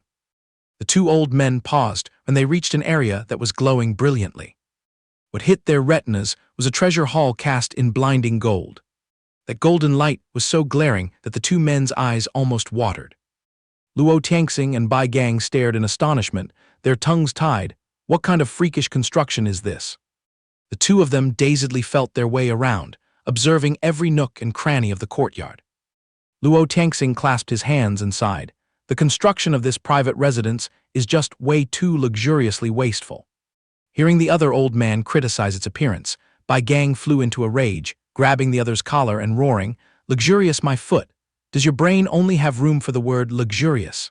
Open your eyes and look closely. These are golden soul sacred spirit trees, absolute top-tier treasures for soul cultivators. This old man has hustled in Tiandao City for 30 solid years, working my fingers to the bone to earn over 3 million top-grade spirit crystals, and it still isn't enough to buy this damn fence." Luo Tianxing puffed his cheeks and bulged his eyes at the sparkling fence, stammering, "Is it really that expensive?" Immediately, Bai Gang put on a serious tone and proposed a bold idea. "Hey, old Luo, tell me the truth, is your precious disciple currently hiring a sous chef? This old man is currently an unemployed head chef, extremely desperate for a place to unleash my god-tier cooking skills." Hearing this, Luo Tianxing felt his insides twist, turning to glare fiercely. "Are you planning to shamelessly camp out here forever? Years ago, this old man begged until my tongue nearly broke for you to cook one meal, and you snobbishly refused, even daring to mock that I wasn't qualified to appreciate your cuisine." The two old men clashed in conversation and immediately rolled up their sleeves, diving into a messy brawl. Right at that moment, a very polite voice echoed from inside the residence. "You two, my mansion still has plenty of empty rooms. If you don't mind, please come in and stay together for fun." The two old men jumped in fright and turned simultaneously to look at the figure standing right there at the entrance of the hall. Waves of horror surged in their hearts. Someone was standing right there, yet they hadn't detected a single trace of his aura. Zhao Chen looked at Luo Tianxing's ragged, beggar-like appearance and smirked, guessing, "This dilapidated guy must have also just been buried alive for a few centuries like me." Luo Tianxing and Bai Gang fell into a silence, busy calculating their gains and losses. "All the monsters above our level are gathered here. It's a blessing of 3 lifetimes that we made it in time. If we dilly-dally a few more days, the sect might just close its doors for good. Just how massive is the gold mine hidden in this tiny place?" Chu Hongshan suddenly stepped out from the shadows, shrugged, and threw a glance full of disdain at the two old men. "You two sure are peculiar, coming to someone else's turf and enjoying acting all sneaky." His sudden appearance gave Luo Tianxing an even bigger scare. He then excitedly PR'd Zhao Chen to the two of them. "Allow me to formally introduce. This is our humble sect's new elder, Zhao Chen. He is a soul cultivation master who has reached a realm where he can tear open the void to ascend at any given second." Hearing that, the two old men's jaws dropped completely, shouting in unison, "An almighty expert about to ascend." Luo Tianxing panicked and screamed in his heart. What kind of dark magic is that brat Luo Tiangsu using? It hasn't even been 2 months since she moved out to start her own business, yet the grandeur of this sect is already about to crush the Xingji sect. At this rate of expansion, the girl might just ascend the throne as an empress and gather the entire Xianxia continent in the palm of her hand. Hearing everything, Bai Gang swore a deadly oath, firmly rooting his feet into the ground. This old man is locking in my stay right here. Even if the Heavenly King descends, don't even think about kicking me out of this sect. The exclusive head chef seat is definitely mine. Seeing his old friend acting so shamelessly, Luo Tiangxing was so angry he nearly spat blood. His face immediately darkened as he turned to interrogate. Chu Hongshan, what wind blew you here? Elder Chu awkwardly scratched his head and made excuses. Well, I heard through the grapevine that the sect was desperate for personnel to forge pots and pans, so I took the liberty of applying for a job. Hearing this, he widened his eyes and roared. You old geezer, have you thrown your noble artifact-refining ideals to the dogs? Wasn't your life's ambition to forge heaven-tier divine weapons and rise to become the #1 artifact-refining master of the Xianxia continent? Chu Hongshan stroked his beard, looking enlightened as he explained. Ever since getting involved with Yi Feng, my brain has been cleared. In truth, as long as you pour your heart into forging a few household items, it can still be considered the pinnacle of artifact refining. I really was a frog at the bottom of the well before, only blindly diving into a useless mess of spirit weapons and cauldrons. Luo Tiangxing sneered as if he could see right through him. Cut the crap. Confess quickly, how many benefits did Yi Feng stuff into your mouth? Seeing that his act was failing, Chu Hongshan fed and confessed the truth. 10,000 zhang of artifact refining fragments. With my current skill level, it's more than enough to forge treasures that can house low-tier artifact spirits. Bai Gang, standing beside them, was still firmly rooted to the spot and gasped in awe. You can even make vessels for artifact spirits. The perks you sucked up are indeed fat. Hey, old Chu, after I make it into the sect, remember to lift your brother up a bit. Chu Hongshan started, his eyes widening. What, you're plotting to steal an elder seat too? Bai Gang smiled widely and cheekily. I wouldn't dare aim that high. This old man just asks for a gig chopping green onions and mincing garlic to cook for the sect, and I'll be satisfied. The group gathered around chattering noisily, while Zio Chen stood in a corner, slapping his forehead in speechlessness. Why is it that the longer I stay in this freakish sect, the more ridiculous shenanigans pop up? But in the very next moment, he looked up at the starry night sky, feeling anxious in his gut, silently praying that the upper realm wouldn't track down his whereabouts. The next morning, right in the sect's grand hall, Luo Tiangxu bowed respectfully and asked the grand ancestor, May I ask why you and your friend arrived since last night, yet concealed your traces, causing this junior to miss the chance to welcome you properly? Luo Tiangxing asked shamelessly. This old man plans to resign from being the grand ancestor to apply for a slot as an elder at the Xinghan sect. What do you think? She threw a fit and violently objected. You are the backbone of the Xingji sect. If you defect over here, will the other ancestors let me off the hook? Luo Tiangxu thought to herself, the grand ancestor surely only graced us with his presence out of respect for Yi Feng. If I agree, will the other big shots use this as an excuse to swarm over here too? If that happens, what's the point of my position as sect master? Noticing that the atmosphere seemed to be missing someone, Luo Tiangxu asked, Could you tell me where that guy Bai Gang, who dragged himself here yesterday, has drifted off to now? Meanwhile, in a spot hidden from her view, Yi Feng was cheerfully enjoying himself. Bai Lao, what kind of exotic delicacy is this incredibly stunning dish? Bai Gang calmly explained that this was the physical body of a great strength demonic ape. Eating, it would not only make one want to swallow their own tongue out of deliciousness, but it would also vastly replenish one's strength. This senior was currently wearing the disguise of the sect's chef. Yi Feng blossomed a pure smile. My master bringing you back here is truly a massive stroke of luck. Immediately, the system released the reward, which was the complete set of 7-element dragon roar knives. It consisted of 7 cooking utensils, radiating a spiritual energy that carried the full authority of the dragon race. The main character immediately pouted in displeasure. The sect just recruited a culinary Dao expert, and you throw this pile of pots and pans at me. Isn't that basically telling me to indirectly kick him out? But necessity is the mother of invention. He nodded. I can totally dump these toys onto junior brother Wu Feng. Yi Feng eagerly sidled up and asked Bai Gang, Bai Lao, are you interested in taking in a legacy disciple? The other instantly caught on. Is that guy also dreaming of tossing a wok and cooking? Yifeng scratched his head and ears. Truth be told, that guy is currently dabbling in the profession of a third-tier alchemy master. Bai Gang clicked his tongue. Patch it up a bit and he might pass, but why are you so stubbornly trying to stuff a disciple onto me? Right at that moment, Leng Wufeng excitedly barged in. Senior brother, our brothers have finished turning the Tianyang sect upside down. He grabbed Wufeng's hand with immense excitement. Hurry up and drag yourself in here. Yifeng quickly pointed and made introductions.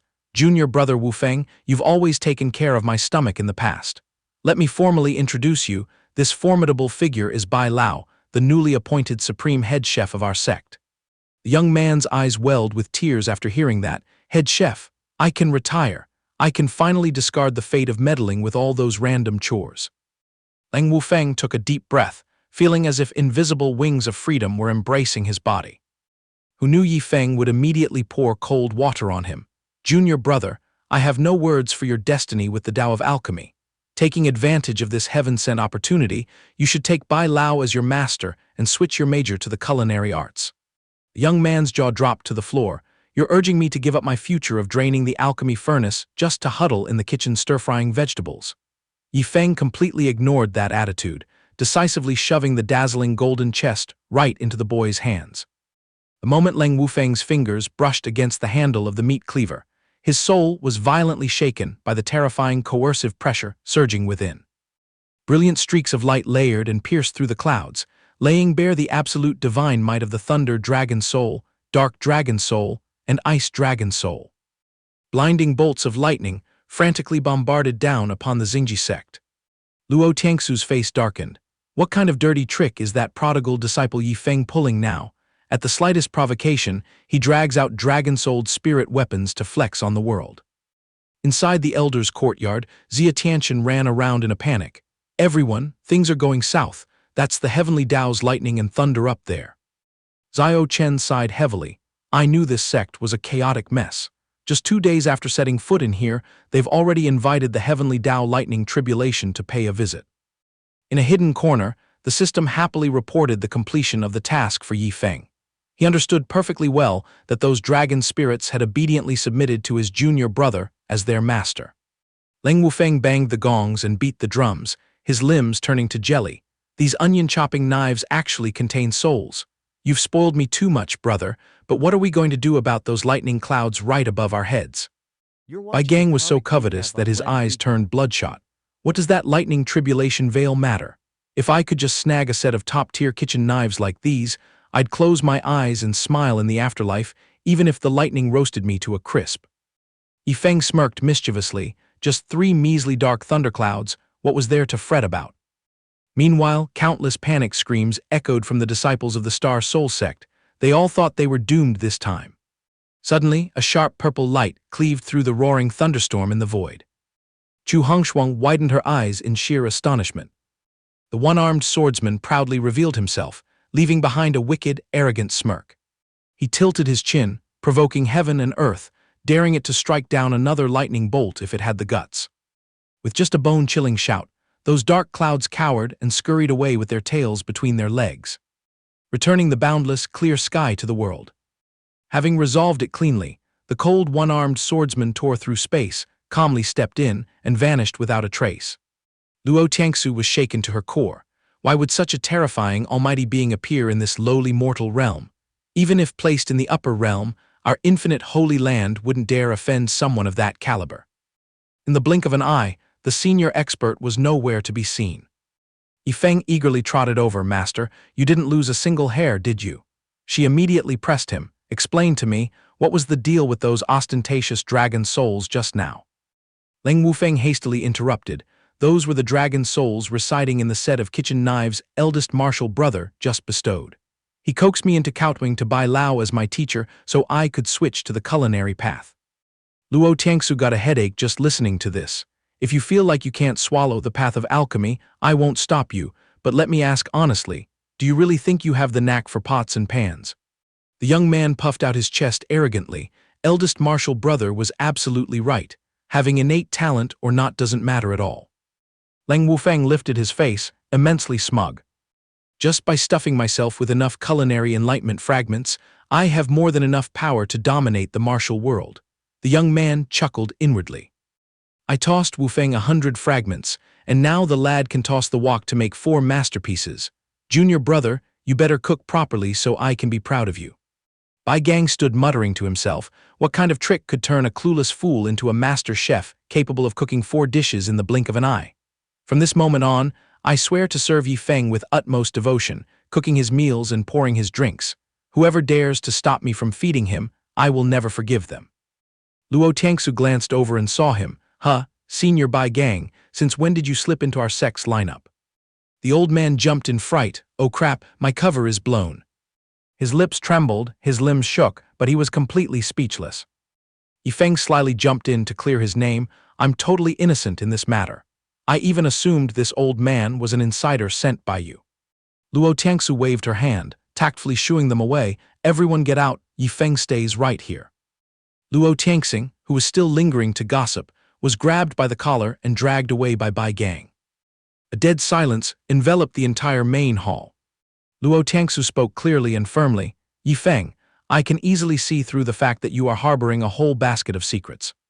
She cut straight to the chase. That pile of treasures you threw out definitely doesn't originate from this profound heaven continent. Today, I am determined to interrogate you about 2 things. Luo Tiangsu growled coldly. How exactly are you connected to that one-armed swordsman from earlier? Hearing this, he nodded without blinking, immediately admitting it. She didn't let him off the hook and added another question. You intentionally got close to me to carry out some shady scheme, didn't you? Yi Feng's cheeks flushed slightly as he obediently nodded without hesitation. Luo Tiangsu demanded with a frosty tone, spit it out, what are your intentions? Yi Feng blurted it out without bothering to beat around the bush. Simply put, I am madly in love with you.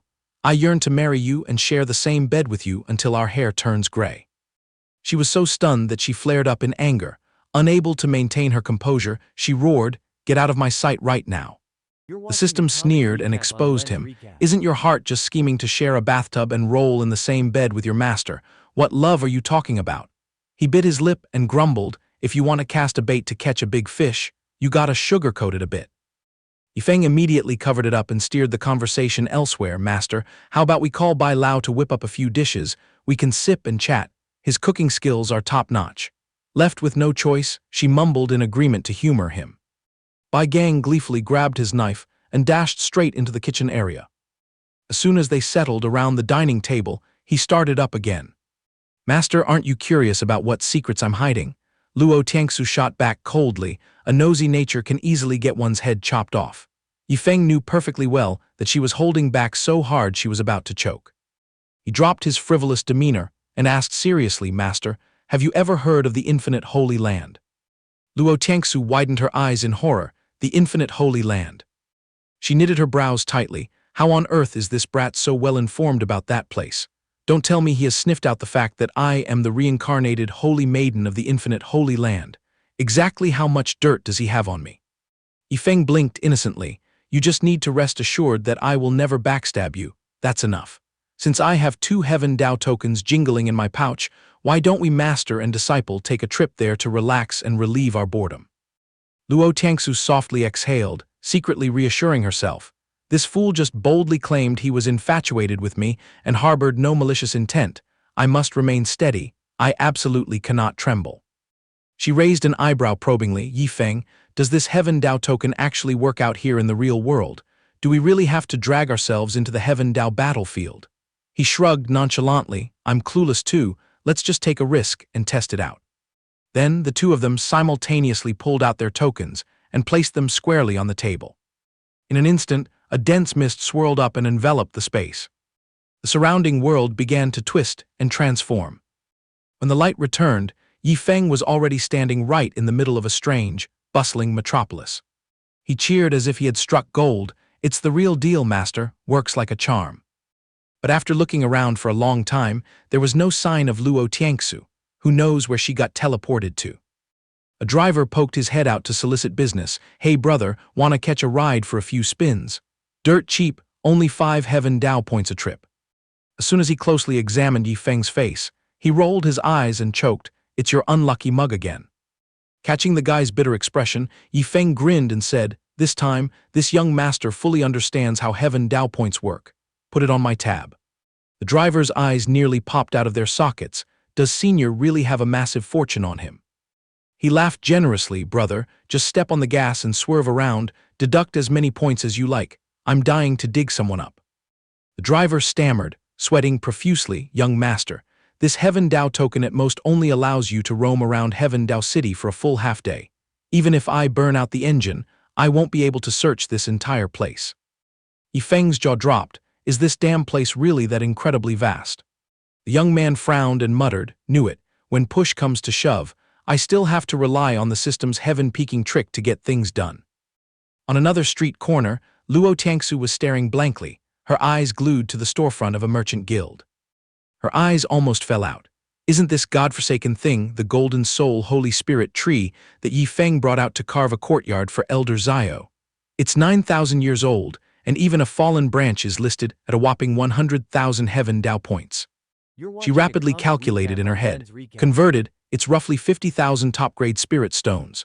That tiny star-seeking radiant stone costs an extortionate 100,000 Heaven Dao points, not to mention the sword heart upgrade fragments demanding a full 5 million, and the Heaven-tier cauldron smashing the price tag at 20 million. No wonder you can search the profound Heaven continent until your eyes bleed and still not find them. Luo Tiangsu staggered, on the verge of a stroke. Being broke is truly a profound humiliation. No wonder so many enlightened beings bury their heads working as coolies in this place.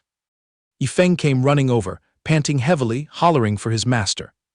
She timidly bit her lip and asked softly, "Last time you bragged about dumping a pile of money in here, so exactly how much did you throw in?" He replied nonchalantly and bluntly, "Just a light 100 million.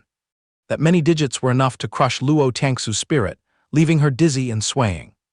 Wicked thoughts sprouted in Yifeng's mind. Wow, time's running out in a flash. Let's quickly kick off a shopping spree to vent our feelings. Luo Tiangsu's high-pitched voice echoed.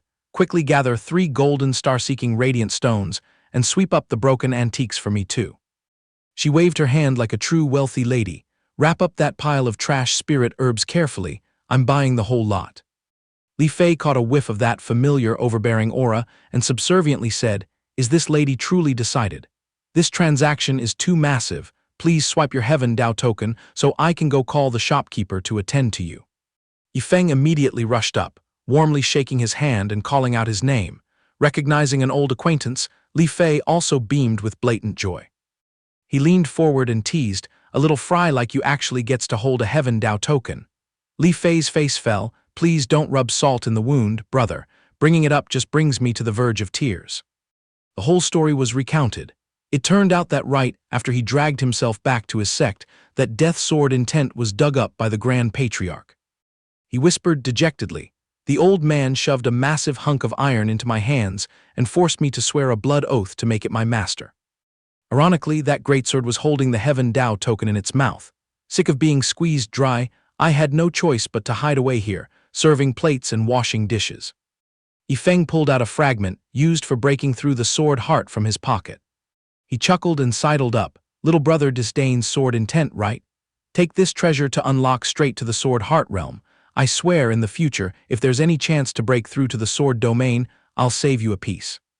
A heart-wrenching scream echoed out. Luo Tiangsu shuddered slightly. This method of extorting a confession is way too vicious.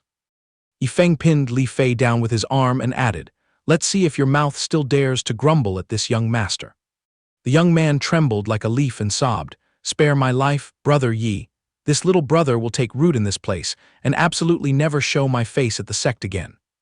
The manager strolled out. Yifeng tilted his chin and laid it down. "How many millions is the price to kick my best buddy out of here?" The guy smirked demurely. "Although I have the authority to fire him, the problem is Li Fei is a clean worker. Suddenly kicking away someone's rice bowl would." He sharply cut him off. "I'll cough up 10 times the penalty fee deal." The shopkeeper pulled a hard U-turn. "Actually, my eyes have been clouded for a long time. Li Fei has a bad track record. Keeping him around is a terrible omen." Nobody paid any attention. It turned out the young man had already submitted his resignation, packed his things, and slipped away quickly.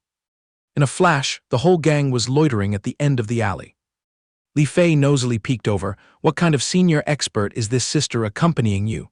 He boasted proudly, "The big boss of the Star Soul sect, who also happens to be my very own master." Luo Tiangsu was beaming brightly. You two chat as much as you want. I gotta dive into my money-squandering mission first." Cruelly, the system blew the whistle and warned him, every luxury item hauled from Heaven Dao City must bear the prodigal tag. Even if given as gifts, the recipient must practice squandering it.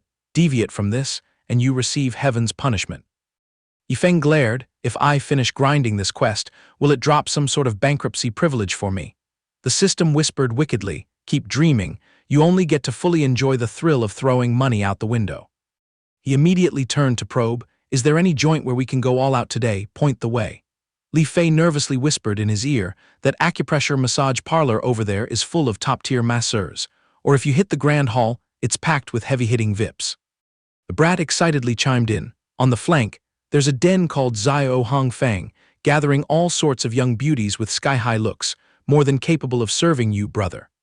Exhausted from carrying bags for hours, a haggard Luo Tiangsu let out a heavy breath. She grumbled irritably, the inflation in this dump is terrifying, blowing through 100 million points just to scoop up a mere 990 golden star-seeking radiant stones wiped out the wallet. Yifeng jumped, flicking his sleeve, you've spent lightly enough, let your disciple handle the financial backing from here on out. He shoved a bunch of stuff into Li Fei's hands and instructed, this cut is for you, bro, make sure you flex it well. Li Fei clumsily hugged the items, not knowing what to do. Yifeng jerked his chin and ordered him to just smash them to build a thatched hut, that'd be perfect. Luo Tiangsu's stomach churned listening to this. Is this little punk harboring dreams of planting broken thatched huts all over the three realms? Li Fei shook his head vigorously to dodge. Nah, you take it back, brother. If I haul this ridiculous thatched hut back, my sect will bash my head in. He flat out refused to take it back, telling him no arguments allowed, you must build a thatched hut as magnificent as an imperial palace for me. Your big bro is going to pump some more ammo, and I'll take you out to party later. Li Fei swallowed hard and glanced at Luo Tiangsu. Are you really just going to let your disciple run wild like this? Luo Tiangsu let it go. He threw money to outright buy the status of my personal disciple. Who am I to teach him a lesson? Li Fei pouted, judging the master-disciple duo. Every pot has its lid. The guy's a total prodigal. The lady loves money as much as her life. Can you guys act like normal human beings for once? 30 minutes later, Luo Tiangsu's facial muscles were contorted beyond description. Every muscle fiber in her body twitched slightly. The masseur's supple fingers pressed deeply into the soles of her feet. Luo Tiangsu went limp and wailed, this pressure is overwhelmingly comfortable, but it tickles too much. Please let me go. Li Fei closed his eyes, visibly enjoying it, getting a transcendent ascended being to give me a massage. It feels absolutely incredible. A treatment of this level is something even the master and grand patriarch back home could only dream of. Luo Tiangsu's cheeks were flushed pink. Burying her head in the grind of cultivation for 2 straight decades, she truly had never tasted the sheer bliss of stretching her muscles to this extent. She cleared her throat, looking for him. What corner did my Yifeng crawl into? The other guy sleepily replied, I vaguely remember him hauling his face over to grind the claw machine. Sure enough, the young man was sweating profusely, wrestling with the machine, 10 billion Heaven Dao points. This granddaddy refuses to believe he can't snag a single item, just a little bit more and it's in the bag. Right at the moment the bear was about to drop into the hole, Li Fei loomed over and ruined it. Brother Yi, playtime is over. Yifeng flew into a rage, opening his mouth wide to scold the brat for shattering his sweet dream. But Li Fei had already slinked away ages ago. Luo Tiangsu chuckled to defuse the situation. That kid got tossed back early by the teleportation halo. He growled, ready to slap him across the face, but could only wipe his face in frustration, chalking it up to the kid's dumb luck. Luo Tiangsu glanced at the machine with curious eyes. Seeing this, Yifeng enticed her. If you're interested, just drop a coin in and give the joystick a yank, master. She smacked her lips regretfully. We're out of time, so I'll have to take a rain check and exact my revenge next time. Yifeng quick-wittedly made a move, lest we get tossed in different directions when riding the teleportation halo. How about you let me hold your hand, master, and we go back together? Luo Tiangsu asked pointedly in a daze, so what's our destination? He chuckled mischievously inside because he got to touch the beauty's hand, but kept a straight face while spouting nonsense. I'm terrible with directions. How could I possibly know? Without any warning, Yifeng was flung right into the middle of the Wangshan Pavilion brothel, all by his lonesome.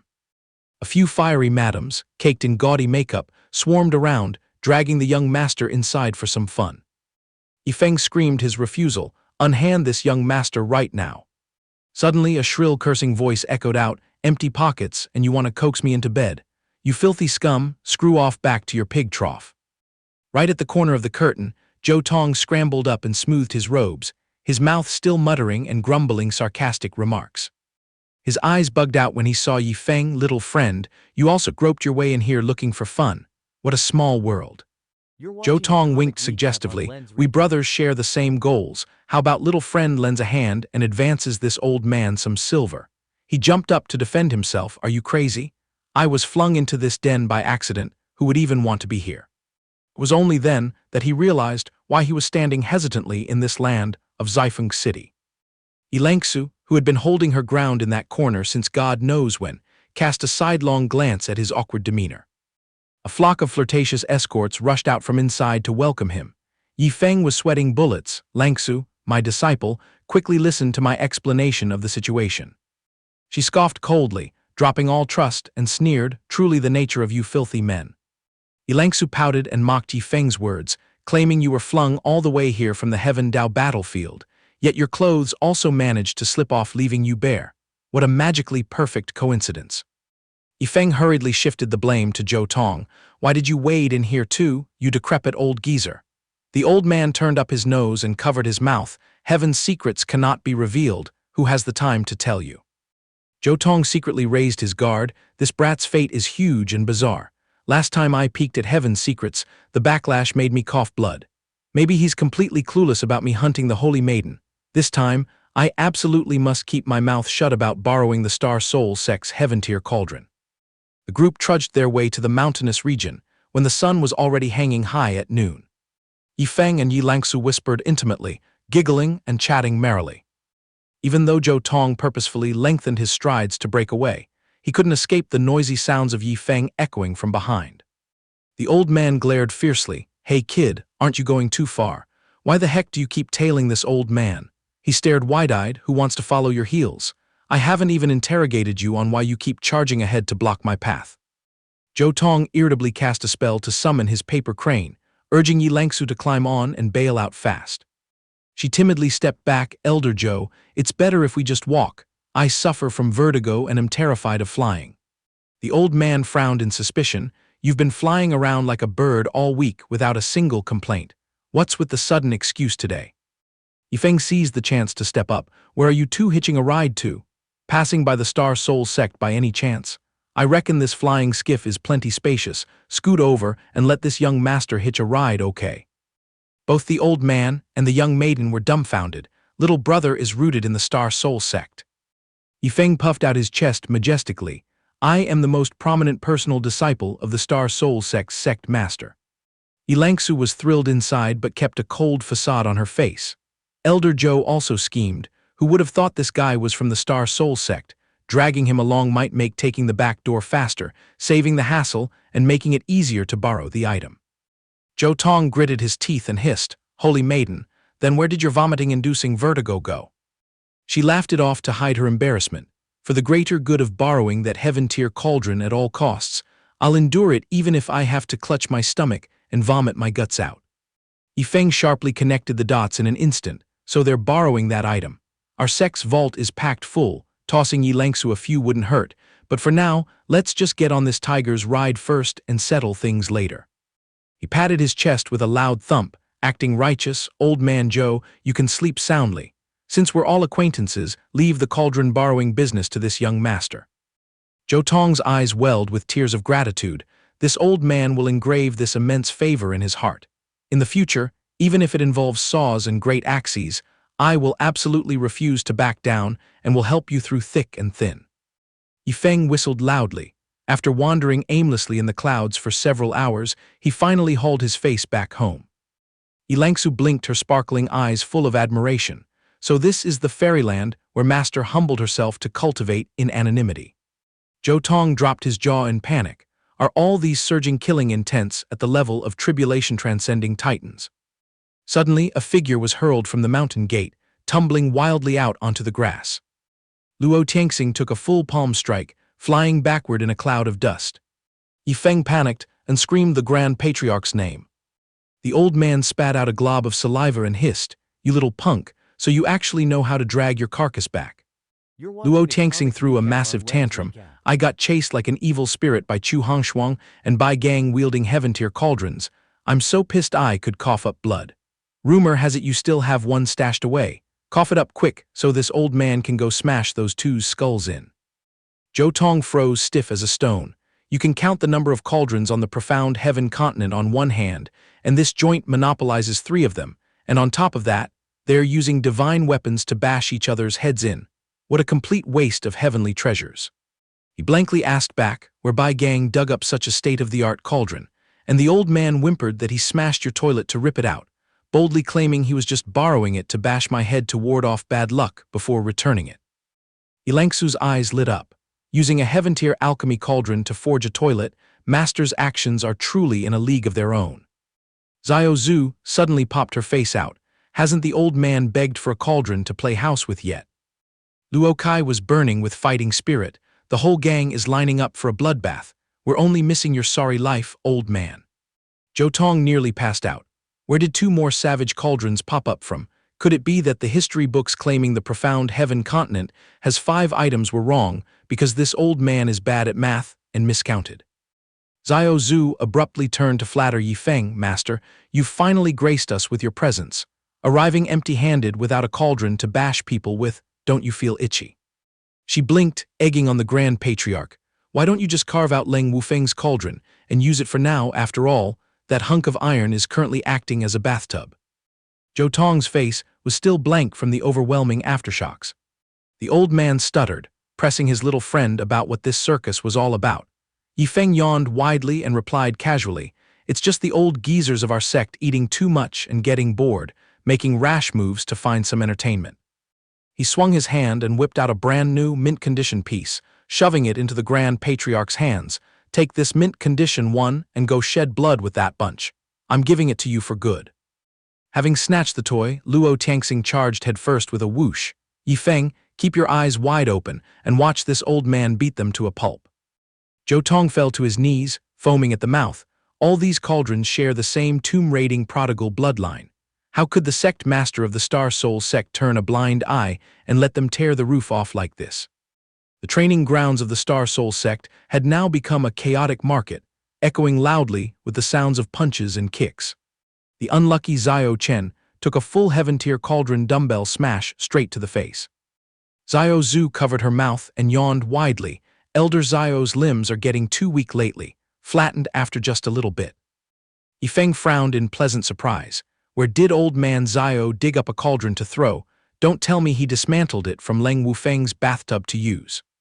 Before he could finish, a figure ruthlessly hurled a cauldron with a whoosh, completely disregarding the life of Xiao Chen, who was currently eating dirt. Her graceful robes fluttered proudly in the wind. That domineering figure was none other than the one holding the reins of the Star Soul sect, Luo Tianxu. Luo Tianxu descended like an arrow, piercing the wind and stepping on the clouds. The overwhelming might made Yifeng and Zhou Tong shriek in terror. Zhou Tong rubbed his eyes and stammered, asking Yifeng, "Kid, may I ask if this little girl was also molded out of your sect's cauldron?" He puffed his cheeks and proudly cheered. "That is the very sect master who summons the wind and calls the rain of our great Star Soul sect." Zhou Tong smacked his lips, drooling with admiration, overwhelmingly divine, truly a once-in-a-millennium legend. He silently assessed, this brat has some serious clout and backing. Just with a peak primordial spirit realm cultivation, she managed to lead a pack of heavyweights by the nose to seek refuge. It's unclear what trump card she hid to win over people's hearts so brilliantly. Yifeng jutted his chin to invite him in. "Elder Zhou, are your hands and feet itching to charge into the fray?" The old man's eyes bulged, his body going weak. "Don't tell me your sect still has surplus heaven-tier cauldrons gathering dust." Yifeng nodded and confessed the truth. "There's a leftover feeding trough in our doghouse. If you can endure the smell a bit, I'll lend it to you right away." Zhou Tong choked up in his throat. Even the dogs in this house get to lap out of heaven-tier gear. Suddenly, he felt his own life was cheaper than a withered blade of grass. The system interrupted his thoughts to deliver news. The sect's duel tournament has concluded early. Congratulations to the master for reaping a full 100,000 prodigal points. and conveniently tossing in 10 barrels of pure soul-cleansing water. You're watching Yifeng a looked at his comics reward recap from bag, Lens grinning Recap. from ear to ear. Last time he was given 100 drops entirely untouched, but this time it bombarded him with dozens of drums of soul-cleansing water. However, his prodigal capital had ballooned to nearly 940,000, more than enough to shatter the divine hidden realm bottleneck. Zhou Tong awkwardly rubbed his hands together. Junior brother Yifeng, this old man's skills are itching to throw some punches too. He slapped his thigh vigorously, guaranteeing it, piece of cake. You stand by and wait for me to shatter this cultivation realm, then I'll run off and fetch a cauldron for you to swing. I level up super fast, it'll be done in the blink of an eye. All the figures present went into an uproar, their jaws dropping wide open, so astounded they were on the verge of breaking through themselves. Zhou Tong frantically threw up his hands to stop him. If you're upgrading, please slink into a cave for some privacy. The spiritual energy here is chaotic with people fighting all over the place. If you undergo chi deviation, your bones will be pulverized. Before the old man could close his mouth, a beam of radiant light had already torn through the horizon, piercing straight into the clouds. The two figures hovering in midair jolted in shock. Luo Tiangsu slapped her forehead, speechless. This damn prodigal is itching to shatter his realm level again. A chain of bottlenecks was smashed to pieces like shattered glass. Riding the clouds and treading the wind, Yifeng soared straight from the first level of the divine hidden realm all the way up to the 5th tier of the divine hidden realm, only to finally lock it down, sitting squarely at the 9th tier of the divine hidden realm. Having achieved a perfect breakthrough, he spat out a mouthful of foul qi, hollering at Zhou Tong, who was still standing there petrified like a statue. Hurry up and haul ass to borrow a cauldron so we can go wild. Yilangsu's lapels were soaked in sweat. My master is a terrifying monster. No wonder he mocked my foundation as pitiful back then. If he just snapped his fingers and wanted to soar above the heads of all sentient beings, it would merely be a trivial matter. The system notification buzzed again, teasing a quest. Gather enough Heaven Dao tokens and drag the whole clan into Heaven Dao City within 30 days. Success means a downpour of prodigal points. Failure means brushing it off with no consequences. Yifeng annoyingly probed, don't tell me your bag can't squeeze out a single Heaven Dao token. The system sharply snapped back. There's no shortage, but Master has to put in the effort to strategize and throw around a hefty amount of money to reap the harvest. Yifeng nodded, having grasped its weakness, but his mouth remained flippant. This young master firmly believed a mechanically run donkey like you couldn't possibly hold any Heaven Dao tokens. The system bristled with bitterness and cursed, you dare to insult me. You frog in the bottom of a well, don't look down on me. Yifeng bit the bullet, accepted the bet, and pondered.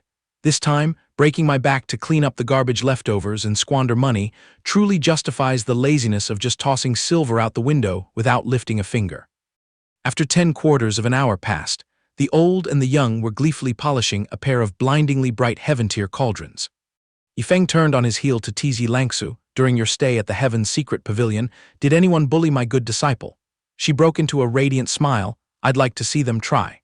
The Heaven's Secret Pavilion spoils me rotten, especially the old geezer Zhou Tong. My meals and sleep were entirely catered to and cared for by him. Yifeng tilted his face to report to the system. Old man Zhou Tong served my second disciple so well. Tipping him a heaven-tier cauldron as a return gift surely wouldn't get any complaints, right? The system racked its brain-loading data, then jutted its chin and decreed, encouraging the master to dig into his pockets and smack down a pair just for the thrill of it. Yifeng's jaw dropped, making his hair stand on end. It's hard to believe that your system is now squandering money even more ruthlessly than this young master.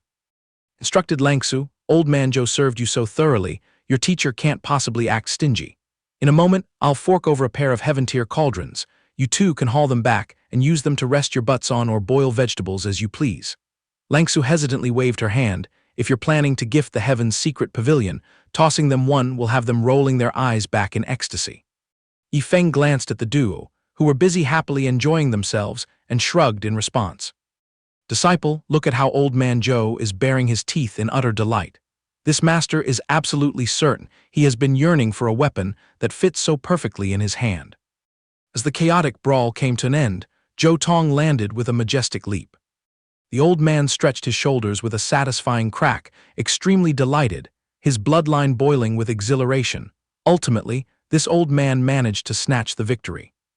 Waiting for the old man to satisfy his addiction to swinging his arms, Yifeng finally patted his shoulder and whispered, "Big brother Joe, there's no need to borrow that heaven-tier item and complicate things. This little brother is shoving these two straight to you. Just haul them back." Joe Tong's eyeballs popped as he stared at the pair of materialized cauldrons and pleaded, "Oh, junior brother Yifeng, our heaven's secret pavilion can only handle a single one to intimidate the world. That's already enough." Yilangsu ran over and whispered in his ear, "Yifeng said the other piece is specifically pocketed for you to use as a handy spiritual weapon. No need to hand it over to the heaven's secret pavilion." Hearing this, Joe Tong thought he was dreaming. The old man tucked his tail and bowed low to hail Yifeng. "This grace is as vast as the Eastern Sea. In the future, if little brother needs my help, Joe Tong, just boldly call my name." Yilangsu covered her mouth and chuckled slyly. Old man Joe stepped right into Master's trap. The older the ginger, the spicier it truly is. The system's jubilant text danced, cheering the master for successfully igniting a money-burning spree, bestowing a fresh 100,000 prodigal points. Yifeng scratched his chin suspiciously. Something's odd. Has the money-throwing standard been loosened? Stringing it all together, breaking limits every once in a while causes the dropped point mine to become even richer. Before finishing a round of tea, Joe Tong and Yilangsu scrambled to prepare their luggage. The old man craned his neck, straining to explain to Yifeng, "I originally intended to put down roots and freeload at your esteemed sect for a few days, but having snagged such a tasty bait, I have to zip back and report." He stood there listening to the noisy bunch, nosily dragging out the bloody brawls as drinking gossip, becoming utterly speechless and helplessly giving up. Luo Tianxing rubbed his punch-inviting fists together. "How about we set up another martial arts exchange tonight to stretch our muscles?" Bai Gang turned pale and found an excuse to slip away. "Then I'll swing by the kitchen to light the fire and stir-fry a few appetizers first." Yifeng stared wide-eyed at the group of elders whose faces were slapped as swollen as chopping blocks, then complained to the system, "Look at these loyal subjects grinding hard to hone their combat skills to defend the sect, getting beaten to a pulp like this. If I casually toss them a few 100,000 top-grade pills to restore their dignity, would that be too much?" The system sharply retorted, "Would you bet your life guaranteeing that those lunatics aren't just using the cauldrons to clown around for entertainment?" Yifeng scratched his head and chuckled. It was obvious they were honing their assassin skills for actual combat. The system had no choice but to bite the bullet and release the goods to satisfy this idler's money-burning bet, pouring down a torrential rain of 30,000 9-mark 9th-grade flame blood pills. A stern warning rang out. This batch of pills was mandated to be stuffed straight into the mouths of those battered cripples, under martial law that they must be entirely consumed before the day ended. Yifeng froze for 5 seconds, because the discharged ammo blatantly exceeded the 30,000 mark. Zia Lao waddled around making a fuss, while the others stared wide-eyed to see what kind of treasure this was. All the civil and martial officials glued their eyes to the glowing 5-mark 9th-grade flame blood body-revitalizing pill.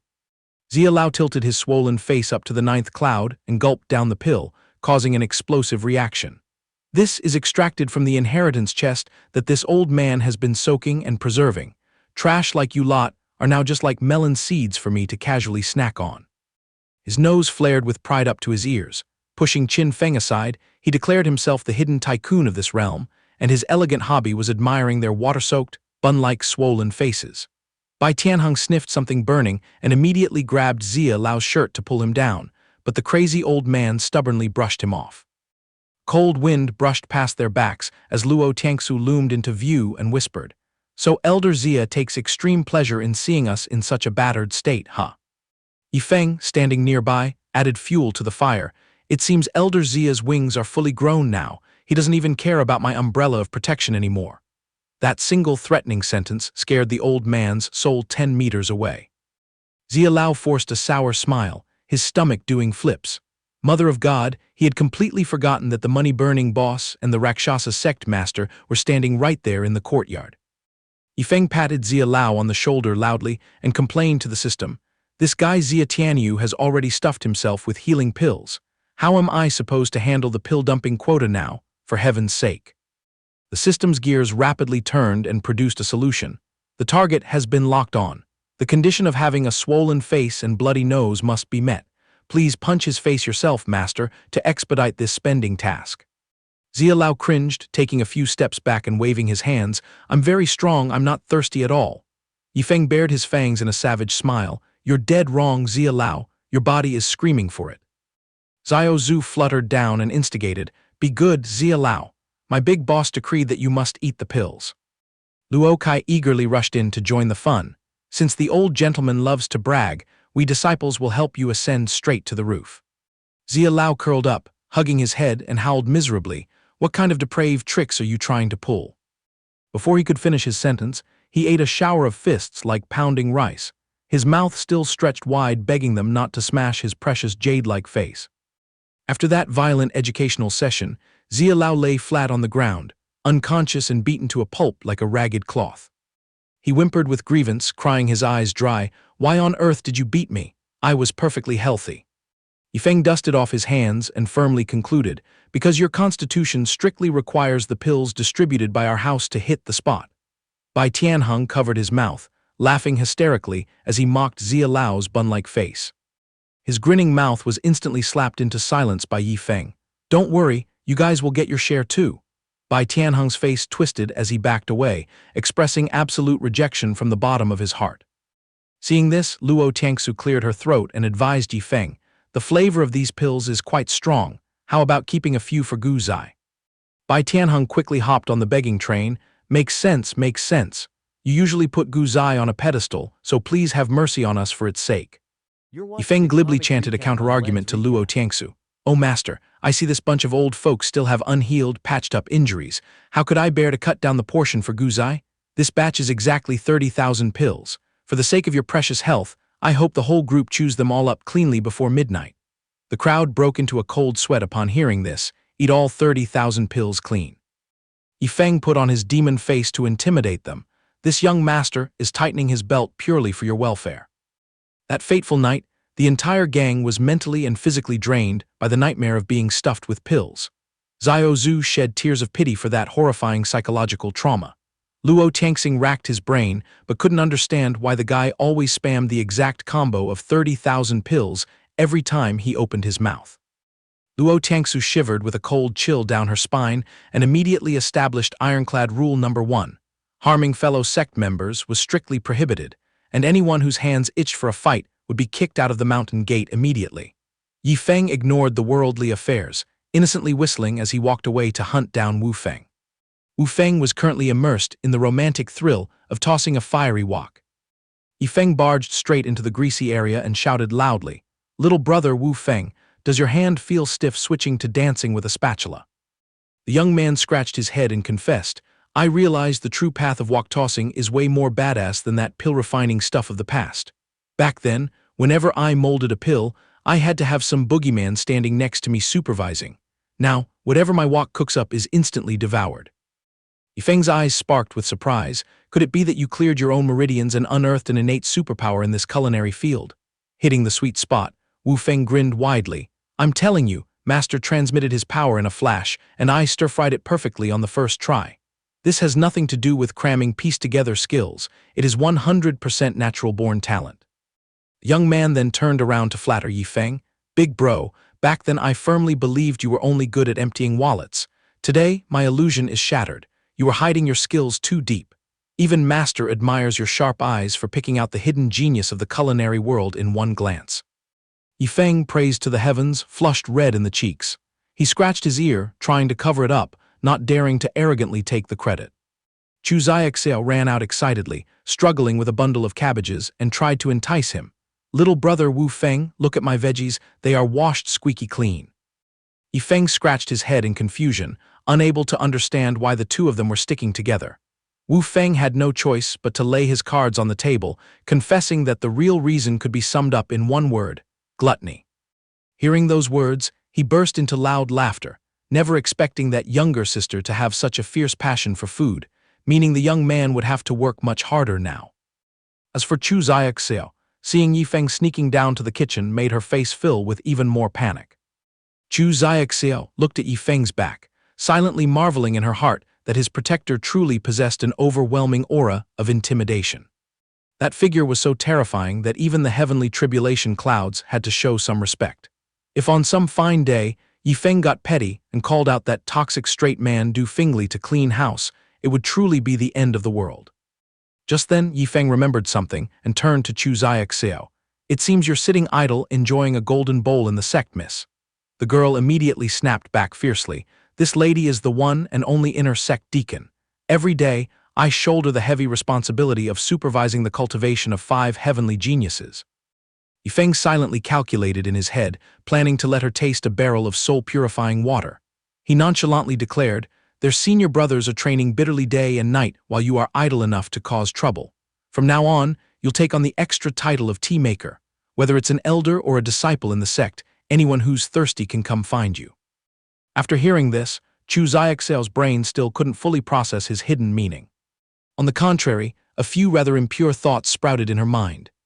Suddenly, an earth-shattering explosion echoed from the kitchen area. A gigantic wooden barrel suddenly sat grandly right in the middle of the room. Chu Xiaoxiao immediately glared and scolded, "You forced me to make tea, yet what is this monstrous water you've given me?" This made Wu Feng join in the complaining as well. "Your colossal wooden barrel pierced right through my roof." However, even Yifeng himself was startled by its majestic scale. He broke into a cold sweat, muttering to himself that he never expected one barrel to possess such a gigantic size. Yifeng turned to carefully instruct Chu Xiaoxiao. "Anyone can use this water except for Elder Zio. I'm afraid if he drinks it, he'll ascend to heaven." Hearing this, the girl frowned in confusion. What kind of ridiculous reason is that? So besides brewing tea, what else is the water in this barrel used for? He simply dropped a brief sentence, "Feel free to do whatever you like with it." In another development, high up in the vast sky, 3 figures were zooming forward on flying swords. Wang Dahai, riding in the front, turned back to instruct, "We are about to land at the Star Soul Sect. Later, you two just keep your mouths shut and let me scout the situation first." Hearing this, Huang Xiaofei and Meng Heifeng, sitting behind, obediently complied.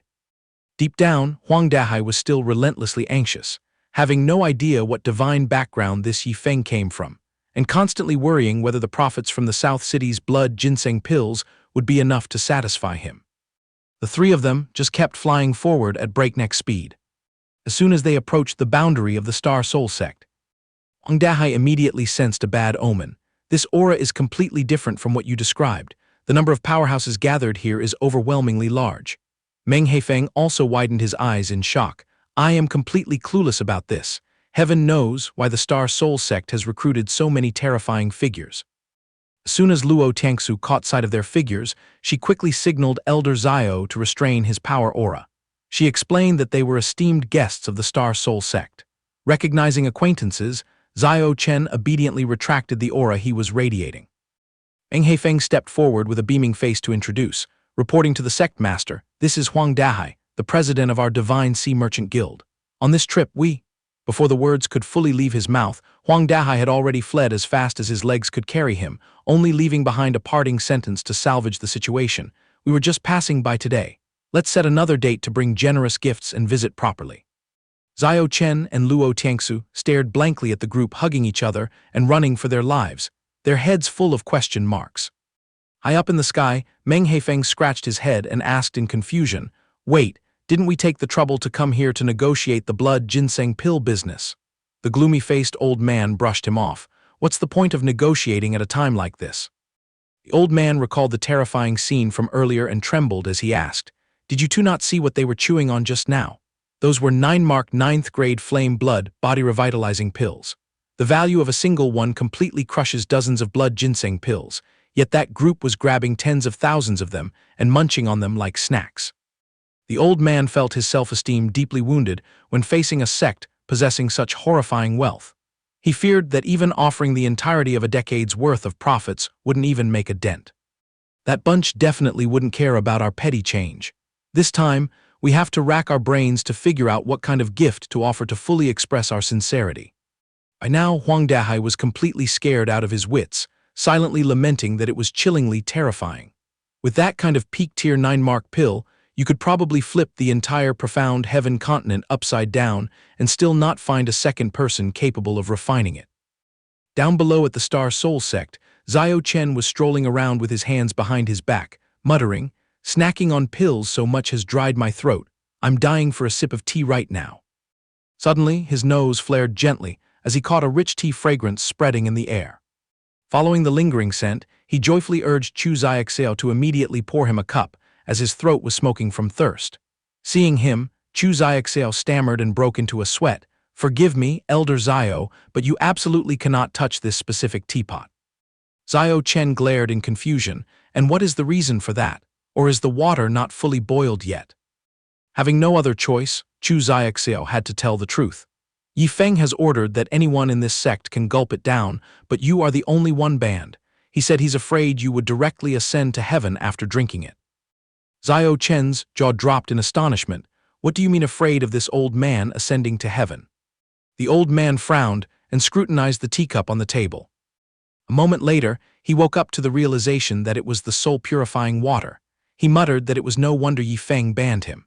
"You can't be blamed for lacking knowledge, but this water is a rare and elusive treasure in this world." Chu Xiaoxiao didn't take in a single word of that. She merely calmly reached out, pointed at the colossal barrel behind her, and naively retorted, "Did Elder Zio just say this water is a rare item?" Zio Chen turned his head, and the moment he saw a barrel as huge as a house, he instantly froze into a statue. The old man staggered away like a drunkard, waving his hand to tell her to keep brewing tea. This old man needs to find a corner to soothe this wounded heart. Chu Xiaoxiao looked at his retreating back with eyes full of sympathy. As the sun gradually set in the west, it was also the time when Zio Chen began to fall into deep contemplation about the ways of the world. The old man curled up feeling sorry for himself, muttering alone, "This old man's guts are filled with gloom and I regret it so much. If I had known, I wouldn't have stepped foot into this bizarre sect back then. Having my worldview shattered every single day like this, what heart can endure it?" Suddenly, a voice tore through the space. "So you old geezer are hiding in this corner." Zio Chen jumped in shock upon recognizing the all-too-familiar tone. This tone definitely belongs to Dingye. Dingye floated menacingly above, looking down with arrogance. Well, I didn't expect an old man like you to have the capability to break the soul-devouring grand array and escape. It really broadened my horizons." The guy hovering in the air scoffed and threw mocking words. "I am even more amazed to see the once-renowned handsome man, hailed by countless beauties as the #1 soul cultivator, now reduced to a battered, sloppy, and old-fashioned geezer. Fate truly loves to play jokes." He smirked and arrogantly stated, "Run for your life, old man. This seat will grant you one last glimmer of hope." Zio Chen wasn't intimidated in the slightest. He immediately took a defensive stance, ready to fight.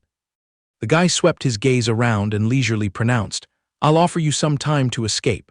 I'll stay a bit to flatten this dilapidated sect that's harboring you, and then I'll come back to settle the score. If by then you've hidden too well, I'll just magnanimously spare your life." Hearing those insulting words, Zio Chen's hot blood rushed straight to his brain. "Dingyi, you little brat, don't push your luck. There's a limit to bullying people." Seeing the old man's furious demeanor, Dingyi felt even more smug in his heart. "Hurry up and pull out your most powerful divine soul martial skill for me to see. Are you sleepwalking, thinking I am still that wet-behind-the-ears brat from 2 centuries ago?" As soon as the words fell, he erupted with a massive divine soul aura that was 4 times more majestic than Zio Chen's. "I am truly curious to see how many lifetimes your so-called divine soul power can resist." At the same time, over on Yi Feng's side, the system suddenly sounded an alarm. Zio Chen had stepped out of the sect's boundary, and he was risking his life to fight Dingyi to protect the safety of this place. The catch was that the old man was no match for Dingyi. Hearing the report, Yi Feng scratched his head in confusion. That guy stubbornly stayed in the profound heaven continent for 2 centuries without ascending. He hurriedly scrambled to find Zio Zhu and ordered, "Follow me out immediately. We must go reinforce Elder Zio right now." Zio Zhu widened her eyes in bewilderment. Elder Zio is a powerhouse preparing to ascend. What in the world could possibly threaten him?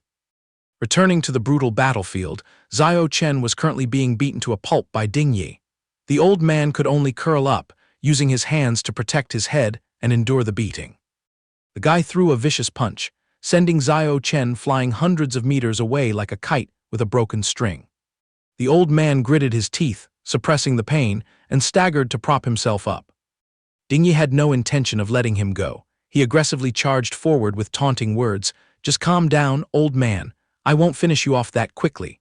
Having been imprisoned by my master for a full 2 centuries, you must have hidden quite a few ultimate moves at the bottom of your trunk. Throw them all out here to entertain this seat for a bit."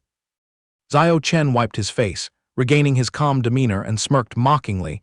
"Is that your soul spirit sphere? As small as a jackfruit seed, yet you have the thick skin to use it to intimidate others."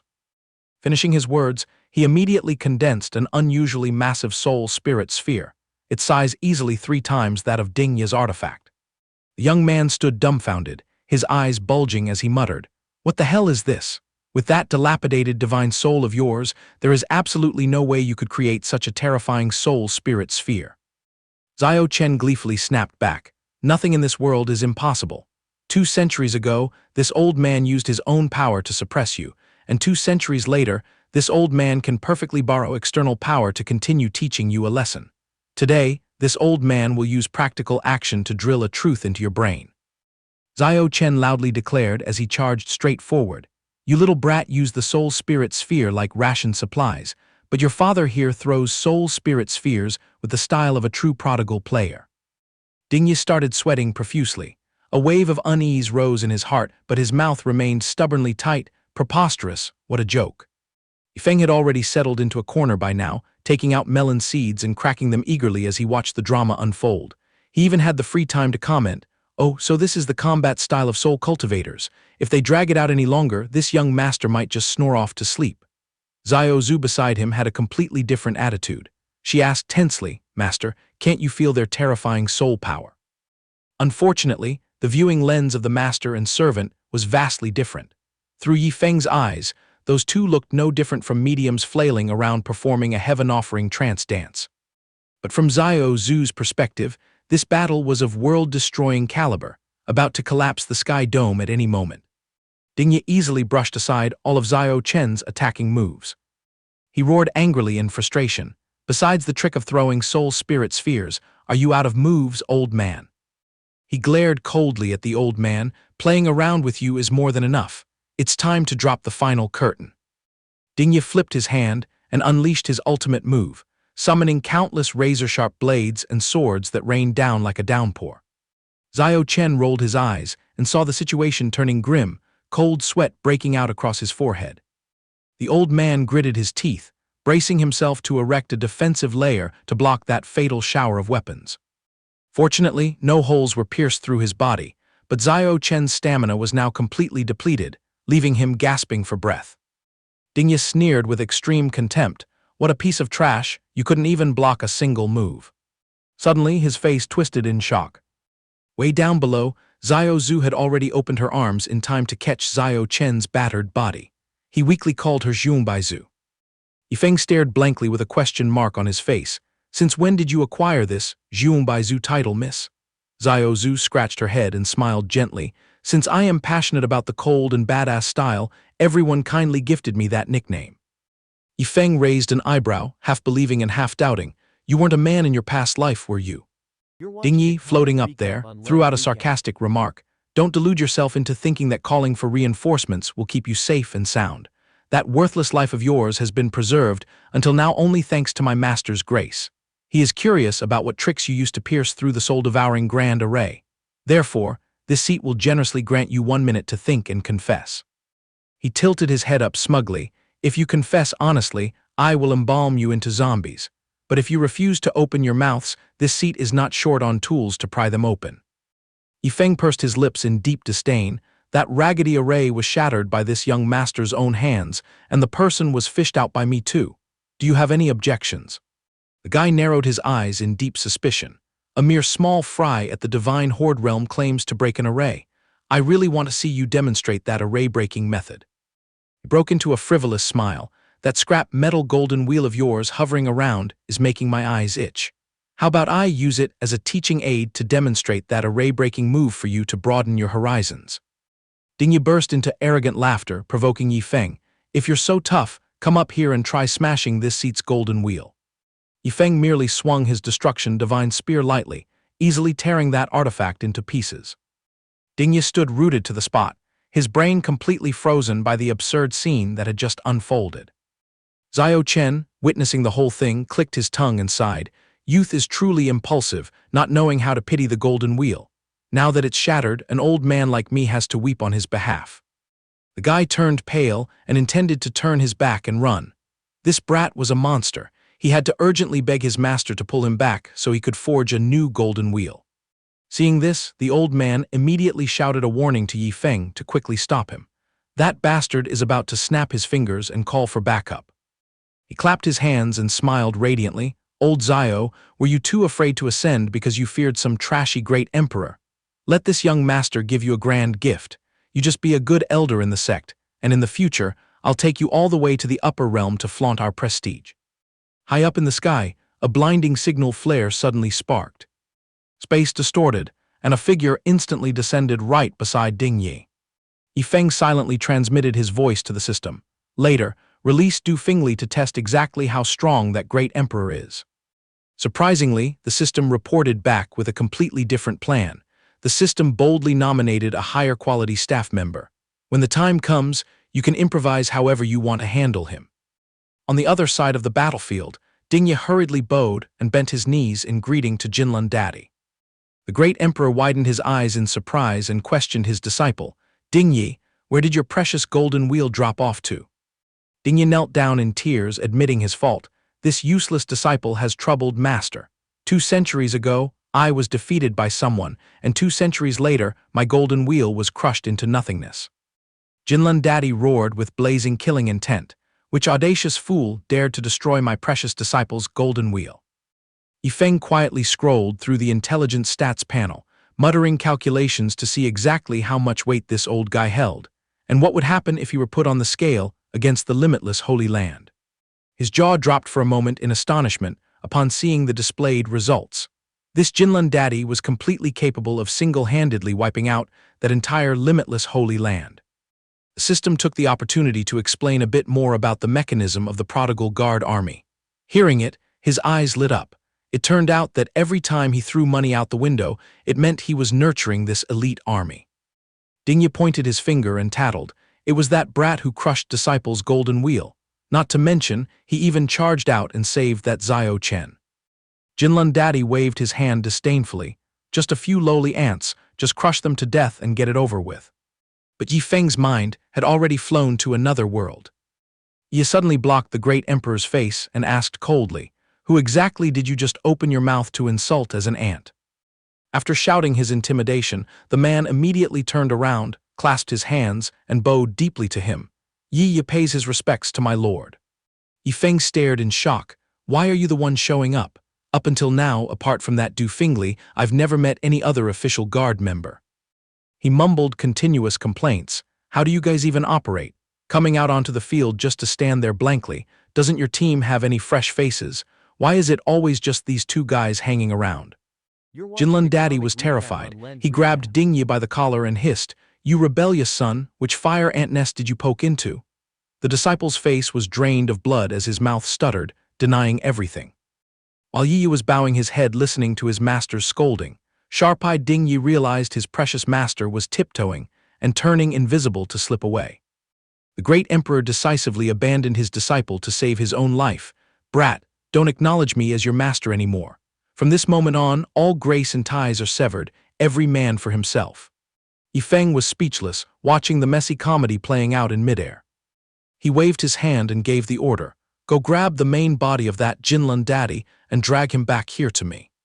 With sharp senses, Yi immediately sniffed out that the great emperor was secretly fleeing.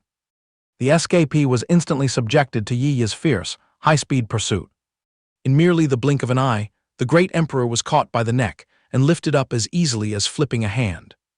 Now Jinlun Daddy was forced to expose his true original form.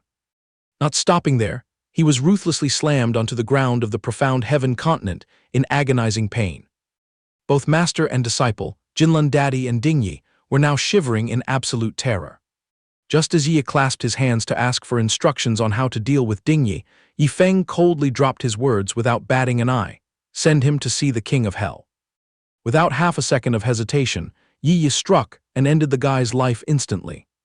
The moment the sharp killing intent pointed toward him, Jinlun Daddy hurriedly wailed in despair, "Great hero, please spare my life. I am willing to offer everything as compensation." Yi Feng casually opened his mouth to ask Zio Chen, This bastard locked you up for 2 centuries, making you too afraid to show your face and ascend. Now, would you like to chop him up to get him out of your sight, or take him as a slave?" Upon hearing that deadly choice, Jinlun Daddy instantly plummeted into the deep abyss of utter despair. Xiao Chen's eyes welled up with tears of emotion. "You just fished this old man out of the soul-devouring grand array, and now you conveniently uprooted the heart-demon thorn in my soul. In this life, this old man doesn't know how to repay you. From now on, this old life is entrusted to young Master Yi." Xiao Zhu clapped her hands in admiration, forcing a great emperor of the upper realm to kneel and serve as a beast of burden for an underdog in the lower realm. "I'm afraid only our master could pull off such an arrogant stunt. It truly is a blessing to live alongside him." Xiao Chen gritted his teeth resolutely. "This old man wants to take him as a slave until the day he dies. The day I pass away, this guy must be buried alive with me." Yifeng immediately waved his hand, telling Yi to proceed with establishing the contract, and carefully asked further, "Is there any risk?" The man calmly reassured, "Please rest assured, unless this Jinlun Daddy's strength surpasses mine, he won't be able to break this contract in this life or the next." Once everything was handled, Yi clasped his hands to request leave. "If the master has no other instructions, please allow this subordinate to depart." Yifeng turned to kindly inquire Xiao Chen, "So, to what level has your power recovered currently?" The old man shook his head humbly. "The road to regaining my peak form is still very arduous." He clicked his tongue and steered the topic away. "All right, let's pack up and return home. The sect has been thirsting for service staff lately. No one is allowed to reveal this guy's background." Back home, Luo Tiangsu was standing with her hands on her hips, waiting right at the main gate of the Star Soul sect. She frowned, half believing and half doubting. How bizarre, Elder Xiao suddenly disappeared, and that Yifeng even dragged Xiao Zhu along with him. Unexpectedly, from a distance, the disciple's voice echoed back, "My beloved master, we've dragged our bodies back." Luo Tiangsu squinted and counted repeatedly. "Exactly 3 people left, so why are there suddenly 4 when they return? My bad premonitions are never wrong." Yifeng grinned happily, flashing his teeth, and asked, "Oh, what are you standing here staring for?" She snapped irritably, "Why are you asking? It's none of your business. First step, please clearly explain to me who this strange guy is." Called out, Jinlun Daddy jumped in fright. Taking advantage of the moment, Yifeng smugly showed off. "Speaking of the achievement of subjugating him and bringing him here, master must reward me for this." Luo Tiangsu put on a face of refusal to understand. "What is there to praise a prodigal son like you for?" Yifeng chuckled and started his persuasion. "Our sect has many people but severely lacks handymen." She immediately pursed her lips and retorted, "There's a bunch of idle elders sitting around over there. How could we possibly lack handymen?" After speaking, Luo Tiangsu crossed her arms and emphasized, "This sect is already fully staffed. Hiring is strictly prohibited. And let me tell you, even if one applies for a handyman position, they must be at least at the Tribulation Transcendence realm." Jinlun Daddy froze upon hearing this, screaming internally, "In this day and age, just sweeping the floors requires a minimum threshold of the Tribulation Transcendence realm." Hearing that final condition, he curled his lip in disdain. "Master is truly short-sighted. Mr. Jinlun here is a genuine powerhouse, more than capable of ascending at any given moment. Is this level of competence enough to fetch water and chop wood for the sect?"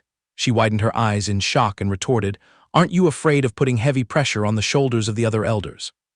Witnessing this fiery exchange, Jinlun Daddy secretly plotted in his mind, "That brutal kid is actually afraid of this little girl. If she interrogates my background later, I have to take the chance to perform exceptionally well." Suddenly, Luo Tiangsu's jade-like finger pointed straight at him. "Confess now, how much money did you burn to invite this guy back?" Great Emperor Jinlun's heart skipped a beat, bewildered as he muttered the words, "invite back," to himself. An immense surge of sorrow suddenly welled up in his heart. "I was kidnapped and extorted from the upper realm to come down here." Then he composed himself, realizing he had to flatter them skillfully this time, lest that Xiao Chen refuse to leave him in peace later. He cleared his throat, trying to correct her words, "Reporting to the sect master, I absolutely was not bought to join as a handyman. It is because—" Before he could finish his sentence, Luo Tiangsu ruthlessly turned on her heel and walked away. "Enough, no need for lengthy explanations. Every elder in this sect is eccentric like that. If you like being a handyman, roll up your sleeves and get to work." Great Emperor Jinlun was dumbfounded and panicked, not knowing how to reply. In contrast to that melancholy, Yifeng carelessly stretched his limbs, gave a long yawn, and announced, "This young master is falling asleep. Tonight, just throw Jin Lun out to guard the door for you. Whatever else there is, I'll assign it to him tomorrow morning." Zhao Chen nodded in understanding. After everyone dispersed, he gleefully mocked, "Oh, the majestic great Emperor Jin Lun, you probably never dreamed you'd see the day you had to suffer this life of servitude, did you?" He gave a twisted, forced smile. "That is all in the past. Now whatever grandpa wants, this grandson is willing to offer." Under the dreamy pale purple sunset glow, Zhao Chen stroked his beard and firmly declared, "I won't make things difficult for you either. Thinking about it, it was thanks to you that this old man stumbled upon the great fortune known as young Master Yi. Just obediently work well, and who knows, in a few hundred years, if I'm in a good mood, I might release you and set you free." Hearing those words, great Emperor Jin Lun obediently knelt flat on the ground, kowtowing to express his deep gratitude, and hastily blurted out words of thanks. A few minutes later, at the luxurious residential area exclusively for the elders of the Star Soul sect, Zhao Chen beckoned with his hand and called out, "What are you doing lurking out there? Hurry up and come here."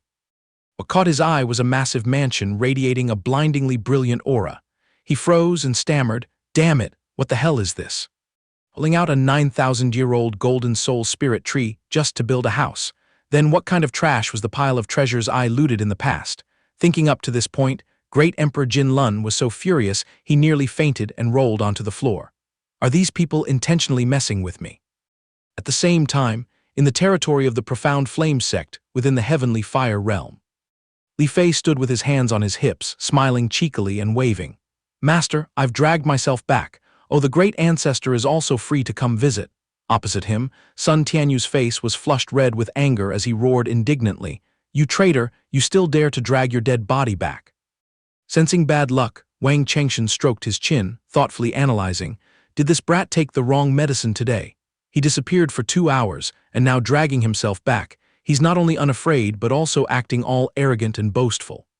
Sun Tianyu angrily added fuel to the fire. "He's probably well-fed and itching for a beating lately. Just toss him aside. I'll have to beat the living daylights out of him later to satisfy my anger." Before he could finish speaking, his blood boiled and he stripped off his shirt, burning with momentum. Reporting to the great ancestor, "No matter what tricks this brat is planning to pull, just looking at his smug face makes me absolutely want to thrash him so he knows his place." Li Fei, ignoring the situation, kept standing there smiling foolishly. "Announcing good news here, I have broken through from the Death Sword intent straight up to the Sword Heart realm. Great ancestor, you quickly." Right at that moment, a majestic surge of power from Sun Tianyu's hand was raised, preparing to strike down. Wang Chengxian, without a word, delivered a heaven-shaking slap straight to Sun Tianyu's face. The old man puffed out his chest to assert his dominance. "With this seat sitting right here, who gave you the audacity to lay a hand on the sect's precious sword cultivation genius?" Sun Tianyu cradled his face, tears streaming down, swallowing his grievances without knowing what to say. Suddenly, a dazzling streak of light reflected straight into his eyes, forcing Wang Chengxian to squint tightly. Wang Chengxian clutched his head, shocked to the extreme by the scene unfolding before him. "You little brat, where did you dig up such a terrifyingly huge pile of golden starry brilliant stones?" Li Fei casually tossed out an irrelevant response. "Master and great elder, take a look.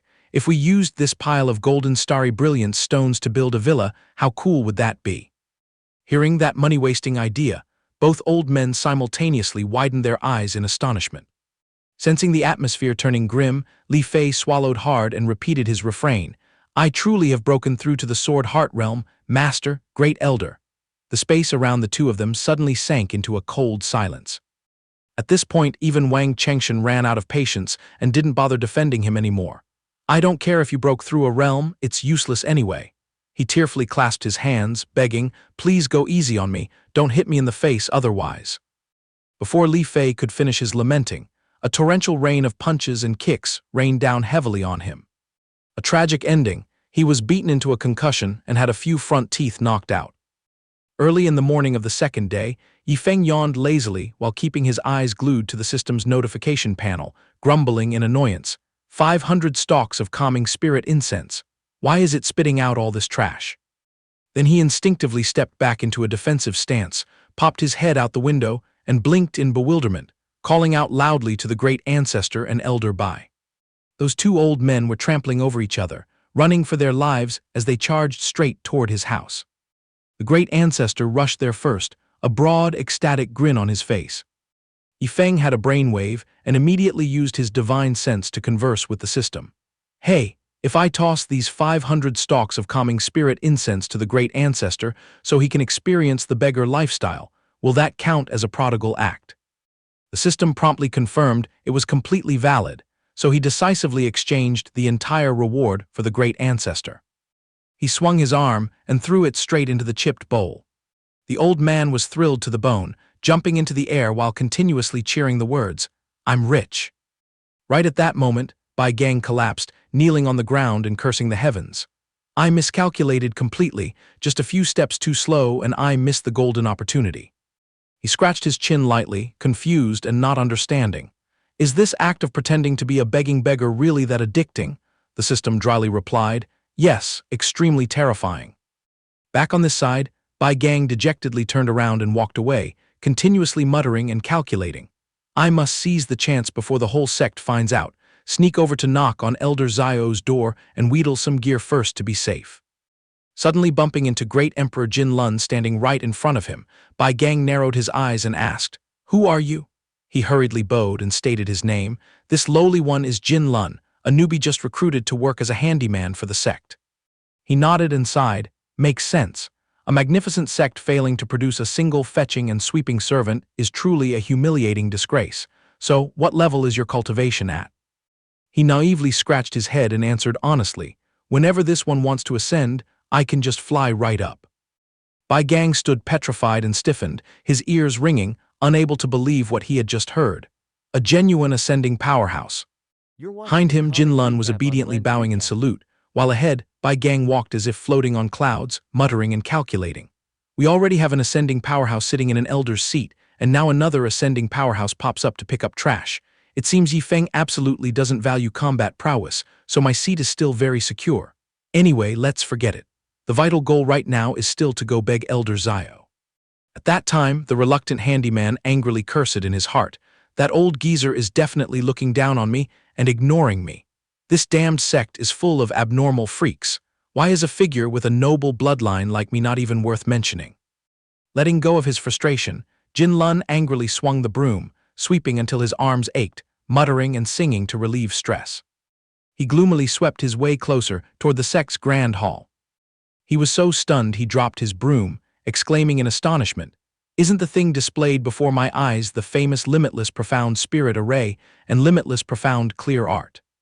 Right after that, he rolled his eyes and caught sight of Luo Tiangsu sitting cross-legged, engrossed in cultivation right in the center of the array. Jin Lun's mind raced at lightning speed. This is a top-secret cultivation method only passed down internally to the Holy Lord or the successor of the limitless Holy Land. Could it be that this little girl is a reincarnated holy maiden? What shocking and astonishing news.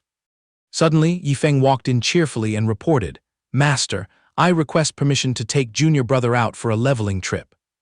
Leng Wufeng, standing next to him, scratched his head in confusion. "Grandpa summoned me back to Heavenly Pill City, so why are you even more wildly excited than I am?" Jin Lun, hiding in the corner, saw this and hastily told himself, better slip away quickly. Wherever this little brat is present, nothing good ever happens.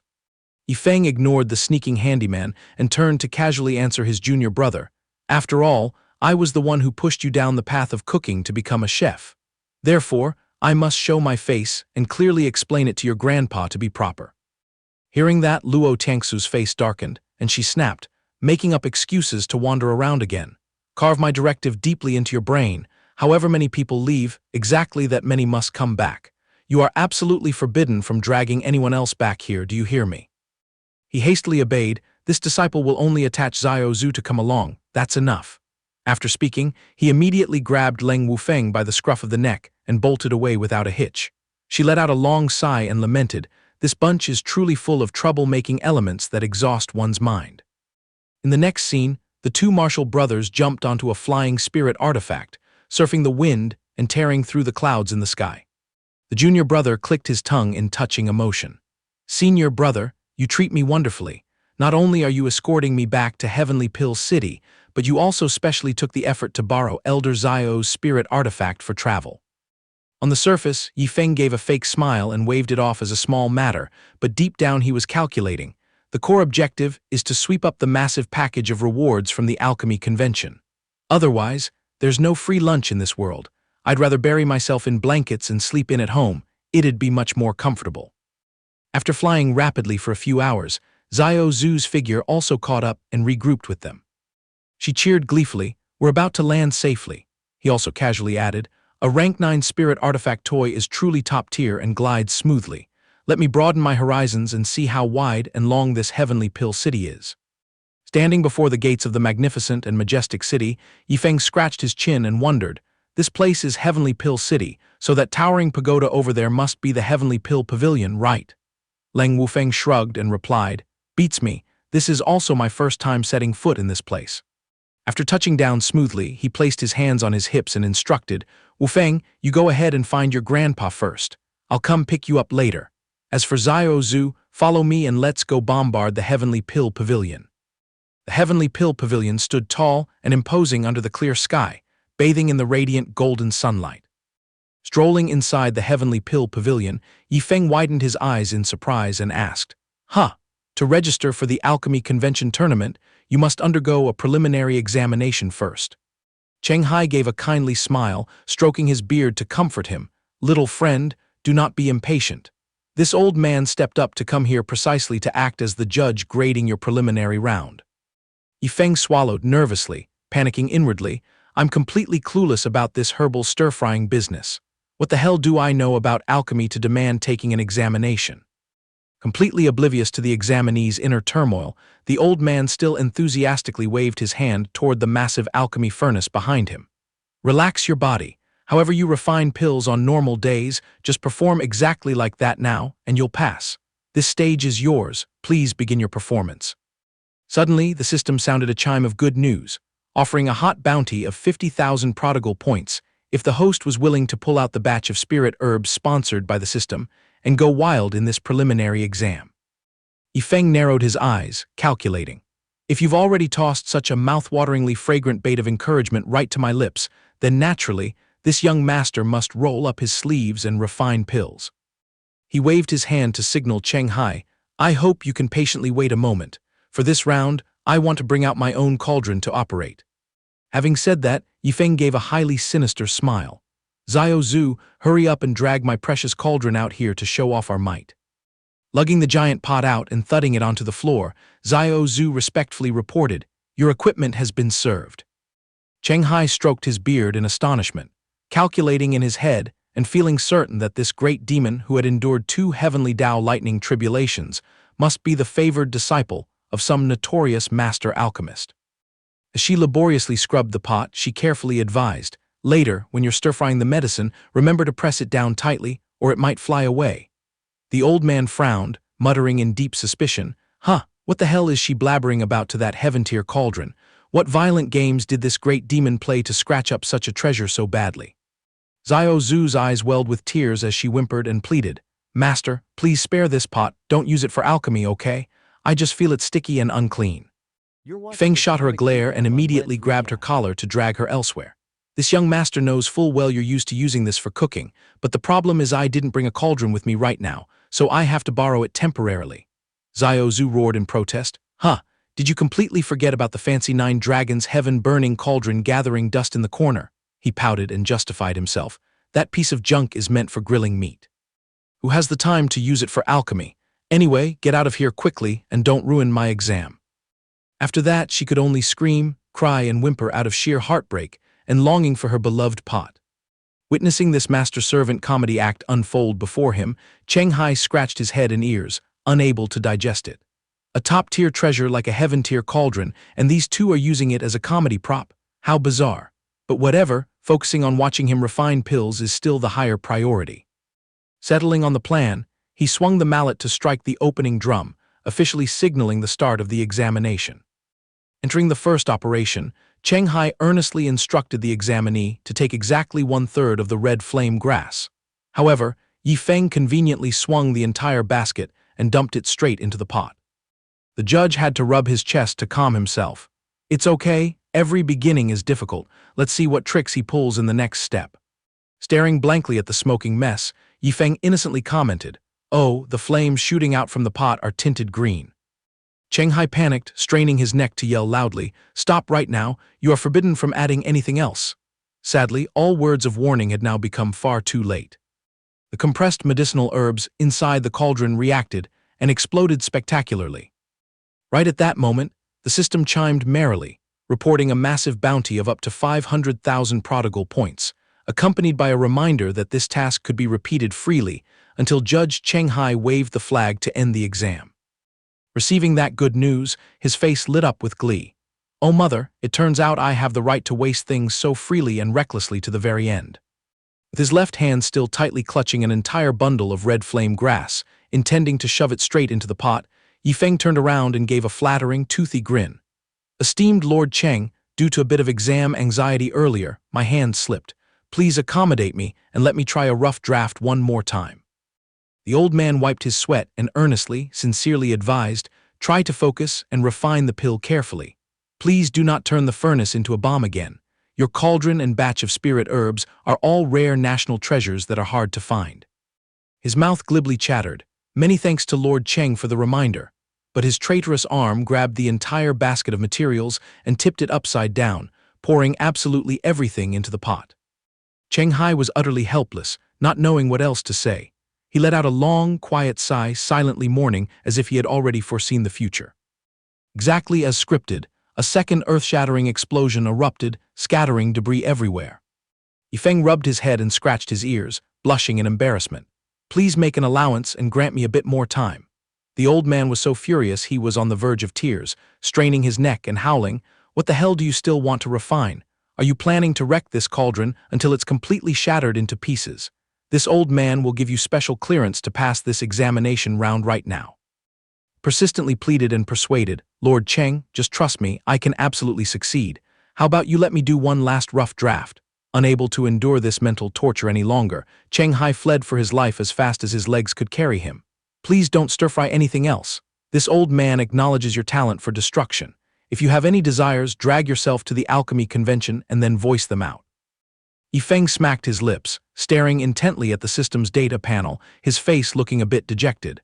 "Grinding until I'm out of breath just to scrape together a mere 1 million prodigal points. It's far too little."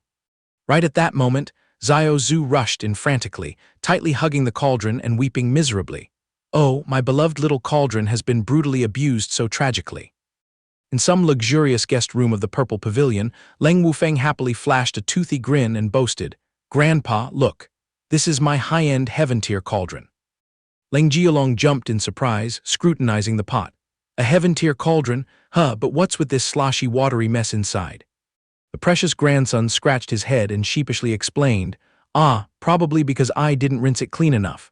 To tell the truth, I used to use it exclusively as a bathtub to soak and wash myself." The old man nodded, pretending to understand. However, a few seconds later, Leng Wufeng's grandfather, Leng Jialong, finally processed it, realized something was wrong, and bulged his eyes, shrieking, "What did you just bark?" Leng Jialong slammed the table and roared, "Did that damn sect brainwash you into becoming this outrageously arrogant? Exactly who lent you the guts to dare use a heaven-tier cauldron as a bathtub, huh?" Leng Wufeng tightly plugged both his ears and hurriedly explained, "Grandpa, calm down. Your disciple has now changed course and shifted cultivation to the culinary Tao. So this heaven-tier cauldron is actually a gift that my senior brother and I prepared to pay our filial respects to you." Admiring the treasure radiating a mesmerizing, sparkling halo before his eyes, the old man's tone suddenly cooled down and softened. "You said you brought this thing to gift to me." His tone immediately overflowed with abundant affection. "Wufeng, even if you have been infected by lawless arrogance, your filial piety has not faded. This alone is enough to make Grandpa extremely happy. Bringing up the past, 2 centuries ago, this old man was lucky enough to be blessed with the sight of a heaven-tier cauldron. Unfortunately, it later vanished into thin air along with that old geezer Xiao Chen, causing this old man to cry a river of tears back then." Catching a familiar name, he eagerly asked, "Huh, is that Xiao Chen you just mentioned a soul cultivator?" Leng Jialong raised an eyebrow and retorted, "Huh, how does a brat like you know that?" Without hiding anything, Leng Wufeng blurted right out, "Well, he's currently sitting proudly in an elder's seat at our Star Soul sect." The old man widened his eyes in deep suspicion.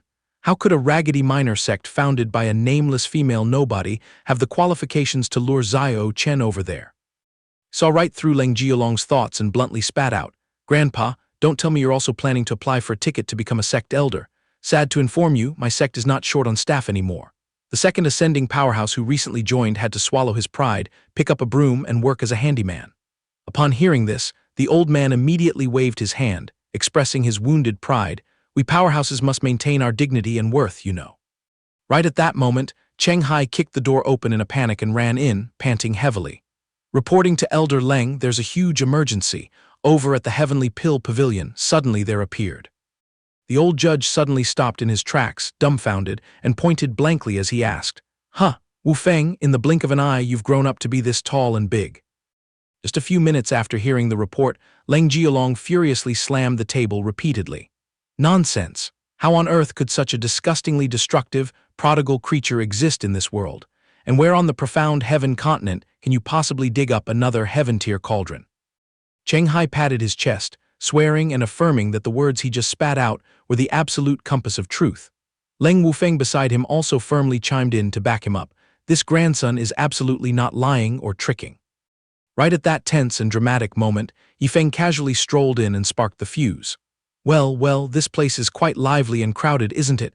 Enemies on a narrow path, Lord Cheng, we bump into each other again." He called out senior brother sweetly. Hearing that address, Cheng Hai's face also relaxed and visibly brightened. "So, little brother here is Wu Feng's backing senior brother." In reality, Yifeng's mouth was also shaped like an O in equal surprise. He calculated in his head, "So it turns out Cheng Hai is on our side. This time, if I don't toss him a heaven-tier cauldron as a smooth-things-over gift, my conscience will gnaw at me and I won't be able to eat or sleep well." The system immediately popped up a notification, determining that the comical idea just now perfectly met the standards of prodigal money wasting. So, the thick-skinned young man immediately launched a public bribery tactic in broad daylight to show his sincerity. "In order to thoroughly show gratitude for your effort in stuffing me into the Alchemy Convention's roster, this junior would like to offer you this brand new heaven-tier cauldron as a travel expense." The old man smiled until his eyes were slits, holding out both hands to receive it. "Young master, ye is too polite. I shall take the liberty of accepting this gift, as it is truly well-deserved." Witnessing this ridiculous farce unfold before his eyes, Leng Jialong was so angry he saw stars. "The face of this heavenly pill pavilion has been completely tossed into the gutter by you." Immediately, the system's chiming sound rang out again to issue rewards. Yifeng smiled smugly, rejoicing inwardly. Casually taking a bite of another 100,000 points, this deal is truly not bad at all. Innocently slung his arm over Cheng Hai's shoulder, acting as intimately as childhood friends, then patted his chest and boasted, "If you had been tolerant enough earlier to let this junior do a few more rough drafts of stir-frying pills, I would have directly gifted you a spirit cauldron." The old man pouted, refusing to believe it, nagging that young master you shouldn't blow the roof off with his bragging. "What the hell do you know about spirit artifacts? In this mortal lower realm, where could you possibly dig up such a thing's existence?" Staring blankly as those two guys threw their arms around each other's necks and bolted straight away without caring at all about his existence, Leng Jialong angrily cursed under his breath, "Spirit artifact, my ass. Truly a bunch of treacherous, scamming sons of bitches." Immediately, Leng Wufeng pulled out a Dharma artifact and joyfully said, "My senior brother didn't speak half a false word, Grandpa. Quickly take a look." The old man was frightened out of his wits and blurted, "Are you joking?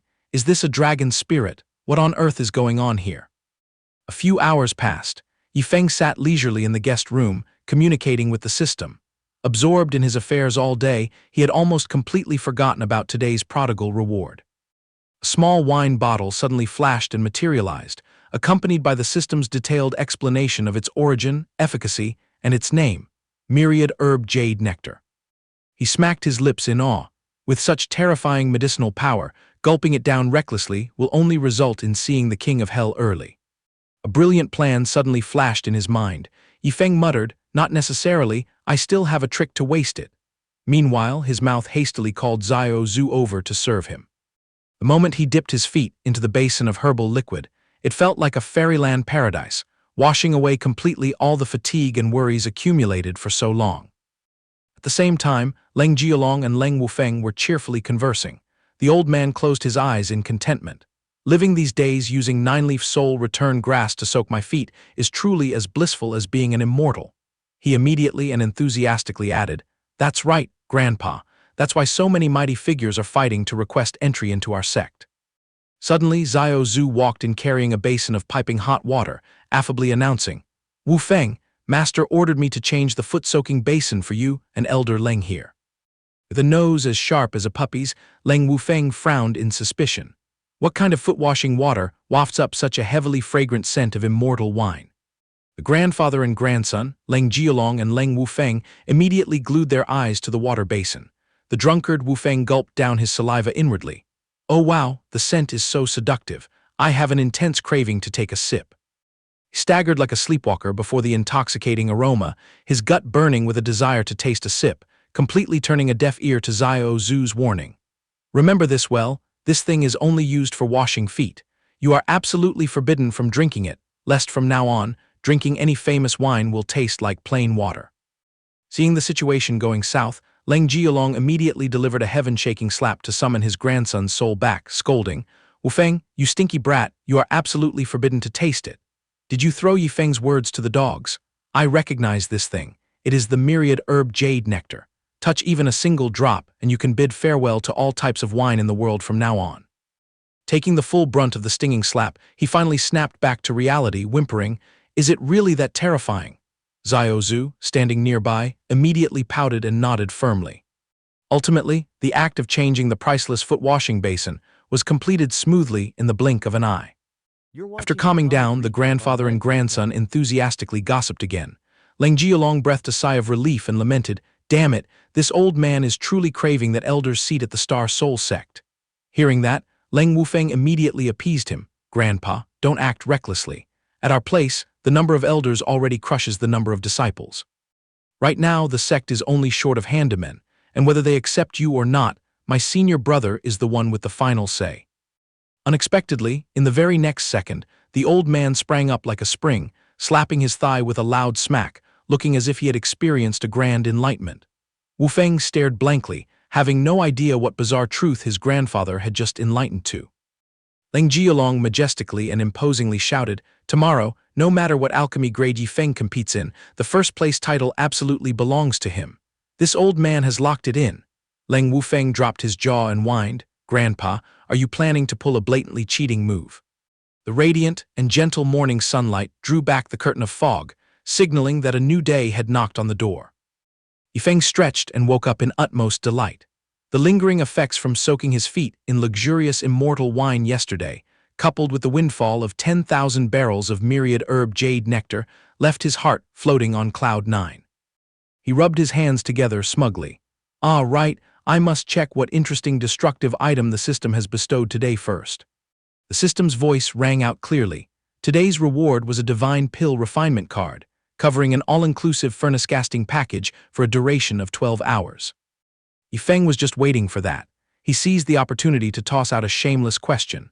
"Hey system, suppose I use the card to forge a divine pill, and then openly and honorably stomp it into a complete mess in front of all the civil and military officials, will that count as prodigal waste?"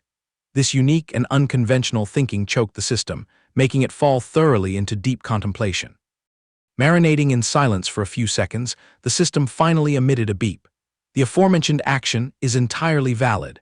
A special hot bonus of an additional 1 million prodigal points will be awarded if the host dares to actually do it. Yifeng was thrilled to the bone and laughed heartily. The peak of peaks, let the world cough up blood and die of anger. This young master is determined to sweep up this entire 1 million points cleanly. I guess I must apologize in advance to those old master alchemists. Just as he was letting his soul drift into a dream of getting rich, a flurry of hurried footsteps echoed over and then halted in front of the door. Leng Wufeng hollered hastily, "Eldest senior brother, it's time for the opening of the alchemy competition. My grandpa has already reserved an all-inclusive, cross-grade competition slot for you." Yifeng nodded crisply without any dilly-dallying. The two figures, one in front and one behind, dashed out of the room like lightning. 15 minutes later, at the Grand Plaza of Heavenly Pill City, the noisy and bustling voices of the crowd had already blown off the roof of the sky. Yifeng's small figure was stuck in the center of the arena, his eyes wide open as he silently praised the organizer's lavishness. Without caring for rigid etiquette, he stood perfectly straight and boldly shouted loudly into the void. "System, immediately activate the divine pill refinement card for me." In the blink of an eye, the system replied, "A random rank 9 divine pill has been rolled. The reward is the tribulation-breaking pill, belonging to the ultimate 10-cloud pattern lineage." Upon this news entering his ears, Yifeng's heart couldn't help but skip a beat in pleasant surprise. The system dedicatedly explained the meaning. The tribulation-breaking pill carries the miraculous effect of helping cultivators shoulder the heavenly lightning tribulation punishment. As long as one endures through 8 bolts of lightning, they will naturally ascend to the upper realm. Yifeng widened his eyes, speechless at the pill's power to confront heavenly lightning. In that case, wouldn't the process of undergoing metamorphosis and ascending just be like child's play? His business mind suddenly crunched the numbers, and he muttered, "Hey system, can this 10-cloud tribulation-breaking pill be directly extracted from herbs?" The system beeped coldly. "It can be opened, but to reach the 10-cloud threshold, the probability of hitting it is even sourer than winning the lottery." Yifeng concluded with certainty, "I don't care if the probability is dirt cheap. As long as there's a chance, I can scoop it up.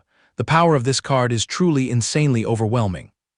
Every formula, hand seal, and fire-controlling secret surged and carved itself deeply into his cerebral cortex, bringing a familiar sensation exactly as if this young master had been needing medicinal herbs for 1,000 lifetimes. Glancing over at the waiting area, designated specifically for rank 9 grandmasters, he immediately spotted 3 old men sitting imposingly right there. Yifeng's sharp eyes swept across the entire arena. The rank 6 area hadn't even gathered 100 heads, rank 7 had a sparse sprinkling of less than 30, and rank 8 counted a little over a dozen lives. While he was busy calculating, the 3 ninth-grade alchemists gathered their heads and whispered, "Where did this wet-behind-the-ears brat come from? Not wearing an alchemy uniform is one thing, but to dare swagger into this sacred 9th-grade area is outrageous. This is a solemn grand assembly, yet he is exposing his chest like that. What an incurable arrogance." Suddenly an elder frowned and shook his head. "Nonsense, look closely, there seems to be more to this." The bald old man widened his eyes in confusion, and the other elder strictly lectured in a low voice. "This person has maintained his youthful appearance too well, but deep down, he might be an old freak who has lived for countless eras. Are you blind? Can't you see that Elder Leng's eyes are completely fixed on this corner?" On the towering platform, Leng Jialong sat imposingly, his sharp eyes drilling into them like an exam proctor, giving everyone goosebumps. The 9th-grade elders then broke into a cold sweat and whispered, "Oh my, so he is a hidden senior. The youthful skin of this old monster is truly deceptive." Yifeng sharply caught the shady gazes bombarding him. Feeling guilty, he scratched his chin. "How strange, why is there a chill down my spine as if someone is digging a hole to bury me?" Right at that moment, Cheng Hai struck the grand bell with a mallet and shouted hoarsely, "The alchemy competition officially begins. The time limit is 3 incense sticks. Please step onto the arena, 9th-grade grandmasters." Upon hearing the signal, Yifeng didn't bother with any formalities and instantly erupted with a spiritual pressure that shocked all directions, muttering, "Finally starting, let's get this over with quickly so I can go back to sleep." The entire audience erupted in terror, gasps echoing everywhere. "It's a natal heart flame. Good heavens, this flame is too terrifying." The surrounding crowd was so excited that they fell into a frenzy. Ignoring the noisy mortal world, Yifeng stood in the middle of the arena, indifferently grabbing his ingredients. With leisurely and deliberate movements, he tossed bunches of spirit herbs into the alchemy cauldron, precise to the millimeter according to the manual. Leng Jialong gripped the grandstand railing tightly, his face twisting as if he had eaten a bitter fruit, muttering, "What the hell is that brat doing? Is he trying to turn this grand assembly into a circus?" Cheng Hai next to him curled his lip disdainfully and added, "Whether his passion is burning or not is unknown, but his pile of weeds is definitely burnt to a crisp. And to top it off, he came to the arena empty-handed without any proper spirit herbs." Leng Jialong's forehead dripped with sweat, his brain working in overdrive. Let's not even talk about whether his strength is as monstrous as that flame. Just those bizarre herbs he dug out have left me clueless. What kind of ghostly immortal pill is he concocting?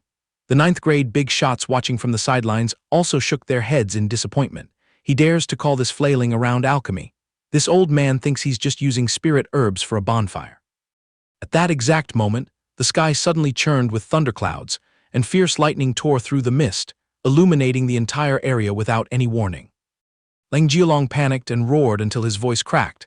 "Damn it, it's the pill tribulation lightning punishment." From the ninth heaven, tens of thousands of lightning bolts wove into an electric net, striking straight down at the mortal realm. The surrounding crowd backed away in horror, screaming, "The pill tribulation has descended." Shanghai was so shocked that tears streamed down his face. "Oh my God, practicing this craft for hundreds of years, I've never had the honor of witnessing a divine pill." He looked at Yi Feng's blazing silhouette and felt a thrill of ecstasy. "Thanks to the ancestors' blessing, I get to behold a divine pill descending to the world today. I can die with no regrets." The cauldron in the middle of the arena suddenly erupted with a blinding halo that threatened to blind the world. Yi Feng still concentrated 10,000% of his mind to condense the giant immortal pill glowing brightly inside the furnace. Leng Jialong stared unblinking, his jaw dropping in sheer astonishment. The audience outside boiled over in commotion again. How strange, where is the heavenly lightning? They wanted to curse but swallowed it back down. Will this divine pill explode or not? The tribulation clouds are fully gathered, so why is the lightning refusing to fire? Yi Feng stepped on the void and flew up high, silently assessing the situation. Bizarre, the procedure was done exactly by the textbook, so why is the lightning tribulation hesitating to strike? Xiao Zhu quickly whispered in his ear, "Master, why don't you try stepping away from that pill?" Hearing this, although his head was full of question marks, he obediently stepped back. So it turns out, even the heavens are afraid of the one-armed swordsman. Indeed, the subordinates backing you are too overpowered. Yi Feng muttered critically, "This old heavenly Tao seems a bit too cowardly, doesn't it?"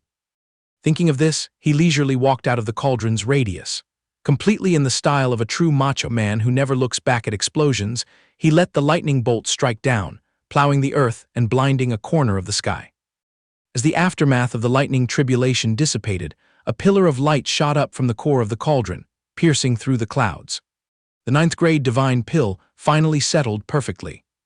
The crowd burst into an uproar, hugging each other, crying and dancing. It's a success. A divine pill has truly been born. By this great grace and virtue, having my eyes cleansed by witnessing an immortal item, I can smile with satisfaction even in the underworld. Shanghai sniffled and wiped his tears. Who dares to call young Master Yi a prodigal son? He is absolutely the radiant living god in the hearts of the alchemy world. Leng Wufeng suddenly turned pale and gulped. "We're doomed. I have a bad feeling about what Stunt's senior brother is plotting next." Yi Feng tilted his face smugly, striding proudly toward the pill amidst the sea of people kneeling and cheering. The reverent chants of "Pill God" surged into his eardrums, and he grinned in delight. "I'm starting to like these sweet-sounding praises." Grabbing the peerless pill in his hand, Yi Feng didn't even blink as he casually tossed it onto the floor. The entire venue froze, crying out in shock, "Wait, what kind of twist is this? Why did the pill god throw his masterpiece into the mud? Oh mother, my heart suddenly hurts so much. Wait a minute. Why is he lifting his heel? What crazy stunt is he about to pull?" Yi Feng glued his eyes to the precious gem rolling on the steps, a gleam of greed flashing in his pupils. At that moment, the whole world realized his dark intention, but they only had time to roar out gut-wrenching, desperate pleas. "My lord, please stop your foot."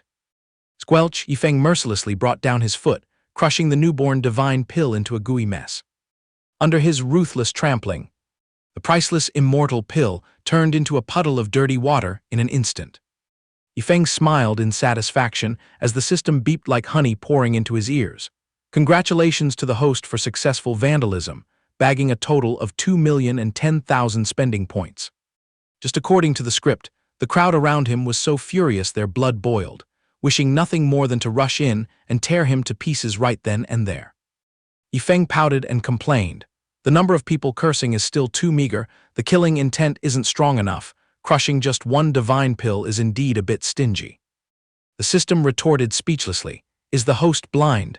What do you mean meager when there are 100,000 mouths clamoring to butcher you? Leng Jialong suddenly channeled his energy and roared. Silence. Everyone, calm your minds and reflect. Have you never heard of the truth of breaking the cocoon to become a butterfly or destruction for rebirth?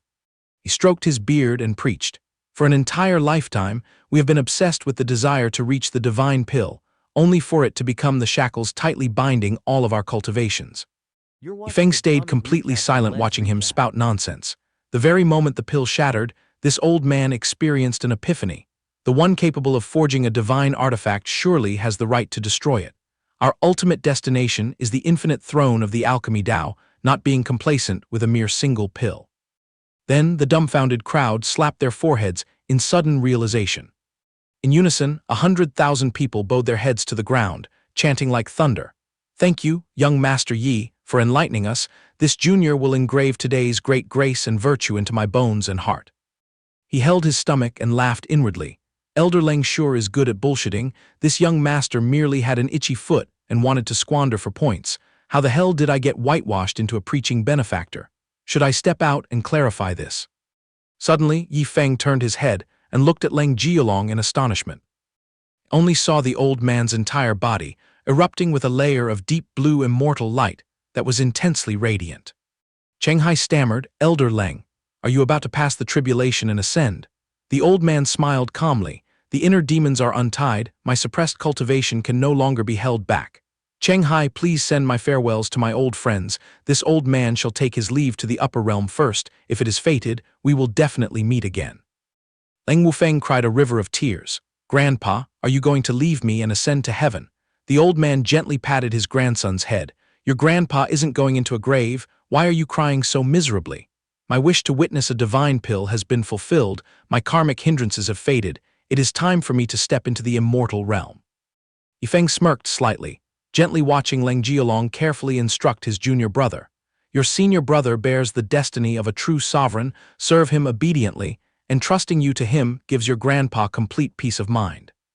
From the ninth heaven, an endless staircase of light slowly descended. It was the bridge to heaven. Elder Leng leisurely stepped onto the clouds amid the cheering and respectful farewells of countless cultivators. The crowd was overjoyed. Today was truly a day of boundless blessings. Not only did they get to see the pill god's lightning tribulation, but they also witnessed a mighty expert shed his mortal body and ascend. Yifeng stood below and quickly threw an item, shouting loudly, "Elder Leng, catch this spatial ring. Don't touch the treasure inside just yet. Keep it as a trump card for life and death moments. It might just save your life." Leng Jialong securely hugged the bottle of 100 herbs jade nectar, bowing in gratitude. "Thank you for the heavy gift, young Master Yi." The old man's silhouette followed the heavenly bridge and slowly faded into the void.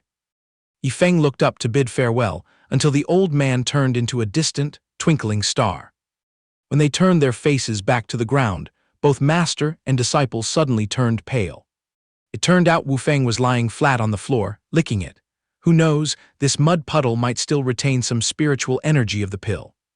100,000 spectators immediately went crazy, swarming in and tearing at each other to lick the mud, leaving Yifeng utterly terrified. Suddenly, a shameless guy yelled, "Brothers, there's definitely still a chunk of the divine pill stuck to the soul of young Master Yi's shoe." Trying to salvage his arrogant persona, he regretted it to his core, tightly grabbing Xiao Zu's hand and fleeing headlong, screaming, "Get away, don't touch this young master with your filthy hands." Running for his life, Yifeng finally bolted the door of the sect's guest room, panting heavily. "Damn it, I finally shook off those bloodthirsty alchemists." Suddenly, Hua Yumeng's voice rang in his ears. Her tone was dejected. "Master, I just purified an impurity-free spirit body, but the ancestral elders found out and pinned me down to interrogate its origin. I didn't know how to make up a smooth excuse." Coincidentally, the system chimed ding-ding. Branch mission activated, inviting the host to make a trip to Wanhua Valley to squander wealth, upgrading the living environment for the eldest disciple. He clicked his tongue and pondered. The disciple just cried for a bit, and the system immediately threw a mission in my face. Looks like I have to drag myself to Wanhua Valley. Yifeng then sent a voice transmission to reassure her. "How could you possibly hide such an earth-shattering matter from them? Just lie low, wait for me to personally come to Wanhua Valley and put those ancestral hags in their place."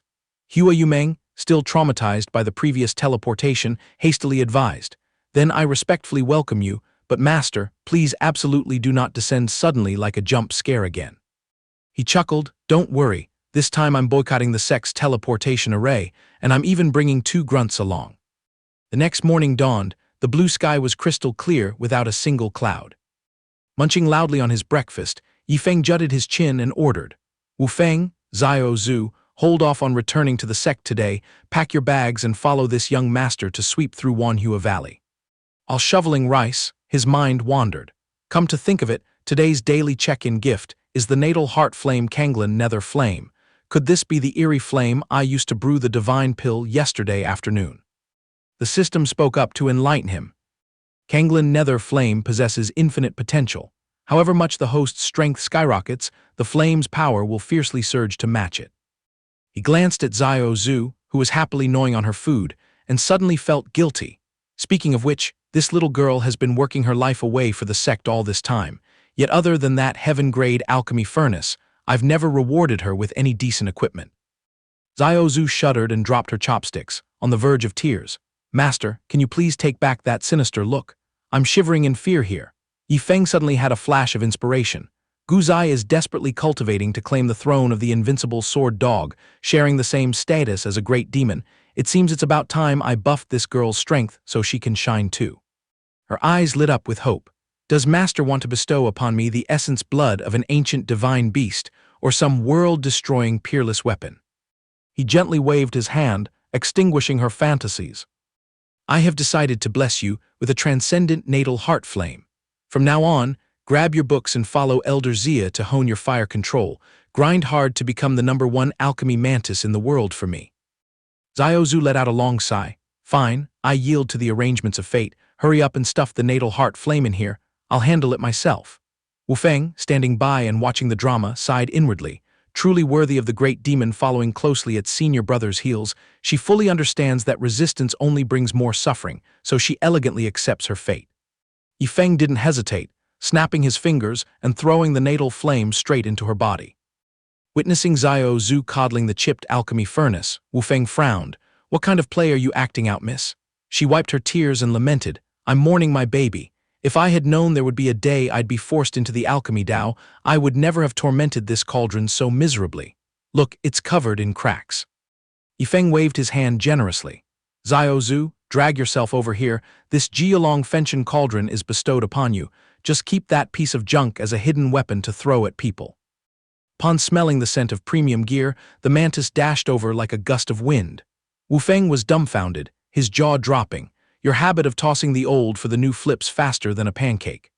He cleared his throat and added, I still have a spare natal heart flame, the Zilui Xuanhua. I'll decisively reward it to you as well. Xiao Zhu tightly hugged the precious cauldron and smiled so wide her eyes crinkled. Master, as an alchemist, using one flame is already exhausting enough. Stuffing in another will just take up space. Yi Feng wore a devious smile reaching from ear to ear. This young master knows damn well it's redundant, which is exactly why I want to stuff it all into you. She was completely helpless. Spare me, showing off like this will make other alchemists cough up blood and die of jealousy. The system carefully warned. Warning, the attributes of different natal heart flames will frantically bite and reject each other. But Yi Feng stubbornly ignored it. Just fuse them into one and it's settled, my pet mantis, obediently swallow it all down for me. Master and servant continued to wag their tongues and bicker noisily like that. Wu Feng hid in a corner, sweating profusely, suddenly feeling sorry for his grandfather's 200 years of secluded fire cultivation. What a waste of youth. Thank goodness Grandpa slipped away to the heaven realm quickly, otherwise staying back to witness this scene would definitely make him cough up blood in anger. At the same moment, at Wanhua Valley, the trio had landed safely. Wu Feng gently shook Yi Feng. Wake up from your dream, senior brother, we are about to touch the ground of Wanhua Valley. Yi Feng yawned lazily and half-opened his eyes. We're here. Well, the scenery of this Wanhua Valley is pretty lush, exactly like a miniature immortal fairyland. Leng Wu Feng nudged his arm in warning. Senior brother, absolutely do not let this facade blind you. This place once sent a tribulation crossing mighty expert to meet his maker using poison. His eyes widened. That fierce. It seems this young master has accidentally underestimated the enemy. At the Great Hall, Hua Yumeng was already bowing subserviently in greeting, and Yi Feng cheerfully waved his hand to gesture. Wu Feng scratched his head in confusion. When did senior brother kidnap a disciple? Xiao Zhu beside him also blanked out, completely in the dark. Yi Feng strolled down, grimacing.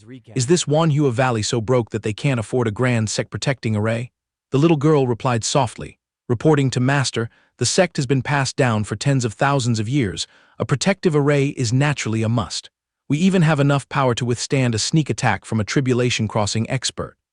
Yifeng sneered sarcastically. What if a squad of mighty experts gangs up on it? Hua Yumeng looked dumbfounded. This hypothesis is too far-fetched, Master. How could our Wanhua Valley ever dare to offend those ascending monster experts? He tapped the system for a secret chat. Hey, check if this ragged array can handle a group of overpowered ascending freaks. Do I have an excuse to splash cash for a major upgrade overhaul yet? System immediately chimed ding-ding. The host's judgment is spot on without a doubt, rewarding 100,000 squandering points, attached with the secret manual for the Wanhua Poison Spirit Array, Super Invincible Enhanced Edition. Bonus 1 more Tiandao token. Yifeng nodded in satisfaction. Smooth. Next time I visit Tianji Pavilion, I'll order another portion. Excitedly, he pulled out the ultimate enhanced edition of the Wanhua Poison Spirit Array manual and held it tightly in his hand. Yifeng suddenly remembered. Oh right, silly eldest disciple, how did you handle the batch of props I threw at you to squander the other day? The girl lowered her head and stammered. Forgive me, Master.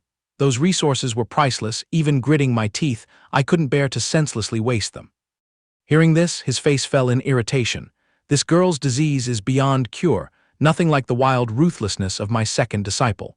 I must quickly brainwash Hua Yumeng straight into the evil path of squandering. Yifeng hesitated and thought, if I hold back and don't hand over the manual now, does this squandering act count as a failure? If things go south, will the system confiscate the sweet bait? The system declared its backing clearly. Goods delivered to the mouth are strictly non-refundable. As long as the host boldly lays out the directive to demolish and rebuild Wanhua Valley, it's approved. The system will cover all expenses exactly according to the host's desires. He laughed slyly. Well, the system is quite my type today. Recalling his sacred duty, Yifeng raised his chin. Quickly lead the way for me to meet your 3 old hag ancestors. The girl shed tears of joy and obeyed instantly. Deep inside the main hall of the Wanhua Grand Palace, the atmosphere was eerily silent. Zhu Binglin tapped a rhythm on her chair and interrogated. Pretty boy, do you claim to be Hua Yumeng's benefactor master? He crossed his arms and proudly nodded in confirmation. She continued to disdainfully assess the weakling brat in front of her, threatening in a low voice. What demonic art did you use to seduce our girl? The second ancestral elder next to her echoed. Speak now, otherwise we'll castrate you with deadly poison. Rolling his eyes at the arrogant old hags, he sneered inwardly. These 3 wet behind the ears lowlies dare to claim the title of ancestral elders of my eldest disciple. Yifeng squatted down to their eye level and yelled, What's all the noise about? This young master personally lowered himself to come here to settle accounts. Do you lot realize your crimes yet? She rolled her eyes and mocked. Ridiculous, what heavenly law did we violate for you to dictate right from wrong? He didn't bother arguing, shouting loudly. Eldest disciple, drag out 100 stalks of gaimai grass to show them who's boss. Chen Weimeng jumped up in panic. Yumeng, where did you get this extinct treasure, the gaimai grass? As soon as the items were handed over, Yifeng slammed the table in threat. You 3 ignorant old hags, have you come to your senses and admitted your mistakes yet? Weimeng stiffened her neck and replied, We don't care whose power you rely on, we are absolutely pure and noble. Zhu Binglin also frowned and bristled. Even if you are Hua Yumeng's sugar daddy, you will never have the qualifications to stand here and lecture us in this lifetime. Yifeng coldly snapped his fingers. Junior brother Wu Feng, bring out your blade and mince these 100 stalks of gaimai grass into dust for me. The assassin surnamed Leng swiftly drew his gleaming executioner's blade, and like an evil god descending, lunged in to butcher the pile of spirit herbs. After gusts of wildly dancing blade light tore through the wind. Wu Feng sheathed his blade and touched the ground as lightly as a feather. The entire hall was flooded with bright green grass corpses. Chen Weimeng blankly asked, What kind of monkey tricks are you playing? Planning to use these cheap tricks to intimidate Wanhua Valley? Zhu Binglin was furious and cursed. You degenerate prodigal son, trampling on heavenly treasures, you truly have no shame. Yifeng disdainfully issued another order. Eldest disciple, take out another 100 stalks of Quahun Zhai from the inventory for my junior brother to practice his blade on. Hua Yumeng bit her lip, on the verge of crying, but still had to strictly obey. The ruthless assassin resumed his career of chopping cabbage. Weimeng was dizzy, completely unable to understand this group's hobby of burning money, while Zhu Binglan spat on the ground. "It's your money you're burning, we couldn't care less." Gukue, who had been silent all this time, now timidly spoke up. "Wait, what if this entire mountain of wealth is a gift he bestowed upon Hua Yumeng?" She looked at the expensive grass scattered beneath their feet and added tremblingly, "Frankly speaking, this fortune should have gone straight into the treasury of our Wanhua Valley." Yifeng pulled out another batch of hot items and urged, "Wu Feng, here's some 100 bugs, 5 poisons, 100 fragrances, flour too, chop it all up." The two ancestral hags finally had their illusions shattered, crying their eyes out. "Oh heavens, stop, ancestors, we know our sins, please don't slash anymore." Ignoring the two hags clinging to his pant legs and begging, he coldly pronounced the sentence, "Bring out another 100 drops of turbid soul spirit bamboo water and splash it on the ground for me." After a few minutes of devastation, the two hags crawled on all fours, gathering every shredded piece of grass, their hearts aching as they beat their chests and cried to the heavens, "Such a sinful waste of heavenly treasures, I'd rather lightning strike me dead to be free of this."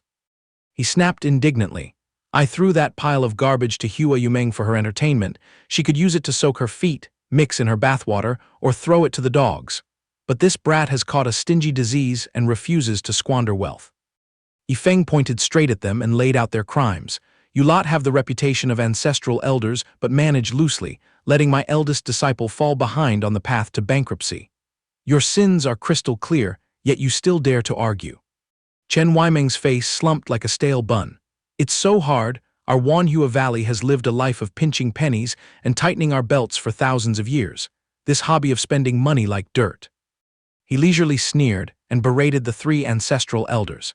"If my useless disciple had absorbed the ideology of squandering, would this pile of premium goods have been wasted like this? If she had bothered to brew poison spirit herbs into tea, wouldn't you old ladies have also got to leech off it and live in luxury?" Zhu Binglan shed tears of self-pity. "I understand the logic, but seeing the treasures trampled still makes my heart ache." Blood rushing to his head, he directly pulled out the manual. "Look clearly, this is the super version of the Wanhua Poison Spirit Array, capable of tanking the full killing blow of a bunch of ascending monsters. Just assume it's a fake. This young master is determined to slash it to pieces today to vent his anger." The grand ancestral elder rushed out to hug his leg, screaming, "Oh, I beg you to calm your anger. I swear on my life I believe it's real."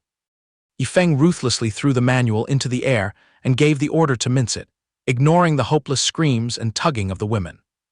Wu Feng chuckled with pride. Once this butcher swings his blade, not even the sky falling can stop the item from turning into dust. The two ancestral elders cried so bitterly they choked on their sobs. Gukue clutched her chest and groaned, "My heart hurts so much, I'm having a heart attack." Xiao Zhu, standing nearby, grimaced and scrutinized her. "So fake, how can you claim your heart hurts with that grinning face?" Yifeng waved his hand and harshly criticized, "Is this little corner of Wanhua Valley of yours so dirt poor that you can't even dig out a single decent poison herb? With such uselessness, you still delude yourselves into wanting to guide my eldest disciple." Zhu Binglan sniffled and clarified, "What an injustice! Most of the absolute poisons in the books have already been lost out there on the heavenly Tao battlefield." Ignoring her explanation, he quickly pressed the button to complain to the system. "Look at how destitute my eldest disciple is living, cultivating the myriad poison body, but barely having enough dirt to eat, let alone poison to consume."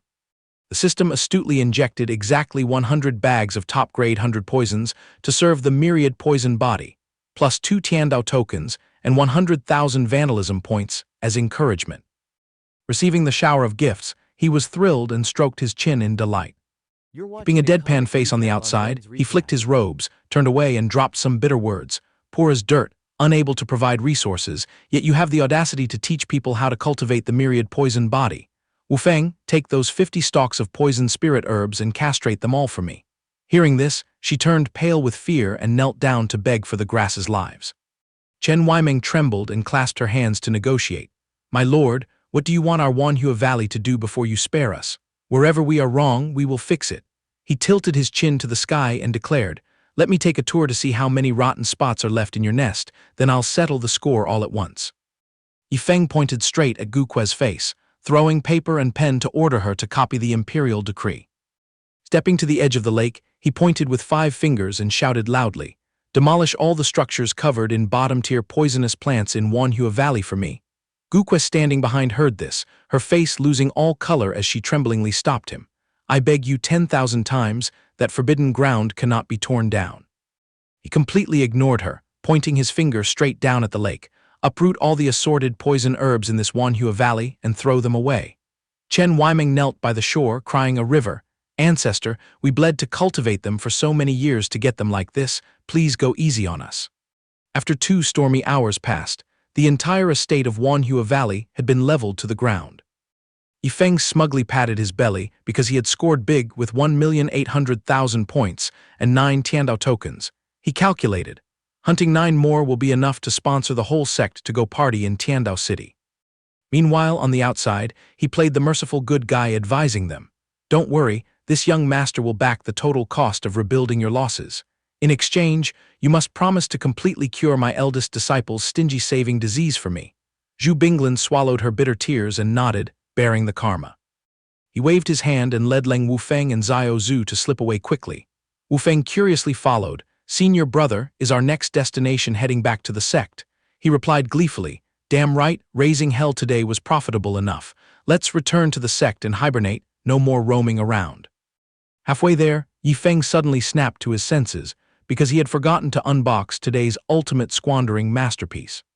What appeared was a portrait filled with the ruthless sword Dao. Exactly like its name, every brushstroke on it seeped with soaring, ruthless killing intent, dominating an entire sword domain. Pondering for a moment, he smacked his lips and decided to drop in somewhere to rest and feast first. So, right at noon at an inn in the middle of the ancient town. Yifeng feasted until he was full and drunk, pouting as he sprawled out on the wooden porch and burped, "Stuffed to the point my belly is bursting." The Zhang Jiajuan shueting dish truly retains an elegant flavor, an absolute masterpiece in the mortal world. But what the hell is up with the side dish being large intestine sashimi? Glancing absent-mindedly, he caught a kid standing blankly in the distance, staring at him and blinking. The newcomer's face was as cold as ice, identifying himself as Bai Lei. Provoked by that insolent attitude, Yifeng rolled up his sleeves and rushed over. "You little brat itching for a beating, want this young master to punch you awake from your dream." Unexpectedly, Bai Lei pulled a scroll from his robe and reported, "This brother here, little brother, has been eyeing you for a while. Surely Dao brother has attained the death sword intent, right? In my hands I hold a mural encapsulating that sword intent. Do you have the interest to snatch it? I'll give you a student discount." The flames of fury instantly deflated. It turned out this brat was tailing him to peddle a flash sale. Oh my, doesn't that mean a squandering feast was delivered right to his mouth? Bai Lei fidgeted and urged, "If you aren't keen, then let me scram to hunt for other customers." Seeing the kid twitching to turn his butt and flee, he dropped a half-joking tone. "Interested is interested, but this young master has to test whether the goods are authentic or fake first." Bai Lei jerked his chin towards the purple pavilion in the distance and tempted, "In that case, please move your esteemed self to the Zai Tower to discuss the details." In a jammed corner on the outskirts, an old man was running for his dear life, panting heavily while wailing, "Vile spawn, you dared to swipe your master's painting masterpiece again. If you drag it out to sell it dirt cheap like a giveaway this time, your father swears to chop you into minced meat." Hidden in the secret chamber of Zai Tower, Yifeng stroked the surface of the painting and praised admiringly, "Top-tier stuff, it truly is the death sword intent reaching the sword heart realm. Boldly name your price, kid." Bai Lei grinned innocently, "I only hope to exchange it for a hearty meal, and the deal is sealed." This dirt-cheap quote made his eyeballs drop. Yifeng was so angry he saw stars, roaring, "Such a treasure and you bring it out to exchange for leftover rice and cold soup. Are you trying to humiliate this young master?" Bai Lei blinked, innocent of a myriad of sins. "I am wrongly accused, brother has misunderstood. How would little brother dare to insolently look down on you?" Unable to keep up with the other party's goldfish brain logic, he furiously slammed the table. "I, Yifeng, am so dead broke that all I have left is money. Just slap the market price on the table, I'll smash 10 times that amount to buy it outright." Bai Lei acted even more bizarrely, snatching the scroll back and attempting to run away. "Do you have a mania for throwing money out the window? You might be crazy, but little brother has no cure. Fine, this deal is cancelled. I'm not selling anything at all." With a swish, Xiao Zhu blocked his escape route like a phantom, coldly spitting out 2 words, "Step back." The pressure was too terrifying, and the kid immediately trembled, obediently stepping back. You're watching Offered a the mural great to Yi recap Feng with on both Len hands Xianxia. and stuttered a confession. Well then, I shall give it to you for free. Little brother is truly clueless about these market valuations. I stole this item from my master's room, aiming to force him to kick me out of the sect because I'm sick and tired of the painting Tao. How the hell is that old man still thick-skinned enough to hold on to me? Upon hearing these words, Yi Feng suddenly remembered his ultimate move. Hold on, isn't there a scroll of ruthless sword intent incubating in my inventory? In terms of rarity, that sword law completely crushes the sword heart realm. He tapped his fan and smiled slyly. Freeloading isn't this young master's style. Let's play fair by trading painting for painting. Bai Lei unrolled the newly received painting, dumbfoundedly criticizing it. Huh, how did you draw this? It's so ugly it's an insult to the viewer's eyes. Bang, a man kicked the door open and barged in, roaring like a starved tiger. Bai Lei, you little vile spawn, where did you hide your father's painting? The shattered door was accompanied by a face seething with murderous intent, looking exactly like he was collecting a blood debt. He bared his teeth to tease the brat. Well, your name is quite famous across the 4 seas, isn't it? Bai Lei blushed and defended himself. Unjust, little brother's surname is Bai, the Bai for pure white, and Lei made of 3 stones, put together it's Bai Lei, not some family-ruining degenerate name. As soon as he finished his sentence, the old man pounced on his disciple, choking and shaking him like he was possessed, cursing, "You fortune-ruining, property-destroying brat." This old man had to stake out the movements of a sword cultivator expert for 7 days and 7 nights until my eyes blurred just to finish painting it. Bai Lei rolled his eyes back and gasped, "Master, calm down. This time I didn't take it out to exchange for cheap wine. I made a fair trade, swapping paintings with this big brother here." Ignoring the master and disciple tumbling around like circus performers, Yi Feng stood with his arms crossed, feeling resentful and dissatisfied. This young master is the one and only ultimate prodigal son. How dare that wet behind the ears brat steal my trademark? After giving his disciple a sound beating, the old man dusted off his hands, stepped forward, and haggled. "Little brother, since you have realized that the death sword intent belongs to the sword heart realm, keeping this trash will only take up space. How about I return the goods and compensate you with a few treasures? What do you say?" Yifeng grinned brightly, grabbed the 2 edges of the painting, and tore it in half with a sharp pull. "Senior, I am extremely sorry, but the deal between this young master and your disciple has already been sealed." His 10 fingers quickly tore the mural to shreds, yet the smile on his lips didn't falter in the slightest. He just pretended to sigh. "The paper quality is just too terrible. My hand slipped slightly and it got torn to pieces. Well, there's no way to salvage or exchange it now." Witnessing the scene before him, the man's jaw dropped in astonishment before he roared furiously. "You and my rebellious disciple are truly birds of a feather. Both of you are prodigal sons." The lump of anger in his throat grew tighter as he continued to scold. "Your level of squandering even surpasses my rebellious disciples. Were you born just to throw money away like dirt?" Yifeng wasn't offended by those curses at all. On the contrary, he replied cheerfully, "You are absolutely right. I actually love hearing these words." Bai Lei gently spoke up to soothe his master's anger. "Master, please don't be hasty. Why don't you first see if the painting I exchanged with this brother is worth it?" With tears in his eyes, the old man reluctantly nodded, and the young man quickly unrolled the painting. Brilliant rays of light continuously radiated outward from within the scroll. That blinding light was as dazzling as a true dragon coiling and roaring. The moment he clearly saw the brushstrokes inside, the master's face suddenly darkened, and he stammered in horror. "The rule of the sword, this is the heartless sword Tao." But in the very next moment, Bai Lei looked utterly nonchalant, and without hesitation, ripped that masterpiece into 2 pieces. Seeing his disciple acting like a fool, the master yelled in panic, "What the hell are you doing?" Bai Lei kept his calm demeanor and replied, "Tearing the painting, obviously. What's so appealing about this nonsense drawing anyway?" The moment the painting was torn to shreds, the system immediately announced its congratulations to the host for completing today's prodigal task, rewarding him with 1,000 prodigal points. Bai Lei's master looked as if he was about to faint, his soul seemingly leaving his body without a trace of vitality left, causing the boy to cry out in panic. Taking the whole scene in, Yifeng muttered in astonishment, "Oh my God, this kid is an even fiercer prodigal than me. I absolutely cannot swallow this insult." Unable to hold it in any longer, Yifeng shouted loudly, "You destroyer, wait, Bai Lei, do you know what the world usually calls me?" Bai Lei casually asked back, "What do they call you?" Yifeng smirked with a cunning smile. Everyone who knows my reputation reveres me as the #1 prodigal. Until now, no one has dared to compete with me in squandering money, yet you have the guts to do so. I think we should play a little game with each other.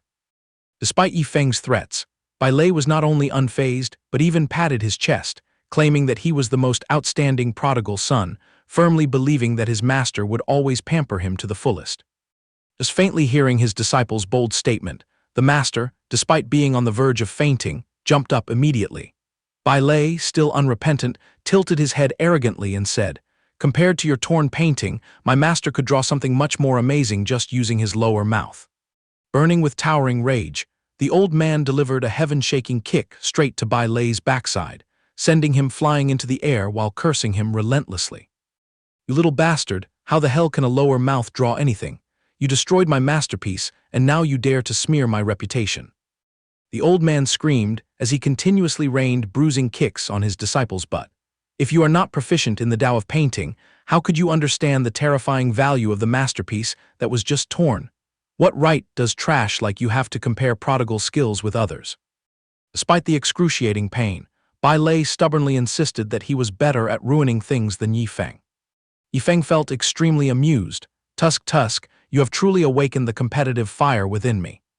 Saying that, Yifeng immediately pulled out a fragment and pointed it straight at Bai Lei. His master was terrified to instantly recognize it as a fragment of the Tao comprehension. Right after, Yifeng winked to signal Xiao Zhu to firmly restrain the kid, intending to let him taste what it truly meant to be a prodigal. Pinned down by the girl and unable to move an inch, Bai Lei finally panicked, begging Yifeng to spare his life and pleading with him not to torture him anymore. Yifeng's face suddenly darkened, and he cracked a chilling smile. "To me, the word prodigal is a deeply sacred belief, and I will not allow anyone to insult it." At the same time, Bai Lei kept wailing pitifully, hoping his master would lend a hand. But the old man not only ignored him, but even intended to help Xiao Zhu press his disciple into the ground. Yifeng strolled over, firmly holding the fragment containing the comprehension of the Tao of painting. He pressed it right against Bai Lei's face, scaring the boy so much that all the blood drained from his face. A moment later, after the storm had passed, Bai Lei's master finally spoke up. "Open your eyes wide and look. Someone like that is a truly outstanding prodigal. What the hell are you worth?" Bai Lei collapsed on the ground, sobbing and muttering that his body was no longer pure. The old man coldly continued, "I don't care, your comprehension of the Tao of painting is now far higher than mine. I truly have nothing left to teach you. From this moment on, you are officially expelled from the sect." Standing in the back watching the good show, Yifeng was startled upon hearing this. He hastily waved his hand to reject the idea of taking Bai Lei in, causing the old man to stammer in surprise. "How did you guess my thoughts?" Xiao Zhu slowly walked closer to Yifeng and softly called his name. She pointed her index finger at Bai Lei and whispered in his ear, "Master, I think we can absolutely recruit this fool into our sect." Bai Lei pricked up his ears to eavesdrop on the conversation between Xiao Zhu and Yifeng regarding bringing him into their family. Noticing Yifeng was still hesitant about the sect master's authority, Xiao Zhu offered a plan. Just assign him the task of sketching a portrait of the sect master. Is there any woman in this world who would refuse to have her peerless beauty preserved? Upon hearing these golden words, a vision of Luo Tangsu's exquisite portrait immediately appeared in Yifeng's mind. His cheeks flushed as he thought of Bai Lei's outstanding painting talent. Noticing the hesitation on Yifeng's face, Xiao Zhu added, "Master, have you ever heard of a comic artist who once penned a masterpiece of Spring Palace art?" Bai Lei's master keenly caught the bright expression on Yifeng's face. His eyes narrowed into a smile. "Young Master Yi, this old man is truly helpless against this rebellious disciple. I am certain that in this world, only you have the capability to tame him." Yifeng nodded firmly, agreeing to take Bai Lei in, leaving the old man dumbfounded because everything happened so easily. Bai Lei's master immediately ran for his life, shouting loudly, "To think our master-disciple relationship would snap midway, farewell." Bai Lei frantically screamed himself hoarse, "You stinky old man, get back here right now." The moment the old man stepped past the threshold, he let out a sigh of relief as if a heavy burden had been lifted off his shoulders. Right after that, he gleefully jumped up and down because he had finally gotten rid of the burden named Bai Lei. His face was full of smugness because from now on, he could leisurely flirt with women without anyone getting in his way. Standing from afar and taking in his master's joyful expression, Bai Lei muttered to himself, "That lecherous old man, I know for a fact that whenever he has free time, he'll definitely sneak into a brothel." Then Bai Lei turned to beg Yifeng not to force him to bury his head in researching the Tao of painting. Yifeng gave a noncommittal hum, replying that everything would depend on his mood. From outside, Leng Wufeng pushed the door open, looking extremely excited. "Eldest senior brother, when are we finally setting off?" The young man looked quite flustered when he caught sight of Bai Lei kneeling on the floor, tearfully begging Yifeng. "Until noon of the next day." Yifeng looked visibly delighted, warmly inviting Bai Lei to step inside. In stark contrast to Yifeng's enthusiasm, Bai Lei's face was filled with utter gloom. "Oh my God, could I have been tricked here to have my organs harvested?" Bai Lei stood frozen with a deep, contemplative expression, extreme suspicion rising in his heart that he had fallen into a trap. Suddenly, he jerked his head up to look at the sky with an extremely shocked expression. The sight of a dog standing majestically on a sword soaring through the air made Bai Lei scream in terror. "Oh mother, a flying dog!" Leng Wufeng clapped his hands in delight. Xiao Huanggu has indeed progressed at a godly speed, now it has mastered the supreme skill of sword flight. Xiao Zhu chimed in. Moreover, its yellow spring sword intent belonging to the sword heart realm has already gathered a few fractions of the power of the #1 sword dog on this continent. After hearing those discussions, Bai Lei became even more astounded to learn that the magical dog actually belonged to this sect. At that very moment, Bai Tianheng suddenly dove straight down from the highest clouds, aiming to ambush Xiao Huanggu, constantly shouting, "Taste my majestic dog sword." Witnessing the unimaginable clash, Bai Lei clutched his head in horror and blurted out, "Too terrifying, this dog even possesses a dual sword mode." At that exact moment, Xiao Huanggu and Bai Tianheng had already exchanged a few rounds of attacks. Watching the explosive battle in the sky, Bai Lei below was scared out of his wits, hugging his head. "Big brother Yi, is your sect basically a training ground for great demons?" Yifeng replied calmly, "Currently, this sect only raises exactly 2 great demons. One is the blood-devouring mantis, the other is the sword dog." After hearing the explanation, Bai Lei felt his heart beat a little slower.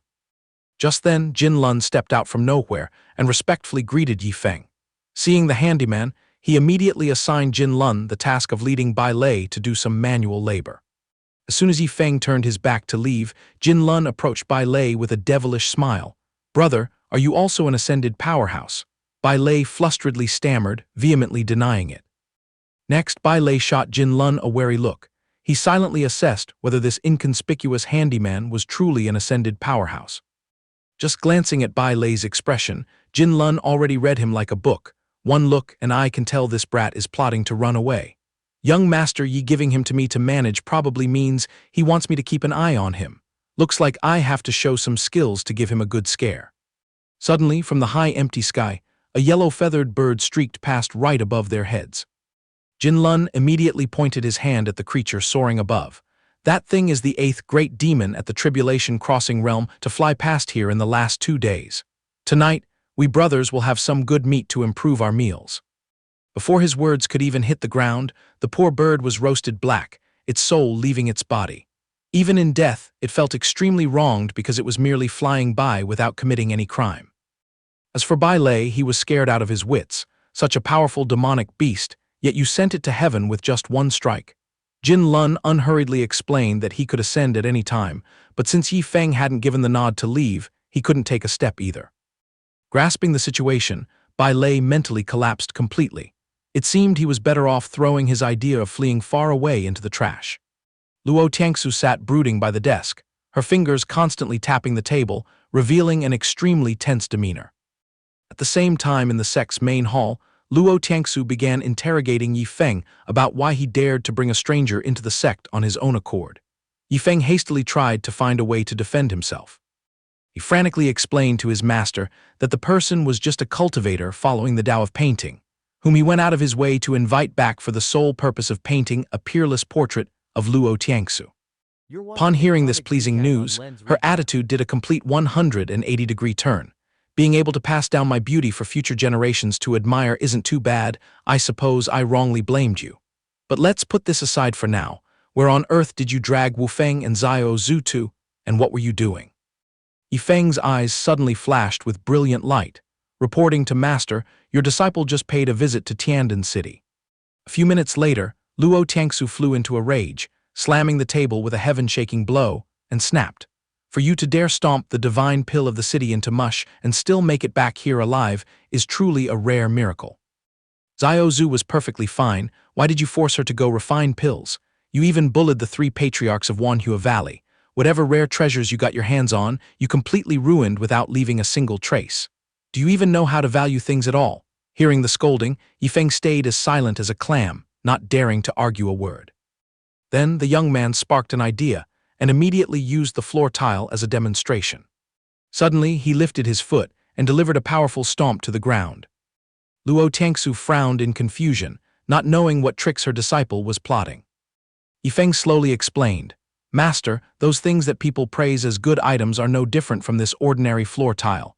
If it gets smashed, you would surely feel a pang of pity, wouldn't you?" He pointed at the gaping hole in the floor and retorted, "You're acting too much. It's just a broken floor tile. Do you really feel heartbroken over it?" Luo Tiangsu was so furious she wanted to cry, but had no tears. "Today, I just went through the trouble of burying an array right under that spot, and before I could even set up the protective barrier, you smashed it to a pulp with one kick." At this point, Yifeng's eyes widened and his jaw dropped. What kind of crazy coincidence is this? Luo Tiangsu stomped closer, emitting a surging murderous aura. She recalled the figure of her own master and secretly lamented. "Back in the upper realm, I always saw you looking so majestic as a master. Why is it that when it's my turn to take a disciple, I just bring frustration upon myself?" At that very moment in the Wuji Holy Land, Tiangsu's master suddenly felt an itch in her nose and let out a huge sneeze. She then muttered to herself, "How strange, I wonder who is secretly talking about me today." Finishing her sentence, she brushed aside all nonsense thoughts and continued to use her divine sense to track her disciple's whereabouts. Back at the sect's main hall, Luo Tiangsu was gloomily staring at the hole in the floor. Yifeng secretly contacted the system to ask, "I accidentally kicked and broke my master's array core. Shouldn't I compensate her with something more overpowered?" Just as Yifeng finished his thought, the system panel immediately popped up with a notification, rewarding you with a Wuji pillar to use as a replacement item. Yifeng gleefully walked up to Tiangsu and boldly proposed that he would compensate her with another item of much higher quality. Hearing the promise, Tiangsu's mood instantly brightened up. "Right, surely this trivial matter is nothing difficult for you." The words had barely left her mouth when a gigantic boulder suddenly dropped straight down from the ceiling onto the floor. Yifeng lifted his chin triumphantly. "Look, master, is this size enough to use?" Tiangsu stared in astonishment. "This array core is absurdly massive. Normally, it's only the size of a fist at most." Without saying much, Yifeng pulled out a magical treasure, aiming to smash the giant boulder to pieces. Luo Tiangsu panicked and hastily spread her arms to stop him. However, Yifeng ignored all her advice and pleas, continuously swinging his arm to hammer the rock with loud bangs while shouting at the top of his lungs. That scene completely broke Luo Tiangsu down. Just as expected, this prodigal son was destroying things again. After a vigorous bout of hammering, the enormous boulder was now reduced to a tiny pebble. Yifeng then clasped his hands, asking for permission to slip away first. Tiangsu scratched her head and pulled her hair in secret regret. "If I had known this would happen, I would have just hugged the entire piece of Wuji spirit gathering stone to use as the array core and been done with it." At that moment, the system chimed again with a notification. "Congratulations to the host for successfully executing a prodigal act, rewarding 100,000 accumulated points." Yifeng glanced at Tiangsu's expression and vaguely sensed that the atmosphere was taking a turn for the worse. He quickly connected with the system, curious to know what today's prodigal gift actually was. The system immediately answered, "It is a type of spirit fruit that emits a sweet fragrance and absolutely cannot be crossbred or planted on this Xianxia continent." Yifeng curiously picked up the fruit, took a bite and smacked his lips, commenting, "What is the flavor of this fruit? It doesn't taste like a fig at all when eaten. Instead, it tastes somewhat like a tomato." However, there was a huge problem right in front of Yifeng's eyes, making him rack his brains to find a way to consume all 100,000 of these fruits. After agonizing over it for a while, Yifeng finally came up with a brilliant plan. Luo Tiangsu held the spirit fruit in her hand with deep suspicion. You're suggesting a fruit-throwing game. At the same time, an image of a group of people chaotically throwing fruits at each other's faces began to form in her mind. Yifeng stood extremely smugly next to the mountain of fresh spirit fruits, smiling and saying, "Yes, your disciple noticed that the atmosphere in the sect has been a bit gloomy lately, so I specially prepared a fun entertainment game for everyone to enjoy together." He talked endlessly, starting to explain the rules of the game for all his fellow disciples to hear. And the punishment for the loser was to swallow 5,000 marrow-cleansing pills whole. Complaints immediately murmured through the crowd. Bai Tianheng grimaced and groaned, "We even have to eat marrow-cleansing pills. This punishment is truly too horrifying." Luo Tiangsu seemed to want to escape from this messy place and made an excuse. "As the leader of a sect, I fear I am not suitable for these mischievous games. With me here, everyone might feel unnatural, so it's better if I just retreat into closed-door cultivation." Yifeng seemed to have anticipated this escape route and pulled out a supreme treasure to entice her. This disciple still has a 3-meter-tall spirit-gathering stone stashed away. Instantly attracted by the scent of a rare item, she reached out her hand decisively and announced loudly, "As the sect master, I believe I must properly fulfill my role in leading the group's activities." But just a split second later, Yifeng put on a cunning yet slightly apologetic look and said, "All right then, everyone hurry up and start the match." Luo Tiangsu felt something was off and probed, "Aren't you going to play along?" The boy feigned reluctance, explaining, "I really want to play, but to ensure fairness, someone has to act as a referee." However, right at that moment, the system's voice rang in his head. "Why didn't you mention the passive skill triggered whenever you secretly spy on heavenly secrets?" He hurriedly ran over, widening his puppy dog eyes and tearfully pleading, with the intention of begging to be exempted from participating. But all his cute tricks proved useless. Yifeng joyfully jumped up and cheered. Acting cute is useless anyway. The first season of the Xinghun sect's fruit-throwing tournament officially begins. The life-and-death battle officially erupted from this moment. Chen Heiyu scratched his head awkwardly. "Everyone, please go easy, I won't throw too hard." But before the words could even slip out of his mouth, a spirit fruit tore through the wind and smacked right into Lao Luo's face. Blending into the boiling atmosphere, Du Tianyu also smiled brightly. "It's finally time for this lady to shine. Today, I will crush all of you who always love to hog the spotlight." In stark contrast to the lively chaotic battle inside, it was quiet outside the main gate of the Xinghun sect, as two figures slowly approached at this moment. Zhang Dongfeng walked in front and spoke respectfully, reporting to His Highness the Crown Prince, "How about we stop and rest at this place for today?" Zhao Ding followed closely behind and calmly instructed, "State Preceptor Zhang, later just call me young master to avoid drawing attention." The young man chuckled heartily. "Our kingdom is absorbing countless large and small cultivation forces.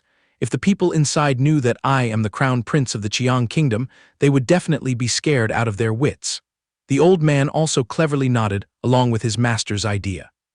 As Zhao Ding walked, he reminded Zhang Dongfeng absolutely not to make too much noise. He naturally stepped into the courtyard, completely unaware of the danger lying in wait. A spirit fruit carrying wind-tearing power flew straight toward his face. The target was instantly neutralized as the red liquid of the fruit exploded right in Zhao Ding's face. His entire arrogant and elegant crown prince demeanor collapsed completely, and Zhang Dongfeng, walking beside him, was also scared half to death.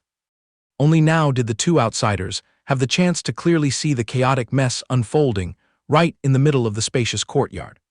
Spirit fruits were thrown flying everywhere, smashing and scattering in all directions. Inside the battle, Du Tianyu continuously roared wildly, her aura blazing as she grabbed handfuls of spirit fruits and threw them furiously in every direction.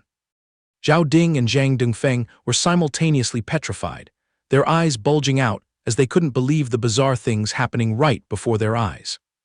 The two of them, one old and one young, just stood rooted at the door, their bewildered eyes tracking the brutal scene exploding inside the sect. One side was fighting until their heads were split and foreheads bleeding, while on the other side, Yifeng stood with his hands on his hips, bossing people around as an entertainer-commentator. The boy was still excitedly screaming, "Hey, junior brother Wufeng, you actually dared to bring out a knife to slash the spirit fruits. Do you think you're playing Fruit Ninja?" Seeing this scene, Zhao Ding swallowed his saliva and mumbled softly, "State Preceptor Zhang, how about we just sleep outside in the bushes tonight?" Zhang Dongfeng had no mind to listen at this point, his eyes locked onto those spirit fruits, grinding his teeth and muttering. It's the three-leaf fig, the thing those vandals are using to throw at each other is the three-leaf fig. Hearing the name, the young man's heart skipped a beat, so shocked that tears streamed down his face. This three-leaf fig, even as the dignified crown prince, I've only been able to taste exactly 3 fruits in my entire life. Unable to just stand and watch anymore, the old man went crazy, straining his neck and screaming, "Stop immediately, all of you stop right now." But the words of deterrence had just flown out of his mouth, when a freezing gaze filled with the death aura of great Emperor Jin Lun shot straight toward them. Instantly, Zhang Dongfeng reflexively covered his and the crown prince's mouths, obediently shrinking back and staying dead silent. With his mouth covered, Zhao Ding mumbled incoherently to express his dissatisfaction. His words weren't very clear, but he was basically complaining about why someone as strong as the old man had to be afraid of them. Sweating bullets, Zhang Dongfeng began carefully analyzing the terrifying background of each character standing in the courtyard. Only now did Yi Feng notice the appearance of the 2 uninvited guests and asked. Zhang Dongfeng quickly cut in. "Who we are is not important, but kid, do you know what kind of spirit fruit you are using for entertainment?" The young man maintained his nonchalant attitude and replied, "It's just the three-leaf fig, ranked among the top 10 supreme spirit fruits on the heavenly Dao battlefield. What's the problem?" At this point, Zhang Dongfeng was so agitated that he was panting, anxiously pressing, "You know its value, little friend, where is your sect master? Just freely name a price for all these three-leaf figs, I'll buy them all." Yi Feng tilted his chin disdainfully. "Buy? On what basis? What the hell do you two think you are?" Old man confidently patted his chest and stated his name. "The person standing next to me is His Highness the Crown Prince of the Qiang Kingdom, and this old man is the current state preceptor. We have more than enough financial power to buy this place out." Hearing this, Yi Feng looked extremely disgusted. "Nonsense, what state preceptor and crown prince, this young master isn't short on a single penny. I'm doing this simply for the passion of squandering." Zhang Dongfeng put on a stern and authoritative expression. "Absolutely not. This old man cannot just watch you trample a national treasure like this. Is your sect master here? This type of three-leaf fig is one of the 10 ultimate divine fruits on the heavenly Dao battlefield, appearing only once in 100 years. Please don't waste it like prodigal sons like this." In another development, Leng Wufeng and Du Tianyu were still fiercely engaged in throwing fruits. Eldest senior brother is truly too overpowered, even willing to bring out this extreme top-tier spirit fruit for his brothers to play with. As for Du Tianyu, she kept roaring with excitement, wrecking things like a wild beast breaking out of its cage. Zhang Dongfeng stared at the horrifying scene and cried out, "Madness, the people of this sect have all gone insane. Are you all unevolved savages? Surely you have never set foot on the heavenly Dao battlefield, have you?" After spinning around and screaming until his throat burned, the old man suddenly realized that the figure of His Highness the Crown Prince had vanished into thin air. The kind-hearted Yi Feng conveniently pointed out the location for him. The old man's eyes widened in horror when he saw Zhao Ding, a precious and noble crown prince, currently kneeling on the ground, his entire body covered in sticky spirit fruit juice, yet calmly stuffing his face and eating with great relish. Zhang Dongfeng rushed over in a panic, shouting in bewilderment, "Your Highness, what on earth are you doing?" The young man maintained his noble demeanor, tightly hugging 2 spirit fruits with both hands and replying calmly. "Harvesting this fruit is by no means easy, wasting it would be truly heartbreaking. It's better to swallow it, after all, it's better than letting them rot on this wasteland." Zhang Dongfeng still stubbornly scolded, "With such a lack of willpower, do you even deserve to step onto the throne of the Qiang Kingdom in the future?" Zhao Ding kept chewing casually. "State Preceptor Zhang, are you sure you aren't going to eat? The taste is truly fantastic." The old man stubbornly maintained his pride, but it was just him being stubborn and defensive. So just a few short minutes later, both the Crown Prince and the respected State Preceptor were joining in on the grand feast. Zhang Dongfeng, the man who was just criticizing, had now completely thrown away his image, chewing with a full mouth and exclaiming, "Oh my, it's so delicious, this is exactly that ultimate flavor.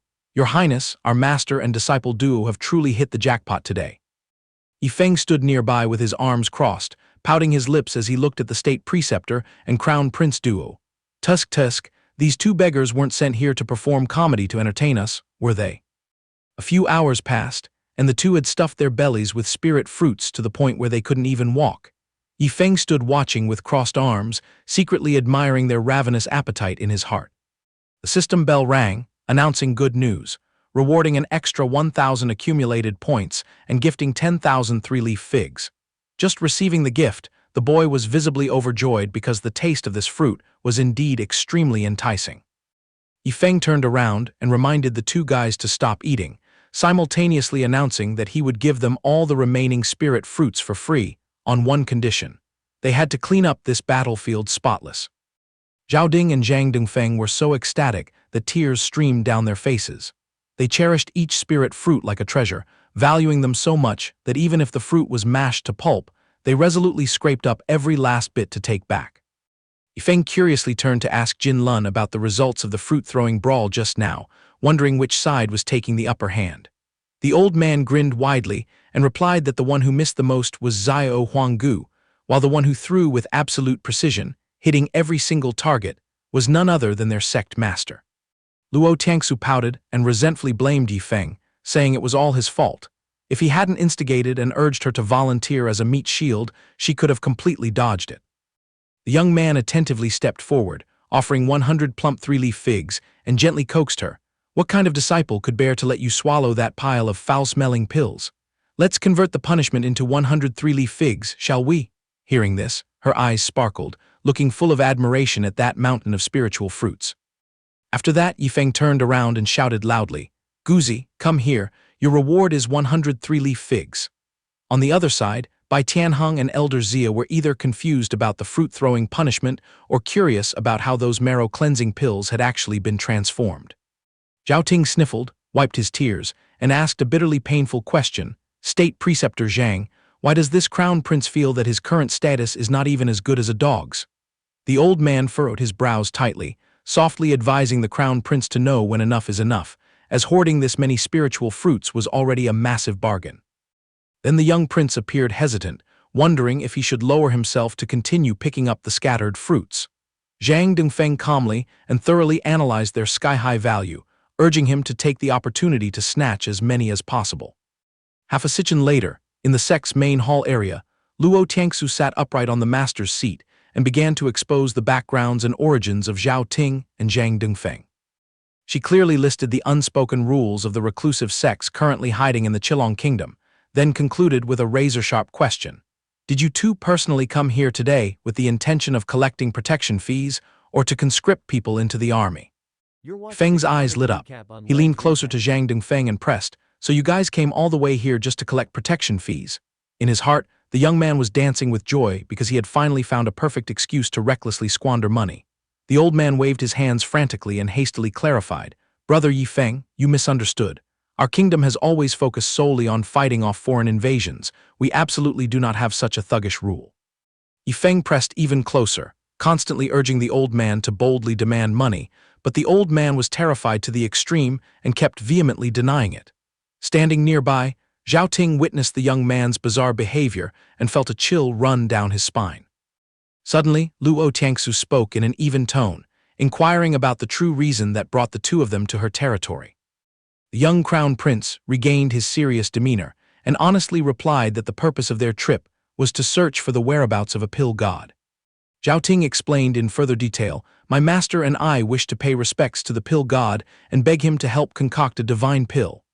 After hearing this, she sharply observed that this matter must be closely related to the survival of an entire kingdom. She cast a meaningful sidelong glance at Yifeng, who was furtively trying to hide, and mocked, The pill god you are putting so much effort into finding, couldn't he be the very person who crushed that divine pill to pieces with a single kick? The young man was startled, gave a guilty, awkward laugh, and wished them success in finding the true master soon. As soon as Yifeng turned his back, his face went completely pale, his stomach tied in knots with panic, thinking, Damn it, these two have a really sharp sense of smell. But this young master is genuinely clueless about what the hell pill concocting is. His unusually flustered attitude made the two guests even more suspicious. Leng Wufeng popped out of nowhere and abruptly asked, Hey eldest senior brother, what kind of pill was that divine pill you personally refined in Tiandan City? Yifeng was so spooked he almost swore out loud. You little brat, what crack did you crawl out of? Deep down, the young man was currently feeling extremely ecstatic and smug. Zhang Dongfeng was dumbfounded and shouted in astonishment, Little brother, so you are the legendary pill god. Instead of helping to cover it up, Leng Wufeng added fuel to the fire, Of course. Aside from my eldest senior brother, where else in this world could you exhaust your eyes looking for a second pill god? He rejoiced in his heart, secretly feeling happy and proud, mistakenly thinking that he had just created an opportunity for his eldest senior brother to shine. Unexpectedly, the response he got was Yi Feng's murderously furious face. He glared at Wu Feng with razor-sharp eyes, as if wanting to swallow him alive. Catching Yi Feng's razor-sharp gaze, the young man felt a chill down his spine and immediately bolted away as fast as his legs could carry him. Witnessing this theatrical scene, the crown prince and the state preceptor became even more blindly convinced that the young man before them was the pill god, feeling a surge of secret joy in their hearts. Luo Tiangsu chimed in right on time to dispel the awkward atmosphere. Yi Feng, the Qiang kingdom has always treated the cultivation world quite well. It's only reasonable and proper for our sect to lend them a helping hand. Hearing his master's golden words, the young man's cheeks suddenly flushed red with embarrassment. Yi Feng lazily waved his hand, calling Xiao Zhu to step forward. He accepted Luo Tiangsu's request for help, but refused to show his own face. Then, he stealthily ordered the system to exchange for 7 God-tier, 9th grade, 10-pattern tribulation-breaking pills. The system immediately deducted 234,000 accumulated points from him, without hesitation, to pay for those 7 God-tier tribulation-breaking pills. Upon hearing the price quote, Yi Feng was so dizzy he almost fainted on the spot. He frantically argued with the system. These 7 godforsaken pills cost the equivalent of 2,340 God-tier bottles. This 1% drop rate is straight-up blood-sucking. The system didn't back down, immediately throwing back a sharp, sarcastic remark. Were the host's math skills taught by a physical education teacher? Oh, wait, no, your math must have definitely been imparted by an English teacher. Yi Feng stared blankly at the system interface, earnestly begging it to stop being sarcastic and cut him some slack. Xiao Zhu slowly approached and asked, reporting to young Master Yi, do you have any orders for me? Luo Tiangsu frowned in speculation and bluntly questioned, don't tell me you plan to hand over the heavy responsibility of refining the divine pill to that girl. Yi Feng could only give a wry smile, pointing at Xiao Zhu and affirming, Master, please rest assured, with her taking the field, there will be absolutely no problem. Zhao Ting looked at Xiao Zhu and curiously spoke up. Say, young master, could it be that this young lady is also an alchemist who has reached the god-tier realm? Unexpectedly singled out by such a foolish question, the girl's face immediately scrunched up in annoyance. Without another word, Xiao Zhu unleashed a heaven-shaking kick that made the young man bleed from his nose and mouth. As she beat him, she mercilessly scolded, Young master, my ass, your grandma here has such a smoking hot figure, are you blind? Open your eyes wide and see, this young lady is a genuine pure-blooded body-cultivating great demon. Yi Feng broke out in a cold sweat, not daring to cast a single glance at the girl. He hurriedly shoved the 7 pills into her hands and carefully instructed, as soon as you swallow the last pill, remember well to suppress the spiritual energy in your body. Whatever you do, absolutely do not shoot up into the sky. Xiao Zhu smiled brightly and nodded in agreement with utter decisiveness. Xiao Zhu began to put each divine pill into her mouth, chewing and swallowing them. The abundant spiritual energy in the girl's body suddenly erupted violently, causing Yi Feng to panic and shout loudly, Quickly use your cultivation base to suppress the rioting spiritual energy right now. Hearing the loud shout, the girl awakened from her intoxication with power and hurriedly adjusted her mental cultivation method. On the other side, seeing the situation unfold, Zhang Dongfeng dropped his jaw in curiosity. In just the blink of an eye, this young lady has successfully transcended her tribulation and become an ascended realm great demon. Luo Tiangsu was also extremely curious and pressed him. Hey Yi Feng, what kind of divine medicine did you just give Xiao Zhu to drink? The young man smirked proudly and explained, reporting to Master that was the god-tier tribulation-breaking pill. Swallowing just one is more than enough to overcome a heavenly lightning tribulation. She devoured all 7, so naturally she has upgraded to a great demon. Tiangsu couldn't help but feel utterly astounded by the heaven-defying efficacy of this bizarre, divine medicine. Even though Zhao Ting was beaten to a swollen pulp, he still managed to pop up and join the fun, truly living up to the reputation of a pill god. Seeing this, I have suddenly lost all motivation to cultivate. Zhang Dongfeng also mocked himself. This old man suddenly realizes that all the bruised and battered experience I gathered to overcome my 8 lightning tribulations is truly not worth a single penny. Luo Tiangsu slowly stepped forward, intending to probe him about that batch of heavenly pills. Yifeng smiled as brightly as a flower, assuring her that everyone in the sect would get a share because he had carefully prepared enough for every single person. After stepping into the ranks of ascended great demons, Xiao Zhu felt a surging surge of power flowing through all her meridians. She was so full of vigor that she was confident she could fight continuously for 7 days and 7 nights without knowing fatigue. From Elder Luo's courtyard, a brilliant pillar of light suddenly burst forth, piercing straight into the sky. The terrifying pressure emanating from it made the two people standing outside the door unable to help but sigh in admiration, to think Xiao Zhu has actually touched the threshold of ascension. At the same time, the two of them couldn't help but be curious about that heaven-defying treasure capable of resisting the heavenly Tao lightning tribulation, wondering just how many more rare and exotic treasures this Yifeng was hiding in his hands. At the center of the sect's main hall, riding the momentum, Xiao Zhu refreshingly showed off the newly attained mighty power of hers. Witnessing the girl's cocky demeanor, State Preceptor Zhang put on a fake smile and reminded her to take care of her health lest she injure her body. But in his stomach, he was burning with such intense jealousy that he was seeing stars, bitterly wondering why a lowly great demon could receive such a lucrative treatment.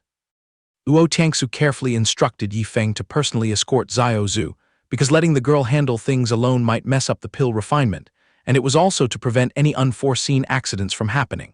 Seeing that his master had spoken, Yifeng immediately nodded in agreement right away. Taking the opportunity to stroll around the imperial city for some fun, he decided to drag Elder Bai along with him this time.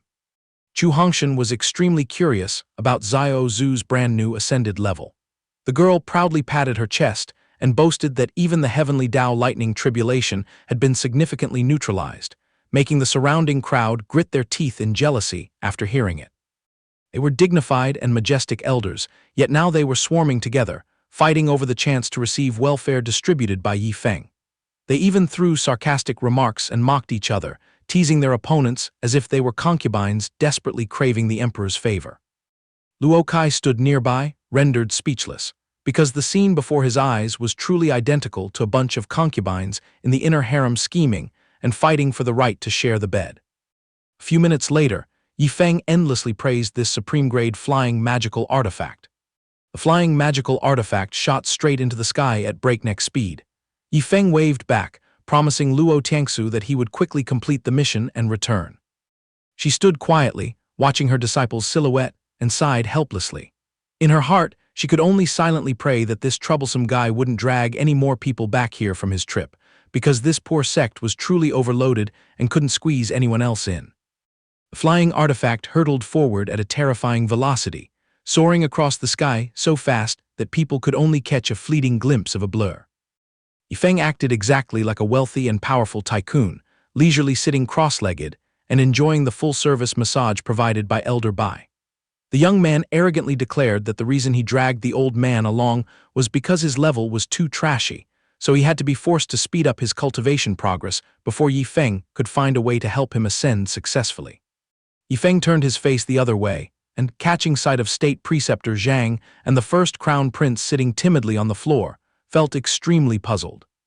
The two of them, old and young, were staring out the window with haggard expressions, deeply doubting their outlook on life after accidentally eavesdropping on the overbearing conversation just now. Right now, the only thing they needed was a moment of silence to regain their composure. Suddenly, an ear-splitting explosion echoed.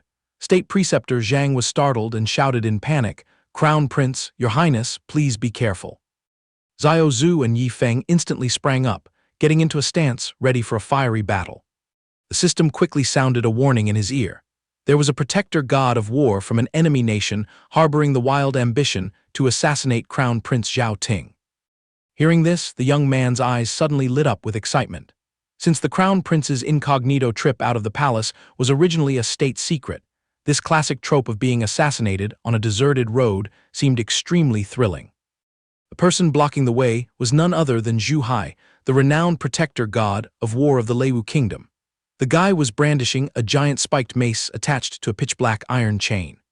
He wildly roared towards Zhang Dongfeng, "If you know what's good for you, hand over the crown prince immediately, and this seat might show mercy and leave you an intact corpse." State Preceptor Zhang's heart surged with terror. He hastily spoke up to remind Yifeng to be on guard, but the young teenager maintained his calm and unbothered demeanor, not worrying the slightest bit. Zhu Hai continued to strain his neck and roar loudly, constantly throwing threats to force Zhang Dongfeng to sacrifice the crown prince's life. Yifeng lazily waved his hand, directly ordering Xiao Zhu to go and weed out all the small fries from the Leu kingdom. Seeing a beautiful figure leisurely stepping out to meet the challenge, Zhu Hai couldn't help but frown in surprise. He suspiciously asked, "Are you the legendary blood-devouring mantis?" Xiao Zhu lifted her chin haughtily and retorted, "So what? Are you acquainted with your grandaunt here?" Recalling the hideous appearance drawn on the wanted poster, Zhu Hai couldn't help but wonder about her current beauty. Xiao Zhu could only give an awkward smile, defending herself by saying she just didn't know how to dress up and make herself pretty when she was younger. Man immediately burst into maniacal laughter at her naive demeanor.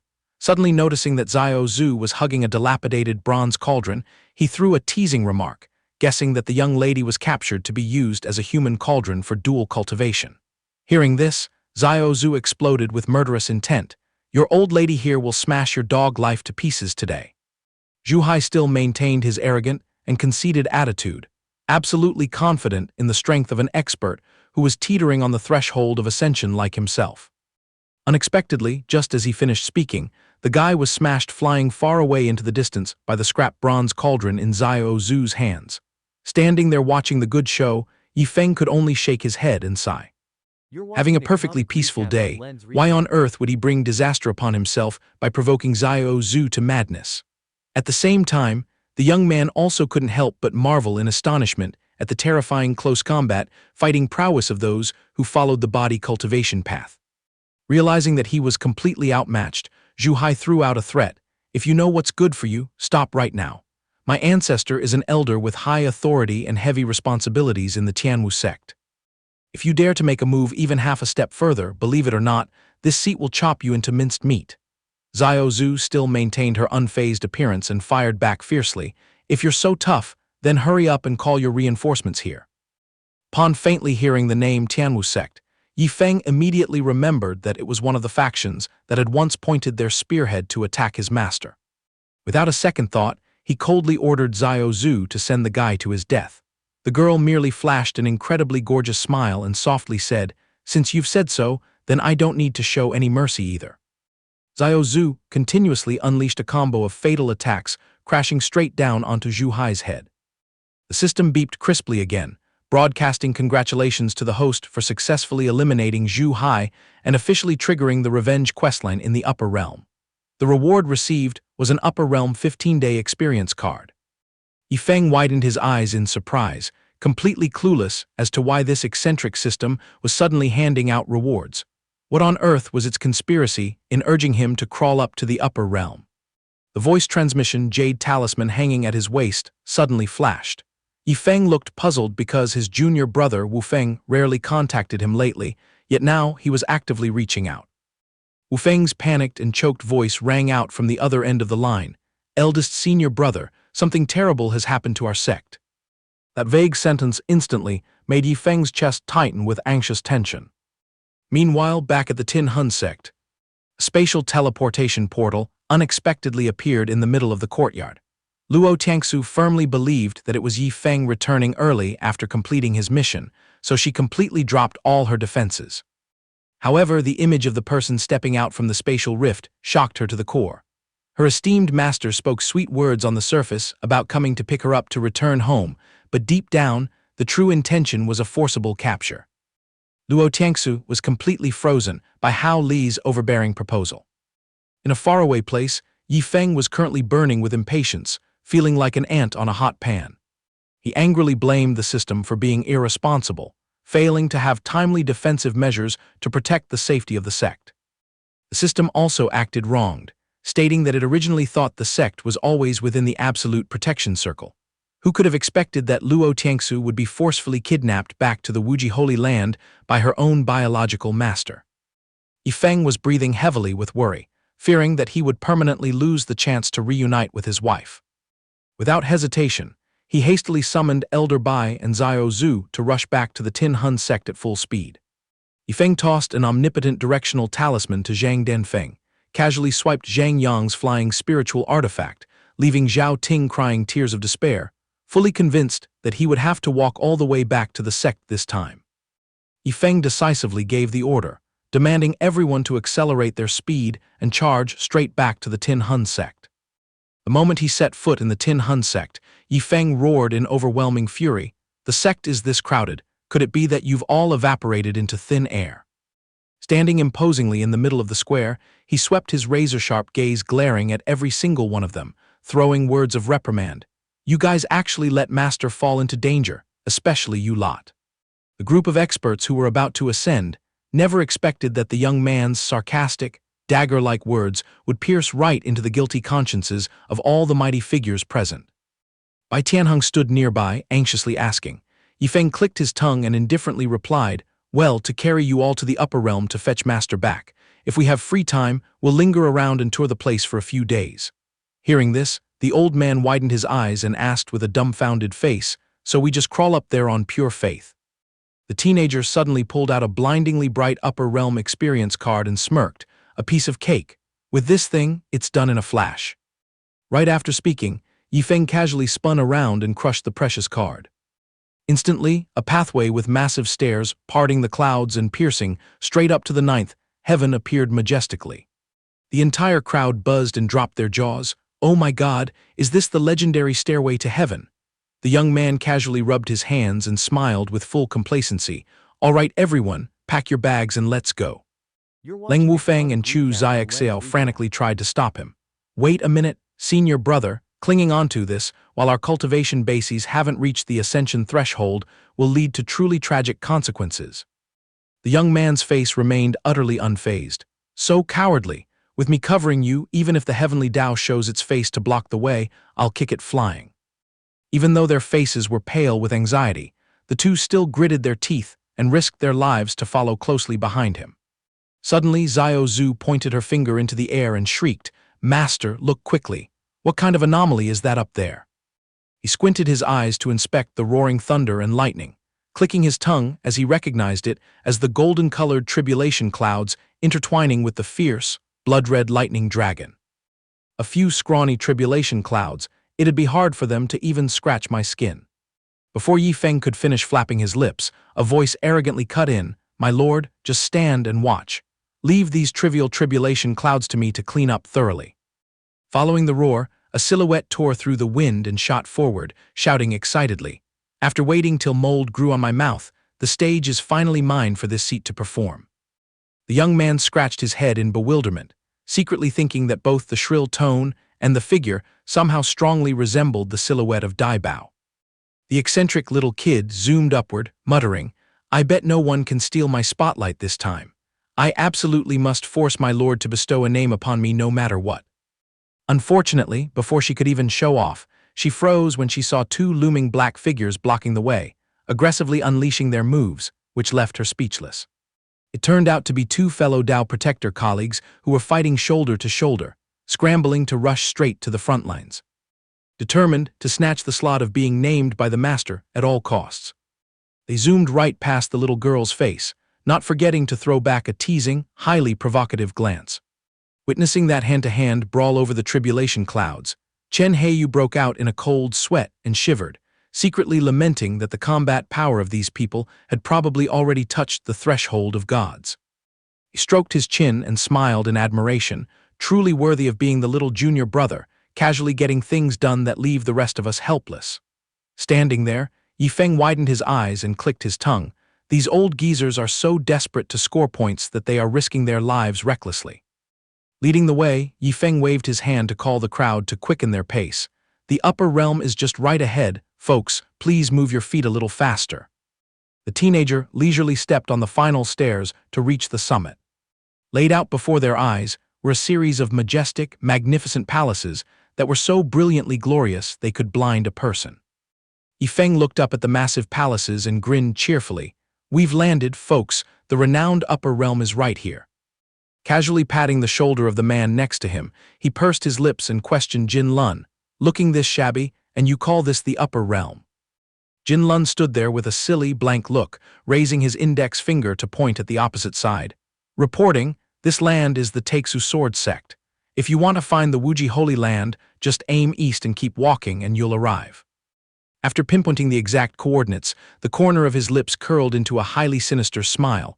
Oh my, we just got here and we've already bumped into our enemies. Well then, we must feed these guys some trouble first to make it fun. Sniffing out his intention, the gang of bodyguards immediately got restless, ready to roll up their sleeves and help out. The young man stared at them wide-eyed. Huh, I thought you guys would scram right after smashing the tribulation clouds. The whole group uniformly bowed in salute, obediently replying, without your permission, even if we borrowed the guts of heaven, your subordinates wouldn't dare to leave. Jin Lun hid in a corner, pretending to sweep the floor with a broom, his face as green as a banana leaf, screaming internally, the aura of these three guys completely overwhelms the golden-armored giant. Just how many bodyguard monsters does young Master Yi have hidden in his pockets? Yifeng flipped his mood and turned sharply to look at the guy shrinking his neck nearby. Jin Lun, go run some errands for me. The guy jumped in fright, groveling as he reported, what matters does young Master Yi need to instruct? Flashed a fox-like grin, if my memory serves me right, you bear the title of Great Emperor, so you must have a staked-out territory up here, right? The guy took a few steps back in a cold sweat, reporting to young Master Yi, this lowly one only masters a tiny little sect. The young man nodded as if satisfied. Perfect. Today, I allow you to crawl back to your sect, smash the old signboard, and change the name to Tin Hun Holy Land for me. Make a massive ruckus so that this entire upper realm knows our name. Upon hearing the holy decree, Jin Lun's face went blank with utter confusion. Young Master Yi, playing it this big, what exactly are you planning to do? The young man narrowed his eyes, revealing a profound smile. Blink later, he was already wearing a beaming face looking up at the sky. To bring my master back, of course. I have to announce to this entire upper realm that the Tin Hun Holy Land is my master's empire. Hearing the end of his words, the guy could only secretly admire the sheer arrogance before scrambling away as fast as his legs could carry him to handle the task. Yifeng turned to look at the lineup of Dao protectors standing by, laughingly instructing, you guys lead the people down there to go smash those three sects around here. Give them a chance to show off to the upper realm a bit, and conveniently loot every last bit of their treasuries clean. Wu Bao blinked her big round eyes awkwardly. Why not just let us effortlessly slaughter them in a single note to make it quick? The young man bent down, took the little girl's small hand, and smiled mysteriously. Kiddo, do you know what the most bitter tragedy in this world is? Seeing the little girl shake her head repeatedly, his expression suddenly twisted, baring his teeth in a bizarre smile. It's when you're still alive and kicking, but your pockets are completely empty without a single penny left. Watching her master throwing his head back in obnoxious laughter, Xiao Zhu stood nearby rubbing her chin in deep thought, muttering that she seemed to have also heard the saying that passing away with money left unspent was the real sorrow. Right at the Taixu Sword Sect, a figure stood imposingly with hands clasped behind his back on the roof of a hall, angrily roaring. Who gave you the guts to casually kick down the doors of the Taixu Sword Sect? The uninvited guests who came crashing in were none other than the elder council of the Tin Hun sect, who somehow pulled out a whole set of tailored suits and cool sunglasses from some random corner. Luo Tianxing exuded the aura of a mob boss. He leisurely took off his black shades and growled in an icy tone, here to rob. The old geezer on the roof exploded with rage upon hearing that, drawing his sword and diving down to kill, roaring madly, you arrogant little brats, hand over your lives. In the blink of an eye, before the old man could even touch the ground, he was violently headbutted by the lackeys of the prodigal bodyguard squad, coughing up a liter of blood and flying far into the distance in agony. This quartet performed a comedy routine all along the way, forcefully hoisting the coffin containing the Taixu Sword sect master onto their shoulders, dancing and partying wildly to the music. Moving over to the Pinglai Fairy Island, an identically clownish acrobatics show was also being reproduced in full swing on the coffin lid of their unlucky sect master. The Tianwu sect corner was much more peaceful. This gang straight up turned the Tianwu sect master's coffin into a skateboard, cheering and surfing with wide grins. Yifeng stood with his hands behind his back on a distant mountain peak, stretching his eyes to gaze at the upper realm sky sparkling with fireworks, clicking his tongue. Looks like this bunch is having quite a blast. After saying that, he immediately pinged and called for the system. Hearing its master's call, the system instantly popped up. Does the host calling me have any matters to handle? Yifeng smirked mischievously, directly tossing an instruction that made the system stagger. "I'm craving a truly spectacular rainstorm." Upon hearing this ridiculous request, the system couldn't load fast enough, overflowing with pure, bewildered confusion. At the Wuji Holy Land, Hu Li lazily stretched her body, lounging and gossiping with Luo Tiangsu. The girl curiously probed, "Master carried me all the way here, don't tell me it's just to make me your personal fur comber." Hu Li nonchalantly pouted and replied, "The lower realm is vast. To fish you out and bring you back here, I worked really hard too, you know. What's the harm in repaying me by combing my fur? But those Taixu sword sect fools are tired of living, daring to stroke the tiger's beard by touching my precious disciple." Luo Tiangsu timidly clicked her tongue. "The deep-seated grudge of revenge is enough. I still look forward to the day my cultivation base is fully restored before discussing anything further." Hu Li maintained her indifferent attitude, caringly advising her disciple, "Just plant your roots here in the upper realm and go into secluded cultivation properly." In the blink of an eye, she transformed back into her gorgeous human form, patting her shoulder to comfort her. "Don't worry, hiding out here in the Wuji Holy Land, I dare anyone to touch a single hair on your head." Before she could give any lengthy instructions, Hu Li vanished into thin air, leaving Luo Tiangsu resting her chin in deep thought, calculating that if she told her master about the assassination attempt, half of the burden would be lifted. Who knows if everyone down at the Tin Hun sect is dead or alive by now? A trace of sorrow flashed across Luo Tiangsu's face. The path of immortal cultivation, from the beginner step of opening the spirit sea to transcending the tribulation and ascending, takes a dozen years at least, or a whole century if it takes long, and with worse luck, one becomes mere fodder for the lightning tribulation. Her mind was in a tangled mess of worries, but then she remembered that with Yifeng holding the fort at home, their ascension would be a matter of time. Unfortunately, there was no way in hell to guess what year or month they would be able to drag themselves up to the upper realm. Her father, her little sister, and Yifeng. If she waited until the whole gang ascended here, their appearances might change so much that even if she stared until she went cross-eyed, she wouldn't recognize her old friends. Suddenly, 2 streams of hot tears rolled down her cheeks. She laughed at herself. In the past, she used to be picky and complained about those people standing in the way of her cultivation, but now, what was she crying and sniffling for? Suddenly, from the deep blue sky canopy, strange objects rained down profusely like a heavy shower.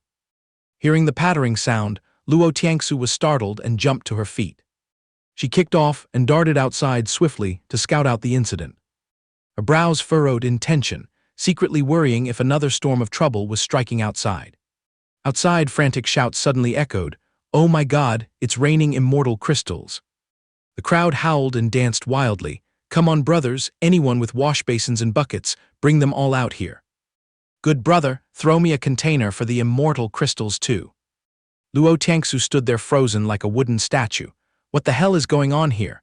Living to this age, I never imagined a scene where the upper realm would rain immortal crystals like this.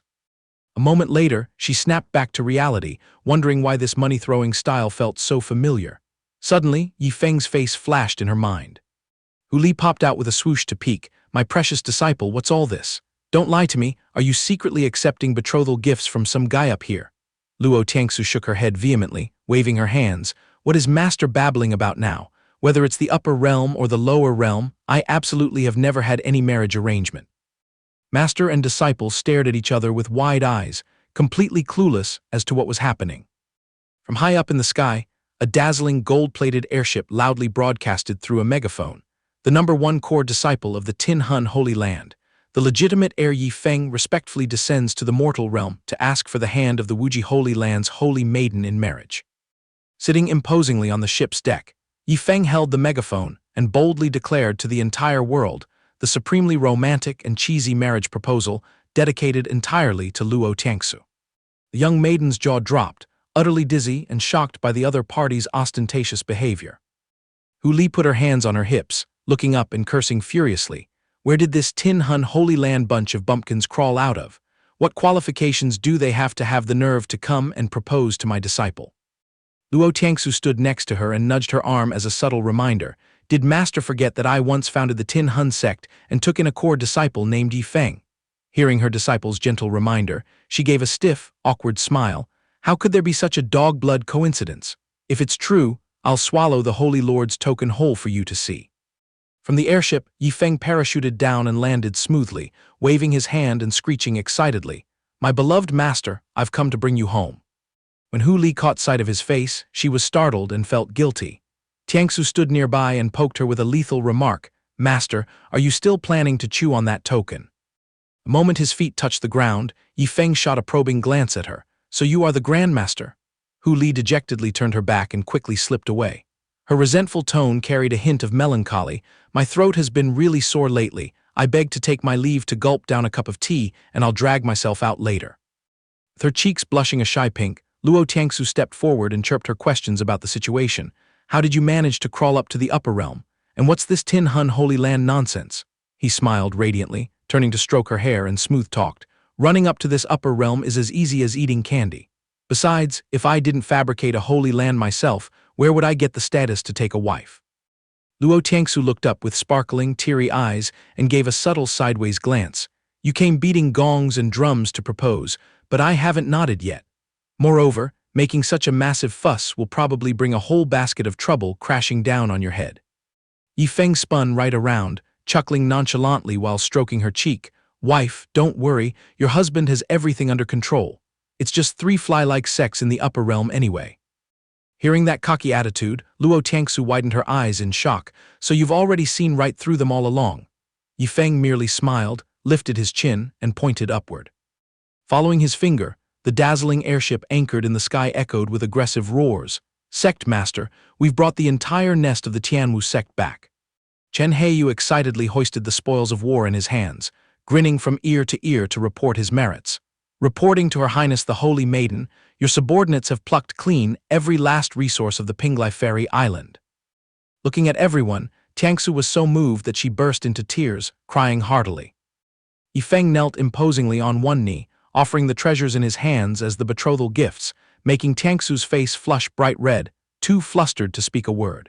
He grinned from ear to ear, presenting a box containing 3 bright red buttons and explained, "These are the detonator switches.